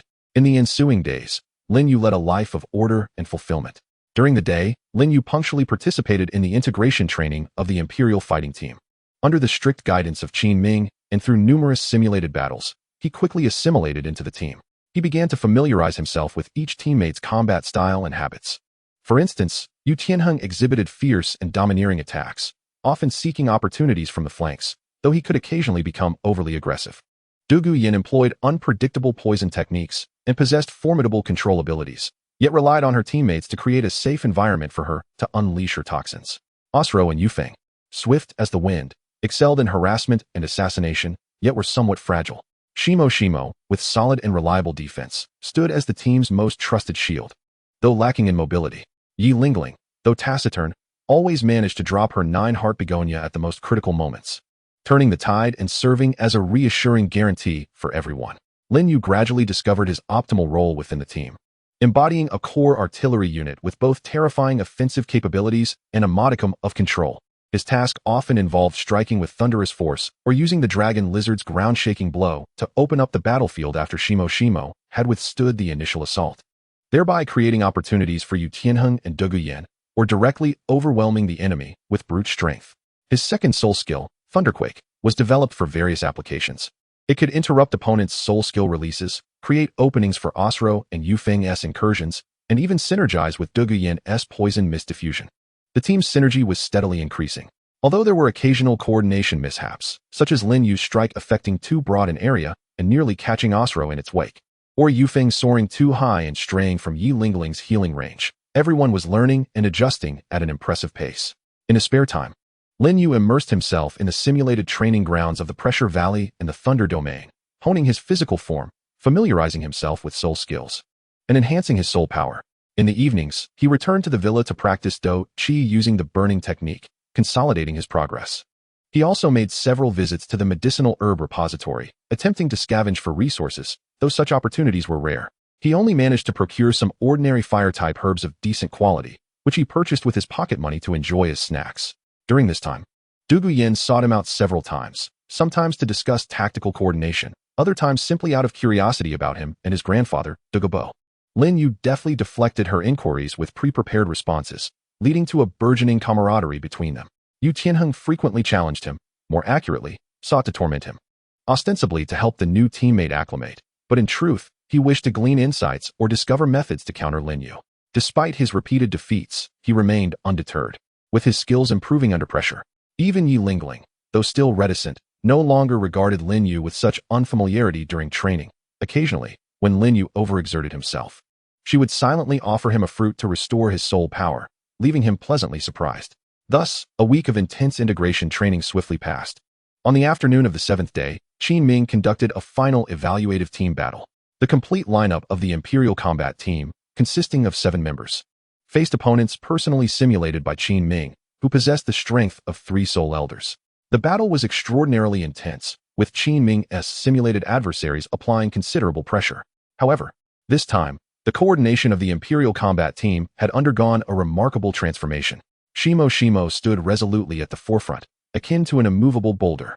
Lin Yu wielded his heavy ruler with tremendous force, opening up the battlefield. Yu Tianheng's blue electric Tyrannosaurus lay in wait, ready to strike like a bolt of lightning. Du Guyan's poisonous mist silently spread, restricting the opponents. Osro and Yu Feng moved like phantoms, continuously harassing and slicing through the enemy lines. Yi Lingling's 9-heart sea orchid radiated its light at the opportune moment, stabilizing their formation. Ultimately, with Lin Yu's precisely executed 4th soul skill, the Dragon Lizard Quake, he controlled the battlefield, allowing Yu Tianheng and Du Guyan to seize the opportunity and secure victory, successfully defeating their foes. Excellent. Qin Ming retrieved his soul power, a look of immense satisfaction illuminating his face. The synergy developed over this week has exceeded my expectations. You have begun to form a true collective. The team members, though exhausted and panting, wore expressions of exhilaration and accomplishment. They could distinctly sense that their collective strength had undergone a qualitative leap due to Lin Yu's inclusion in the week of practice. Starting tomorrow, we will return to our regular training schedule while simultaneously conducting targeted research on potential formidable opponents, Qin Ming announced. Dismissed. Enjoy a well-deserved rest tonight. Yay! The crowd erupted in cheers. Osro hooked his arm around Yu Feng's neck, exclaiming, "Let us go indulge in some fine dining in the city." The Shimo brothers chuckled as they deliberated on which barbecue restaurant to visit. Yu Tianheng glanced at Du Guyan, his eyes filled with anticipation. "Yanzi, shall we go together?" Du Guyan shot him a sideways glance, then looked at Lin Yu, who was wiping sweat from his brow, before suddenly grinning. "Hey, newcomer, you performed admirably today. I'll treat you. Let us go to the finest restaurant in Tiando City. What do you say?" Lin Yu was momentarily taken aback, but quickly replied with a smile. "If Sister Yen is treating, I must go." Yu Tianhing interjected, "What about me?" Yi Lingling stood quietly to the side, seemingly uninterested in the gathering. However, Douluo Yen seized her, insisting, "Lingling is coming too." No objections. Though Yi Lingling hesitated slightly, she ultimately nodded gently. Thus, the Imperial combat team departed in high spirits, making their way towards the most bustling district of Tiando City. The setting sun elongated their shadows, and amidst laughter and joy, the camaraderie within the team felt unprecedentedly harmonious. Lin Yu gazed at his new companions, reflecting inwardly. It seems that this life at the academy is rather delightful. Chapter 87. The Night of Tiando City and Yi Lingling's Umbrella. The night in Tiando City was far more vibrant and bustling than during the day. As the lights began to twinkle, the various soul-guiding lamps illuminated the streets as if it were daytime. With crowds bustling and the sounds of merchants and laughter filling the air, the 8 members of the Imperial combat team, along with their instructor Qin Ming, walked along the most prosperous central street, drawing the attention of numerous passers-by. Their matching exquisite uniforms and outstanding demeanor, especially the girls, made it nearly impossible to go unnoticed. Oslo and Yu Feng, 2 lively characters, each draped an arm around Lin Yu's shoulders, exuding a brotherly camaraderie. "Lin Yu, my brother, let me tell you. The byway building ahead is undoubtedly a gem of Tiando City, especially their signature soul beast barbecue. It's simply delectable," Oslo exclaimed, nearly drooling. "Indeed. And their honey brew is said to be adored by the ladies," Yu Feng added with a mischievous grin. Yu Shenheng walked alongside Douluo Yen, striving to engage her in conversation. Yet it appeared that her attention was primarily captivated by the shops lining the streets, occasionally glancing at Lin Yu, who was being playfully held captive by Oslo and Yu Feng. The brothers, Shimo and Shimo, earnestly discussed how many plates of barbecue they would need to satiate their appetites. Teacher Qin Ming observed this exuberant group of young people, a gentle smile gracing his face, as if he too had been rejuvenated by their vitality. Yellowling remained quietly positioned slightly behind, seemingly untouched by the surrounding clamor, her white gown and veil appearing particularly ethereal under the glow of the lights. As Lin Yu navigated the chatter of Oslo and Yu Feng, his curiosity was piqued by the vibrant metropolis of this alternate world. It was indeed far more grand than Nodding City. Soon, they arrived at the impressive byway building, which was bustling with patrons and thriving business. Fortunately, Qin Ming had reserved a private room in advance. Upon entering the elegantly appointed room, everyone took their seats. Oslo and Yu Feng snatched the menu and unabashedly ordered a plethora of signature dishes, particularly various soul beast meats, causing Lin Yu's eyelids to twitch in astonishment. Goodness! This meal will surely cost a fortune in gold soul coins. Truly, the Noble Academy's team is extravagantly affluent. As they awaited the arrival of their dishes, the atmosphere grew increasingly lively. They shared amusing anecdotes from their training, playfully critiqued teacher Qin Ming's rigorous standards, and exchanged snippets of gossip about the academy. "Lin Yu, since you're new to the academy, you might not know this, but our school's beauty rankings have Douluo Yen and Yellowling consistently occupying the top 2 spots." Oslo leaned in closer to Lin Yu, lowering his voice conspiratorially, a comical leer on his face. "Oh," Lin Yu feigned interest, eager to engage. "Absolutely," Yu Feng chimed in. "But Douluo Yen is too fiery, no one dares to pursue her. Meanwhile, Yellowling is too aloof, keeping her distance from strangers. What a pity." Although their voices were hushed, the presence of soul masters at the table ensured that their whispers did not go unnoticed. Douluo Yen shot them a sharp glare. "Oslo, Yu Feng, are you two feeling a bit too frisky? Do you wish to sample my new concoction?" Instantly, Oslo and Yu Feng recoiled, chuckling awkwardly and falling silent. Yu Shenheng shook his head in exasperation, pouring a glass of water for Douluo Yen. "Yen, don't mind those two." Lin Yu found the team's dynamic amusing. Appreciating the intriguing atmosphere, he instinctively glanced at Yellowling, noticing she remained composed, seemingly oblivious to the earlier conversation, though the fingers holding her teacup had tightened slightly. Before long, a sumptuous array of dishes was presented like a flowing river. The enticing aromas were irresistible, particularly when a massive, perfectly roasted soul beast leg, crispy on the outside and tender within, was brought to the table, prompting Lin Yu to swallow involuntarily. Let us dig in. The brothers, Shimo and Shimo, could no longer contain themselves and eagerly reached for their forks. The others, no longer holding back, indulged in the sumptuous feast. Lin Yu took a bite of the roasted soul beast meat, and his eyes immediately sparkled with delight. The meat was tender and juicy, imbued with a subtle trace of energy, offering an exquisite flavor. Truly delicious. No wonder it commands such a high price. During the gathering, Teacher Qin Ming raised a cup of tea in place of wine, encouraging everyone and particularly commending Lin Yu for his swift integration and the collective efforts of the group. The atmosphere was warm and harmonious. Indeed, Douluo Yan ordered the sweet honey brew, insisting on serving everyone, even persuading Yi Lingling to take a small sip. Lin Yu tasted it and found it quite pleasant, reminiscent of a low-alcohol fruit wine. As they savored their food and drink, the conversation inevitably shifted to the upcoming elite tournament of the Advanced Soul Master Academies across the continent. It was rumored that several formidable contenders had emerged from the Star Luo Empire. Yu Tianheng's expression grew slightly grave, particularly regarding the golden generation of the Spirit Hall, who were said to have already reached the Soul Ancestor realm, their power unfathomable. What is there to fear? Douluo Yan raised an eyebrow, her tone tinged with pride. With the monster Lin Yu among us, along with Lingling's exceptional healing abilities, we are sure to achieve better results than in previous years. Indeed, let's give it our all. Osro exclaimed, pumping his fist, striving for a top 3 finish. Yu Feng chimed in excitedly.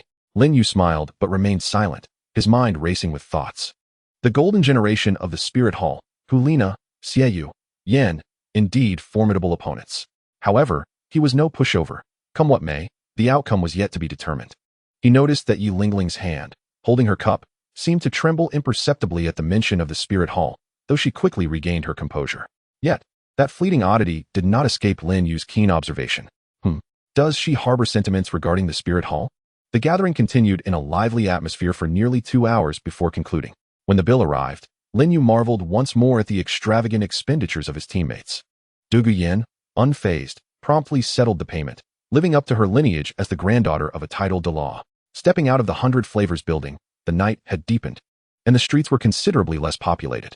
A cool evening breeze wafted through, refreshing and pleasant. All right, having feasted and quenched our thirst, let us return and rest well. Training resumes tomorrow. Teacher Qin Ming clapped his hands and addressed the group. They dispersed, heading in clusters towards the academy. Lin Yu, Osro, and Yu Feng trailed behind, still debating which dish had been the most delectable. As they walked, the previously clear night sky abruptly became overcast, and fine raindrops began to fall, progressively intensifying. Oh no, it's raining, Osro exclaimed. Quick, run. My new uniform, Yu Feng shouted. The group hastily quickened their pace towards the academy. The rain fell suddenly and grew heavier. By the time they reached the academy entrance, they were all somewhat damp. Ugh, this wretched weather. Osro shook the droplets from his hair. Lin Yu wiped the rain from his face, preparing to rush back to the villa for a warm bath, when he suddenly noticed the rain had ceased above him. He was momentarily taken aback, lifting his gaze to find a simple, yet elegant oiled paper umbrella unexpectedly sheltering him from the descending rain. In astonishment, he turned to see the person holding the umbrella, and he was utterly stunned to discover it was Yi Lingling. She had somehow approached him. The umbrella tilted slightly in his direction, while one half of her shoulder remained exposed, dampened by the rain. Her head was bowed, the veil obscuring her expression, yet her clear, cold eyes seemed to flicker with an almost imperceptible wave amidst the night and the rain. Getting drenched could lead to illness, she spoke softly. Her voice nearly drowned by the sound of the rain, laced with a hint of concern. Lin Yu was thoroughly bewildered. What is happening? The Ice Princess is holding an umbrella for me. Surely, I must be dreaming. Beside them, Osro and Yu Feng gasped in wide-eyed disbelief, their mouths agape as if witnessing an extraordinary spectacle. Even the figures ahead, Yu Tianheng and Douluo Yan, paused, turning back to gaze with expressions of surprise and intrigue. Douluo Yan wore a knowing, ambiguous smile, suggesting that something significant was indeed afoot. The atmosphere grew subtly awkward and charged. Regaining his senses, Lin Yu quickly responded, "Thank you. But it's unnecessary. I'm fine. You should take care of yourself and not get soaked." As he spoke, he instinctively tried to step out from under the umbrella's cover. However, Yi Lingling stubbornly adjusted the umbrella closer to him, her voice maintaining its gentle insistence. "We're almost at the dormitory. Let us walk together." Without waiting for Lin Yu to refuse again, she held the umbrella aloft and quietly walked beside him. The raindrops pattered on the oiled paper, producing a delicate sound. The street was left with just the two of them, as the others discreetly distanced themselves or lingered behind to observe. The air was thick with a tranquil yet peculiar ambience. Lin Yu glanced at the dampened shoulder of the girl beside him and the slender wrist that held the umbrella, feeling a sense of guilt mingled with an inexplicable emotion. This girl, seemingly cold and aloof, possesses a surprisingly delicate and gentle heart. After a moment's contemplation, he extended his hand and gently offered, "Allow me to hold the umbrella." Yi Lingling stiffened slightly, hesitating for a moment before gently releasing her grip. Lin Yu took the umbrella, naturally tilting most of it towards her while exposing his other shoulder to the rain. It appeared she noticed this small gesture. As she briefly lifted her head to glance at him before quickly looking down, her pace slowing just a fraction. They continued their silent walk along the rain-soaked path of the academy, neither uttering a word, accompanied solely by the rhythm of their footsteps and the falling rain. They walked until they reached the entrance of Lin Yu's villa. "I've arrived. Thank you, Yi Lingling," he said, returning the umbrella with sincere gratitude. Yi Lingling accepted the umbrella, gently shaking her head, still silent. She cast him a fleeting glance before turning away, holding the umbrella aloft as she walked alone towards the girls' dormitory. Her white figure swiftly vanishing into the rain. Lin Yu stood at the door, watching her silhouette fade away. He ran his fingers through his still damp hair, feeling a strange sensation in his heart. What could this be? Affection from a teammate? He shook his head, dismissing such unrealistic thoughts. Perhaps it was merely the innocent camaraderie of classmates. After all, I am a formidable asset to the team and cannot afford to fall ill and hinder our training. Yes, that must be it. Having reassured himself, he turned and opened the villa door, preparing to indulge in a hot bath and cast this minor episode aside. Chapter 88. Gossip and Special Training, Qin Ming's Astonishment. The next day during training, the atmosphere felt somewhat off. As Lin Yu entered the training grounds, he sensed several piercing gazes fixated upon him. Oslo and Yu Feng huddled together, exchanging mischievous glances and lewd chuckles. Meanwhile, the Shimo brothers regarded him with a mix of innocence and curiosity, as if a flower had unexpectedly bloomed on his face. Even Yu Tianhing's gaze held an air of complexity and scrutiny. Du Guyan approached him directly, arms crossed, sizing him up with an amused smirk. "Ah, our great benefactor has arrived. How did you rest last night? You didn't catch a cold, did you?" Her tone and expression were laden with implications. Lin Yu, perplexed, responded, "I rested well. What is the matter? Why is everyone acting so strangely today?" "Nothing much," Du Guyan elongated her words, casting a glance towards the quietly warming up Yi Lingling. "I just heard that someone enjoyed the privilege of having a beautiful girl hold an umbrella for him last night. Quite the envy of others, I assent it." At her remark, Oslo and Yu Feng could no longer contain their laughter. Lin Yu finally understood. The incident of Yi Lingling holding an umbrella for him had been discovered by these gossipy individuals. He couldn't help but feel a mix of amusement and exasperation. Hey, what are you all thinking? It was just a coincidence. We helped each other out because it was raining. Can't you keep your thoughts a bit more innocent?" "Yinjia? Oh, is that so?" Du Guyan clearly remained skeptical. Our Lingling is notoriously aloof, rarely speaking to boys. For her to take the initiative to hold an umbrella for you and walk together? Lin Yu, you seem quite suspicious. Upon hearing their conversation, Yi Lingling paused her warm-up slightly. Though her face was obscured by a veil, her ears appeared to redden. She silently turned away, continuing her stretches as if she hadn't heard a thing. Lin Yu, observing his gossip-hungry teammates, helplessly rubbed his forehead. It was truly just a coincidence. "Teacher Qin is here. Let us get back to training." Just then, Qin Ming entered, prompting everyone to rein in their playful banter. Though the lingering glances continued to dart between Lin Yu and Yi Lingling. Seemingly unaware of the subtle dynamics unfolding, Qin Ming clapped his hands, his expression serious. "All right. Quiet down. Today we commence a new round of special training. Given Lin Yu's outstanding performance and the overall enhancement of our team's capabilities, ordinary combat training is no longer sufficient." His gaze swept across the crowd. "From this day forth, we shall engage in survival and coordination training under extreme pressure." "Extreme pressure?" Yu Tianhing inquired, puzzled. "Indeed," Qin Ming nodded. "I will unleash pressure equivalent to that of a Soul Emperor, simulating the oppressive force exerted by high-ranking Soul Masters upon you. Under my pressure, you must accomplish your designated tactical maneuvers and Soul Technique releases, and even attempt to launch attacks. The objective is to prepare you for the overwhelming pressure you may encounter in the competition against adversaries far superior to you, and to learn how to maintain formation and combat effectiveness in adversity." Soul Emperor pressure. The crowd's expressions shifted to one of alarm. The disparity between a Soul Emperor and a Soul Sect is colossal. Merely the pressure alone could render ordinary Soul Masters breathless, their soul power sluggish, let alone executing complex maneuvers. "Are you all prepared?" Qin Ming's voice was grave. "We are ready." The group responded in unison, their expressions turning serious. "Good. Then let us begin." Boom. A formidable aura suddenly erupted from Qin Ming's being. Although it was not a genuine soul power attack, the mental pressure and energy fluctuations characteristic of a Soul Emperor enveloped the entire training ground like an invisible tide. Ugh. Except for Lin Yu. The other 6 members of the Huang Do team simultaneously stifled a groan, feeling as though an unseen mountain had been placed upon their shoulders. Their breaths hitched.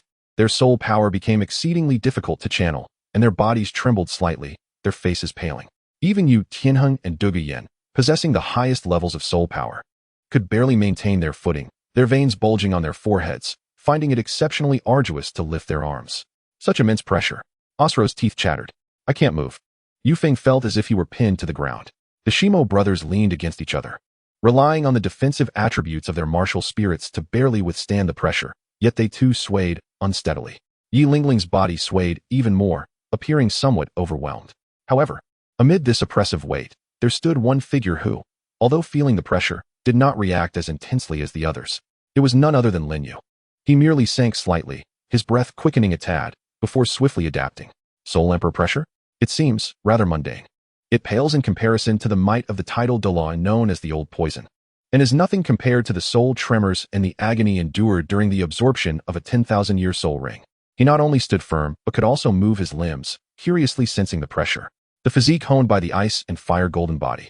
The resilience imparted by the dragon lizard's skeletal structure, his formidable mental strength from 2 lifetimes. And the experience of absorbing a 10,000-year soul ring endowed him with exceptional resistance to such levels of pressure. Upon witnessing Lin Yu's performance, Qin Ming's eyes glimmered with astonishment once more. This boy is indeed a prodigy. The Soul Emperor pressure has such a minimal effect on him. He was secretly amazed, yet maintained an impassive demeanor as he commanded, maintain formation. Shimo brothers at the front, Yu Tianheng on the left flank, Lin Yu on the right. Asro and Yu Feng maneuver. Dugu Yan, control the field, and Yi Lingling, remain in the center to support. Attempt to move. Under his command, the team members gritted their teeth, desperately channeling their soul power in an attempt to move their feet beneath the oppressive weight of the pressure, striving to maintain their formation. Their movements became exceedingly slow and arduous, as if they were wading through a mire. Each lift of the hand, each step taken, demanded immense effort. Try again. Unleash your soul skills, Qin Ming ordered once more. Yu Tianheng let out a low growl. Beads of sweat forming on his forehead as he struggled to consolidate his soul power. The draconic arm crackled with unstable lightning. Dugu Yan's phosphor serpent martial soul flickered in and out of visibility, with the toxic mist failing to disperse effectively. Asro and Yu Feng could barely sustain their martial soul manifestations. The defensive barrier of the graphite stone was also flickering erratically. Yi Lingling's healing light was so faint that it was nearly imperceptible. Only Lin Yu remained resolute. He took a deep breath. Though his movements were considerably slower than usual, he still managed to summon the Xuanzhong with relative fluidity. The dark materialized in his grasp, its weight seemingly grounding him further. First soul skill, Thunderous Strike, he called, as the first soul ring beneath his feet illuminated. The silver lightning that coursed along the, though not as fierce as before, still swirled with a stable intensity. With a sudden motion, he swung the forward. Although his speed had diminished significantly and his strength was notably reduced, the formidable wind generated by the and the flickering lightning still carried an undeniable potency, delivering a resounding thud upon the specially crafted floor of the training ground. Amidst a team nearly immobilized by overwhelming pressure, Lin Yu's slow yet effective strike stood out as particularly remarkable and astonishing. All present were left in stunned silence. Even Qin Ming almost faltered in maintaining the oppressive aura. He can still stabilize and unleash soul skills under such pressure? Though its power is diminished, this is. Other team members were equally shaken. What the hell? Is this guy even human? This was the unanimous thought among them. Yi Lingling gazed at the figure wielding the heavy amidst the formidable pressure, her cool eyes reflecting a fleeting, indescribable shift. Lin Yu retracted taking a moment to catch his breath. He felt his soul power had waned more than usual, but still within manageable limits. He glanced at his teammates, who were almost unable to move, and scratched his head. Addressing Qin Ming. Teacher Qin, can we intensify this pressure a bit more? I feel like I could still adapt. Qin Ming. All team members, dude. Give us a break. We're about to be flattened. Qin Ming looked at Lin Yu's earnest gaze, unable to suppress a twitch at the corner of his mouth. Is this kid challenging me? He inhaled deeply, a competitive glint flashing in his eyes. All right, as you wish. Boom. Qin Ming unleashed the full extent of his soul emperor-level pressure. The palpable weight crashed down like a tangible force. Thud, thud. Asro and Yu Feng were the first to falter, collapsing onto the ground. Graphite Stone knelt, gasping for breath. Yu Tianheng and Dugu Yan fell to one knee, drenched in sweat, barely managing to hold their ground. Yi Lingling swayed, visibly on the verge of collapse. Lin Yu felt the weight of pressure intensify abruptly, his breathing becoming labored, and his soul power's flow grew sluggish. Beads of sweat forming on his forehead.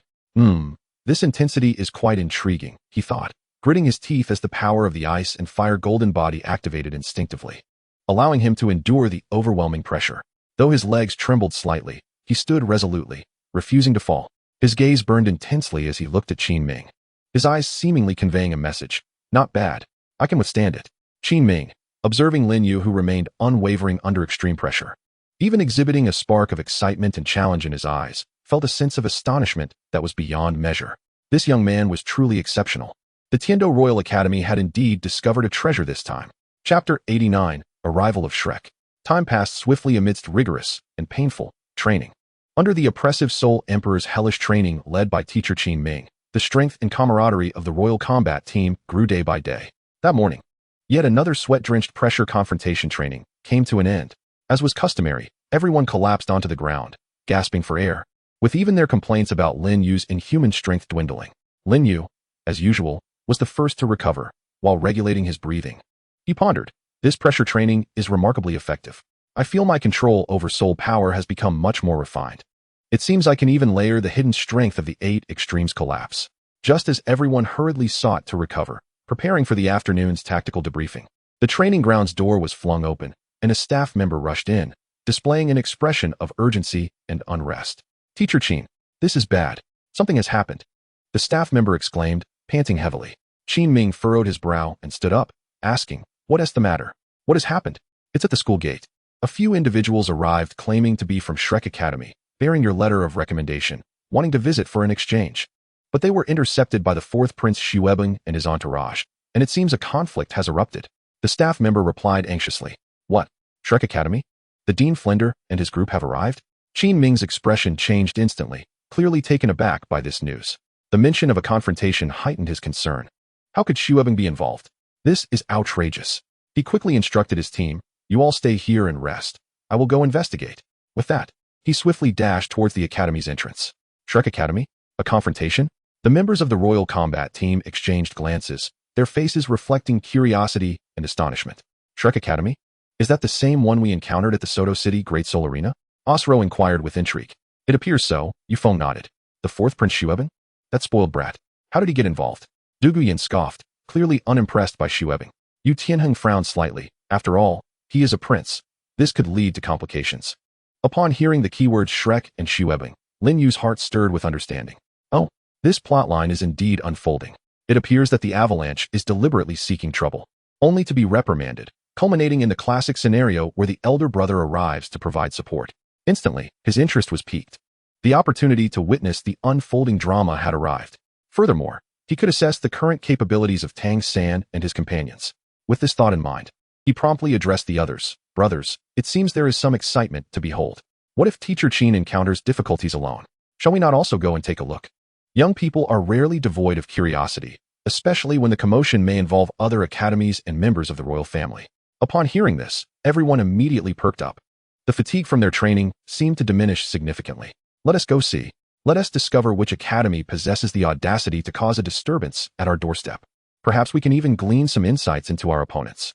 Consequently, the Royal Combat Team disregarded their need for rest and hastily rose, making their way toward the academy gates. Upon their arrival at the grand entrance of the Tiando Royal Academy, they found a considerable number of students gathered to witness the spectacle. The atmosphere was palpably tense. On one side stood several unfamiliar individuals, whose attire appeared somewhat shabby yet exuded an extraordinary presence, led by Flinder, Yu Xiaojiang, and Zhao Wujin. Alongside Tang San and Dai Mubai, one portly boy among them, Ma Hongjun, was covering his face, seemingly having sustained some harm.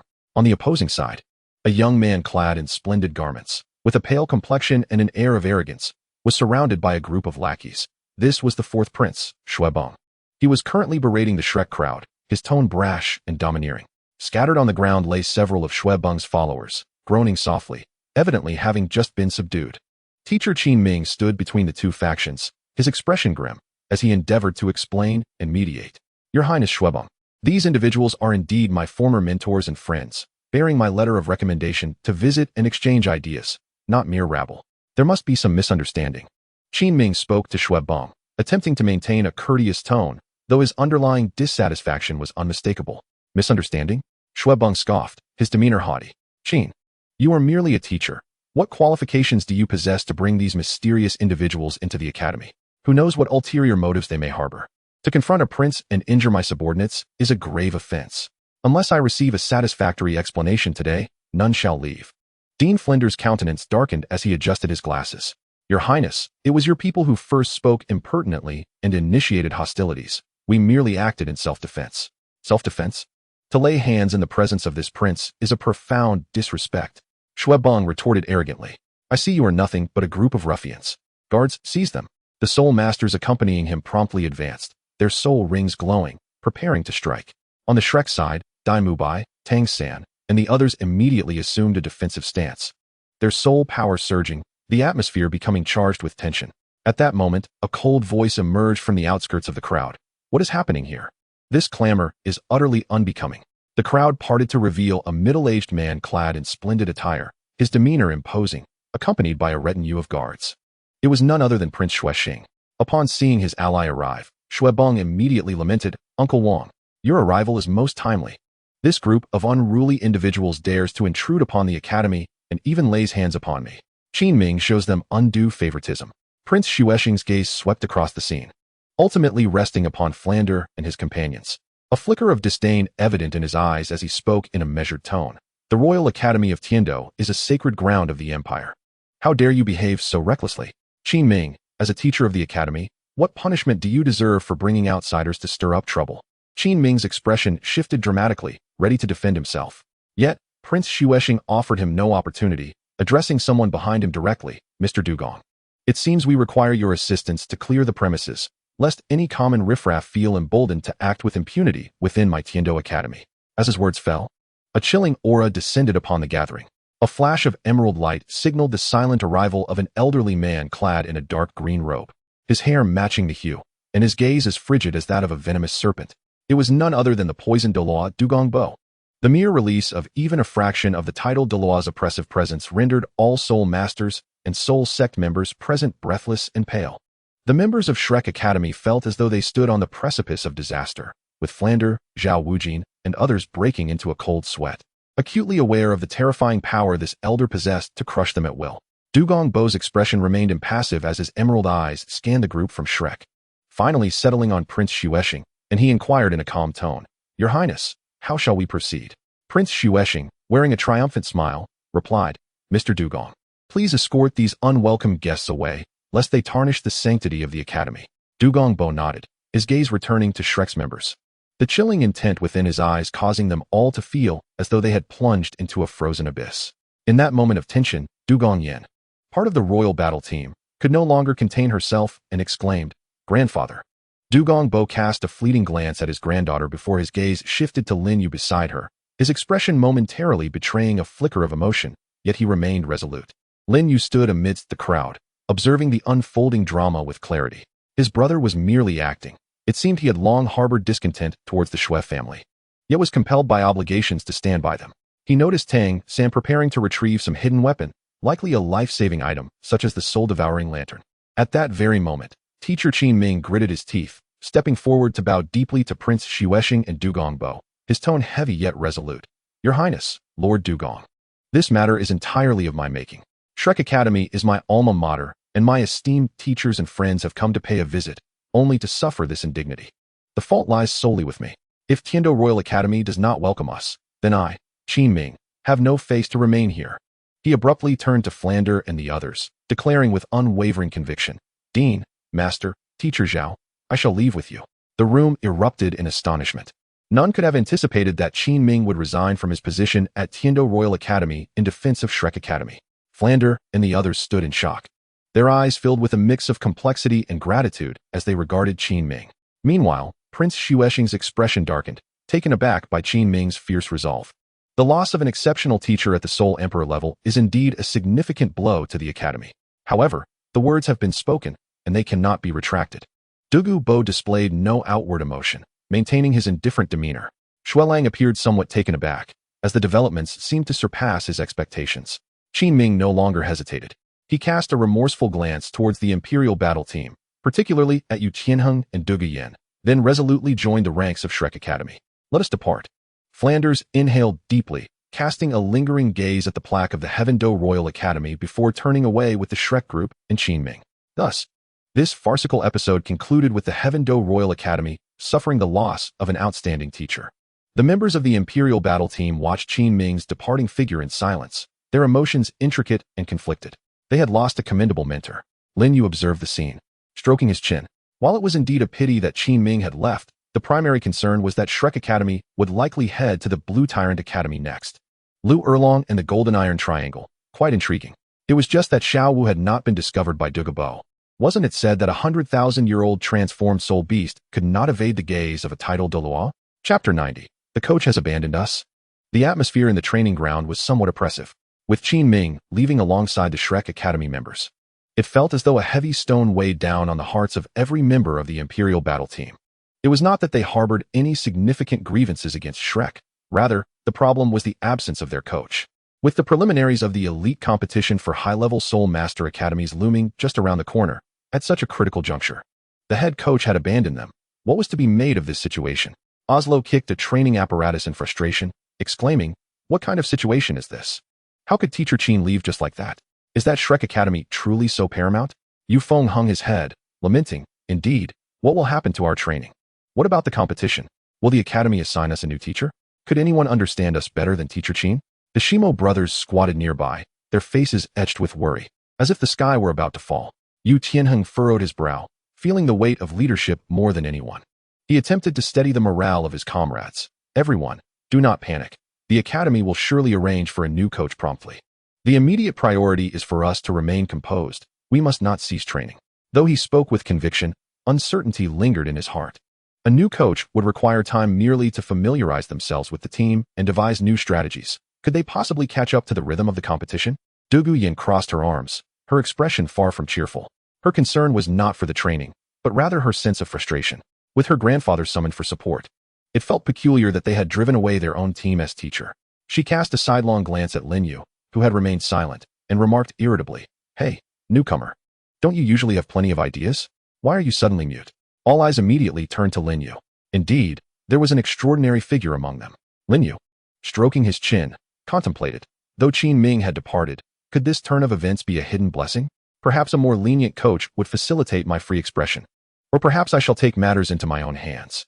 Upon hearing Dugu Yin call his name, he lifted his head, revealing a relaxed smile. "I believe that the sky will not fall. It is indeed unfortunate that Teacher Qin has departed. Yet the foundation of our royal combat team remains intact." He strode to the center of the arena, surveying his surroundings. "Our tactical framework is nearly complete. What remains is merely the refinement of our skills, the synergy among us, and the enhancement of individual prowess. The arrival of a new coach, whenever that may be, is a concern for the Academy. I am confident that there is much we can accomplish on our own. For instance, we can continue our pressure simulation training, mutually exerting our soul power pressure. While it may not match that of a soul emperor, it is certainly better than nothing. As for tactical coordination, we can organize ourselves into opposing groups for practice and analysis. Personal cultivation and mimicry training are not closed off to us." His articulate remarks swiftly calmed the initially flustered group. Indeed, they were the finest team of the Tiando Royal Academy. Could they not train without a coach? Yu Tianheng's eyes brightened as he interjected. "Lin Yu is right. We must not falter in our resolve. Starting tomorrow, we shall organize our own training. Just as Lin Yu suggested, we will engage in group competitions and apply pressure upon one another to maintain our condition." Osro and Yu Feng rallied with renewed vigor. "Exactly. We shall practice ourselves. Who is afraid of whom?" Shimo nodded vigorously. "Let us train." Even Yu Lingling softly agreed. Dugu Yen observed the suddenly invigorated team and the composed Lin Yu, smirking slightly. Yu finally said something sensible. Thus, on the first day without their head coach, the Royal Combat Team, under the leadership of Lin Yu and Yu Tianheng, commenced self-organized training. Although lacking Qin Ming's Soul Emperor-level oversight and precise guidance, the team members became more engaged, fostering discussions and reflections among themselves, a spontaneous cohesion quietly emerging. After the training concluded, Lin Yu, as per usual, prepared to visit the herb storage in hopes of discovering some new treasures. No sooner had he stepped out of the training ground than a figure clad in the Academy's staff uniform approached him quietly, whispering, "Lin Yu, the esteemed Duke of Poison is waiting for you at the pavilion on the Academy's back mountain." Lin Yu felt a stir of excitement. Duke Dugu Bo had arrived, presumably regarding the events of the day. He nodded and altered his course toward the back mountain. Upon reaching the tranquil pavilion, he indeed found Dugu Bo standing with his back to him, hands clasped behind him, gazing at the distant sunset. "Brother," Lin Yu greeted with a smile as he approached. Douluo Dalu turned, his expression neutral, yet his gaze appeared softer than usual. Young man, you are unencumbered today? What troubles could I possibly have? I merely came to observe. Lin Yu shrugged, stepping beside him. But you, brother, seem to have been compelled to work today. It must have been grueling. Douluo Dalu huffed. That rascal Xuexing, relying on some old ties, constantly insists that I engage in such tedious affairs. Were it not for the fact that he indeed aided me in the past, HM. His tone was unmistakably displeased, clearly expressing dissatisfaction with being used as a pawn during the day. Understanding the intricacies of human relationships, Lin Yu acknowledged this sentiment. However, he added, brother, your actions have frightened our coach away, which is quite a loss. Douluo Dalu paused momentarily, realizing that while he had been preoccupied with posturing and observing Tang San, who seemed somewhat exceptional, he had overlooked Qin Ming's departure. He frowned. That fellow, Qin Ming, has left? TSK. He does possess some spirit. Nonetheless, perhaps it is for the best. It spares me the annoyance of his presence. He turned his gaze towards Lin Yu, his emerald eyes sparkling with a hint of mischief. What? Without a coach? Are you youngsters floundering in confusion? Not at all, Lin Yu replied with a smile. We are diligently practicing on our own. However, with the competition approaching, we do lack someone with a discerning eye to guide us. Douluo Dalu stroked his beard thoughtfully, scrutinizing Lin Yu before suddenly inquiring, tell me truthfully, did you already discern that I was merely putting on a show today? Lin Yu chuckled, brother. Your acting skills are superb, and your presence is formidable. However, with your temperament, if you truly intended to strike, you would have wasted no breath and simply unleashed your poison. Sharp-witted, Douluo Dalu jestingly scolded, yet his mood appeared considerably lightened. After a moment of contemplation, he remarked, that Xue Peng is a worthless fool, and Xuexing is becoming increasingly outrageous. The Tiando Royal Academy has been thrown into disarray by their antics. He paused again, casting a calculating glance at Lin Yu. Since you are in need of a stabilizing presence, and I find myself with ample time, I could occasionally visit to see my granddaughter and provide some guidance to you young ones. Surely, no one would dare object. Upon hearing this, Lin Yu's heart soared with joy. Oh my, is this truly happening? A titled Douluo personally coaching us. This is simply extraordinary. His face immediately lit up with gratitude and surprise. Really? Brother, that would be fantastic. With your esteemed guidance, our chances in the upcoming competition are assured. You are indeed our timely benefactor. Douluo Dalu, flattered by the praise, nodded modestly. Well, I merely see potential in you youngsters, particularly in you. As you possess some latent talent, I wish not for you to be squandered. But let it be understood, I do not have the luxury of time to linger here daily. I shall visit intermittently. The rest must rely on your own efforts. Understood. Your presence alone is an immense blessing for us. Lin Yu eagerly nodded. Enough flattery. Douluo Dalu waved his hand dismissively, casually asking, by the way, did you notice that lad from Shrek Academy, the one wielding blue-silver grass? Lin Yu felt a stir of excitement within. Indeed, brother is genuinely interested in Tang San. Maintaining a facade of indifference, he replied, oh, I noticed him. He appears to be an ordinary control-type soul master. What of it, brother? Douluo Dalu slightly narrowed his eyes. Ordinary? Huh, that lad is anything but. He seemed to have something intriguing hidden beside him. In the face of the old man's imposing presence, although fear lingered within him, the glint in his eyes was far from that of an ordinary youth. It was as if he spoke to himself, yet simultaneously addressed Lin Yu. Quite interesting. It seems this grand competition shall not be devoid of excitement. Lin Yu echoed. If even my elder finds it intriguing, then it appears that Shrek Academy indeed harbors remarkable talents. Should our paths cross in the competition, I shall be eager to engage. Douluo Dalu cast a glance in his direction, seemingly discerning the eagerness bubbling within him, and chuckled. You lad, I suspect you've longed to face them, haven't you? Very well. I shall take my leave for now. Perhaps I will return tomorrow or the day after. With that, he flickered and vanished from the pavilion like a wraith. Lin Yu gazed at the direction in which his elder had disappeared, a smile gracing his lips. Shrek, Tang San, are you prepared? My blade has long been thirsting for action. Whistling cheerfully, he descended the mountain, his anticipation for the impending competition soaring. Chapter 91. The Title's Companion Practice. The following day, the members of the Royal Fighting Team arrived at the training ground with a blend of trepidation and anticipation.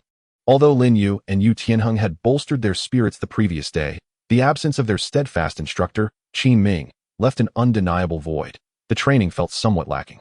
The sparring sessions lacked vigor, and the soul power exerted among them felt feeble, akin to a mere child's play. Alas, this is rather uninspiring. Osro lamented as he sheathed his dagger. Our pressure pales in comparison to that of Teacher Qin. It's nothing but a drizzle. Yu Feng descended from the air, raising his hands in exasperation. Indeed, one can hardly find that sense of being overwhelmed. Yu Tianheng furrowed his brow, recognizing that continuing in this manner would significantly diminish their effectiveness. Just as a somber atmosphere settled, a languid yet teasing voice suddenly rang out from the entrance of the training ground. TSK, a bunch of little kids, wilted without a teacher? With such mental fortitude, do you really aspire to achieve any accolades in the competition? Everyone turned abruptly, only to find Douluo lounging against the doorframe, arms crossed, surveying them with his signature disdainful gaze. Poison Douluo, grandfather, they exclaimed in surprise, hastily bowing. In their hearts, they wondered why he had suddenly appeared. Douluo Yin rushed over, curiosity gleaming in her eyes. Grandfather, what brings you here? Douluo snorted, disregarding his granddaughter's question, and fixed his gaze directly on Lin Yu. You lad, were quite eloquent yesterday. Why do I find you playing in the mud today? Lin Yu stifled a laugh internally, yet feigned a look of shame. You are right, elder. We are striving hard, but we are lacking a bit of pressure. Pressure? Douluo's lips curled into a dangerously playful smile. Very well. My mood is quite favorable today. I shall extend a bit of benevolence and provide you with some pressure. Before the last word could escape, an overwhelming aura of a tidal Douluo, far more terrifying and chilling than Qin Ming, descended with a sinister, venomous presence, akin to an invisible mount tie crashing down. Thud, thud. Even Yu Tianheng and Douluo Yin, who possessed the highest soul power, faltered within half a second, their legs buckling as they nearly collapsed to the ground. The others were instantaneously pressed down, unable to move even their fingers, gasping for breath as their faces turned ghostly pale. The sensation was not merely one of soul power suppression, but an icy dread that gripped the spirit, as if a colossal venomous serpent had fixed its gaze upon them, ready to strike at any moment. This singular thought echoed in the minds of all present. This pressure surpassed that of teacher Qin Ming by at least tenfold. Even Lin Yu let out a suppressed groan, his body violently swaying as his spine bent under the weight, veins bulging on his forehead, sweat cascading down. Brother, is this pressure not a tad too tangible? He summoned all his soul power, his bones creaking under the immense burden, managing to remain upright while others crumpled. Though he too was on the verge of collapse, struggling to summon his Xianzhongqi Douluo observed Lin Yu's struggle against the oppressive force. A flicker of surprise and admiration crossing his eyes. This lad indeed possesses some merit. He can still stand. He slightly lessened the pressure directed at Lin Yu, bringing him to the brink of his limits, then coldly addressed the others sprawled on the ground. Is this too much for you? You have 3 breaths to either rise and form a proper formation, or remain lying here indefinitely. Upon hearing this, the instinct for survival, or perhaps the desire to avoid further humiliation, ignited within the group. Each individual grit their teeth, fiercely drawing upon their soul power to combat the terrifying weight. Trembling and struggling to rise, the defensive martial soul of Shirmashimo gave them an advantage. They were the first to roar, supporting one another as they shakily stood at the forefront, their legs quaking like leaves in a storm. Yu Tianheng and Douluo Yin, relying almost solely on sheer willpower, screamed as they forced their bodies upright, their soul power surging wildly as they barely managed to manifest their martial souls. Asluo and Yu Feng crawled and rolled, finally managing to half-kneel to stabilize themselves, their faces as pale as parchment. Yi Lingling faced the greatest challenge, as a healing soul master. Her defense and physique were naturally weaker. She exhausted nearly all her strength, relying on the faint glow of the 9-heart sea butterfly to stave off unconsciousness. Her body trembling slightly. Formation. Yu Tianheng spat out the words through clenched teeth. Instinctively, the group began to laboriously shift their feet, attempting to coalesce into the familiar triangular formation. Every movement was agonizingly slow, each action accompanied by labored breaths and a frantic depletion of soul power. Douluo stood by, akin to a cat playing with a mouse, observing their struggles beneath his oppressive force, occasionally offering critiques. Too slow. Do you think the enemy will grant you time to dawdle? Your soul power is scattered instead of concentrated, wasted. That little leopard, your breath is erratic. Do you wish to perish?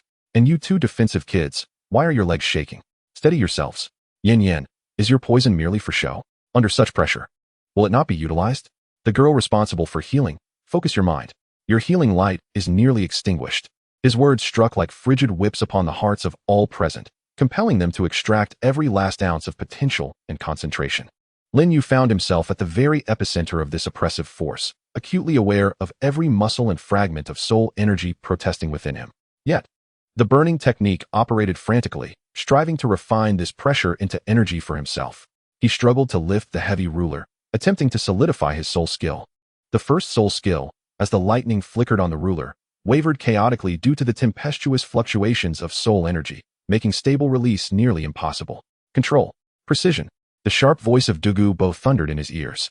Gritting his teeth, Lin Yu concentrated fiercely, forcing the agitated soul energy into stability, and finally, the lightning on the ruler steadied.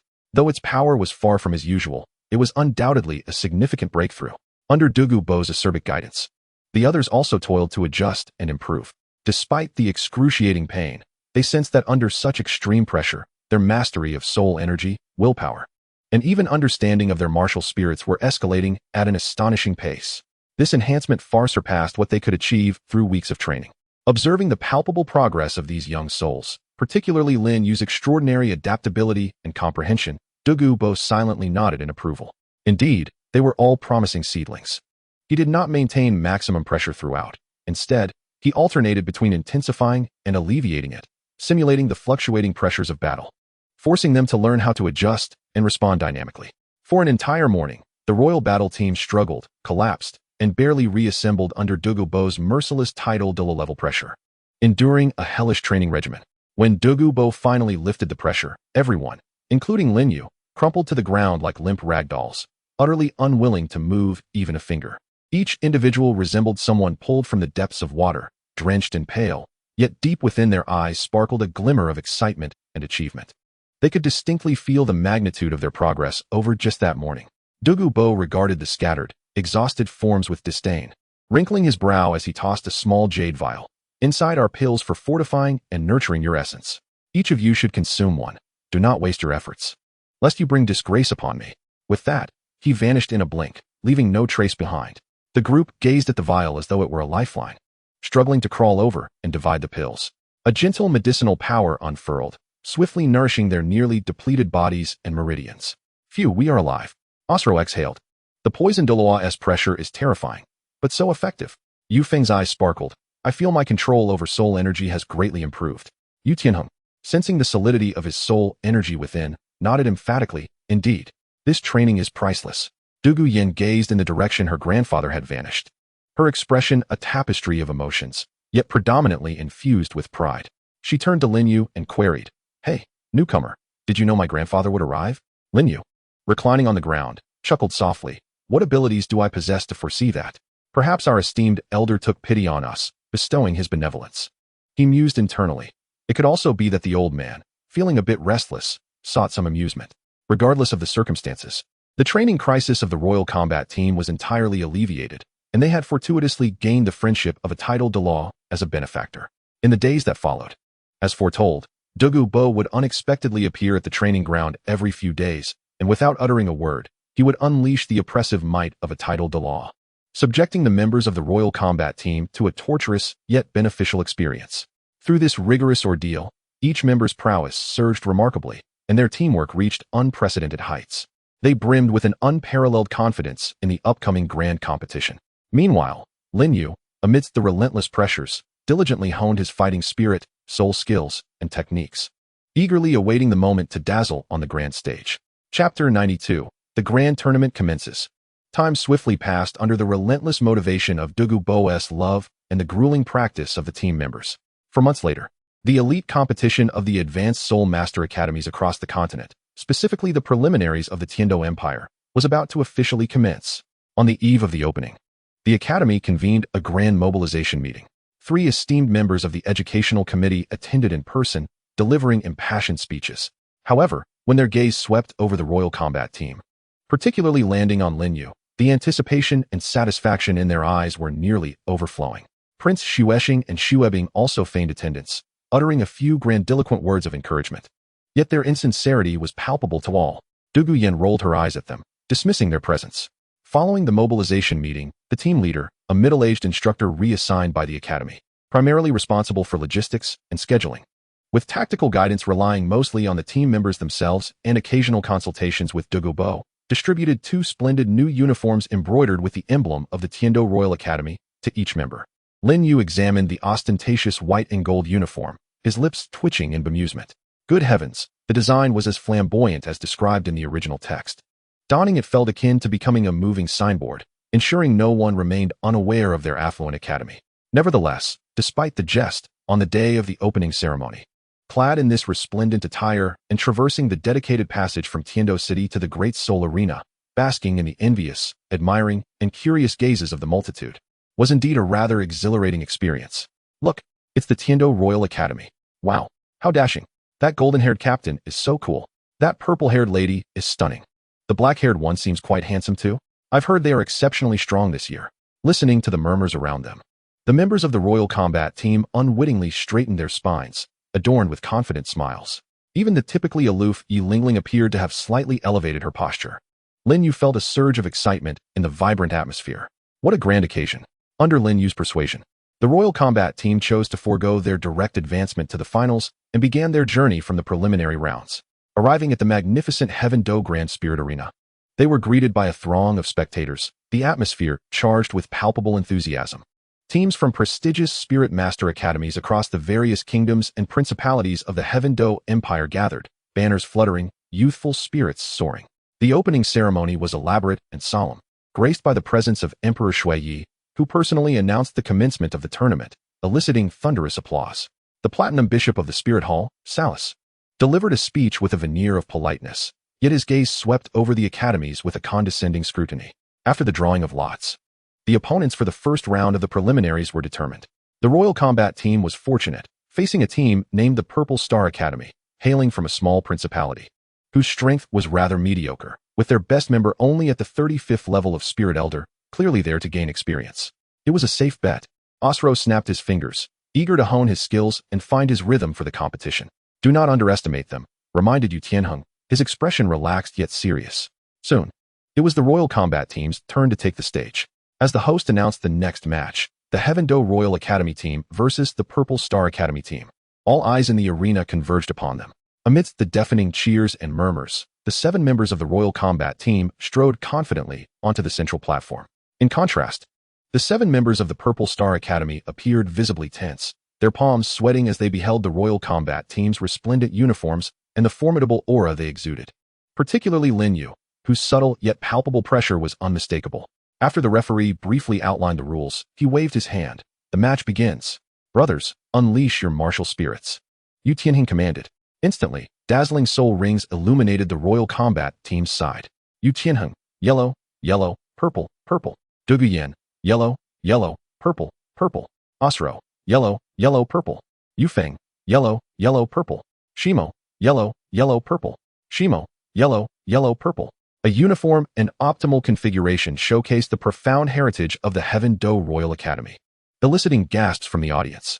However, as all eyes instinctively turned to the last member, a young man wielding a dark, hefty staff, the soul rings ascended. Yellow, purple, purple, black. The emergence of that 4th soul ring, deep and seemingly capable of swallowing light, cast a hush over the entire Heaven Do Grand Spirit Arena. Silence reigned for a full 3 seconds. Then, like a volcanic eruption, a cacophony of astonished gasps and uproar resonated throughout the venue. 10,000 years soul ring. The 4th ring is 10,000 years. Am I seeing things? A soul sovereign. He is a soul sovereign, and he appears so young. My heavens. Where did the Heaven Do Royal Academy find such a prodigy? How are we to compete against this? In the VIP section, the Emperor of the Snowy Night exuded a brilliant light from his eyes, nodding slightly. Bishop Salus, with his eyes narrowed, gently tapped the armrest of his chair. Lost in thought, Ning Fengji, wearing a smile, exhibited a flicker of curiosity in his gaze. Meanwhile, the opposing team from the Purple Star Academy stood frozen in shock, their faces turning pale as their fleeting spirit was utterly crushed by the overwhelming aura of the Black Soul Ring. The captain trembled, struggling to maintain his martial spirit. Observing his opponents, who seemed to have lost their will to fight, Yu Tianheng sighed softly, urging Lin Yu to conclude the matter swiftly. Lin Yu scratched his nose, pondering. It seems I may have overdone it again. He stepped forward, gazing at the trembling members of the Purple Star Academy, and felt that employing a soul skill might be somewhat unfair. Without even wielding his xuanzhong, he simply tapped the tip of the on the stage. The second soul skill, Thunder Shockwave, unleashed an invisible wave imbued with subtle lightning, emanating effortlessly from this body, enveloping a significant portion of the arena. The 7 members of the Purple Star Academy, already shaken to their core, suddenly felt their legs go numb as a powerful tremor surged through them, causing them to topple over like dominoes, with a majority falling in an instant. The remaining 2 or 3, barely managing to stay upright, were disoriented and their soul power in chaos. The entire encounter lasted no more than 5 seconds. The referee, momentarily taken aback, quickly blew the whistle. The match is over. The Royal Academy of Tiando is victorious. The crowd erupted in astonishment. Was that it? A single soul skill? They hadn't even witnessed the true power of the 1,000-year soul ring. Incredible. They won just like that? How outrageous. Was that an area soul skill? The effect was astonishing. The primary factor was likely sheer terror. The other members of the royal fighting team exchanged incredulous glances at Lin Yu, who had made such a staggering impression, rendering their opponents utterly dumbfounded. Lin Yu shrugged innocently, retracting his xuanzhong. Is it my fault? As they descended from the arena, they were met with even more fervent cheers and attention. Everyone recognized that the Royal Academy of Tiando had brought forth an extraordinary talent this year. The first battle was as effortless as a warm-up. Yet, Lin Yu understood that this was merely the beginning. The true challenges lay ahead. His gaze seemed to pierce through the crowd, landing on a certain direction where a curious, yet piercing gaze rested upon him. Tang San, you must have seen it too, right? This is merely an appetizer. Chapter 93, A Dominating Victory. With a triumphant debut, achieved in an almost exaggerated fashion, the royal fighting team, particularly Lin Yu, instantly became the focal point of the Tiando Grand Soul Arena. In the ensuing days of the preliminary rounds, the royal fighting team transformed into the nightmare of all weaker teams. It seemed that fortune favored their draw, as they faced opponents whose strength was even inferior to that of the Purple Star Academy. The outcomes were utterly predictable. In the second match, upon witnessing Lin Yu's configuration of soul rings in yellow, purple, and black, the opponents were immediately thrown into disarray. The match had scarcely begun when a miscommunication led to their swift defeat at the hands of Yu Tianheng and Douluo Dalu, concluding even more rapidly than the first match.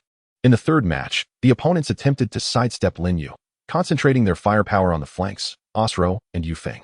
However, Lin Yu did not even need to employ his soul skills. Simply by standing firm with the xuanzhong qi, he instilled such a heavy sense of pressure that the opponents faltered in their attack rhythm. Their strikes were effortlessly repelled by Shimo, only to be toyed with by Osro and Yu Feng, leading to a swift and humiliating defeat. In the fourth match, the opponents had learned their lesson, adopting a defensive strategy from the outset in an attempt to stall for time. They soon encountered the terrifying prowess of Lin Yu's fourth soul skill, Dragon Lizard Quake Strike. Although Lin Yu only exerted 30% of his strength, the resulting shockwave reverberated through the arena, shattering their defensive formation to pieces and instantaneously concluding the battle. With an unstoppable momentum, the Royal Battle Team secured 4 consecutive victories with little effort, claiming the top spot in the rankings. Lin Yu hardly broke a sweat, feeling as if he had merely participated in 4 warm-up exercises. His performance garnered increasing attention and discussion. Remarkable. That xuanzhong qi soul master. No one can compel him to unleash his full strength. Indeed, the 4th ring after 10,000 years is truly fearsome. It seems that this year, the Tiando Royal Academy is destined for greatness. The dignitaries in the VIP section cast more admiring glances at Lin Yu. Lin Feng repeatedly expressed his congratulations to the 3 committee members, while the Snowy Night Emperor beamed with delight. Only the Platinum Pope, Salus, wore an increasingly dark expression. The atmosphere within the team was exceptionally buoyant. The string of victories significantly boosted morale. Although the opponents were not formidable, the thrill of such overwhelming triumph was exhilarating. Haha, being alongside brother Lin Yu is a breeze, Osro exclaimed, draping an arm over Lin Yu's shoulder with pride. Absolutely. We are now the frontrunners for the championship. Yu Feng chimed in, buoyed by the success. Even Yu Tianheng and Douluo Dalu bore relaxed smiles. Only Lin Yu maintained a sense of clarity, cautioning, let us not rejoice too soon. The real challenges have yet to commence. We have yet to face the 5 elemental academies and those dark horses. All right. Can't you let us revel for a couple of days? Douluo Dalu shot him a glance, though her eyes also held a note of seriousness. On this day, the 5th round of matches commenced. As the matchup was announced, their opponents were revealed to be the Zhonghui Academy. Upon seeing this name, Lin Yu's eyebrows arched in interest. Oh, are we to receive some experience points? That old sly fox, Shinian, leads a team that supposedly possesses a 7 treasures glazed tile martial soul fusion skill. Illusion techniques? Quite intriguing. During the pre-match preparations, Yu Tianheng reminded everyone, Zhonghui Academy may not be top tier, but their dean, Shinian, is a soul sage with cunning methods. Their team is said to excel in a type of combined illusion technique, so we must be cautious, particularly in protecting Lingling. The group nodded, setting aside any dismissive attitudes as they ascended the arena. The 7 members of the Zhonghui Academy, clad in a murky green uniform, cast piercing glances at the royal fighting team, particularly at Lin Yu, who displayed an unsettling eagerness rather than the fear exhibited by previous teams. The referee declared the match to commence. Both sides activated their martial spirits simultaneously. Songhui Academy maintained the standard configuration of 2 yellow and 1 purple, quite unremarkable. According to the plan, proceed steadily, commanded Yu Tianheng. The royal fighting team held their formation and advanced forward. However, unlike the previous teams that had braced for battle or retreated in panic, the 7 members of Songhui Academy abruptly withdrew, gathering together and simultaneously raising their hands. Each individual revealed a gem of a different hue. A burst of dazzling 7-colored light erupted from their gems, swiftly merging into a mesmerizing, iridescent mist that enveloped the entire arena. The illusion had arrived. The royal fighting team felt a disorienting shift as the clamor of the battle arena transformed into a series of bizarre and terrifying scenes. Osro found himself ensnared by countless venomous snakes. Yu Feng discovered he was mired in a quagmire, unable to fly. Shimo realized that the teammates he was guarding had vanished. Yu Tianheng and Dugu Yin found themselves in a hell of thunder and a chasm of toxic mist. Yi Lingling, on the other hand, found herself utterly alone in a realm of darkness and silence. The vivid illusion struck at their very souls, making it arduous to discern reality, even hindering the flow of their soul power. Steady, it's an illusion. Focus. Yu Tianheng's voice echoed, somewhat distorted and distant within the illusion. Yet, the assault of the illusion was cunning, targeting each individual's deepest fears and vulnerabilities, making escape a daunting task. The audience in the stands merely beheld the arena shrouded in vibrant light, while the 7 members of the royal fighting team seemed entrapped in a nightmare. Their movements sluggish and chaotic, even beginning to unleash soul techniques against thin air. The situation appeared dire. This is the integrated fusion technique of the 7 from Songhui Academy. The dream space. The royal fighting team has fallen into their trap. Had they indeed been too youthful? It seemed even the soul master was ensnared. The 3 committee members in the VIP section furrowed their brows. Prince Xuexing, however, wore a barely perceptible smirk. Dugu Bo reclined in his chair, seemingly unfazed. Amidst the 7-colored mist, the captain of Songhui Academy wore a triumphant smile. Their combined illusion had once ensnared even a soul king. No matter how talented a soul master might be, escaping from such a trap would not be an easy feat. They merely needed to seize the opportunity to attack.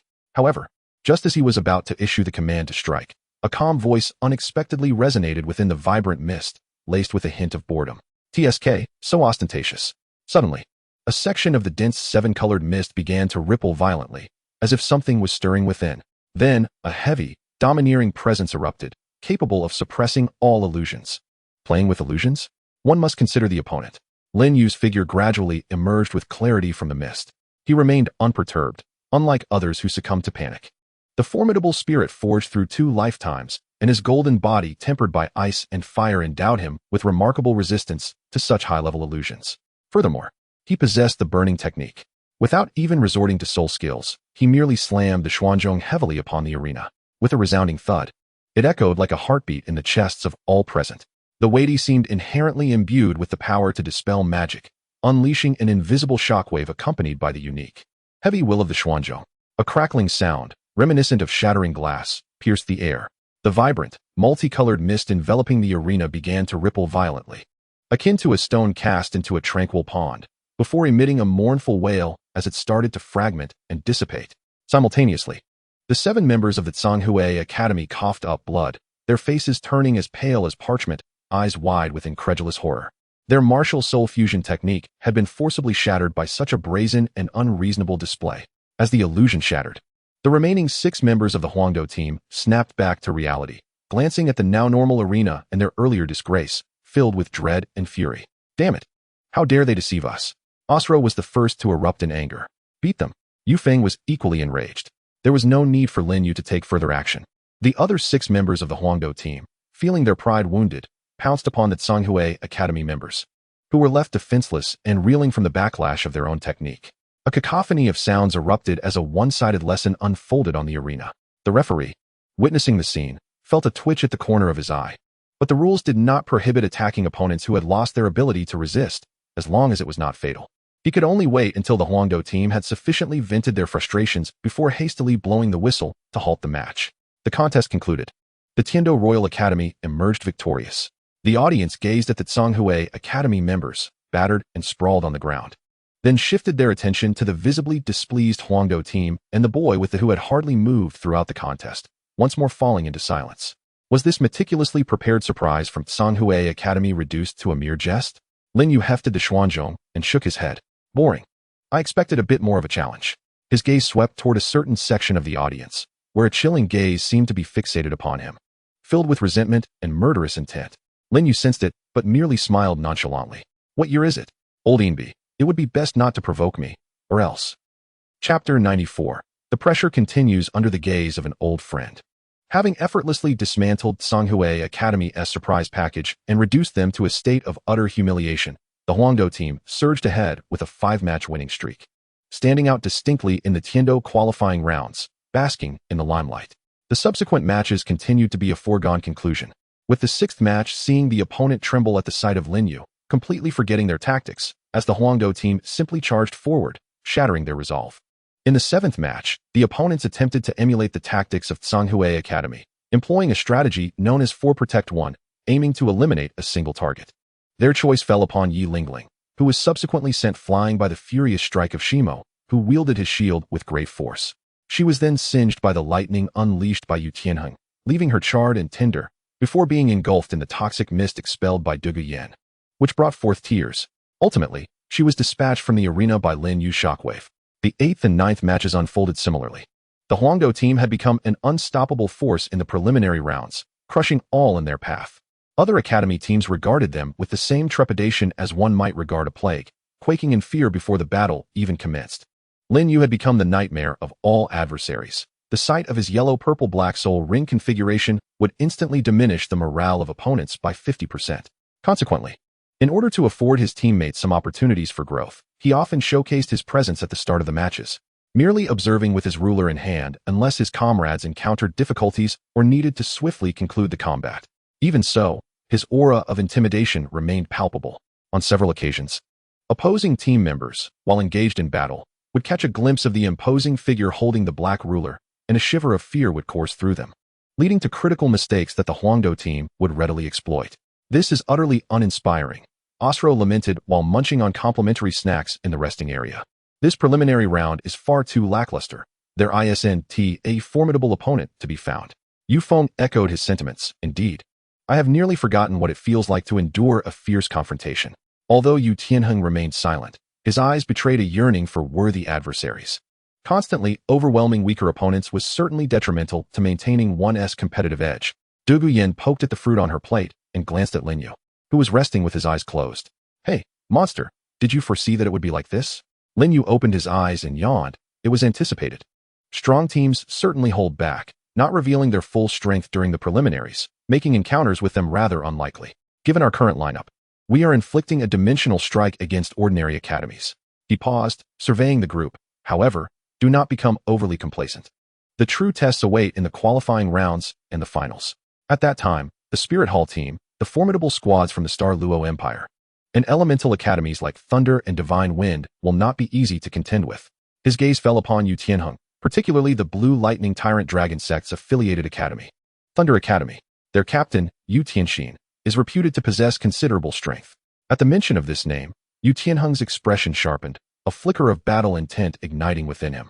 Yu Tianxin was one of his rivals within the family, and the group of meat shields from the Armored Academy won't be easy to tackle either, Shimo added quietly. While they engaged in this conversation, the matchup for the 10th round of today's competition was announced. A staff member delivered the schedule, and upon reviewing it, Yu Tianheng raised an eyebrow slightly. Oh, today's opponent seems intriguing. Who is it? Osro leaned in closer. The Blazing Fire Academy, Yu Tianheng read aloud. The Blazing Fire Academy? Yu Feng's interest peaked. The Fire Element Academy among the 5 elemental institutions? I've heard their attacks are quite fierce. Douluo Dalu straightened her posture, declaring, finally, a worthy opponent has arrived. Lin Yu stroked his chin, pondering, the Blaze Academy? Is that the team led by that fiery girl? I believe there's a fusion technique called Fire Dance Sunlight. Perhaps this will serve as a fitting warm-up. Meanwhile, in the resting area of the Blaze Academy, the atmosphere was laden with tension. Captain Hua Wushuang scrutinized the matchup chart with a serious expression. At last, we faced the Royal Academy of Tiando. The Soul Master, Lin Yu, from the Zuanzanqi sect, has scant information available. All I know is that he specializes in powerful assaults, possesses immense strength, and wields a 10,000-year soul ring, with techniques seemingly related to lightning and shockwaves, though their precise effects remain uncertain. The vice captain, Hua Wu, A tall girl with flowing dark red hair and stunning features tinged with a hint of arrogance, scoffed, "Brother, what is there to fear? What of a 10,000-year soul ring? The flames of our Blaze Academy are not to be trifled with. It is the perfect opportunity to test our new strategy against them." Her eyes blazed with fierce determination, clearly unimpressed by the recently renowned Royal Academy and the enigmatic Lin Yu. "Indeed, Captain, Vice Captain, let us compete fiercely against them." The other team members rallied, their spirits soaring high. Soon, it was time for both teams to take the stage. As the Royal Academy of Tiando and the Blaze Academy stepped onto the arena simultaneously, the atmosphere shifted palpably. The audience's fervor reignited. Here they come, a clash of titans. The 5-element academies versus the Royal Academy of Tiando. A collision of fire and earth. Let us support the Blaze Academy. Their flames possess tremendous explosive power. Yet, I still favor the Royal Academy of Tiando. Lin Yu is simply extraordinary. In the VIP section, the prominent figures cast their gaze with heightened interest, for the outcome of this match could very well determine the top position in the group. On the arena, both teams locked eyes, and it felt as though sparks ignited in the air. Huo Wu's gaze pierced past Yu Tianheng, fixated intently on Lin Yu, her expression rife with provocation and defiance. "Humph, you pretentious trickster, watch as I incinerate your wretched staff with my flames." Lin Yu sensed her gaze and found it amusing. This girl possesses quite the fighting spirit. Alas, her attributes are somewhat disadvantageous. The referee announced the commencement of the match. "Unleash your martial souls." In an instant, the radiant soul rings of both sides illuminated simultaneously.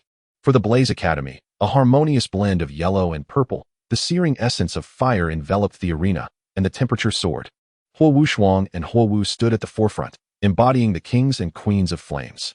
On the Royal Academy's side, the standard configuration was complemented by Lin Yu's unique combination of yellow, purple, and black. Despite having witnessed it numerous times, the reappearance of Lin Yu's fourth black soul ring still elicited gasps of astonishment, adding psychological pressure to the Blaze Academy. "Execute the plan," Huo Wuxuang commanded with fervor. The 7 members of the Blaze Academy swiftly adjusted their formation, with 2 support soul masters fervently enhancing their allies from the rear, while Huo Wuxuang led the charge, followed closely by Huo Wu and 2 additional assault-type soul masters, with 2 agile attackers flanking the sides.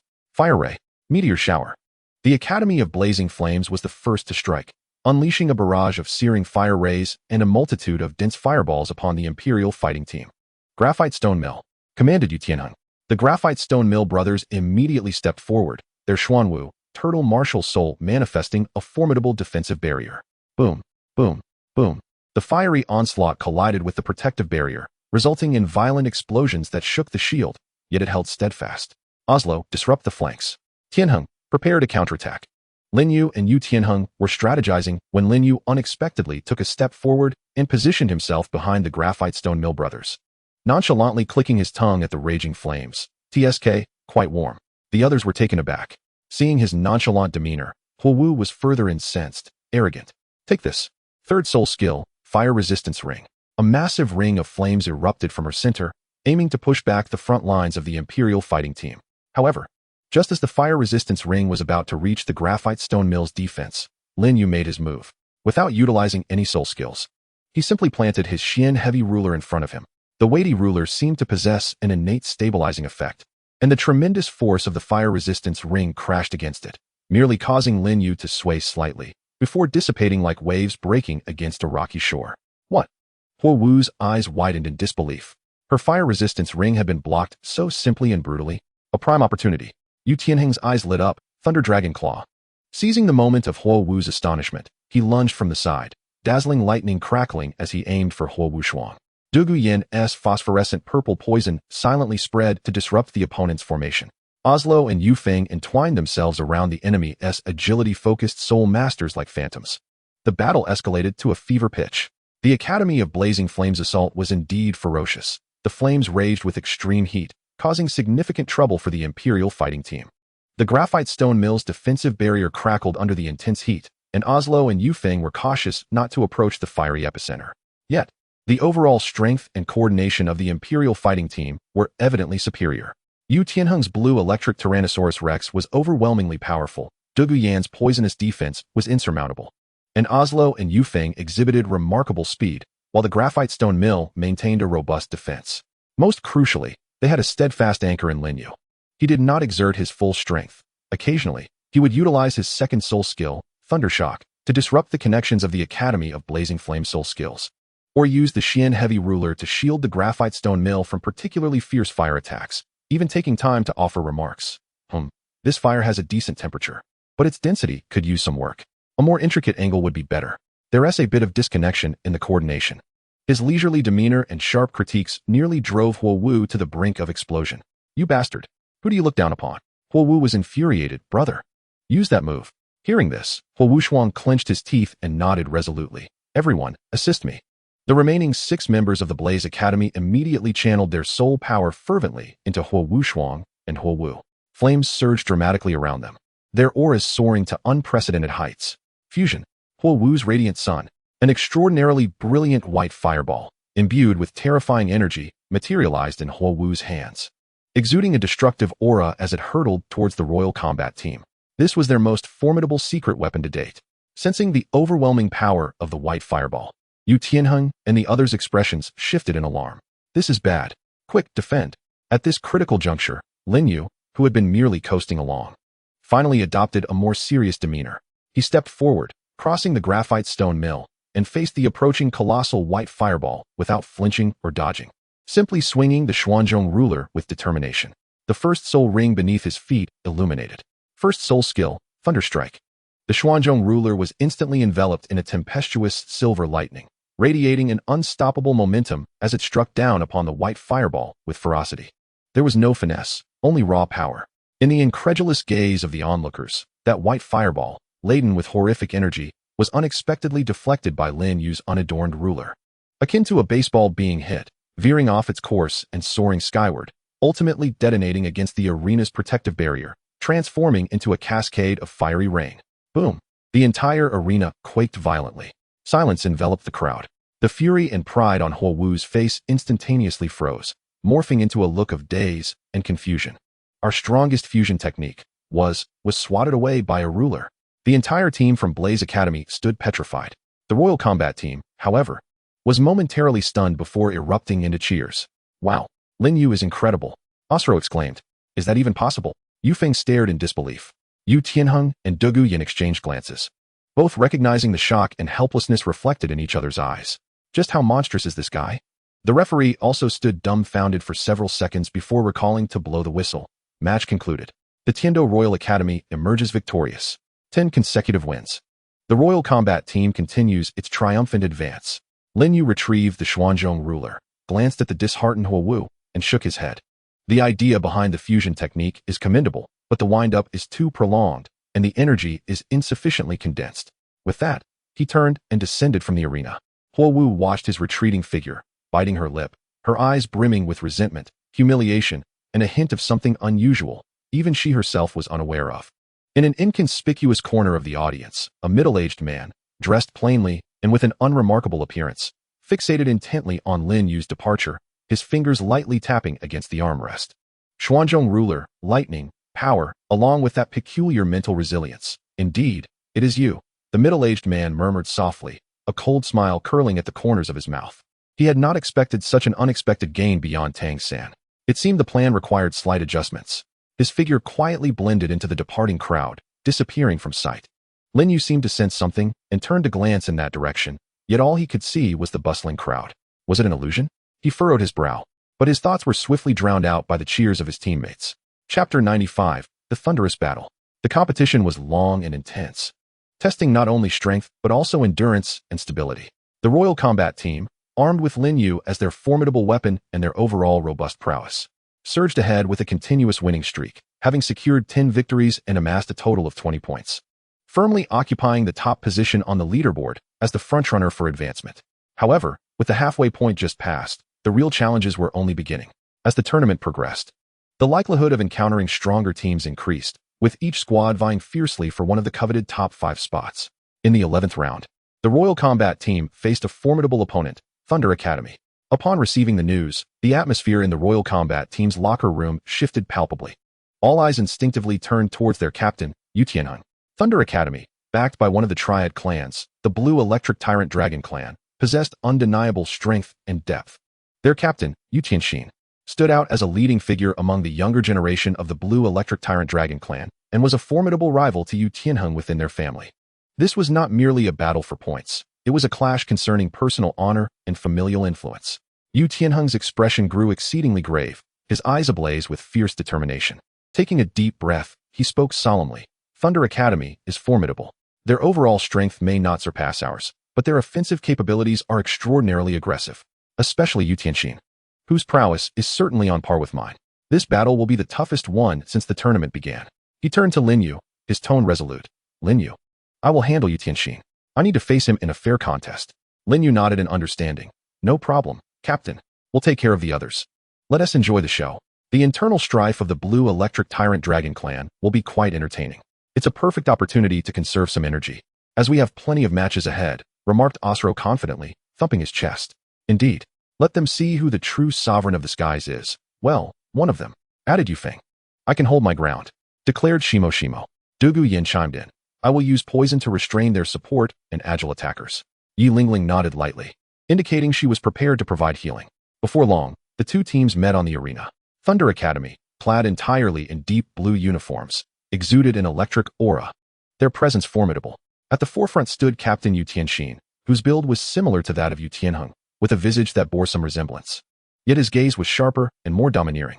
His eyes were fixed squarely on Yu Tianheng, with unmasked fighting spirit. Tianheng, I didn't expect to encounter you on the arena so soon. Yu Tianxin's voice was low, laced with a hint of provocation. Cousin, let me see the progress you've made over the past few years, Yu Tianheng retorted without backing down. Between them, it was as if invisible sparks of electricity crackled in the air. The referee, clearly aware of the match's highlights, wasted no time and promptly declared the commencement. Unleash the martial souls. Boom, boom. Both side soul rings illuminated simultaneously. On the Thunder Academy's side, a perfect ratio was evident, with an exceptionally robust fluctuation of soul power. Particularly from Yu Tianxin, whose surging lightning attribute soul power caused the surrounding air to emit a subtle, yet explosive resonance. Meanwhile, the Emperor fighting team's Lin Yu garnered gasps of astonishment with his yellow, purple, and black soul rings, instilling a measure of psychological pressure upon Thunder Academy. Yu Tianxin is mine, roared Yu Tianheng, as lightning erupted around him. His third soul skill, Thunder's Fury, activated, and his dragon-transformed right arm, ablaze with radiant lightning, lunged toward Yu Tianxin. I fear you not. Yu Tianxin bellowed in response, his third soul ring shimmering, dramatically enhancing his offensive power as he charged forward. Boom! Two colossal blue lightning dragons collided fiercely. Sparks flew, and the roar was deafening. The clash of the pure blue electric Tyrannosaurus Rex martial souls was both domineering and direct. The two captains engaged in an instantaneous battle, with flashes of lightning and dragon roars creating an incredibly explosive scene, leaving the outcome uncertain for the moment. Each collision elicited continuous gasps from the audience. Meanwhile, the others sprang into action. The Thunder Academy's members, evidently well-trained, executed their tactics with precision. Two defensive soul masters advanced to obstruct the Emperor fighting team's advance. Two agile attack soul masters flanked stealthily, targeting Yi Lingling. Two powerful attack soul masters closely followed behind Yu Tianxin, ready to provide auxiliary strikes. Additionally, a supportive soul master at the rear continuously unleashed lightning enhancements. Graphite Stone, block the front. Osro, intercept their agile attacks. Yanzi, cover the support and strong attacks with toxic mist. Lin Yu swiftly issued commands while hefting the Xianzhong Qi, striding steadily toward the Thunder Academy's defensive soul masters. Thunderous Might. A powerful attack soul master from Thunder Academy unleashed a wide-area lightning strike in an attempt to impede Lin Yu. Without even glancing, Lin Yu casually waved the measuring rod. His second soul skill, Thunder Shockwave, unleashed an invisible wave of force, mingled with the heavy aura of the Xianzhong Qi, dispersing the incoming lightning arrows before they could approach, with some lightning energy even redirected and absorbed by the Xianzhong Qi, intensifying the lightning radiance on the rod. You dare to strike me with lightning?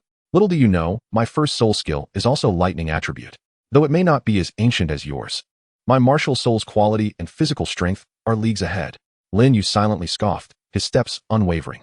The two Thunder Academy defensive soul masters, witnessing Lin Yu effortlessly breach their allies' assault, exchanged glances of alarm and simultaneously shouted, Thunder Shield Barrier.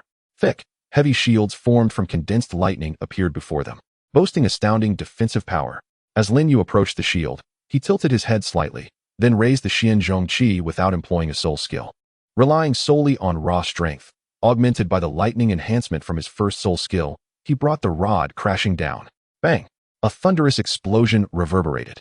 The two seemingly impregnable thunder shields, akin to glass struck by a heavy hammer, were instantly riddled with cracks before shattering with a resounding explosion. The two defensive soul masters staggered back as if struck by a heavy blow, letting out muffled groans, though they did not face immediate defeat. It was evident they had suffered significant shock, their defenses thoroughly breached.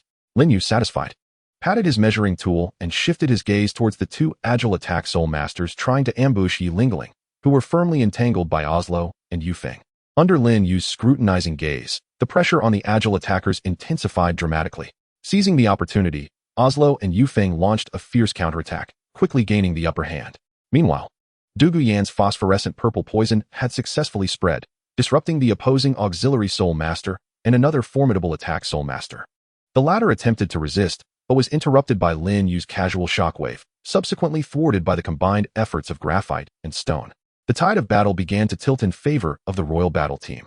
In the central battlefield, the clash between Yu Tianheng and Yu Tianxin escalated to a fever pitch. With similar soul power and identical martial spirits, their soul skills bore striking resemblances, resulting in a fierce standoff, each bearing numerous wounds amidst the crackling of lightning. Thunder Dragon Claw, Thunder Dragon Head. Another fierce exchange ensued, causing both combatants to retreat several steps, gasping for breath, their soul power severely depleted. Yu Tianxin glanced at his disadvantaged teammates and then at Lin Yu, who stood unwavering in the center of the arena, seemingly untouched. A flicker of unwillingness and urgency flashed in his eyes.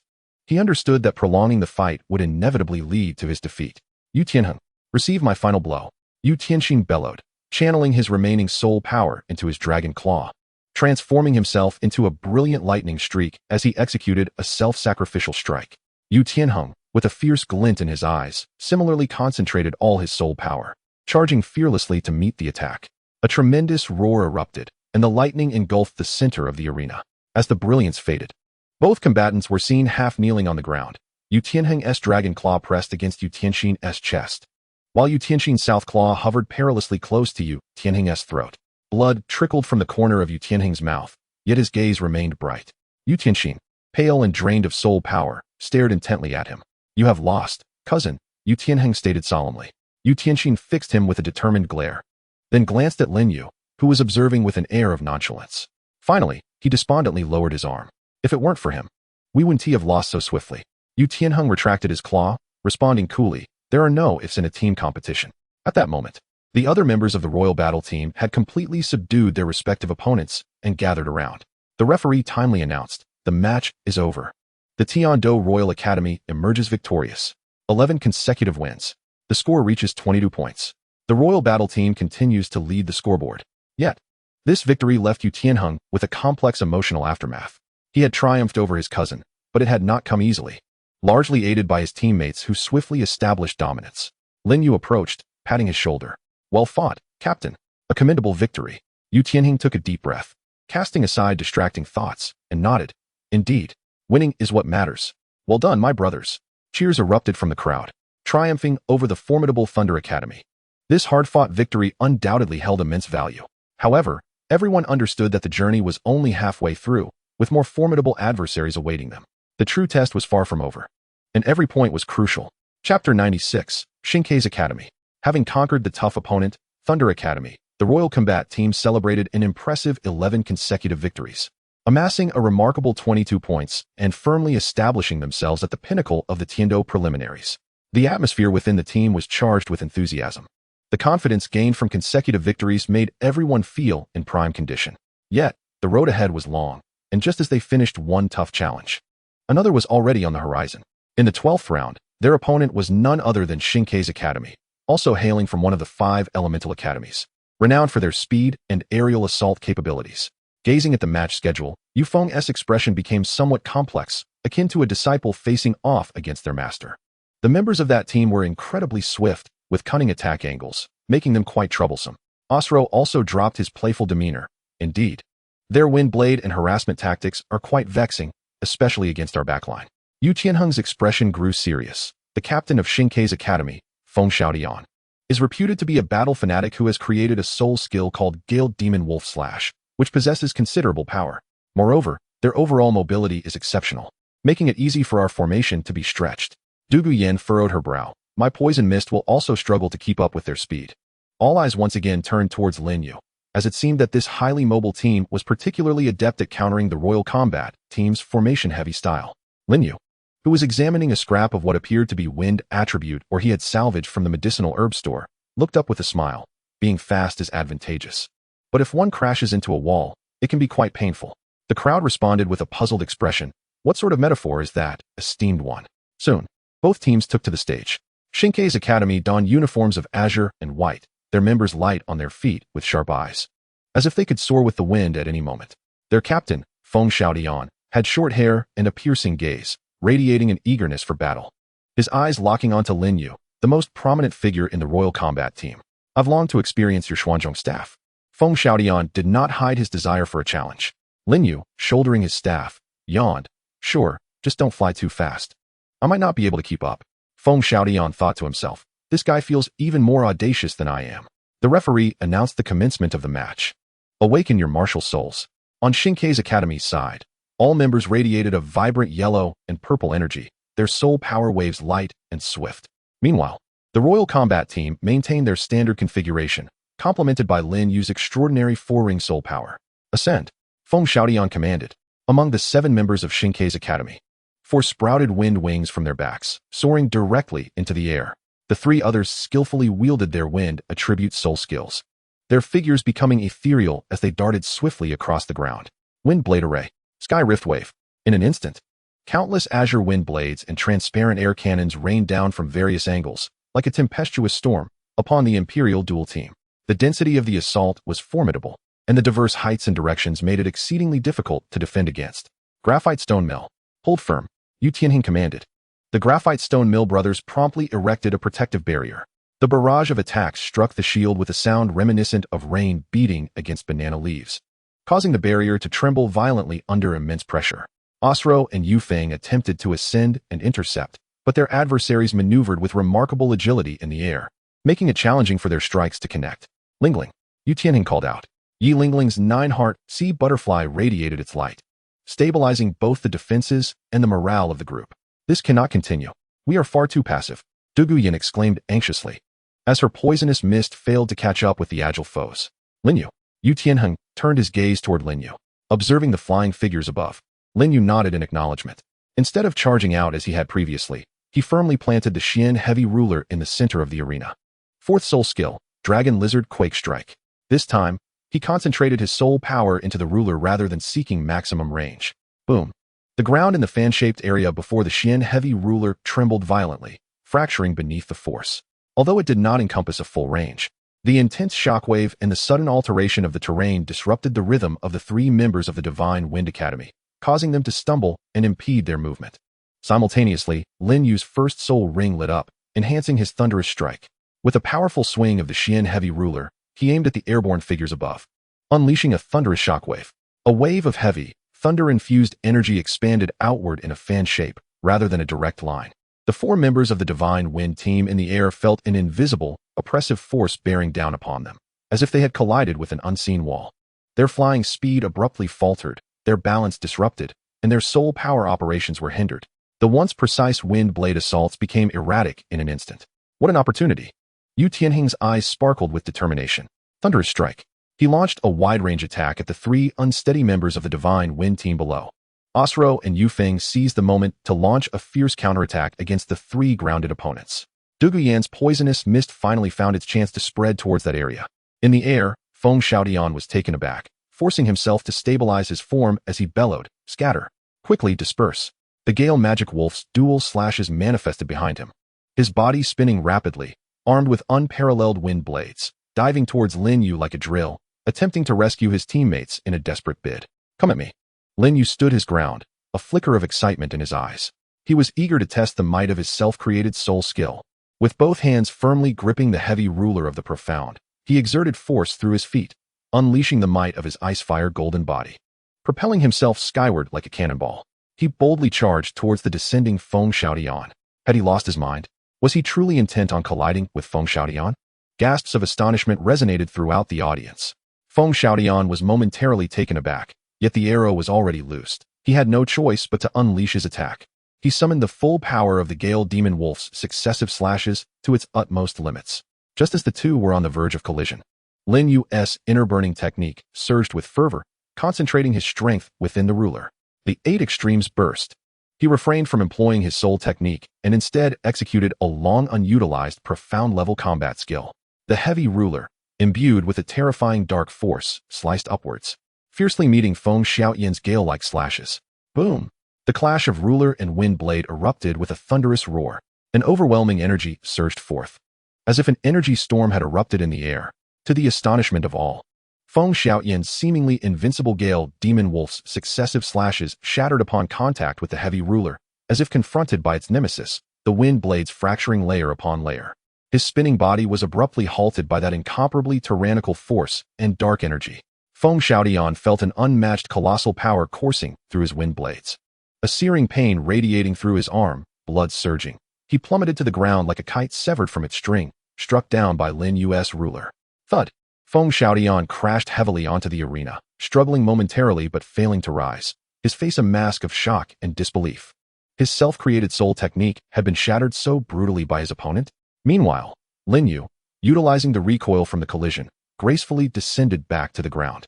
The heavy ruler steadying once more, his breath calm, as if he had merely accomplished a trivial task. The arena fell into utter silence. Everyone was rendered speechless by the sheer brutality of the scene. The 3 remaining members of the Divine Wind team, witnessing their leader being decisively struck down, were paralyzed with fear, daring not to continue the fight. On the ground, the other 3 members were swiftly defeated by Yu Tianheng and his companions, sealing the match's fate. The contest concluded. The Tiando Royal Academy emerged victorious. The referee's voice trembled slightly as he announced, 12 consecutive victories, 24 points. The Imperial Combat Team once again proclaimed their dominance through a resounding victory. Especially Lin Yu's astonishing ruler strike, which had forcefully brought down the agile combat spirit master Feng Xiaoyan from the sky, became one of the most shocking moments of the preliminary rounds. A monster. Truly a monster, Osro murmured. I will never vie for food with him again. Yu Feng swallowed hard.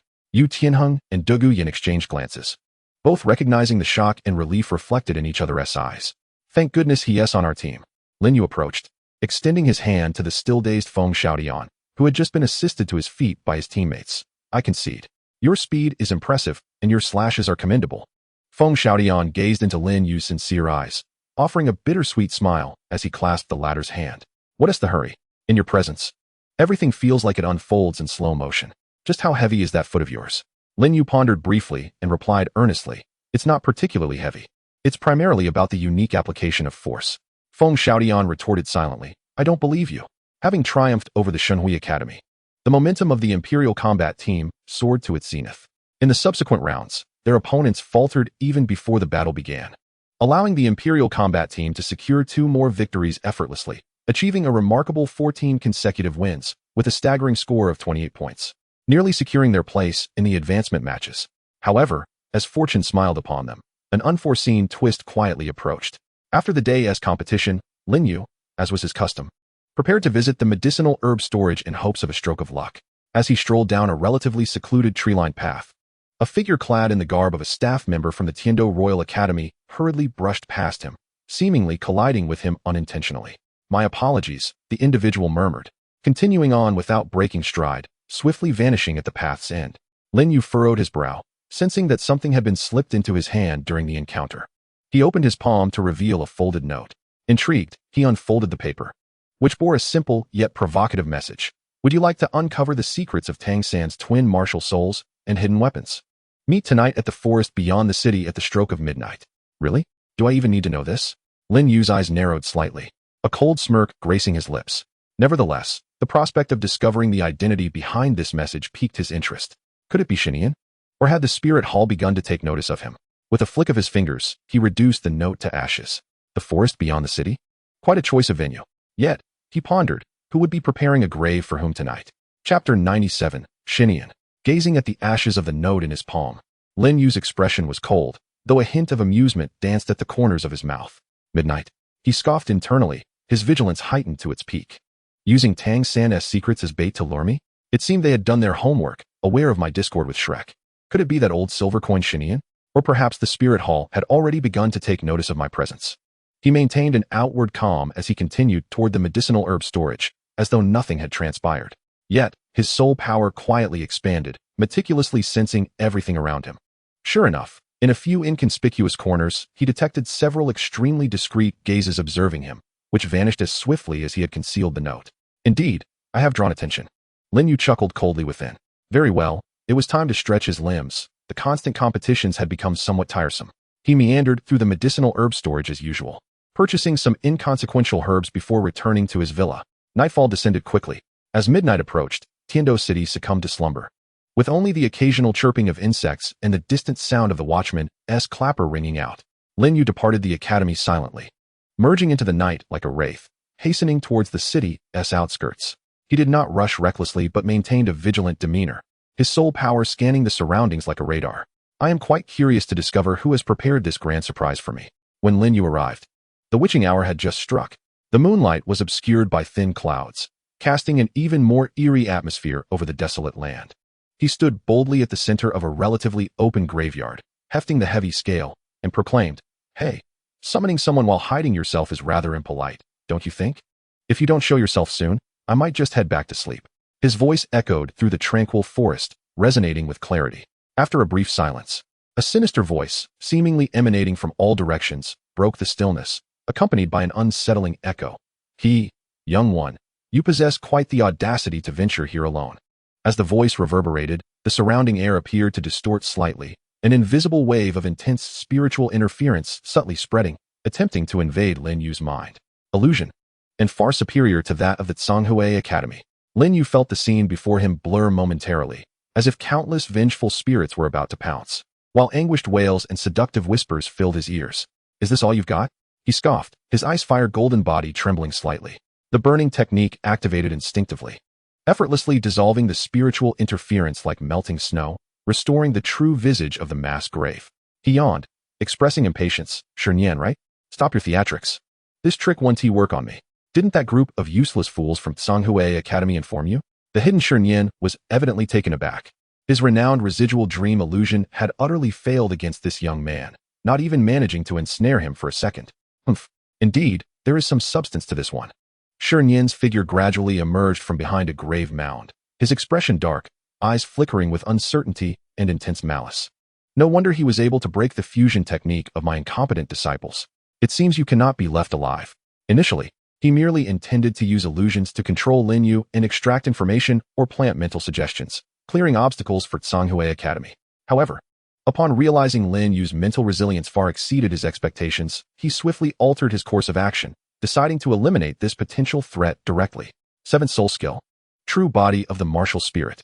Without hesitation, Shernyan unleashed his most formidable technique to ensure absolute success. A tremendous wave of soul power erupted, causing Shernyan's form to become ethereal, while the environment warped violently once more, becoming increasingly bizarre. A powerful sense of mental oppression surged toward Lin Yu like a tidal wave. In the state of true body, the power of the residual dream martial spirit was elevated several tiers. To perish beneath the true body of this old man would be a privilege indeed. Shernyan chuckled sinisterly, manipulating an even more vivid and terrifying illusion, aiming to utterly shatter Lin Yu's psyche. Yet, Lin Yu remained steadfast in his position, even taking the time to clean his ears. "I say, old man, have you perhaps miscalculated something?" Lin Yu gazed upon Shernyan's smug demeanor and could not help but chuckle. "Did you truly believe I would venture here alone, a reckless fool unafraid of death?" A sudden chill gripped Shernyan's heart, and an ominous premonition arose within him. "What do you mean?" "My meaning is clear." Lin Yu's smile abruptly turned frosty, his gaze sharp as a blade. "It is you who should be afraid." Before the words had left his lips, Lin Yu sprang into action. Rather than attempting to unravel the omnipresent illusion, he relied on his formidable mental fortitude and acute perception of energy fluctuations to directly pinpoint Shernyan's true position. The 4th soul ring beneath his feet blazed to life. The profound black radiance stood out starkly against the distorted phantasm. With the 4th soul skill, Dragon Lizard Quake. At maximum power, he gripped the Xuanzhong ruler tightly, channeling an immense surge of soul power into it without reservation, then forcefully drove it into the earth beneath him. Boom, boom, boom. This time, the devastation was no longer confined to a mere fan-shaped area. Centered around Lin Yu, a terrifying force erupted with the ferocity of a volcanic explosion, ravaging in all directions. The ground heaved violently like turbulent waves, tearing apart and collapsing. Countless mounds were violently upheaved, debris flying in every direction. a cataclysmic shockwave, far exceeding any previous onslaught, infused with the primal essence of the dragon lizard, surged forth like a tsunami, engulfing a radius of nearly 100 meters. Indiscriminate. Total coverage attack. No matter how intricate or concealed your illusion may be, it is but a jest in the face of such annihilating force. What? A terrified scream erupted from Shi Yin within the illusion. He had never anticipated Lin Yu would dismantle the situation in such an utterly unreasonable manner. Although his martial spirit enhanced the potency of the illusion, its defense was compromised to maintain the illusion and concealment. The terrifying aerial attack and shockwave instantaneously disrupted his soul power flow, forcibly ejecting him from his martial spirit state. Cough. Shi Yin spat out a mouthful of blood. Stumbling out from the twisted shadows, his face a mask of horror and disbelief. His illusion had been shattered by the opponent in this most barbaric and direct fashion. However, before he could regain his footing, Lin Yu's assault was already upon him. You have exposed your vulnerabilities for quite some time. Lin Yu's figure materialized before Shi Yin like a specter, his eyes glinting with cold light. He afforded Shi Yin no respite. With his left hand's fingers slightly curled, an immense force of suction erupted instantaneously. Suction palm. Shi Yin felt his body stiffen, uncontrollably drawn towards Lin Yu. Simultaneously, Lin Yu's right hand wielded the Xuanzhong ruler, upon which a terrifying power coalesced, faintly imbued with a dark crimson flame's aura, ignited by the burning technique. 8 extremes collapse. Dark force, eightfold. This time, he held nothing back, pushing the dark force of 8 extremes collapse to its utmost limit.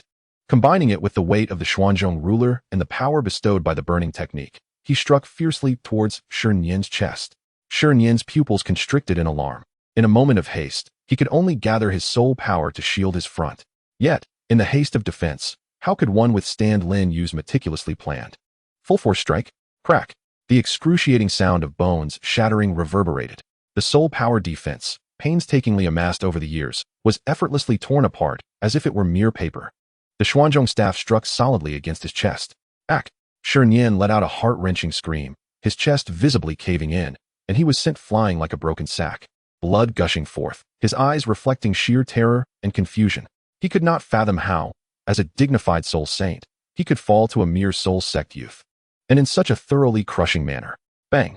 Shi Yin's body crashed heavily into a pile of rubble, convulsed a few times, and then fell silent. His eyes wide open in death, refusing to close.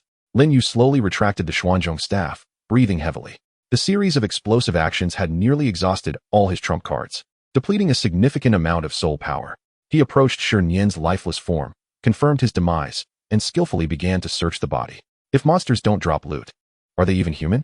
As expected, he found a rather fine storage soul guide ring on Shi Yin's finger, which he unceremoniously pocketed. Further rummaging revealed a head soul bone shimmering with a kaleidoscope of colors, emanating a peculiar spiritual fluctuation. TSK, a head soul bone of the dream remnant? What a splendid find. Although its attributes were not entirely compatible, it would fetch a handsome price or serve as an excellent trade for resources. Lin Yu gleefully stowed the soul bone away. He quickly tidied the scene, incinerating Shi Yin's remains to ashes with the flames of the burning technique, obliterating all traces. Once this was accomplished, he nonchalantly dusted off his hands, hoisted the Xuanzhong staff, and strolled leisurely away from the once again silent forest. The moonlight cascaded upon his silhouette, casting a long shadow. Mission accomplished. Want to scheme against me? Next time, remember to keep your eyes peeled. He bore no psychological burden regarding Shi Yin's demise. Such a schemer, lurking in the shadows, deserved his fate. Moreover, he had profited by acquiring a soul bone. However, he sensed that the matter might not be as straightforward as it appeared. Although Shi Yin bore a grudge against him, employing Tang San's secret as bait felt oddly familiar. The spirit hall, it seemed, warranted even greater caution. Chapter 98. The end of winning streak? No, the beginning of pretense. Upon returning from outside the city, Lin Yu, with an air of nonchalance, indulged in a warm bath, savoring the spoils he had pilfered from Shi Yin. The storage soul guide ring contained a considerable haul, mostly comprising gold and silver soul coins, a variety of peculiar herbs, likely intended for illusion research, and several tomes on illusion techniques, of no use to Lin Yu. The most valuable item was undoubtedly the head soul bone of the dream remnant, its prismatic glow captivating to behold. I've struck gold. What a splendid profit. Lin Yu held the soul bone with great affection, though I cannot utilize it myself. Selling it at auction or trading it with my brother for something valuable is bound to yield great returns. Indeed, the notorious act of murder and arson is akin to a gilded belt of power. He meticulously secured the soul bone and other valuables before finally succumbing to a contented slumber. The toll of vanquishing a soul sage was considerable, necessitating a period of recuperation. The following day, as Lin Yu appeared on the training grounds, he radiated an unusual exuberance, his lips curving into a faint, enigmatic smile. "Ah, Lin Yu, have you stumbled upon treasure? What brings you such joy?" Osro inquired, intrigued. "It's a tad more exhilarating than finding money," Lin Yu replied with a mysterious grin. The others, piqued by curiosity, sensed his reluctance to elaborate and thus refrained from pressing further. After this brief interlude, the team's focus swiftly returned to the intense schedule of matches. The preliminary rounds had entered their latter stages, with each contest proving critical. The Royal Duel team continued their unstoppable momentum in the subsequent rounds. In the 15th round, their opponent quaked at the sight of Lin Yu, offering only token resistance before conceding defeat. In the 16th round, an adversary attempted to employ guerrilla tactics akin to those of the Shinkong Academy. But Lin Yu unleashed a colossal thunder shock, incapacitating them effortlessly. The 17th round featured the relatively weaker Tianshui Academy, renowned for its beautiful female students wielding water-type martial souls and possessing commendable control abilities. Unfortunately for them, they faced Lin Yu, whose immunity to ice and fire rendered their freezing and water prison techniques utterly ineffective. Consequently, they found themselves at the mercy of Lin Yu's ruler, dashing about the arena until they ultimately succumbed to defeat. Lin Yu earned the moniker of gentleman, as he merely nudged the ladies off the stage with his ruler, exercising restraint. The 18th and 19th rounds mirrored this pattern. The Royal Duel team surged ahead with an astonishing streak of victories, amassing a remarkable total of 19 wins and a staggering 38 points. Their lead was insurmountable, securing their place in the advancement rounds as a certainty. Throughout the city of Tiando, discussions abounded regarding this formidable team and their extraordinary ruler Martial Soul, revered as the fourth ring of a millennium. Betting houses even opened odds on whether the Royal Duel team could conclude the preliminary rounds with an unblemished record. However, in the 20th round, a pivotal clash awaited them. Their opponents, hailing from the Five Element Academy and equally boasting a high victory rate, were none other than the Xiangjia Academy. Xiangjia Academy, backed by one of the lower four sects, Xiangjia sect, comprised solely of defensive soul masters, predominantly wielding martial souls such as the Diamond Mammoth and Armored Rhinoceros, renowned for their formidable resilience and unparalleled defense. Their captain, Huyan Li, was the grandson of the Xiangjia sect's leader, possessing astonishing defensive capabilities. This match was heralded as a confrontation between the mightiest spear, the Royal Duel team, particularly Lin Yu, and the strongest shield. Prior to the bout, the guiding instructor of Xiangjia Academy, who happened to be Huyan Li's grandfather and the patriarch of Xiangjia sect, Huyan Jun, boldly proclaimed, "That lad from the Tiando Royal Academy possesses considerable strength, but breaking through our Xiangjia sect's absolute defense, he is still too green. In this contest, we shall demonstrate to them what true fortifications entail." His words undoubtedly ignited the fervor of the audience. Here it comes, the clash of spear and shield. I place my bets on Xiangjia Academy. Their defense is simply extraordinary. I still have great faith in the Imperial Combat team. With Lin Yu's strike, who can withstand it? It's hard to say. The muscular fellows from the Elephant Armor Academy are no pushovers. In the resting area of the Imperial Combat team, the atmosphere grew slightly tense. The brothers Shimo and Shimo, scrutinizing their opponent's data, wore solemn expressions. Their defenses surpass ours by a significant margin. Osro clicked his tongue, exclaiming, "A bunch of iron turtles. Fighting them will be quite a challenge." Yu Feng frowned, remarking, "I fear my attacks might merely tickle them." Yu Tianheng spoke gravely. Huyan Li's defense is particularly fearsome. It is said he can withstand Soul King level attacks without faltering. This will be a tough battle. We must give it our all. All eyes turned once more to Lin Yu. Breaking their shield was clearly his primary objective. Lin Yu was flexing his wrist and chuckled at the remark about iron turtles, saying just smash them. The others were left momentarily speechless. Soon, both teams faced off on the arena. The Elephant Armor Academy fielded a uniform lineup of robust men, each averaging over 2 meters in height, their muscles bulging, adorned in earthy-toned uniforms. They stood like an impenetrable wall, exuding an overwhelming sense of pressure. Their captain, Huyan Li, resembled a bear, his gaze piercing, radiating utmost confidence. "Today, your luck runs out, Yu Tianheng." Huyan Li's voice boomed. Yu Tianheng scoffed. "Do not speak too boldly, Huyan Li." The referee announced the commencement of the match. "Awaken your martial souls." Boom. The Elephant Armor Academy activated their soul rings, their bodies seemingly inflating, their skin glistening like rock or diamond, a heavy aura enveloping them. Notably, Huyan Li transformed into a colossal figure, reminiscent of a diamond giant. Diamond barrier. Defense formation.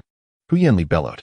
The 7 members of the Elephant Armor Academy swiftly converged, intertwining their soul power to form a vast, resplendent shield of united defense, akin to a diamond, firmly safeguarding them. The energy radiating from the shield was palpably daunting. "Oh my!" Osro exclaimed in astonishment. "How are we supposed to fight this?"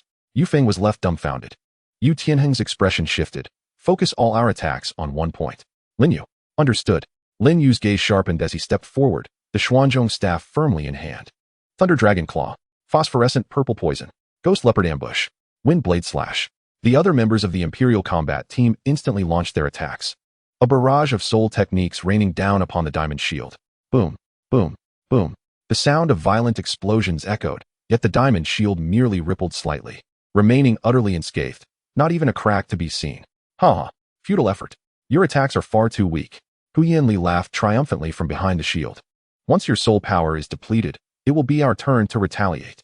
The barrage from the Imperial Combat Team persisted for a brief moment, but the shield remained as solid as ever, their expressions growing grim. If this continued, they would truly be worn down. "Lin Yu," Yu Tianheng called out urgently. Taking a deep breath, Lin Yu knew he had to reveal his true capabilities. "Step back a bit," he said in a deep voice. Upon hearing his words, the crowd immediately stepped back, granting him ample space. Lin Yu gripped the Xuanzhong tightly, his gaze fixed upon the resplendent diamond shield. Within him, the burning technique began to operate with fervor as soul power surged forth like a raging river into the Xuanzhong. The power of the Icefire golden body was also subtly ignited. Beneath his feet, the profound black 10,000-year soul ring suddenly illuminated, radiating a chilling aura. With the 4th soul skill, Dragon Lizard Earthshaker, he focused not on a wide-scale assault, but rather concentrated the terrifying impact and shockwave of the Dragon Lizard Earthshaker into a singular point at the tip of the. A faint dark golden silhouette of the Dragon Lizard emerged, emitting a low, thunderous roar. In this moment, he flawlessly fused his own strength, the prowess of the soul skill, and the augmentation of the burning technique. "Break for me," Lin Yu roared, his body launching forth like a taut bowstring, the Xuanzhong carrying an unstoppable momentum, as if it could rend the earth itself, piercing fiercely towards the center of the diamond shield. Time seemed to slow at this instant. Under the wide-eyed gaze of all spectators, the tip of the Xuanzhong, infused with ultimate power, made contact with the brilliant diamond shield. With a sharp, piercing sound, rather than the anticipated violent explosion, a resounding shriek echoed. The point of contact burst forth with frantic flashes of light. The diamond shield distorted violently, quaking as though it were enduring unimaginable pressure. The smug expression on Hu Yanli's face was instantaneously frozen, transforming into sheer horror. He sensed the energy of the combined shield being frantically consumed and torn apart at that singular point. "Hold steady. Everyone, maximize your soul power output," he bellowed in terror. All members of the Elephant Armor Academy desperately channeled their soul power, and the shield's brilliance surged. However, all was in vain. Crack! A faint yet resoundingly clear sound of shattering resonated, striking at the hearts of all present. A minuscule crack suddenly appeared on the incredibly sturdy diamond shield, centered around the tip of the Xuanzhong. Almost immediately, the crack spread like a spiderweb. It swiftly enveloped the entire shield. "No!" Hu Yanli shrieked in despair. The next second, boom! The entire diamond shield could no longer withstand the concentrated, terrifying power and erupted explosively, transforming into a myriad of dazzling points of light. The immense shockwave sent the 7 members of the Elephant Armor Academy tumbling, their blood surging, soul power in disarray, and their united defense completely shattered. Yet Lin Yu's momentum did not wane. The Xuanzhong, with its remaining terrifying power, was aimed directly at the frontmost Hu Yanli. Hu Yanli's soul trembled in fear, gathering all his soul power before his chest, attempting to withstand the blow. Bang! The tip struck Hu Yanli's chest, producing a dull thud. His robust body was as if struck by a battering ram, lifting off the ground and hurtling backward. Blood spewing from his mouth in an arc through the air, crashing heavily at the edge of the arena, struggling momentarily, yet unable to rise. His formidable defense was unexpectedly shattered. Though he sustained no fatal injuries, he had undeniably lost his combat prowess. Silence. An eerie stillness enveloped the arena. Everyone was left in awe by this earth-shattering revelation. The strongest shield broken? Shattered by a mere ruler? The other members of the Royal Combat Team were momentarily stunned, then erupted into ecstatic cheers. Incredible. It's truly breached. Lin Yu is invincible. Yu Tianheng reacted swiftly, bellowing. Attack. The Royal Combat Team surged forward like fierce tigers descending the mountain, lunging at the bewildered and weakened members of the Elephant Armor Academy. who had been thrown into disarray by the breach in their defenses and the backlash of their own soul power. Without their strongest defense and their captain, the Elephant Armor Academy crumbled like a house of cards, swiftly cleared from the arena. The referee took a deep breath and announced with fervor, "The match is over." The Royal Academy of Tiando emerges victorious. 20 consecutive wins, scoring 40 points. The Royal Combat Team maintained their unblemished record. Meanwhile, the legend of Lin Yu's ruler shattering the shield reverberated throughout the entire city of Tiando. On the stands, Hu Yanzhen's face turned pale as he nearly crushed the armrest of his chair. Lin Yu retracted the heavy ruler, breathing slightly heavier. Compressing the power of my soul technique into a single point proved effective, though it was rather taxing. He glanced at the injured Huyan, Li being assisted away, and shook his head. The defense was commendable, but alas, it encountered a cheat. The Royal Combat Team's streak of victories continued, and their renown only grew louder with each triumph. Everyone realized that this team might indeed be on a path to an unbroken legacy. Chapter 99, Greetings from an Old Friend. The ruler breached the diamond barrier of the Elephant Armor sect, shattering the myth of the strongest shield, as the Royal Combat Team celebrated their 20th consecutive victory, achieving an astounding score of 40 points.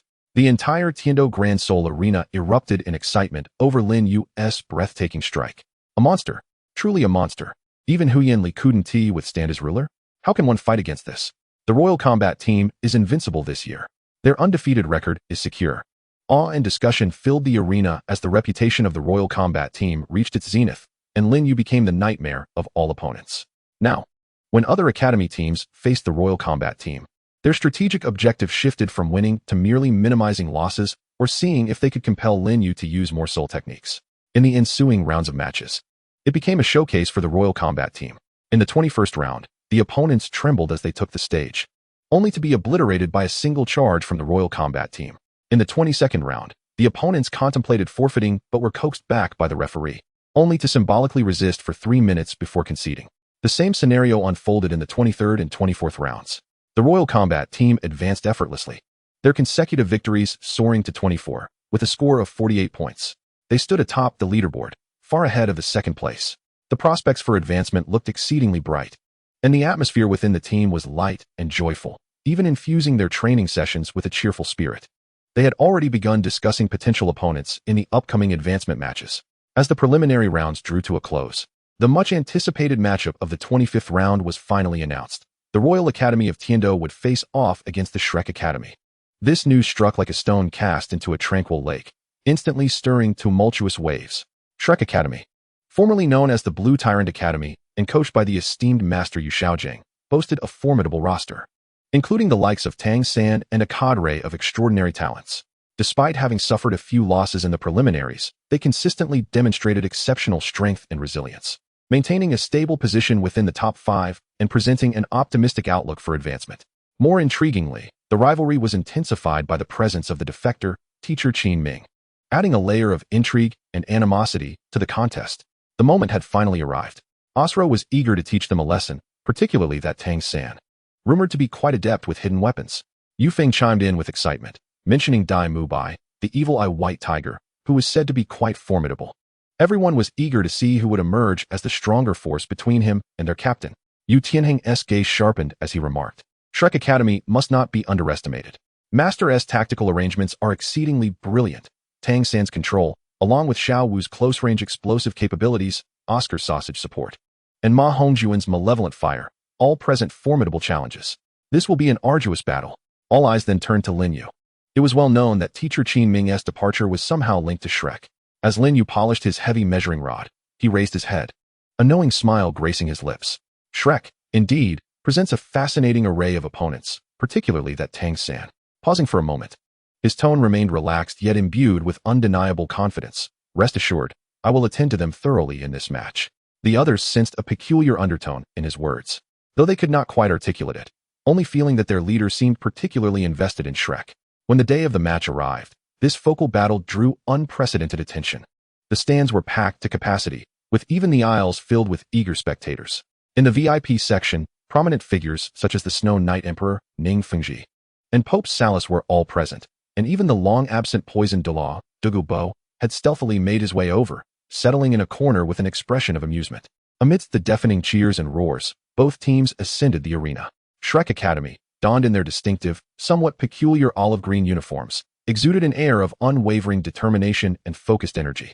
Tang San stood at the forefront, his gaze calm, yet harboring a sharp curiosity, momentarily lingering upon Lin Yu.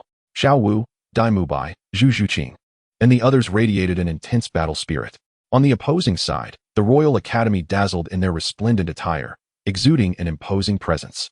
Lin Yu, wielding his heavy measuring rod, stood in a conspicuous position, a subtle smile playing at the corners of his mouth as he surveyed the Shrek team.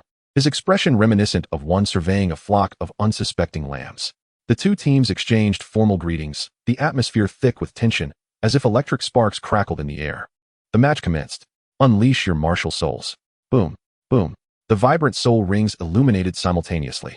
On the Shrek side, the configuration remained a classic 2 yellow and 1 purple. Yet their soul power was solidified and their cooperation seamless. The blue-silver grass at Tang San's feet quietly spread, revealing the absence of the celestial herbs enhancement, which indeed resulted in no significant increase in soul power. On the side of the Imperial fighting team, Lin Yu's yellow, purple, and black soul ring configuration once again elicited gasps of astonishment, placing considerable pressure on Shrek. Execute the plan, Tang San commanded sharply. In an instant, the Shrek 7 sprang into action. Dai Mubai and Xiao Wu charged like fierce tigers, lunging directly at the Imperial fighting team's front line. Zhu Zhuqing, like a specter, maneuvered towards the flank. Ma Hongjun exhaled blazing phoenix flames from above. Oscar swiftly produced sausages from the rear. Ning Rongrong's 7 treasures glazed tile pagoda shimmered, and various enhancements descended with pinpoint precision. Meanwhile, Tang San positioned himself centrally to provide support, as the blue-silver grass surged violently, entwining the members of the Imperial fighting team in an attempt to restrain their movements. Graphite Stone, hold firm. Osro, intercept the agile attacks. Yanzi, unleash the toxic mist to hinder them. Tianheng, confront them head-on with me. Lin Yu swiftly commanded, simultaneously brandishing the heavy ruler to sever several strands of encroaching blue-silver grass. The battle erupted instantaneously. Dai Mubai's ferocious assault in his white tiger form was blocked in unison by Graphite Stone and Osro. Xiao Wu's agile techniques sought to close the distance, but were repelled by Yu Tianheng's lightning strikes. Zhu Zhuqing found herself ensnared tightly by Osro and the wind manipulation. Ma Hongjuan's phoenix flames were partially neutralized by Dugu Yan's toxic mist. The Imperial fighting team, relying on their superior individual strength and cohesive teamwork, temporarily withstood Shrek's initial wave of assault. Tang San's brow furrowed slightly. He had not anticipated the Imperial fighting team's response to be so swift and effective. He raised his hands, and countless strands of blue-silver grass surged toward the Imperial fighting team like a tidal wave, simultaneously commanding, change formation. Meteor Hammer. Xiao Wu and Dai Mubai immediately fell back, while Zhu Zhuqing feigned a maneuver to shake off her entanglement. Tang San entwined Xiao Wu's waist with blue-silver grass, swinging her like a meteor hammer towards the very heart of the Imperial fighting team's formation. The strike was powerful and unexpected. I'll take this, Yu Tianheng roared, as the Thunder Dragon Claw met Xiao Wu. However, at that moment, Lin Yu made his move. His target was neither Xiao Wu nor Tang San, but rather Ning Rongrong, the key support soul master positioned at the rear, who was providing vital enhancements. With the first soul ring glowing beneath his feet, he activated the thunderous strike, propelling himself like an arrow released from its bow. The heavy ruler crackled with frenzied lightning, directly disregarding the entangling blue-silver grass, brutally tearing it apart. As he forcefully broke through Shrek's formation, charging straight for Ning Rongrong. Not good. Protect Rongrong. Tang San gasped in alarm, shocked by Lin Yu's unconventional tactics. Aiming straight for their most crucial support, Dai Mubai and Zhu Zhuqing attempted to assist, but were desperately obstructed by Graphite Stone and Osro. No way. Tang San commanded the blue-silver grass to bind Lin Yu, while deftly flicking his wrist to silently launch a cold gleam towards Lin Yu's knee, his silent sleeve arrow. Yet Lin Yu seemed to possess eyes in the back of his head, casually striking the heavy ruler backward. Clang! With a crisp sound, the finely crafted steel dart was deftly knocked away. Unbeknownst to others, his speed remained unabated as he surged towards Ning Rongrong and Oscar in an instant. Zhu Zhuqing. Tang San was alarmed. Having swiftly evaded her adversary, Zhu Zhuqing unleashed her shadow-piercing strike, aiming like a bolt of lightning at Lin Yu's vulnerable back, attempting to divert attention. Yet, Lin Yu appeared oblivious, his formidable Xuanzhong ruler continuing unabated towards Ning Rongrong, now subtly imbued with the energy of the ice-fire golden body. Ning Rongrong's face paled in terror, and Oscar attempted to shield her, but was overwhelmed by the force of the ruler's wind. In that critical moment, A desperate voice rang out from the edge of the arena. Lin Yu, show mercy. It was Qin Ming, the advisor of Shrek Academy, whose heart raced with anxiety, fearing that Lin Yu might inadvertently harm Ning Rongrong with his strike. Upon hearing Qin Ming's plea, Lin Yu slightly adjusted his wrist. The heavy Xuanzhong ruler grazing past Ning Rongrong and Oscar, crashing down onto the ground between them with a thunderous impact. Boom! The arena floor was smashed, creating a large crater with debris scattering everywhere. The powerful shockwave sent both Ning Rongrong and Oscar tumbling off the stage. Though they were unharmed, they had been effectively eliminated. Meanwhile, Zhu Zhuqing's shadow-piercing strike struck Lin Yu's back with ferocity. The fabric tore, yet the anticipated scene of carnage failed to materialize. Zhu Zhuqing felt as though her claws had met an immensely resilient metal, leaving her wrist tingling from the impact.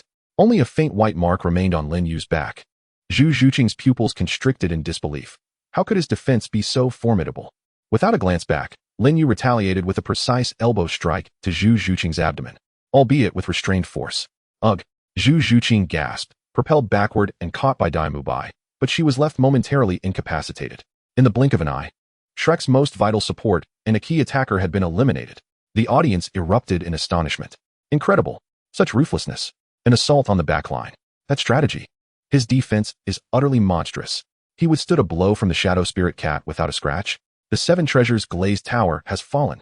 Shrek is in dire straits. The Shrek members were filled with shock and fury. Lin Yu. Tang San glared intently at Lin Yu, a murderous intent boiling within him. Lin Yu, lifting the Xuanzhong ruler, regarded the furious Tang San with a slight smile, speaking in a tone only the two could hear. Do not be agitated, Tang San. This is merely the beginning. You might want to stow away your little toys, like the mother-child soul-chasing death talisman, otherwise. He paused, his voice laden with ominous significance. I would not mind allowing you to experience, firsthand, what true despair feels like. Tang San trembled at his words, as if struck by lightning. Staring at Lin Yu in incredulity, a flicker of unprecedented horror flashed in the depths of his eyes. How did he know about the mother-child soul-chasing death talisman? Who on earth was he? At that moment, Tang San felt as though he had no secrets left before his opponent. A profound sense of crisis and terror gripped him instantaneously. Lin Yu, observing the astonished and disoriented expression on Tang San's face, smiled with satisfaction. After exchanging pleasantries, it was time to attend to serious matters. He turned around. The Xuanzhong ruler once again aimed at the remaining 5 members of Shrek. The competition was to resume. Chapter 100, A Brutal Beating of the Young Rascals. Lin Yu's seemingly casual yet thunderous words stirred up a tempest within Tang San's heart, overwhelming him with shock and fear, rendering him momentarily dazed. In that fleeting instant of distraction, the balance of battle shifted irrevocably. Now was the time.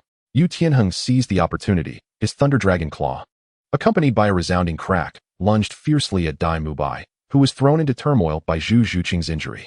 Du Guyan's phosphorescent purple poison coiled around Ma Hongjun and Oscar like a relentless parasite. Osler and Yu Feng intensified their harassment of the remaining members. The formation of Shrek was in disarray. However, Lin Yu's objective remained steadfast from the beginning.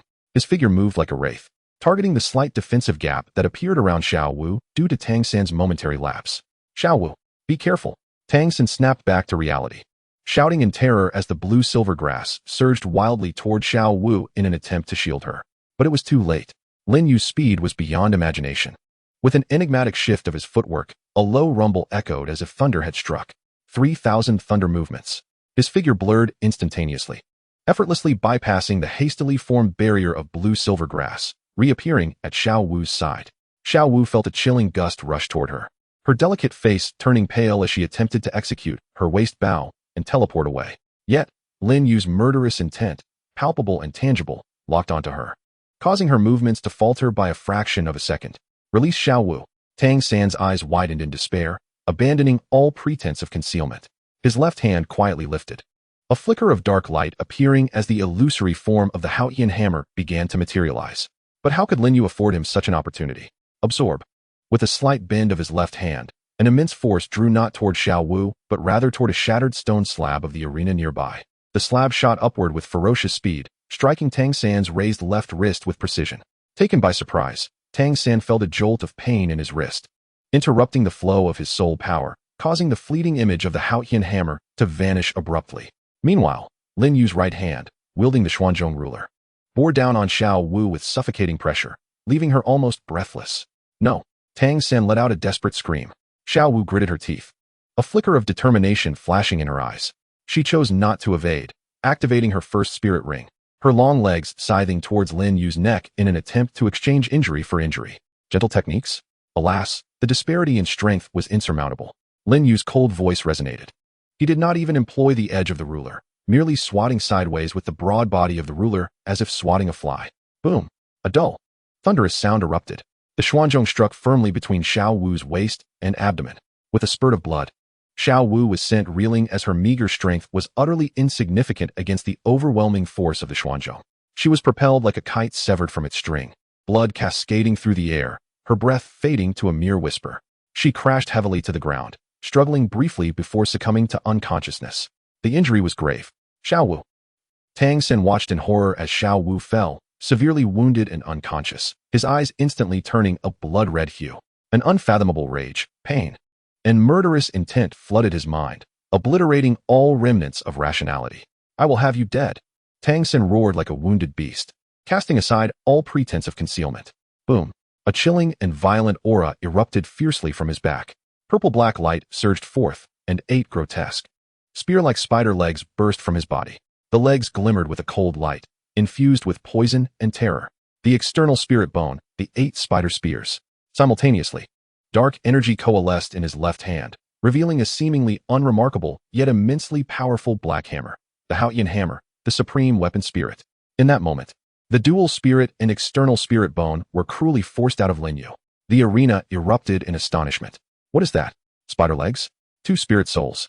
He possesses 2 spirit souls. The Haotian hammer. Is he from the Haotian sect? My heavens. Shrek Academy harbors such a monster. In the VIP section, Ning Fengji sprang to his feet, his eyes ablaze with brilliance. The Snow Knight Emperor wore a look of sheer shock. Bishop Salus's expression turned ominously fierce. Douluo Dalu exhibited a knowing demeanor. The other members of the royal combat team stood aghast, unable to fathom the sight of Tang San, possessed by his spirit. Appearing almost deranged, only Lin Yu wore a slight smile. Have I finally forced it out? Lin Yu, I will tear you to shreds. Tang San howled, driving the 8 spider spears into the ground, his body launching upward with the agility of a spider, astonishingly swift. Although the Haotian hammer in his left hand had yet to receive any spirit rings, it carried a weighty intent as it descended upon Lin Yu. Meanwhile, the blue-silver grass in his right hand writhed madly, seeking to entangle and disrupt. In this moment, Tang San unleashed a battle prowess far surpassing his own level. Come at me. Lin Yu, instead of being startled, felt exhilarated, meeting the attack head-on with the Xuanzhong. Clang! The Xuanzhong collided with the Haotian hammer for the first time, producing a deafening clang of metal striking metal. Lin Yu felt a slight heaviness in his arm and silently praised. Truly worthy of being the world's foremost weapon spirit, despite the disparity in spirit power. Its strength is formidable, yet his own power surpassed it. The ice-fire golden body and dragon lizard skeletal form simultaneously surged with might. Get away, Lin Yu bellowed, unleashing the full force of the Xuanzhong, sending Tang San, along with his hammer, hurtling backwards. Tang San steadied himself using the 8 spider spears, once more charging recklessly forward. The 8 spider spears struck like venomous darts, thrusting towards Lin Yu's vital points from every conceivable angle. The speed was as swift as lightning. The speed has increased somewhat, yet the flaws are glaring. Lin Yu's gaze was sharp as he wielded the Xianzhong, parrying and blocking all attacks from the 8 spider lances. The impact of their collisions resonating with a cacophony of metallic clangs, sparks flying in all directions. He even found time to critique. The toxicity is mediocre. The penetration is decent, but it relies too heavily on instinct and lacks structure. Tang San, infuriated to the point of nearly spitting blood, unleashed a frenzied assault. Yet he could not breach Lin Yu's seemingly cumbersome but impenetrable defense. The game should come to an end. A glint of cold light flashed in Lin Yu's eyes as he deliberately exposed a vulnerability, his chest wide open. Tang San fell for the trap. The 8 spider lances lunging forward like a venomous dragon emerging from its lair, aimed directly at Lin Yu's heart. Now is the moment. The second soul ring beneath Lin Yu's feet illuminated, unleashing a thunderous shockwave. A powerful tremor erupted from him, centered like an explosion. As Tang San's 8 spider lances advanced halfway, he felt an immense force of vibration, causing his movements to distort, the 8 lances involuntarily swaying apart, leaving his center wide open. 8 extremities collapse. Seizing this fleeting opportunity, Lin Yu clenched his left fist, the energy of the burning art surging wildly within him. Dark energy layering upon itself, and he struck fiercely at Tang San's vulnerable chest. This punch was swift, precise, and ruthless, brimming with terrifying power and destructive dark energy. Tang San's pupils constricted. He could not defend with the Haotian hammer in time, and could only hastily gather his soul power in front of his chest. Bang! A thunderous crash accompanied by the sound of cracking bones resonated. Blood spewed from Tang San like it was free, his chest visibly caving in. The 8 spider lances instantly dimmed. He was thrown back as if struck by a speeding carriage. Yet the terrifying 8 extremities collapse, dark energy did not cease. Burrowing into his body like a relentless parasite, wreaking havoc on his meridians and internal organs. Ack! Tang San let out a heart-wrenching scream, crashing heavily to the ground. Blood continuously oozing from his mouth and nose, his body convulsing violently, the Haotian hammer and 8 spider lances dissipating in an instant, teetering on the brink of collapse. Xiao San, Dai Mubai, and the others' eyes widened with fury, desperate to rush over, but were firmly blocked by the rest of the Imperial fighting team. The referee was momentarily stunned, forgetting to blow the whistle. Lin Yu, however, approached the severely weakened Tang San as if performing a trivial act. Looking down at him from above, in a voice only the two could hear, he coldly stated, "Out of respect for our shared homeland, I shall spare your life. Remember today's lesson. Your tricks are worthless in my eyes. Do not provoke me again, or next time it shall not just be your bones that shatter."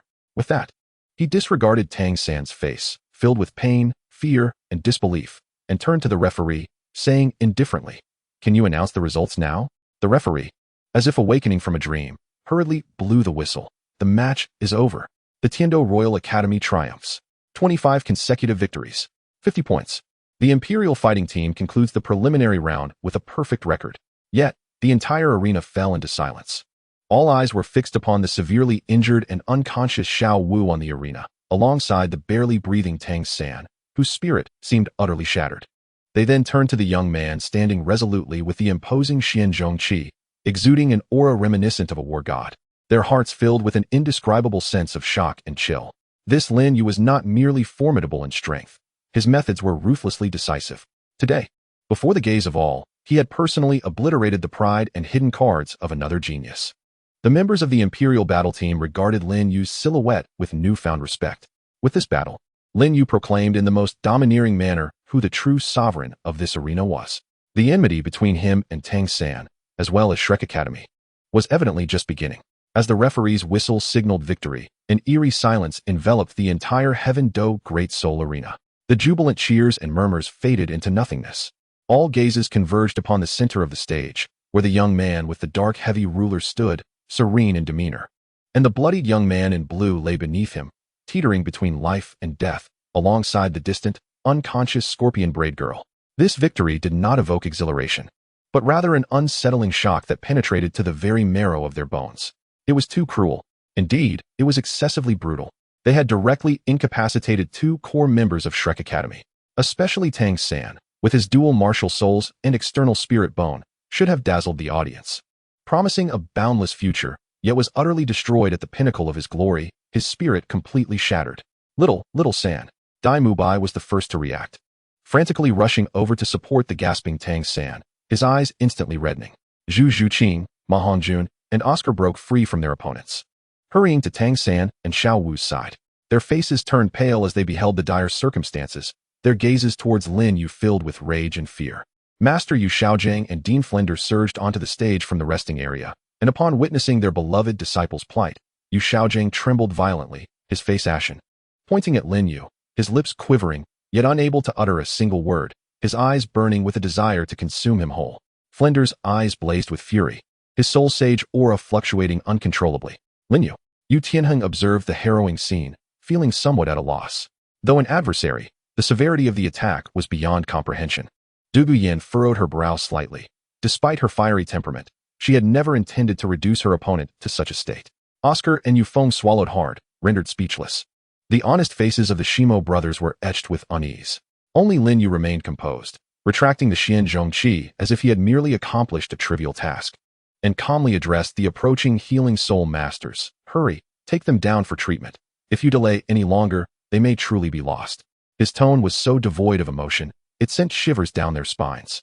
Dai Mubai suddenly looked up, filled with a desire to leap at him in a frenzy, but was firmly restrained by Zhu Zhuqing. It was only then that the healing soul masters hurriedly lifted Tang San and Xiao Wu onto stretchers. urgently transporting them to the medical room. The members of the Shrek Academy followed in a daze, their resentful gazes almost piercing through Lin Yu before they departed. In the VIP section, the atmosphere was equally tense.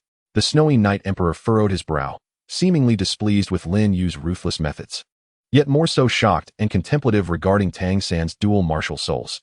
Ning Fengji's expression was complex as he glanced at Ning Rongrong, who had merely been shaken off the stage, and then at Lin Yu, letting out a soft sigh. Bishop Salas wore a barely perceptible smirk, his gaze sweeping towards the direction Lin Yu and Shrek had departed, as if contemplating some scheme. Douluo Dalu had slipped away unnoticed, seemingly unwilling to involve himself in this murky situation. The three committee members exchanged glances, their expressions a mix of joy over victory and the headache of dealing with Lin Yu's formidable power, which was matched only by his talent for troublemaking. Had he not directly offended the members of Haoyan clan and the little princess of Seven Treasure, Glazed Tile School? As the competition concluded, the Imperial fighting team exited amidst a profoundly intricate atmosphere. Gone were the days of cheers and adoration. The audience now regarded them with a mix of fear and detachment. Upon returning to the lounge, the mood grew somewhat oppressive. Lin Yu, my brother, did you perhaps go a bit too far? Osro ventured cautiously. Do you think I was too harsh? Lin Yu replied, scanning the crowd. The silence spoke volumes, their eyes reflecting their thoughts. Lin Yu smiled, though his tone held a chill.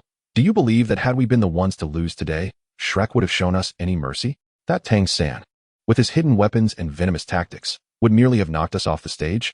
If given the chance, do you think he would have stopped there? And that little Wu, seemingly harmless, resorts to fatal moves. She even attempted to strangle me with her waist bow just now. Had I been slightly weaker, I would be the one lying down now.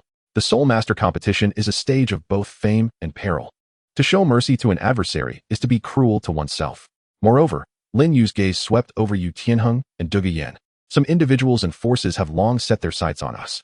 If we do not display sufficient ruthlessness and strength, we will only be seen as easy prey, inviting more trouble in the future. Today's battle was a display for certain onlookers. The others fell into contemplation, recalling the previous treachery from Tsanghui Academy and various potential adversaries, reluctantly acknowledging the validity of Lin Yu's words. The world of Soul Masters has never been a bastion of kindness and humility. Yu Tianheng took a deep breath and nodded. You are right. I have been narrow-minded. We cannot afford to harbor any illusions against our foes. Dugu Yin shrugged. Well, we fought. Let's enjoy it. Let us see if Tang San dares to be arrogant again. Gradually, the remaining members found solace in Lin Yu's rationale. After all, victory and strength are the ultimate truths. All right, the preliminaries are over. We are the champions. Lin Yu clapped his hands to shatter the gloom. Tonight, I shall treat everyone to a celebration. Choose any place you desire. Oh, upon hearing the invitation to dine, the atmosphere instantly brightened, and the earlier minor incident was swiftly forgotten. The powerful leader exclaimed exuberantly, let us feast. I shall indulge in the finest delicacies. After all, they were all young, and their emotions were as fleeting as they were intense. Just as the Emperor's battle team was about to leave the lounge to celebrate, a middle-aged man clad in the attire of the Spirit Hall obstructed their path. Which one of you is Lin Yu? The man's expression was inscrutable, and his tone was devoid of warmth. The group paused, eyeing him with caution. Lin Yu stepped forward. I am. What is the matter? The middle-aged man scrutinized Lin Yu before presenting an invitation card, edged in gold and emanating a faint aura of spiritual energy. By the order of Bishop Salas, I am to invite Mr. Lin Yu to the Spirit Hall for a discussion this evening. The bishop holds your performance today in high regard and wishes to converse with you. The mention of the Spirit Hall and Bishop Salas startled the group. Was the Spirit Hall reaching out to them directly? And it was a personal invitation from the bishop? Concern was etched on the faces of Yu Tianheng and his companions. The Spirit Hall wielded immense power. It was uncertain whether this invitation was a blessing or a curse. However, Lin Yu remained unfazed. He accepted the invitation without even glancing at it, casually tucking it away into his pocket. Understood. Please inform Bishop Salas that I am occupied this evening with a dinner for my teammates. Perhaps another time. With that, he disregarded the stunned servant of the Spirit Hall and called to his companions. Let us go. I'm famished. The servant stood rooted to the spot, watching Lin Yu's retreating figure, his complexion shifting from pale to flushed. He was taken aback that someone dared to so decisively decline the invitation from the Platinum Bishop, using the absurd excuse of dining with teammates. Arrogant, he muttered through clenched teeth before departing in frustration.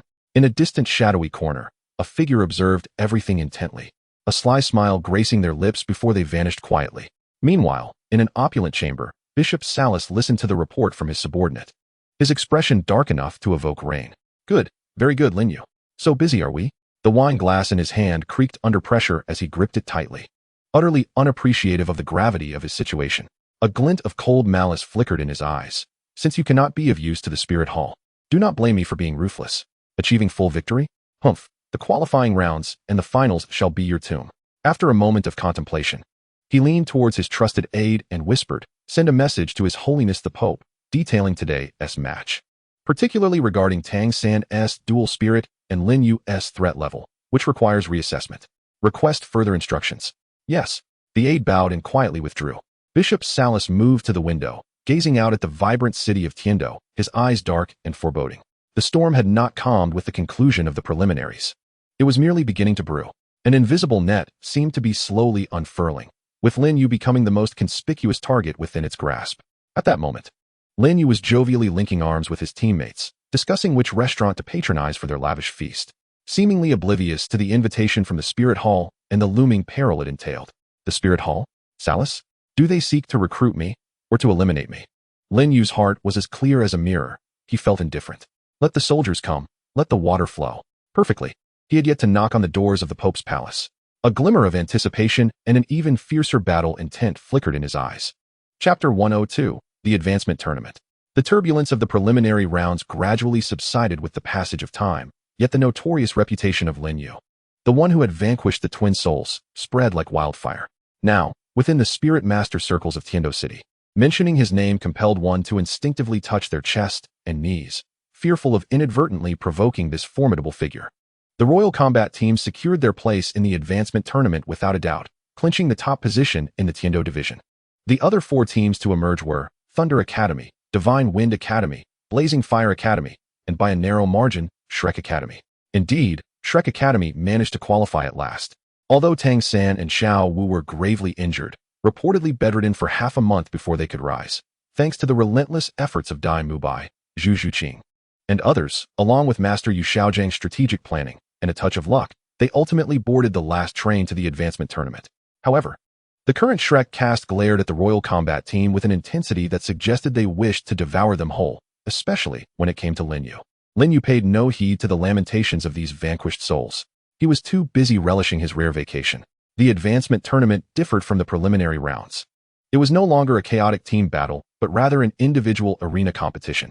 Each team would send forth 7 members to compete in succession. The victor would remain, while the defeated would depart, until one side had lost all 7 members. This format tested individual endurance and spirit power reserves. For Lin Yu, it was a stage meticulously crafted for him. He could already envision himself triumphing over all 7 opponents, basking in the applause of the crowd. On the eve of their departure to the Imperial Royal Hunting Grounds for the advancement tournament, Douluo stealthily made his way to Lin Yu's villa. "I heard you nearly incapacitated that little brat from Haoyan sect?" The old poison master raised his eyebrows, a smug expression adorning his face. Lin Yu poured him a cup of tea. "You seem quite well informed, brother. What? Is Haoyan sect causing you trouble? Do they dare?" Douluo's eyes widened. "I would lend them a dose of courage. Still, your methods were rather ruthless. If Tang Hao learns about his son's condition, tisk tsk." Though he spoke so, his face betrayed a sense of schadenfreude. "Let them come. I fear them not," Lin Yu replied nonchalantly. "You didn't come just for gossip, did you, brother?" "Humph. Clever of you." Douluo produced a small jade vial from his robe and tossed it to Lin Yu. "Here, I've procured something good for you. The advancement tournament will be rife with complexities. You never know what underhanded tactics might arise. This will counter most common toxins and aid in the swift recovery of spirit power. Keep it for protection." Lin Yu accepted the vial and opened it, revealing several pills the size of longan fruit, exuding an unusual fragrance and brimming with potency. A warmth spread through his heart. "Thank you, brother. Spare me the formalities." Douluo waved his hand, his expression turning slightly serious. "However, you must indeed exercise caution in the days to come. At the Spirit Hall, the old rascal Salas has recently been quite active, seemingly placing numerous personnel in the hunting grounds. After you embarrassed him last time, he is undoubtedly harboring resentment. Furthermore, that Tang San, with his twin martial souls exposed, will surely provoke a reaction from the Spirit Hall. They might also take some action." Lin Yu nodded. "Understood. I shall exercise caution. Just as I was worried about not having anyone to confront, this is a perfect opportunity to test my mettle." The next day, the 15 teams from the Tiando Empire participating in the promotion tournament, the top 5 from the Tiando division, and the top 10 from other kingdoms and principalities, gathered. embarking in grand procession towards the imperial royal hunting grounds under the protection of the royal knights. Located 100 miles outside of Tiando City, the hunting grounds are vast and picturesque, also hosting a significant military presence, ensuring a high level of security. Upon arrival and after settling in, each academy busied themselves with preparations for the upcoming competition. As the royal fighting team finished organizing their belongings, Osro and Yu Feng eagerly pulled Lin Yu outside for a stroll, claiming it was for reconnaissance. The hunting grounds were indeed bustling with activity, with students from various academies mingling and assessing one another, an atmosphere thick with tension and competition. Many who spotted the royal fighting team, particularly Lin Yu, instinctively parted ways, their gazes filled with complexity. See that? That's the aura of authority, Osro declared triumphantly. Over there is the Botanical Academy from Barak Kingdom, right? I've heard their control-type soul masters are quite formidable. Yu Feng pointed towards a group of students clad in green uniforms in the distance. Lin Yu cast a casual glance, but paid little heed. Suddenly, his attention was drawn to a small stall nearby. It was a vendor selling various rare ores and metals, and the proprietor appeared to be a kindly old man. Approaching the stall, Lin Yu scanned the items, and his gaze abruptly halted on a piece of blackened, seemingly unremarkable, and somewhat damaged iron. The piece appeared ordinary. Yet the cyclone of flame technique within Lin Yu stirred slightly, transmitting a faint sense of longing. Is there something special about it? Lin Yu pondered. Picking up the iron piece, which felt unexpectedly weighty, with a subtle trace of fire attribute energy lingering. How much for this? Lin Yu inquired nonchalantly. The old man raised an eyebrow. 1,000 gold soul coins. Uffed. Osro nearly choked, incredulous at the price for a mere scrap of iron. Are you robbing us? Old man. Yu Feng frowned. This is exorbitant. The old man huffed, dismissively. Buy it if you want, if not, get lost. Don't waste my time. However, Lin Yu merely smiled, tossing a money pouch towards him. I'll take it. The old man was momentarily taken aback, weighing the pouch and regarding Lin Yu with suspicion. Seemingly surprised by his willingness to pay so readily, muttering, at least you have an eye for quality. He then ignored them. Are you out of your mind, Lin Yu? 1,000 gold soul coins for that scrap? Osro exclaimed, as if it were his own money being squandered. Yu Feng looked equally perplexed. Lin Yu grinned mysteriously. It might just be a treasure. He carefully stored the iron piece, feeling quite pleased within. The reaction of the flame technique signifies the discovery of something valuable. It could possibly be a fragment of a high-grade fire attribute metal. Perhaps I shall attempt to refine it using the flame technique. Just as they were about to depart, a few snide voices emerged from nearby. Humph. Those from the Royal Academy of Tiando are indeed extravagant, spending 1,000 gold soul coins on a mere scrap of iron. It truly opens our eyes from our humble origins. Perhaps they have money to burn. Considering their flawless performance in the preliminaries, no doubt reaping substantial rewards, they sneered. Turning to face the voices, they found a group of youths clad in the uniforms of other royal academies, their eyes betraying palpable jealousy and resentment. The royal combat team's unblemished record in the preliminaries had undoubtedly made them a target of scorn. Osro's eyes widened in indignation. Hey, what are you saying? If you have the capability, prove yourself in the arena. What does this petty talk amount to? Yu Feng scoffed in agreement. Exactly. Sour grapes from those who cannot partake in the fruits. The group of students flushed with embarrassment but seemed somewhat wary of Lin Yu, refraining from retorting further. They merely huffed and departed in displeasure. TCH, how dull, Osro muttered, disdain evident in his expression. Yu Feng echoed his sentiments. However, Lin Yu gazed thoughtfully at the retreating figures. It appears there are many eager to step over us in the promotion match. Well, that saves me the trouble of seeking them out individually. This minor incident only intensified the competitive atmosphere of the promotion match. Anticipation grew as everyone looked forward to the draw the next day, eager for the confrontation of the formidable contenders. Returning to his quarters, Lin Yu eagerly retrieved the iron fragment, eager to experiment with the flame technique. As the energy of the flame technique made contact with the metal, it transformed at a visible pace, becoming incandescent, softening, and ultimately morphing into a drop of dark red liquid, imbued with pure fire attribute energy, which was swiftly absorbed by the flame technique. Lin Yu felt the energy in his dantian robustly expand, its hue deepening, and even his soul power experienced a slight elevation. What a windfall! This is undoubtedly top-tier fire attribute, or 1,000 gold soul coins for nothing. He rejoiced internally. It seems this promotion match venue holds numerous treasures. I must explore further. Chapter 103. The first battle, overwhelming 7. All in my path are mere ants. On the first day of the promotion match, the massive arena erected in the center of the royal hunting grounds was already teeming with spectators. The atmosphere was far more intense and lethal than during the preliminaries. as it gathered the 15 strongest academy teams from the Tiando Empire and its affiliated kingdoms. None could be deemed weak. The draw ceremony commenced, with representatives from each team taking the stage, the air thick with tension. Ultimately, the Royal Combat Team enjoyed a stroke of luck, as their first opponent was not a seed team, but rather an academy from the Duchy of Hagedorf, named the Water Control Academy, which, as its name suggests, specializes in water attribute control and defense. Water Control Academy? I haven't heard much about them, Osro remarked while studying the matchup chart, scratching his head. They seem to be the second-ranked team from the Duchy of Hagedorf, adept at cooperative defense and mist control. They could pose a challenge, but their overall strength should not surpass ours, analyzed Yu Tianheng. Du Guyan pursed her lips. Water attribute? Perfect. My poison despises water the most. This match is entrusted to you all. The crowd turned their gaze towards Lin Yu. According to their previously devised strategy, to conserve strength for formidable opponents, the initial matches would feature other team members, with Lin Yu serving as the anchor. However, Lin Yu stroked his chin, gazing at the enormous hourglass on the stage, which measured consecutive victories and rest periods, and suddenly declared, I shall take the first match. What? Everyone was taken aback. Lin Yu, why use a sledgehammer to crack a nut? We can handle this team. Yu Feng remarked. Yu Tianheng also urged, indeed, conserving soul power is crucial. Lin Yu chuckled, flexing his wrist, just a warm-up, and I'll bless the ruler. The sooner we finish, the sooner we can rest. The crowd responded, oh, esteemed one. Your reasoning is truly refreshing. Soon, the referee announced the commencement of the match and called forth the first competitors. From the Condensation Water Academy emerged a tall, slender male soul master, his gaze wary. His martial spirit was a water staff, a quintessential control type.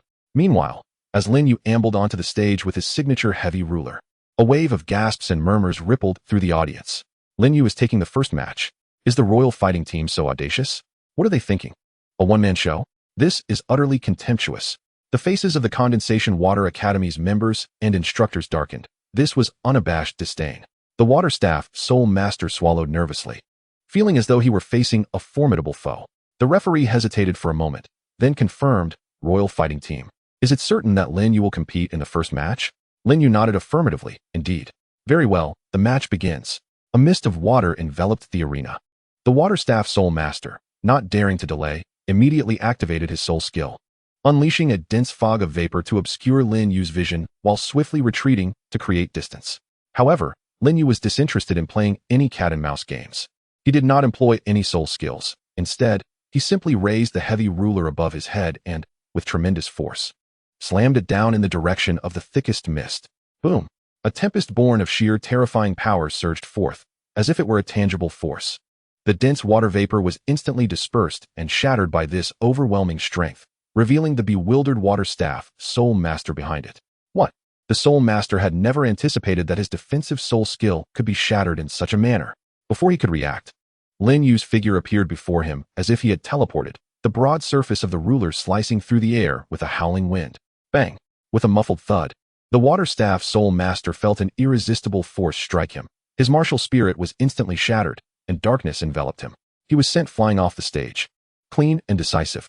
A swift victory. The match spanned less than 5 seconds from start to finish.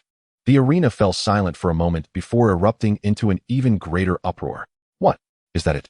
Just a single strike? How utterly brutal.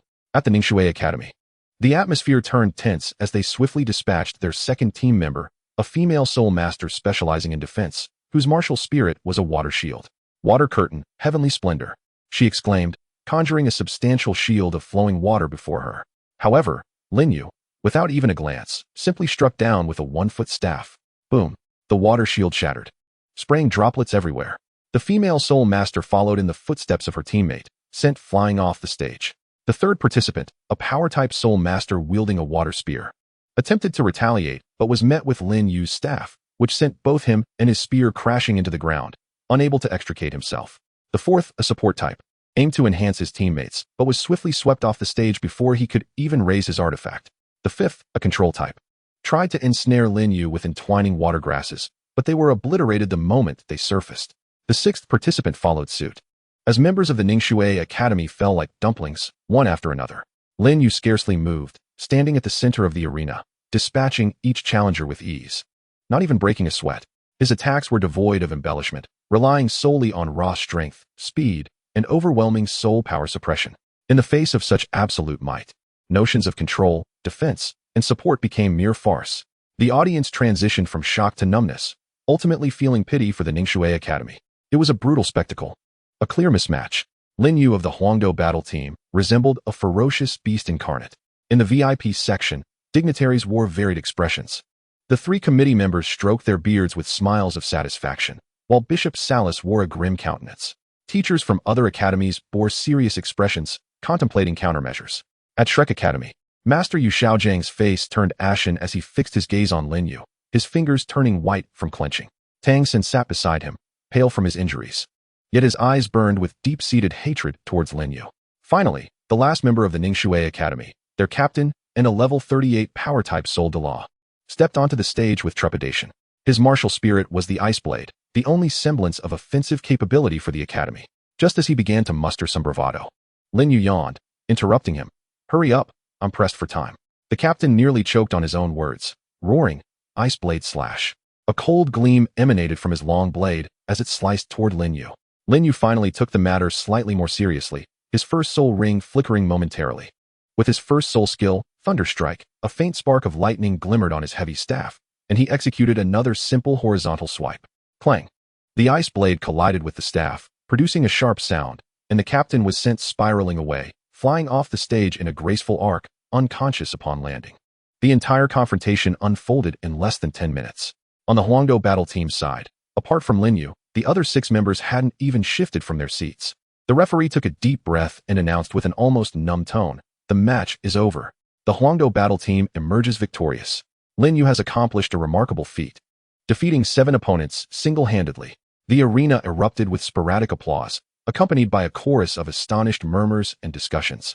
Lin Yu, wielding a ruler, sauntered down from the platform, greeted by the incredulous gazes of his teammates, who regarded him as a monster. "Boss, have mercy," Osro groaned. "Your performance leaves us feeling rather inconsequential." Yu Feng nodded emphatically. "Indeed, we were merely warming up."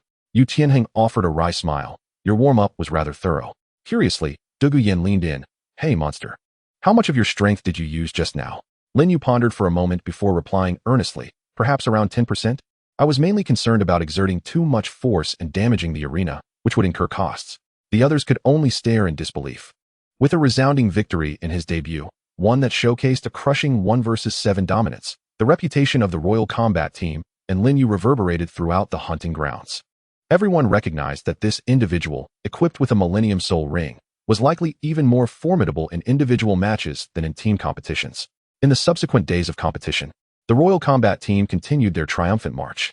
When facing weaker opponents, Lin Yu, in high spirits, would engage for a brief bout, securing 1 versus 3 and 1 versus 4 victories before stepping back to allow his teammates some glory. Against slightly stronger teams, such as a championship squad from a certain principality, he would decisively conclude the match with a 1 versus 7 finish. On the leaderboard, the Royal Combat Team soared ahead, with Lin Yu's personal winning streak reaching an astonishing figure, becoming the nightmare of all adversaries. Other academies were nearing tears, facing the Royal Combat Team. Their strategic goal shifted from winning to merely avoiding the embarrassment of being defeated 1 versus 7 by Lin Yu. Throughout this period, Lin Yu remained committed to his noble quest for treasures. Each day after the matches, he would drag Osro and Yu Feng through the temporary market in the hunting grounds. Utilizing his ability to sense special energies with the burning technique, he managed to acquire 2 or 3 specimens of ore and medicinal herbs imbued with considerable energy. Although they paled in comparison to the initial iron fragment, nonetheless, they contributed steadily to his martial spirit and soul power. Everything seemed to unfold smoothly, until one fateful day. Midway through the qualifying rounds, the Royal Combat Team encountered a formidable opponent from the Plant Academy of the Balak Kingdom. This team, composed entirely of plant-type martial souls, possessed exceptional control abilities, particularly in toxins and entanglement. They had previously showcased impressive performances, causing significant trouble for their rivals. The captain of the Plant Academy even boldly proclaimed that he would put an end to Lin Yu's 1 versus 7 record. As the day of the match arrived, the atmosphere around the arena was particularly vibrant, with everyone eager to witness whether this renowned control team could restrain the overwhelmingly powerful ruler of the soul. True to their preparations, the Plant Academy sent forth their first combatant, who wielded the martial soul of a ghost vine. Upon entering the arena, he unleashed vast clouds of dark green toxic mist and countless writhing tendrils, swiftly enveloping a large portion of the platform in an attempt to ensnare Lin Yu. "Oh, this is intriguing," Lin Yu mused, observing the encroaching toxic mist and entangling vines. Rather than resorting to brute force as before, he decided to experiment with something new. Channeling the burning technique, a faint layer of fighting spirit enveloped his body, and then he boldly stepped into the midst of the toxic fog and vines. As he lost his mind, gasps of astonishment filled the audience. The members of the Botanical Academy wore triumphant smiles, confident in their mastery of poison and entanglement. However, in the next moment, their expressions froze in disbelief. Lin Yu strolled effortlessly through the toxic mists and twisting vines, impervious to the lethal toxins due to the ice-fire golden body burning technique. And the resilient tendrils that ensnared him were effortlessly shattered with a mere flick of his wrist. He appeared as though he were taking a leisurely walk in his own garden. Approaching the astonished Ghost Vine Soul Master, Lin Yu extended a finger and playfully flicked the man's forehead. A light pop resonated, yet it was infused with hidden strength, sending the Soul Master into a dazed state as he stumbled off the arena. A profound silence enveloped the crowd. The captain of the Botanical Academy turned a sickly shade of green. Next, employ the paralytic pollen. The second team member, wielding the illusory flower, unleashed a torrent of drowsy pollen. Lin Yu took a breath, nonchalantly remarked, mediocre flavor, insufficient potency, before swatting the attacker away. The third member, whose martial spirit was the blood-sucking thorn, attempted to siphon Lin Yu's soul power, only to be gently brushed aside with a ruler, dispersing the martial spirit. The fourth member's control tactics, along with all the efforts from the Botanical Academy, became a farce before Lin Yu. Without even fully employing his soul techniques, he dispatched 6 challengers with an almost mocking ease.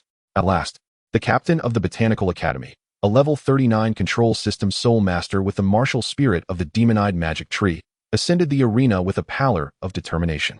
He understood that the honor of the academy rested solely upon his shoulders. Lin Yu, you are insufferably arrogant. Prepare to receive my mightiest blow, Demon Tree Barrier. He fervently ignited his soul power, and the illusory form of the magic tree behind him surged, its countless branches bearing mystical eyes, ensnaring Lin Yu like a prison, while simultaneously launching a mental assault upon his mind. This strike approached the potency of a soul sovereign. Lin Yu nodded, acknowledging the challenge. Now, this is somewhat intriguing. He ceased his playful demeanor as the second soul ring beneath him illuminated. The second soul technique, Thunderous Shock. This time, he infused it with a touch more force. A heavier shockwave, intermingled with thunder, radiated outward. The otherworldly branches disintegrated the moment they encountered the shockwave, crumbling and withering as if crushed by an unseen force. The mental assault shattered into nothingness. The captain of the Botanical Academy, suffering backlash, retreated while spewing blood, his eyes brimming with despair. Lin Yu stepped forward. The Xian heavy ruler pointed at him. It is over. Just as he prepared to casually sweep the opponent from the arena, an unforeseen twist occurred. From a shadowy corner of the audience, a subtle, cold, and malevolent mental strike, imbued with lethal intent, silently darted toward the back of Lin Yu's head like a venomous serpent. This attack was exceptionally cunning and discreet, perfectly timed to coincide with Lin Yu's moment of exhaustion, when his focus was solely on his adversary. Clearly, someone was intent on thwarting his victory, even seeking to inflict serious harm upon him. Has it finally come? Lin Yu smirked inwardly. He had long anticipated such a move. However, just as he prepared to summon his soul power to withstand the mental assault, a more formidable and refined wave of spiritual energy, radiating a verdant glow, surged forth, precisely intercepting the chilling impact like a shield. A faint sound, barely perceptible and only detectable by a select few with formidable psychic prowess, echoed through the air. The two forces of spiritual energy simultaneously dissipated. Lin Yu sensed that the spiritual force aiding him carried a hint of a familiar toxic aura, tracing back toward the assailant in retaliation. A barely audible grunt emanated from a shadowy corner of the audience, followed by the swift disappearance of a figure. This entire sequence transpired in the blink of an eye, unnoticed by the vast majority. Without missing a beat, Lin Yu lightly struck the Xuanzhong ruler, sending the despairing captain of the planned academy plummeting from the stage. Achieving his second consecutive 1-against-7, he turned, his gaze casually sweeping over the direction where the mental clash had occurred, a subtle smile curving at the corner of his lips. This qualifying match was becoming increasingly intriguing. Not only did one have to battle on stage, but one also had to guard against hidden attacks from below. Yet, Lin Yu relished such moments. Come on, let us see who can outplay whom. Chapter 104, Covert Confrontations and the Greeting of Toxicity. After completing his second 1-against-7 against the planned academy, Lin Yu descended from the stage amidst thunderous gasps and the wails of the planned academy, casually wielding his ruler. He returned to the resting area, where his teammates immediately surrounded him, chattering excitedly. Wow, Lin Yu, you did it again. Are you leaving anyone a chance? Oslo exclaimed. Admiration plastered across his face. The Plan Academy's control soul techniques were utterly ineffective against you. It's outrageous. Yu Feng remarked in astonishment. Yu Tianheng, being more observant, furrowed his brow and inquired. Lin Yu, it seemed like you hesitated for a moment when you defeated their captain. Are you all right? Lin Yu chuckled lightly and casually replied. No worries, just thought their captain's hairstyle was quite unique, so I took a closer look. Everyone else. Can this excuse be any more dismissive? Lin Yu had become the standout star of the qualifying matches, as well as the most vexing menace. Other academies were nearly driven to madness, conducting research only to find themselves at an impasse. Strength, speed, defense, soul power, and mental prowess, he dominated in every aspect. Not to mention his immunity to toxins inferred from the encounter with the Plant Academy. How could one contend with such an opponent? They could only pray not to draw the royal duel or, if they did, hastily send in a substitute to merely fulfill the formality, lest the main players suffer a psychological blow. During this time, some amusing incidents also unfolded. For instance, Yu Tianxian from the Thunder Academy unexpectedly flourished in one match, achieving his own 1 against 5. Afterward, he cast a glance at Lin Yu, as if to say, I can do it too. Lin Yu responded with an encouraging smile, which Yu Tianxian interpreted as mockery, nearly inciting him to leap back into the fray for another round. For instance, Feng Xiaodian from the Kamikaze Academy has developed the Gale Wolf's 36 slashes, an astonishing display of power that has vanquished several formidable foes. Before unleashing his ultimate move, he often casts a glance towards the Royal Combat Team, particularly at Lin Yu, as if to showcase his prowess. In response, Lin Yu meets his gaze with a benevolent expression, reminiscent of a parent watching a child perform a newly learned gymnastic routine. Similarly, Huowu from the Blazing Fire Academy, seemingly spurred by some unseen motivation, has intensified her training to an extreme degree, to the point where she nearly ignited the training grounds on one occasion. Her gaze towards Lin Yu has grown increasingly complex, a blend of defiance, anger, and an inexplicable emotion. The most unfortunate situation, however, lies with the Shrek Academy. Tang San and Xiao Wu remain severely injured, their strength greatly diminished. Although Dai Mubai and Zhu Zhuqing fight valiantly, the overall capability of the team has significantly declined, resulting in several defeats that jeopardize their advancement. Master Yu Xiaojiang's hair seems to be turning white with worry, and his eyes, when directed at the Royal Combat Team, primarily Lin Yu, are filled with a deep-seated resentment. On this particular day, the Royal Combat Team faced a relatively easy match against a weaker opponent. Lin Yu effortlessly dispatched 4 adversaries, finding little satisfaction in the endeavor, and subsequently chose to step down and rest, offering the remaining experience points to his teammates. Upon returning to the resting area and taking a sip from his water bottle, a timid figure, carrying a familiar herbal fragrance, stealthily approached him. Lin Yu turned to see that it was Yi Lingling. She held a small, exquisite white jade vial. Her head bowed, her voice barely audible amidst the cheers. Here, for you. This is a concentration potion made from the 9 hearts sea tang flower dew, beneficial for recovering mental strength. With that, she swiftly placed the vial in Lin Yu's hand, not waiting for his reaction before turning and dashing back to her spot. Her ears tinged with a blush, as if she had summoned all her courage for that moment. Lin Yu, holding the jade vial still warm from her touch, was momentarily taken aback. What was going on? Was this icy girl actually showing concern? Beside him, Osro and Yu Feng exchanged knowing glances, their expressions teasingly suggestive. Well. Look at you, Lin Yu, even Yi Lingling. Du Guyan crossed her arms, a playful smirk gracing her lips as she observed him. Not bad, new guy? You've got quite the charm if you can thaw even our team's ice princess. Lin Yu's face flushed with embarrassment, and he cleared his throat. Stop the nonsense. This is a purely platonic bond of revolutionary camaraderie. My teammates, do you understand? Though he spoke with bravado, he carefully tucked the jade vial away. The 9-heart sea tang flower dew? A precious item indeed. It would be perfect to replenish the mental energy he had just expended. This little interlude certainly enlivened the atmosphere in the resting area. As the competition continued, it soon came time for a pivotal match, Shrek Academy versus a formidable team from the Balak Kingdom. On Shrek's side, Dai Mubai and Zhu Zhuqing struggled to hold their ground, while Tang San, pale and clearly out of sorts, managed to take the field, and Xiao Wu remained absent. They fought with great difficulty, each victory seeming to be a hard-fought battle. As Shrek teetered on the brink of losing yet another crucial match, the tension mounted, and Master Yu Xiaojiang in the stands was as anxious as an ant on a hot stove. At that moment, an unexpected scene unfolded. Lin Yu abruptly stood up and walked to the edge of the resting area, directing his voice towards the arena with a clear, resonant call that echoed across a significant portion of the venue. Shrek, keep fighting. I have faith in you. Don't fall just like that. It would be utterly disappointing. His tone carried an inexplicable encouragement and anticipation. The arena fell momentarily silent, with all eyes fixated on Lin Yu, gazing at him as if he were a madman. The royal battle team was equally bewildered. Osro muttered, "Boss, are you all right?" Cheering for them, Yu Feng questioned, "Lin Yu, has your mind been struck by a ruler?" Yu Tianheng and Douluo Dalu also wore puzzled expressions. On Shrek's side, fury boiled over. Dai Mubai nearly spat blood, while Tang San's complexion paled further. His eyes nearly ablaze with anger directed at Lin Yu. What he offered was no encouragement. It was a blatant mockery and humiliation. However, a strange occurrence took place.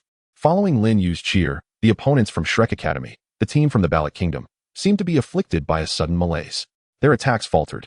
Their soul skills were released sluggishly, and one member even tripped over his own feet, falling clumsily.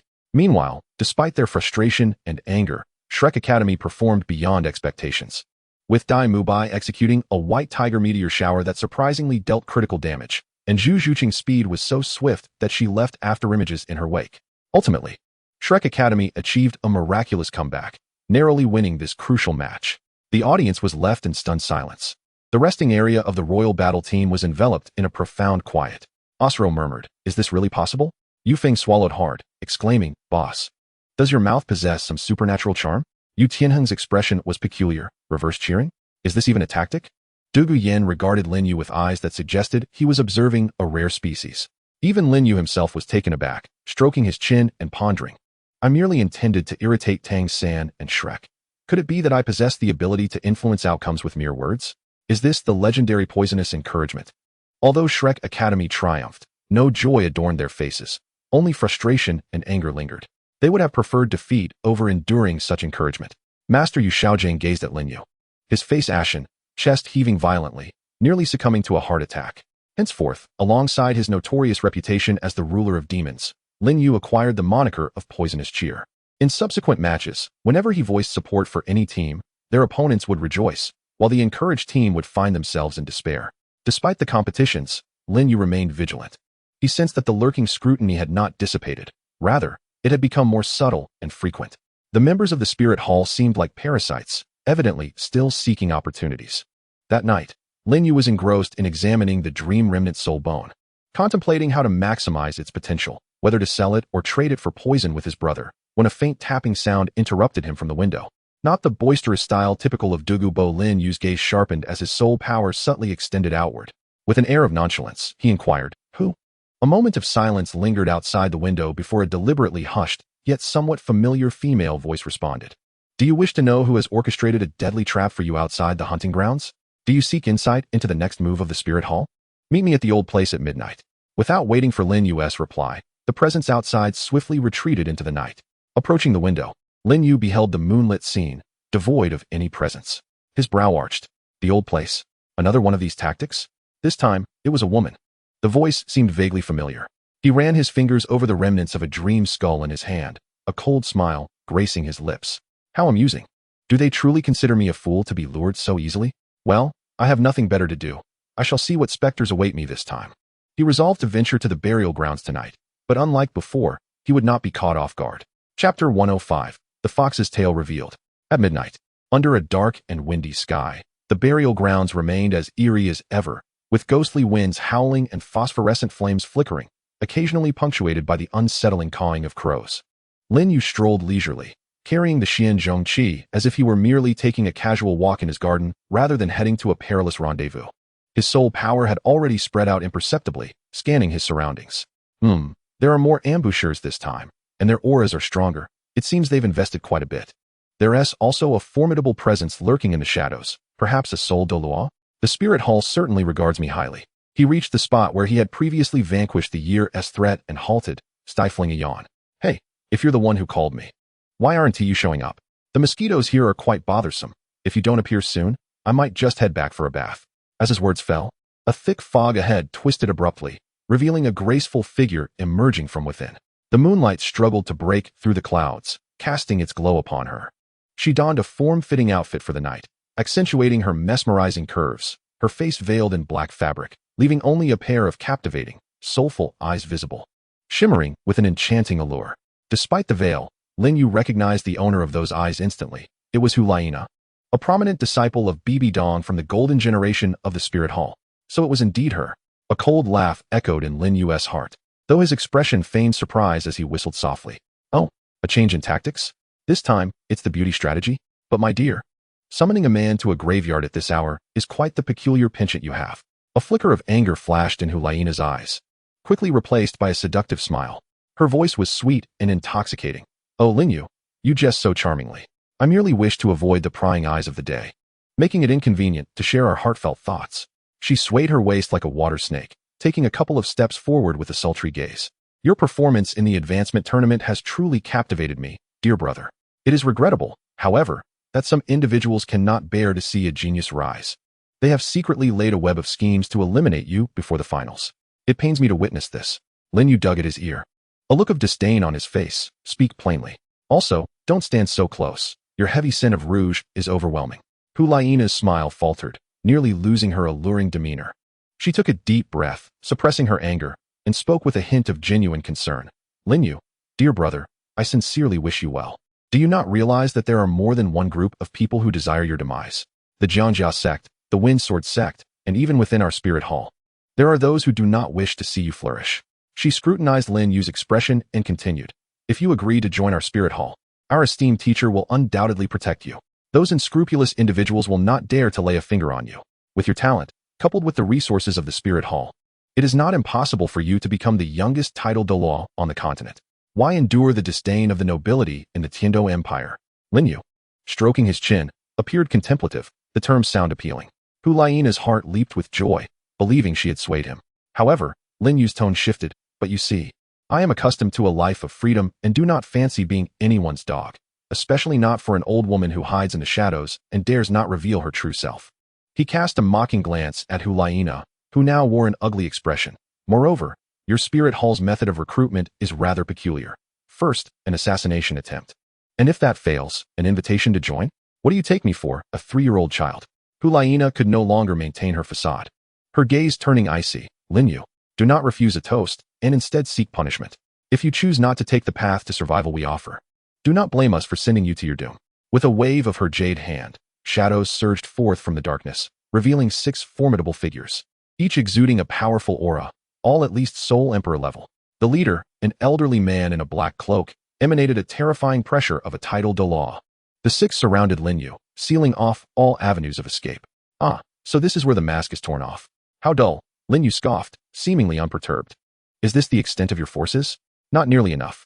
The title Douluo let out a cold snort, his voice gravelly. Arrogant youth. To be so defiant at the brink of death. Attack. End this swiftly. The 6 soul emperors unleashed their soul power simultaneously. A myriad of powerful soul skills illuminating the surroundings, all converging upon Lin Yu. The title Douluo focused on Lin Yu's energy signature, preventing any escape or use of special techniques. Yet, faced with this lethal predicament, Lin Yu executed an unexpected maneuver. He did not summon his Xianzhong Qi nor attempt to defend or evade. Instead, he retrieved a shimmering, multicolored head soul bone from his robe, the remnant dream skull he had pilfered from the time year. He pressed the soul bone directly onto his forehead. What does he intend to do? Hulaina was taken aback.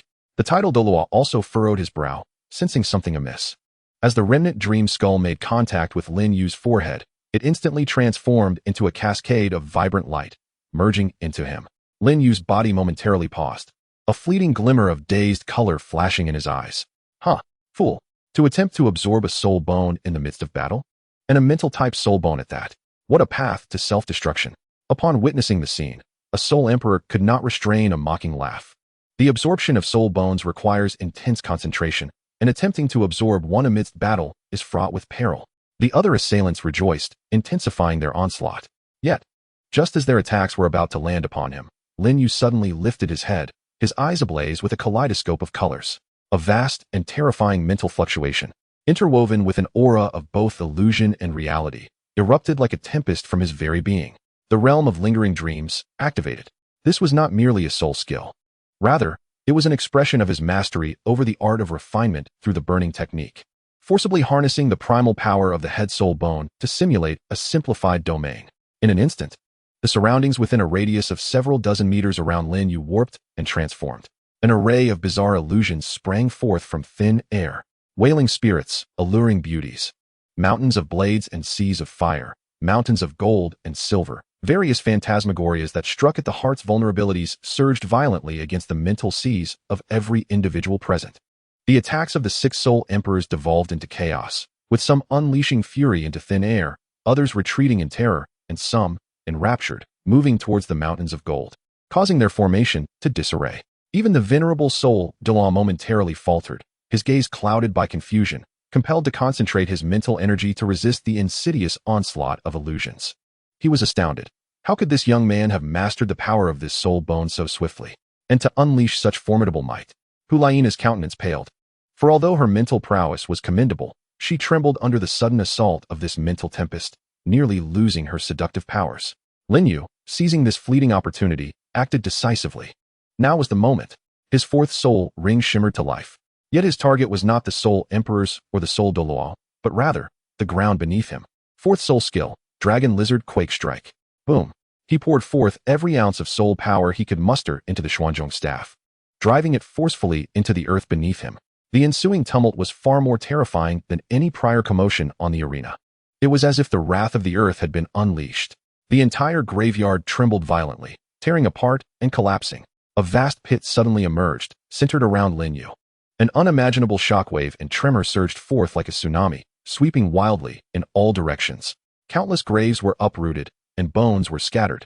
The six soul emperors ensnared in the illusion bore the brunt of this physical onslaught, sent reeling, blood spurting forth, their fates uncertain. The soul Douluo too found himself in disarray from this dual assault of mental and physical forces. Though he managed to withstand it due to his formidable cultivation, his vitality surged chaotically, and his soul power faltered. Hulaina cried out, staggering backward from the impact, nearly falling to the ground, her veil blown away, revealing her enchanting yet horrified visage. Lin, having struck true, showed no inclination to linger, his form retreating instantaneously, not even glancing back at the aftermath. A flash of lightning danced beneath his feet, propelled by the power of the burning formula, racing towards the hunting grounds with astonishing speed. Damn it, don't think you can escape. The soul Douluo elder, regaining his composure, roared as he leapt into the air, determined to pursue. However, just as he ascended, a slender, emerald-green poison needle, as fine as a hair, silently shot forth from the shadows, aiming precisely at his vital point. The elder's hair stood on end as he sensed the lethal threat of the needle, compelling him to abandon the chase and turn to defend himself. With a sharp sound, the poison needle shattered against his soul power. Yet an eerie toxic mist began to spread, forcing him to circulate his energy to expel the poison. In that brief moment of delay, Lin had already vanished into the vast night. Cursed be it. The soul Douluo elder, infuriated, smashed a nearby boulder with a single blow, his face a mask of fury. Hulaina, still shaken, approached, surveying the chaos and the fate of her subordinates. Her fair complexion pale as she grit her teeth, and said, "Elder, the plan has failed. We must immediately clean up the scene and retreat. This boy is far more cunning and elusive than described in the reports. A reassessment is imperative." She cast a glance in the direction Lin had disappeared, a flicker of deep apprehension flashing in her eyes. This ambush had resulted in significant losses for them, yet they had not even touched a hair on their opponent. It was a profound humiliation. Meanwhile, Lin was nearing the confines of the hunting grounds. He assessed the significant depletion of his soul power and the weariness of his spirit, yet a satisfied smile graced his lips. What a thrill. He understood that, following tonight, his enmity with the Spirit Hall was irrevocably sealed. But he remained unfazed. Spirit Hall? Just wait, for the real spectacle is only beginning. One day, I shall come knocking at your headquarters. His figure blended into the light of the hunting grounds, as if nothing had transpired. Chapter 106. Conclusion of the promotion matches. Feng Xiaoyan's challenge. Lin strolled back to the royal hunting grounds, as if nothing had happened. The royal knights stationed at the entrance merely felt a gust of wind pass by, rubbing their eyes in disbelief, having seen nothing. Having wrapped up his business, Lin returned to his residence, in high spirits, and checked his condition. His soul power was somewhat depleted, and he felt a tad fatigued. But it was nothing to worry about. A good night's rest would suffice. The shard of the Dream Remnant skull had proved remarkably effective. Albeit with a considerable after effect that burdened his mental strength, it was not something he could use frequently. He lay down with delight, completely unconcerned about the chaos he had stirred within the Spirit Hall. After all, with many debts to bear, one grows indifferent to lice. If they have the capability, let them send a titled Douluo to hunt me down. The following day, The promotion matches proceeded as usual. Lin Yu remained the most dazzling figure in the arena. Simply standing there with his measuring stick caused his opponent's legs to tremble. Having exerted himself the previous night, Lin Yu was reluctant to move much today. When faced with weaker teams, he casually dispatched one or two opponents before leaving the stage to his teammates, retreating to the resting area to yawn. His comrades had grown accustomed to his laid-back style. As long as the powerhouse held the fort, they fought with ease. As the days passed, the Imperial Combat team effortlessly cleaved through their opponents, amassing an impressive lead in points and securing their position as the frontrunners for the advancement matches. Lin Yu's personal winning streak reached a daunting figure, casting a long shadow over all competitors. The instructors from other academies were nearly tearing their hair out, unable to devise any effective strategies against Lin Yu. Strength, speed, defense, soul power, mental fortitude, poison immunity. Was this truly the soul sect? Some would even believe he was a disguised soul Douluo. At long last, the final day of the advancement matches arrived. The highly anticipated showdown featured the Imperial Combat team facing off against the Shinkei's Academy. This match garnered attention not solely for the prowess of both teams, but also due to Shinkei's Academy's captain, Feng Xiaotian, who boldly proclaimed before the match he had mastered the 54 slashes of the Gale Demon Wolf and would undoubtedly shatter Lin Yu's invincible record. While many dismissed his claims as mere bravado, they couldn't resist the allure of the spectacle. What if a miracle occurred? On the day of the match, the arena was teeming with spectators, the atmosphere more fervent than that of a grand finale. Standing on the stage, Feng Xiaotian took a deep breath. His gaze sharp as a blade, fixated on Lin Yu, who approached the arena with a languid demeanor. For this day, he had secluded himself in training, even graying a few strands of hair, all in hopes of redeeming his past failures. Lin Yu, today, I shall defeat you, Feng Xiaotian declared with a resonant voice, brimming with fighting spirit. Lin Yu yawned and rubbed his eyes. Oh, all right, good luck. Hurry up, so we can finish. The cafeteria has braised pork today, and if we're late, it will all be gone. Hey, you scoundrel. Can you not respect my determination and my 54 slashes? Feng Xiaotian exclaimed. The referee, unable to bear the exchange any longer, promptly announced the commencement of the match. With a flourish, Feng Xiaotian summoned his martial soul, the Gale twin-headed wolf. A colossal shadow materializing behind him, his aura surging dramatically. Third soul skill, Gale Twin Wings. 54 slashes of the Gale Demon Wolf. He unleashed his attack without reservation, his wings flaring as he soared into the sky, his body spinning rapidly, transforming into a massive azure tornado that descended upon Lin Yu with the terrifying force of a drill. The sheer power of this attack surpassed even that of his previous 36 slashes by several degrees. Gasps erupted from the audience. The might of this strike was comparable to a full-force attack from some Soul Kings. Feng Xiaotian is truly giving it his all, Osro remarked, astonished. The power was undeniably intimidating. Even Yu Tianheng and Dugu Yin wore solemn expressions. Everyone held their breath, eager to witness how Lin Yu would respond to this earth-shattering blow. However, Lin Yu's reaction once again exceeded all expectations. He did not evade, did not defend, and did not even draw his Xian Zhong Qi. He simply stood there, gazing up at the approaching azure tornado, and then leisurely raised his right hand. Upon the palm of his hand, a faint, almost imperceptible shimmer of multicolored light flickered and vanished, a delicate visual effect from the residual essence of a shattered dream. He then faced the terrifying tornado, gently pushing his palm forward, as if to nudge open a partially ajar door. Accompanying this gesture was a sound that resembled a soft exclamation, bang. There was no surge of spiritual energy, no explosive display of might, just a gentle push. In the next heartbeat, an astonishing event unfolded that left all spectators in disbelief. The seemingly invincible azure whirlwind, upon contact with Lin Yu's palm, appeared to be halted as if a pause button had been pressed, abruptly stalling.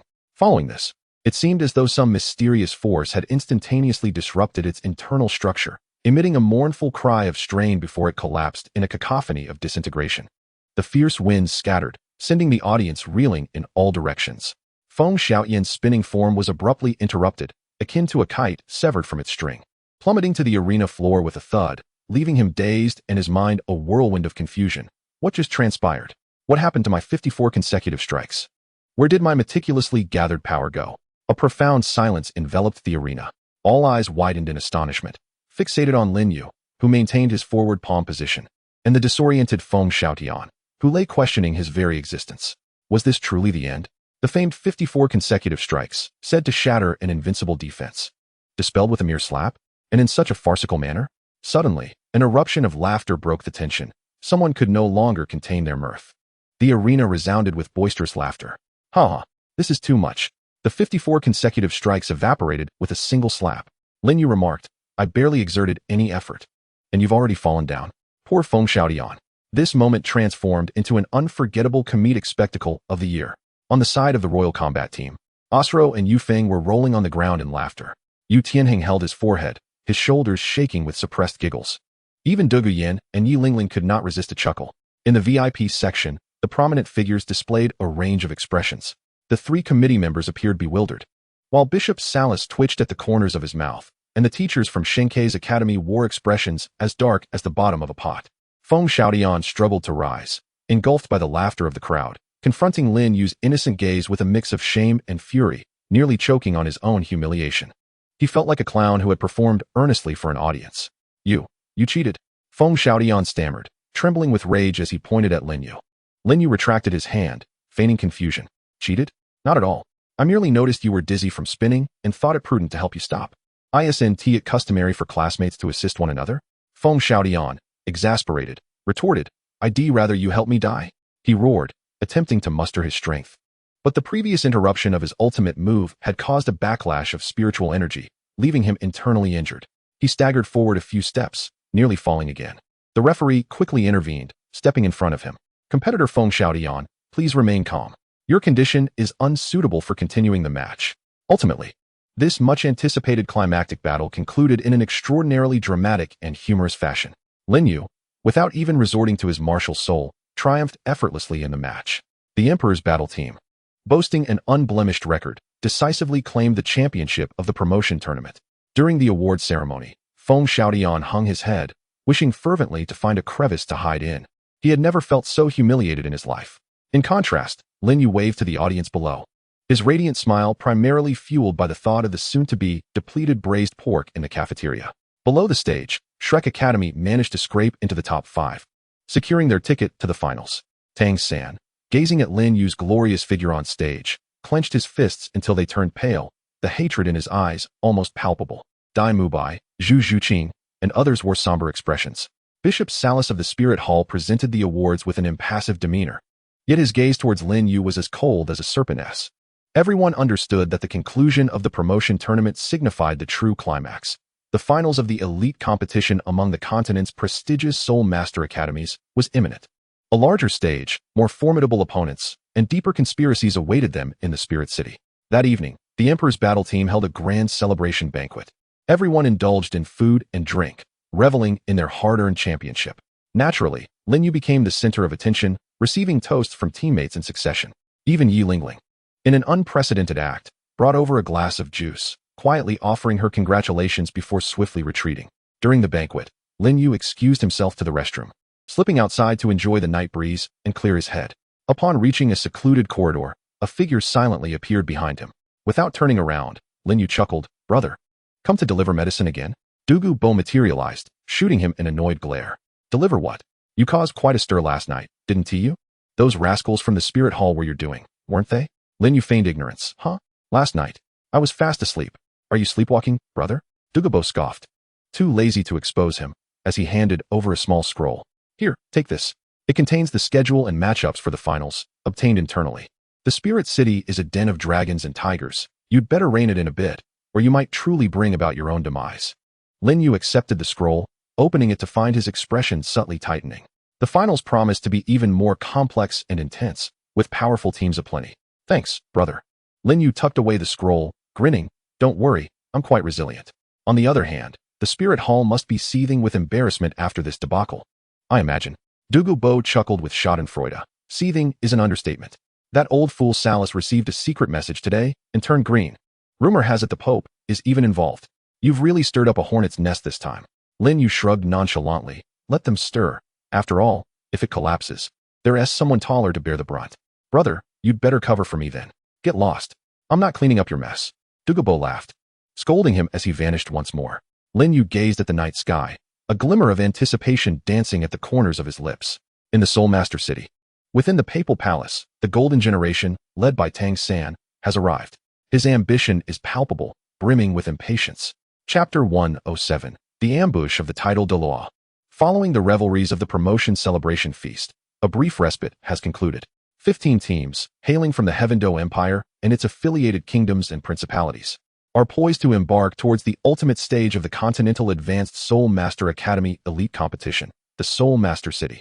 On the day of departure, the hunting ground plaza is adorned with banners, and a solemn atmosphere prevails. This grand assembly of 15 teams, comprising hundreds of elite students, along with their instructors, team leaders, and a battalion of royal knights tasked with their protection, forms a formidable procession. The Emperor of the Snow Knight personally arrives to bid farewell, delivering an impassioned speech aimed at encouraging everyone to bring glory to the Empire and to remain vigilant. Yet, the hearts of all are tinged with excitement and anticipation.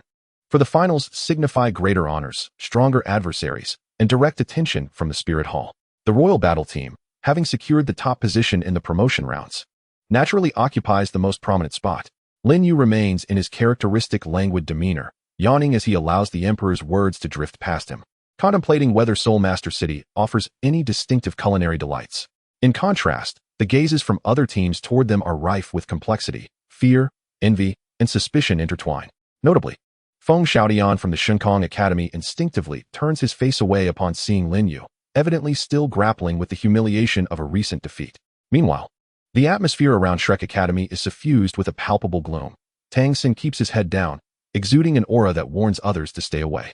At long last, the lengthy ceremony concludes, and the grand procession departs from the royal hunting grounds, winding towards the Soul Master City. The journey is long, expected to take nearly half a month.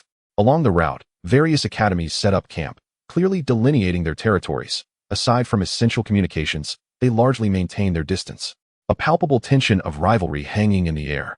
The Royal Knight's protective measures are stringent, with sentinels stationed both visibly and covertly around the convoy, as these individuals represent the future pillars of the Empire and no missteps can be afforded. The early stages of the journey are tranquil, with only the occasional careless low-level soul beast colliding with them, swiftly dealt with. Lin Yu relishes the leisure, spending most of his time nestled within the opulent carriage of the Royal Battle Team, either cultivating the burning technique while pondering over the fragment of a dream skull or poring over the finals materials provided by Poison Goo, studying their opponents. Days later, one evening, the team sets camp near a strategically precarious canyon. As night deepens, an eerie silence envelopes the surroundings. Suddenly, an unexplainable and terrifying pressure descends upon them like a mountain. The entire camp is instantly cloaked in a chilling, sinister, suffocating aura. In that moment, nearly everyone struggles to breathe, their soul power stifled, and weaker students collapse to the ground. An ambush. The commander of the Royal Knights, a soul sage, barely manages to unleash his soul power in a futile attempt to resist, issuing a harrowing alarm. Yet his voice carries a note of despair. Due to the overwhelming pressure, far exceeding his comprehension, two even more specific and heart-pounding auras materialized in the air above the edge of the camp. On the left stood a figure clad in golden armor, possessing an enchanting visage, delicately holding a wondrous celestial chrysanthemum, exuding a breathtaking yet lethal aura. This was the chrysanthemum Douluo Dalu. To the right, another figure was entirely shrouded in an eerie black mist, obscuring their features, save for a pair of emotionless eyes that glimmered with an extreme chill. This was the ghost Douluo Dalu. Under the command of the Pope of the Spirit Hall, these two titled Douluos had personally descended, their gazes, as sharp as icy blades, pierced through countless tents, firmly locking onto the direction of Shrek Academy, targeting Tang San. Panic ensued. Master Yu Xiaojing, Flinder, Lu Erlong, and others instantly turned pale, for their gravest fears had materialized. Tang San's Haoyan Hammer martial spirit had ultimately attracted the murderous intent of the highest echelons of the Spirit Hall. Protect Xiao San, Flinder roared, and the Golden Iron Triangle swiftly executed their martial spirit fusion technique, transforming into the Golden Sacred Dragon, soaring into the sky in an attempt to impede the assault. However, before the true titled Douluo, especially in the presence of the well-coordinated Super Douluos, the Golden Sacred Dragon was akin to a mere toy. With a casual wave of his hand, the Chrysanthemum Douluo unleashed petals like blades, instantly maiming the Golden Sacred Dragon, which wailed as it hurtled back, reverting to its three original forms, spitting blood as they collapsed to the ground. The Ghost Douluo then morphed into a ghostly shadow, disregarding all physical barriers, and lunged directly towards Tang San's tent. Wherever he passed, the Royal Knights fell as if their souls had been siphoned away. A sense of despair enveloped the scene. No one believed that Tang San could survive the onslaught of these two titled Douluos. Even Lin Yu, who had been lazily observing from his carriage, stowed away his nonchalance, his expression turning grave. Goodness, Has Bibidong truly gone to such lengths? Yet, at this critical juncture, a calm yet piercing voice, as if descending from the heavens, echoed. The spirit hall has truly grown bold. To deal with a mere junior, must two elders personally intervene? In the next instant, an indescribably brilliant sword light, akin to the creation of the universe, descended from the heavens, precisely targeting the ghostly shadow that sought to strike Tang San's tent. This sword light, though not grand in scale, was refined to the utmost, as if embodying the very laws capable of severing all things in existence.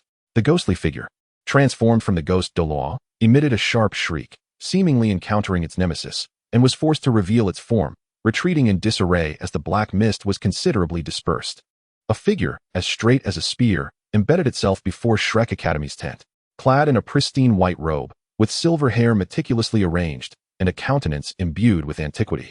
He bore a tranquil gaze, as though the astonishing sword strike had not originated from him. Yet, standing there, he resembled a divine sword drawn from its sheath, radiating brilliance that rendered all else dull.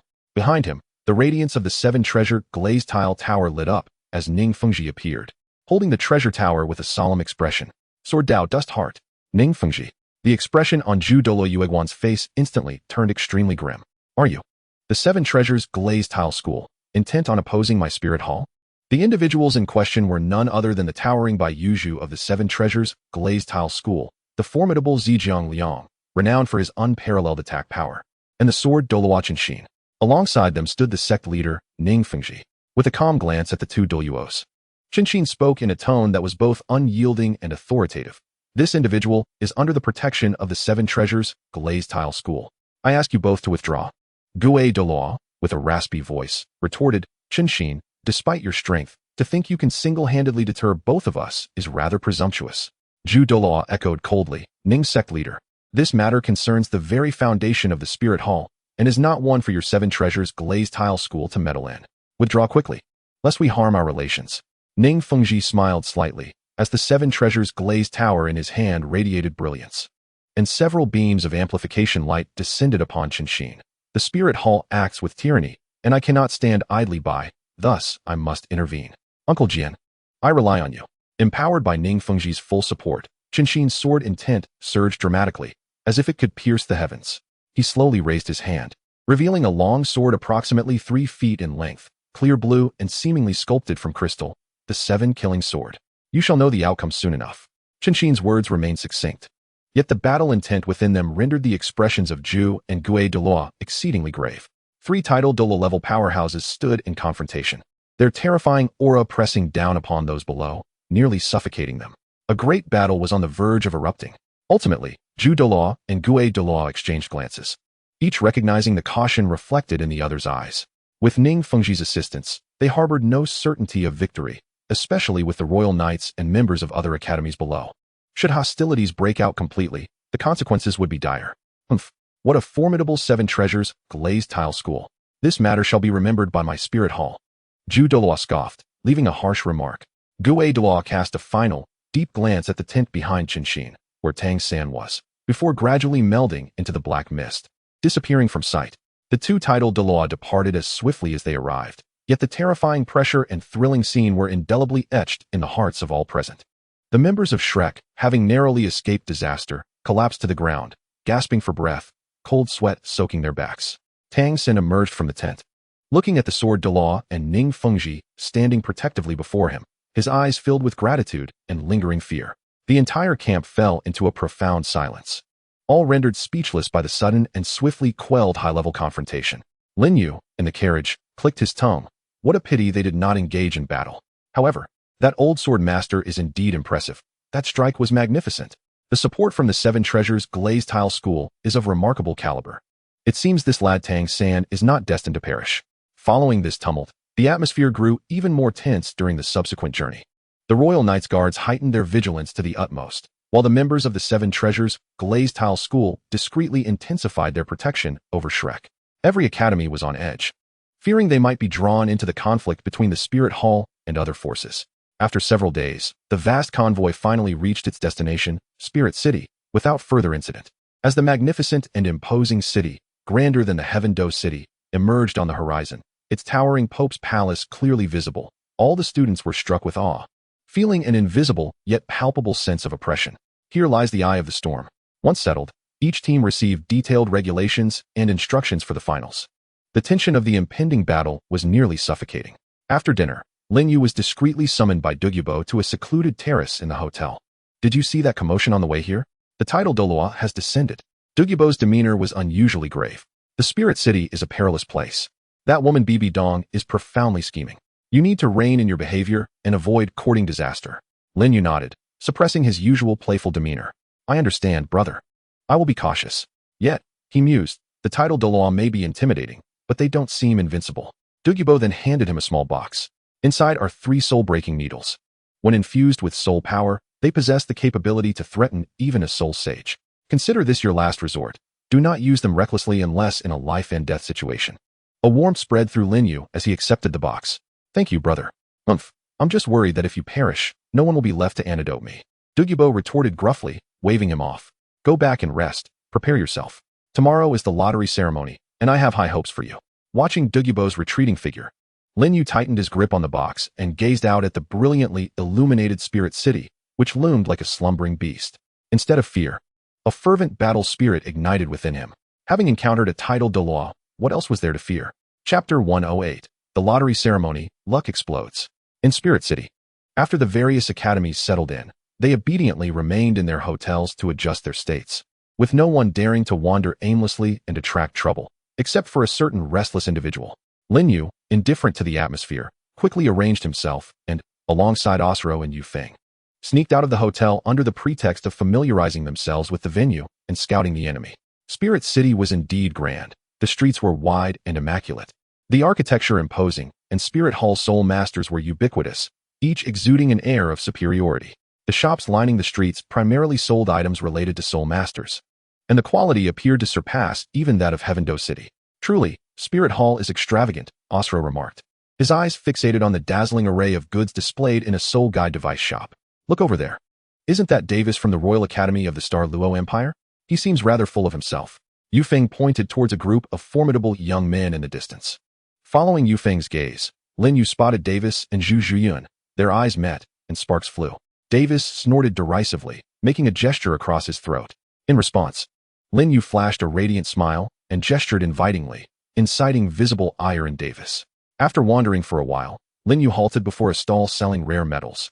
Feeling the burning art cyclone within him stir slightly, the stall owner was a middle-aged man with an expressionless face, and on his stand lay several unremarkable metallic lumps. Lin Yu picked up a dull, black piece of metal, its surface marred with tiny pores, and felt its icy chill. How much for this, boss? 30,000 gold soul coins, came the stall owner's indifferent reply, not even lifting his eyelids. Osro gasped in disbelief. 30,000? Why don't you just rob a bank?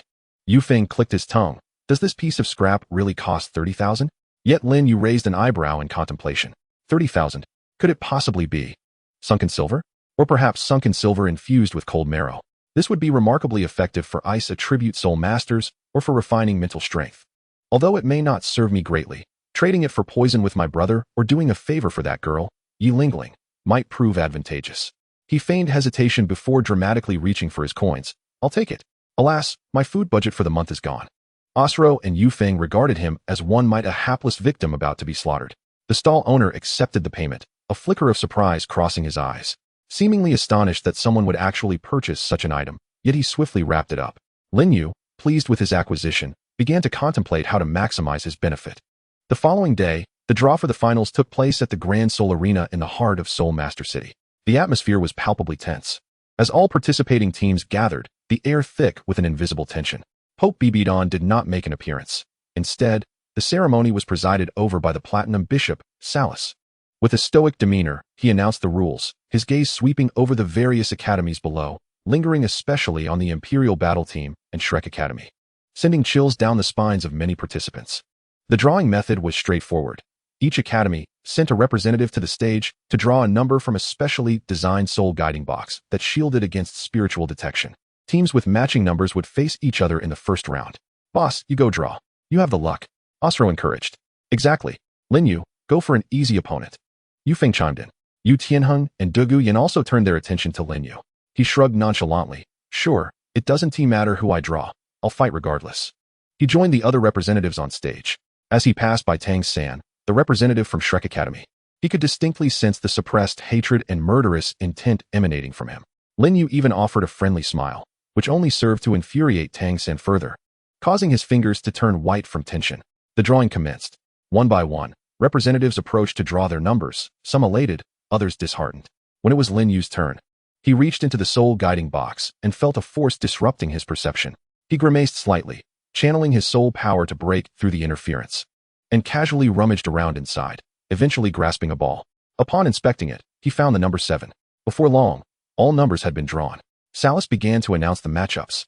Number 1, the Royal Academy of the Star Luo Empire, facing the Planned Academy of the Balak Kingdom. Number 2, the Thunder Academy, facing the Divine Wind Academy.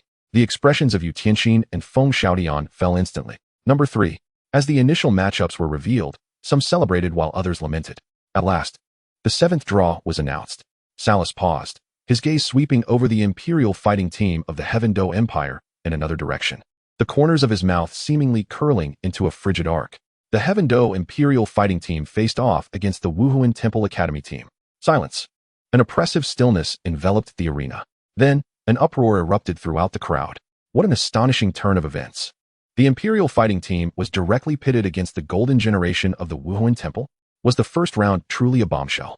Such luck was utterly remarkable. It was over. The Imperial fighting team was destined for an early exit. Everyone cast sympathetic, gleeful, or merely curious glances towards the Imperial fighting team. Osro and Yu Feng were left dumbfounded. Yu Tianheng and Dugu Yan's expressions grew gravely serious. The Shimo brothers gaped in disbelief. Even Yi Lingling raised her head, a flicker of concern flashing in her eyes. The Wuhuan Temple Academy team, led by the Soul Kings Xieyu, Yan, and Hulaina, was universally acknowledged as the strongest team in this competition. Without question, they were even regarded as the preordained champions. No one had anticipated that one of the favorites for the championship, the Heaven Do Royal Academy, would encounter this formidable opponent in the very first round. Such fortune was nothing short of explosive. Salas observed the grim countenance of the Imperial fighting team, a glint of satisfaction flickering in his eyes. He had long been instructed to ensure that this ungrateful youth received his due. Most representatives from other academies breathed a sigh of relief, grateful that they had not drawn this dismal lot. Tang San, upon hearing the outcome, was initially taken aback, followed by an unmistakable glimmer of joy and ruthlessness in his eyes. Lin Yu, today is your day. It would be best if you were outright defeated by the golden generation on the arena. Lin Yu stood upon the stage, absent-mindedly touching his nose, facing countless gazes. He exhibited not a trace of despondency, but rather a rather exhilarating smile. The golden generation of the Wuhuan Temple? Perfect. This spared me the trouble of seeking them out one by one. Eliminating the greatest obstacle in the first round would make the subsequent rounds a breeze, wouldn't it? He felt a tinge of excitement within. To others, his reaction appeared as though he had been stunned or had simply given up. Salas snorted coldly. The draw has concluded. All teams prepare. The competition officially commences tomorrow. After the ceremony, the members of the Imperial fighting team returned to their resting area, their spirits so low that one could wring water from the atmosphere. It's over. It's truly over, Osro lamented, clutching his head. The Wuhuan Temple Academy. With 3 Soul Kings, how could they possibly contend? Yu Feng's face mirrored despair. Yu Tianheng spoke in a deep tone. Do not panic. To concede before a battle is not our style. Even in defeat, we must demonstrate our spirit. Dugu Yan bit her lip. While that is easy to say, the reality. Everyone felt that this time, their fortunes were indeed dire. Just then, Lin Yu strolled back, an apple, of unknown origin, clutched in his hand, crunching into it noisily. What else with all the long faces? Is it merely a match against the Wuhuan Temple? Is it really that serious? Lin Yu mumbled indistinctly. Osro, with a woeful expression, replied, Boss. That the golden generation of the Wuhuan Temple. 3 Soul Kings. Lin Yu finished the last bite of his apple and precisely tossed the core into a distant trash bin, brushing his hands together. What the Soul King about? Isn't he just 2 shoulders carrying a head? He would die just the same if his head were severed. The crowd responded, You make it sound easy. Why don't you go and try? Observing the lingering doubt among them, Lin Yu smiled before adopting a more serious tone. Rest assured, I have a plan. Leave Xieyu, Yan, and Hulaina to me. You all handle the remaining 4. Is that acceptable? His words flowed as if dealing with 3 Soul Kings were as simple as managing 3 cabbages. The crowd was taken aback by his bold declaration. Yu Tianheng, meeting Lin Yu's confident gaze, gritted his teeth and replied, All right, since you're so confident, we'll give it our all. The remaining 4 are ours to handle. We won't hold you back. Osro and Yufeng felt their spirits ignite as well. Damn it, let us go for it. Losing to the Spirit Hall isn't shameful. But we mustn't cower. Shimo nodded vigorously. We can take it. Du Gu Yin's eyes sparked with determination. My poison is no trifling matter. Yi Lingling softly agreed. Surprisingly, Lin Yu's seemingly impossible promise reignited the morale of the Imperial battle team. Though uncertainty still lingered, they at least found the courage to fight to the death. That night, undercurrents surged through Spirit City. At the Spirit Hall Academy's base, Xiaoyu was polishing his moonblade, his gaze icy. Heaven Do Royal Academy? That Lin Yu? Humph. They'll be the perfect sacrifice, letting everyone know who the true king is. Yen, engulfed in flames, grinned wickedly. I'll melt his ruler down to molten iron. Hulaina's eyes flickered with complexity, quickly replaced by cold resolve. The teacher has commanded a swift resolution. No mercy will be shown. At the Seven Treasure Glazed Tile Sect's base, Ning Fengji and Chen Xian were engaged in a game of chess. Elder Sword. What are the chances for the Imperial battle team tomorrow? Ning Fengji placed a piece down. Chen Xian did not lift his head. 0. Ning Fengji smiled wryly. Not even a glimmer of hope. Chen Xian replied calmly. Unless that lad Lin Yu can take on 3 by himself. But such a soul master does not exist in this world. He paused before adding, unless he is a god. At Shrek Academy's base, Tang San was sleepless, fervently training. With a single thought in his mind. Lin Yu, you better not die at someone else's hands. Your life is mine. Meanwhile, at the Imperial battle team's base, Lin Yu slept soundly, even dreaming of uprooting the Pope's palace with his ruler. The first round of the finals was set to unveil an unprecedented clash. Everyone eagerly anticipated, or awaited a spectacle, how the Imperial battle team, especially Lin Yu, would confront the overwhelming force of the Spirit Hall's Golden Generation. Chapter 109. A blood battle against the Golden Generation, unleashing all techniques to break the enchantment. On the first day of the finals, the atmosphere at the Spirit City Grand Sol Arena was electrifying. The audience was packed to the brim, all eyes fixed on the central arena. The opening match was a showdown of titanic proportions, Heaven Do Royal Academy versus the Spirit Hall Academy, at the highest tier of the VIP section. Although Pope Bibidong did not make an appearance, Archbishop Salas presided at the center, flanked by the esteemed title Dua elders and high-ranking officials from the Spirit Hall, exuding an overwhelming presence. Prominent figures such as Ning Fengji from the Seven Treasure Glazed Tile School, the Sword Douluo Chen Xian, and the Poison Doa Bo, who had mysteriously wandered over, were also prominently featured. The educators and students from various academies occupied the sides, their emotions a complex tapestry. The first round, the first match. The Tiando Royal Academy was pitted against the Spirit Hall Academy. The competitors stepped onto the stage. The referee's resounding voice echoed. Amidst a cacophony akin to a tidal wave, the participants emerged from the passage. From the Spirit Hall Academy, Xiaoyu, Hulaina, and Yin led the charge.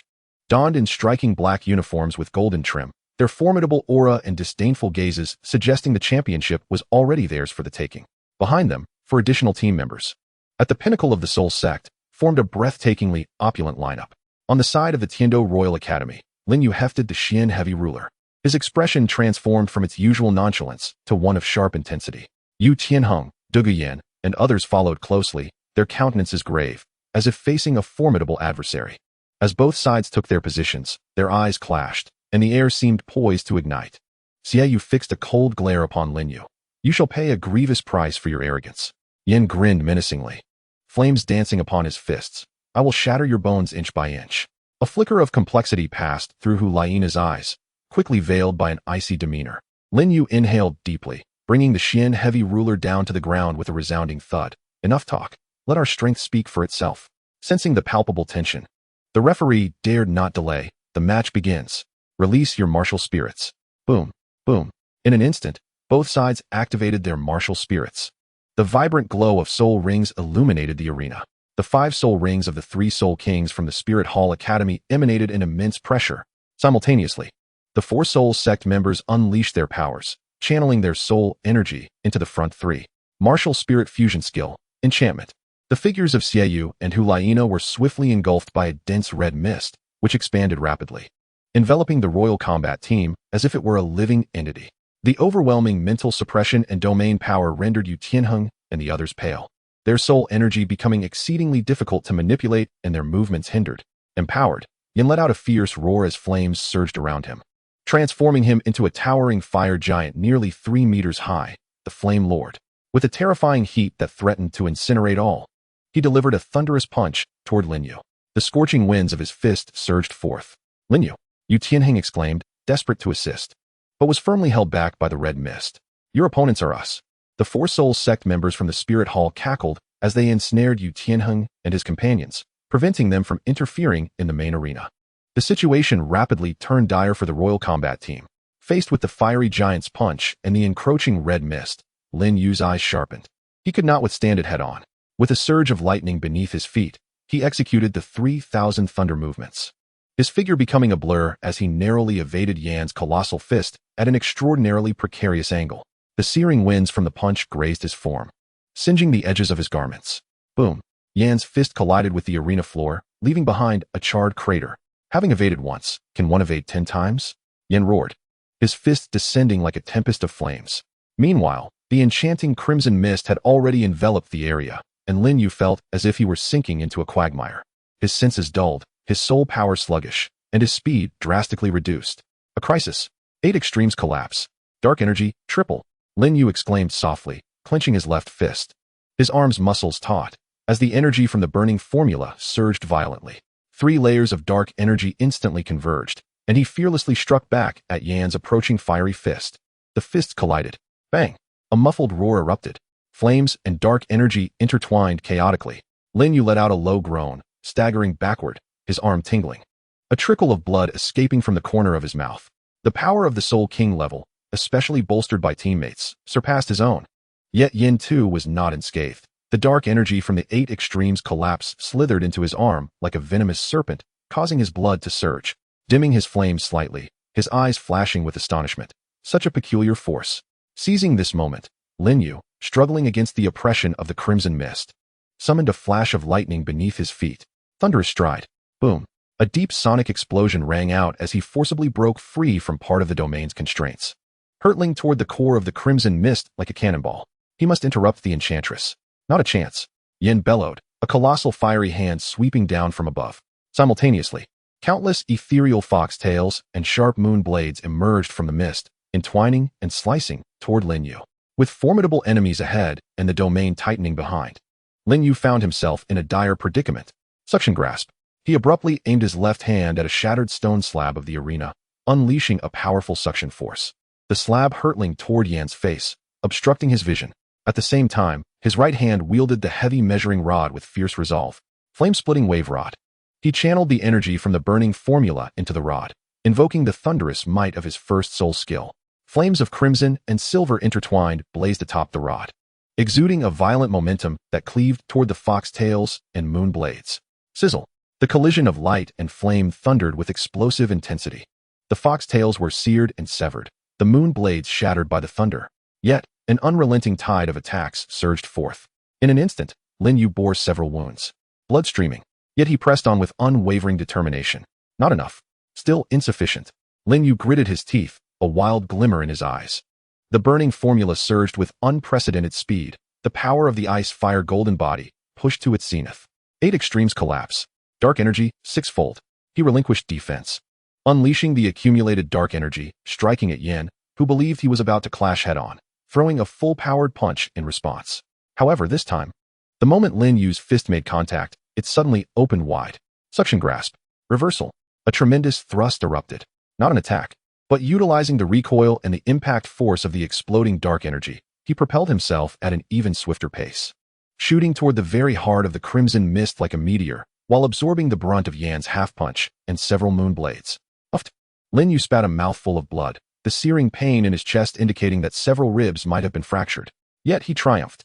He successfully broke through the dual barriers of the flame and the illusory domain, racing towards the heart of the crimson mist. This was the moment. A fierce glint flashed in Lin Yu's eyes. All his pain and soul power coalesced at this instant. The 4th soul ring beneath his feet flickered wildly. However, instead of unleashing the dragon lizard's earth-shaking strike directly, he lifted the heavy Xian ruler high above his head, pouring every ounce of strength, soul power, battle energy, and that indomitable will into it without reservation. Martial technique, flames devouring waves ruler. Overlay, 4th soul skill, power of dragon lizard's earth-shaking. The Xian ruler seemed on the verge of succumbing to this overwhelming force, emitting a resonant hum of strain. Upon its surface, crimson flames, silvery lightning, and the heavy might of the earth violently fused, transforming into a twisted, cataclysmic stream of dark red and golden energy, coiling around the ruler. This strike transcended any of his previous soul skills. It represented the pinnacle of his current capabilities. "Break for me," he roared, fueled by an unwavering resolve. As he swung the weighty ruler imbued with destructive power towards the dense core of the crimson mist. Boom! A thunderous explosion erupted. The dark red and golden torrent of energy collided fiercely with the enchanting crimson mist, eroding and obliterating it. The seemingly insurmountable crimson mist domain twisted and shook violently in the face of this extraordinary fusion strike, ultimately emitting a mournful wail as a massive rift was forcibly torn open. The crimson mist churned, rapidly thinning. Puff! Puff! From the center of the mist came two agonized groans. The fused forms of Xiaoyu and Hulaina were compelled to reveal themselves, their faces as pale as paper, blood gushing forth, clearly suffering immense backlash. Although the enchanting domain was not entirely dispelled, it had been severely weakened, its potency greatly diminished. As for Lin Yu, having pushed beyond his limits with that monumental strike, he coughed up another mouthful of blood, his body swaying precariously. The Xian ruler propped him up just enough to maintain his balance, while his breath was at its most feeble. His entire body was a tapestry of wounds, rendering him a bloodied figure. Yet he had succeeded. Almost single-handedly, he had heavily wounded the greatest reliance of the Golden Generation. The arena fell into a profound silence. Everyone was stunned by this brutal and shocking scene. From Lin Yu's perilous evasion to withstanding attacks, culminating in his reckless advance despite grievous injuries, and finally unleashing that earth-shattering strike against the enchanting foe, the entire sequence unfolded in mere seconds, leaving spectators breathless. Bastard! Yan, witnessing his comrade injured, felt a surge of rage, flames erupting around him as he charged towards the seemingly exhausted Lin Yu. Die! Meanwhile, with the enchanting domain's power significantly reduced, Yu Tianheng and his companions felt the pressure ease dramatically. Opportunity. Eliminate them. Yu Tianheng bellowed, the thunder dragon claw erupting and instantly injuring a spirit hall soul master. Douluo Yan's poisonous mist finally found its chance to spread. Osro, Yu Feng, Shimo, and Shimo also unleashed their full power. The arena was instantly plunged into chaos. As the fierce flames surged forward, Lin Yu took a deep breath, suppressing his injuries, with not a trace of fear in his eyes.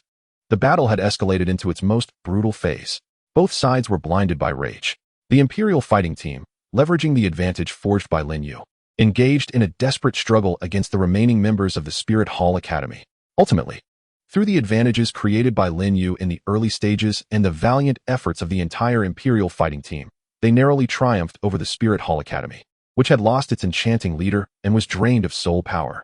When the last Spirit Hall team member was struck down from the arena by Yu Tianheng's Thunder Dragon Claw, the crowd erupted in incredulous gasps and cheers. They had won. The Tiando Royal Academy had truly emerged victorious. A bitter victory, yet a victory nonetheless. The referee's voice trembled as he declared, "The match is over. Tiando Royal Academy wins." The members of the Imperial fighting team collapsed onto the ground, each bearing injuries, yet their faces radiated excitement and joy. They supported one another, exchanging glances and bursting into hearty laughter. Lin Yu, using his heavy ruler for support, gazed at the fallen Yiyu, Hulaina, and the disheartened Yan, wiping the blood from the corner of his mouth, revealing a weary yet exhilarated smile. The Golden Generation had indeed proven formidable. This clash was worth it. In the VIP section, Salus's face was ashen as he swept away in frustration. Ning Fengji and Chen Xian exchanged glances filled with astonishment. Douluo Bo let out a sigh of relief, soon replaced by a smug smile.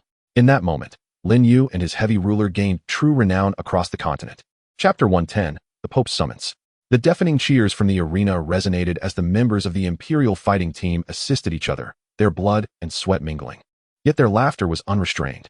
Lin Yu leaned on his heavy ruler, gasping for breath, every part of his body aching. Yet watching the Golden Generation being carried away brought him immense comfort. Damn, he had nearly been roasted and sliced to pieces, but this battle was worth it. He grimaced as he assessed his internal injuries. At least 2 ribs were broken, his organs shaken, and his soul power nearly depleted, yet the burning technique was autonomously functioning, slowly mending the damage.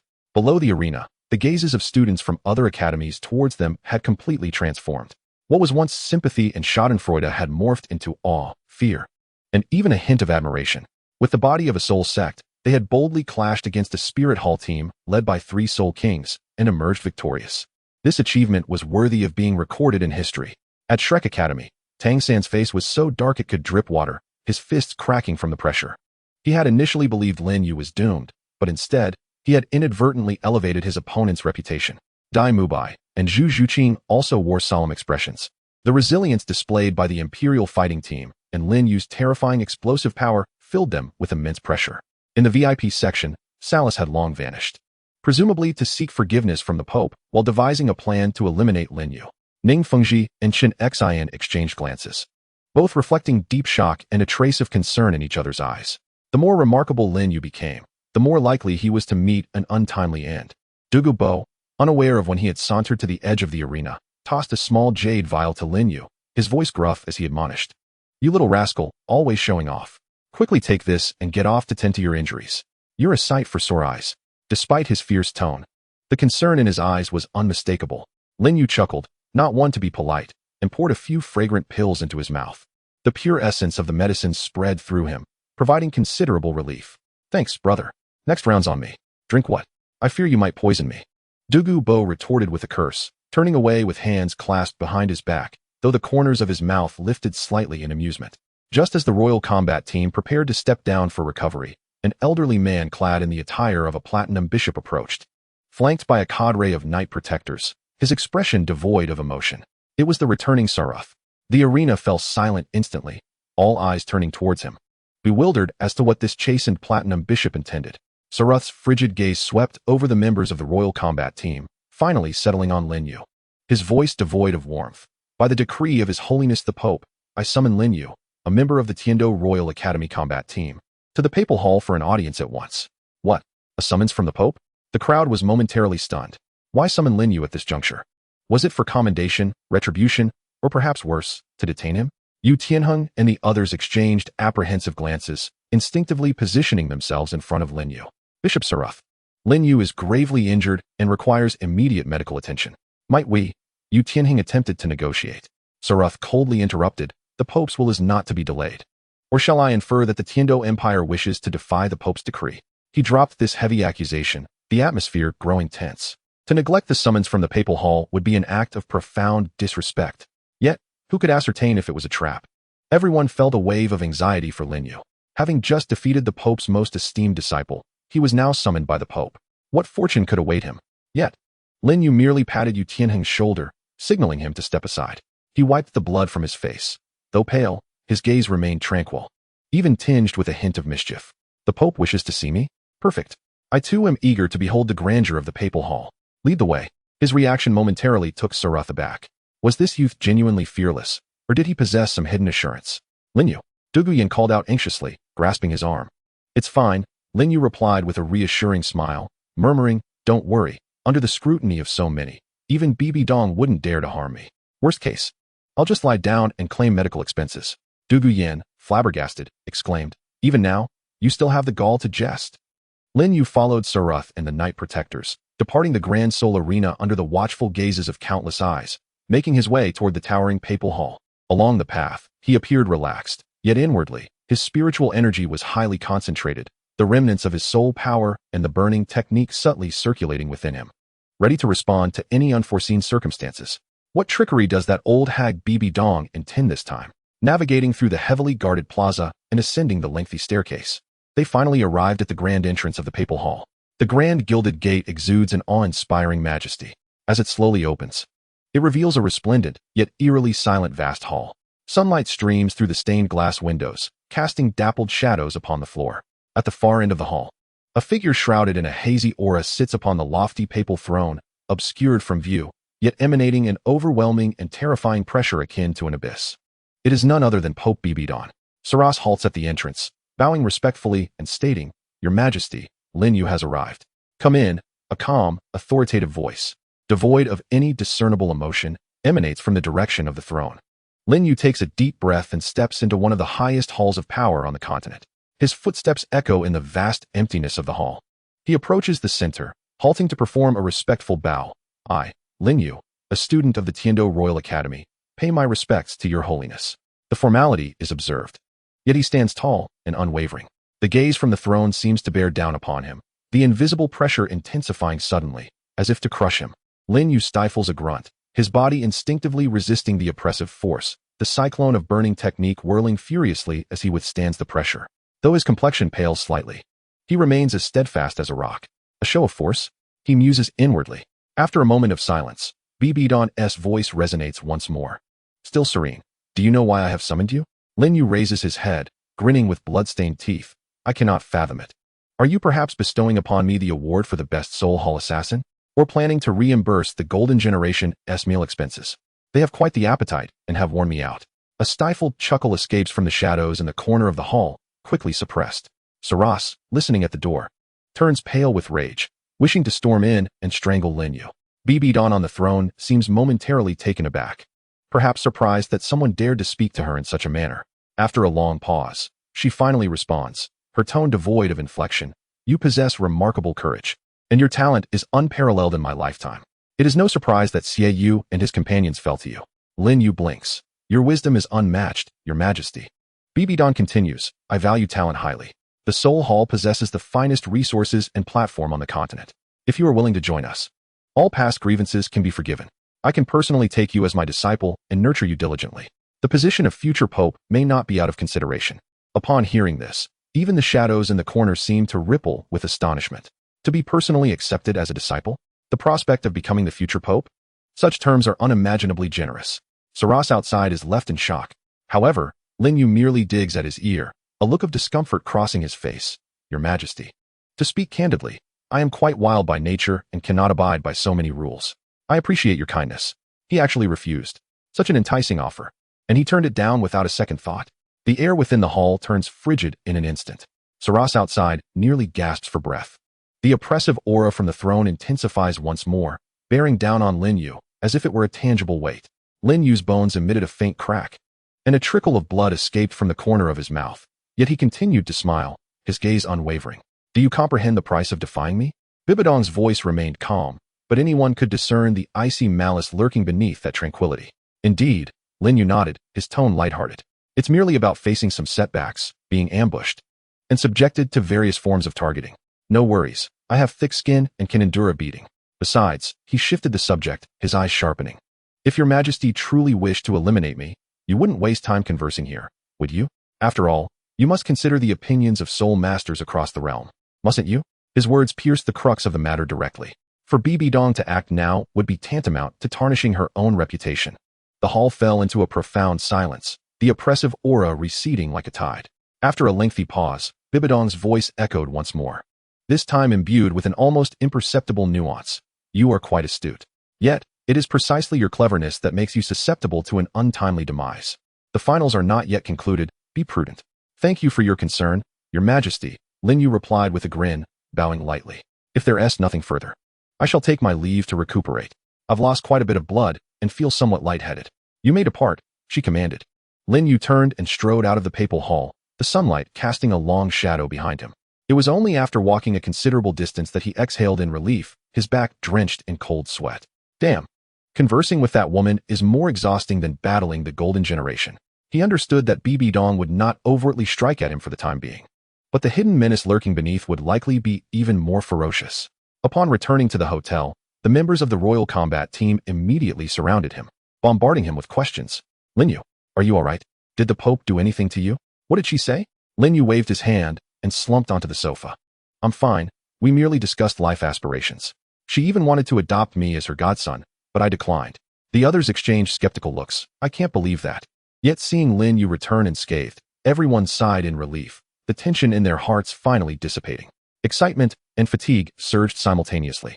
After such a grueling battle and the subsequent harrowing events, everyone needed a good rest to prepare for the upcoming matches. Chapter 111. The turmoil of the rest day and automatic advancement. Although Lin Yu feigned nonchalance after his visit to the papal hall, the mental exhaustion was undeniably real. Once back at the hotel, he fell into a deep slumber. The effects of the medicine combined with his body's self-healing abilities working to mend the wounds sustained in the battle against the Golden Generation. He slept soundly until the sun was high in the sky the next day. As he rubbed his eyes and exited his room, he sensed an unusual atmosphere in the hotel. The gazes of students from other academies towards him were increasingly complex, mingling awe with a hint of avoidance, as if he were some harbinger of misfortune. Meanwhile, the other members of the Royal Combat Team gathered in the common area, their expressions a blend of excitement and concern. What is going on? Are we collectively pondering the meaning of life? Lin Yu strolled over, yawning, and unceremoniously snatched the largest fruit from Osro's platter, taking a hearty bite. "You're awake, esteemed one," Osro exclaimed, instantly invigorated upon seeing him. "You were absolutely remarkable yesterday. Now, the entire Spirit Soul City is abuzz with tales of your exploits. A mere foot of shattered demonic allure, rebuffing the Pope's entreaties. You've now become a national idol, as well as a public enemy." Yu Feng leaned closer, lowering his voice. "However, esteemed one, it seems we have stirred up considerable trouble. After your return yesterday, several academies that were previously quite cordial have taken to avoiding us today. They likely fear retribution from the Spirit Hall." Yu Tianheng, with a grave expression, nodded in agreement. "Indeed. Moreover, I've just gathered intel that the Spirit Hall Academy has declared we won through unscrupulous means, vowing to seek revenge once the losers group is resurrected." Duguyan scoffed derisively. "When faced with defeat, they resort to slander. Such is the Spirit Hall's customary approach." Lin Yu, unfazed as he munched on the fruit, replied, "Why bother with them? Their impotent rage is merely the lament of the vanquished. By the way, are there any matches today? I'm eager to witness the spectacle." "There are no matches for us today. It's the first round of the losers group alongside several other preliminary contests," Yi Lingling softly informed him, offering a cup of warm water. "How is your injury?" Lin Yu accepted the cup, grinning widely. "Thank you for your concern, Lingling. I'm much better. I could take on 10 more from the Golden Generation without issue." Yi Lingling's cheeks flushed slightly, and she lowered her gaze, falling silent. At that moment, a commotion arose in the hotel lobby as Bishop Salas entered, flanked by a contingent of followers, his countenance as dark as coal. All eyes instantly turned towards him. Hearts sinking. Here he comes again. Will this never end? Salas strode directly to the Royal Combat Team, his icy glare sweeping over the assembled crowd, ultimately landing on Lin Yu as he announced with a stiff tone, by decision of the competition committee.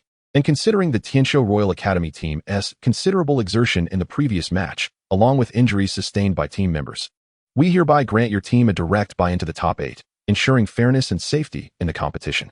A direct buy? Advancing to the top 8? The onlookers were taken aback. Such unexpected fortune? When did the Spirit Hall become so considerate? Something is amiss. There must be a catch. Yu Tianheng warily inquired. Bishop Salas. This seems contrary to the competition regulations. Salas, with a smile that bore no warmth, replied, "This is a grace personally bestowed by His Holiness the Pope." "What? Are you unwilling to accept such a grace?" "Grace? More like poison," Lin Yu thought to himself, fully aware of the sinister motives behind this apparent favor from the Spirit Hall. First, it would solidify the rumors of their narrow victory and depleted strength, undermining their morale. Second, it would prevent them from continuing in the competition. Should they win additional matches, their notoriety would only grow, further embarrassing the Spirit Hall. Third, and most crucially, it would elevate them as targets for all other teams. While others fought tooth and nail to advance, they received a free pass. Wouldn't that incite hatred? When the top 8 battles commenced, they would undoubtedly find themselves the focal point of hostility from all quarters. Indeed, as Sarah's words echoed through the hall, the gazes of the other academy's students and instructors shifted, infused with envy, dissatisfaction, and even hostility. Why were they given a free pass? Exactly. We fought tooth and nail in the competition, while they waltzed into the top 8 effortlessly. There must be some foul play involved. Whispers of discontent erupted. Observing the reaction, a flicker of pride glinted in Sarah's eyes as he turned and departed. The expressions of the Huangdo team darkened considerably. This blatant scheme was too insidious. Damn it. The Spirit Hall is truly treacherous. Osro slammed his fist on the table in frustration. Now we have become public enemies, and Yu Feng wore a furrowed brow. Yu Tianheng's face tightened as he pondered countermeasures. However, Lin Yu tossed aside a fruit core and clapped his hands. This is a wonderful opportunity. Free time to rest should not be wasted. Just right for me to recuperate, and you all can practice your coordination. As for what others think, that's of no concern to us. When we face them in the top 8, we'll show them our strength. His carefree demeanor lightened the somber atmosphere. Indeed. Let us show them our might. Shurimo muttered. What are we afraid of? Shurimo also raised his fist defiantly. Since the free pass was now a settled matter, the team had no choice but to accept it. Thus, the Huangdo team was granted a rare respite. While other teams battled fiercely on the field, they dedicated themselves to rigorous training at the hotel, honing their teamwork and analyzing potential opponents. Lin Yu's injuries healed remarkably quickly due to the medicinal pills and his robust physique, and he began energetically engaging his teammates once more. During their rest period, several minor incidents occurred. For instance, after a victory in a match, Davis and Zhu Zhuyun from the Xing Luo Empire intentionally passed by the Huangdo team's training area, with Davis making a throat-cutting gesture towards Lin Yu, full of provocation. In response, Lin Yu sneezed loudly, nearly spitting on Davis, who stormed away, his face a deep shade of anger. Additionally, the leader of the Nine Hearts Tang sect, Yi Zhongzhu, father of Yi Lingling, personally visited under the pretense of checking on his daughter, but in reality, he sought to express admiration and entice Lin Yu with generous offers, which Lin Yu politely declined, citing his familiarity with the Tianshui and the local environment. Yi Zhongzhu did not press the matter, merely casting a meaningful glance at Lin Yu before departing, leaving behind some precious herbs. Days passed, and both the Loser S group and the group stages came to a close. The golden generation of the Spirit Hall Academy successfully revived in the Loser S group without a hitch, their gazes towards the Huangdo team growing colder and filled with resentment. The other advancing teams were also eager, their eyes glinting with ill intent as they regarded the Huangdo team. Finally, the list of the top 8 was unveiled. Tiando Royal Academy, Free Pass. Spirit Hall Academy, Revived. Xing Luo Empire Royal Academy, Shrek Academy, Thunder Academy, Divine Wind Academy, Plant Academy, and a formidable team from the Ballot Kingdom. The draw ceremony was held once more, and this time, all eyes were fixed on Lin Yu, eager to see what fortunate draw he would obtain. Ascending the stage, Lin Yu casually reached out. The number revealed was 2. When Saras announced the matchups for the number 2 draw, the audience erupted once again in astonishment. The second match, the Tiando Royal Academy versus the Star Luo Empire Royal Academy. Once again, a clash of titans. The Star Luo Empire team, led by Davis and Zhu Zhuyun, possesses the formidable martial soul fusion technique, the Nether White Tiger, their strength ranking only second to that of the Spirit Hall Academy. Ha ha ha, how delightful. Davis laughed maniacally from the sidelines. Lin Yu, let's see how you meet your demise this time. Zhu Zhuyun also cast a cold smirk in Lin Yu's direction. The faces of the members of the Royal Combat team turned grave. The Star Luo Empire team was not to be trifled with, particularly due to the Nether White Tiger. Yet, Lin Yu stroked his chin, observing the smug Davis, and suddenly posed a question to the referee. Excuse me, may I inquire? If I were to accidentally fall off the stage right now, would that count as a victory for them? It seems Prince Davis is particularly eager to advance. The referee. Davis. The entire audience. This bastard. Davis nearly lost his temper and unleashed his martial soul fusion technique on the spot. The drawing ceremony concluded amidst an oddly tense atmosphere. The quarterfinals were destined to be anything but tranquil. On the eve of the match, Lin Yu was adjusting his state in his room when a gentle knock echoed from the window. He opened it, and a fleeting figure of azure dashed in. It was Douluo Dalu, wearing a serious expression. Kid, I've just received news that the Star Luo Empire may be harboring sinister intentions. Lin Yu raised an eyebrow. Oh? Don't take it lightly. Douluo Dalu glared. Their martial soul fusion technique, the Nether White Tiger, is likely to possess power close to that of a soul emperor. Your injuries have only just healed. A direct confrontation could lead to your downfall. Lin Yu stroked his chin, a glimmer of cunning flashing in his eyes. Direct confrontation? Who said I intended to confront them head-on? He leaned closer to Douluo Dalu's ear and whispered a few words. Douluo Dalu was initially taken aback, but then a sly and excited grin spread across his face. Good lad. Quite devious. I like it. Leave this to me. I guarantee they'll be utterly overwhelmed. With that, he vanished into the night. Lin Yu gazed out at the nightscape of Spirit City, a smirk playing on his lips. Chapter 112. The quarterfinals? No, it is the Battle of Deception. On the first day of the quarterfinals, the atmosphere at the Central Arena was more fervent than any previous match. The audience filled the stands early, eagerly anticipating the highlight of the day, the Tiando Royal Academy versus the Star Luo Empire Royal Academy. This was not merely a contest of honor between two imperial academies, but also a reckoning of personal grievances involving Davis, Zhu Zhuyun, and Lin Yu. Davis's pre-match declaration had already stirred up a frenzy. In the VIP section, a prince from the Star Luo Empire was personally present, his demeanor haughty. Bishop Salas remained expressionless. Yet a flicker of anticipation lurked in his gaze. Lin Feng, Chen Xian, Douluo Dalu, and others were also in attendance. As both teams took to the stage, the air crackled with tension. Davis and Zhu Zhuyun stood at the forefront, their eyes fiercely fixed on Lin Yu, a barely perceptible sneer curling their lips. As if victory were already in their grasp, the warriors behind them exuded a formidable aura, evidently prepared for a brutal fight. In the Royal Combat team, Lin Yu still held the ruler firmly, yet today, an odd expression of sympathy adorned his face as he gazed at his opponents. Yu Tianheng and his companions stood on high alert, their expressions grave. Lin Yu, today marks your demise. Davis growled in a low voice, filled with malice. Zhu Zhuyun added coldly, you shall pay dearly for your arrogance. Lin Yu sighed, shaking his head. Alas, why must we resort to this? We are all civilized individuals. Engaging in violence is truly undesirable. Why not concede now? You seem rather unwell. Davis and Zhu Zhuyuan were momentarily taken aback, then seethed with rage. Nonsense. We are perfectly fine. Yet, a twinge of anxiety pierced their hearts. Had their condition been discovered? The referee signaled both sides to prepare. Begin the match. Awaken your martial spirits. Boom. The Star Luo Empire swiftly activated their martial spirits. Without hesitation, Davis and Zhu Zhuyuan clasped hands, their soul power surging violently, unleashing a tremendous wave of energy. Martial Spirit Fusion Technique. Netherworld White Tiger. The intertwining black and white light coalesced into a colossal, formidable figure radiating an aura of terror. The Netherworld White Tiger was on the verge of materializing. All held their breath, aware that an extraordinary technique was about to be unleashed, seemingly even more potent than rumored. The Royal Combat Team's members paled, immediately bracing themselves for defense and interference. However, just as the imposing Netherworld White Tiger was about to fully take shape, an unexpected turn of events unfolded. The majestic apparition of the Netherworld White Tiger flickered violently, resembling a distorted image suffering from poor reception. Suddenly, Davis and Zhu Zhiyun's expressions shifted dramatically, from ferocity to shock, followed by contortion and agony, with a peculiar, muffled sound. They both emitted strange groans, their previously flowing soul power now thrown into disarray. A relentless, tumultuous pain surged through their lower abdomens, accompanied by an insufferable gurgling. The sensation was fierce and abrupt, entirely beyond their control. A subtle yet unmistakably vulgar sound emanated from the nearly formed Netherworld White Tiger. Though soft, it resonated with an excruciating sharpness in the hushed arena. The process of the Netherworld White Tiger's manifestation was abruptly choked off, the black and white light dissipating as Davis and Zhu Zhuyuan were forced to reveal themselves. Their faces turned ashen, cold sweat beading on their foreheads, bodies trembling slightly. Legs tightly pressed together, expressions filled with immense pain. Where was the earlier ferocity?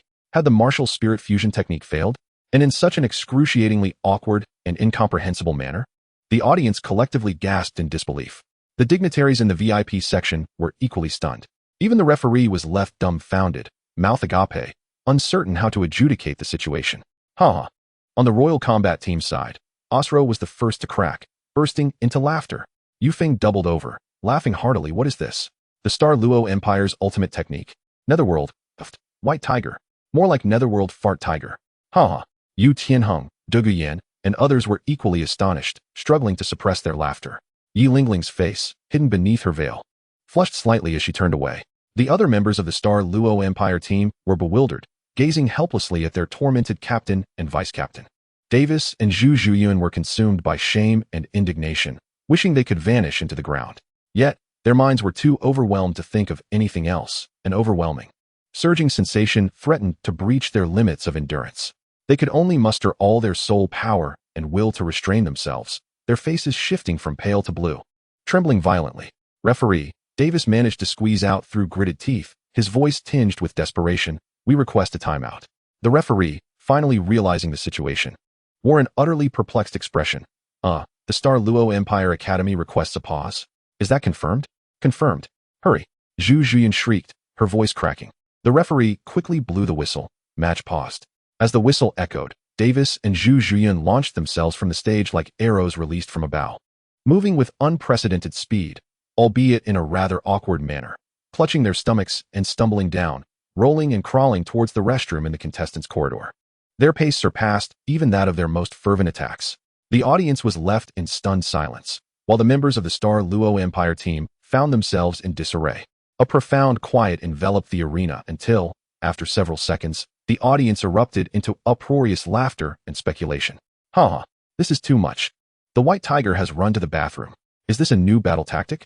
The strategy of making the opponent laugh? Did they eat something bad? This was undoubtedly the most absurd scene of the tournament, without question. In the VIP section, the face of the prince of the Star Luo Empire turned ashen, and he abruptly stood, sweeping his sleeves as he departed in embarrassment. Bishop Salus's countenance was equally dark, as he vaguely sensed the cause, but could not substantiate it. Ning Fengji and Chen looked at each other, their expressions odd. Dugu Bo clutched his stomach, his shoulders shaking uncontrollably as he struggled to contain his laughter. On the side of the Imperial battle team, everyone laughed heartily before gradually regaining their composure. Osro wiped tears of mirth from his eyes. Boss, was this part of your plan? Yu Feng gazed at Lin Yu with admiration. Brother Lin, you are truly remarkable. How did you manage this? Lin Yu feigned innocence, shrugging. Don't speak nonsense. I did nothing. Perhaps they simply ate something wrong before the match. Ah, one must pay attention to a healthy diet. Everyone responded. We believe that when pigs fly. The match remained paused for a full 15 minutes before Davis and Zhu Zhuyuan, their faces pale and steps unsteady, were assisted back. Their eyes vacant as if their souls had departed. Clearly, the ordeal had inflicted immense physical and psychological trauma upon them. Suppressing laughter, the referee inquired, Star Luo Empire Academy. Will you continue the match? The teammates, witnessing the state of their captain and vice-captain, were left in dismay. Even if they were to muster the strength to play, it would only lead to further embarrassment. Ultimately, the representatives of the Star Luo Empire Academy shamefully uttered 3 words, "We concede." The crowd erupted in astonished gasps. Though it had long been anticipated, the moment of surrender, when pronounced aloud, still sent a wave of astonishment throughout the arena. The Tiando Royal Academy advanced to the semifinals in a truly unfathomable manner. The match concluded with the referee's voice tinged with a hint of mirth. The Royal Combat team erupted in cheers, embracing one another in jubilation. Although the manner of victory was somewhat peculiar, a win is still a win. Lin Yu observed the despondent Davis and Zhu Zhuyuan, as if they had just emerged from a nightmare, and shook his head sympathetically. I did advise you to concede. Yet you chose not to heed the wisdom of the elders, and now you face the consequences. Upon hearing this, Davis abruptly lifted his head, glaring intensely at Lin Yu. His eyes filled with bloodshot rage and deep resentment. Though he possessed no evidence, an instinctual conviction told him that Lin Yu was behind this. Lin Yu, I will not rest until I make you pay. However, he found himself devoid of the strength to retaliate, relying on others for support as he stumbled away from the stage amidst a chorus of laughter. This highly anticipated quarterfinal match concluded in an unexpectedly dramatic fashion. The Tiando Royal Academy once again became the center of attention, though this time, it was accompanied not merely by admiration but also by countless bewildered and amused gazes. The subsequent quarterfinal matches appeared rather mundane in comparison. The Wuhuan Temple Academy easily triumphed over their opponents, advancing to the semifinals with great force. Xiaoyu, Pulaina, and Yin cast increasingly icy glances at Lin Yu, tinged with a hint of trepidation. Upon hearing about the dire state of the Star Luo Empire, they promptly scrutinized their own diets. Shrek Academy, after a grueling struggle, narrowly overcame Thunder Academy to secure their place in the semifinals. When Tang San looked at Lin Yu, his gaze was filled not only with hatred but also with an unspoken gravity. The final team to reach the semifinals was the Plant Academy, which achieved a shocking victory over the Shinkong Academy. The list of semifinalists includes Tiando Royal Academy, Wuhuan Temple Academy, Shrek Academy, and Plant Academy.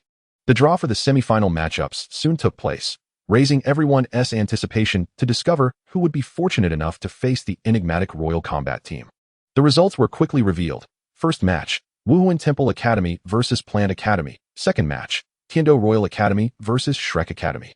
Upon the announcement of this outcome, an astonishing light and murderous intent ignited in Tang San's eyes. At last, I have awaited your arrival, Lin Yu. This time, I shall personally rectify all the humiliation. Dai Mubai, Zhu Zhuqing, and the others were equally invigorated, having awaited this opportunity for far too long. On the Royal Combat team's side, the atmosphere turned somber and tense. The long-standing enmity with Shrek would finally reach its resolution in the semifinals. Lin Yu regarded the fierce Shrek members opposite him, a cold smile slowly forming on his lips. Tang San, your luck has run out. This time, there will be no divine herbs or poison Douluo to save you. Chapter 113, 7 in Unity. Xiao Wu revealed. The atmosphere of the semifinals was taut, like a bowstring drawn to its utmost limit, ready to snap. The Royal Academy of Tiando and Shrek Academy. The fateful confrontation is imminent. On the arena, the gazes of both teams collide, and the intent to kill is almost palpable. Tang San stands at the forefront of Shrek, his eyes dark and brooding like an abyss, all resentment and madness suppressed within. Behind him, Dai Mubai, Zhu Zhuqing, Ma Hongjun, Oscar, Ning Rongrong, and Xiao Wu are connected by their soul power, forming a cohesive unit, clearly having prepared extensively. Lin Yu, wielding the heavy ruler, surveys the opposing formation, a smirk of amusement gracing his lips. Oh, have they arranged themselves just to take a beating? Lin Yu, today marks your demise. Tang San's voice is hoarse, devoid of further words as he abruptly gestures, altering their formation. 7 in Unity. The 7 members of Shrek instantly shift, with Tang San at the core. Dai Mubai and Zhu Zhuqing flanking him, while Ma Hongjun, Oscar, Ning Rongrong, and Xiao Wu stand behind. Their soul power flows into Tang San's body like rivers converging into the sea. This is the ultimate trump card derived from the 7 Azura illusions researched by the Tsanghui Academy, a fusion technique that briefly channels all their strength into one individual. Boom. A terrifying aura suddenly erupts from within Tang San.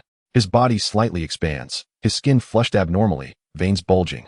With a flicker of pain and immense power in his eyes, the fluctuations of his soul power surge wildly, instantly breaking through the Soul King threshold and even approaching the Soul Saint level. Raising his left hand, the dark Haotian hammer grows immensely in size, its head shimmering with a dark radiance, as if harboring the terrifying power to shatter mountains and rivers. Though it is far from the true form of Haotian, under the enhancement of the fusion technique, its might reaches an astonishing magnitude. Haotian hammer. Tang San roars, his voice distorted by the overwhelming force. Gripping the colossal handle with both hands, and, with the intent to annihilate all, he brings it crashing down upon Lin Yu. The hammer's wind fractures the arena floor, and the air erupts with a deafening roar under the unbearable pressure. This strike far exceeds any previous attack. It even stirs the titled Douluos in the VIP seats. This is bad. Yu Tianheng and the others' expressions change drastically, attempting to assist, but are forced to retreat repeatedly by the terrifying hammer wind, unable to approach. The entire audience holds their breath, their hearts nearly leaping from their chests. Shrek's final trump card is truly formidable. Faced with this earth-shattering blow, Lin Yu's playful demeanor finally dissipates, replaced by a serious and exhilarating expression. Now this is intriguing. He takes a deep breath, and the burning formula within him operates at an unprecedented speed. He chooses not to evade but instead roots himself like a tree, gripping the heavy ruler tightly above his head. He compresses and consolidates all his soul power, all his physical strength, and all his fighting spirit without reservation, channeling it into the heavy ruler. He dares to confront the colossal Haotian hammer, forged from the combined strength of 7. Flame split, devouring wave ruler. Break for me, Lin Yu roared, his arms bulging with muscle, embodying an indomitable will as he wielded the Xuanzhong staff from below, fiercely meeting the descending Haotian giant hammer. In the incredulous gaze of the onlookers, that seemingly unwieldy Xuanzhong staff surged forward, striking precisely at the hammer's head, where its power was most concentrated. The clash resonated like two colossal mountains colliding. The deafening sound of metal against metal instantly tore through the air of the grand battle arena. A terrifying shockwave swept outward like a tsunami, causing the protective barrier surrounding the arena to emit piercing groans, its light flickering violently, as if on the verge of shattering. Behind Shrek, Oscar, Ning Rongrong, Ma Hongjun, and Xiao Wu simultaneously spewed blood, their faces turning as pale as paper. The connection of their soul power was forcefully severed by the overwhelming recoil, sending them crashing to the ground, unconscious. Dai Mubai and Zhu Zhuqing were similarly struck, blood gushing forth as they staggered back, their martial soul fusion abruptly interrupted and suffering severe injuries. At the epicenter of the collision, Tang San bore the brunt of it all. He felt an indescribable, overwhelming force surge through the Haotian hammer, violently tearing through his meridians. Then, that sinister dark energy infiltrated his body like a parasite, wreaking havoc on his internal organs. With a heart-wrenching scream, Tang San's grip on the Haotian hammer dissolved, his entire being feeling as though struck head-on by a speeding, soul-guided train. His bones cracked agonizingly as blood gushed uncontrollably from his mouth, nose, and ears. His body twisted into an unnatural position, hurtling through the air in a tragic arc before crashing heavily at the edge of the arena, collapsing like a broken sack. Teetering on the brink of death, the 7-in-1 fusion technique was shattered by Lin Yu with sheer force, executed in the most domineering and forceful manner. One strike, 7 incapacitated. Silence. A deathly stillness enveloped the scene. All were left astounded by this extreme display of violence, their minds blank. Yet, amidst this profound silence, an unexpected occurrence unfolded. From the unconscious Xiao Wu's grasp, a seemingly ordinary jade ornament, worn at her waist, cracked due to the recent horrific collision and surge of soul power, falling with a soft thud onto the cold arena floor. Upon impact, the jade revealed a minute fissure on its surface, emanating a faint yet distinctly different energy wave, akin to a stone thrown into a tranquil lake, rippling quietly. This wave was so faint that most soul masters could not even perceive it. However, seated imperiously in the VIP area, the Pope Bibidon suddenly opened her deep purple eyes, a glint of cold, sharp light flashing as her gaze locked onto the unconscious Xiao Wu on the arena. Similarly sensing the disturbance were the formidable sword Douluo Dalu and poison Doa Dugubo, their brows furrowing instantly, revealing a flicker of uncertainty in their eyes. Elder Ju and Elder Gui, who had remained statuesque on either side of the throne, simultaneously bowed. Your subordinates are here. All eyes were drawn to the scene before them, where Pope Bibidong sat regally upon her throne. Her gaze calm, yet piercing as it fell upon the unconscious Xiao Wu, a glimmer of incredulous greed flashing in her eyes. She raised her gem-adorned hand and pointed delicately toward Xiao Wu, her tone indifferent yet imbued with undeniable authority. Yue Guan, Guimei, capture that girl. She must be taken alive. She is a 10,000-year, transformed soul beast. Upon these words, the crowd fell into stunned silence. However, Zhu Douluo and Gue Douluo showed no hesitation. Responding in unison, as you command.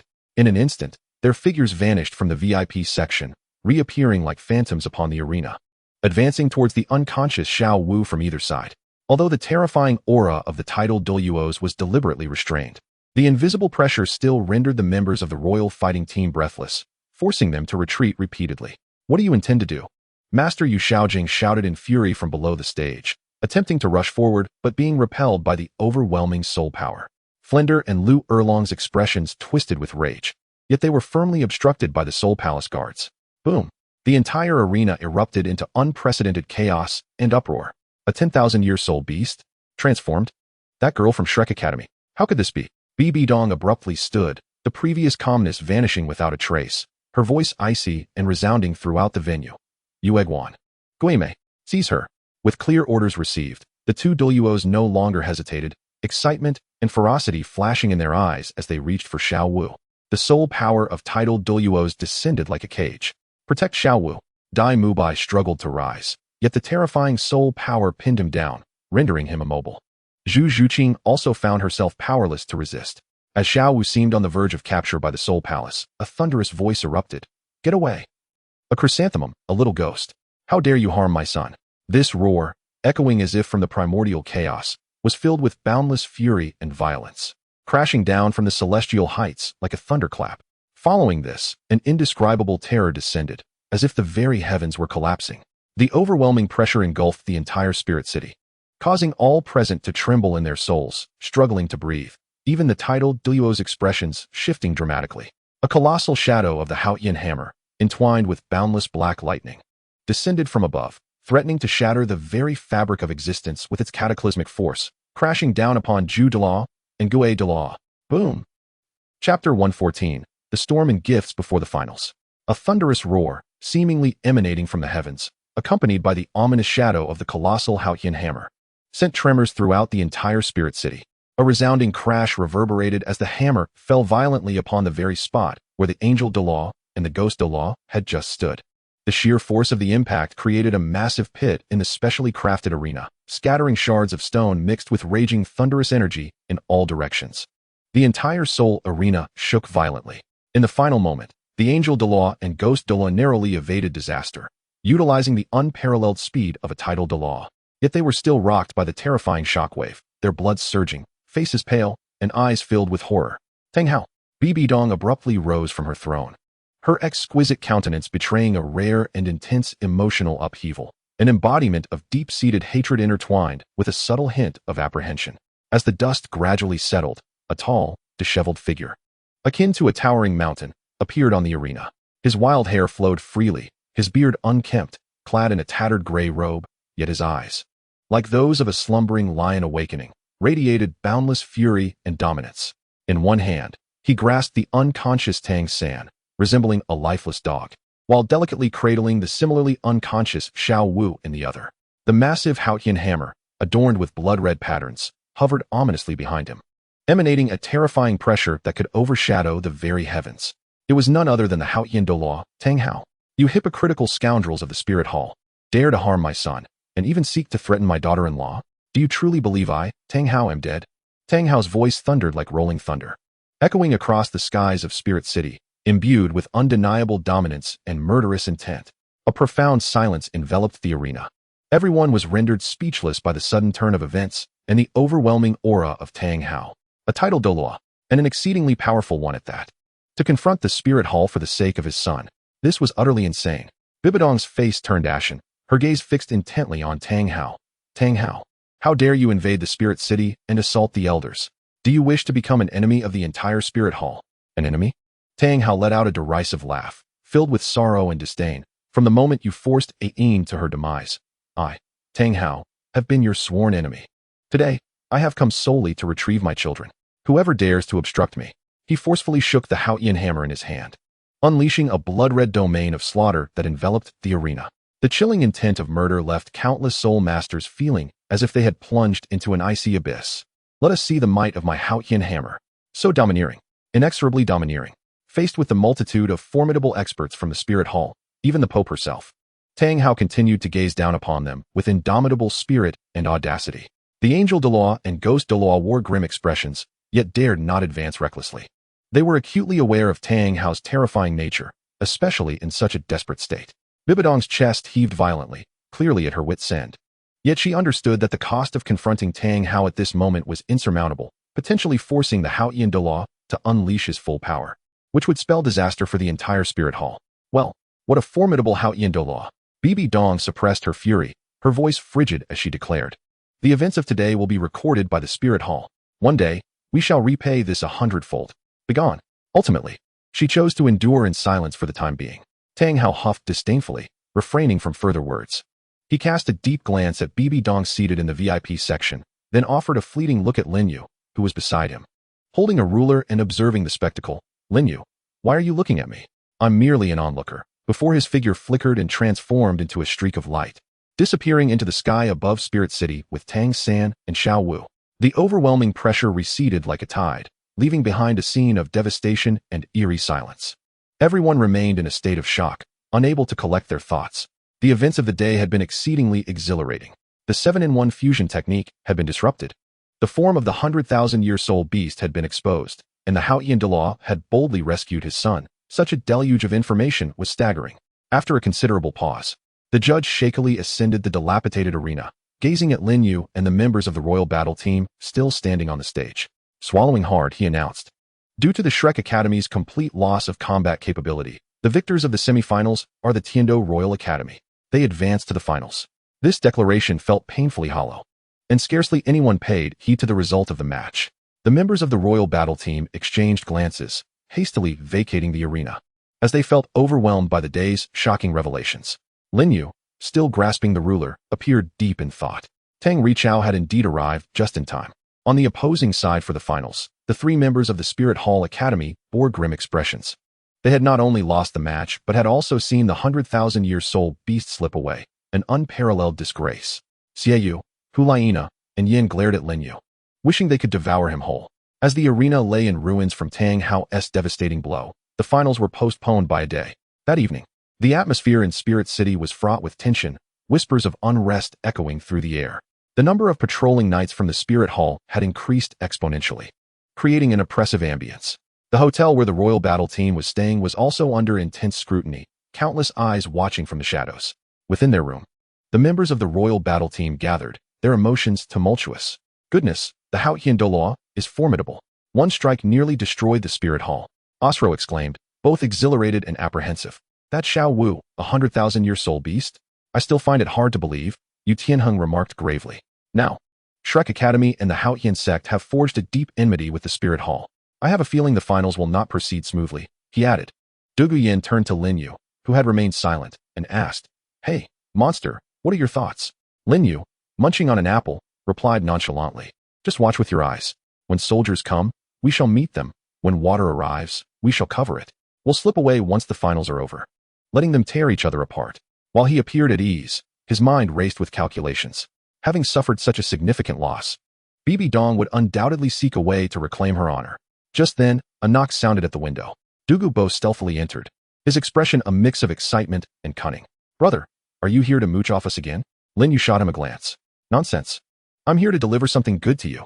Dugu Bo lowered his voice, pulling out several small, crystal-clear vials from his pocket, each containing liquids of various colors.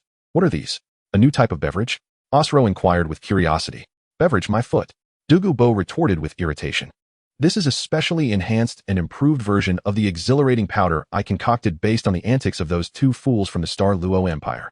Colorless and tasteless, it evaporates rapidly, specifically designed to disrupt the flow of soul power and, well, you understand. Its effects are more potent and manifest more swiftly. The crowd murmured.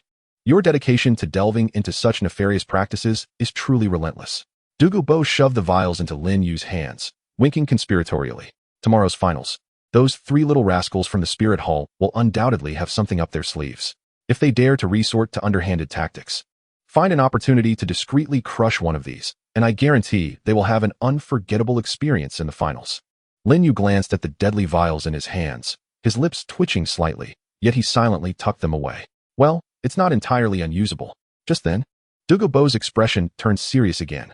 I've just received news that there has been considerable movement from the Papal Hall. It seems a few ancient beings have arrived. Their presence formidable. They are likely on guard against Tang Hao's return, or perhaps targeting the finals. You must be extremely cautious tomorrow, if things go awry. Just concede, it's not shameful. Lin Yu nodded, acknowledging the warning. After bidding Douluo Dalu farewell, he gazed out at the tranquil yet perilous spirit city, his eyes sharpening with resolve. They wish to play tricks? Let us see who can outsmart whom. On the eve of the finals, it was destined that no one would find solace in sleep.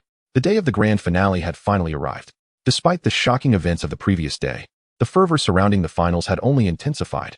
Everyone was eager to witness whether the Dark Horse, the Tiando Royal Academy, could maintain its winning streak, and how the Spirit Hall Academy would retaliate after such a setback.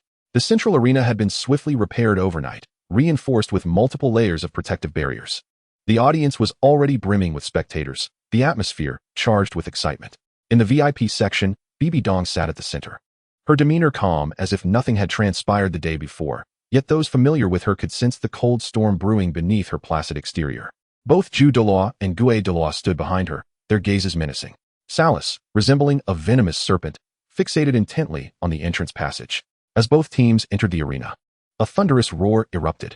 The Spirit Hall Academy team, Xiaoyu, Hulaina, and Yen, led the way, their presence exuding an icy and oppressive aura. Their eyes glinting like poison as they fixated on Lin Yu, resembling three ferocious beasts poised to pounce. The Tiando Royal Academy team, with Lin Yu still shouldering the heavy Xian stick, appeared lethargic as he yawned, as if still in slumber, yet a flicker of vigilance lay hidden deep within his eyes. The two sides took their positions, devoid of any superfluous dialogue, only the palpable killing intent intertwining in the air. The referee, sensing the suffocating atmosphere, dared not linger and boldly declared, the Continental Advanced Soul Master Academy Elite Tournament, Grand Finals, now begins. Both sides prepare. The ultimate showdown is imminent. However, just as the referee is about to announce the commencement of the martial soul, a chilling and authoritative voice suddenly emanates from the direction of the Pope's throne. Bibi Dong rises slowly, her gaze sweeping across the crowd before finally landing on Lin Yu, the corners of her mouth curling into a cold smirk. Before the finals commence, I have a gift to present to Lin Yu of the Tiando Royal Academy. A gift? Everyone is taken aback. Would the Pope bestow a gift upon her opponent? Is the sun rising from the west? Lin Yu's brow furrows, alarm bells ringing in his mind. Here it comes. I knew this woman wouldn't hold back. Bibi Dong gently waves her hand. From the shadows behind her, a figure cloaked in a voluminous black robe, exuding an aura as obscure as the abyss, slowly emerges. The individual cradles an ancient and heavy black box. The figure approaches the edge of the arena and places the box upon it, then silently retreats back into the shadows. All eyes are fixated on the enigmatic box. Why not take a look, Lin Yu? Bibi Dong's voice drips with mockery. Surely, you shall be pleasantly surprised. Lin Yu's gaze sharpens, his soul power quietly extending, only to be obstructed by the box. He gestures for his teammates to step back and advances alone. Under the scrutiny of countless eyes, he reaches out and slowly opens the black box. Upon seeing the contents within, Lin Yu's pupils constrict in shock. Inside the box, there are no treasures or hidden weapons, but rather a blood-stained, torn uniform, unmistakably of the nodding academy style. Resting upon the uniform is a strand of graying hair, along with an utterly ordinary ring woven from grass stems. It is the hair of his grandfather, Mike, and the birthday gift he had secretly crafted for him. A frigid chill, potent enough to freeze one's very soul, surges from Lin Yu's feet, racing towards the crown of his head. His body trembles slightly, not from fear, but from an overwhelming rage. Bibi Dong's cold, mocking voice echoes like a sinister incantation. Is my gift to your satisfaction? Rest assured, that elderly gentleman is quite well. Of course, how long that remains true depends on your forthcoming performance. Boom. The burning technique within Lin Yu seems to sense its master's fury, operating at an unprecedented speed. The brilliance of the ice and fire golden body erupts uncontrollably. An immensely violent and savage aura, akin to that of an awakened ancient beast, bursts forth from him. The Xuanzhong rod resonates with its master's murderous intent, emitting a deep, exhilarating hum. He lifts his head slowly, his eyes, usually lazy or teasing, now filled solely with boundless coldness and lethal intent, fixated on BB Dong in the VIP section. At that moment, the nature of the finals has irrevocably changed. This is no longer a mere contest. It has transformed into a war, a battle fought under compulsion, where the lives of loved ones are at stake. BB Dong. Lin Yu's voice emerged hoarse and frigid, as if echoing from the depths of the underworld. You seek death. Chapter 115. Fury burning the heavens. The bloodstained old garments. The grizzled hair, the coarse grass ring, like the sharpest of ice picks, pierced through all of Lin Yu's facades and rationality in an instant. Grandfather. Grandpa Mike. The one who bestowed upon him the first warmth after his rebirth in the village of Gutsao, the elderly man who scrimped and saved to send him to the academy. Always smiling with an innocent grin, how could he have been captured by those wretched souls of the spirit hall and used as leverage against him? A torrent of rage erupted within Lin Yu's chest, akin to a volcano. The burning formula surged with an unprecedented frenzy, unleashing a terrifying aura of ferocity and destruction that swept across the entire arena. The Xuanzhong sensed its master's killing intent, trembling violently, emitting a deep and fervent hum, its dark hue seemingly growing even more profound. BB Dong. Lin Yu abruptly lifted his head, his eyes bloodshot with unrestrained fury. Fixating on the lofty woman in the VIP section, his voice a hoarse chill, imbued with boundless murderous intent, as if each word were forced through clenched teeth.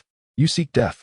This roar, laden with a tempest of wrath, resounded like thunder, causing the eardrums of all present to reverberate. Even the titled Douluos in the VIP section shifted in expression, acutely aware of that pure and frenzied will to annihilate.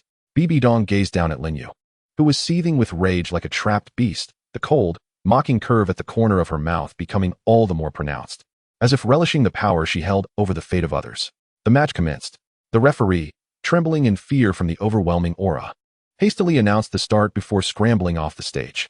Martial souls manifested. Xiaoyu, Hulaina, Yan, and the other 7 had long been prepared, instantly completing their soul manifestation. 2 yellow, 2 purple, and 1 black soul rings rose. They had to win, and win magnificently. Lin Yu, remain calm. Yu Tianheng shouted anxiously, fearing that Lin Yu might be blinded by rage. Dugu Yan and the others were equally tense. Yet, in that moment, Lin Yu seemed oblivious to the voices of his teammates. In his world, only the malicious woman in the VIP section remained. Get away. He emitted a primal roar, suddenly exerting force beneath his feet. Boom. The ground beneath him shattered violently as he unleashed the low-tier 3,000 thunderclaps combined with the furious step, his entire being transformed into a blood-red lightning bolt, tearing through the fabric of space with a relentless, destructive momentum, brazenly disregarding tactics and formation, charging headlong towards the Spirit Hall team. How swift, faster than ever before. That was the speed fueled by fury and unleashed potential. Block him, Xiaoyu bellowed, as the moon blade shot forth like a cascade of cold light. Hulaina's eyes glimmered with pink light, activating her charm ability. Yan's flames surged, his massive fiery fist hurtling forward. The trio coordinated seamlessly, attempting to thwart Lin Yu's furious charge. Yet, in a state of rage, Lin Yu's strength, speed, and reflexes surged to an extraordinary level. With a sudden pull of his left hand, he interrupted the rhythm of the attacking Xiaoyu. Confronted by Hulaina's allure, his soul power erupted violently, shattering the pink light, and even causing Hulaina to emit a muffled groan from the backlash. As for Yan's colossal fiery fist, he did not flinch nor evade. With a powerful strike, he unleashed the 8 extremes crash, dark energy at the 9th level, and commanded, shatter. His right fist clenched tightly, channeling the strength of the ice and fire golden body, the combat spirit of the burning formula, the power of the dragon lizard's bones, and an overwhelming fury, all converging into a single punch, launching forth without any embellishment. Bam! The collision of fists produced a sound that sent shivers down the spine. Crack! The sinister grin on Yan's face instantaneously froze, replaced by excruciating pain and disbelief. He distinctly heard the sound of his arm bones fracturing. The overwhelming dark energy surged into his body like a drill, wreaking havoc. He let out a shriek as the massive fiery fist was obliterated, his body hurtling backward like a ruptured sack, blood gushing forth. With a single blow, he severely injured the Soul King Yan. The crowd erupted in astonishment. Yet Lin Yu's momentum did not wane. His target was not Yan, but the VIP section. He aimed to charge forth and tear that woman apart. Enraged and alarmed, Xiaoyu and Hulaina disregarded everything else, forcibly unleashing their martial soul fusion technique. A crimson mist enveloped the arena, attempting to ensnare Lin Yu. Once more with this move. Breakthrough. Lin Yu roared, not waiting for the red mist to fully materialize. His fourth soul ring flickered wildly, but this time, he did not channel his power into an attack. Instead, he infused it entirely into the Xian heavy ruler itself. The ruler, devoid of edges, embodied profound complexity. Weight liberated. 100%. A low rumble resonated as the Xian heavy ruler seemed to grow even darker and heavier, the surrounding space slightly warping. Its inherent weight was fully ignited by Lin Yu's soul power. Then, gripping the ruler with both hands, Lin Yu spun it like a windmill in a frenzy. Centered around himself, he generated a terrifying, destructive force field storm. The freshly formed enchanting crimson mist, confronted by this sheer, primal physical force, was brutally shredded and dispersed. Unable to approach Lin Yu in the slightest. How is this possible?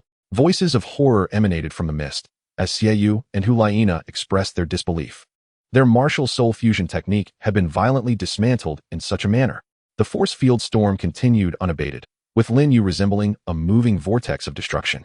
Surging toward the VIP section, all members of the Spirit Hall attempting to obstruct him were effortlessly swept away by the terrifying ruler's storm.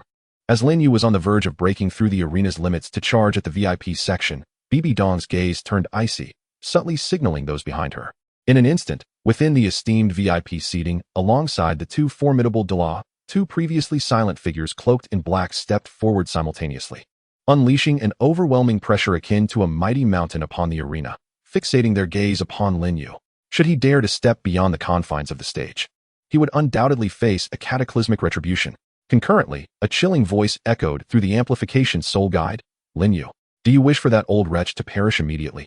This statement struck Lin Yu like a bucket of icy water, momentarily halting his furious movements. The terrifying storm of energy gradually subsided. He stood rooted in place, his chest heaving violently, his blood-red eyes fixated intently on the VIP area, his teeth grinding audibly, nails digging deeply into his palms, blood flowing freely. An intense conflict raged within him, a tumultuous clash between unbridled fury and coerced rationality. He could not gamble with his grandfather's life. He let out a roar of utter despair, reverberating across the surroundings. After venting his rage, he abruptly turned his head, his blood-red gaze, brimming with infinite malice and brutality. Locked onto the recently reassembled, still shaken, Xie and Hulaina on the stage, as well as the struggling Yan. It is all your fault. You wretched minions of the Spirit Hall. Unable to strike directly at Bibi Dong, all his wrath could only be unleashed upon these three unfortunate souls. Prepare to descend into hell. Lin Yu's voice was as frigid as ancient ice. Dragging the seemingly weighty Xuanzhong, he advanced step by step towards Xie and the others. This blade carving deep furrows into the arena floor, producing a sound that grated on the nerves. With each step, his murderous intent intensified. Xie, Hulaina, and Yin felt as though they were being stalked by death itself, their bodies freezing and their scalps tingling. They had no doubt that at this moment, Lin Yu would indeed kill them. Madman, you lunatic! Yin cried out in terror. Xie and Hulaina concentrated their soul power with utmost resolve. Bracing themselves for the impending threat, Xie roared, the alluring entity fused with Hulaina re-emerging. Though less stable than before, its power remained formidable.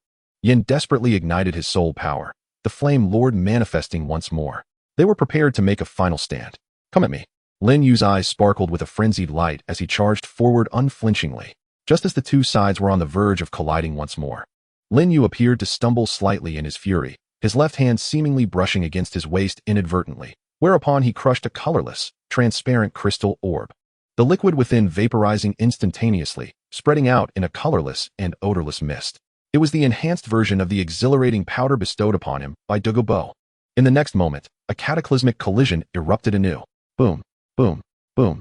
Lin Yu, consumed by madness, completely abandoned defense, wielding the Xuanzhong with catastrophic force as he relentlessly struck at the alluring entity and the Flame Lord. Each impact shook the very earth. He fought with a strategy of exchanging injury for injury. Xie and his companions fought back with all their might, unleashing a barrage of soul techniques upon Lin Yu. The scene was one of extreme carnage and frenzy. However, just as the fierce battle raged on, an unexpected turmoil erupted. What is happening? The expressions of Xie, Hulaina, and Yin shifted dramatically in unison. Their offensive momentum came to an abrupt halt. A familiar, yet more ferocious and intense agony surged from their dantian and lower abdomen, erupting without warning. Their soul power became chaotic, akin to wild stallions that had broken free, spiraling out of control. This was more intense and rapid than the attacks from Davis and his companions the previous day.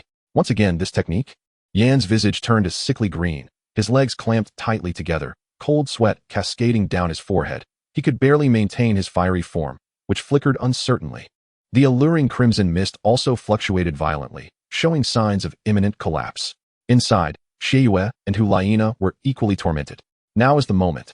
A glint of icy calculation flashed in Lin Yu's blood-red eyes. He had awaited this opportunity. All his fury and power erupted at this instant. Heavenly burning staff. The Xianzhong staff transformed into a colossal divine weapon engulfed in icy flames, striking fiercely at the vulnerable Demoness and Flame Lord, who were caught off guard. No. Xie and the others let out desperate cries. They wished to resist, but the sudden and intense discomfort rendered them incapable of forming any effective defense. Crack. Boom. The alluring crimson mist was forcefully cleaved apart.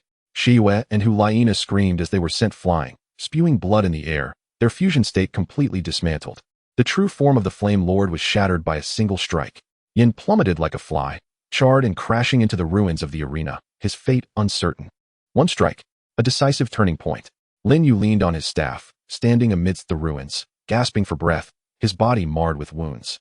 Yet his gaze remained resolutely fixed on Bibi Dong in the VIP section. The arena fell into a profound silence. Everyone was left astounded by the dramatic turn of events that culminated in such a theatrical conclusion. The golden generation of the Spirit Hall had, once again, faced defeat in such an undignified manner. Furthermore, their defeat was even more devastating than that of the Star Luo Empire the previous day. Bibi Dong's cold smile froze completely as she slowly rose, her eyes fixated on the three individuals lying lifeless in the ruins below, as well as the defiant youth who continued to stare at her like a bloodied specter. An indescribable fury and murderous intent surged violently within her heart. She had lost again. On a stage she believed she had complete control over, she was utterly vanquished. Yet, in this moment of silence, a hurried figure suddenly dashed onto the VIP stage from behind, whispering urgently into Salas's ear. Salas's expression shifted dramatically, turning to Bibi Dong with trembling lips. His eyes filled with terror and disbelief as he stammered in a voice barely audible to those nearby. Your Majesty, there is trouble. The secret stronghold where that old man was imprisoned has been attacked by a mysterious individual. All the guards have been annihilated, and the person has vanished. What? Bibi Dong's pupils constricted in shock. Suddenly turning her head to gaze at Lin Yu on the arena, she locked eyes with him, whose fatigued expression was laced with a hint of mockery and a chilling coldness, as if to say, your chips are gone. A wave of sheer iciness enveloped Bibi Dong's entire being in an instant. Had she fallen into a trap? Chapter 116. The champion belongs at last. The turbulence subsides as the bones depart. On the stage, Lin Yu leaned heavily upon the Xuanzhong staff, breathing heavily, his wounds ablaze with pain, his soul power nearly depleted. Yet he stood upright, his gaze fixated on the woman in the VIP section, whose complexion was ashen. Below the stage, Xie, Hulaina, and Yin lay amidst the ruins, unconscious and utterly defeated. The golden generation of the Spirit Hall, in their home ground, before the Pope, had been vanquished by a single soul master in a manner bordering on humiliation. Silence fell over the arena. Everyone was struck speechless by this outcome. Had they won? Had the Tiando Royal Academy truly triumphed? They had defeated the invincible Spirit Hall team and claimed the championship. The other members of the Royal Battle team snapped back from their shock, erupting into ecstatic cheers as they rushed onto the stage to embrace Lin Yu.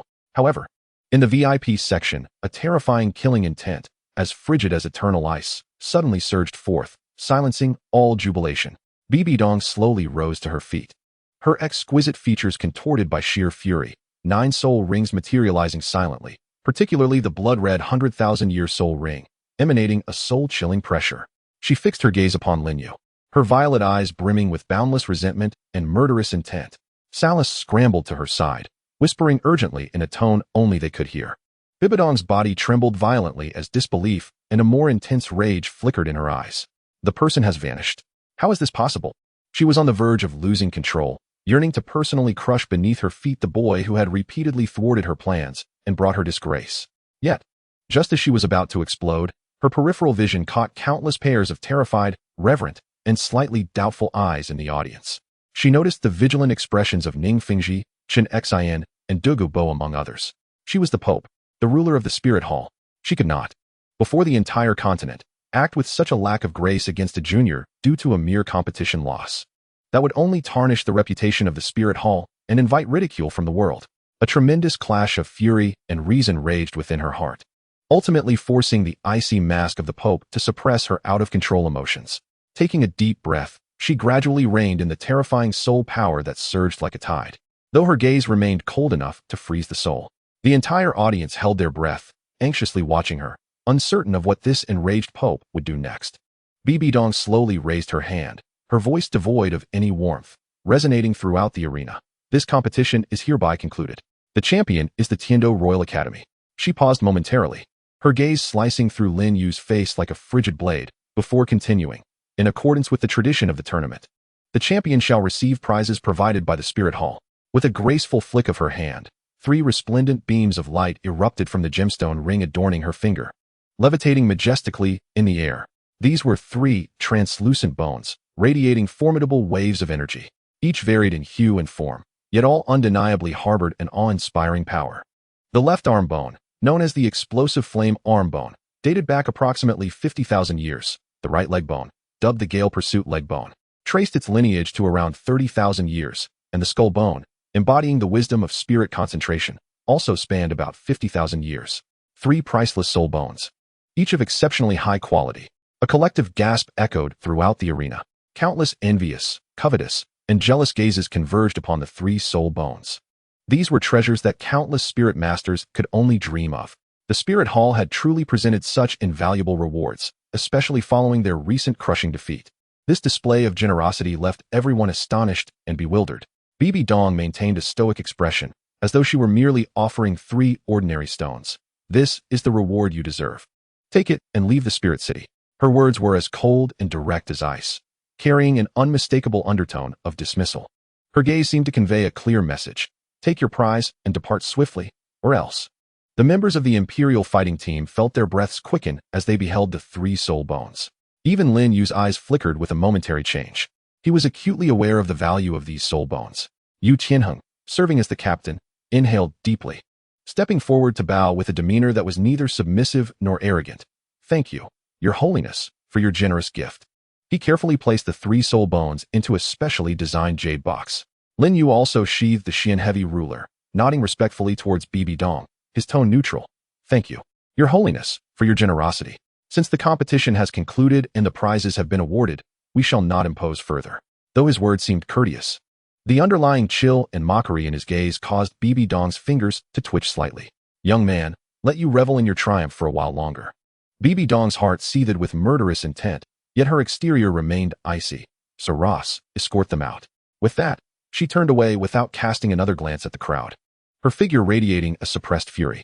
Title Douluos such as Ju Douluo and Ghost Douluo shot Lin Yu a cold glance before departing as well. Saras approached with a grim expression, stiffly stating, "Ladies and gentlemen, please." The Imperial fighting team dared not linger, swiftly supporting the severely injured Lin Yu as they exited this place fraught with discord under the scrutiny of countless complex gazes. As they emerged from the Grand Spirit Arena, sunlight bathed them, imbuing the moment with a surreal quality. Did we truly win and acquire 3 soul bones? Osro mused, still in disbelief, as he touched the jade box nestled in his embrace, feeling as though he were in a dream. Hurry, hurry, Yu Feng urged. I can't shake the feeling that someone from the Spirit Hall will come after us at any moment. They cautiously returned to the hotel, swiftly packed their belongings, and without the opportunity to thoroughly examine the soul bones, they departed from Soul City under the escort of the elite knights dispatched by the teaching committee. It wasn't until the carriage had traversed a considerable distance from Soul City, with the towering walls no longer in sight, that they collectively exhaled in relief. Phew, we finally made it out. Yu Tianheng wiped the cold sweat from his brow, still shaken by the earlier encounter, fearing that the Pope might truly take action against them. Du Guiyan, still haunted by the memory, remarked. Her gaze was utterly terrifying, while the Shimo brothers nodded in agreement. Lin Yu leaned against the carriage, closed his eyes to meditate, and upon hearing their conversation, opened them again, calmly stating, she still values her reputation. She won't act openly. However, the covert pursuit will likely commence soon. The momentary sense of relaxation among the group was reignited. Regardless, we are the champions, Osro exclaimed, raising his fist in an attempt to uplift the mood. And we have 3 soul bones. We're going to strike it rich. Yu Feng also became animated. Yes. Let's see how we can distribute them. All eyes eagerly turned towards the jade box in Yu Tianheng's hands. He looked at Lin Yu and said solemnly, Lin Yu, your contributions have been monumental in securing this championship. You ought to select first from these 3 soul bones. There was unanimous agreement. Without Lin Yu, they would not have reached this point. Lin Yu, not one to be courteous, was eager to enhance his strength. He opened the jade box, his gaze sweeping across the 3 soul bones. The burning flame right arm bone, suited for a strong attack type and beneficial but not essential for him. The swift wind right leg bone, appropriate for agility-based combat, offered little enhancement. The wisdom skull bone, a coveted head bone sought after by all soul masters, could significantly enhance mental power, greatly benefiting his training of the burning art and his ability to counter various illusions, particularly against control-type soul masters. I choose this wisdom skull bone, Lin Yu declared. Yu Tianheng nodded, handing the shimmering head bone to Lin Yu. He then addressed the others, the remaining 2. The burning flame bone is suitable for strong attack types, while the swift wind bone is best for agility types. After a round of modesty and discussion, they ultimately decided to allocate the burning flame right arm bone to Yu Tianheng, who would greatly benefit from it as a strong attack type, and the swift wind right leg bone to Yu Feng, known for his speed. Although Osro felt a twinge of envy, he was nonetheless happy for his teammates. Shimo and Shimo were defensive types, Dugu Yin was a control type, and Yilingling specialized in healing. Thus, the remaining 2 soul bones were indeed not well suited for them. With the distribution concluded, everyone was in high spirits, eagerly beginning to absorb their soul bones. Lin Yu held the wisdom skull bone, feeling the immense mental energy contained within. Without hesitation, he pressed it against his forehead, initiating the absorption of the soul bone. A chill surged into his mind, and the burning art activated automatically, guiding him in absorbing this pure energy. As the carriage sped towards the direction of the Heaven Do Empire, the sun shone brightly outside. Yet everyone was acutely aware that this tranquility was but temporary. The threat of the spirit hall looms like a sword suspended over their heads. And with the acquisition of soul bones, they are poised to encounter new challenges and opportunities. Chapter 117. Ambush on the Return Journey and the Divine Skill of Soul Bones. The carriage sped along the official road, stirring up a cloud of dust. Having left the perilous depths of Spirit City, the members of the Emperor fighting team breathed a sigh of relief, though their nerves remained taut. Everyone understood that Bibi Dong's warning to take what they had and leave was not merely a literal instruction. The greater implication was to hastily embark on the road to the underworld. Within the carriage, a heavy atmosphere prevailed. Yu Tianheng and Yu Feng closed their eyes, attempting to assimilate the newly acquired soul bones. Their faces occasionally contorted in pain, only to be replaced by expressions of astonishment. The absorption of soul bones is no simple task. It demands time for adjustment. Lin Yu held the wisdom skull, feeling its icy touch. An overwhelming surge of spiritual energy flowed gently into his mind like a tranquil stream. As the burning technique operated, it acted as the most intricate filter, guiding and refining this energy. Rather than discomfort, he found his mind growing increasingly lucid, with his soul power visibly expanding at an impressive rate. What a remarkable treasure! This wisdom skull, which has existed for 50,000 years, is indeed extraordinary. Lin Yu rejoiced inwardly. I feel my mental prowess has increased by at least 20%, and my control over soul power has become far more precise. Even the operation of the burning technique has become smoother. I wonder what soul bone skills it might bestow? He focused his mind, wholeheartedly directing the absorption process. Time passed, and when the last vestige of energy was completely refined, he sensed a faint crackling sound in his mind. As if a door had swung open, a wave of enlightenment surged within him. The wisdom skull came with an exceedingly practical skill, spiritual detection sharing. Not only could it significantly enhance his own range and precision of spiritual perception, but it also allowed him to share the detected images and information in real time with designated teammates within a certain radius. This was undoubtedly a divine skill for team combat. What a windfall! Lin Yu rejoiced internally. If utilized wisely, this skill is akin to granting full map visibility. While familiarizing himself with this newly acquired ability, he instinctively expanded the range of his spiritual detection. The recent surge in his mental strength allowed him to perceive a far greater range and clarity than ever before. Suddenly, his externalized spiritual energy detected subtle, yet ominous energy fluctuations emanating from the dense forests flanking the road ahead. At least 5 individuals, all formidable, with the weakest being at the Soul King level, and the leader exuding the aura of a soul sage. They're here. Lin Yu smirked coldly, as expected. He immediately attempted to activate his new skill, spiritual detection sharing. An invisible wave of spiritual energy quietly connected all his teammates within the carriage. Yu Tianheng, Dugu Yin, and the others abruptly opened their eyes, and to their astonishment, they could clearly visualize the positions and movements of the 5 hidden assassins in the forest ahead, even faintly sensing their soul power attributes. It was as though they had obtained a god's perspective. What is this? The group was stunned, but soon grasped the situation, looking at Lin Yu in shock. An ambush. Prepare for battle. Lin Yu commanded in a low voice, swiftly conveying information through their mental connection. 1 Soul Saint. 4 Soul Kings, 3 on the left and 2 on the right, with the Soul Saint positioned on the left. Prepare for battle. Armed with this precise navigational intelligence, the Emperor combat team transitioned seamlessly from a defensive stance to an offensive one. Almost as soon as his words fell, a flurry of arrows, imbued with various hues of soul power, shot forth from the dense foliage, akin to venomous serpents, aiming directly at the wheels of the carriage and the horses. Simultaneously, 5 figures surged forth like phantoms. However, the Emperor combat team was already on high alert. Shimo braced himself at the forefront.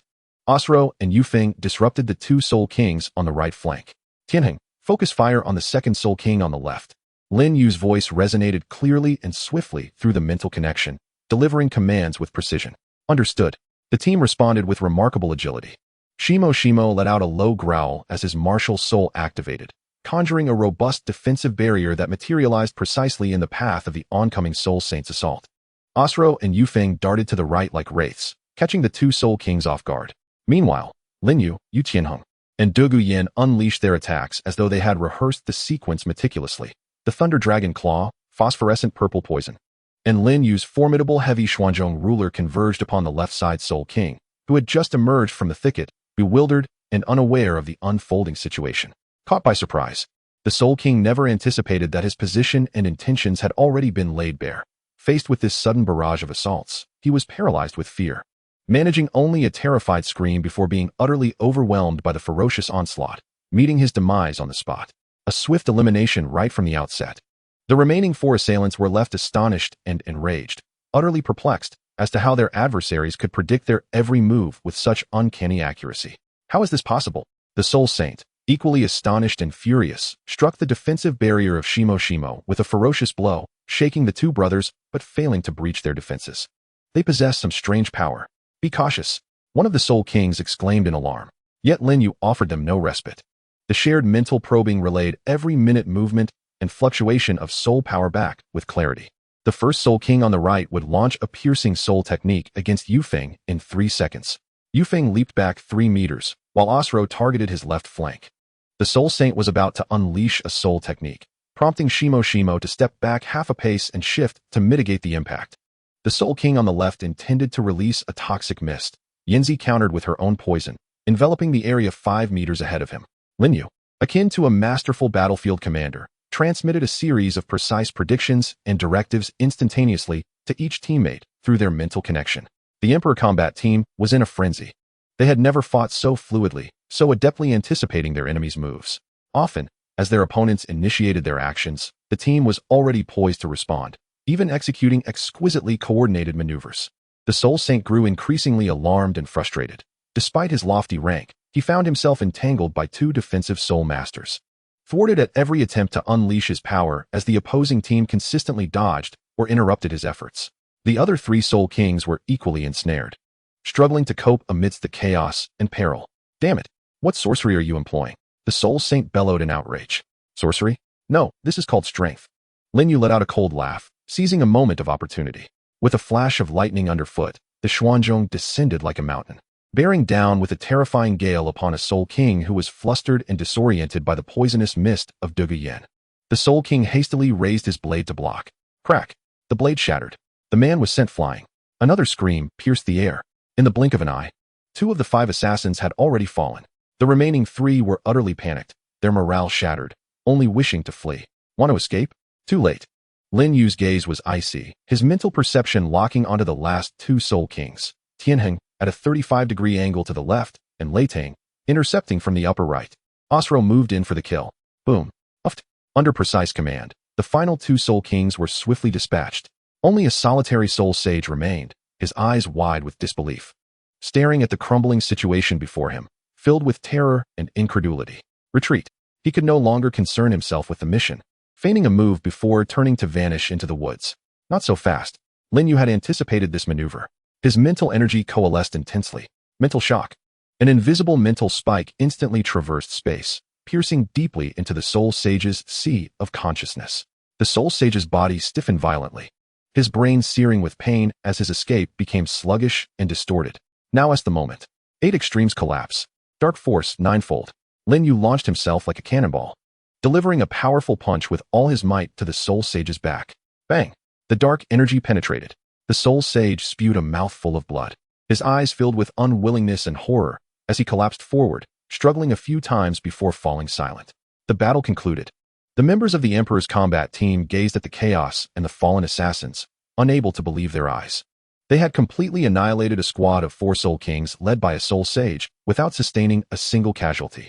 It was nothing short of a miracle. Did we win? Osro gasped for breath, excitement flushing his face. Incredible. Lin Yu, your new skill is astonishing. Yu Feng exclaimed with enthusiasm. Yu Tianheng and Dugu Yan also turned to Lin Yu, their eyes brimming with admiration and gratitude. Without Lin Yu's precise command, they would never have achieved such an effortless victory. Lin Yu smiled faintly, his complexion somewhat pale. The continuous use of mental perception sharing and mental shock had taken a toll on him. Let us clean up quickly and leave this place at once. The group did not dare to linger, swiftly inspecting the bodies of the assassins, but alas, these men were all death warriors, devoid of any identifying marks. The convoy set off once more, and indeed encountered 2 more waves of attacks along the journey, but their intensity was significantly weaker than the first. Under Lin Yu's omnipresent guidance, they were repelled and even counterattacked with ease. Days later, as the familiar silhouette of the Heaven Do city finally emerged on the horizon, everyone felt a sense of surreal nostalgia, as if they were finally returning home. The flags of the Heaven Do Empire and the armor of the Royal Knights appeared particularly welcoming at that moment. However, just as they were about to reach the city gates, they sensed an unusual atmosphere at the entrance. The number of soldiers guarding the city has significantly increased, and the inspections have become exceedingly stringent. One can even see several officials adorned in royal attire waiting there. The carriage was halted, and an official approached the carriage with a solemn expression, declaring, by the decree of His Majesty, the Snowy Night Emperor, members of the Tiando Royal Academy's battle team are summoned to the palace at once. The crowd exchanged glances, taken aback by the Emperor's summons upon their return. Was it a blessing or a curse? Lin Yu raised his brow slightly, his mental probe quietly scanning the surroundings, detecting no overt hostility. He nodded. Let us go and see what His Majesty desires of us. The convoy, under the protection of the Royal Knights, slowly entered Tiando City, heading straight towards the palace. Chapter 118, The Olive Branch from Shueqinghe. The Tiando Imperial Palace, grand and solemn. The Snowy Night Emperor sat upon the dragon throne. Though his countenance bore signs of illness, his gaze remained sharp, exuding an innate authority. Below him stood the 3 committee members led by Meng Xinji, flanked by numerous royal ministers. Lin Yu and his companions from the royal battle team bowed in reverence before the highest ruler of the empire. The proper etiquette must not be neglected. Rise, commanded the Snowy Night Emperor, his voice tinged with fatigue, yet subtly laced with concern. I have heard that you encountered an ambush on your return journey. Indeed, Your Majesty, it is as you say. Meng Xinji stepped forward to respond on their behalf, his tone grave. We were ambushed by a team led by a Soul Saint accompanied by 4 Soul Kings. Fortunately, the children were astute and fought valiantly, allowing them to escape unscathed. Upon hearing this, a faint gasp echoed throughout the hall. Several ministers exchanged astonished glances, their eyes wide with disbelief. A team of assassins led by a Soul Saint was completely vanquished by this group of youths, whose average level was below that of the Soul Ancestor. This was simply inconceivable. A glimmer of intrigue sparked in the Snowy Night Emperor's eyes as he surveyed Lin Yu and the others. Oh, pray elaborate. As the team captain, Yu Tianheng succinctly recounted the battle's events, omitting the crucial detail of Lin Yu's mental probe sharing, instead attributing their success to their cohesive teamwork and their acute awareness that led to their hard-won victory. Impressive reporting, Tianheng, Lin Yu mused inwardly, admiring his comrade's ability to convey what was necessary while withholding what should remain unsaid. His gaze seemed lowered, yet the newly acquired ability of the wisdom skull stirred within him, his mental energy weaving through the hall like the most delicate of webs, subtly perceiving the emotional currents among the gathered ministers. Shock, skepticism, admiration, and apprehension intermingled, particularly among the ministers and the gentle-faced prince, Shueqinghe. Standing at the foot of the Snowy Night Emperor, Lin Yu sensed an even more complex emotion emanating from him, an earnest yet concealed inquiry coupled with profound scheming. Shueqinghe, or rather, Qianren Shui, your skills in disguise are truly remarkable. Lin Yu thought with a cold smile. Alas, before the wisdom skull's 5,000-year insight, the ripples beneath your flawless mask shall not escape my notice. At that moment, a grim-faced minister stepped forward, the imperial finance minister, closely associated with Prince Shuexing. He questioned, Your Majesty, this matter appears quite peculiar. The opponent has deployed a Soul Saint, determined to achieve victory. Although the royal battle team possesses extraordinary talents, the disparity in strength is vast. How could they possibly turn the tide? Could it be that someone is secretly aiding them, or might there be some other reason? His words subtly dripped with insinuation and doubt, hinting at a possible connection with the assailants. The Snow Knight Emperor furrowed his brow. Yu Tianheng and the others looked grave, ready to refute, but Lin Yu stepped forward slightly, seizing the opportunity to speak first. His face bore a fitting mix of exhaustion and trepidation, yet his tone was remarkably clear. Your Majesty, esteemed lords, at that moment, the situation was dire, and we were forced into a corner. Perhaps it was this resolve to rise from the brink of death that awakened everyone's potential. Moreover, fortunately, the opposing Soul Saint appeared somewhat complacent and did not unleash their full power at the outset, allowing us to seize the opportunity to focus all our strength and first eliminate a Soul King, thereby breaking their encirclement. The subsequent events can only be described as a desperate gamble, with a touch of luck on our side. His words, half-truths, both elucidated the possibility of victory, the eruption of potential in dire straits, the opponent's overconfidence, while cleverly downplaying their success, good fortune, leaving little room for criticism and instead rendering the explanation quite reasonable. Am I to engage in a battle of wits? I have encountered my fair share of keyboard warriors during my online escapades in my past life. Lin Yu internally scoffed, recognizing that this old man was clearly sent by Prince Xuexing to provoke. Indeed, he sensed a flicker of anger and resentment in the emotional fluctuations of the Minister of Finance. Upon hearing the words, the Snow Knight Emperor slowly nodded, his doubts dissipating somewhat. I see. It is true that one can indeed unlock their potential in dire circumstances. You are all the future pillars of the Tiando Empire. Winning the championship in this competition will elevate our nation's prestige, and now, having encountered this calamity, the Empire shall surely investigate this matter and provide you with an explanation. Thank you, Your Majesty. Everyone responded in unison. At that moment, the gentle voice of the Crown Prince, Xue Qinghe, resonated. Father, the team members have just endured a grueling battle and are physically and mentally drained. It would be prudent to allow them to return and recuperate. Regarding the attack, I am willing to oversee the investigation personally and will ensure that the mastermind behind this is brought to justice without mercy. His words were sincere, and his gaze, warm as he looked at Lin Yu and the others, was filled with admiration and concern. You are all heroes of the Empire. Should you require anything, do not hesitate to seek me at the Eastern Palace. The Empire shall never neglect any loyal servant. Here it comes, the classic recruitment pitch. Lin Yu's mind raced with alarm, yet he maintained a facade of astonished gratitude, bowing deeply. Thank you for your concern, Your Highness. This is but our duty. He distinctly felt the strong undertone of recruitment behind Xue Qinghe's gentle exterior and a hint of curiosity that was almost imperceptible. The Snow Knight Emperor clearly approved of the Crown Prince's conduct, nodding in agreement. What Qinghe says is indeed correct. You may return to rest. Rewards will be dispatched to the Academy shortly. Understood.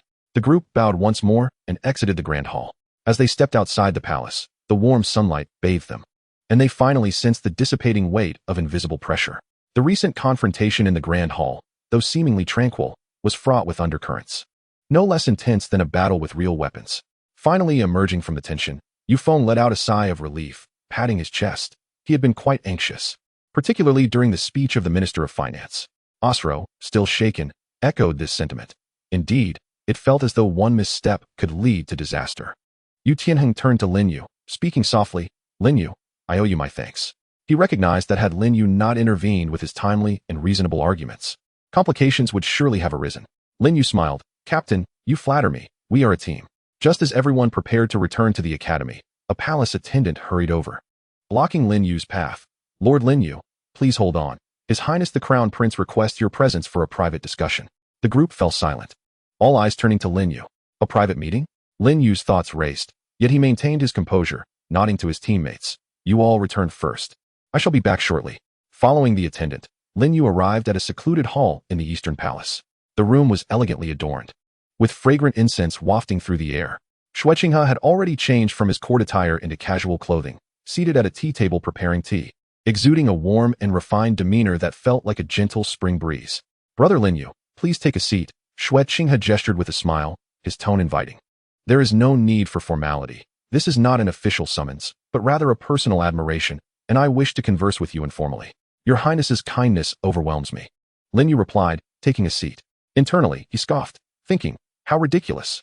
Right now, I am merely curious about your true intentions. Xue Qinghe personally pushed a cup of fragrant tea toward Lin Yu, casually inquiring, It appears that you are not originally from Tiando City. May I ask where your hometown is? In response to your highness, I hail from a small village in the Fastno province, called Wild Grass Village, Lin Yu replied honestly, finding nothing to conceal. I see. A true hero does not ask about origins. Your achievements today are indeed commendable, Xue Qinghe praised, then shifted the conversation. What are your future aspirations, brother Lin Yu? With your talent and strength, a title is surely within your reach. The plot thickens. Lin Yu smirked inwardly, yet feigned confusion and aspirations on his face. I have not thought too far ahead. At present, I only wish to diligently cultivate and enhance my abilities. As for the future, perhaps I will journey across the continent to broaden my horizons. Traveling the continent indeed offers great enlightenment, Xue Qinghe nodded, gazing at him meaningfully. Yet, the world is fraught with peril. Without a formidable force backing you, progress may be arduous. Just like this recent attack, had it not been for your strength and luck, the consequences would have been dire. He took a gentle sip of tea and continued. The Tiando Empire is in dire need of capable individuals. My father eagerly seeks talent.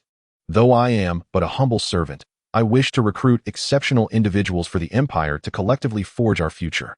Individuals like you, brother Lin Yu, should you choose to serve the Empire, would receive the finest resources and the grandest stage, allowing you to achieve greatness and bring honor to your family. Why face the storms of the outside world alone? His words were imbued with an alluring charm, and his gaze exuded an unparalleled sincerity, as if he were truly a wise prince devoted to the nation and cherishing talent. Those unaware of the underlying truths might genuinely be swayed. Lin Yu fell into a moment of silence, seemingly deep in contemplation. He could perceive the sharp scrutiny concealed beneath Qian Renxue's seemingly gentle gaze. What to do? A direct refusal would undoubtedly raise suspicions, while an outright agreement was out of the question. He had no intention of becoming your subordinate. Thoughts raced through his mind, and soon Lin Yu devised a plan. He lifted his head, his face displaying a mix of gratitude tinged with regret. Your Highness, I am profoundly grateful for your kindness. To serve the Empire is an honor for every spirit master of the Heaven Do. However, this matter is of great significance. I require some time to consider and must discuss it with my mentor. I hope your Highness can understand. A strategy of delay. This was undoubtedly the best course of action at present. A fleeting glimmer of disappointment crossed Xue Qinghe's eyes, but was swiftly replaced by a smile of understanding. Of course. Of course. Such a significant matter naturally requires careful consideration.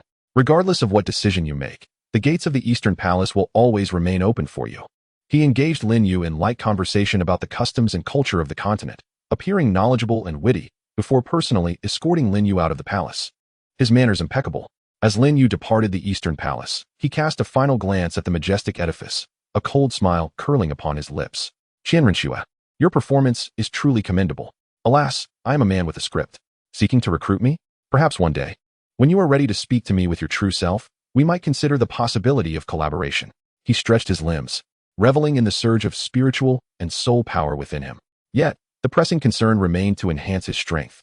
Just as Lin Yu pondered his next course of action, a slightly hoarse and urgent voice suddenly called out from behind him. Kid, you've finally come out. Come with me.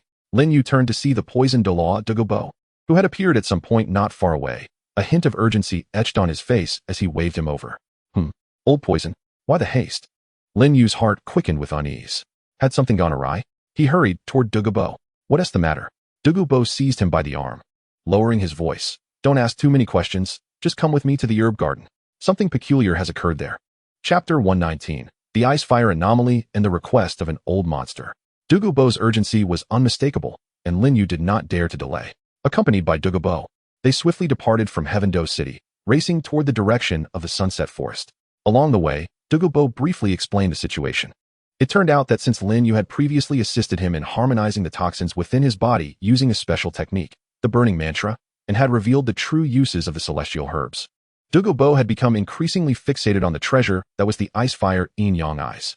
Not only did he frequently visit to cultivate, but he also meticulously cared for the celestial herbs as Lin Yu had advised, hoping they would completely resolve the martial soul deficiencies of his granddaughter, Yin.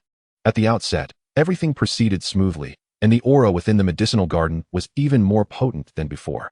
However, just a few days ago, at the heart of the ice and fire two-element eye, where the crimson and white waters converge, an exceedingly peculiar energy began to intermittently surge forth. This energy was not merely frigid or searing. It possessed a more ferocious, ancient quality, tinged with a sense of impending destruction. This tumultuous energy fluctuation caused the celestial herbs within the garden to undergo various degrees of transformation. Some exhibited rampant growth and altered forms, while others began to wither, losing their spiritual essence.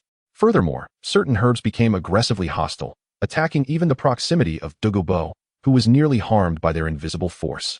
Douluo attempted to probe the depths of the spring with his soul power, only to be violently rebuffed by that wild energy, narrowly avoiding injury. In a state of alarm, his thoughts immediately turned to Lin Yu, who possessed far greater knowledge of the celestial herbs. An anomaly at the ice and fire two-element eye?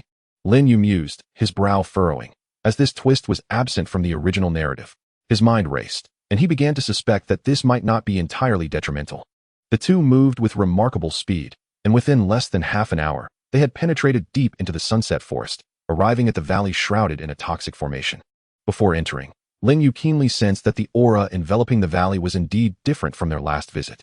The once distinctly cold and hot energies appeared to be agitated and restless.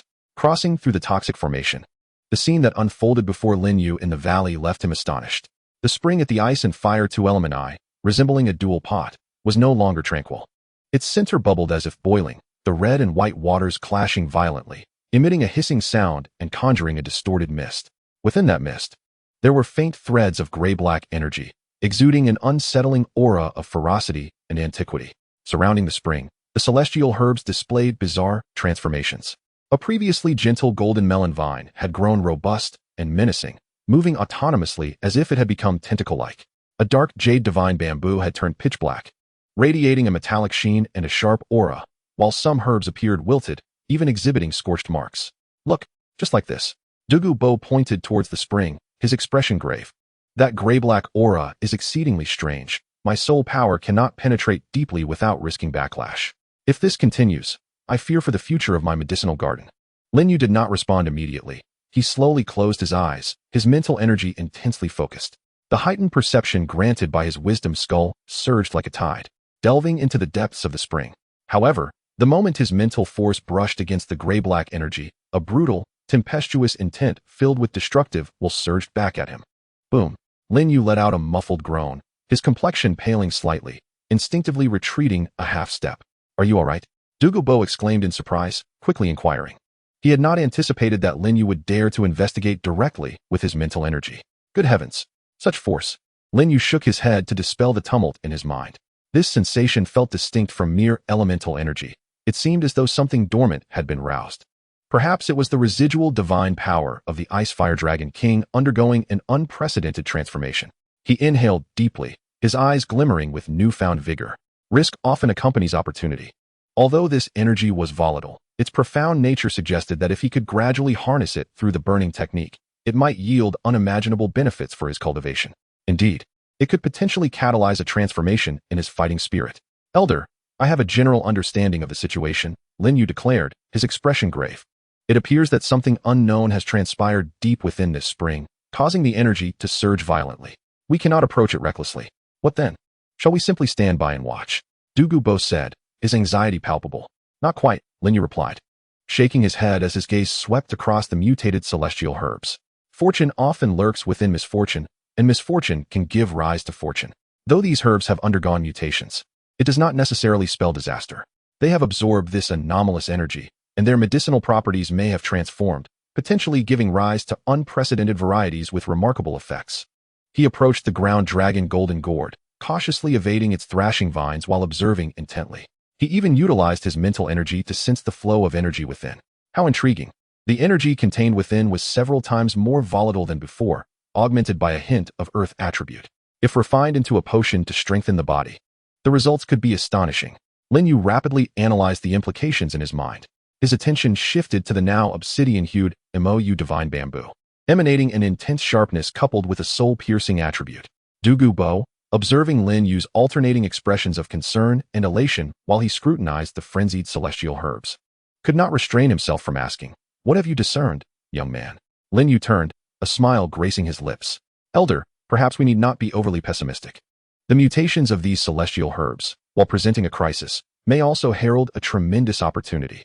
Their current value may far exceed what it once was." "Is that so?" Douluo replied, skepticism lacing his tone. "Indeed. However, Our immediate priority is to stabilize the situation at the spring to prevent further deterioration.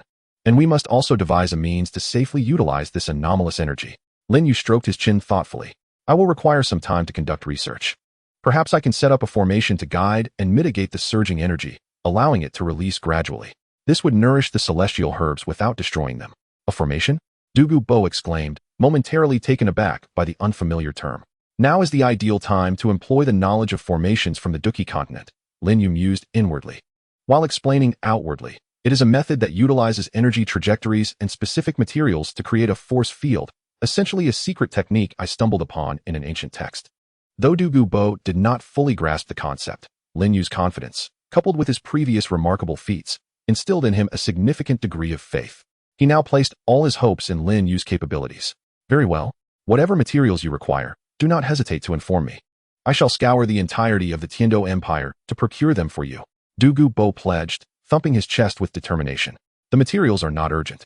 I shall first attempt to guide the soul power and see if I can achieve some initial stabilization. Lin Yu remarked as he approached the edge of the spring and seated himself in a cross-legged position. He activated the burning technique, carefully channeling a fine strand of fighting spirit in an effort to make contact with a wisp of the gray-black energy that was dissipating. Hiss!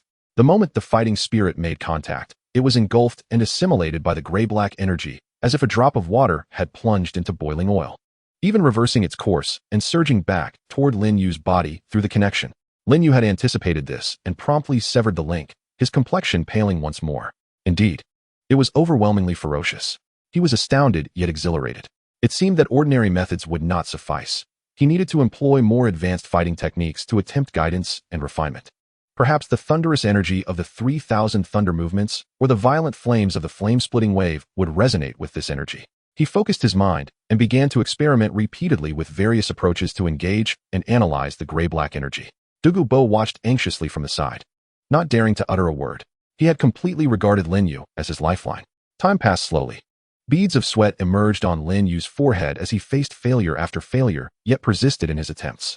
Finally, as he endeavored to affix a minuscule wisp of purple fire, catalyzed by the burning technique, to his mental energy for exploration, the gray-black energy, though still repelling, reacted with less intensity. A breakthrough. The fire attribute energy, particularly the advanced fire energy, seemed to somewhat restrain or neutralize its ferocity. Lin Yu's heart leapt with joy. Just as he prepared to delve further, Douluo Dalu, seemingly resolved, suddenly spoke with an unprecedented solemnity, tinged with a hint of plea. Kid, what is it, old poison? Lin Yu turned his attention to Douluo Dalu, who bore a complex expression, a stark contrast to his usual proud demeanor. Douluo Dalu inhaled deeply, his gaze intense as he looked at Lin Yu. In my lifetime, I have seldom asked for favors. Even when I was hunted by the spirit hall like a stray dog, I never lowered my head. But today, I wish to request something from you. Lin Yu's heart tightened, sensing what was to come. Please, senior, speak. I have but one granddaughter, Yin Yin. Douluo Dalu's voice was raspy. Her martial soul has inherited my green phosphor snake venom. Though she appears fine now, she will inevitably suffer from the toxin's backlash, much like I have. I had originally hoped to completely cure her with these celestial herbs, but now he glanced at the agitated spring and the mutated celestial herbs. A flicker of helplessness crossing his eyes, before his gaze hardened once more as he looked at Lin Yu. You, young man, though still young, possess mysterious methods and insights far beyond the ordinary. You seem to always find a way in the face of the lethal poison and the predicament before us, which even I cannot resolve. I can see that your future accomplishments will surpass this. Therefore, I wish to entrust Yin Yin to you. Though Lin Yu had anticipated this, hearing Douluo Dalu articulate it left him momentarily stunned. Senior, do you mean? My meaning is Douluo Dalu's tone grew weighty as he expressed his hopes for the future. I wish for you to care for Yin Yin, to protect her, and to find a way to completely resolve the flaws in her martial soul. In return, my medicinal garden and my life shall be at your disposal. What an audacious entrustment of his granddaughter. The old monster was certainly taking a significant leap. Lin Yu internally scoffed, yet it seemed there was no loss for him. He gazed at Douluo Dalu's serious and somewhat earnest expression, recalling the violet-haired girl, who, beneath her cold exterior, yearned for affection. After a brief silence, Lin Yu slowly rose to his feet, his previously nonchalant demeanor giving way to solemnity as he replied, Senior Douluo, Yin Yin is my teammate and friend. Even if you had not spoken, I would never stand idly by if she were in danger. I, Lin Yu, accept your entrustment. While I cannot guarantee absolute success, I shall exert every effort to protect her and seek a thorough resolution to the peril posed by her martial soul. He made no extravagant promises. Yet his sincere attitude and resolute gaze brought Douluo Dalu a sense of reassurance. Good, good, good, Douluo Dalu exclaimed thrice, giving Lin Yu a hearty pat on the shoulder, his eyes reflecting a hint of satisfaction and relief. Indeed, he had not misjudged the person. Chapter 120. The Persuasion of Lin Feng. Upon returning to the Royal Academy of Heaven Do, Lin Yu had scarcely caught his breath when he was informed that Sect Master Lin Feng of the Seven Treasures Glazed Tile School and the Sword Douluo, Tang San, were awaiting him in the VIP room, having specifically requested his presence. Lin Feng and the Sword Douluo, they have come in person? He adjusted his somewhat travel-worn attire and followed the teacher guiding him to the VIP room. Upon opening the door, he was greeted by the fragrant aroma of tea. Seated in the main position was a refined middle-aged man, exuding a noble and restrained aura, who was none other than Sect Master Lin Feng. Beside him sat an elderly man in gray attire, his white hair reminiscent of a sheathed ancient sword, naturally the Sword Douluo, Tang San. The presence of such distinguished figures was indeed impressive. Junior Lin Yu pays his respects to Sect Master Ning, and Senior Sword Douluo, Lin Yu greeted. His demeanor respectful yet unyielding. Lin Feng smiled and gestured gently. Young friend Lin Yu, there is no need for such formalities. I apologize for the abrupt visit. His gaze was warm yet keen, as if he were meticulously assessing Lin Yu, attempting to see through him. Tang San slowly opened his eyes, his clear gaze momentarily sharp before settling into a calm appraisal, nodding slightly in acknowledgement. This is quite the pressure. Lin Yu mused inwardly while maintaining a composed exterior. He pondered what matters had prompted Sect Master Ning and Senior Sword Douluo to seek him out. Lin Feng wasted no time, smiling gently as he spoke. Your performance in the tournament was nothing short of stunning, defeating the golden generation of the Spirit Hall as a soul sect. And the unique soul skills you exhibited were unprecedented, revealing boundless potential. I could hardly contain my eagerness to meet you. Indeed, heroes emerge from the youth. Sect Master Ning's praise is too generous. I merely relied on luck, coupled with my opponent's underestimation, Lin Yu replied modestly. Lin Yu humbly remarked, his heart as clear as a mirror. Here comes the standard opening line for recruitment. Indeed, Lin Feng continued, you are overly modest, my young friend. Strength and fortune have always been indispensable components for the formidable. Our Seven Treasure Glazed Tile School is perpetually in search of talent, particularly those like yourself, who possess boundless potential. His tone was sincere as he extended an olive branch. I have come today not only to witness the prowess of such a young genius, but also to extend a heartfelt invitation for you to join our esteemed institution. We are willing to dedicate all our resources to assist you in your cultivation. Golden soul coins, rare metals, soul bone intelligence, secret realms of our sect, and even guidance from a titled Douluo can be provided to you. What say you, my young friend? The conditions were as generous as ever, laid out with great weight. Lin Yu fell silent for a moment, his expression a blend of gratitude and slight regret. I am deeply thankful for the kindness of Sect Master Ning and Sword Douluo. The sincerity of the Seven Treasure Glazed Tile School indeed overwhelms me. To be valued by the foremost auxiliary sect in the realm is a coveted honor for any soul master. He then shifted his tone, resolute yet still courteous. However, I am currently devoted to my own training and self-improvement, having grown accustomed to a more leisurely lifestyle. I do not intend to join any sect for the time being. I fear I would disappoint Sect Master Ning's goodwill. Once again faced with refusal, Lin Feng displayed no displeasure. Instead, a subtle glimmer of regret flickered in his eyes before he smiled and replied, no matter. Each person has their own aspirations. Forcing someone into a decision would be counterproductive. Even if you choose not to join, the Seven Treasure Glazed Tile School would still like to foster a good relationship with you. Should you ever require assistance in the future, feel free to seek me out at the school. His words were eloquently articulated, reflecting great composure and a vision for long-term investment. Indeed, Sect Master Ning is truly an impressive individual, Lin Yu thought, bowing slightly.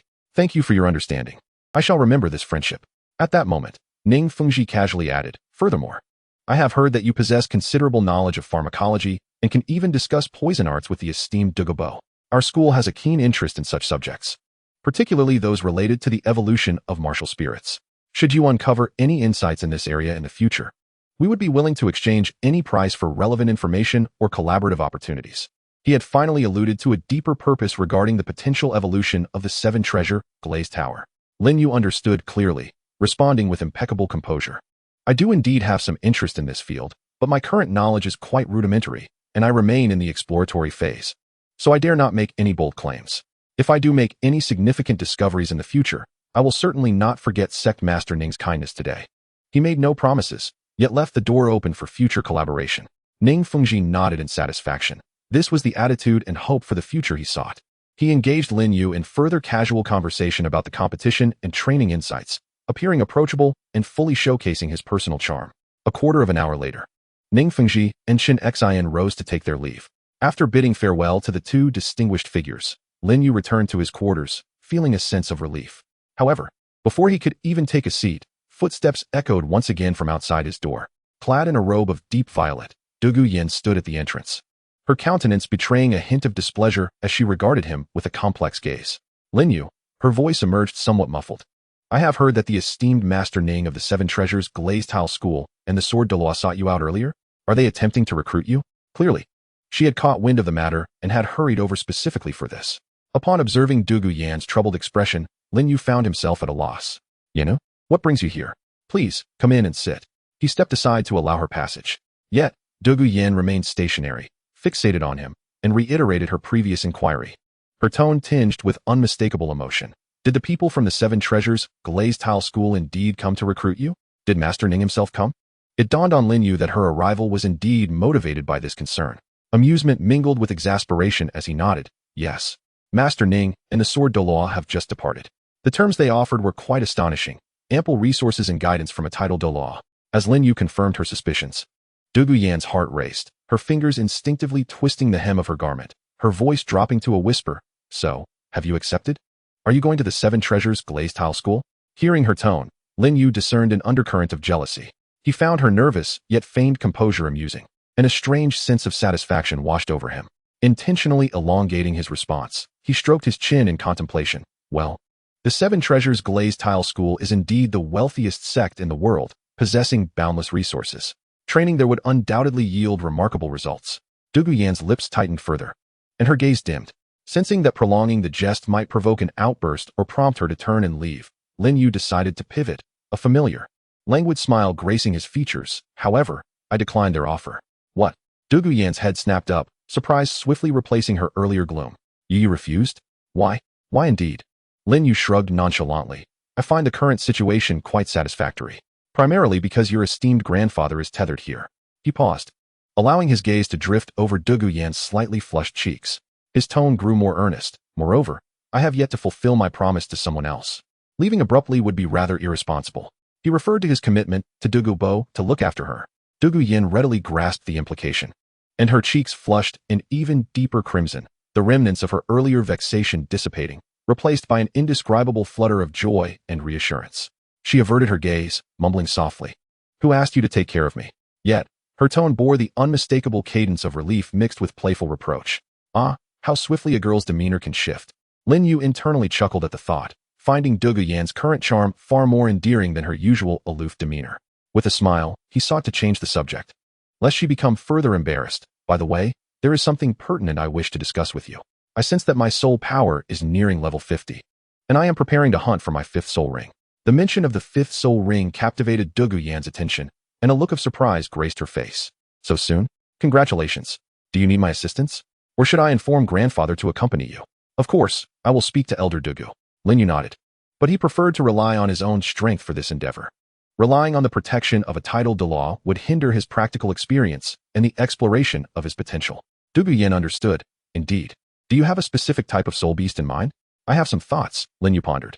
My Zuanzanki martial soul excels in strength, attack, and explosive power, but it is somewhat lacking in speed and instant strike capability. Ideally, I would like to acquire a powerful attack-type soul skill for my 5th soul ring, preferably one that offers some form of dash or area control. As he spoke, he contemplated the integration of his combat techniques. The 3000 Thunder movement is swift but lacks explosive force, while the 8 Extremes collapse is powerful up close but requires an opportunity. If a soul skill were to provide a dash control, allowing him to close in on his opponent before unleashing the 8 Extremes collapse's hidden strength or the flare-devouring wave of the Zuanzanki, the combination should yield impressive results. Douluo Dalu listened intently, considering her expertise with the Emerald Phosphor Serpent Martial Soul. She offered her insights. For a combination of attack and dash or control, it would be best to choose soul beasts with lightning attributes, darkness attributes, or those possessing unique charging and binding abilities. In the Sunset Forest, there are likely few that meet the criteria, especially if we seek older ones. Indeed, I may need to venture further afield. Lin Yu concurred, mentioning the depths of the Douluo forest. Drawing from her extensive knowledge, Douluo Yin provided several valuable suggestions, creating a harmonious and natural atmosphere between them. Once their conversation had reached a comfortable conclusion, Lin Yu stood up. Let us go inform your grandfather and check if the medicinal garden's situation has stabilized. Very well. Douluo Yin nodded and naturally followed him.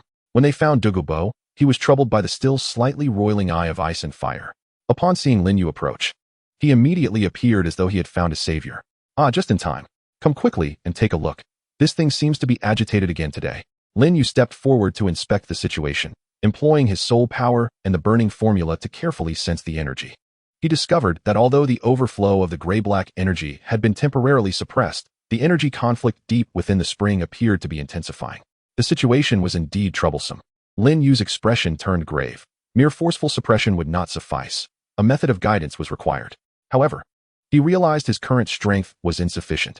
He needed to reach the rank of Soul King to exert greater control over his own energy before attempting to set up a more complex guidance formation. He turned to Douluo. Elder, I intended to inform you that my soul power is nearing level 50, and I need to hunt for my 5th soul ring. Upon hearing this, Douluo immediately exclaimed, the 5th soul ring? Excellent news. What type of soul beast do you require? I shall accompany you and ensure you find the very best. Lin Yu reiterated his thoughts to Douluo Yin, expressing his gratitude for the elder's kindness. However, he asserted his desire to embark on this journey alone, believing that one cannot achieve true breakthroughs while always sheltered. He intended to venture into the starry forest or seek out unique environments, which might require considerable time. Douluo furrowed his brow, troubled by the notion of Lin Yu facing dangers alone, yet he understood the youthful yearning for independent experience. After a moment of contemplation, he remarked, it is far too perilous for you to go alone. Therefore, let Yin Yin accompany you. She is also a member of the Soul Sect, possesses formidable strength, and her expertise in toxins will be beneficial. You can look out for one another. I will oversee the medicinal garden here. It should remain stable for the time being. Grandfather, Douluo Yin exclaimed, taken aback by her grandfather's sudden decision to send her along. Her cheeks flushed as she cast a furtive glance at Lin Yu. Lin Yu was momentarily surprised as well. He glanced at Douluo and then at Douluo Yin, whose bashful demeanor belied an eager sparkle in her eyes. After a moment's reflection, he nodded in agreement. Very well. With Yan's assistance, it will indeed be more secure. The prospect of undertaking a journey with Douluo Yin alone seemed rather appealing. Satisfied with Lin Yu's consent, Douluo stroked his beard and declared, it is settled then. Prepare yourselves and set off at the earliest opportunity. Should you require any detoxifying pills or antidotes, rest assured, I have plenty. Thus, the plans were solidified. Lin Yu and Douluo Yin returned to make their preparations, agreeing to depart early the following morning. On the following dawn, the pair convened at the entrance of the Tiando Academy. Douluo Yin donned a sleek purple outfit that accentuated her graceful figure, exuding a newfound vigor that contrasted with her usual delicate demeanor. She carried a substantial satchel, evidently filled with various provisions prepared by Douluo. Lin Yu, on the other hand, appeared rather simple in his ordinary attire. Are you ready? Lin Yu inquired. Yes, Douluo Yin affirmed, her eyes reflecting a mix of anticipation and a hint of anxiety regarding their upcoming adventure. Then let us embark. Our destination is the Starry Forest, Lin Yu proclaimed, gesturing forward as he began to stride towards the city's outskirts. Douluo Yin took a deep breath and quickly followed, matching his pace at his side. The sunlight elongated their shadows as they distanced themselves from the bustling gates of Tiando City. Thus commenced a journey of soul hunting intertwined with subtle emotions and unforeseen perils. With the 5th soul ring, I hope to find something to my satisfaction, Lin Yu mused, gazing at the undulating mountains in the distance, filled with anticipation. Furthermore, the prospect of spending time alone with this intriguing poison maiden promised to alleviate any potential tedium along the way. Chapter 122, The Ant Nest of Great Weight and Unexpected Foes. Deep within the mixed region of the Starry Forest, ancient trees towered majestically, casting an increasingly dim light. The presence of soul beasts here was markedly more formidable than in the outskirts, with millennium-old soul beasts commonplace and, at times, the oppressive aura of 10,000-year soul beasts palpable. Lin Yu and Douluo Yin proceeded with utmost caution, following the vague intel and map provided by Douluo. As they sought traces of a particular soul beast, the great weight ant grandfather spoke of the Titan ant, a creature typically residing in areas rich in earth elements and characterized by rugged geology. These ants are social beings, often constructing their nests in the embrace of mountains or beneath immense clusters of rocks. Douluo Yin lowered her voice, vigilantly surveying her surroundings. This spirit beast possesses immense power and formidable defenses, yet its speed is relatively sluggish. A Titan ant of considerable age can unleash a terrifying force that far exceeds its rank. Lin Yu nodded, his mental energy spreading like an invisible web, meticulously sensing the vibrations of the ground and the flow of earth element energy.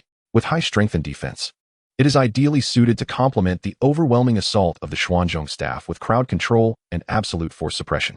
A Titan ant aged over 20,000 years likely offers soul skills that are potent attacks or defensive enhancements, and may even possess area control abilities.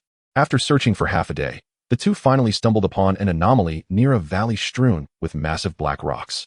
The land here exhibited a somber metallic hue, and the air was thick with a heavy earthy scent. Numerous caverns, the size of bowls, were systematically distributed across the ground. Gigantic, glossy black ants with menacing mandibles patrolled near the entrances of these burrows, their every step seemingly causing the earth to tremble slightly. Indeed, it was the Titan ant. Judging by their size and the sheen of their exoskeletons, they were at least a millennium old.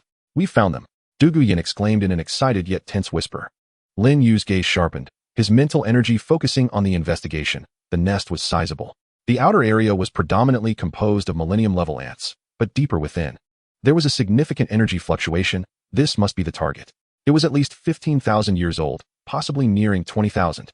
A spirit beast of such age surpasses the optimal absorption limit for an ordinary spirit king, but for Lin Yu, whose physical prowess far exceeds that of an average person and who has cultivated the burning technique alongside various combat skills, was not an insurmountable challenge.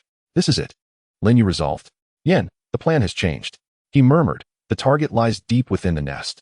Charging in recklessly would be unrealistic, as the commotion would surely provoke an ambush. We need to devise a method to draw it out." Douluo Dalu immediately grasped his intent. Using bait? Titan ants are attracted to high-energy metallic minerals or earth attribute treasures.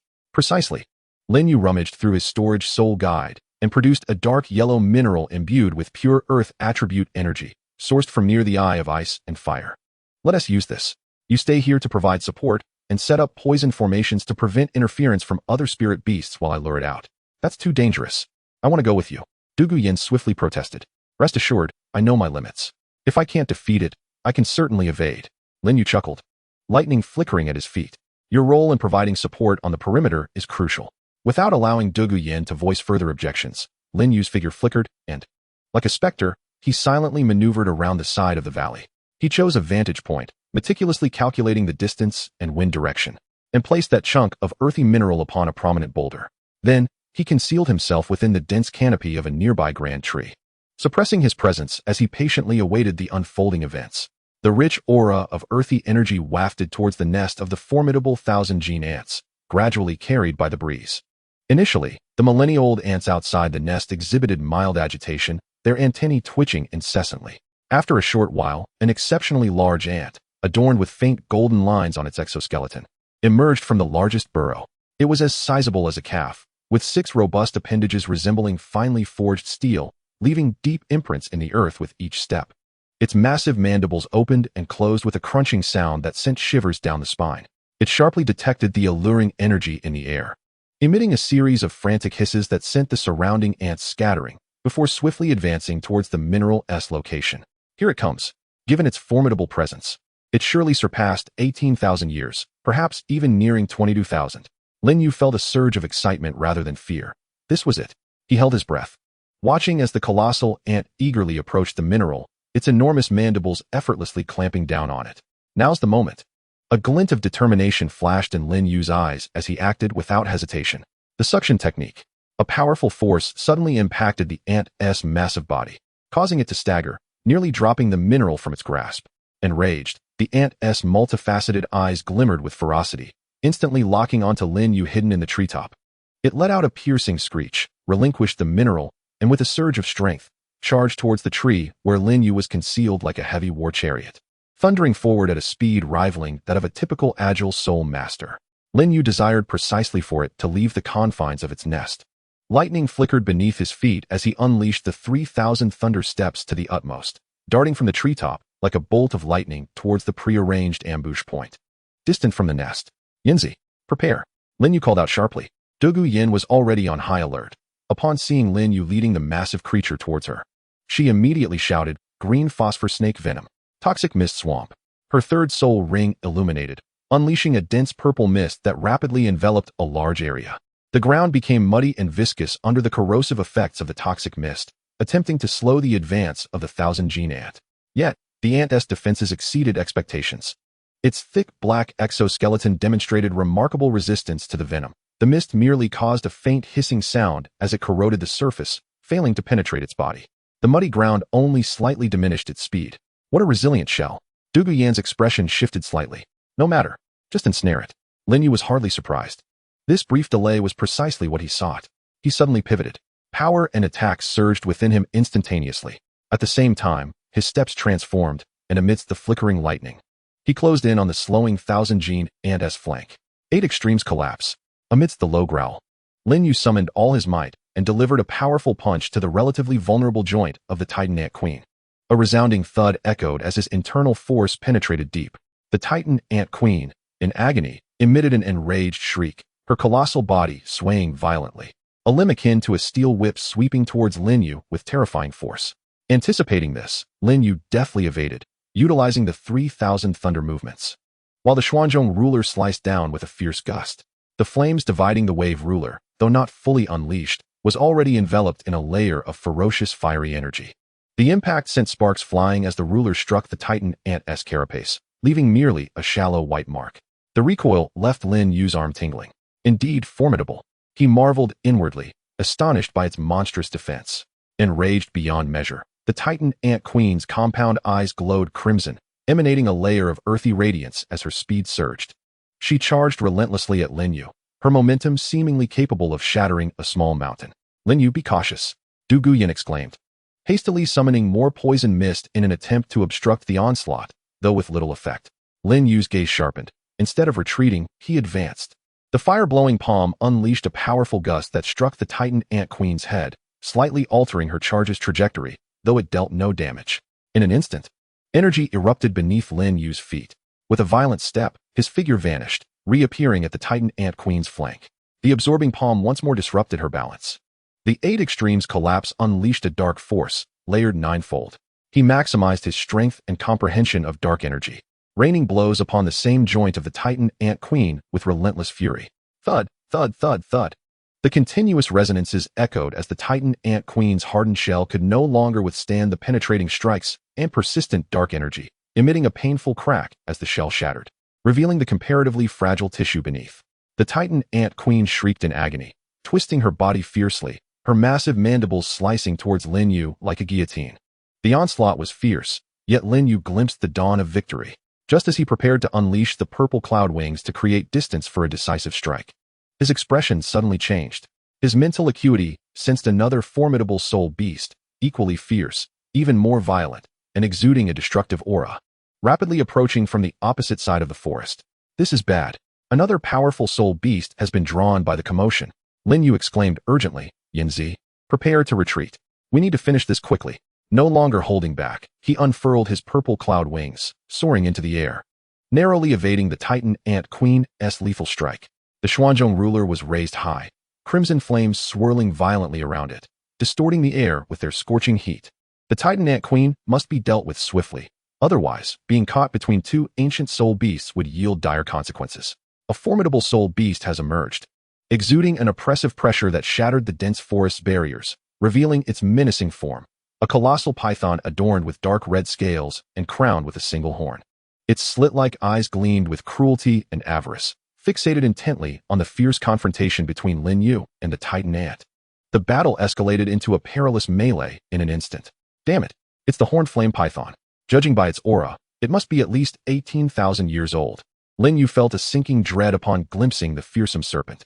The horned flame python, a soul beast possessing both fire and poison attributes, is notoriously savage and remarkably swift. Particularly, its singular horn can emit searing rays, making it exceedingly troublesome. It was evident that this creature had been drawn here by the fierce energy of the earlier skirmish and the scent of blood from the injured Titan Ant Queen. With the Titan Ant Queen, known for its monstrous defense and terrifying strength, frenziedly attacking from the front, and the swift and cunning horned flame python lurking menacingly from behind, the situation had become alarmingly treacherous. Lin Yu, Douluo Dalu, witnessing the giant python, turned pale. She unleashed her phosphor snake venom towards the horned flame python in a desperate attempt to impede its advance. However, The horned flame python merely flicked its tail in irritation. Its dark red scales shimmered, effectively repelling most of the toxic mist, revealing its impressive resistance to poison. Its cold, slit-like eyes briefly surveyed Douluo, seemingly dismissing her as a minor threat, its primary focus remaining on the more powerful Titan Ant Queen and Lin Yu. This was dire. Lin Yu's mind raced. Engaging in a direct confrontation with two soul beasts nearing 20,000 years in age would surely result in a Pyrrhic victory, likely attracting even more trouble. At that moment, the enraged Titan Ant Queen lunged upward towards Lin Yu, its massive mandibles snapping ferociously. Simultaneously, the horned flame python appeared to seize its opportunity. A radiant crimson light flared from its horn, unleashing a searing ray akin to a laser aimed directly at Lin Yu's back. Caught in a pincer attack, there was no escape. Be careful, Douluo screamed in alarm. In this critical moment, a glint of madness and determination flickered in Lin Yu's eyes. Damn it, I'll go all out. He abruptly folded his purple cloud wings, plummeting like a meteor, narrowly evading both the mandibles and the searing ray. The two attacks, having lost their target due to Lin Yu's sudden disappearance, faltered.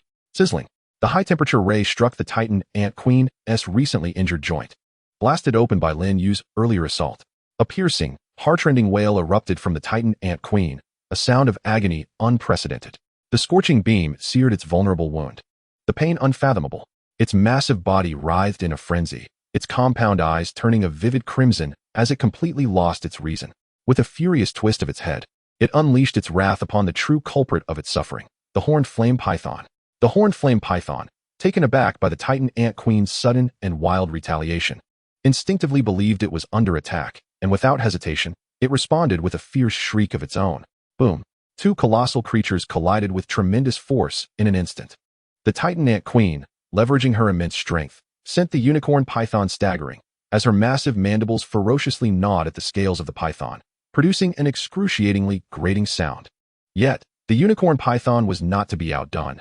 Its elongated form swiftly coiled around the Titan Ant Queen, constricting her tightly, while its horn emitted flashes of crimson light, unleashing searing rays that struck the queen's carapace with ferocity.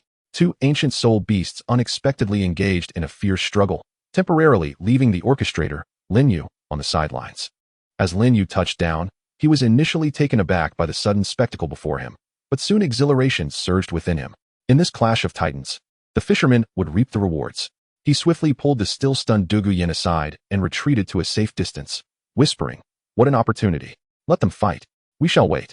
Douluo, regaining her composure, gazed at the two titanic beasts, their battle shaking the very ground and engulfing the air in dust. Her heart raced with a mixture of fear and excitement. They are truly fighting. A dog-eat-dog scenario, Lin Yu grinned, his keen eyes analyzing the unfolding battle. The Titan Ant Queen boasted formidable defense and strength, but she was wounded and at a disadvantage in close quarters. The unicorn python's attacks were unpredictable, yet it lacked the brute force and defense of the queen. Who would falter first? Both individuals held their breath, concealed behind the rocks, observing the ferocious clash. The battle was nothing short of brutal. The Titan Ant Queen struggled violently, her limbs striking down upon the unicorn python like hammers, each blow causing the python to shudder violently, its scales shattering. Meanwhile, the unicorn python constricted with increasing intensity, simultaneously unleashing its horns rays upon the queen's vulnerable spots, including her wounds and eyes. The cacophony of hissing, crashing, and the sound of shattered carapace filled the air. Surrounding trees and rocks bore the brunt of the titanic struggle, easily obliterated by the aftermath of their confrontation. As time passed, both soul beasts were left battered and bruised. The Titan Ant Queen's wounds expanded further, green blood pooling beneath her, and one of her compound eyes burst from the relentless rays, causing her actions to become increasingly frantic yet sluggish. The unicorn python was not faring any better. Numerous scales lay shattered, and it suffered internal injuries from the queen's blows, its constricting strength waning. It was nearly time. Lin Yu's gaze sharpened. If the battle continued, they risked mutual destruction or attracting unwanted attention. It was time for their intervention. He turned to Douluo. "Yen, your poison has limited effectiveness against the Titan Ant Queen. Focus on disrupting that python. Its scales are broken, and its resistance to toxins should have diminished. Create an opportunity for a decisive strike." "Understood." Douluo nodded emphatically, her spirit rings illuminating as the most potent phosphorescent purple poison surged forth like arrows, precisely targeting the vulnerable spots on the unicorn python's shattered scales. Hiss!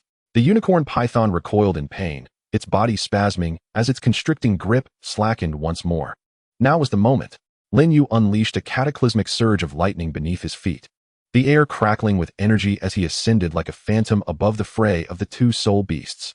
The Xuanzhong has been raised, and upon its surface no longer flickers a mere faint flame, but rather a vibrant, almost tangible crimson fire, with a ferocious energy that causes the surrounding air to hum. He even harnessed a portion of the fire attribute energy refined through the burning technique to enhance his power. Flame-splitting wave, he bellowed, channeling all of his soul energy into this strike, aimed directly at the vulnerable point of the poison unicorn flame python, delivering a devastating blow. Boom! A colossal crimson ray of the descended, resembling a fiery blade that tore through the earth with ferocity. Crack!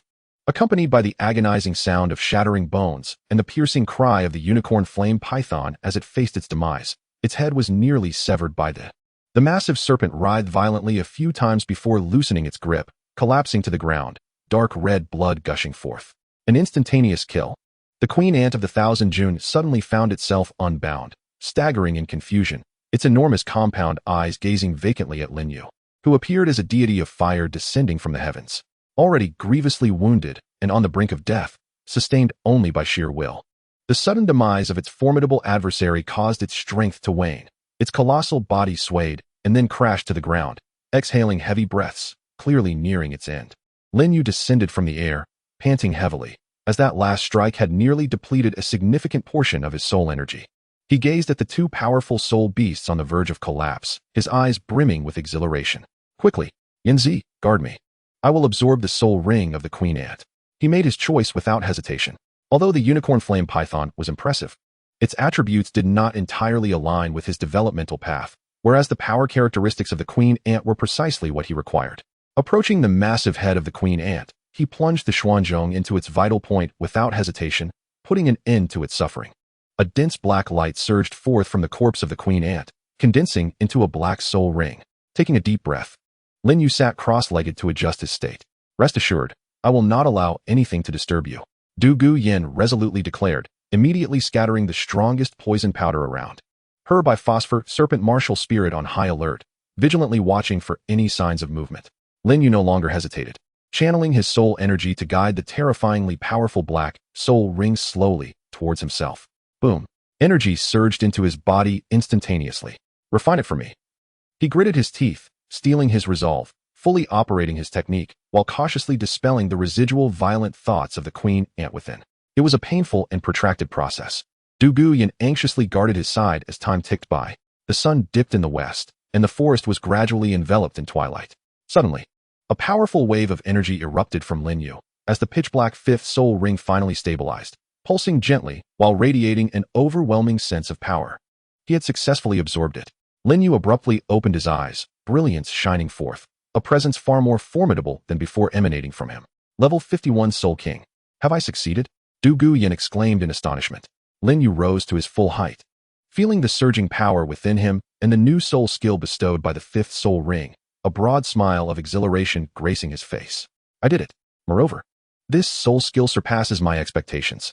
Chapter 124, The Fifth Soul Skill and the Pursuit by the Spirit Hall. Lin Yu stood still, savoring the fresh energy coursing through him. The elevation to level 51 was invigorating, but more significant was the profound, almost crimson-tinged black soul ring and the novel soul skill it imparted. What is it? What does the soul skill entail? Du Guyan inquired eagerly, her eyes alight with curiosity.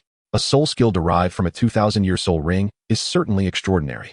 Taking a deep breath, Lin Yu revealed an excited yet slightly peculiar smile. This soul skill is intriguing. It is called 1,000 pounds on a thread. 1,000 pounds on a thread? Du Guyan blinked. It sounds like something used in desperation. One might interpret it that way, but it's not entirely accurate. Lin Yu clarified. This soul skill has two applications. The first is an instantaneous burst, allowing me to amplify the power of my next attack to an extraordinarily terrifying degree, truly embodying the feeling of a single strike with immense force. However, the drawback is a brief period of weakness following the explosion. He paused, his eyes gleaming brighter. The second application leans more towards control. It can create a powerful gravitational field, within which enemies will endure immense pressure, drastically reducing their speed and hindering their movements, as if burdened with 1,000 pounds. Of course, the energy consumption is considerable. Du Guyan listened, dumbfounded. A power burst and gravitational control, a single soul skill with two effects? This is incredibly powerful. She understood how rare and practical a soul skill combining formidable offense and control could be. Perhaps luck smiled upon me. As the bloodline of the 1,000-pound Ant Queen may have undergone some mutation, Lin Yu remarked with satisfaction, greatly enriching his combat capabilities. Congratulations. Du Guyan genuinely expressed her happiness for him. Likewise, let us celebrate with a grand feast upon our return. Lin Yu, in high spirits, turned his gaze to the corpse of the single-horned flame python nearby. We should not let this go to waste. The 10,000-year soul beast is a treasure trove. Especially its horn, gallbladder, and skin, all valuable resources. He approached and began skillfully dissecting the creature. Du Guyan assisted by collecting venom and preserving valuable organs in specially crafted jade vials. As they busied themselves, Lin Yu's enhanced mental acuity, fortified by the wisdom skull, suddenly detected several rapid fluctuations of soul power approaching from the distance, heading directly towards them. Someone is coming. They are fast and ill-intentioned. Lin Yu's expression darkened instantly. He halted his actions, grasped Du Guyan's hand, and urged, "We must hurry." They abandoned the remaining materials and sprinted towards the outskirts of the Stardow forest. However, the pursuers were swift and seemed to possess a unique tracking method, making it impossible for Lin Yu to shake them off, no matter how he altered their course. It's the Spirit Hall. Lin Yu's spiritual sense detected the unique aura emanating from the opponent's soul power, imbued with a hint of sanctity, yet chilling in essence. Alongside the emblem of the Spirit Hall sewn onto their garments, a soul sage and 4 soul emperors. Damn it, they just won't let go? Clearly, this was an assassination squad dispatched by BB Dong. We must separate. Absolutely not. Together, we can support each other. Splitting up is far more perilous. Lin Yu resolutely rejected the notion. The presence of a soul sage meant that their speed would undoubtedly surpass that of Du Guyan, and separating would be tantamount to delivering oneself to the enemy. The two hastened their pace to the utmost. Lin Yu even employed the technique of 3,000 thunder movements, weaving through the forest while gripping Du Guyan's hand. However, the pursuers drew ever closer, the sounds of slicing air and their shouts growing clearer. Lin Yu, surrender at once. There is no escape for you. A sharp blade of light slashed from behind, severing a swath of trees. Lin Yu abruptly pushed Du Guyan away, countering with the Xuanzhong staff. Clang. Sparks flew. The tremendous force numbed Lin Yu's arm, but he harnessed that momentum to accelerate once more. This won't do. Du Guyan gritted her teeth, a resolute glint flashing in her eyes as her third soul ring illuminated, unleashing a wave of poisonous mist. The vast purple fog surged backward, attempting to obscure the pursuers' vision and hinder their speed. However, the soul sage scoffed, his soul rings glowing as a powerful wind pressure manifested, dispersing much of the toxic haze. Childish tricks. Capture them, regardless of their fate. The soul sage commanded coldly. The 4 soul emperors immediately fanned out, encircling from both sides, unleashing a torrent of ranged soul techniques that rained down upon Lin Yu and Du Guyan. Damn it! Lin Yu cursed inwardly, continuously dodging and blocking, his speed severely hampered. At this rate, being encircled was merely a matter of time. Lin Yu, let me go. You can escape on your own. Du Guyan urged anxiously, her gaze fixed on the advancing foes. Silence. Lin Yu growled, his eyes sharpening. Hold on tight. Du Guyan was momentarily taken aback, but instinctively complied, wrapping her arms tightly around Lin Yu's waist. Suddenly, Lin Yu's purple cloud wings unfurled behind him, propelling them skyward in an attempt to break free from their pursuers. Trying to flee? Come down. The soul sage appeared prepared, his 6th soul ring shining as a massive golden chain shot into the air like a venomous serpent, swiftly ensnaring Lin Yu's purple cloud wings. While flying soul techniques are rare, the Spirit Hall evidently possesses targeted countermeasures. Lin Yu maneuvered desperately in the air, yet the golden chain pursued him relentlessly, poised to ensnare him. Should he become entangled, a fall from such heights would spell disaster. In this critical moment, a fierce determination flashed in Lin Yu's eyes. The 5th soul ring, a deep black hue, suddenly ignited. 5th soul skill, gravity domain. An invisible yet immensely heavy force instantaneously radiated from Lin Yu, enveloping the area below. The 4 soul emperors, poised to encircle him, along with the soul sage releasing the chain, suddenly felt their bodies plummet as if burdened by an enormous weight. Thud, thud.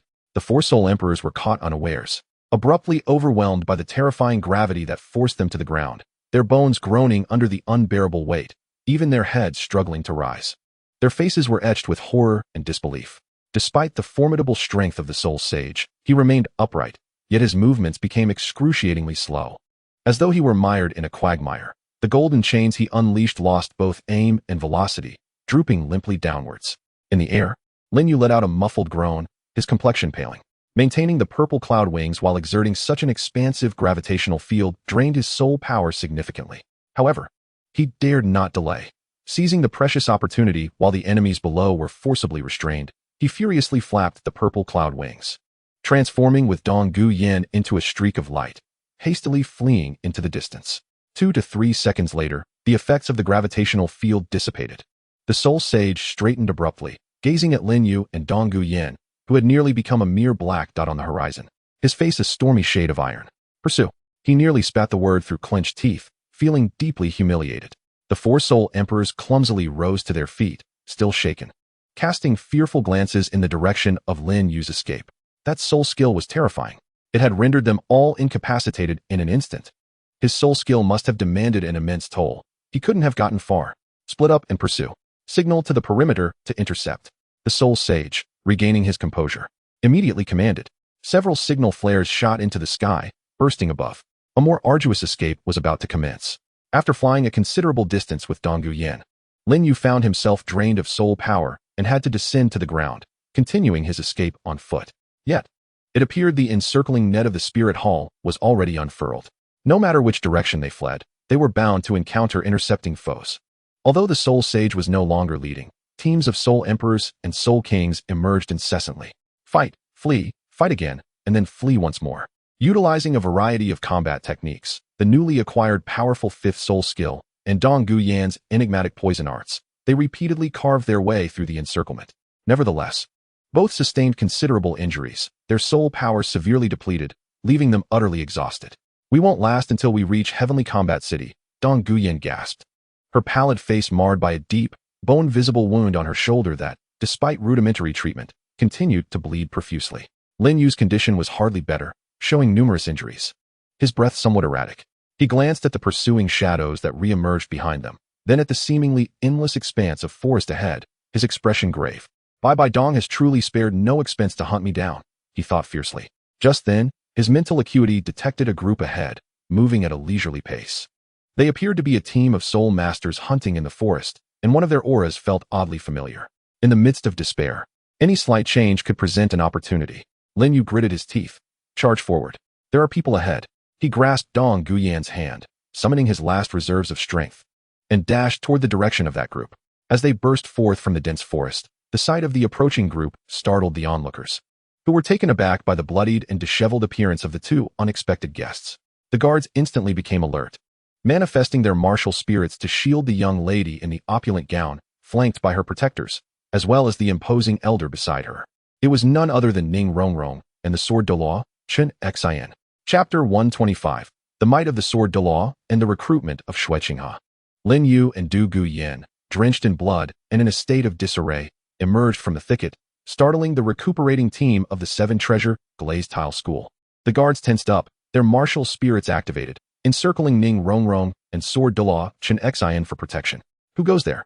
Barked a guard captain. Wait. Ning Rongrong, with her keen eyes, immediately recognized Lin Yu and Du Guyan. What has happened to you? A flicker of surprise crossed Chen Xion's composed gaze as he observed their injuries and sensed the faint presence of pursuers behind them, causing him to furrow his brow ever so slightly. Miss Ning Rongrong, Senior Sword Douluo, Lin Yu gasped, halting in his tracks, sheltering the almost unsteady Du Guyan behind him, and exclaimed urgently, I apologize for the disturbance. We are being pursued by the people of the Spirit Hall. Before he could finish, a whooshing sound pierced the air. 5 figures, akin to ravenous wolves, leapt from the forest. Indeed, the soul sage accompanied by 4 soul emperors. Upon seeing Lin Yu and Du Guyan halt, and the presence of a group before them, they were momentarily taken aback. However, upon recognizing the elder and the young lady at the center of the protection, the soul sage's expression shifted dramatically. The 7 Treasure Glazed Tile School. The soul sage's heart sank. They had encountered a formidable opponent. But with their arrows already knocked, retreat was not an option. He steeled himself and called out coldly.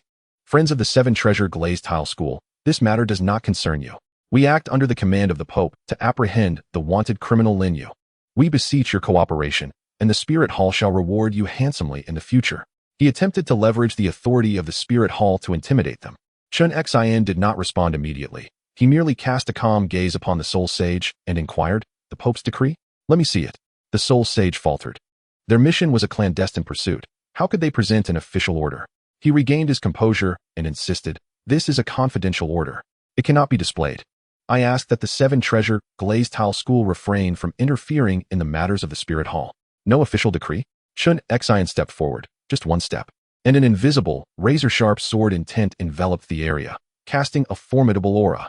The 4 soul emperors felt their skin prickling, as though countless fine blades were aimed at them, making it difficult to breathe. The soul sage's complexion turned pale, cold sweat cascading down his brow as he sensed an overwhelming and insurmountable pressure. A tidal Douluo. It was undoubtedly a tidal Douluo.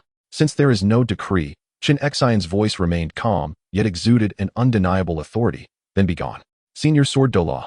The soul sage hesitated, questioning whether it was worth opposing the spirit hall for Lin Yu. Finally, Chun Xian met his gaze, his expression tranquil yet chilling, causing the soul sage to feel as if he had plunged into an icy abyss. The spirit hall? Chun Xian uttered softly, in the blink of an eye. Without any discernible movement, it seemed as though a mere thought had sparked his actions. A resonating hum echoed as an ethereal sword chi effortlessly traversed the expanse. With a series of muted sounds, for nearly simultaneous cries, pierced the air. The 4 soul emperors were caught completely off guard. Their protective soul power was severed as if it were mere parchment, each of their right arms, weapon still in hand, severed at the shoulder. Blood gushed forth. They all simultaneously emitted anguished screams, their terrified gazes fixated on their fallen limbs, regarding Qinshin as if he were a specter from the underworld. The soul saint, paralyzed by fear, was rendered speechless, daring not to utter a single threat. In a moment of desperation, he unleashed all his soul power and turned to flee. "Leave something behind," Qinshin casually remarked, flicking his fingertips. A slender strand of sword chi surged forth, swiftly catching up with the fleeing soul saint. "Ah!"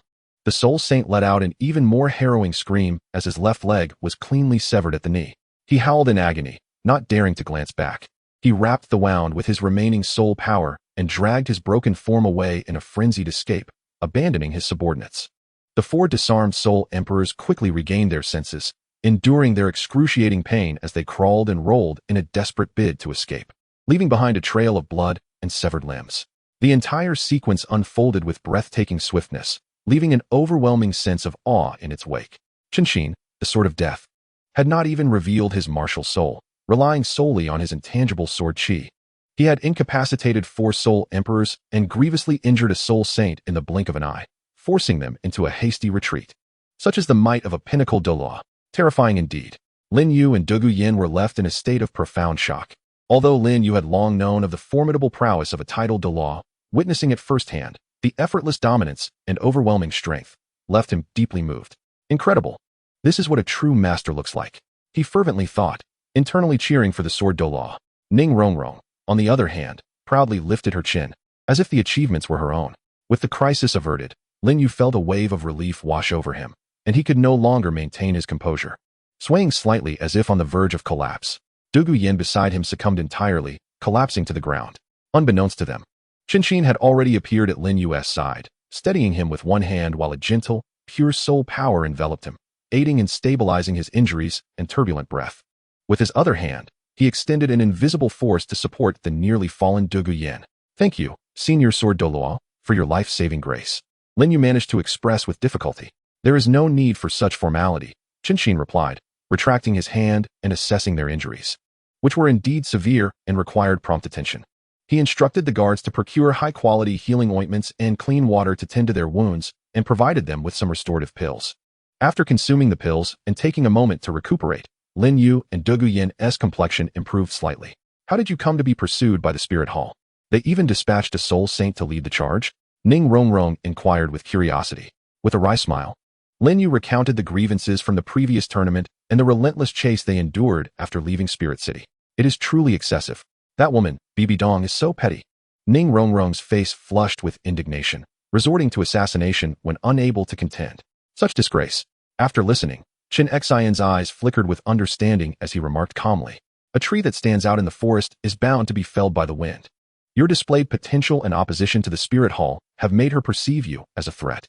He turned to Lin Yu, his tone placid yet laced with a hint of caution. "Following this incident, the Spirit Hall's pursuit of you will likely become more relentless.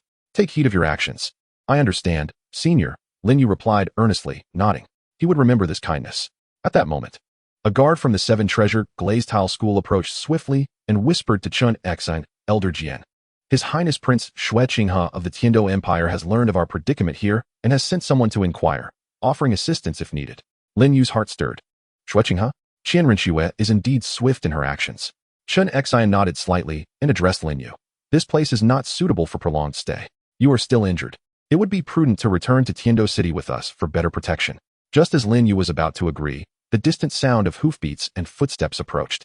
A cadre of elite royal knights escorted a splendid carriage, with Xue Qinghe's trusted guards accompanying. The carriage came to a halt, and as the curtain was drawn, the gentle visage of Xue Qinghe emerged, radiating just the right amount of concern. I have heard of the disturbances caused by the spirit hall in this area, alarming Elder Jian and Rongrong, and I came to pay my respects. Brother Lin Yu? Miss Duguyen? What has transpired? Upon seeing the sorry state of Lin Yu and Duguyen, his face displayed a perfectly measured blend of astonishment and worry. Another performance, I see. Lin Yu inwardly scoffed, yet outwardly struggled to bow. Greetings, Your Highness. There's no need for such formalities. With injuries this severe, please rise. Xue Qinghe waved his hand earnestly. I did not expect you, Brother Lin Yu, to be caught in this assault as well. The spirit hall has truly grown increasingly audacious, daring to commit violence within the confines of my Tiando territory. He dismounted from the carriage and approached Chun Exine, offering a respectful salute. Thank you, Elder Jian, for repelling the enemy. Chun Exine returned the gesture with a casual nod. Your Highness is too kind. It is merely a matter of duty. Xue Qinghe then turned his gaze to Lin Yu, sighing, Brother Lin Yu, you have rendered great service to the Tiando Empire, yet you now face such tribulation. I feel a profound sense of guilt for the Empire's failure to protect you. He shifted the conversation to a more earnest tone, considering the current situation in Tiando City. It may not be entirely safe. I possess a secluded residence within the East Palace, heavily guarded and serene, perfect for recuperation. Would it not be wise for you and Miss Dugu to accompany me back to the East Palace for a temporary stay? I can also arrange for royal physicians to attend to you both, ensuring your safety until you fully recover. He then glanced at Chun Exine. What say you, Elder Jian? The Seven Treasure Glazed Tile School is indeed a splendid refuge, yet it may attract undue attention. The East Palace offers a more discreet sanctuary. His reasoning was sound, expressing genuine concern while offering a practical solution, subtly guiding the decision-making process. Ning Rongrong wished to voice her thoughts, but was halted by a glance from Chun Exine. Chun Exine turned to Lin Yu. What is your stance, young friend Lin Yu? All eyes were fixated on Lin Yu. In his mind, he rapidly weighed his options. Should he go to the Seven Treasures Glazed Tile School? While safety would undoubtedly be assured, it would incur a greater debt of gratitude, and the objective was indeed substantial. Returning to the academy? Given his current condition, both the journey and the academy would pose risks. Venturing to the Eastern Palace? Undoubtedly. That would place him in the domain of Qianren Xue, yet it was undeniably the safest and most convenient choice for recuperation. Furthermore, it might provide an opportunity to probe the depths of this royal prince.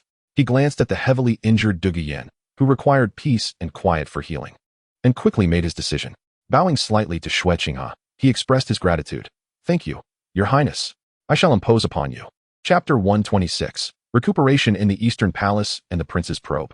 The Prince's residence in the Eastern Palace was indeed, as Xue Qinghe had described, serene and fortified. Tall walls and deep courtyards, adorned with verdant trees, surrounded them, while the patrolling guards exuded a calm, yet formidable presence, clearly seasoned soul masters. Not to mention the assassins of the Spirit Hall. Even a fly would need to submit a report before daring to enter. Lin Yu and Dugu Yen were assigned to adjacent exquisite chambers. Soon, the imperial physician arrived in haste, carrying a medicinal box. The lead physician, with his white hair, exuded the aura of a seasoned expert. He meticulously examined the injuries of Lin Yu and Dugu Yen, particularly the grievous wound on Dugu Yen's shoulder, which was deep enough to reveal bone, as well as the internal disturbances both suffered. His brow furrowed tightly. While external wounds could be treated, the young lady's injury was perilously deep, threatening her meridians and requiring careful management. Otherwise, it could hinder her arm's future mobility. The internal injuries were even more troublesome, with soul power depletion and subtle damage to the meridians necessitating at least half a month's rest. During this period, they must refrain from exerting their soul power, otherwise, they risked leaving hidden ailments that could lead to dire consequences. The old physician busily composed prescriptions while imparting his advice. Half a month? That's an eternity. Lin Yu mused internally, yet outwardly he repeatedly expressed his gratitude. Thank you, esteemed physician. We shall certainly heed your advice.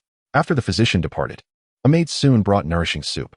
The brew was bitter, but once consumed, a gentle medicinal warmth spread through them, revitalizing their damaged meridians, clearly made from superior herbs.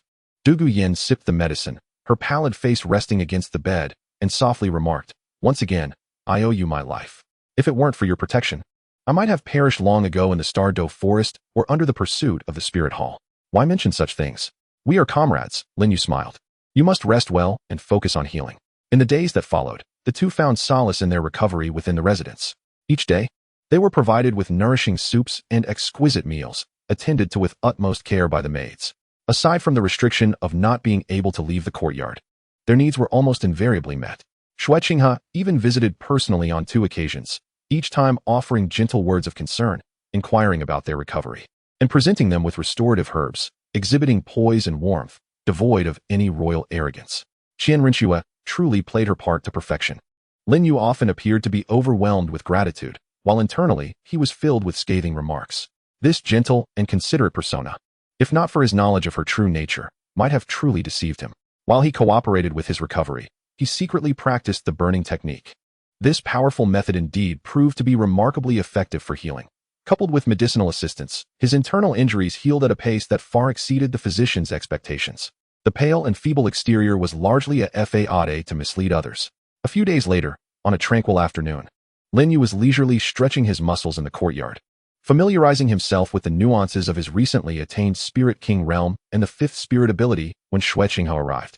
Today, he was not clad in royal garments, but rather a simple moon-white long robe, which rendered him more approachable. He gestured for the guards and maidservants to withdraw, and personally carried a pot of freshly brewed tea to sit at the stone table in the courtyard. "How is my brother Lin Yu's injury? You seem to have regained quite a bit of color," Xue Qinghe inquired warmly while pouring tea. "Thank you for your concern. Your Highness, I am much improved, thanks to your physicians and medicinal herbs," Lin Yu replied, taking a seat opposite him and accepting the teacup. After a few idle exchanges about recovery and the weather, Xue Qinghe casually shifted the conversation, inquiring, "Speaking of which, was your perilous encounter in the Star Doe forest in pursuit of the 5th spirit ring? Given your robust aura, I presume you were successful. Might I ask what formidable spirit ability you acquired? Of course, if it's inconvenient to share, consider me uncurious." His tone was light, as if merely engaging in friendly conversation. "Here it comes, the probing into my strength." Lin Yu felt a subtle alarm, but maintained a perfectly measured smile, tinged with a hint of trepidation. "Indeed, it was for the 5th spirit ring. I was fortunate enough to encounter an injured 15,000-year-old iron-armored rhinoceros and managed to succeed by chance.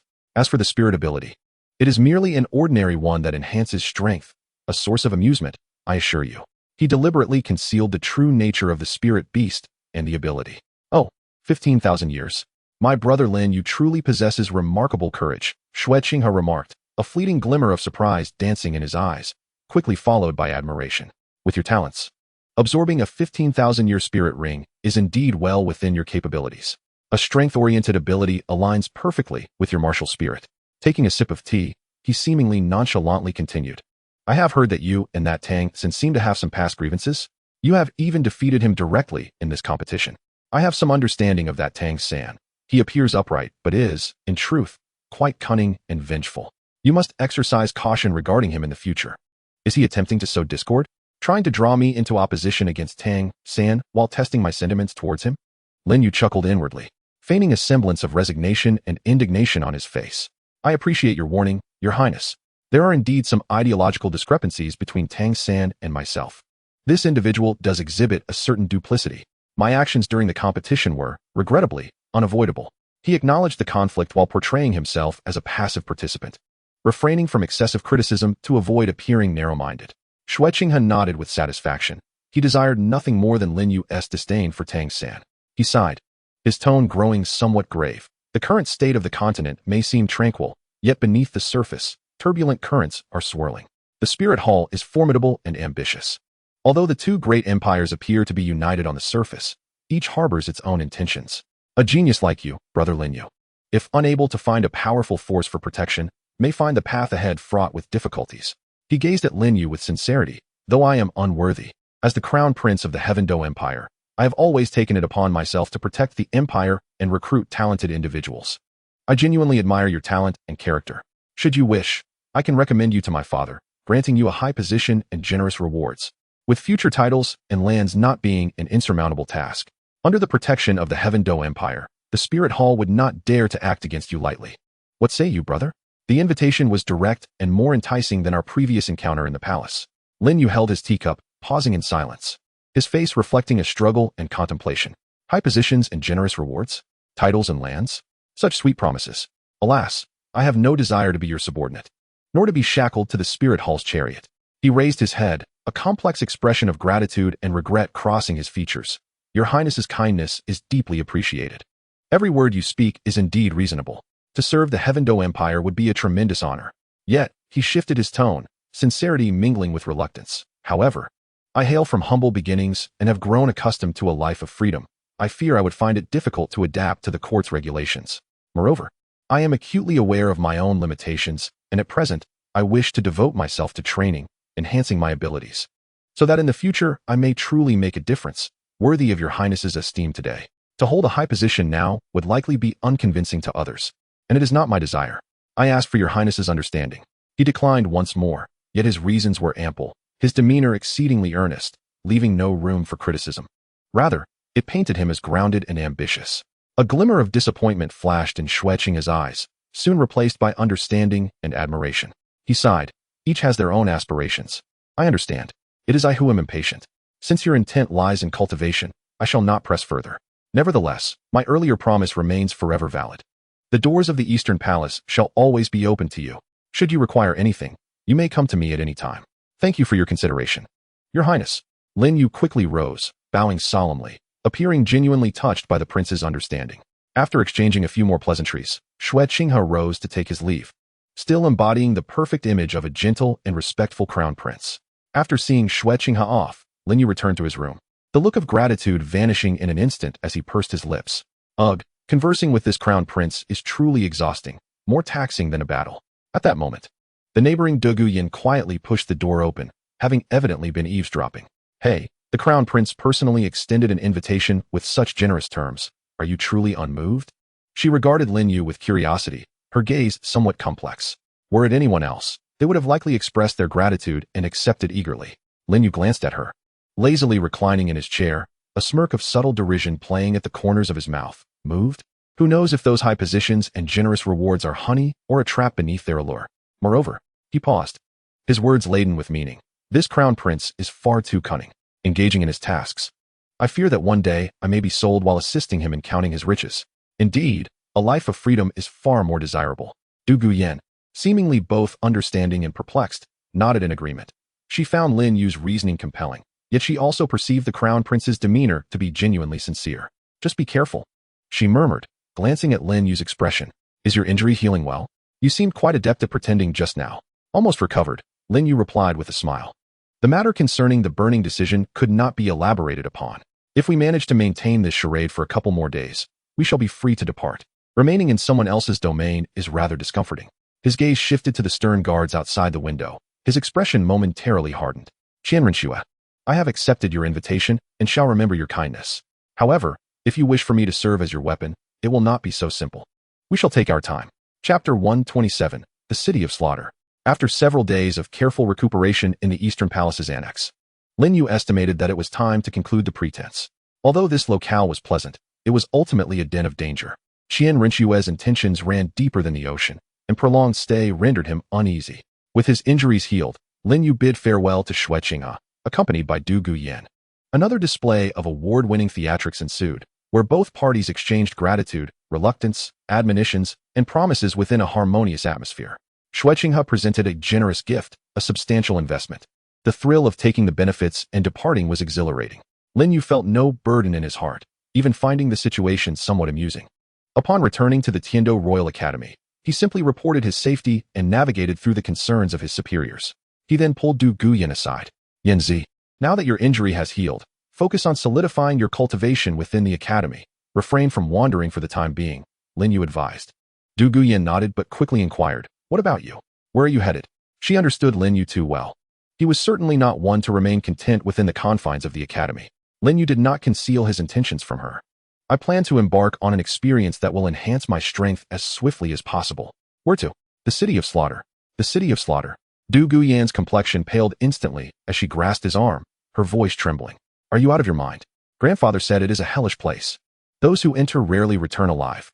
Even titled Douluos do not dare tread lightly there. You are merely a soul king. Is venturing there not akin to courting death? Seeing her genuine concern warmed Lin Yu's heart.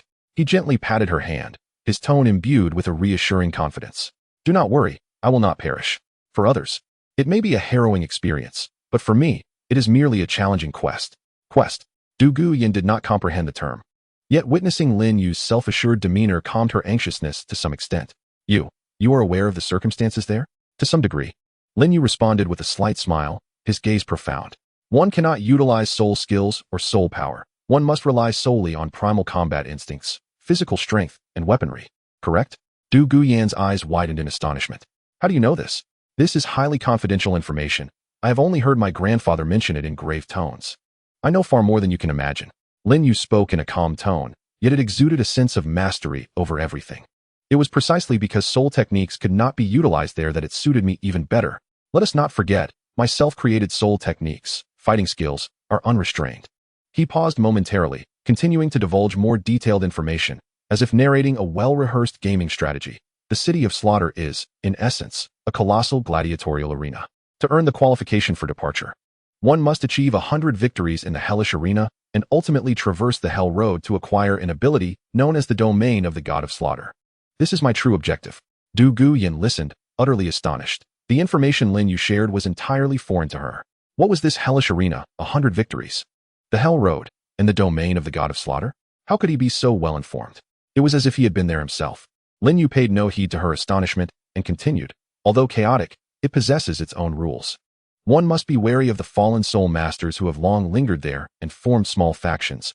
They tend to gang up on newcomers. However, it is not a significant concern.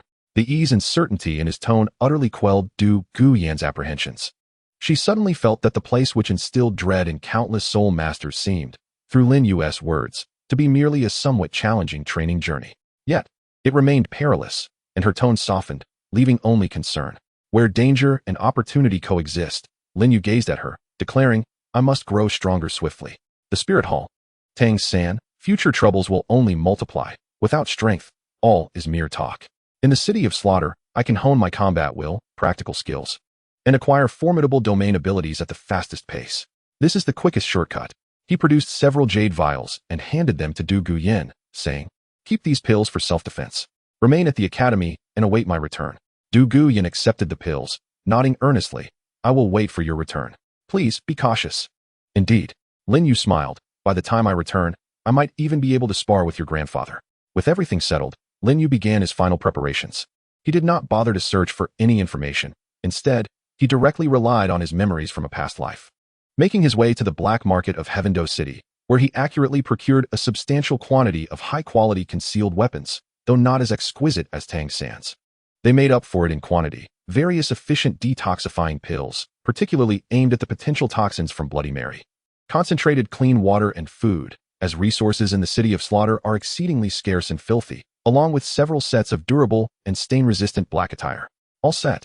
With his supplies in order, Lin Yu checked the contents of his storage soul guide. Recalling that the entrance was located at a wicked little town on the border between the two nations, accessible through a tavern in the town. In the dead of night a few days later, Lin Yu stealthily departed from the academy. He glanced back at the lights of Heavendo City. A faint smile curving his lips, embodying a sense of complete control. The City of Slaughter? Merely a known plotline to be traversed. Hulaina must have already been training within. Perhaps he would encounter her. And then there was the King of Slaughter, Tang Chun. It was unfortunate that he was currently unable to contend with him. Otherwise, it would be quite amusing to disrupt the Azura God position beforehand. However, the immediate priority is to hone my combat skills within the realm of slaughter. Unable to utilize soul power? Perfectly fitting. Let us see whether Tang San's chaotic hammer technique is superior or if my flame-devouring wave staff proves to be even more formidable. Spirit Hall, Tang San. Await my return from this novice village. No, from this advanced dungeon, before we engage in some spirited play. He turned away, his figure melding into the night. Racing toward that land deemed forbidden by countless souls. The City of Slaughter, your brother Yu has arrived. Chapter 128. The Town of Sin and the Entrance to Hell. Lin Yu journeyed westward, traversing the desolate plains and crossing the border, accurately locating the lawless zone situated at the juncture of two nations. Guided by the map etched in his mind, the very air here seemed imbued with chaos and the scent of blood. The so-called town of Sin resembled less a town and more a sprawling haphazard encampment constructed from timber and tattered cloth. The streets were mired in mud, flanked by establishments adorned with grotesque beast bones and tattered weapons as their signs. Taverns, blacksmiths, and various shadowy corners that clearly engaged in unsavory dealings. The denizens of this place bore fierce expressions, their bodies marked by a heavy aura of malice and scars. Upon seeing Lin Yu, an unfamiliar face, many cast him unfriendly glances, akin to hungry wolves sizing up a lamb that had strayed into their midst. Lin Yu remained unfazed. His hood was drawn low. Yet the chilling presence that emanated from him, tempered by numerous battles, and the ominous-looking staff slung across his back momentarily quelled the intentions of those seeking an easy target.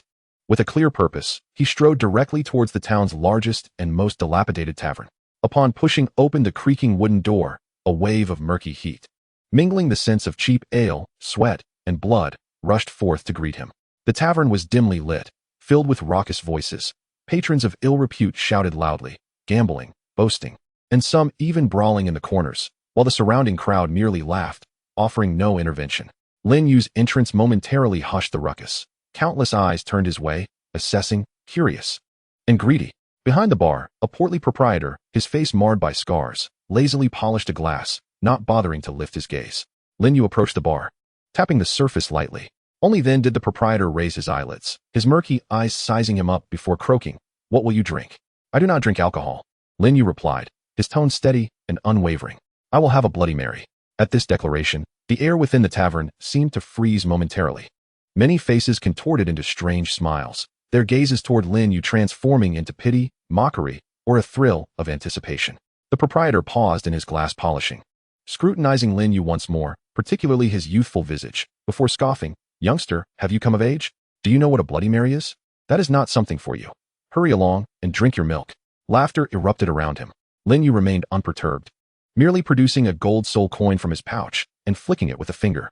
The golden coin traced an elegant arc before landing with a resonant chime upon the bar counter, spinning and emanating a captivating glow.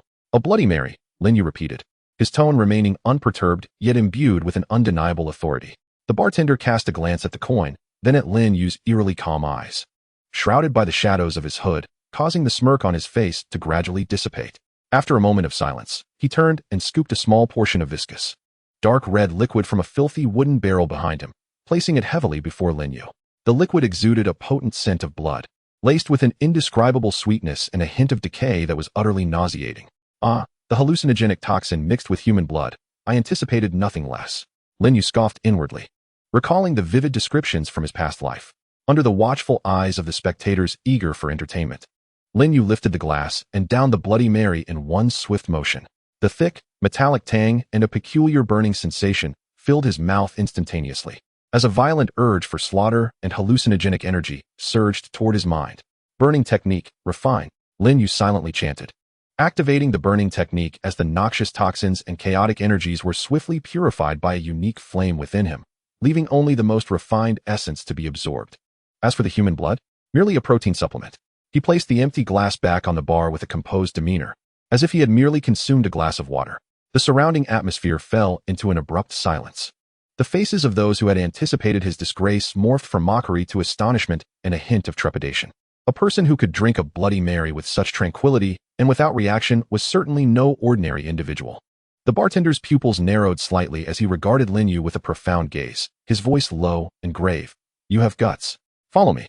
He turned and pushed open a concealed door behind him, revealing a dark, foreboding staircase leading downward. A chilling, damp breeze carrying the scent of death wafted upwards from below. Without a moment's hesitation, Lin Yu followed the bartender down the staircase. The clamor and light from behind quickly faded, as if they had been sealed off in another realm. The staircase was long and winding, flanked by cold stone walls, with only sporadic torches casting faint light, illuminating the mottled bloodstains and indistinct stains upon the ground. After what felt like an incense stick duration, the path finally opened up before him. An immense underground cavern loomed ahead. At its center stood a colossal fortress seemingly constructed from massive black stones. The towering city walls gleamed with a cold metallic sheen, and the entrance bore no guards. Only a pitch-black opening resembling the gaping maw of a monstrous beast, eagerly awaiting its prey. Above the city gate, for ominous characters, seemingly inscribed in blood, hung ominously, "City of Slaughter."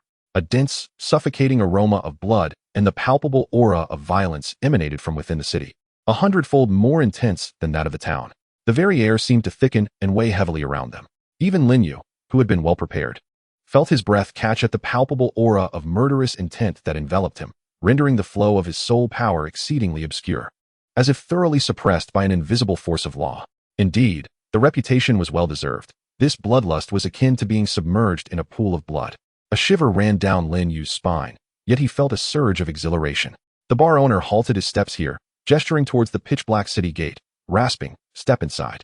Newcomer, I wish you luck, though in this place, luck is the least useful commodity." After uttering these words, he swiftly retreated along the path he had come, as if lingering for even a moment longer would invite misfortune. Standing at the threshold of the city of slaughter, Lin Yu inhaled the air thick with the stench of blood. Far from feeling discomfort, he sensed a certain belligerent instinct within him awakening. He adjusted his breathing, retrieved the heavy Xian ruler from his back, and clasped it firmly in his hand. Here, soul techniques were ineffective. All he could rely on were the ruler in his grasp, the combat skills within him, and a heart unyielding in the face of fear. With resolute steps, he boldly ventured into the eternal darkness. As he crossed the city gate, the light dimmed instantly, with only a few flickering lights in the distance providing a feeble glow.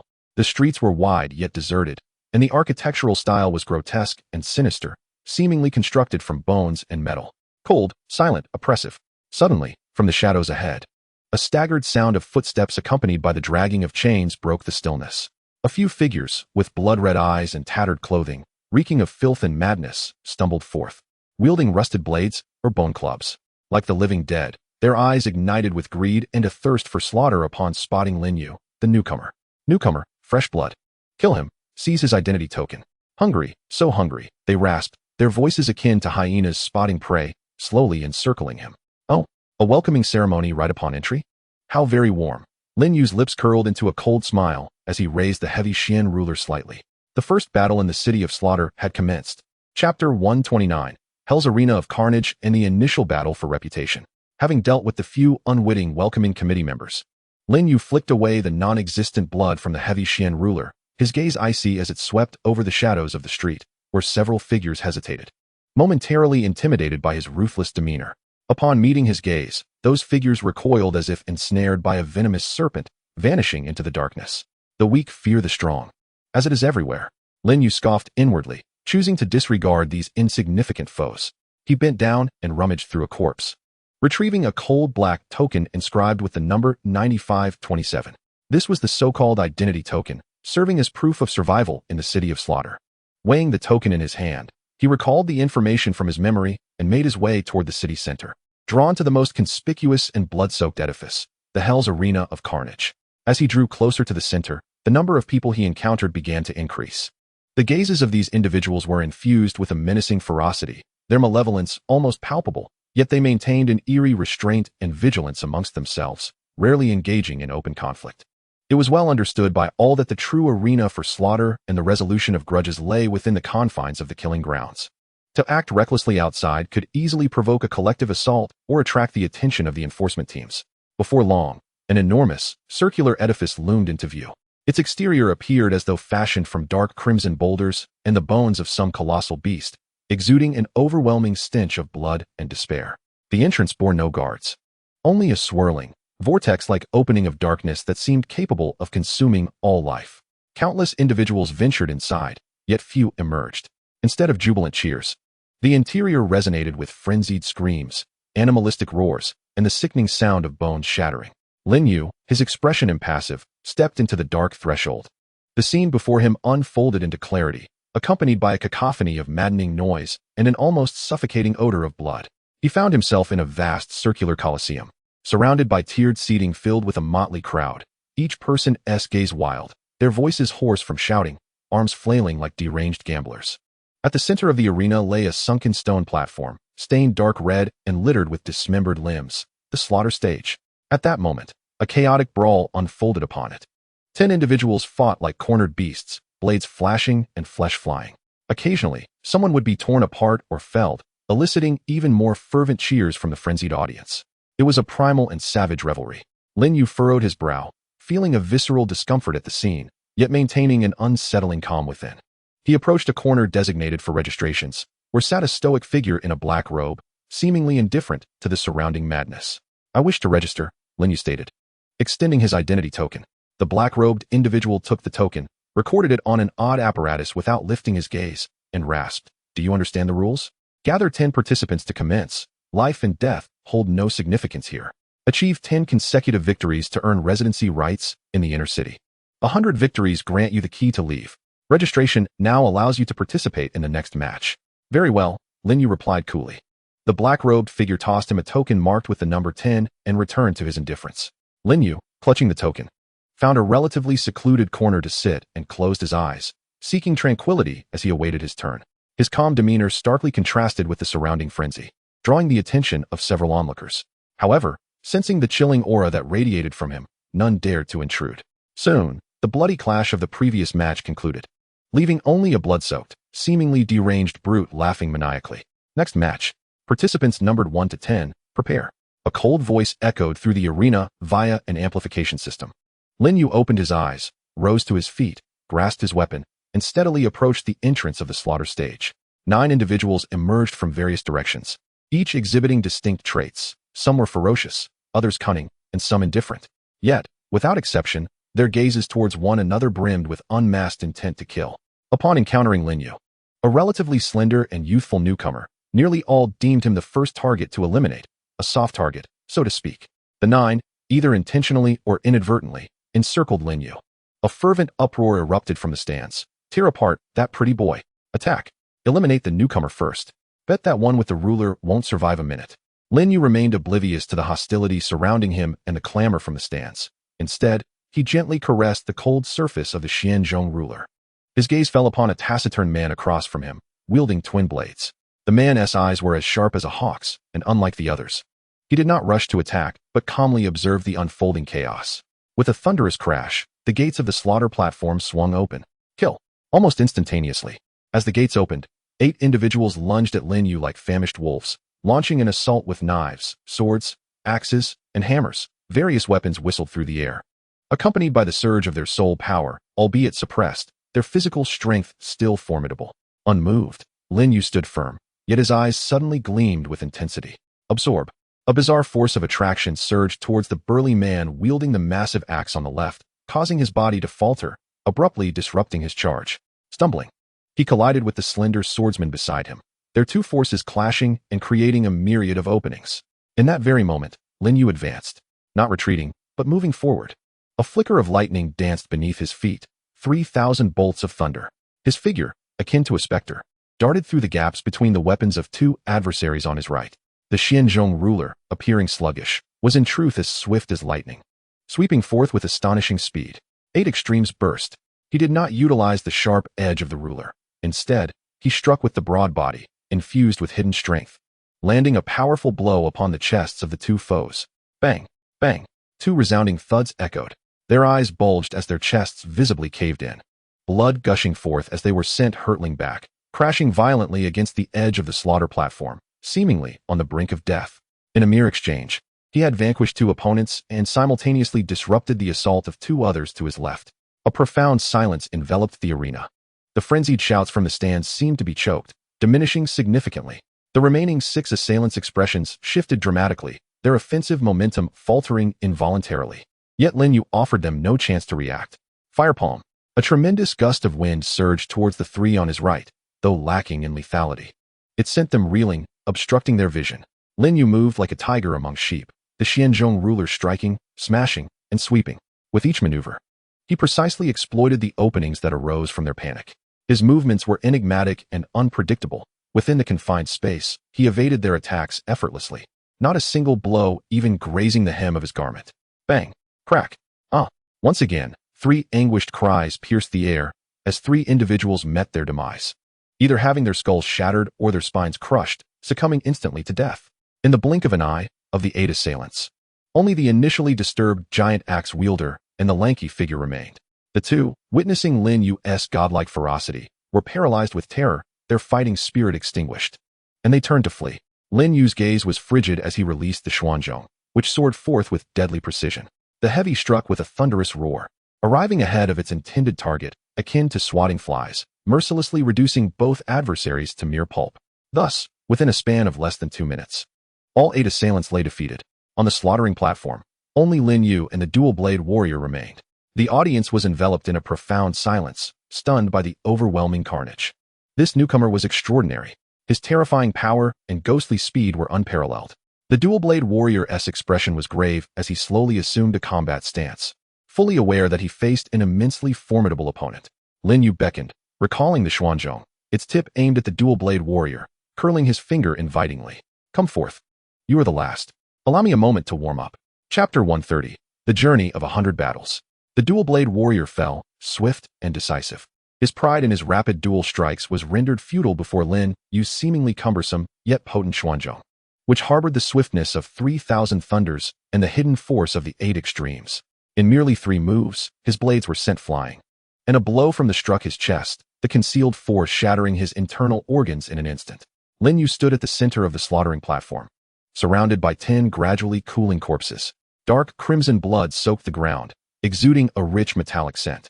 Expressionless, he took slow breaths, calming the tumultuous blood and fighting spirits stirred by the battle. In the stands, after the silence, a frenzy of cheers erupted.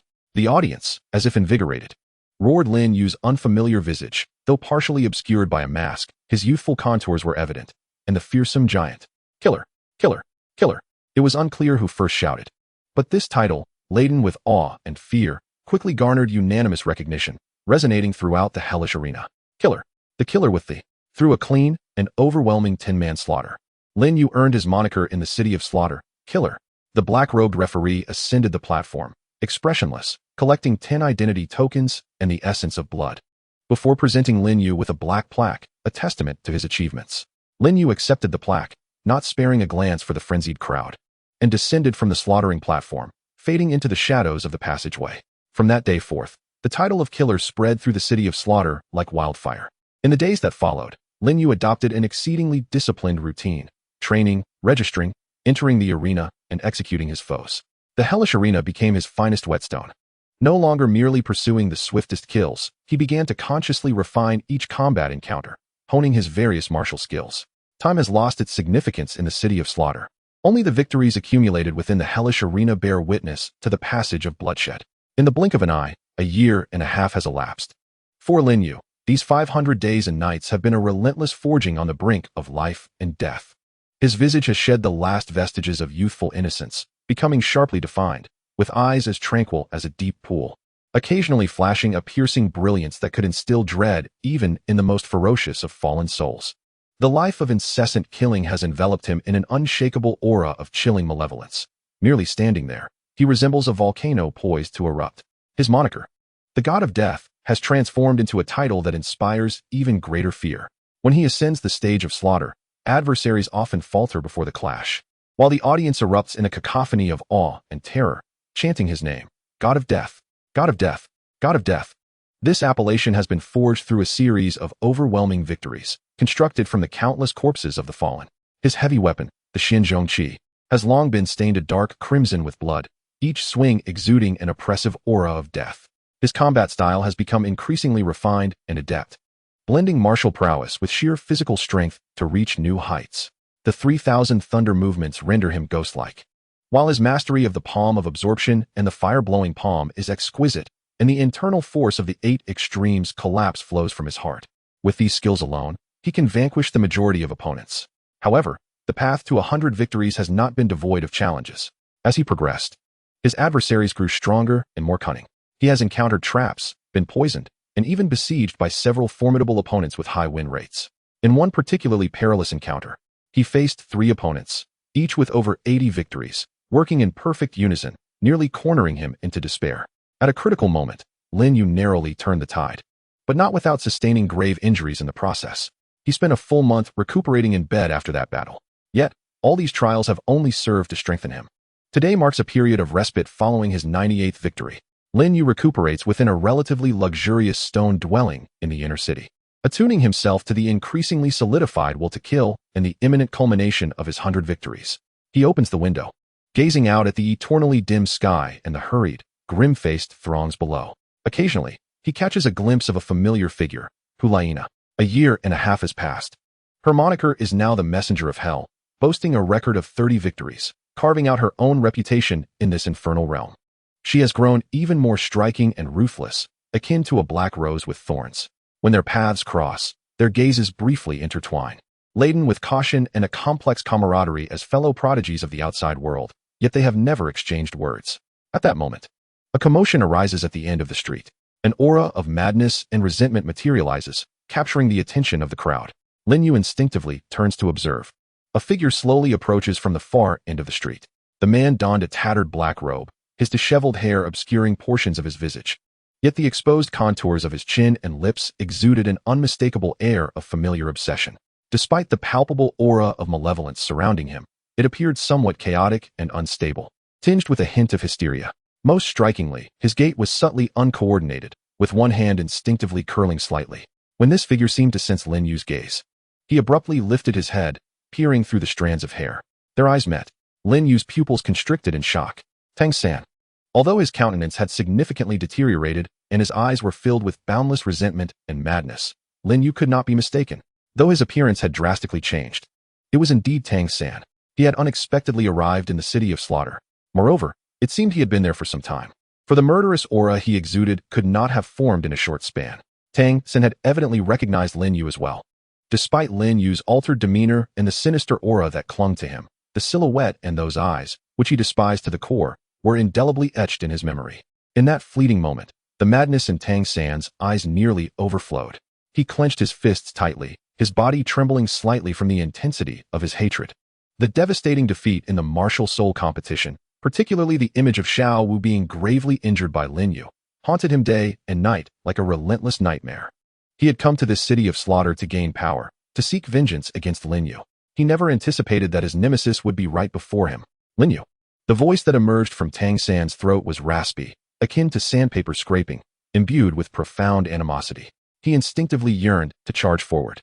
But at that moment, a chilling and terrifying pressure enveloped the entire street in an instant. All commotion and whispers ceased abruptly. It was the will of the King of Slaughter. A warning to all to adhere to the rules of the inner city against random dueling.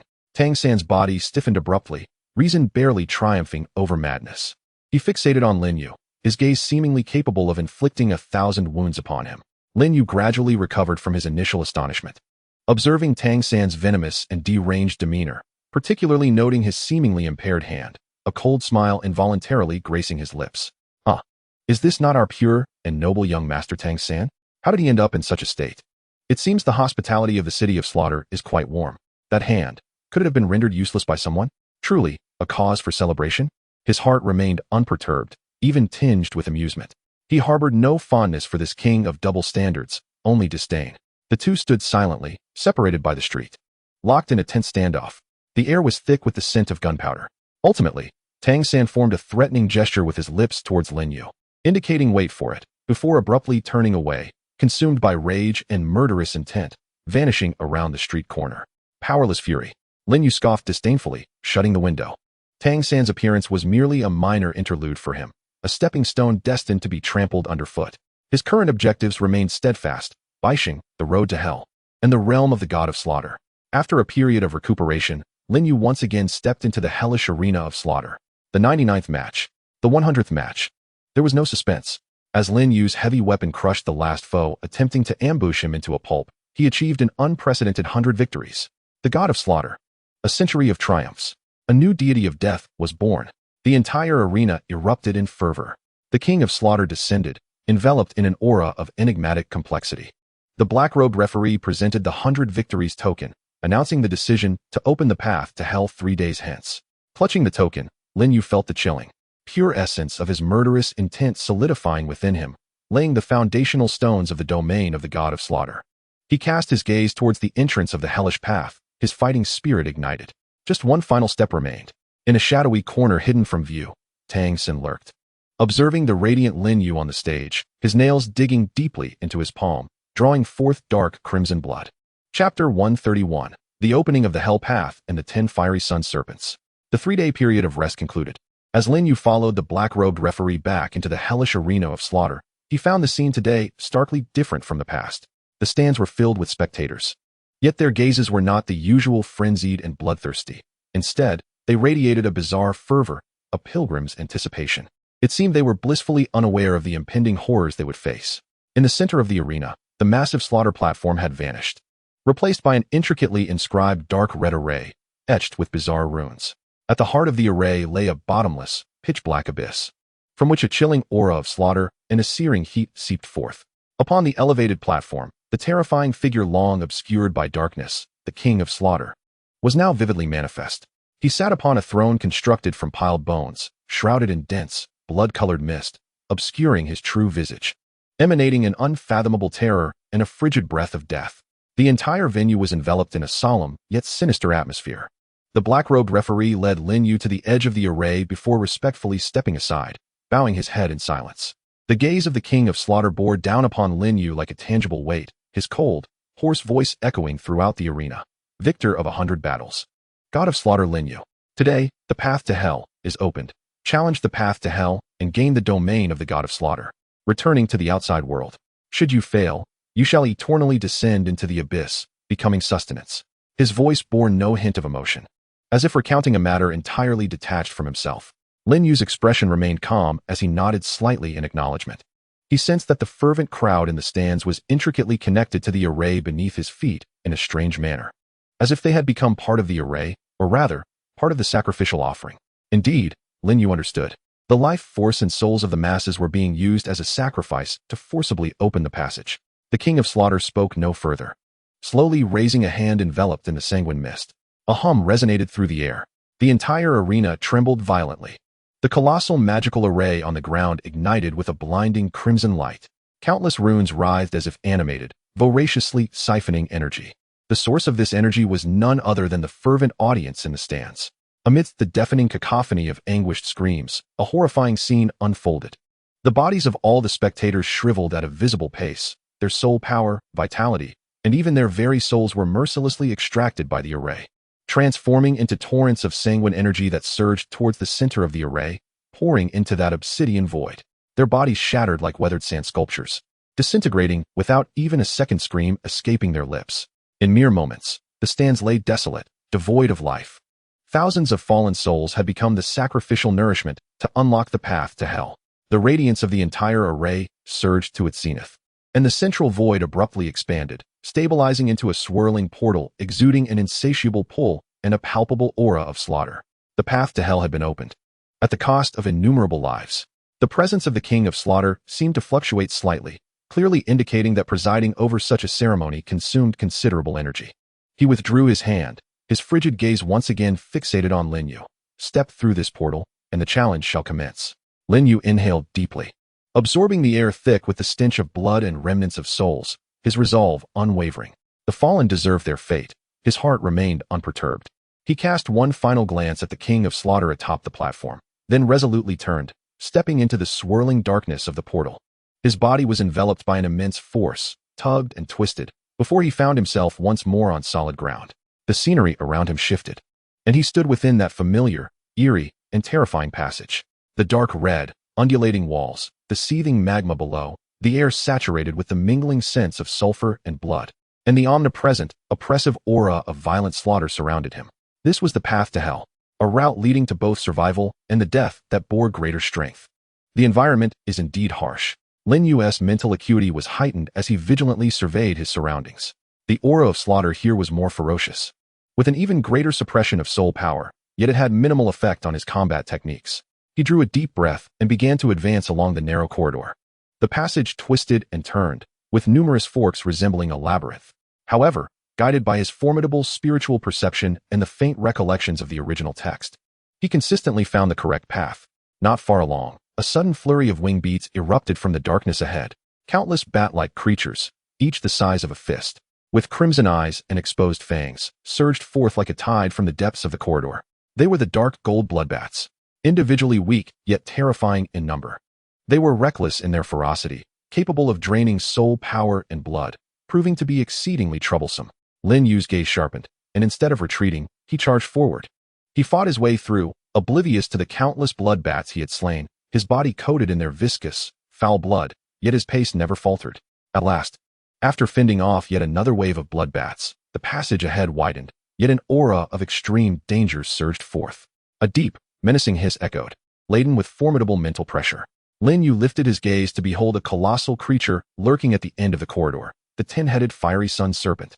Its ferocious heads locked onto the intruder, icy vertical pupils igniting with murderous intent. The battle erupted in an instant. Fiery toxic attacks poured down upon Lin Yu like a tempest. He executed his movements and combat techniques with utmost precision. 3,000 thunder motions twisted and danced. Absorbing palms and fire-breathing palms disrupted the battlefield. 8 extremes crumbling dark force struck fiercely at the serpent's joints. At a critical moment, the gravitational field forcibly interrupted the serpent's assault. The clash was intense. Energy ravaged the corridor, and debris flew in every direction. Lin Yu bore several wounds, blood staining his garments. Yet his gaze grew brighter, and his fighting spirit soared. The 10-headed fiery sun serpent unleashed its true fury, attacking wildly. Its tail sweeping like a steel whip, shattering the walls of the passage. Realizing a protracted battle would lead to his downfall, Lin Yu knew he must end this swiftly. He feigned a weakness, braving an ice spear, and seized the opportunity to surge into the serpent's midsection. Now was the moment. With his 5th soul skill, the critical gravity field, a terrifying weight descended, momentarily halting the serpent's movements. Simultaneously, he unleashed his full power, flame-dividing devouring wave, channeling all his soul energy. Along with the nascent will of slaughter, he delivered an unparalleled strike, transforming into a dark red beam that sliced through the darkness, precisely targeting the serpent's head. With a sickening squelch, the head was severed. Blood gushed forth. The 10-headed fiery sun serpent released a despairing wail, its massive form convulsing violently before crashing to the ground. Lifeless, Lin Yu knelt on one knee, gasping for breath, nearly spent. At that moment, pure slaughter energy surged from the serpent's corpse, and the entire aura of carnage on the Hell Road converged frantically towards him. The embryonic will of slaughter within him greedily absorbed this energy, beginning a qualitative leap. A cold, domineering, and unparalleled field of power slowly expanded from him. The domain of the god of slaughter was coalescing, taking shape. However, at this critical juncture of power infusion, an unexpected twist occurred. Perhaps the death of the 10-headed fiery sun serpent and the gathering of the god of slaughter's domain produced a tremendous energy fluctuation. Or perhaps the king of slaughter had not fully departed after opening the passage, a cold and authoritative consciousness, laced with a hint of imperceptible irritation and malice, suddenly pierced through space, descending upon the Hell Road, attempting to disrupt the infusion of that slaughter energy. Humph! A chilling snort reverberated directly in Lin Yu's mind. Although this consciousness did not primarily aim to attack him, but rather to impede the perfect formation of the domain. The mental pressure and energy interference it caused struck Lin Yu, who was already weakened at a critical moment, as if he had been dealt a heavy blow. He suddenly spat out a mouthful of fresh blood, and the nascent domain of the god of slaughter experienced violent fluctuations, becoming somewhat unstable. The king of slaughter. Lin Yu instantly understood, a fierce glint flashing in his eyes. This ancient being truly did not wish to witness the emergence of another perfect god of slaughter. He gritted his teeth, fervently channeling the burning technique and his mental energy, fiercely maintaining his spiritual platform, forcibly stabilizing the agitated slaughtering energy, and contending against the external disruptive thought. This was a silent duel, determining whether he could attain a complete domain of slaughter. Sweat mingled with blood trickled down his forehead, his body trembling slightly from the strain. Yet the will reflected in his gaze remained as steadfast as granite, unwavering. Ultimately, the foreign thought seemed to hesitate, or perhaps deemed the situation futile, ebbing away like a receding tide. Lin Yu let out a muffled groan, expelling another small mouthful of congealed blood. But the slaughtering energy within him finally stabilized completely, forming a robust and complete field of power that seamlessly fused with his soul and body. The domain of the god of slaughter was established. He sensed the chilling yet potent force of the domain within him, alongside his soul power that had ascended to level 60 due to the absorption of vast amounts of pure energy, and slowly rose to his feet.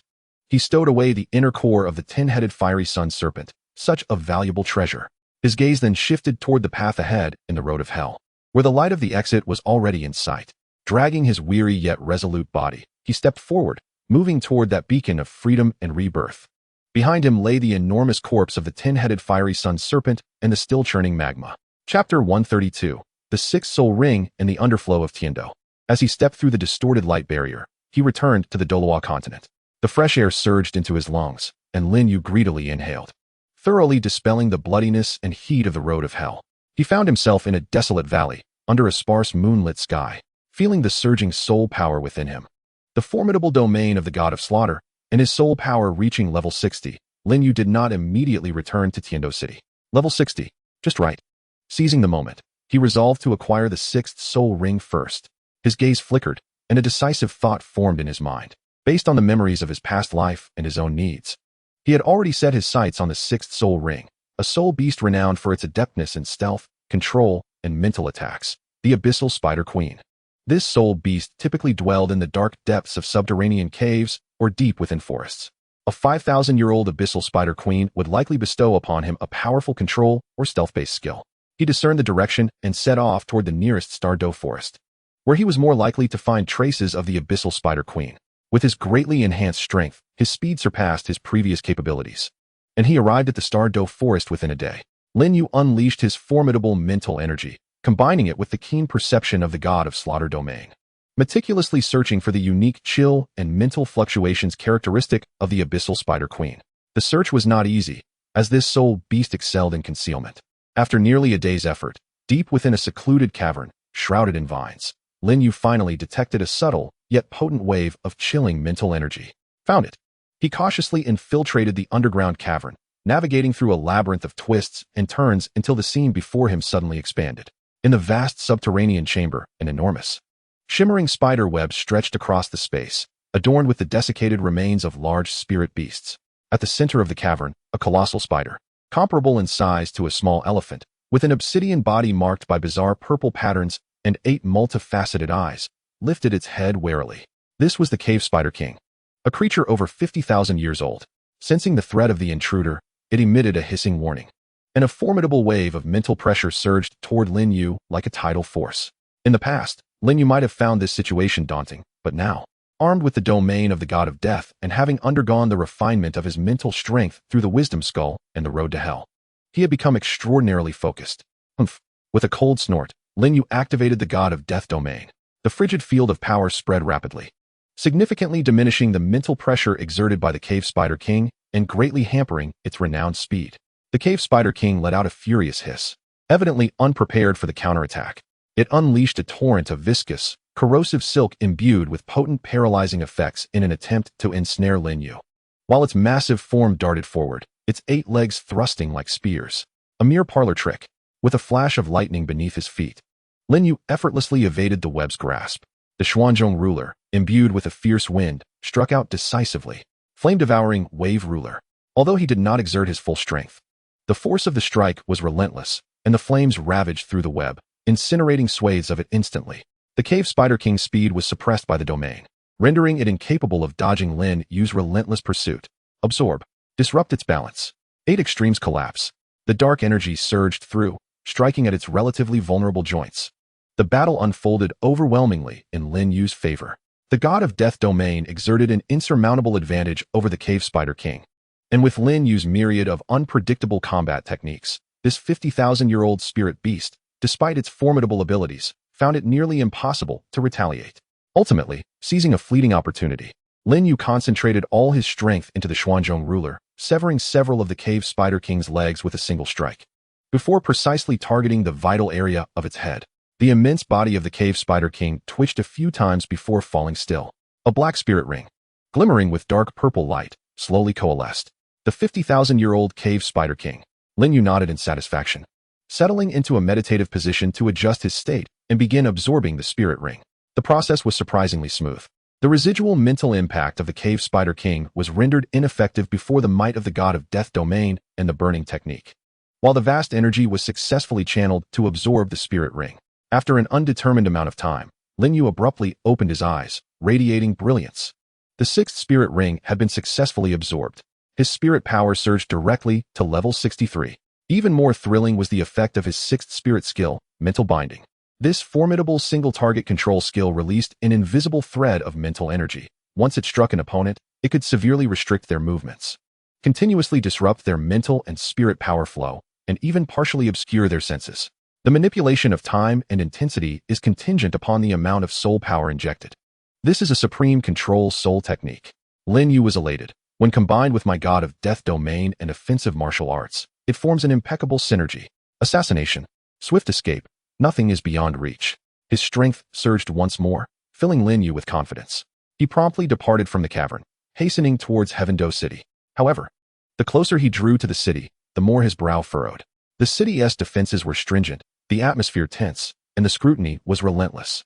Compared to when he had left, it was as if he had entered an entirely different realm. Something was amiss. A chill of foreboding gripped Lin's heart, the ominous premonition growing ever stronger. He concealed his presence, queuing to enter the city like an ordinary soul master. Inside the city, the mood was equally palpable.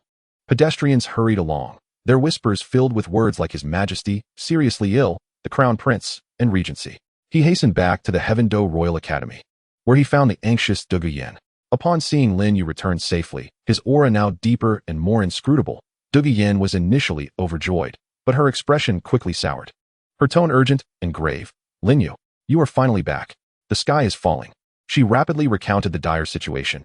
Emperor Shui Yu was suspected to be poisoned and unconscious. Crown Prince Shui Qinghe had seized power, purging dissenters, and the situation was precarious. Her grandfather suspected a highly sophisticated mixed poison, which he struggled to counteract, and now, near the palace, he was unable to take action. Shui Qinghe now wielded immense power. What are we to do? Worry and helplessness filled Douluo's eyes. Lin Yu's gaze turned icy. "Qianrenxue, you have indeed made your move. And with such swiftness." He took a deep breath, suppressing the fury and murderous intent within him. Now was not the time for rashness. "Do not panic," Lin Yu spoke in a low voice. "Our immediate priority is to ascertain His Majesty's condition and find a way to cure the poison." He looked at Douluo. "Tell me the exact location where His Majesty is being confined and the current state of the palace's defenses. Additionally, how can I contact your grandfather?" Douluo, as if having found her anchor, quickly relayed all the information she knew. "Very well," Lin Yu nodded. "You remain at the academy, feigning ignorance, as if everything is normal. I will seek your grandfather. Be careful. The palace is akin to a den of dragons and tigers." Douluo grasped his arm tightly. "Rest assured," Lin Yu replied with a confident smirk. "Even if it is a den of dragons and tigers, I will carve a hole through it." As night deepened, Lin Yu's figure melded into the profound darkness of Heavendo City, stealthily approaching the palace. Chapter 133, Night Exploration of the Palace and the Mystery of the Mixed Poison. Under the night sky, the Heavendo Palace stood more imposing than usual. The number of patrolling guards had doubled, their movements intersecting in vigilance. In the shadows, several obscure yet formidable presences lurked, evidently the true experts deployed by Crown Prince Shui Qinghe.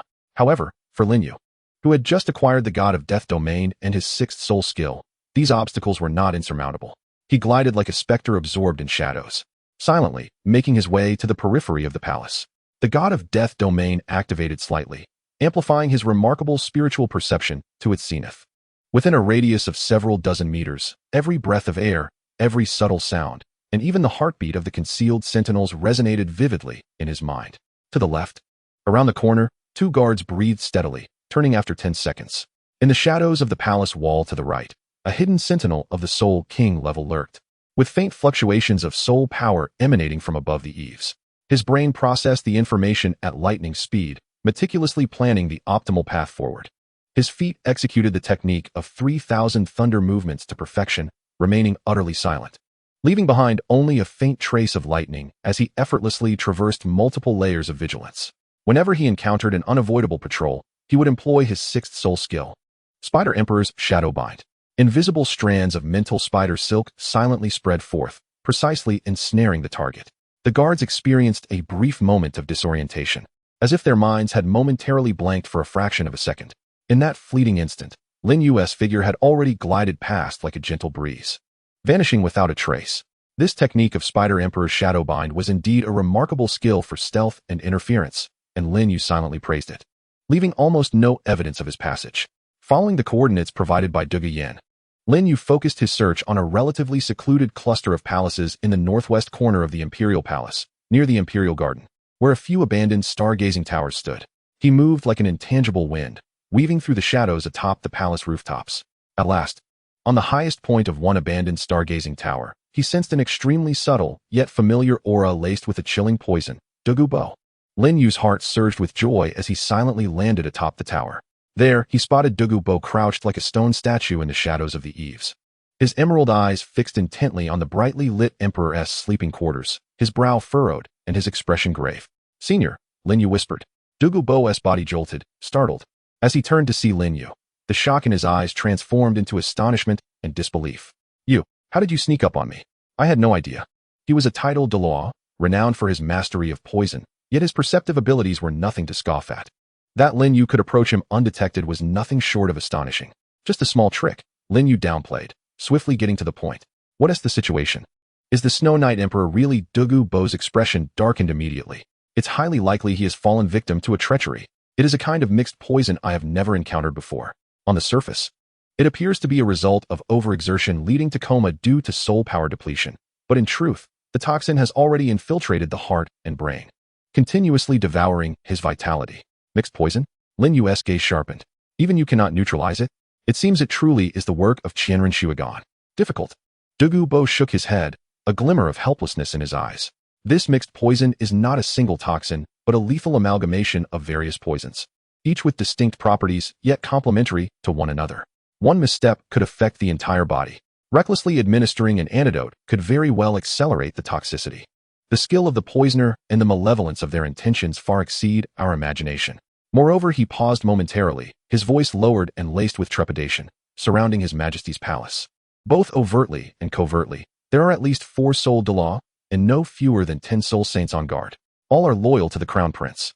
The elder at the forefront possesses soul power that likely rivals my own. The defenses are as impenetrable as an iron fortress.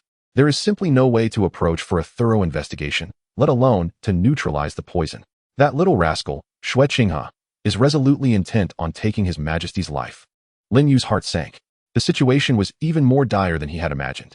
With poison experts and heavily armed guards, this was an almost insurmountable predicament. It was essential to ascertain the specific toxins involved to devise a proper antidote. Lin Yu pondered, was there truly no opportunity? Douluo's gaze flickered, as if he were hesitating over something, before finally gritting his teeth and stating, it is not entirely impossible. I previously took a risk to sense the Bai Lin Snake Emperor's poison and vaguely deduced that it contains at least 3 principal toxins, one that erodes the meridians, the corrosive essence, a neuroparalyzing extract from the illusory heart grass, and another, the soul-locking fragrance. Corrosive essence? Illusory heart grass? Soul-locking fragrance? The soul-locking fragrance from the Star Luo Empire? Could it be that Qianren Shuigan and Star Luo are in collusion, or is it merely a ruse? Lin Yu felt the situation growing increasingly intricate. If I could obtain even a small sample of the poisoned blood, or sense it from a closer distance, perhaps I could find a way. A glimmer of hope flashed in Douluo's eyes, but it quickly dimmed again. It was simply impossible to approach. However, upon hearing this, a spark of brilliance ignited in Lin Yu's eyes. A blood sample, or close-range perception. Perhaps, there might still be a chance. Douluo was taken aback. Young man, what plan do you have? Those guards are not to be trifled with. Charging in recklessly would be tantamount to suicide.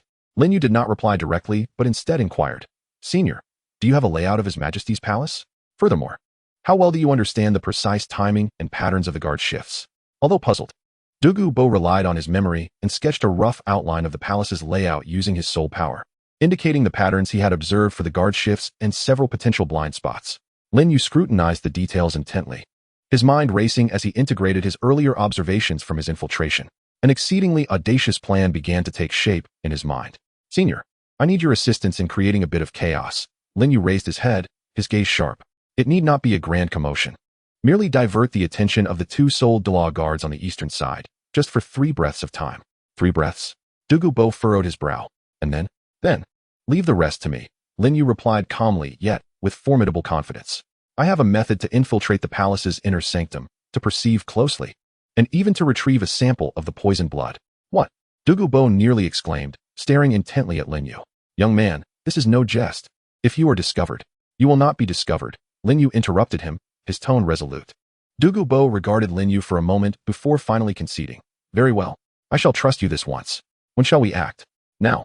Lin Yu's gaze turned towards the heavily guarded palace in the distance. Time is of the essence. The sooner, the better. The 2 individuals engaged in a brief discussion regarding the particulars. Douluo inhaled deeply, his figure gliding silently down the star observation tower like a great bird, maneuvering towards the eastern side of the sleeping quarters. Lin Yu, on the other hand, held his breath and focused intently, preparing himself for the optimal state. The god of death's domain was poised to unleash, and the Spider Emperor's shadow binding was ready, akin to the most patient of hunters awaiting the perfect moment to strike. Moments later, from a distance on the eastern side of the sleeping quarters, a faint sound emerged, reminiscent of a tile slipping, accompanied by a fleeting, almost imperceptible trace of phosphorescent snake venom. Though the disturbance was minimal, it was sufficient to capture the attention of the highly vigilant Seoul Douluo warriors. On the eaves to the east, two powerful presences momentarily fluctuated, their sharp gazes scanning the source of the sound. Now was the time. Lin Yu moved. The lightning at his feet erupted with unparalleled intensity, 3,000 bolts striking instantaneously. His figure transformed into a genuine flash of lightning, exploiting the brief moment of distraction to navigate along the visual blind spot indicated by Douluo. He moved with such speed that he became merely a blurred shadow, swiftly traversing the final few meters and silently positioning himself beneath a ventilation window at the rear of the Emperor's sleeping quarters. The entire process occurred at a velocity surpassing the limits of the naked eye. Even the sound of the wind was deftly suppressed by his soul power. The window frame shifted slightly, as if a gentle breeze had opened a small gap, and Lin Yu's figure melded into the darkness within the sleeping quarters. The interior was dimly lit, suffused with a potent medicinal aroma. The Snow Knight Emperor lay silently upon the dragon couch, his complexion ashen, his breath faint as a flickering candle in the wind.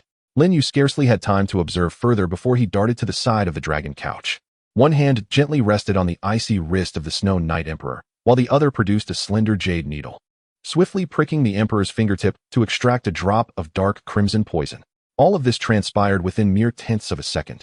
In the next instant, he retreated as if he had never been there, slipping silently back through the ventilation window, vanishing into the myriad shadows of the palace. From afar atop the star observation tower, Douluo observed Lin Yu's ghostly return, his face bearing an expression of disbelief that lingered. Had he succeeded? He lowered his voice. Incredulous, Lin Yu opened his palm, revealing a jade vial containing a drop of dark red poison that gently swayed. A smile curved at the corner of his mouth.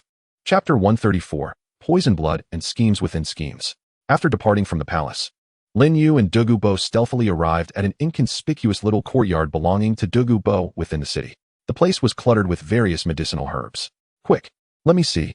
Upon entering the room, Douluo eagerly urged. Lin Yu handed him the jade vial. Douluo received it cautiously, bringing it to his nose for a gentle sniff, his expression instantly turning more solemn. As time passed, Douluo's brow furrowed ever tighter. Indeed, it was a mixture of these 7 poisons. His voice was hoarse, laced with disbelief. Each one was exceedingly rare, and the extraction methods were extraordinarily nefarious. After the mixture, the toxicity intertwined and complemented one another, creating a perfect vicious cycle that incessantly erodes your Majesty's vitality and spirit. He suddenly turned to Lin Yu, his eyes filled with trepidation. The poisoner is undoubtedly a master of toxins. Moreover, they possess an acute understanding of your Majesty's physical condition. This poison is nearly insolvable. Were it not for your Majesty being a soul master, a mere ordinary person would have long since succumbed. Almost insolvable. Does that imply there is still a solution? Lin Yu seized upon the crux of his words. Difficult. As challenging as scaling the heavens. Douluo shook his head, stating that unless one could simultaneously concoct 7 perfect antidotes to counteract these toxins and employ a special technique to inject them into your Majesty's body to neutralize the poison, any slight misstep would lead to an imbalance of any one toxin, triggering a violent backlash from the others, which would instantaneously claim your Majesty's life. He sighed, not to mention the sheer quantity of rare medicinal materials and time required to concoct 7 antidotes. It is likely that by then, the atmosphere within the chamber grew unbearably oppressive. They had identified the crux of the issue, yet discovered it was nearly unsolvable. However, upon hearing this, Lin Yu did not display despair on his countenance. Rather, he appeared contemplative. 7 antidotes, he suddenly inquired. Senior, what medicinal materials are required? Douluo was taken aback.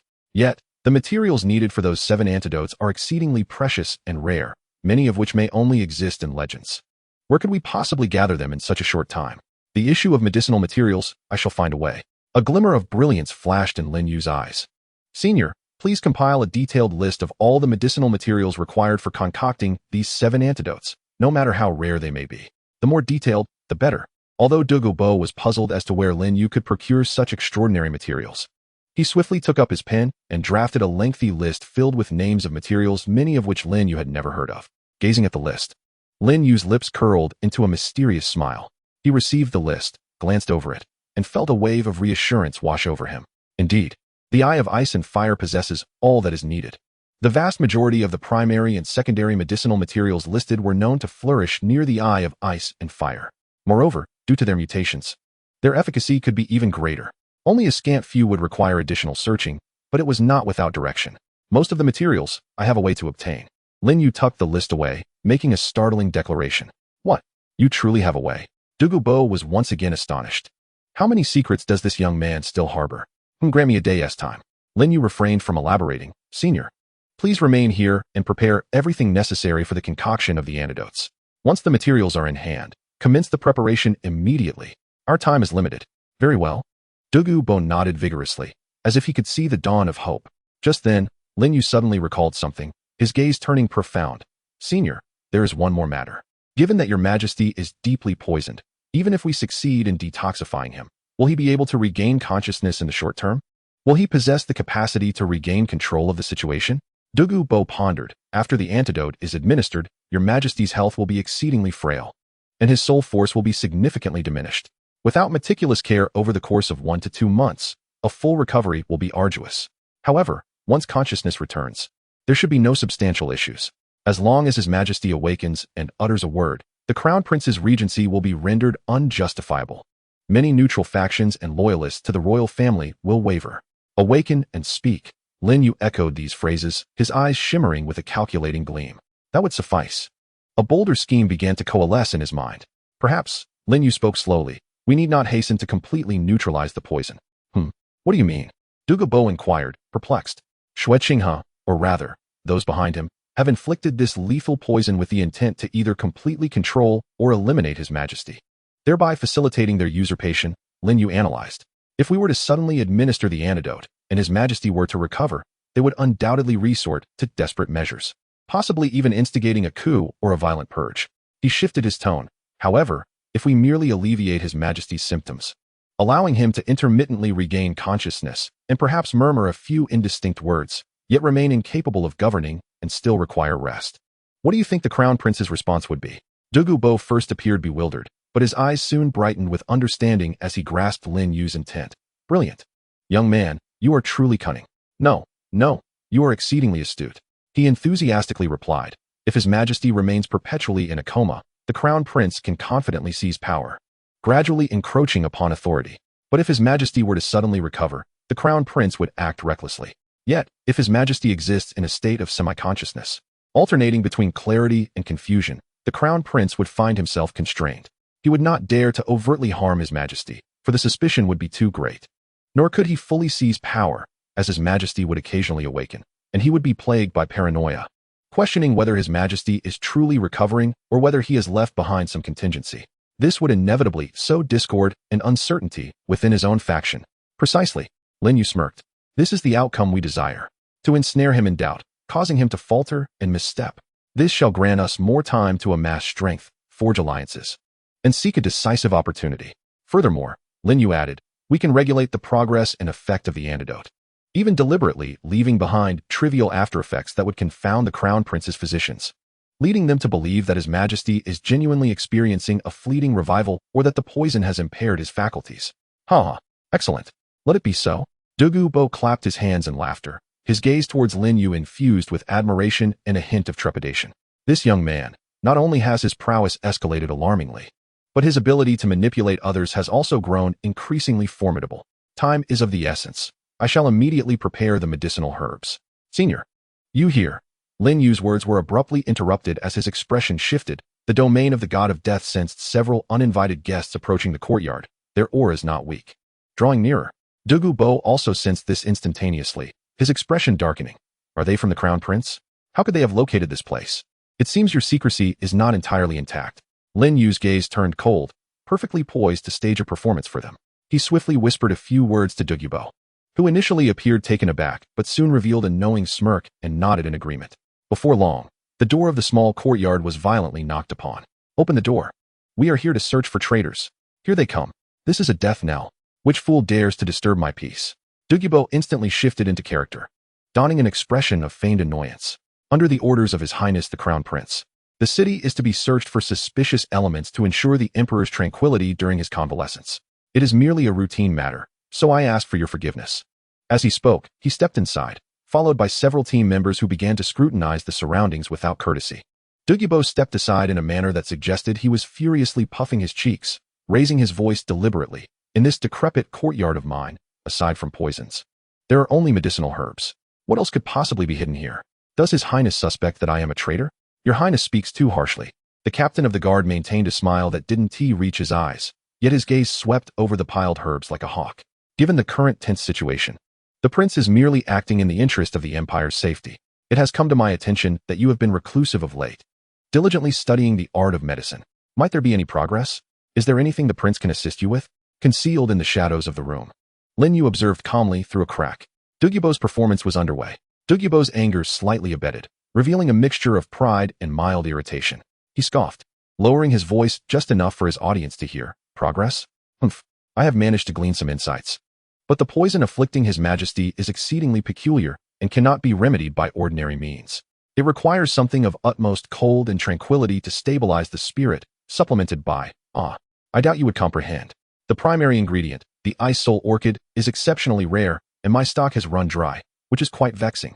He skillfully altered the concept, referring to the ice silk as the ice soul orchid, a term far rarer and more formidable, while artfully portraying the predicament of a material shortage. The captain's eyes gleamed with interest, immediately seizing upon the crucial point, his expression growing grave. The ice soul orchid? Indeed, it is a rarity. How much more does your highness require? Perhaps the princess treasury may have some in reserve. If he knows it is for His Majesty's elixir, he will certainly offer his utmost assistance. The bait has been taken. Lin Yu's lips curled slightly in a barely perceptible smirk. Douluo feigned hesitation, pondering momentarily before stating, at least 3 taels of fresh petals are needed. If the prince could procure them, my success rate in concocting the elixir could increase by 30%.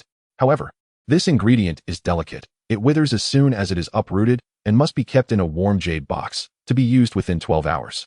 He intentionally made the request stringent, both to sound authentic and to expedite the delivery of the herbs, for time was of the essence. 3 taels of fresh petals, kept in a warm jade box, to be used within 12 hours. The captain of the Black Dove team silently noted these key details, his face reflecting a serious demeanor.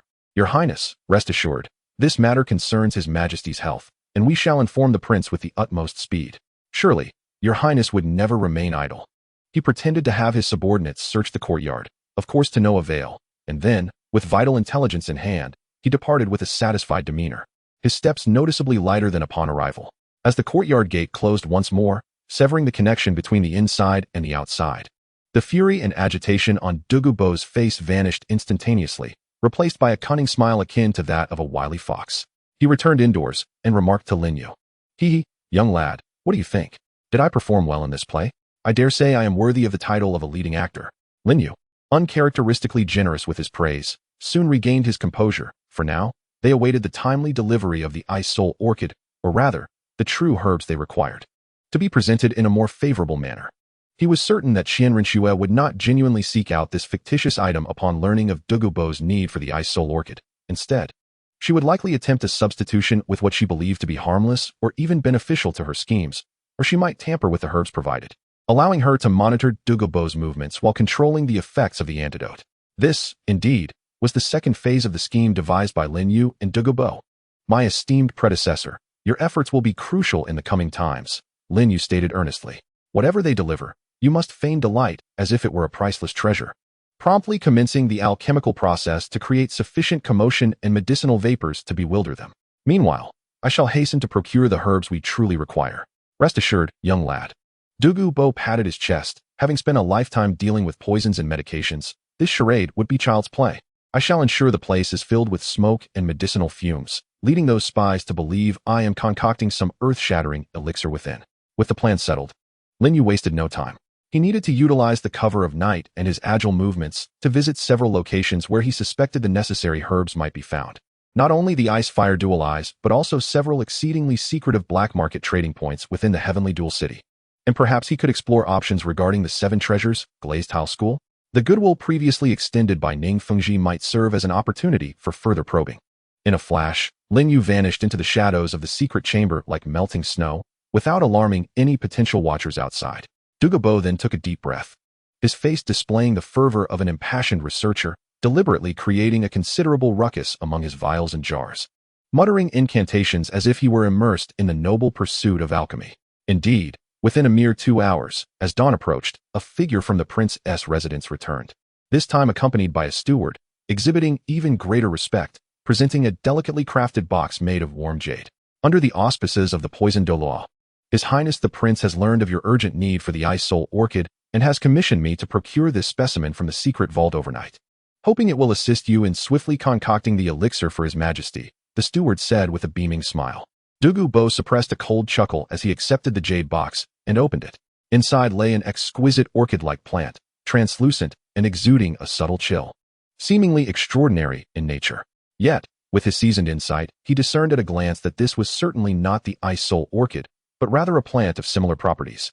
The cold jade orchid, known for its milder medicinal effects, more suitable for nurturing than detoxification. Moreover, it appeared that the roots of this cold jade orchid had been subtly infused with a thread of imperceptible yin energy through some exceedingly clandestine technique. Indeed, there has been some tampering, attempting to delay with gentle herbs and adding a little extra. Inwardly, Douluo scoffed, while outwardly displaying a countenance of ecstatic joy and excitement as he trembled slightly while cradling the jade box. Splendid. It is indeed the Ice Soul Orchid, and in such pristine condition. I am immensely grateful, Your Highness. With this spiritual herb, my chances have increased significantly. Quickly, please relay this to His Highness. I shall commence refining the elixir at once, and I vow not to disappoint him. The steward, witnessing Douluo's fervent excitement, could not suppress a flicker of concealed smugness and disdain in his eyes. After respectfully bowing, he took his leave. Once the courtyard door closed, the elation on Douluo's face instantaneously transformed into a frigid mockery. He meticulously inspected the tampered cold jade orchid, carelessly discarding it into a medicinal vat designated for waste. With such meager skills, do they think to deceive me? He chuckled derisively before truly igniting the furnace, tossing in some inconsequential herbs to concoct a tranquil elixir. Rich in aroma, yet of little practical use. The potent scent and smoke quickly enveloped the entire small courtyard. Meanwhile, Lin Yu's figure flitted like a specter across the rooftops of Tiando City. In his hands, he now possessed several crucial auxiliary herbs procured from perilous black market dealings. His next target was the western estate of the Seven Treasures, Glazed Tile School. A clandestine game concerning the authenticity of the antidote was quietly unfolding in the undercurrents before dawn, as Lin Yu skillfully maneuvered, leading the self-assured Qian Rinxue deeper into a trap. Chapter 136. The Seven Treasures Glazed Tile School and the Threat from Shuiqing'a. The night was profound and silent as Lin Yu stealthily approached the outer estate of the Seven Treasures Glazed Tile School in Tiando City. In stark contrast to the palace's imposing defenses, this place exhibited a more understated yet equally formidable vigilance. Indeed, the wealthiest sect in the world maintains rigorous security. Lin Yu mused, yet he felt no trepidation. Taking a deep breath, he heightened his perception to the utmost limit within the realm of the God of Slaughter. With his feet stirring up a tempest of thunderous energy, he transformed into an almost imperceptible wisp, gliding through like a gentle breeze, silently infiltrating the estate without triggering any alarms. Within the estate, pavilions and towers stood elegantly crafted. Lin Yu's objective was clear as he stealthily advanced toward the main hall where Ning Fengji and Sword Douluo were situated. He understood the immense risk of confronting them directly. Yet he gambled on the previous goodwill of the Seven Treasures, Glazed Tile School, and Ning Fengji's acumen in investments. As he approached the main hall, contemplating how to attract their attention without appearing overly intrusive, a calm and steady voice suddenly resonated in his ear, visiting late at night and avoiding the main entrance. May I inquire about the purpose of your visit, young friend Lin Yu? The voice, though soft, carried a piercing sword intent that seemed to penetrate the very soul. As if an invisible blade hovered ominously at his brow, Lin Yu's body stiffened abruptly, cold sweat instantly beading on his forehead. It was the Sword Douluo, Chen Xian. He had discovered his presence long ago. The perception of a title Douluo was indeed terrifying. Lin Yu felt a chill in his heart, but quickly regained his composure. Since the other party had not taken immediate action, it implied there was room for negotiation. He slowly emerged from the shadows, bowing respectfully toward the main hall, speaking with a tone that was neither obsequious nor arrogant. I am Lin Yu, and I apologize for intruding at this late hour. But I have a matter of life and death that requires the assistance of Sect Master Ning and Sword Douluo. The hall doors opened silently, revealing Chen Xian, clad in white, standing at the entrance like a spear, his gaze sharp as he appraised Lin Yu, a flicker of surprise flashing in his eyes. He sensed that in the years since their last meeting, the young man's aura had deepened and become more restrained, even carrying an icy, deadly chill that was somewhat painful to behold. Come in, Chen Xian said coolly, turning to enter. Lin Yu followed him into the grand hall, where Ning Fengji sat at the center, seemingly having anticipated his arrival, a gentle yet inscrutable smile on his face. Young friend Lin Yu, please take a seat. Ning Fengji said with a smile. It appears you have returned from your journey with significant gains. He had clearly deduced that Lin Yu had been to the city of slaughter. Lin Yu wasted no time, addressing the matter directly. Sect Master Ning, Sword de Law. I shall be brief. His Majesty is not seriously ill, but has been poisoned with a particularly insidious mixture, and his life hangs by a thread. The Crown Prince, Xue Qinghe, is likely involved and may even be colluding with the Spirit Hall. His words were startling, directly exposing the most critical secret. The expressions of Ning Fengji and Chun Xian turned grave in an instant. They exchanged a glance, revealing no surprise, only profound seriousness. Clearly, they had their suspicions, but lacked concrete evidence. What evidence do you possess, young friend? Ning Fengji inquired solemnly. The poison Douluo has confirmed the presence of the mixed poison in His Majesty's blood.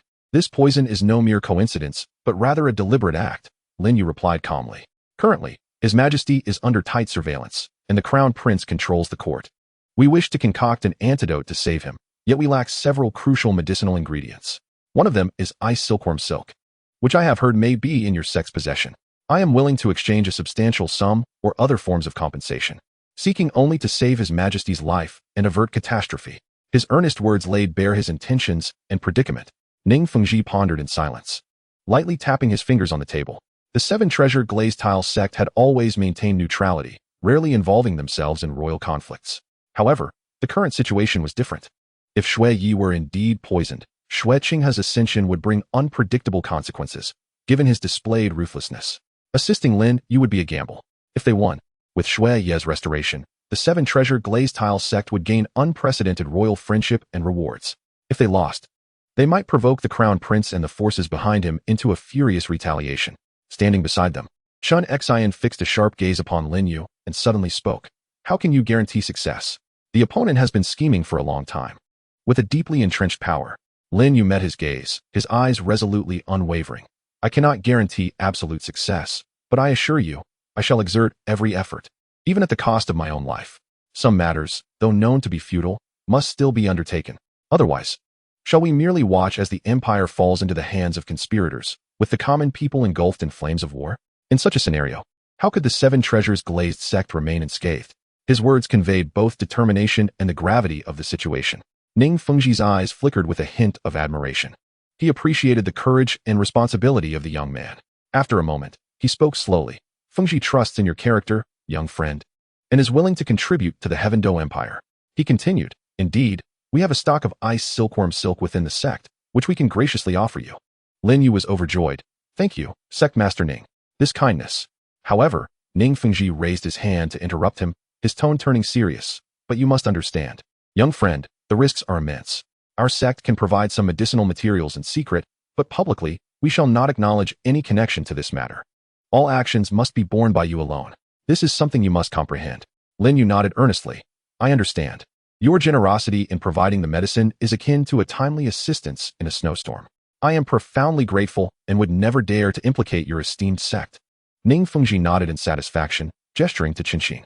In a fleeting moment, Qinshin disappeared, only to return shortly with a jade box enveloped in chilling mist, containing the crystal-clear ice silkworm silk. Thank you, esteemed elder. I shall forever remember this favor. Lin Yu solemnly received it and tucked it close to his chest. Young friend, be cautious in all your endeavors, Ning Fengji admonished. Lin Yu, refraining from further words, bowed deeply and swiftly vanished into the night. Observing the direction in which Lin Yu had disappeared, Qinshin slowly remarked, Fengji, is this investment worthwhile? Ning Fengji's gaze grew profound. In times of chaos, one must stake their resources broadly to remain invulnerable. This young man may prove to be the greatest variable we had not anticipated. Meanwhile, within the Eastern Palace, Xue Qinghe, Qian Rengshu, listened to reports about the poisoned doe receiving the cold Yulan and commencing the formulation of the antidote, yet her countenance bore no trace of relief. Her delicate fingers drummed against the table. No, it's too smooth, she murmured to herself. How could that old fox, Douluo, so readily trust the medicine we sent? And he seemed so excited? Suddenly, she rose, a glint of sharpness flashing in her eyes. That Lin Yu. He vanished after returning from the city of slaughter. He must be lurking in the shadows, plotting mischief. We can wait no longer. She realized that the adversary was exploiting her plan against her. Prolonging the situation would only increase the variables. Send the orders. Her voice turned icy, laced with a resolute killing intent. The plan has changed. Her eyes gleamed with a cold light. Her red lips parted to utter chilling words. At the hour of the rat tonight, let our people take action, forcefully attacking the palace. Create the illusion of a rebellion attempting to assassinate His Majesty. We must ensure that the Snow Knight Emperor is gravely wounded and unable to recover. She finally lost her patience, deciding to abandon the subtle machinations and instead employ the most brutal and direct means to utterly eliminate the greatest obstacle, Shuya. Even if it might arouse some suspicion, as long as there are no witnesses, she could swiftly seize control under the name of the Crown Prince. A bloody assassination attempt was set to unfold at the stroke of midnight. Meanwhile, Lin Yu, having acquired the crucial medicinal ingredients, was racing towards Douluo Dalu's courtyard. Time had never felt more urgent. Chapter 137, The Tiando Imperial Palace. Lin Yu returned silently to Douluo Dalu's small courtyard. The air was thick with the scent of herbs. As Douluo Dalu was fully engrossed in concocting the antidote. Did you obtain the materials? Without turning his head, Douluo Dalu inquired upon hearing the slightest sound. Indeed. Lin Yu replied, tossing out the jade box containing the iced silkworm silk, a gift from the Seven Treasures glazed tile school. No issues there. Douluo Dalu took the jade box, opened it, and a flicker of satisfaction crossed his eyes. Lin Feng is indeed willing to invest. Excellent. With all the ingredients prepared, I shall commence the antidote's formulation. His expression became exceedingly grave as he began meticulously handling the various rare herbs. His movements were swift and precise, demanding perfection in the order, quantity, and heat of each ingredient's addition. The atmosphere in the secret chamber grew heavy, punctuated only by the subtle sounds of herbs melting in the cauldron and the crackling of the flames. Lin Yu stood by, refraining from interruption. Yet his mental focus was acute. He understood that the final moment was approaching, and Qian Rinxue would not allow them to succeed unimpeded. Time ticked away, and outside. The sky had turned completely dark. It was late into the night. Lin Yu raised his head, his gaze sharp as a blade, directed towards the palace. Almost simultaneously, Douluo Dalu completed the final step, carefully pouring several drops of a concentrated, shimmering emerald liquid into a specially crafted jade vial. The liquid emitted a refreshing fragrance, starkly contrasting with the acrid stench of the previous poisons. The antidote was ready. Douluo Dalu exhaled deeply, a mix of exhaustion and exhilaration on his face. Although it was merely a preliminary slow release, it was sufficient to balance some of the toxins within, allowing him a brief revival. However, at this moment, both men could not afford to celebrate their success. They distinctly sensed an overwhelming and unabashed killing intent, along with powerful soul force fluctuations, surging from multiple directions, racing toward the Emperor Xia's palace like arrows released from a bow. The sheer number and intensity of the presences included several formidable soul masters. Damn it! That little vixen is going for a full-on assault. Douluo Dalu's complexion changed drastically as he cursed. She can't wait any longer. Senior, give me the antidote. You create chaos at the main entrance of the Tiando Imperial Palace to draw their attention. Lin Yu decisively instructed, his words rapid. I will infiltrate from the side and find an opportunity to administer the medicine to His Majesty. This was the most rational yet perilous division of labor. Douluo Dalu, with his grand ambitions and formidable strength, was suited for a direct confrontation to attract fire. Lin Yu, with his stealth capabilities and swiftness, was ideal for executing the critical task. All right, be careful, lad. Douluo Dalu unhesitatingly hurled the jade vial towards Lin Yu, a flash of emerald light enveloping him as the formidable spirit of the Emerald Phosphor Serpent Emperor manifested. The terrifying aura of a tidal Douluo erupted with a thunderous force, shattering the roof and transforming into a streak of green light racing towards the palace gates. The old poison is here. Which wretched soul dares to disturb His Majesty's repose? His roar, akin to thunder, shattered the tranquil night, resonating throughout a considerable portion of the palace. Simultaneously, Lin Yu's figure vanished like a specter, accelerating to his utmost speed as he surged towards the Snow Knight chamber along a preordained route. Near the palace entrance, chaos erupted instantaneously. Douluo Dalu descended like a harbinger of doom, emerald-hued poison mist swirling around him, swiftly enveloping the foremost of the black-clad assailants. They scarcely had time to emit a cry before collapsing lifelessly, their bodies turning black. The might of a tidal Douluo was unmistakably evident. Yet, more black-clad figures charged fearlessly forward, two soul Douluo-level powerhouses joining forces to entangle Douluo Dalu. The brilliance of various soul skills flared wildly, accompanied by the cacophony of explosions, roars, and the clamor of battle, transforming the outer perimeter of the chamber into a fierce battleground. Inside the chamber, two soul sage guards were jolted awake. But as they rushed out of the hall, they were fiercely blocked by several black-clad soul masters, unable to escape. Chaos reigned. Amidst this turmoil, Lin Yu slipped through like an elusive eel, deftly evading sporadic interceptions with the thunderous 3,000 and the god of death domain. Once again arriving beneath the familiar ventilation window. The window frame silently opened, and he glided into the hall like wisps of smoke. Within, the Snow Knight Emperor lay undisturbed upon the dragon bed, seemingly indifferent to the cataclysmic battle outside. Yet, Lin Yu's heart sank, for he beheld a figure emerging from the shadows beside the dragon bed, shrouded entirely in a voluminous black cloak. This individual appeared as if they had always been there, seamlessly blending with the darkness, completely undetected by him until Lin Yu entered the hall. As he stepped inside, the figure slightly lifted their head, two icy gazes locking onto Lin Yu with an overwhelming sense of pressure enveloping him. This was undoubtedly a peak soul Douluo, perhaps even one on the brink of the titled Douluo level, a true trump card concealed by Qianren Xue. I have awaited you for quite some time, rasped a deep voice laced with a hint of cat and mouse mockery. Your Highness has indeed foreseen your arrival. Lin Yu's pupils constricted, his muscles tensing in an instant. He had fallen into a trap. Qianren Xue had anticipated their rescue attempt, even foreseeing his potential infiltration route, dispatching her strongest guard to lie in wait. The fierce assault outside was merely a feint, a ploy to draw them out into the open.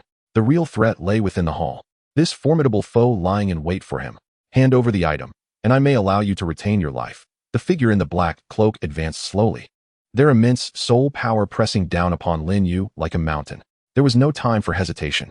A glint of determination flashed in Lin Yu's eyes as he unhesitatingly accelerated to his utmost limit, not charging towards the dragon throne, but rather swiftly evading to the side. The ground trembled with the sound of thunder as he summoned the Xian heavy ruler, which he did not wield against the man in the black robe, but instead brought crashing down upon a pillar within the hall. The impact sent debris flying, shaking the entire chamber violently. He aimed to create greater chaos. Concurrently, he unleashed a powerful suction, not directed at the enemy, but towards the Snow Knight Emperor on the dragon throne. The Emperor's body was drawn slightly away from the throne, shifting a small distance in Lin Yu's direction. This series of actions transpired in the blink of an eye, completely catching the black-robed man off guard. He had anticipated Lin Yu would desperately rush towards the Emperor or attempt to attack him. He never expected that Lin Yu would first sabotage the palace structure and then move the Emperor. In that fleeting moment of surprise, Lin Yu seized the opportunity. With a low roar, he invoked Flame Split, Devouring Wave Ruler. The Xian heavy ruler, imbued with a terrifying gale, did not strike the black-robed man, but instead forcefully struck the ground between them. The earth erupted, creating a massive crater, and a tempest of energy and dust erupted, momentarily obstructing the black-robed man's line of sight and path forward. Lin Yu, propelled by the recoil, shot backward like a cannonball, heading straight for the ventilation window. It appeared as though he intended to flee. The black-robed man sneered, his form shifting as he penetrated the haze like a specter, a bony hand slicing through the air with deadly intent, reaching for Lin Yu's back. His speed far exceeded Lin Yu's retreat.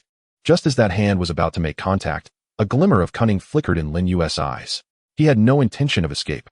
His true objective had always been to deliver the medicine. Everything prior had been orchestrated to create this singular opportunity. In that critical moment, he abruptly hurled the jade vial behind him, not merely tossing it, but sending it skyward.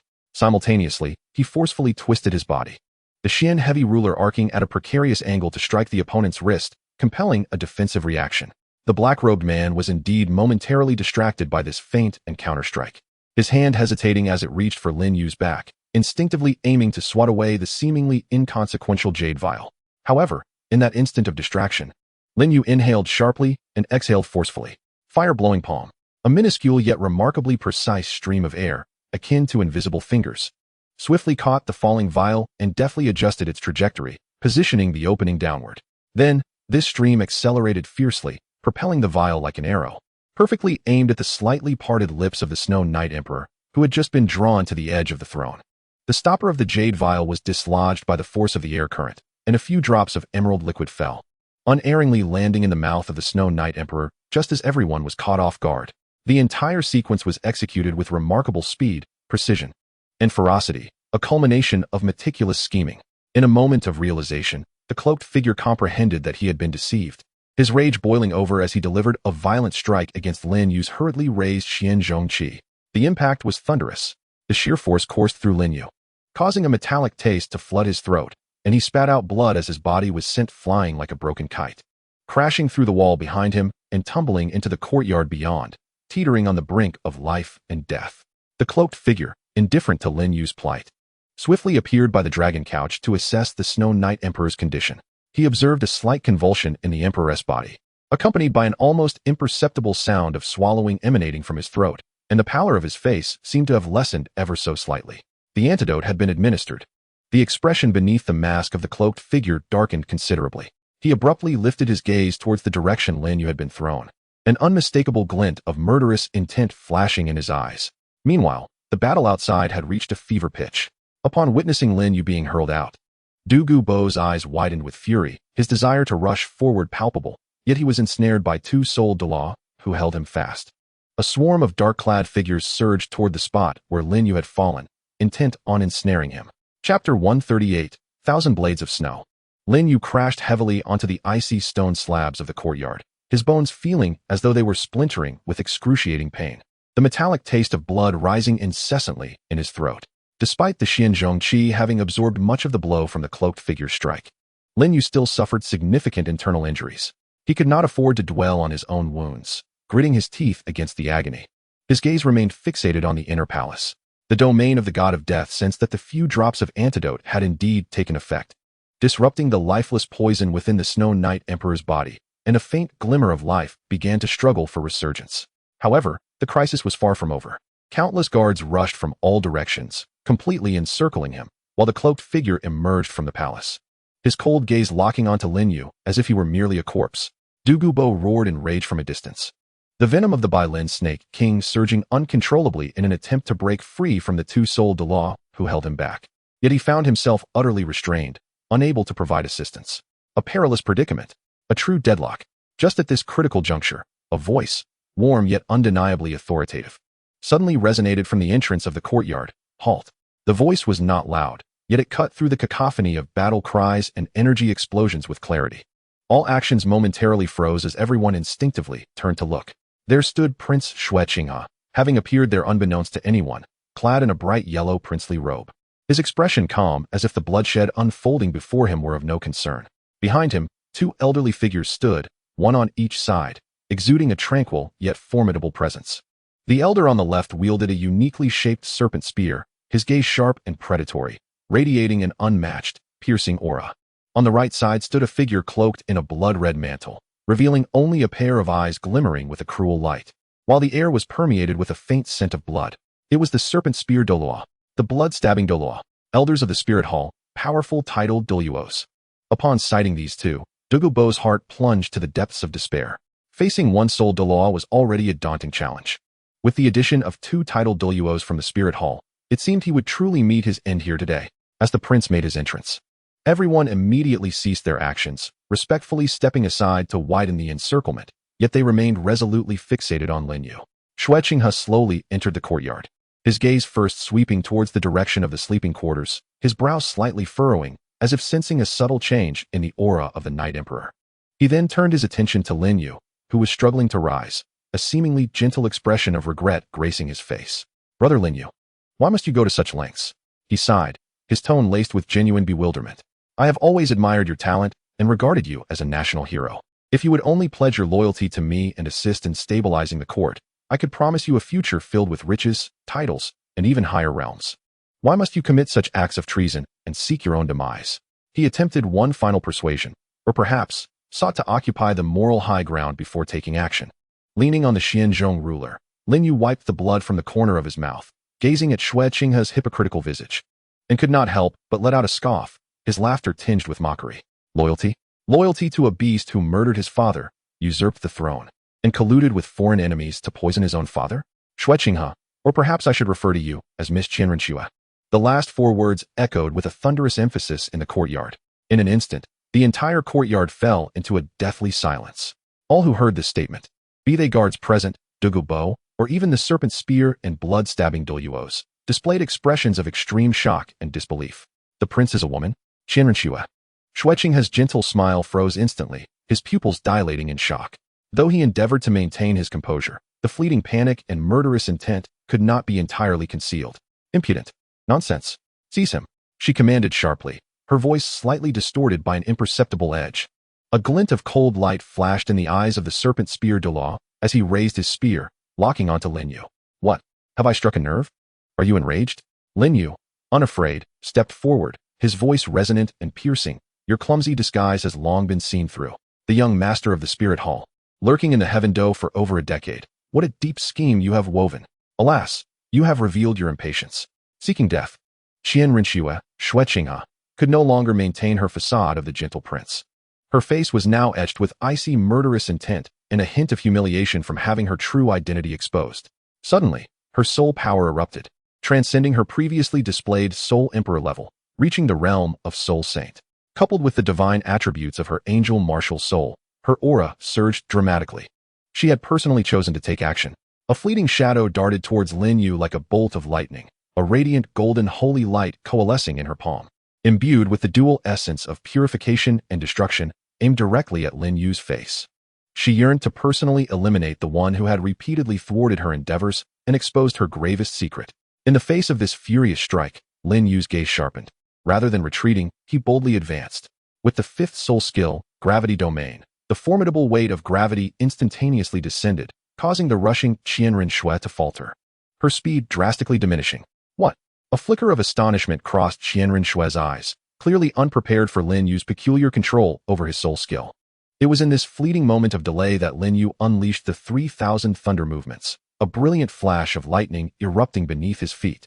With a swift lateral movement, he evaded the resplendent holy palm, channeling all his strength and unyielding spirit into a single, powerful punch aimed squarely at the opening in Qian Rinxue's side exposed by her forward charge. This punch was swift, fierce, and precise, encapsulating all of Lin Yu's fury and defiance. Qian Rinxue's complexion changed drastically in a hurried response. She could only concentrate her soul energy to her arm in an attempt to block. Bang! The collision of fists and arms produced a muffled thud. Qian Rinxue felt a strange and overpowering force penetrate her body, causing her blood to surge violently, and with a stifled groan, she staggered back several steps before regaining her footing. Though she suffered no significant injury, her posture was undeniably disheveled. How was it possible that she, at a higher realm, was forced back by Lin Yu, who was beneath her in rank?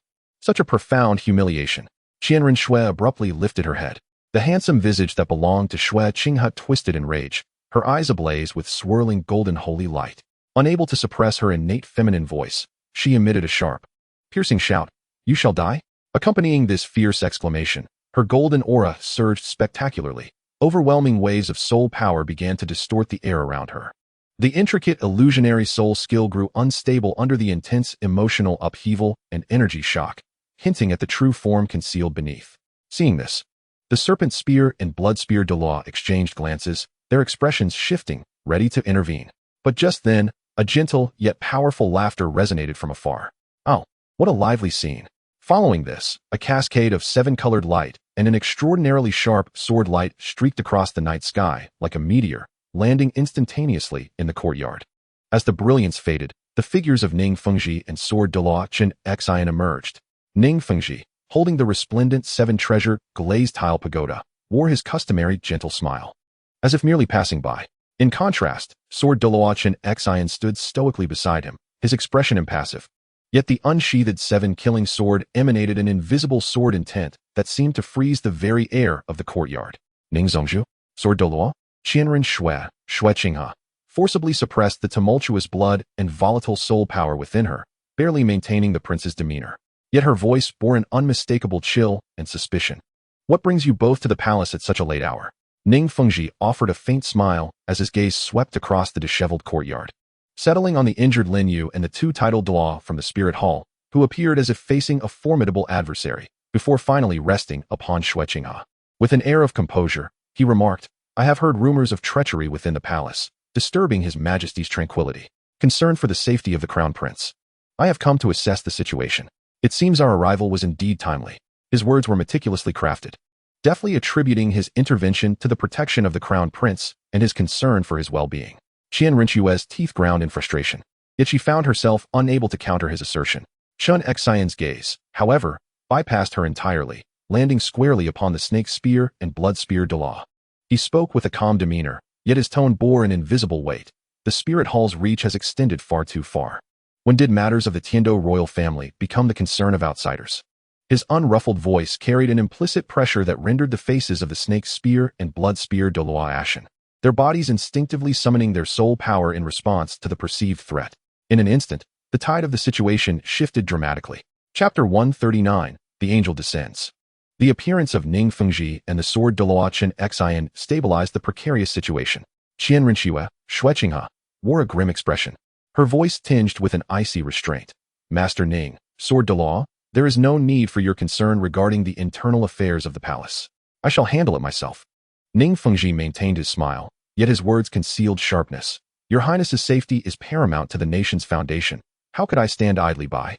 Moreover, the presence of these unfamiliar titled Douluo here is bound to raise suspicions.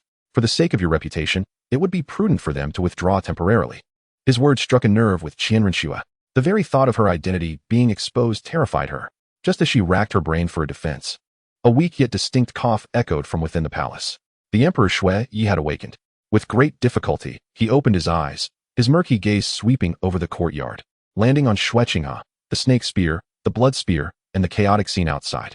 His frail hand trembled as he summoned the strength to utter a series of vague yet ominous words. Treachery, outsiders, kill.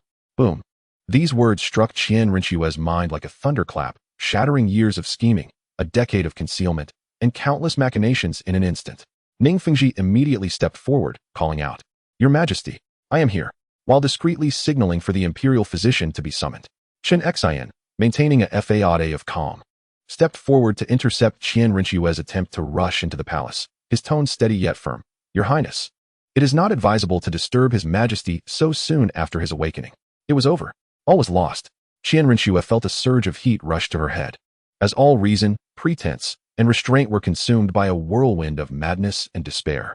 She abruptly turned, her once gentle eyes, belonging to Shueqinghe, now ablaze with radiant golden light and boundless malice, fixated upon Lin Yu, who stood with a ruler in hand, his complexion pale, yet his expression mocking. It was him. Everything stemmed from this scoundrel. Had it not been for his relentless destruction, had it not been for him administering the antidote, how could she have found herself in such a dire predicament? Lin Yu's voice, sharp and distorted, erupted from her throat in a piercing shriek, a sound entirely belonging to a woman. No longer could she suppress it, nor did she wish to. A dazzling golden holy light burst forth from her being, akin to a miniature sun rising within the courtyard. The overwhelming surge of energy instantaneously tore apart her bright yellow princely attire, vaporizing it. The disguise of her soul skill collapsed entirely. As the golden light dissipated, her true form was unveiled, a tall and graceful figure, with cascading pale golden hair resembling a waterfall, skin whiter than snow, and a visage of unparalleled beauty, yet as frigid as frost, radiated an aura of both sanctity and authority. Behind her, 3 pairs of ethereal, resplendent golden wings unfurled slowly, emanating a heart-stopping pressure. The 6-winged angel soul had truly descended. In that moment, everyone was left in utter astonishment. Whether it was Lin Yu, Dugu Bo, or even Ning Fengji and Chen Xian, all displayed extreme shock, although Lin Yu had already discerned the truth. Witnessing in person the prince transform instantaneously into a stunning woman possessing a divine-level martial soul was an unparalleled visual and psychological shock. You shall perish. You all shall perish. Qian Rinxue's voice was chilling to the bone, filled with a frenzied madness, entirely disregarding the consequences. A golden holy sword coalesced in her grasp, imbued with the terrifying energy to purify all, aimed directly at Lin Yu. She intended to rend this perpetrator into 1,000 pieces. Miss No? The serpent spear Douluo cried out in horror, wishing to intervene, but it was already too late. Ning Fengji and Chen Xian's expressions also shifted dramatically, unable to comprehend that Qian Rinxue had become so deranged as to reveal her true self and martial soul in her murderous intent. Faced with the sudden, wrathful strike from the 6-winged angel martial soul at the soul sage level, Lin Yu's pupils constricted despite his recently acquired injuries. Yet, there was no trace of fear in his eyes. Instead, an astonishing battle intent erupted forth. You wish to kill me? It shall not be so simple. He roared defiantly, ignoring the excruciating pain of his torn meridians, pouring every remaining ounce of soul power and fighting spirit into the Xian heavy ruler. 5th soul skill, 1000 June's critical moment. The Killing God domain. Activate. The domain was instantaneously established.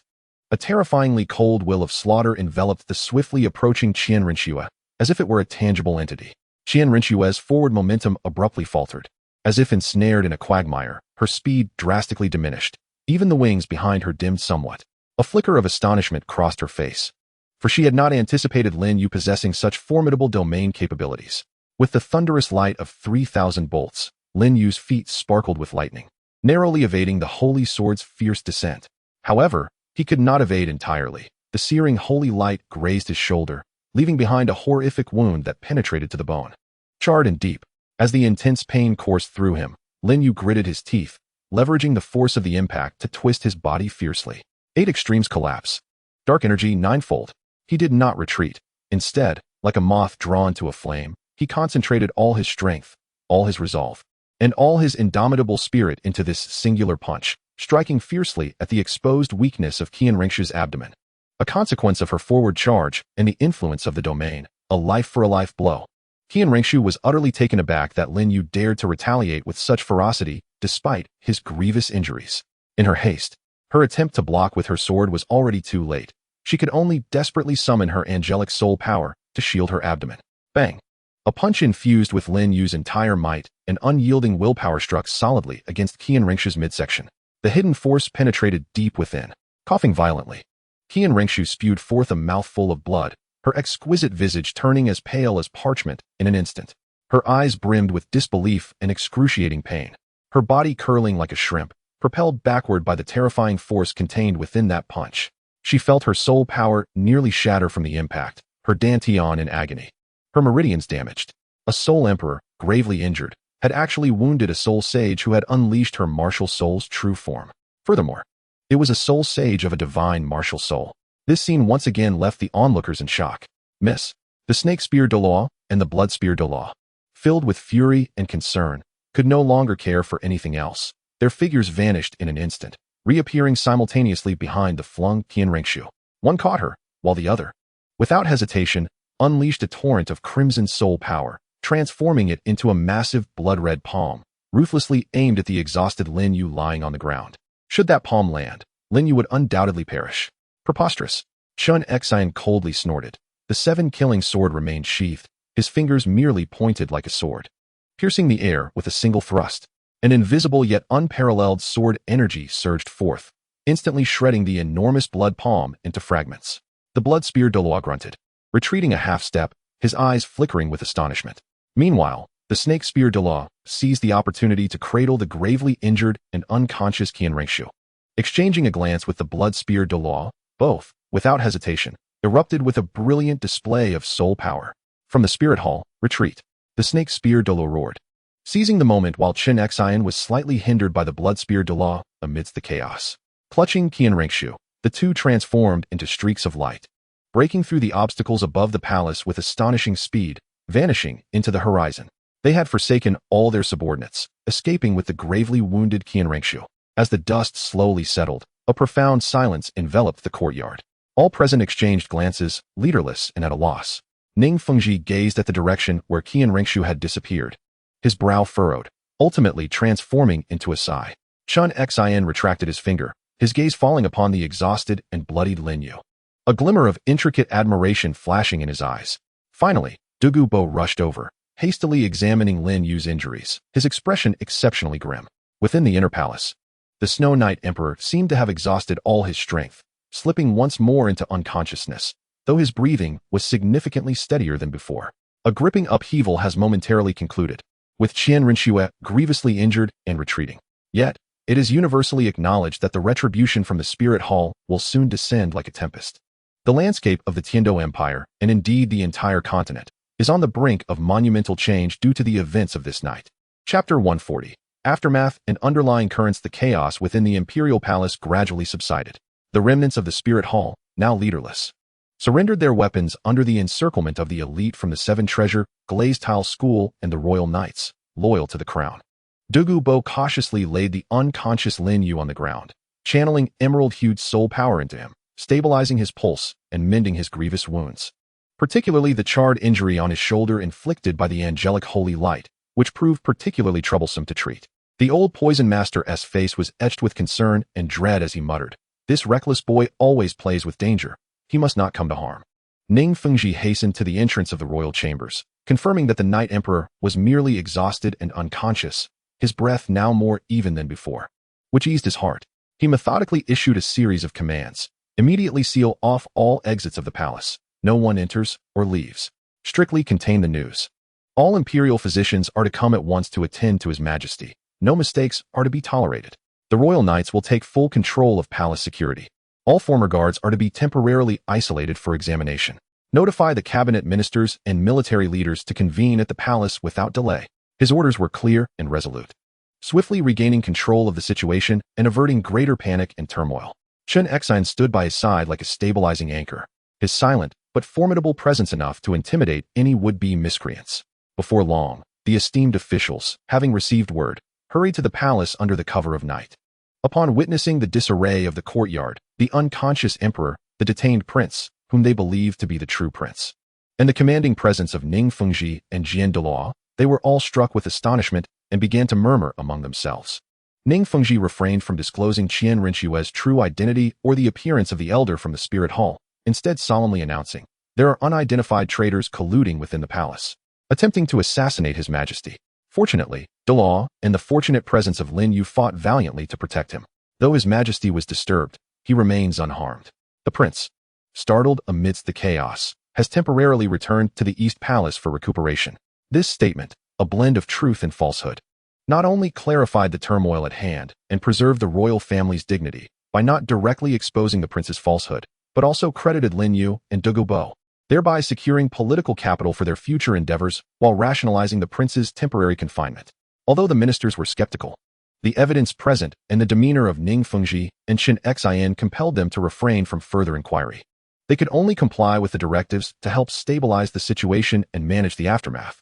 Several hours later, as dawn broke, Lin Yu awakened from a fit of violent coughing, acutely aware of pain coursing through his body, particularly in his shoulder, which felt as though it had been seared by a branding iron. He found himself lying in a tranquil and elegant room, his wounds meticulously bandaged. Though his body felt hollow, a gentle medicinal force was gradually mending his damaged meridians. "Ah, young one, you have finally awakened," sighed Du Gubo, who had been watching over him, relief washing over his face. "I was beginning to think that the angelic holy light had rendered you a fool. Senior, how is the situation? What of Qian Rinxue?" Lin Yu, momentarily disregarding his own injuries, inquired urgently. "The emperor is unharmed, though she has succumbed to slumber once more. Her pulse has stabilized significantly," Du Gubo replied, his expression darkening. "As for that little vixen, she was rescued by the serpent spear and the blood-stained savior. Fortune smiles upon her. However, after enduring your reckless blow, she certainly has her share of suffering." Upon hearing this, Lin Yu exhaled in relief, but soon his brow furrowed with concern. Qian Rinxue had escaped, leaving future troubles in her wake. Just then, the door swung open, and Lin Feng and Chen Exine entered. "How do you feel, young friend?" Lin Feng inquired with genuine concern, offering a jade vial. "This is a superior tonic from our sect, which should aid in your recovery." "Thank you, Sect Master Ning. I can still endure." Lin Yu accepted the pill with gratitude, fully aware that had it not been for Lin Feng and Chen Exine's timely arrival the previous night, he would undoubtedly have perished. Lin Feng sighed, his expression grave. "Young friend, while last night's turmoil has temporarily subsided, the ensuing troubles are immense. With Qian Rinxue's identity revealed and her severe injuries allowing her to flee, the spirit hall will not rest easily. We must prepare ourselves promptly." Lin Yu nodded. "You speak the truth, Sectmaster. The spirit hall's retribution will likely arrive swiftly. Although the emperor is currently safe, the poison has not been entirely eradicated. We must hasten the creation of a complete antidote." "Leave the antidote to me," Du Gubo declared confidently, thumping his chest. "All necessary herbs are at hand, and with the emperor's condition stabilizing, I am 80% certain I can eliminate the toxin completely." "That is splendid news." Lin Feng's eyes brightened. "As long as the emperor can fully recover and take charge, we shall have greater confidence in confronting the spirit hall." After a moment's contemplation, he continued, "Our immediate priorities are threefold. First, to devote all efforts to healing the emperor. Second, to stabilize the court and eliminate any remnants of the spirit hall within the palace. And third, to unite all possible forces to collectively withstand the imminent retaliation from the spirit hall. The Seven Treasure Glazed Tile sect will fully support the emperor, but we also require the assistance of formidable allies like you and Senior Du Gubo." His words position Lin Yu as an equal partner in their endeavors. Lin Yu nodded solemnly. "It is my unshakable duty." Suddenly, Chen Exine spoke up. "Young one, that final strike you delivered to Qian Rinxue was remarkable. Were it not for her unique martial soul and deep foundation, any ordinary soul saint would likely have been rendered incapacitated." Lin Yu offered a rueful smile. "I was merely fighting for my life. Her six-winged angel martial soul is indeed extraordinarily powerful." He recalled the divine yet ferocious force, still trembling at the memory. The spirit hall possesses profound depths, far beyond mere appearances, Lin Feng stated gravely. In light of this incident, we must either exercise patience or prepare for a retaliation of immense force. We must brace ourselves for the worst. The atmosphere in the room grew tense once more. Everyone is acutely aware that they have stirred a hornet's nest. Defeating Qianrenxue was merely the beginning. What lies ahead is the wrath of the colossal spirit hall. However, with matters having reached this point, they must confront these challenges head-on. Senior, how long will it take to concoct the antidote? Lin Yu inquired, casting a glance at Douluo. At best, 3 days. At worst, 5 days, Douluo assessed. Excellent. Let us strive to make the most of these 3 days. A sharp glint flashed in Lin Yu's eyes. Master Ning, I entrust you with the task of eliminating internal threats and stabilizing the court. I must recover swiftly. It was imperative for him to regain his strength, for only then could he weather the impending storm. Lin Feng nodded. Rest assured, I shall handle the affairs beyond. You need only focus on your recovery. In the ensuing days, while the surface of Heaven-Do City appeared to have returned to tranquility, a tempest brewed beneath. The 7 treasure glazed tile school and the royal knights collaborated with fierce resolve to cleanse the palace, secretly escorting numerous suspicious guards, palace maids, and eunuchs for investigation. Uprooting many hidden agents planted by the spirit hall.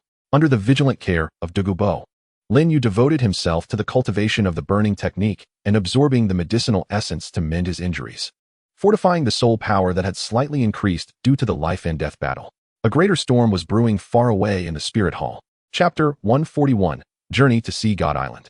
3 days slipped by amidst the tense undercurrents of Heaven-Do City. The palace's cleansing continued. Yet the facade had regained its solemn tranquility. Douluo, tireless and unwavering, ultimately succeeded in concocting a complete antidote infused with potent toxins within a chamber rich with medicinal aromas.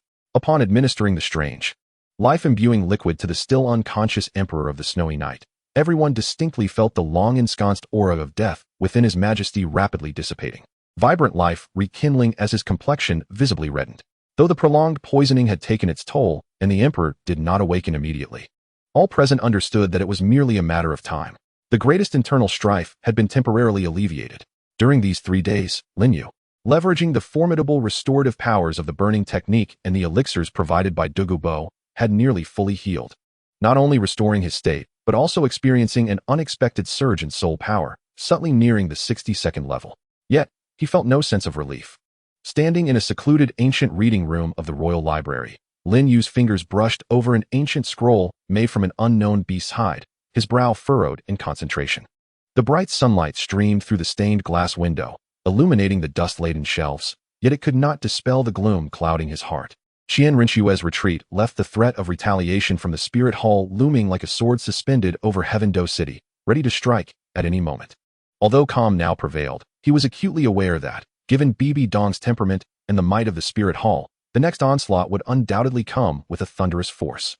Would the current combined strength of the Heaven-Do Empire and the 7 treasure glazed tile school suffice to withstand it? He required greater power, a more rapid elevation of his strength. The power of the individual, when confronted with overwhelming forces, ultimately proves to be limited, unless one can attain a pinnacle of existence, a level so profound that it can alter the very fabric of reality, akin to achieving divine status. His gaze returned to the ancient scroll in his hands. This scroll, discovered by chance in a dust-laden corner of the library's innermost recesses, is inscribed with a remarkably archaic script detailing fantastical legends and geographical anomalies. Among these tales, a place known as the Island of the Sea God is mentioned repeatedly. The scroll reveals that this island, situated far across the seas, is home to inhabitants who worship a deity referred to as the Sea God. It is said that the island presents unique trials, through which challengers can receive the Sea Goddess blessings and acquire immense power. Yet, it also cautions of the extreme dangers that lie therein, as most outsiders are said to vanish without a trace, earning it the grim moniker of Devil Island. The mention of the island of the sea god made Lin Yu's heart race uncontrollably. Fragments of vague memories from his past life began to align with the scroll's accounts. There, divine trials awaited, opportunities for rapid enhancement of strength, perhaps even the chance to inherit divine status. In the original tale of Tang San, it was there that he swiftly rose to prominence, successfully undergoing the 9 trials of the sea god, ultimately inheriting his divine position. Though the journey was fraught with peril, the rewards were immeasurable. A thought began to take shape in Lin Yu's mind, becoming increasingly vivid. He currently possessed the realm of the god of slaughter, With physical capabilities that far surpassed his peers, along with an array of combat techniques, and the peculiar skill known as the burn technique. His survival instincts and potential eclipsed those of his contemporaries, including Tang San. If Tang San could pass the trials, why could he not? Should he obtain even a fragment of the sea god's legacy, it would grant him the means to contend against the Spirit Hall and possibly alter the very landscape of the continent. The risks were immense, yet the potential rewards were equally unfathomable. It was decided. Lin Yu abruptly closed the scroll, his eyes gleaming with a resolute and piercing light. He would journey to the island of the sea god. Upon leaving the library, he first sought out Douluo. What? You intend to set sail? To a place called Devil Island that I've never even heard of? Douluo exclaimed, nearly pulling out his beard in shock. You've only just recovered, and now you're acting recklessly? The Spirit Hall situation hasn't been resolved yet. What will happen here if you leave? Lin Yu remained composed, articulating his analysis and the opportunities presented by the island of the sea god in detail. He concluded, Senior, remaining in Tiando will not change the fundamental issues. Only by acquiring greater power can we truly address the problems at hand. With you and the 7 treasure glazed tile school here, stabilizing the situation should not be insurmountable. This is my best chance to rapidly grow stronger. It may even be my only opportunity. Douluo, gazing into Lin Yu's eyes filled with determination and confidence, realized he could not dissuade this young man who consistently created miracles. With a heavy sigh, he patted Lin Yu's shoulder firmly. Very well. I knew I could not keep you here. Go. I will hold the fort for now. It won't collapse in the meantime. But remember, you must return alive. Rest assured, old monster, I have a strong constitution, Lin Yu replied with a smile, warmth swelling within him. He then proceeded to seek out Ning Fengji. Hearing his decision, Ning Fengji was equally astonished, yet after a prolonged contemplation, he expressed his understanding and support. Extraordinary individuals undertake extraordinary endeavors. The young friend's insight and resolve garnered Fengji's admiration. With a sigh, Ning Fengji remarked, on the side of Tiando, I shall do my utmost to negotiate and secure time for you. The overseas realm is fraught with peril. Tread carefully. The 7 treasure glazed tile school possesses numerous enterprises and connections at various ports along the continent's coast. I will give instructions to prepare the finest vessels and the most seasoned crew, along with nautical charts and relevant intelligence to assist you. Lin Yu bowed solemnly. Thank you, Sectmaster Ning. This kindness shall be forever etched in my heart. Ning Fengji waved his hand, his expression laden with significance. I merely hope for the day of your triumphant return. Ultimately, Lin Yu went to see Douluo. Upon learning that Lin Yu was departing once more, this time to the distant and unpredictable seas, Douluo's eyes instantly brimmed with tears. However, she stifled her emotions, biting her lip and clutching tightly to Lin Yu's sleeve. You're leaving again. It's always like this, always seeking to be a hero, her voice quavered. Lin Yu felt a pang of guilt and gently patted the back of her hand. This time is different. It is for a better return. When I come back, there will be no need to fear the Spirit Hall anymore. Who fears them? Douluo lifted her head, gazing at him with defiance. I just need you to return safely. Otherwise, I will venture onto the sea to find you. Seeing her facade of strength, Lin Yu's heart softened, and he promised, all right. I vow to come back safely. After bidding farewell to everyone, Lin Yu lingered no longer. Under Ning Fengji's arrangements, he quietly departed from Tiando City, journeying eastward toward the port of Hanhai City, the furthest point on the continent. There, the ships and supplies prepared by the 7 treasure glazed tile school awaited him. Days later, the immense harbor of Hanhai City unfolded before his eyes. The briny sea breeze rushed at him, and countless masts stood like trees in a bustling scene. At a secluded dock, a seemingly unremarkable but exceptionally sturdy and elegantly designed soul-guided ship lay anchored.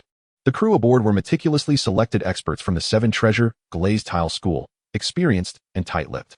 Stepping onto the deck, Lin Yu cast a glance back at the receding outline of the continent, inhaling the sea breeze infused with freedom and the unknown. His eyes held no trace of confusion, only a fervent desire for strength and anticipation for the future. Set sail. With his command, the ship unfurled its sails, the soul-guiding device emitted a deep hum, cleaving through the azure waves, steering resolutely toward the rising sun and the legendary, perilous Devil Island. Chapter 142, The Soul Shark. The ship, breaking waves, shot forth like an arrow released from its bow, leaving Hanhai Harbor and the continent's silhouette far behind. Before him lay an endless expanse of azure, where sea and sky melded in breathtaking grandeur. The salty, humid breeze, imbued with the essence of freedom, invigorated his spirit. Lin Yu stood at the bow, allowing the wind to tousle his dark hair and robe. This was his first genuine venture into the depths of the sea, experiencing the vastness and mystery that starkly contrasted with the land. The crew members, meticulously chosen veterans of the Seven Treasures glazed sect. Each performed their duties with silent efficiency while deftly maneuvering the vessel. The captain, a weathered middle-aged man named Hader, bore skin darkened by the sun and a face lined with the trials of the sea, was said to have generations of seafarers in his lineage, possessing an intimate familiarity with these waters. Mr. Lin, as instructed by the sect leader and marked on the nautical chart, our course lies broadly in the southeastern depths. Captain Hader announced, approaching with a tone that, while respectful, betrayed a hint of unspoken concern. This region was steeped in legend, known for its frequent storms and treacherous currents, and was often roamed by formidable sea spirits. Some areas were ominously referred to by veteran sailors as the Sea of Demons, and few vessels dared to venture deep into its embrace. Lin Yu nodded, his demeanor calm and composed. No matter, we shall sail as planned. Should danger arise, I will handle it.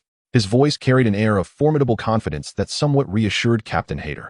Though this young employer appeared not long in years, his presence was as profound as the ocean itself, especially when his gaze swept across the horizon.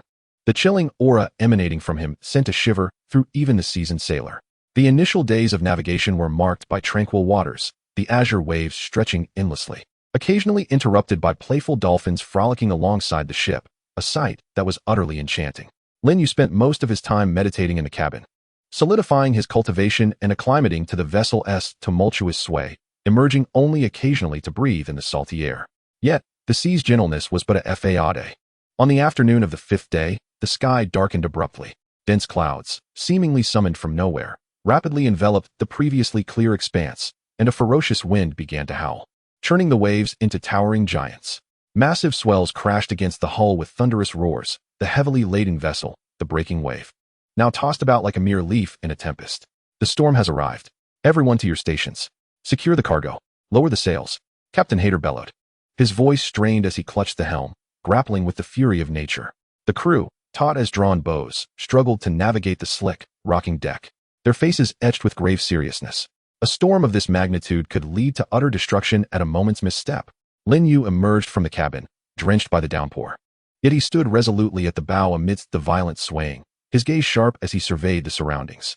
His domain of slayers quietly activated, attuning him to any anomalous energy fluctuations within the storm. This tempest seems rather peculiar, he mused, his brow furrowing as he detected an exceedingly faint, chaotic mental force mingling within the tempest. At that moment, a lookout's terrified scream pierced through the chaos. Port side. There's something in the water. Following the voice, the crew turned to see a colossal shadow lurking beneath the inky surface of the sea, approaching with astonishing speed. Its length surpassed even that of the breaking wave. It was the soul-devouring great white shark, a creature over 10,000 years old. Captain Hader, recognizing the distinctive dorsal fin and immense silhouette, turned pale as despair washed over him. It's over. How could we encounter such a deep-sea sovereign? It's not supposed to be in these waters. As if to validate his fears, the colossal shadow violently collided with the ship's hull. Boom. The entire vessel trembled violently, as though struck by a giant battering ram, the wood groaning in a manner that sent chills down one's spine. Several crew members were caught off guard, flung overboard, and were fortunate to be saved by ropes that prevented their plunge into the sea. Splash. A grotesque, massive head broke through the surface, revealing dagger-like, chilling teeth and a pair of vicious, crimson eyes fixated on the crew. It was the soul-devouring great white shark. Its formidable presence undoubtedly surpassed 30,000 years. It clearly regarded the intruding vessel as both prey and a provocateur. Attack. Aim for its eyes, Captain Heidel commanded, suppressing his terror. Yet, the soul-devouring great white shark deftly flicked its tail, its enormous body surprisingly agile as it submerged beneath the waves, further inciting its rage. It surged upward again with a ferocious thrust. Boom. Crack. This time, the ominous sound of splintering wood echoed from the ship's bottom. Water began to surge in through the fissures. This is bad. The hull is breached. The crew turned pale with fear. The soul-devouring great white shark seemed to savor the thrill, circling the wounded vessel, its crimson eyes glinting with a cruel light akin to a cat toying with its prey, poised to launch a more lethal assault. Damn it, let's fight.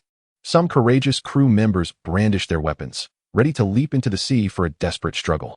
In this moment of despair, Lin Yu sprang into action. He took a deep breath, a cold gleam flashing in his eyes. It could not be allowed to strike again, or the ship would surely sink. He stepped forward boldly. Disregarding the violent rocking of the ship, the heavy Xuanzhong ruler already gripped firmly in his hand. Beast, look over here, he shouted, drawing the attention of the soul-devouring great white shark. Simultaneously, his fifth soul ring shone with sudden brilliance. Fifth soul skill, gravity domain. An invisible and terrifying gravitational force instantaneously spread from Lin, enveloping a vast expanse of the sea beside the ship. The charging soul-devouring great white shark was abruptly pulled downward, as if a mountain had suddenly been placed upon it. Its forward momentum halted, emitting a furious roar. Its massive form thrashed about in the water, momentarily hindered in its movement. Now is the time. A spark of determination ignited in Lin Yu's eyes. Energy exploding beneath his feet. He lunged forward, his entire being soared like a cannonball, leaping off the deck toward the temporarily immobilized soul-devouring great white shark. Mr. Lin. The crew gasped in astonishment at his audacity. In midair, Lin Yu gripped the Xuanzhong ruler tightly, crimson flames surging wildly along its length. The chilling aura of the killing god domain merging within. Flame splitter, wave eater, sever the sea. He poured every ounce of power he could muster into this strike, aiming fiercely at the relatively vulnerable area behind the shark's mouth. A colossal arc of crimson light, ablaze with flames and icy intent, tore through the curtain of rain. Descending with unerring precision, the soul-eater great white shark sensed a dire threat and struggled wildly, attempting to evade, yet the oppressive force of gravity slowed its movements significantly. With a resounding slash, the crimson blade pierced deeply into the flesh of the soul-eater great white shark, revealing bone beneath the surface. Searing flames and a chilling intent of slaughter surged into its body. A heart-wrenching roar erupted from the shark, its dark green blood gushing forth like a fountain, instantly staining the vast expanse of the sea crimson. Severely wounded, its massive body thrashed violently, creating towering waves, and in a state of profound fear, it plunged into the depths of the ocean, vanishing from sight. The blood on the surface was quickly dispersed by the tumultuous waves and rain. Lin Yu descended from the sky, landing steadily on the now unstable deck, his complexion pale and breath shallow. That last strike had nearly drained him of half his soul power. A profound silence enveloped the ship. All the crew, including Captain Hayter, gazed at Lin Yu as if he were a deity, their eyes filled with astonishment, reverence, and the exhilaration of surviving a calamity. That was the soul-eater great white shark, the ruler of the deep sea for 30,000 years. And it had been severely injured and repelled by him. What manner of creature was this employer? Hayter was the first to regain his composure, his voice trembling with excitement. Quick, repair the hull. Hurry. Mr. Lin, are you all right? Lin Yu waved his hand, indicating that he was unharmed. Yet his gaze remained gravely fixed on the direction where the shark had disappeared, then glanced at the still raging storm. This tempest and the emergence of the soul-eater shark do not seem entirely coincidental. That chaotic mental energy, he pondered, filled with uncertainty. Sensing that this voyage would likely not proceed smoothly. Full speed ahead. We must leave this area as swiftly as possible, he commanded in a low voice. Yes, Hayter, without a trace of doubt regarding Lin Yu's orders, responded with utmost respect, immediately directing his crew to become busy. The wave breaker, dragging its wounded body, braved the winds and waves, continuing its journey southeast into the deeper, more mysterious abyss of the Devil Sea. Unbeknownst to them, in the distant depths of the ocean, within those wounded crimson eyes, reflected not only pain and fear, but also deeper, vague, and terrifying shadows. Chapter 143, The Mistlock Domain and the Sea God's Initial Trial. After repelling the soul-eater great white shark, the wave-breaker, bearing its scars, continued to sail for several days amid the gradually calming storm. The crew's attitude towards Lin Yu had transformed from initial respect to near-worshipful reverence, their efforts in repairing the hull doubling in speed.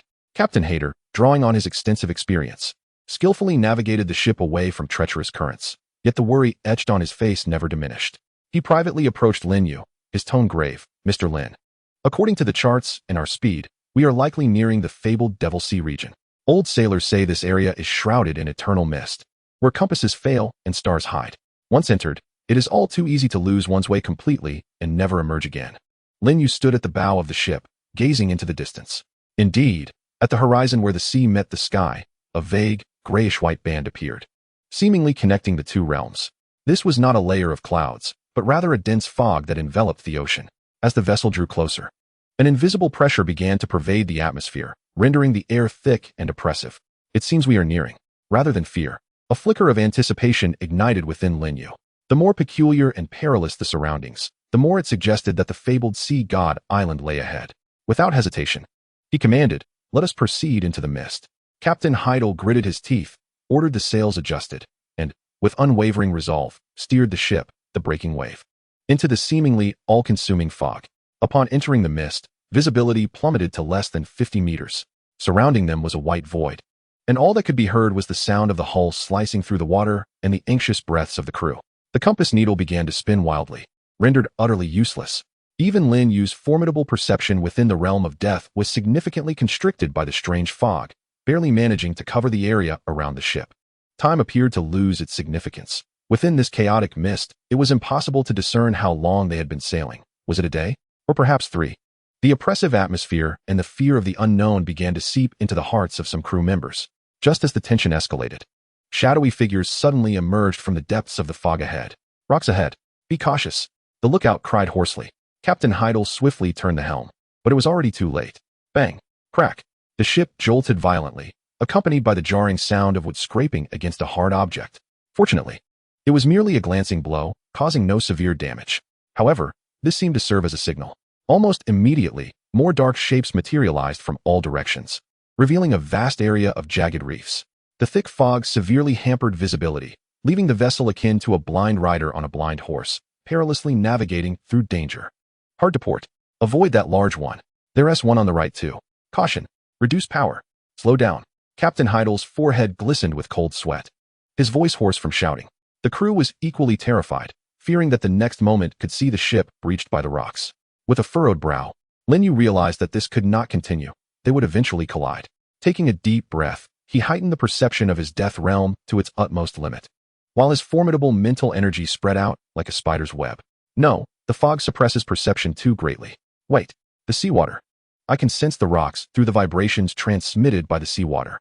An idea sparked in his mind, and he abruptly pressed his palm against the deck, allowing his mental energy to extend downward along the hull, meticulously feeling for the subtle waves generated by the water encountering obstacles beneath. Though unclear, it was indeed effective.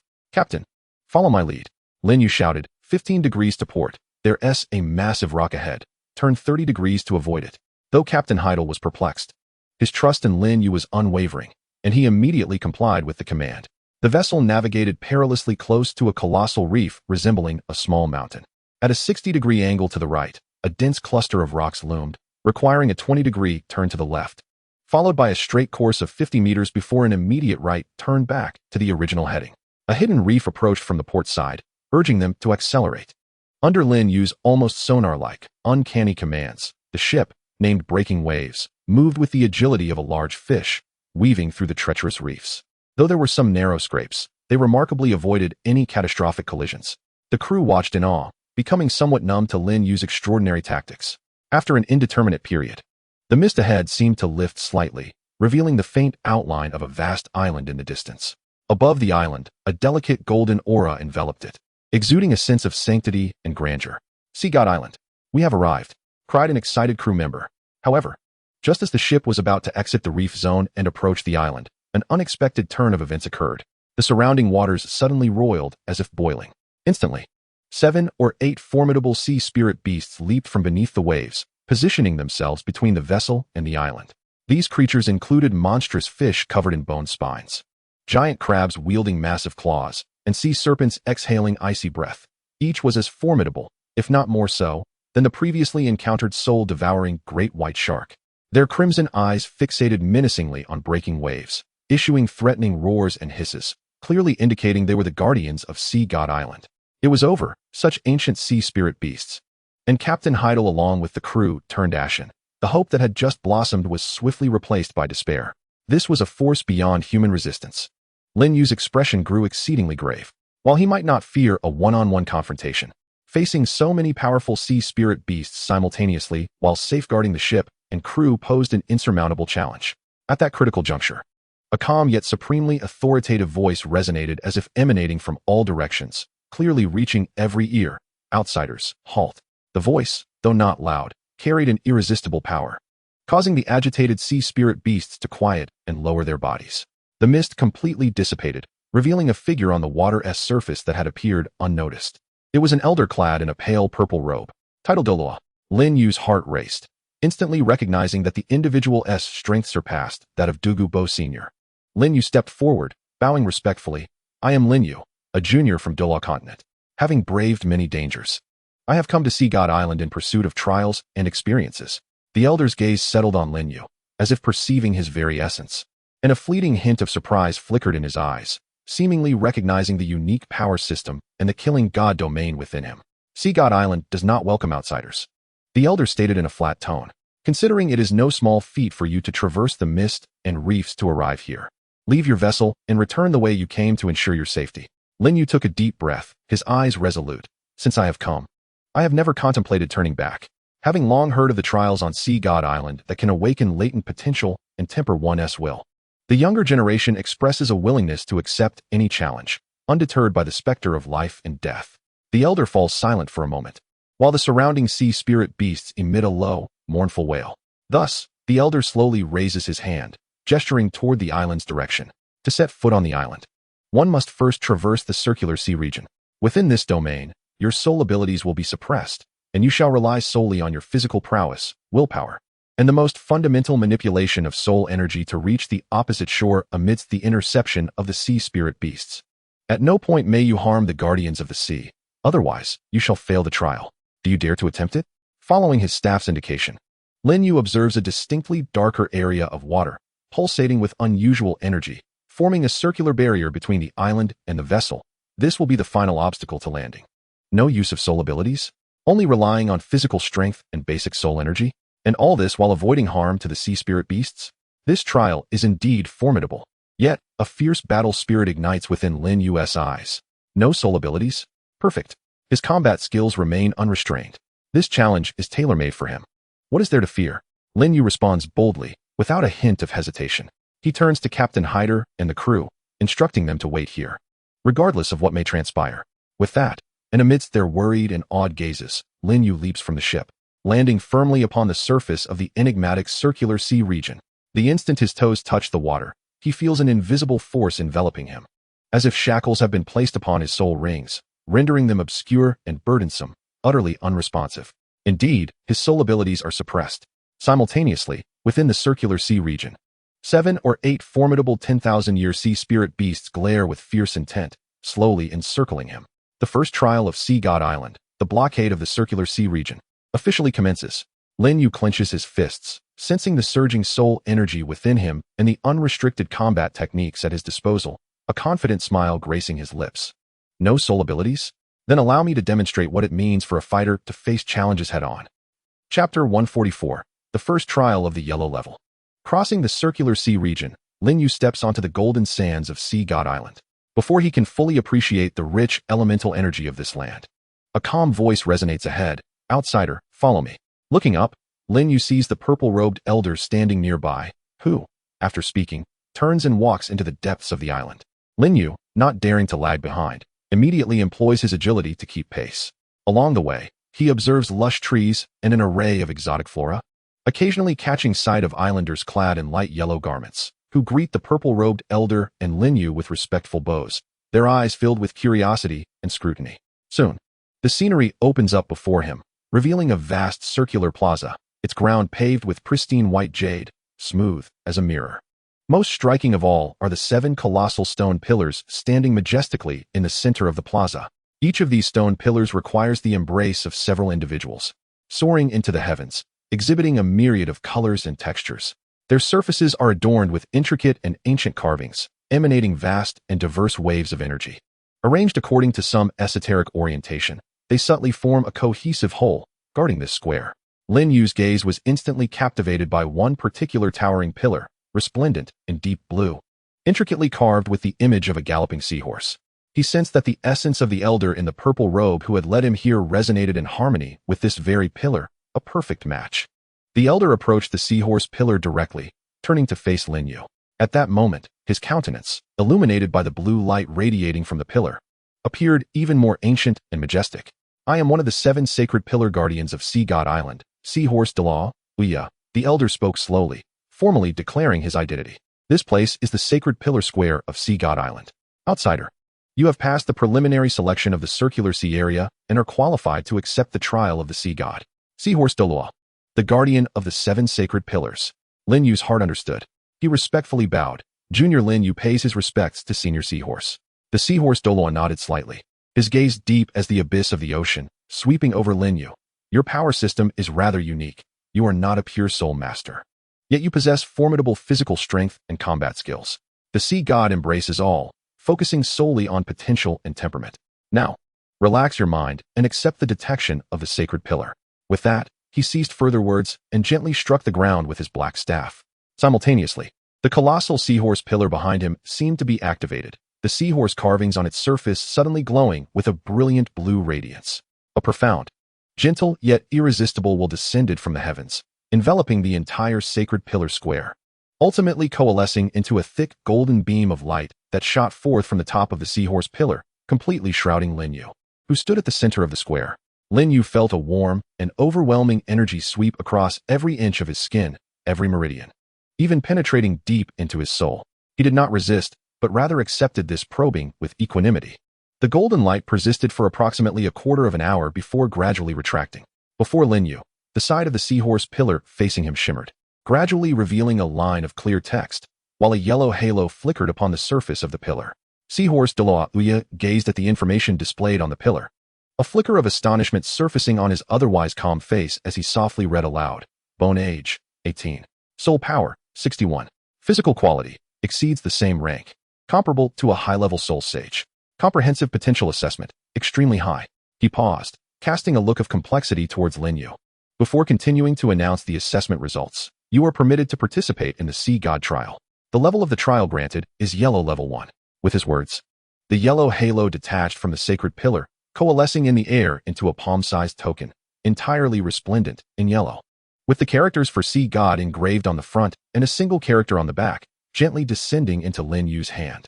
The token felt warm to the touch, seemingly possessing a subtle connection to the entirety of Sea God Island. Yellow Level 1 trial? Lin Yu clasped the token, his heart stirred. This rank seemed unexpectedly low. Was it due to his not being a pure soul master, or did the Sea God's assessment possess its own evaluative standards? The seahorse Douluo appeared to discern his thoughts and elucidated. The Sea God's trials are categorized into white, yellow, purple, black, red, gold, and the legendary 9 trials of the Sea God. The levels are not absolute. They represent initial difficulty and opportunity. The Yellow Level Trial 1 entails traversing the Sea God's light and ascending the 136 steps ahead. He gestured toward the far end of the plaza. Following his, Lin Yu beheld a long staircase seemingly forged from pure golden light, originating from the plaza's edge and extending straight upward toward a mountain peak shrouded in mist. The steps were enveloped in a sacred and majestic halo, emanating formidable pressure. Was that the Sea God's light staircase? 136 steps?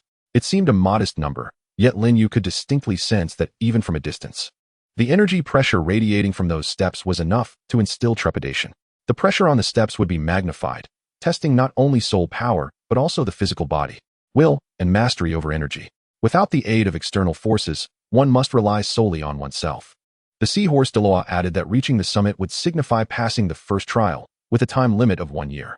1 year to ascend the 136 steps imbued with the Sea God's light.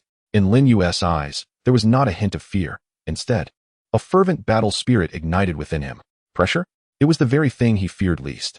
The Sea God's light was an exceptional arena for honing his physical form, refining his soul power, and even tempering the domain of the god of slaughter.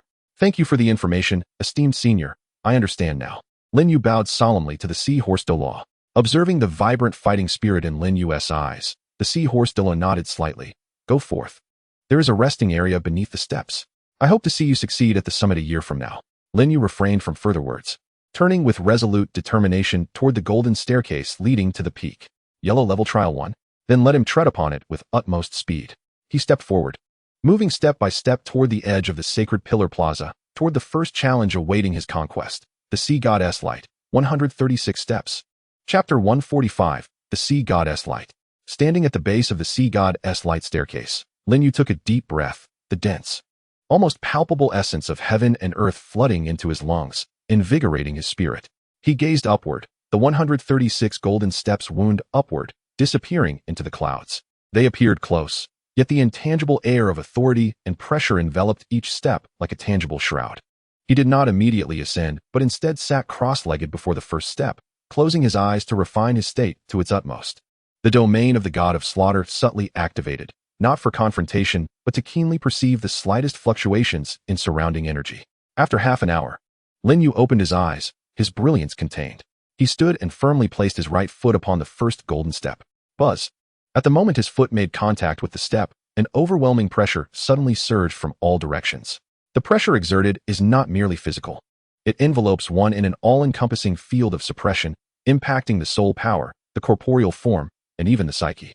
It feels as though one has suddenly borne the weight of several hundred pounds, and the surrounding air becomes exceedingly viscous, making each breath a laborious endeavor. Lin Yu's body sank slightly, yet he quickly steadied himself. He meticulously attuned to this formidable pressure, realizing it was indeed as the seahorse Douluo had described. The suppression on soul power was particularly pronounced, causing its circulation within his body to slow considerably. Truly, this was no trivial challenge. And yet a subtle smile graced Lin Yu's lips. This was precisely the opportunity he needed to refine his soul power. Rather than hastily ascending, he firmly anchored himself on this first step, commencing an attempt to operate the burning technique. Indeed, the flow of soul power became exceptionally arduous. Every small circulation required a significantly greater expenditure of focus and energy than usual. However, the results of this rigorous training under duress were manifestly evident. The soul power was compressed into a more refined state, each thread imbued with greater strength. After acclimatizing to the pressure of the first level, Lin Yu took his first step onto the second. The pressure surged once more. His body sank again. Ascending through the third and fourth levels, he continued to climb steadily. Each step met with increasingly formidable pressure. Upon reaching the 10th step, the weight bore down upon him like a mountain, rendering even the average soul emperor incapable of maintaining their footing. Beads of sweat began to form on Lin Yu's forehead, and his breathing grew labored. Yet, he refrained from employing any combat techniques or domains to counteract the pressure, relying solely on his pure physical strength and refined soul power to withstand the onslaught. He regarded this as an ultimate form of body refinement. His muscle fibers trembled and tore under the strain, only to rapidly heal and strengthen through the formidable recovery afforded by the burning technique. When he reached the 20th step, the pressure had escalated to a terrifying magnitude. Lin Yu could feel his bones emitting faint groans. Each step became increasingly arduous. He was compelled to pause, sitting cross-legged on the steps, exerting all his energy to adapt to this overwhelming pressure. Time slipped by in the monotony of arduous ascent and relentless training. As the sun set and the moon rose, the climate of Sea God Island remained warm and pleasant, yet Lin Yu sat drenched in sweat as though he had emerged from water. When hunger struck, he consumed the rations he carried. On the first day, he ultimately halted at the 35th step. As night fell, he nearly tumbled down the stairs, collapsing onto the ground near the starting point, too fatigued to move even a finger. His muscles were profoundly sore, and his soul power was nearly depleted. However, after a night's rest, and benefiting from the extraordinary recovery of the burning technique, he awakened the next morning revitalized, acutely aware of the subtle enhancement in both his physical strength and the refinement of his soul power. This invigorated him immensely. On the second day, he surged to the 48th step. On the third day, he reached the 55th step.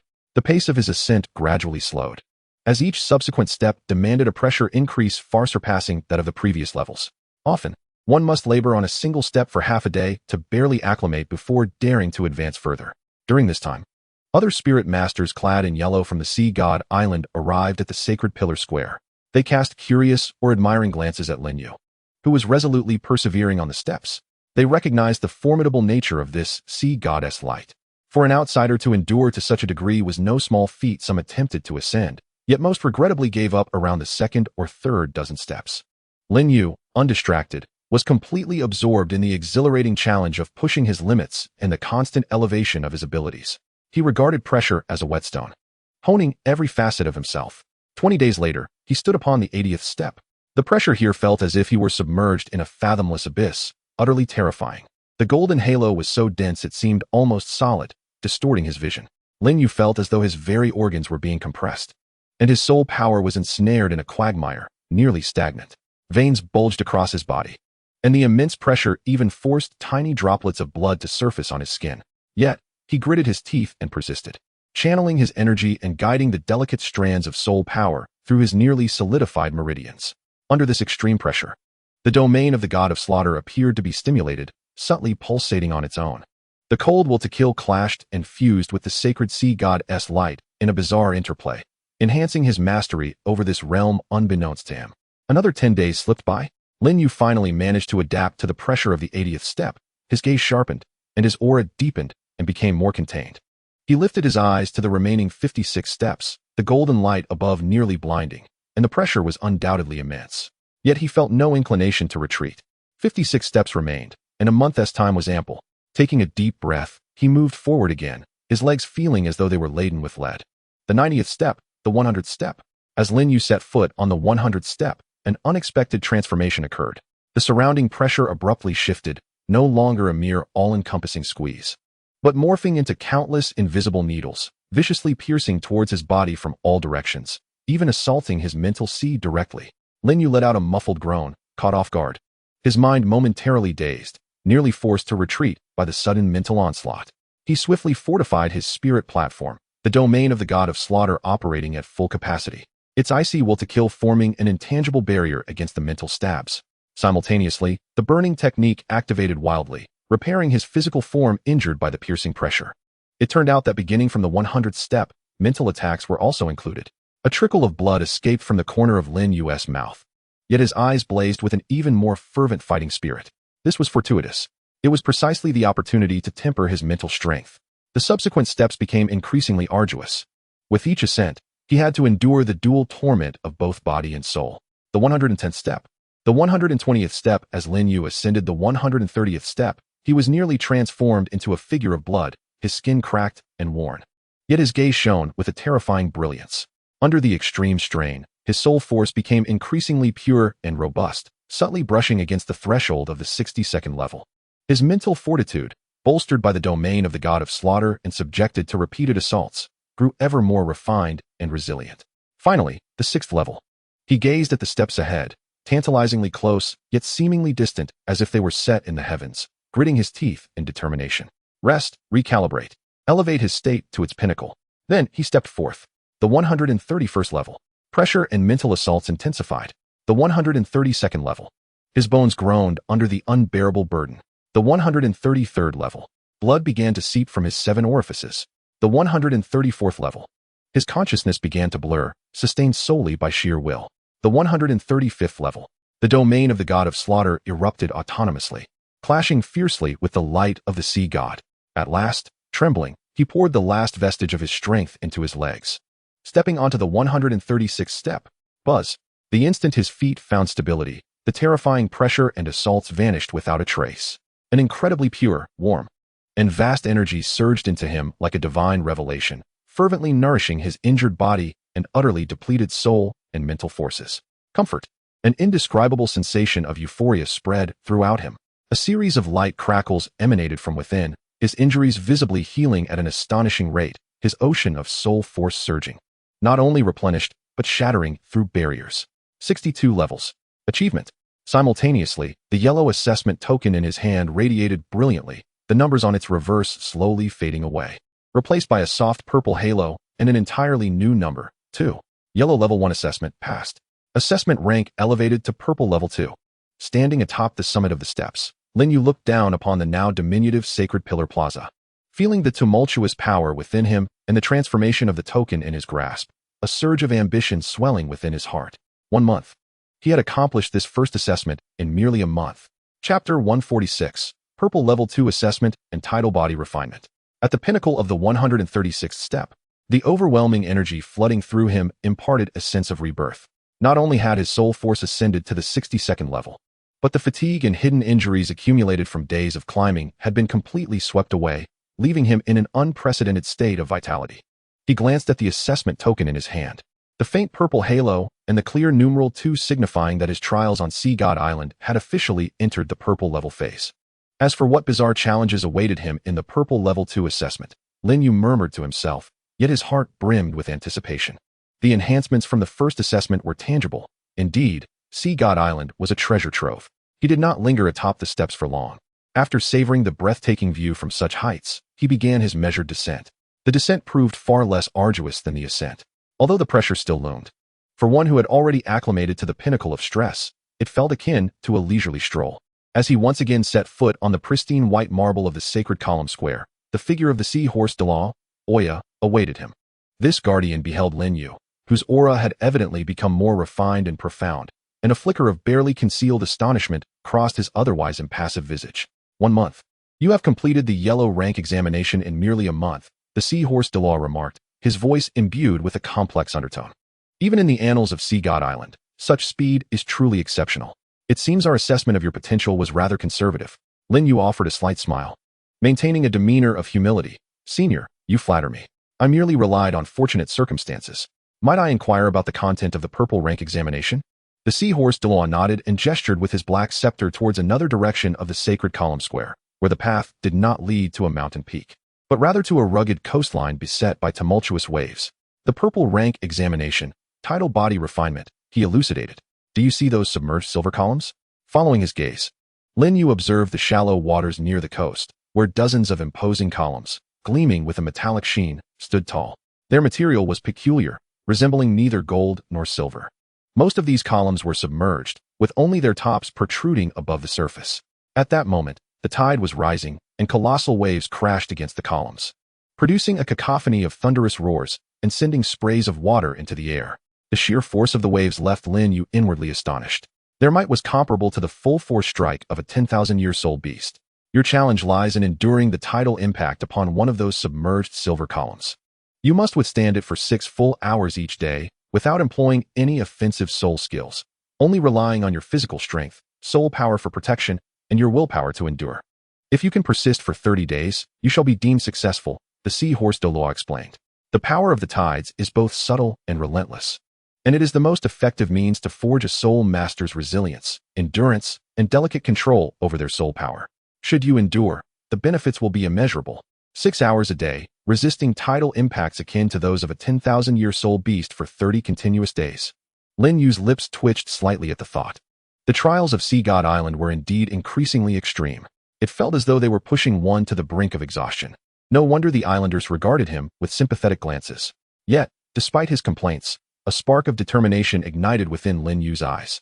Refining resilience, endurance, and control over soul power? Is that not precisely what I require at this juncture? His offensive capabilities were sufficiently sharp, yet his capacity to withstand prolonged battles and extreme conditions certainly had room for enhancement. I accept the challenge, Lin Yu declared without a hint of hesitation. The seahorse Douluo's eyes shimmered with deeper admiration. Excellent. You may choose any one of the submerged silver columns. I advise that the closer you venture to the deep sea, the stronger the tidal impact will be, but the refining effect will also be greater. Choose wisely. Lin Yu nodded and strode purposefully towards the roaring coastline. He meticulously sensed the force of the waves acting upon the submerged silver columns in various positions, ultimately selecting a column that was centrally positioned yet slightly outward, its impact force appearing quite formidable. Resolute in his training, he leaped forward, landing steadily atop the icy silver column. The surface at the pinnacle was small, barely accommodating a single person in a seated posture, and its smoothness necessitated the constant operation of his soul power for adhesion. Otherwise, a single wave would easily send him tumbling down. No sooner had he settled than a colossal wave crashed down upon him like a city wall. Boom. Lin Yu felt as though he had been struck by a colossal hammer weighing 10,000 tons, his bones creaking in protest, his vital energy surging violently, and his protective soul power fluctuating intensely, nearly sending him flying away. The force of this impact surpassed his expectations. He hastily steadied himself, channeling all his energy to shield his body, while simultaneously accelerating the operation of the burning art within him to dissipate the shockwave's tremors. However, the tidal impact was relentless, with one wave following another in an unending barrage. In the first hour, Lin Yu relied solely on his robust soul power to endure, feeling the consumption of his energy at an alarming rate. By the second hour, he began to adjust the intensity distribution of his protective shield, reinforcing his defenses at the moment of the wave's strike, while allowing himself to recuperate during the intervals between waves, thereby conserving energy. In the third hour, he shifted from mere defense to attempting to channel a portion of the impact force into his body, using the burning art to refine it, though the pain doubled. It seemed to yield superior results for his physical cultivation. After 6 hours, as the sun dipped below the horizon and the tide momentarily receded, Lin Yu nearly collapsed atop the silver column, utterly devoid of the strength to even move a finger. His entire body felt disassembled, his soul power nearly exhausted, leaving him tenfold more fatigued than after a day of climbing stairs. Yet, he sensed that through this brutal baptism of impact, his soul power had become more resilient, and his control over it had grown subtly refined.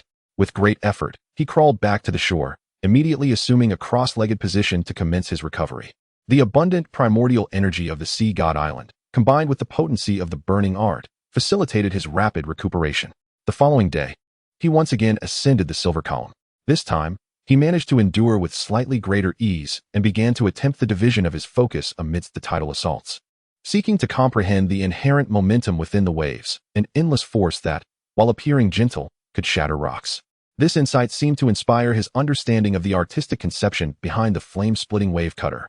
Day after day, Lin Yu, like a steadfast warrior, underwent the frenzied baptism of the waves upon the silver column.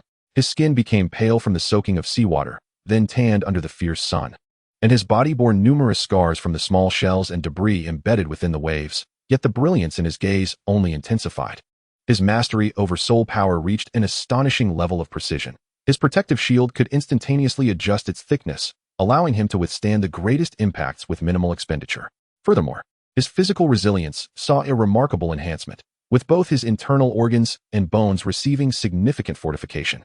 20 days later, he had managed to barely enter a shallow state of cultivation amidst the violent tidal surges, simultaneously resisting and absorbing the essence of heaven and earth to replenish himself. On the 25th day, he even began to attempt to actively guide the tidal force to impact some of the minute meridians and acupoints within his body that were typically difficult to train. By the 30th day, in the final 6 hours, Lin Yu sat cross-legged upon the submerged silver pillar, facing the colossal waves crashing towards him. His form as steadfast as a rock. The protective soul light around him flowed effortlessly, skillfully dissipating most of the impact while channeling a small portion into his body for refinement. His breath was long and steady, as if he had become one with the raging tides. When the last wave receded and the twilight sun cast its golden glow upon the sea, Lin Yu slowly opened his eyes, his gaze gleaming with brilliance, emanating an aura far more profound and vast than a month prior. Level 63. At the critical juncture of tidal body refinement, he seamlessly achieved another breakthrough. The purple examination token in his hand radiated an even denser violet light, and the number on its back quietly transformed into 3. Chapter 147. The Perilous Waves and Breaking Limits. With the completion of the second purple examination and his soul power stabilized at level 63, Lin Yu felt an unprecedented sense of well-being. His refined control over soul power and the formidable resilience of his physical body instilled confidence in him to confront even graver challenges. Upon returning to the sacred pillar plaza, the seahorse Douluo seemed to have anticipated his arrival. The tidal body refinement is complete after 30 days. Your progress has exceeded expectations. The tone of the seahorse Douluo remained calm, yet his gaze carried a hint of approval. The content of the third purple examination is the perilous waves. He once again pointed towards the familiar coastline, but this time directed his finger towards an outer area, nearly bordering the deep sea. The submerged silver pillars there were even thicker and taller, albeit fewer in number, positioned in a perilous location where several ocean currents converged and collided. At this moment, it was not high tide, yet the waters in that region were anything but tranquil. The undercurrents surged violently, as if a colossal dragon was thrashing beneath the surface, occasionally erupting into immense whirlpools. One could only imagine the terrifying waves that would arise once the tide came in, combined with the complex sea conditions present there. On any of those outer submerged silver pillars, one must endure the tidal impact for 4 hours each day over a consecutive 15 days. The voice of the seahorse Douluo carried a weight of seriousness, stating that the surges there were far beyond what one would encounter in the inner sea, possessing the power to easily shatter the defenses of a soul sage. Moreover, the complicated sea conditions, with the presence of undercurrents, whirlpools, and occasionally provoked low-tier sea soul beasts, posed an ultimate test of will, endurance, and adaptability. For hours, though the time had been shortened, the difficulty had undoubtedly increased exponentially. Lin Yu could even sense the perilous aura emanating from that sea region. The younger generation understands. He took a deep breath, and instead of fear, a more fervent flame ignited within his eyes. The more extreme the challenge, the more it could stimulate his potential. Without a moment's hesitation, he strode towards the coastline once more.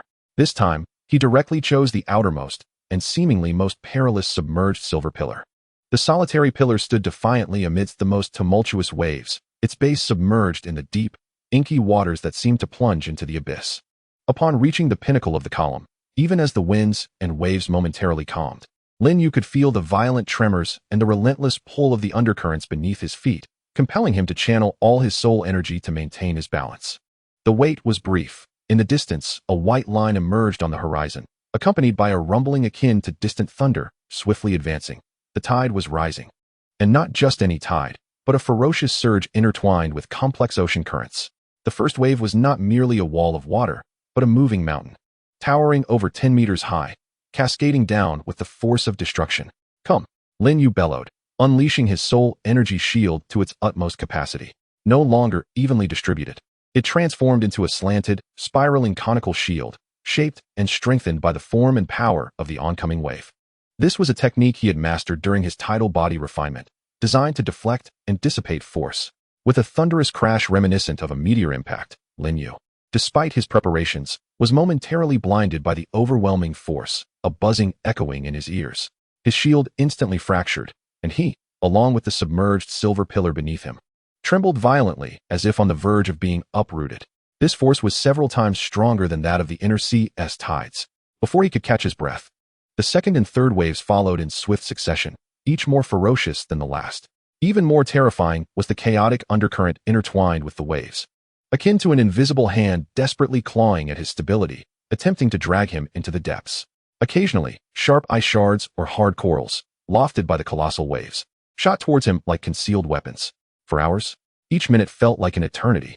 Lin Yu focused his mind to the utmost, activating the keen perception of his slaughter god domain to anticipate the force and angles of each wave, continually adjusting his shield. His body was anchored atop the pillar like a steadfast rock, his leg muscles swelling to their limits, resisting the pull of the undercurrents. The burning technique operated at an unprecedented speed, frantically refining the destructive energy surging into his body while simultaneously mending his damaged meridians and muscles.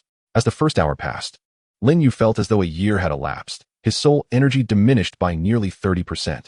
In the second hour, fatigue began to set in. The intense drain on his mental fortitude caused his temples to throb. By the third hour, a massive whirlpool formed beside the pillar, its suction nearly sweeping him away. But he narrowly stabilized himself, albeit with his soul energy shield on the brink of collapse. In the final hour, a sharp ice spike, concealed within the froth of the waves, pierced through his defenses, embedding itself into his shoulder and erupting in a spray of crimson. When the tide finally receded, Lin Yu knelt atop the pillar, gasping for breath, his shoulder drenched in blood, his entire being soaked and disheveled. The toll of these 4 hours far exceeded that of an entire day of tidal body refinement. Yet, his eyes sparkled with exhilaration, for in the midst of such extreme pressure, he sensed a newfound breakthrough in his understanding and application of power. The thrill of dancing on the edge of life and death sent shivers and cheers coursing through every cell of his body. In the days that followed, Lin Yu embarked upon that precarious silver column as if facing his own demise. Pain and fatigue became his constant companions, yet his recovery accelerated at an astonishing pace, showcasing remarkable adaptability. By the 5th day, he managed to maintain his balance amidst the tumultuous waves, minimizing unnecessary consumption of soul power. On the 10th day, he began to experiment with actively harnessing the strength of the undercurrents to impact the more elusive nodes within his meridians. Though the agony intensified, the results were undeniably significant. By the 12th day, during a tremendous surge, an epiphany struck him as he instinctively emulated the technique of the flame-splitting wave cutter, redirecting part of the force through his body and rebounding it back into the ocean. Though merely a rudimentary form, it illuminated the potential of fusing martial skills with the might of nature. On the 15th day, with merely 4 hours remaining, Lin Yu stood atop the column, confronting waves more ferocious than those of his first day, his gaze tranquil as still waters.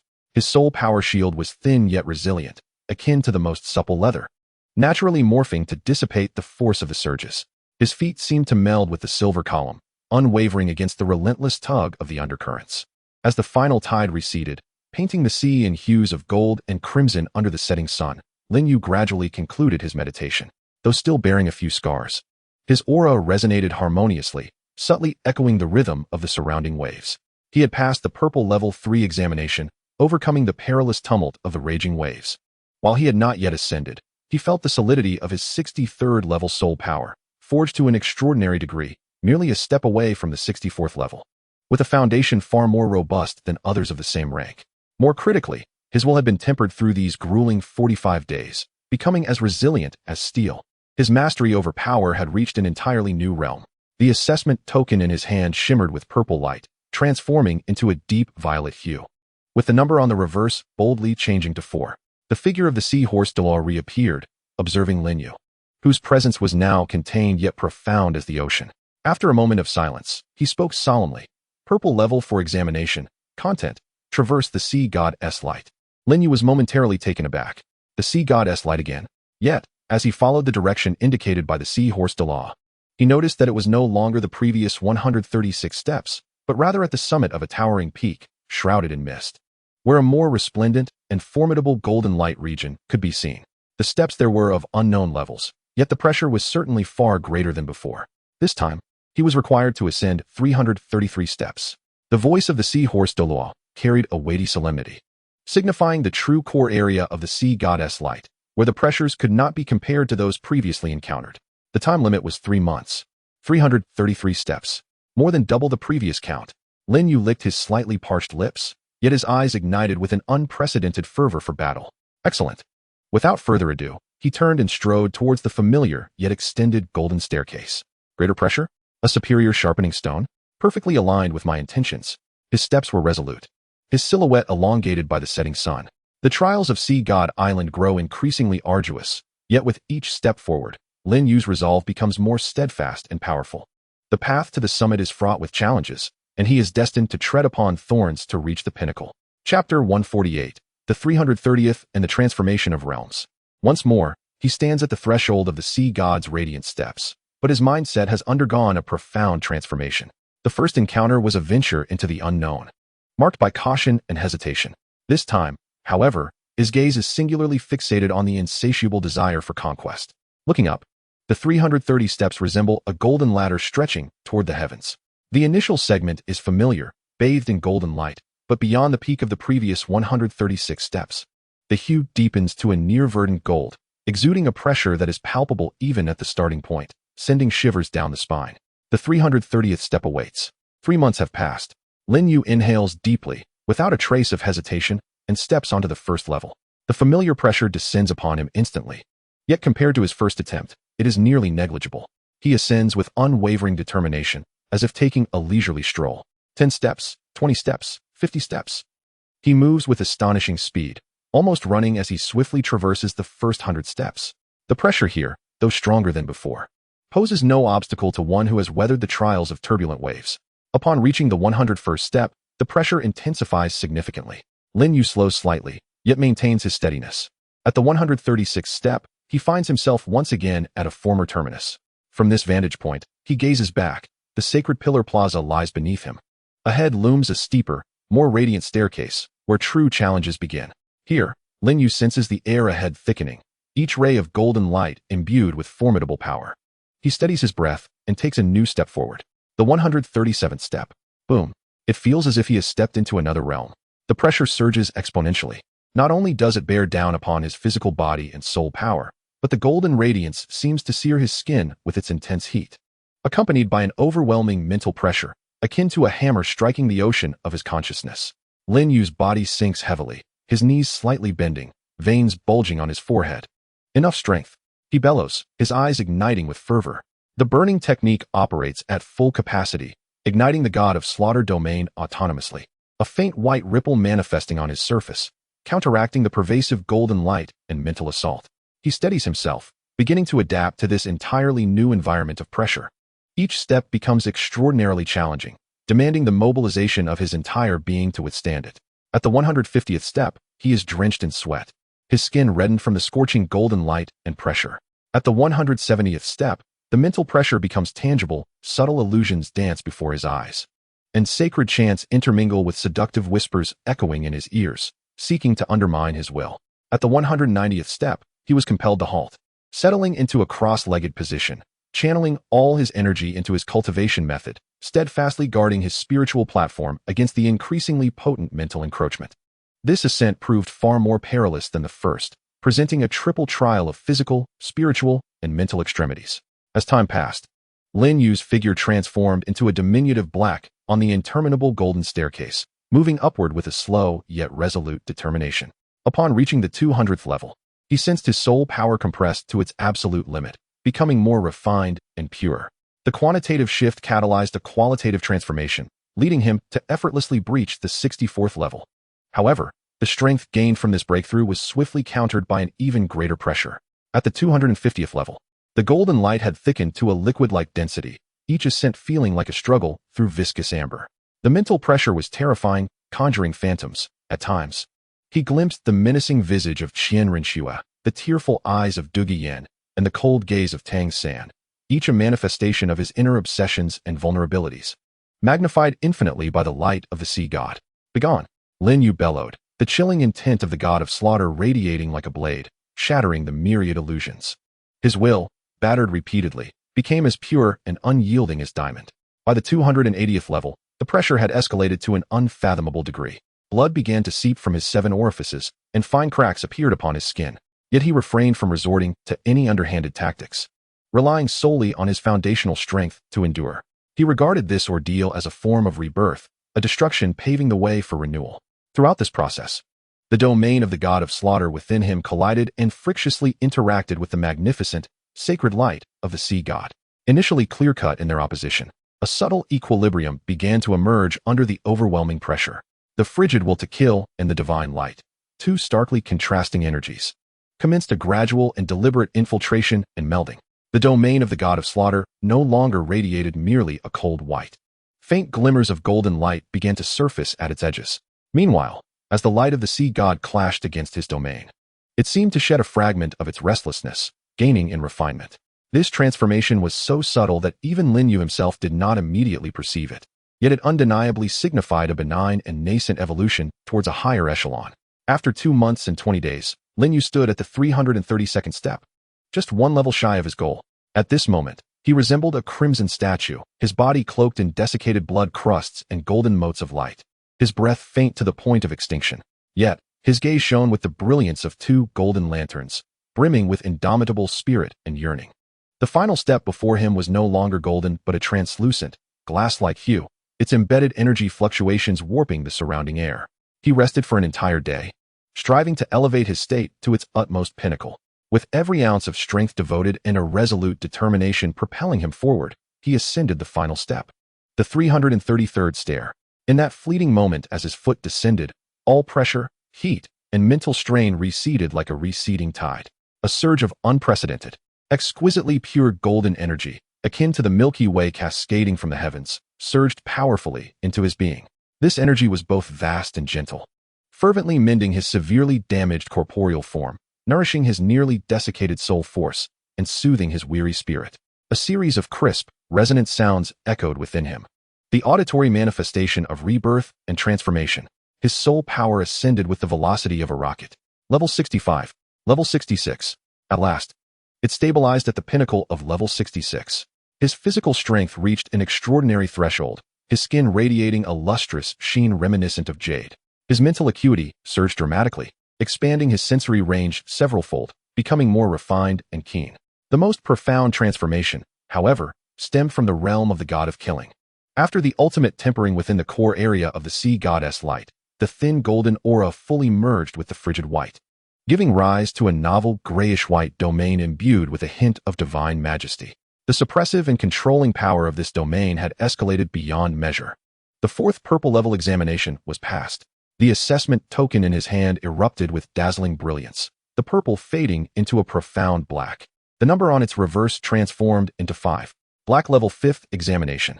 Lin Yu stood at the pinnacle of the 333rd stair, gazing down upon the diminutive sea god island, feeling the torrent of power within him and the emergence of a new domain. An overwhelming sense of ambition swelling within his chest. The sea goddess light was merely the beginning. His gaze shifted deeper into the island, where it seemed greater challenges awaited him.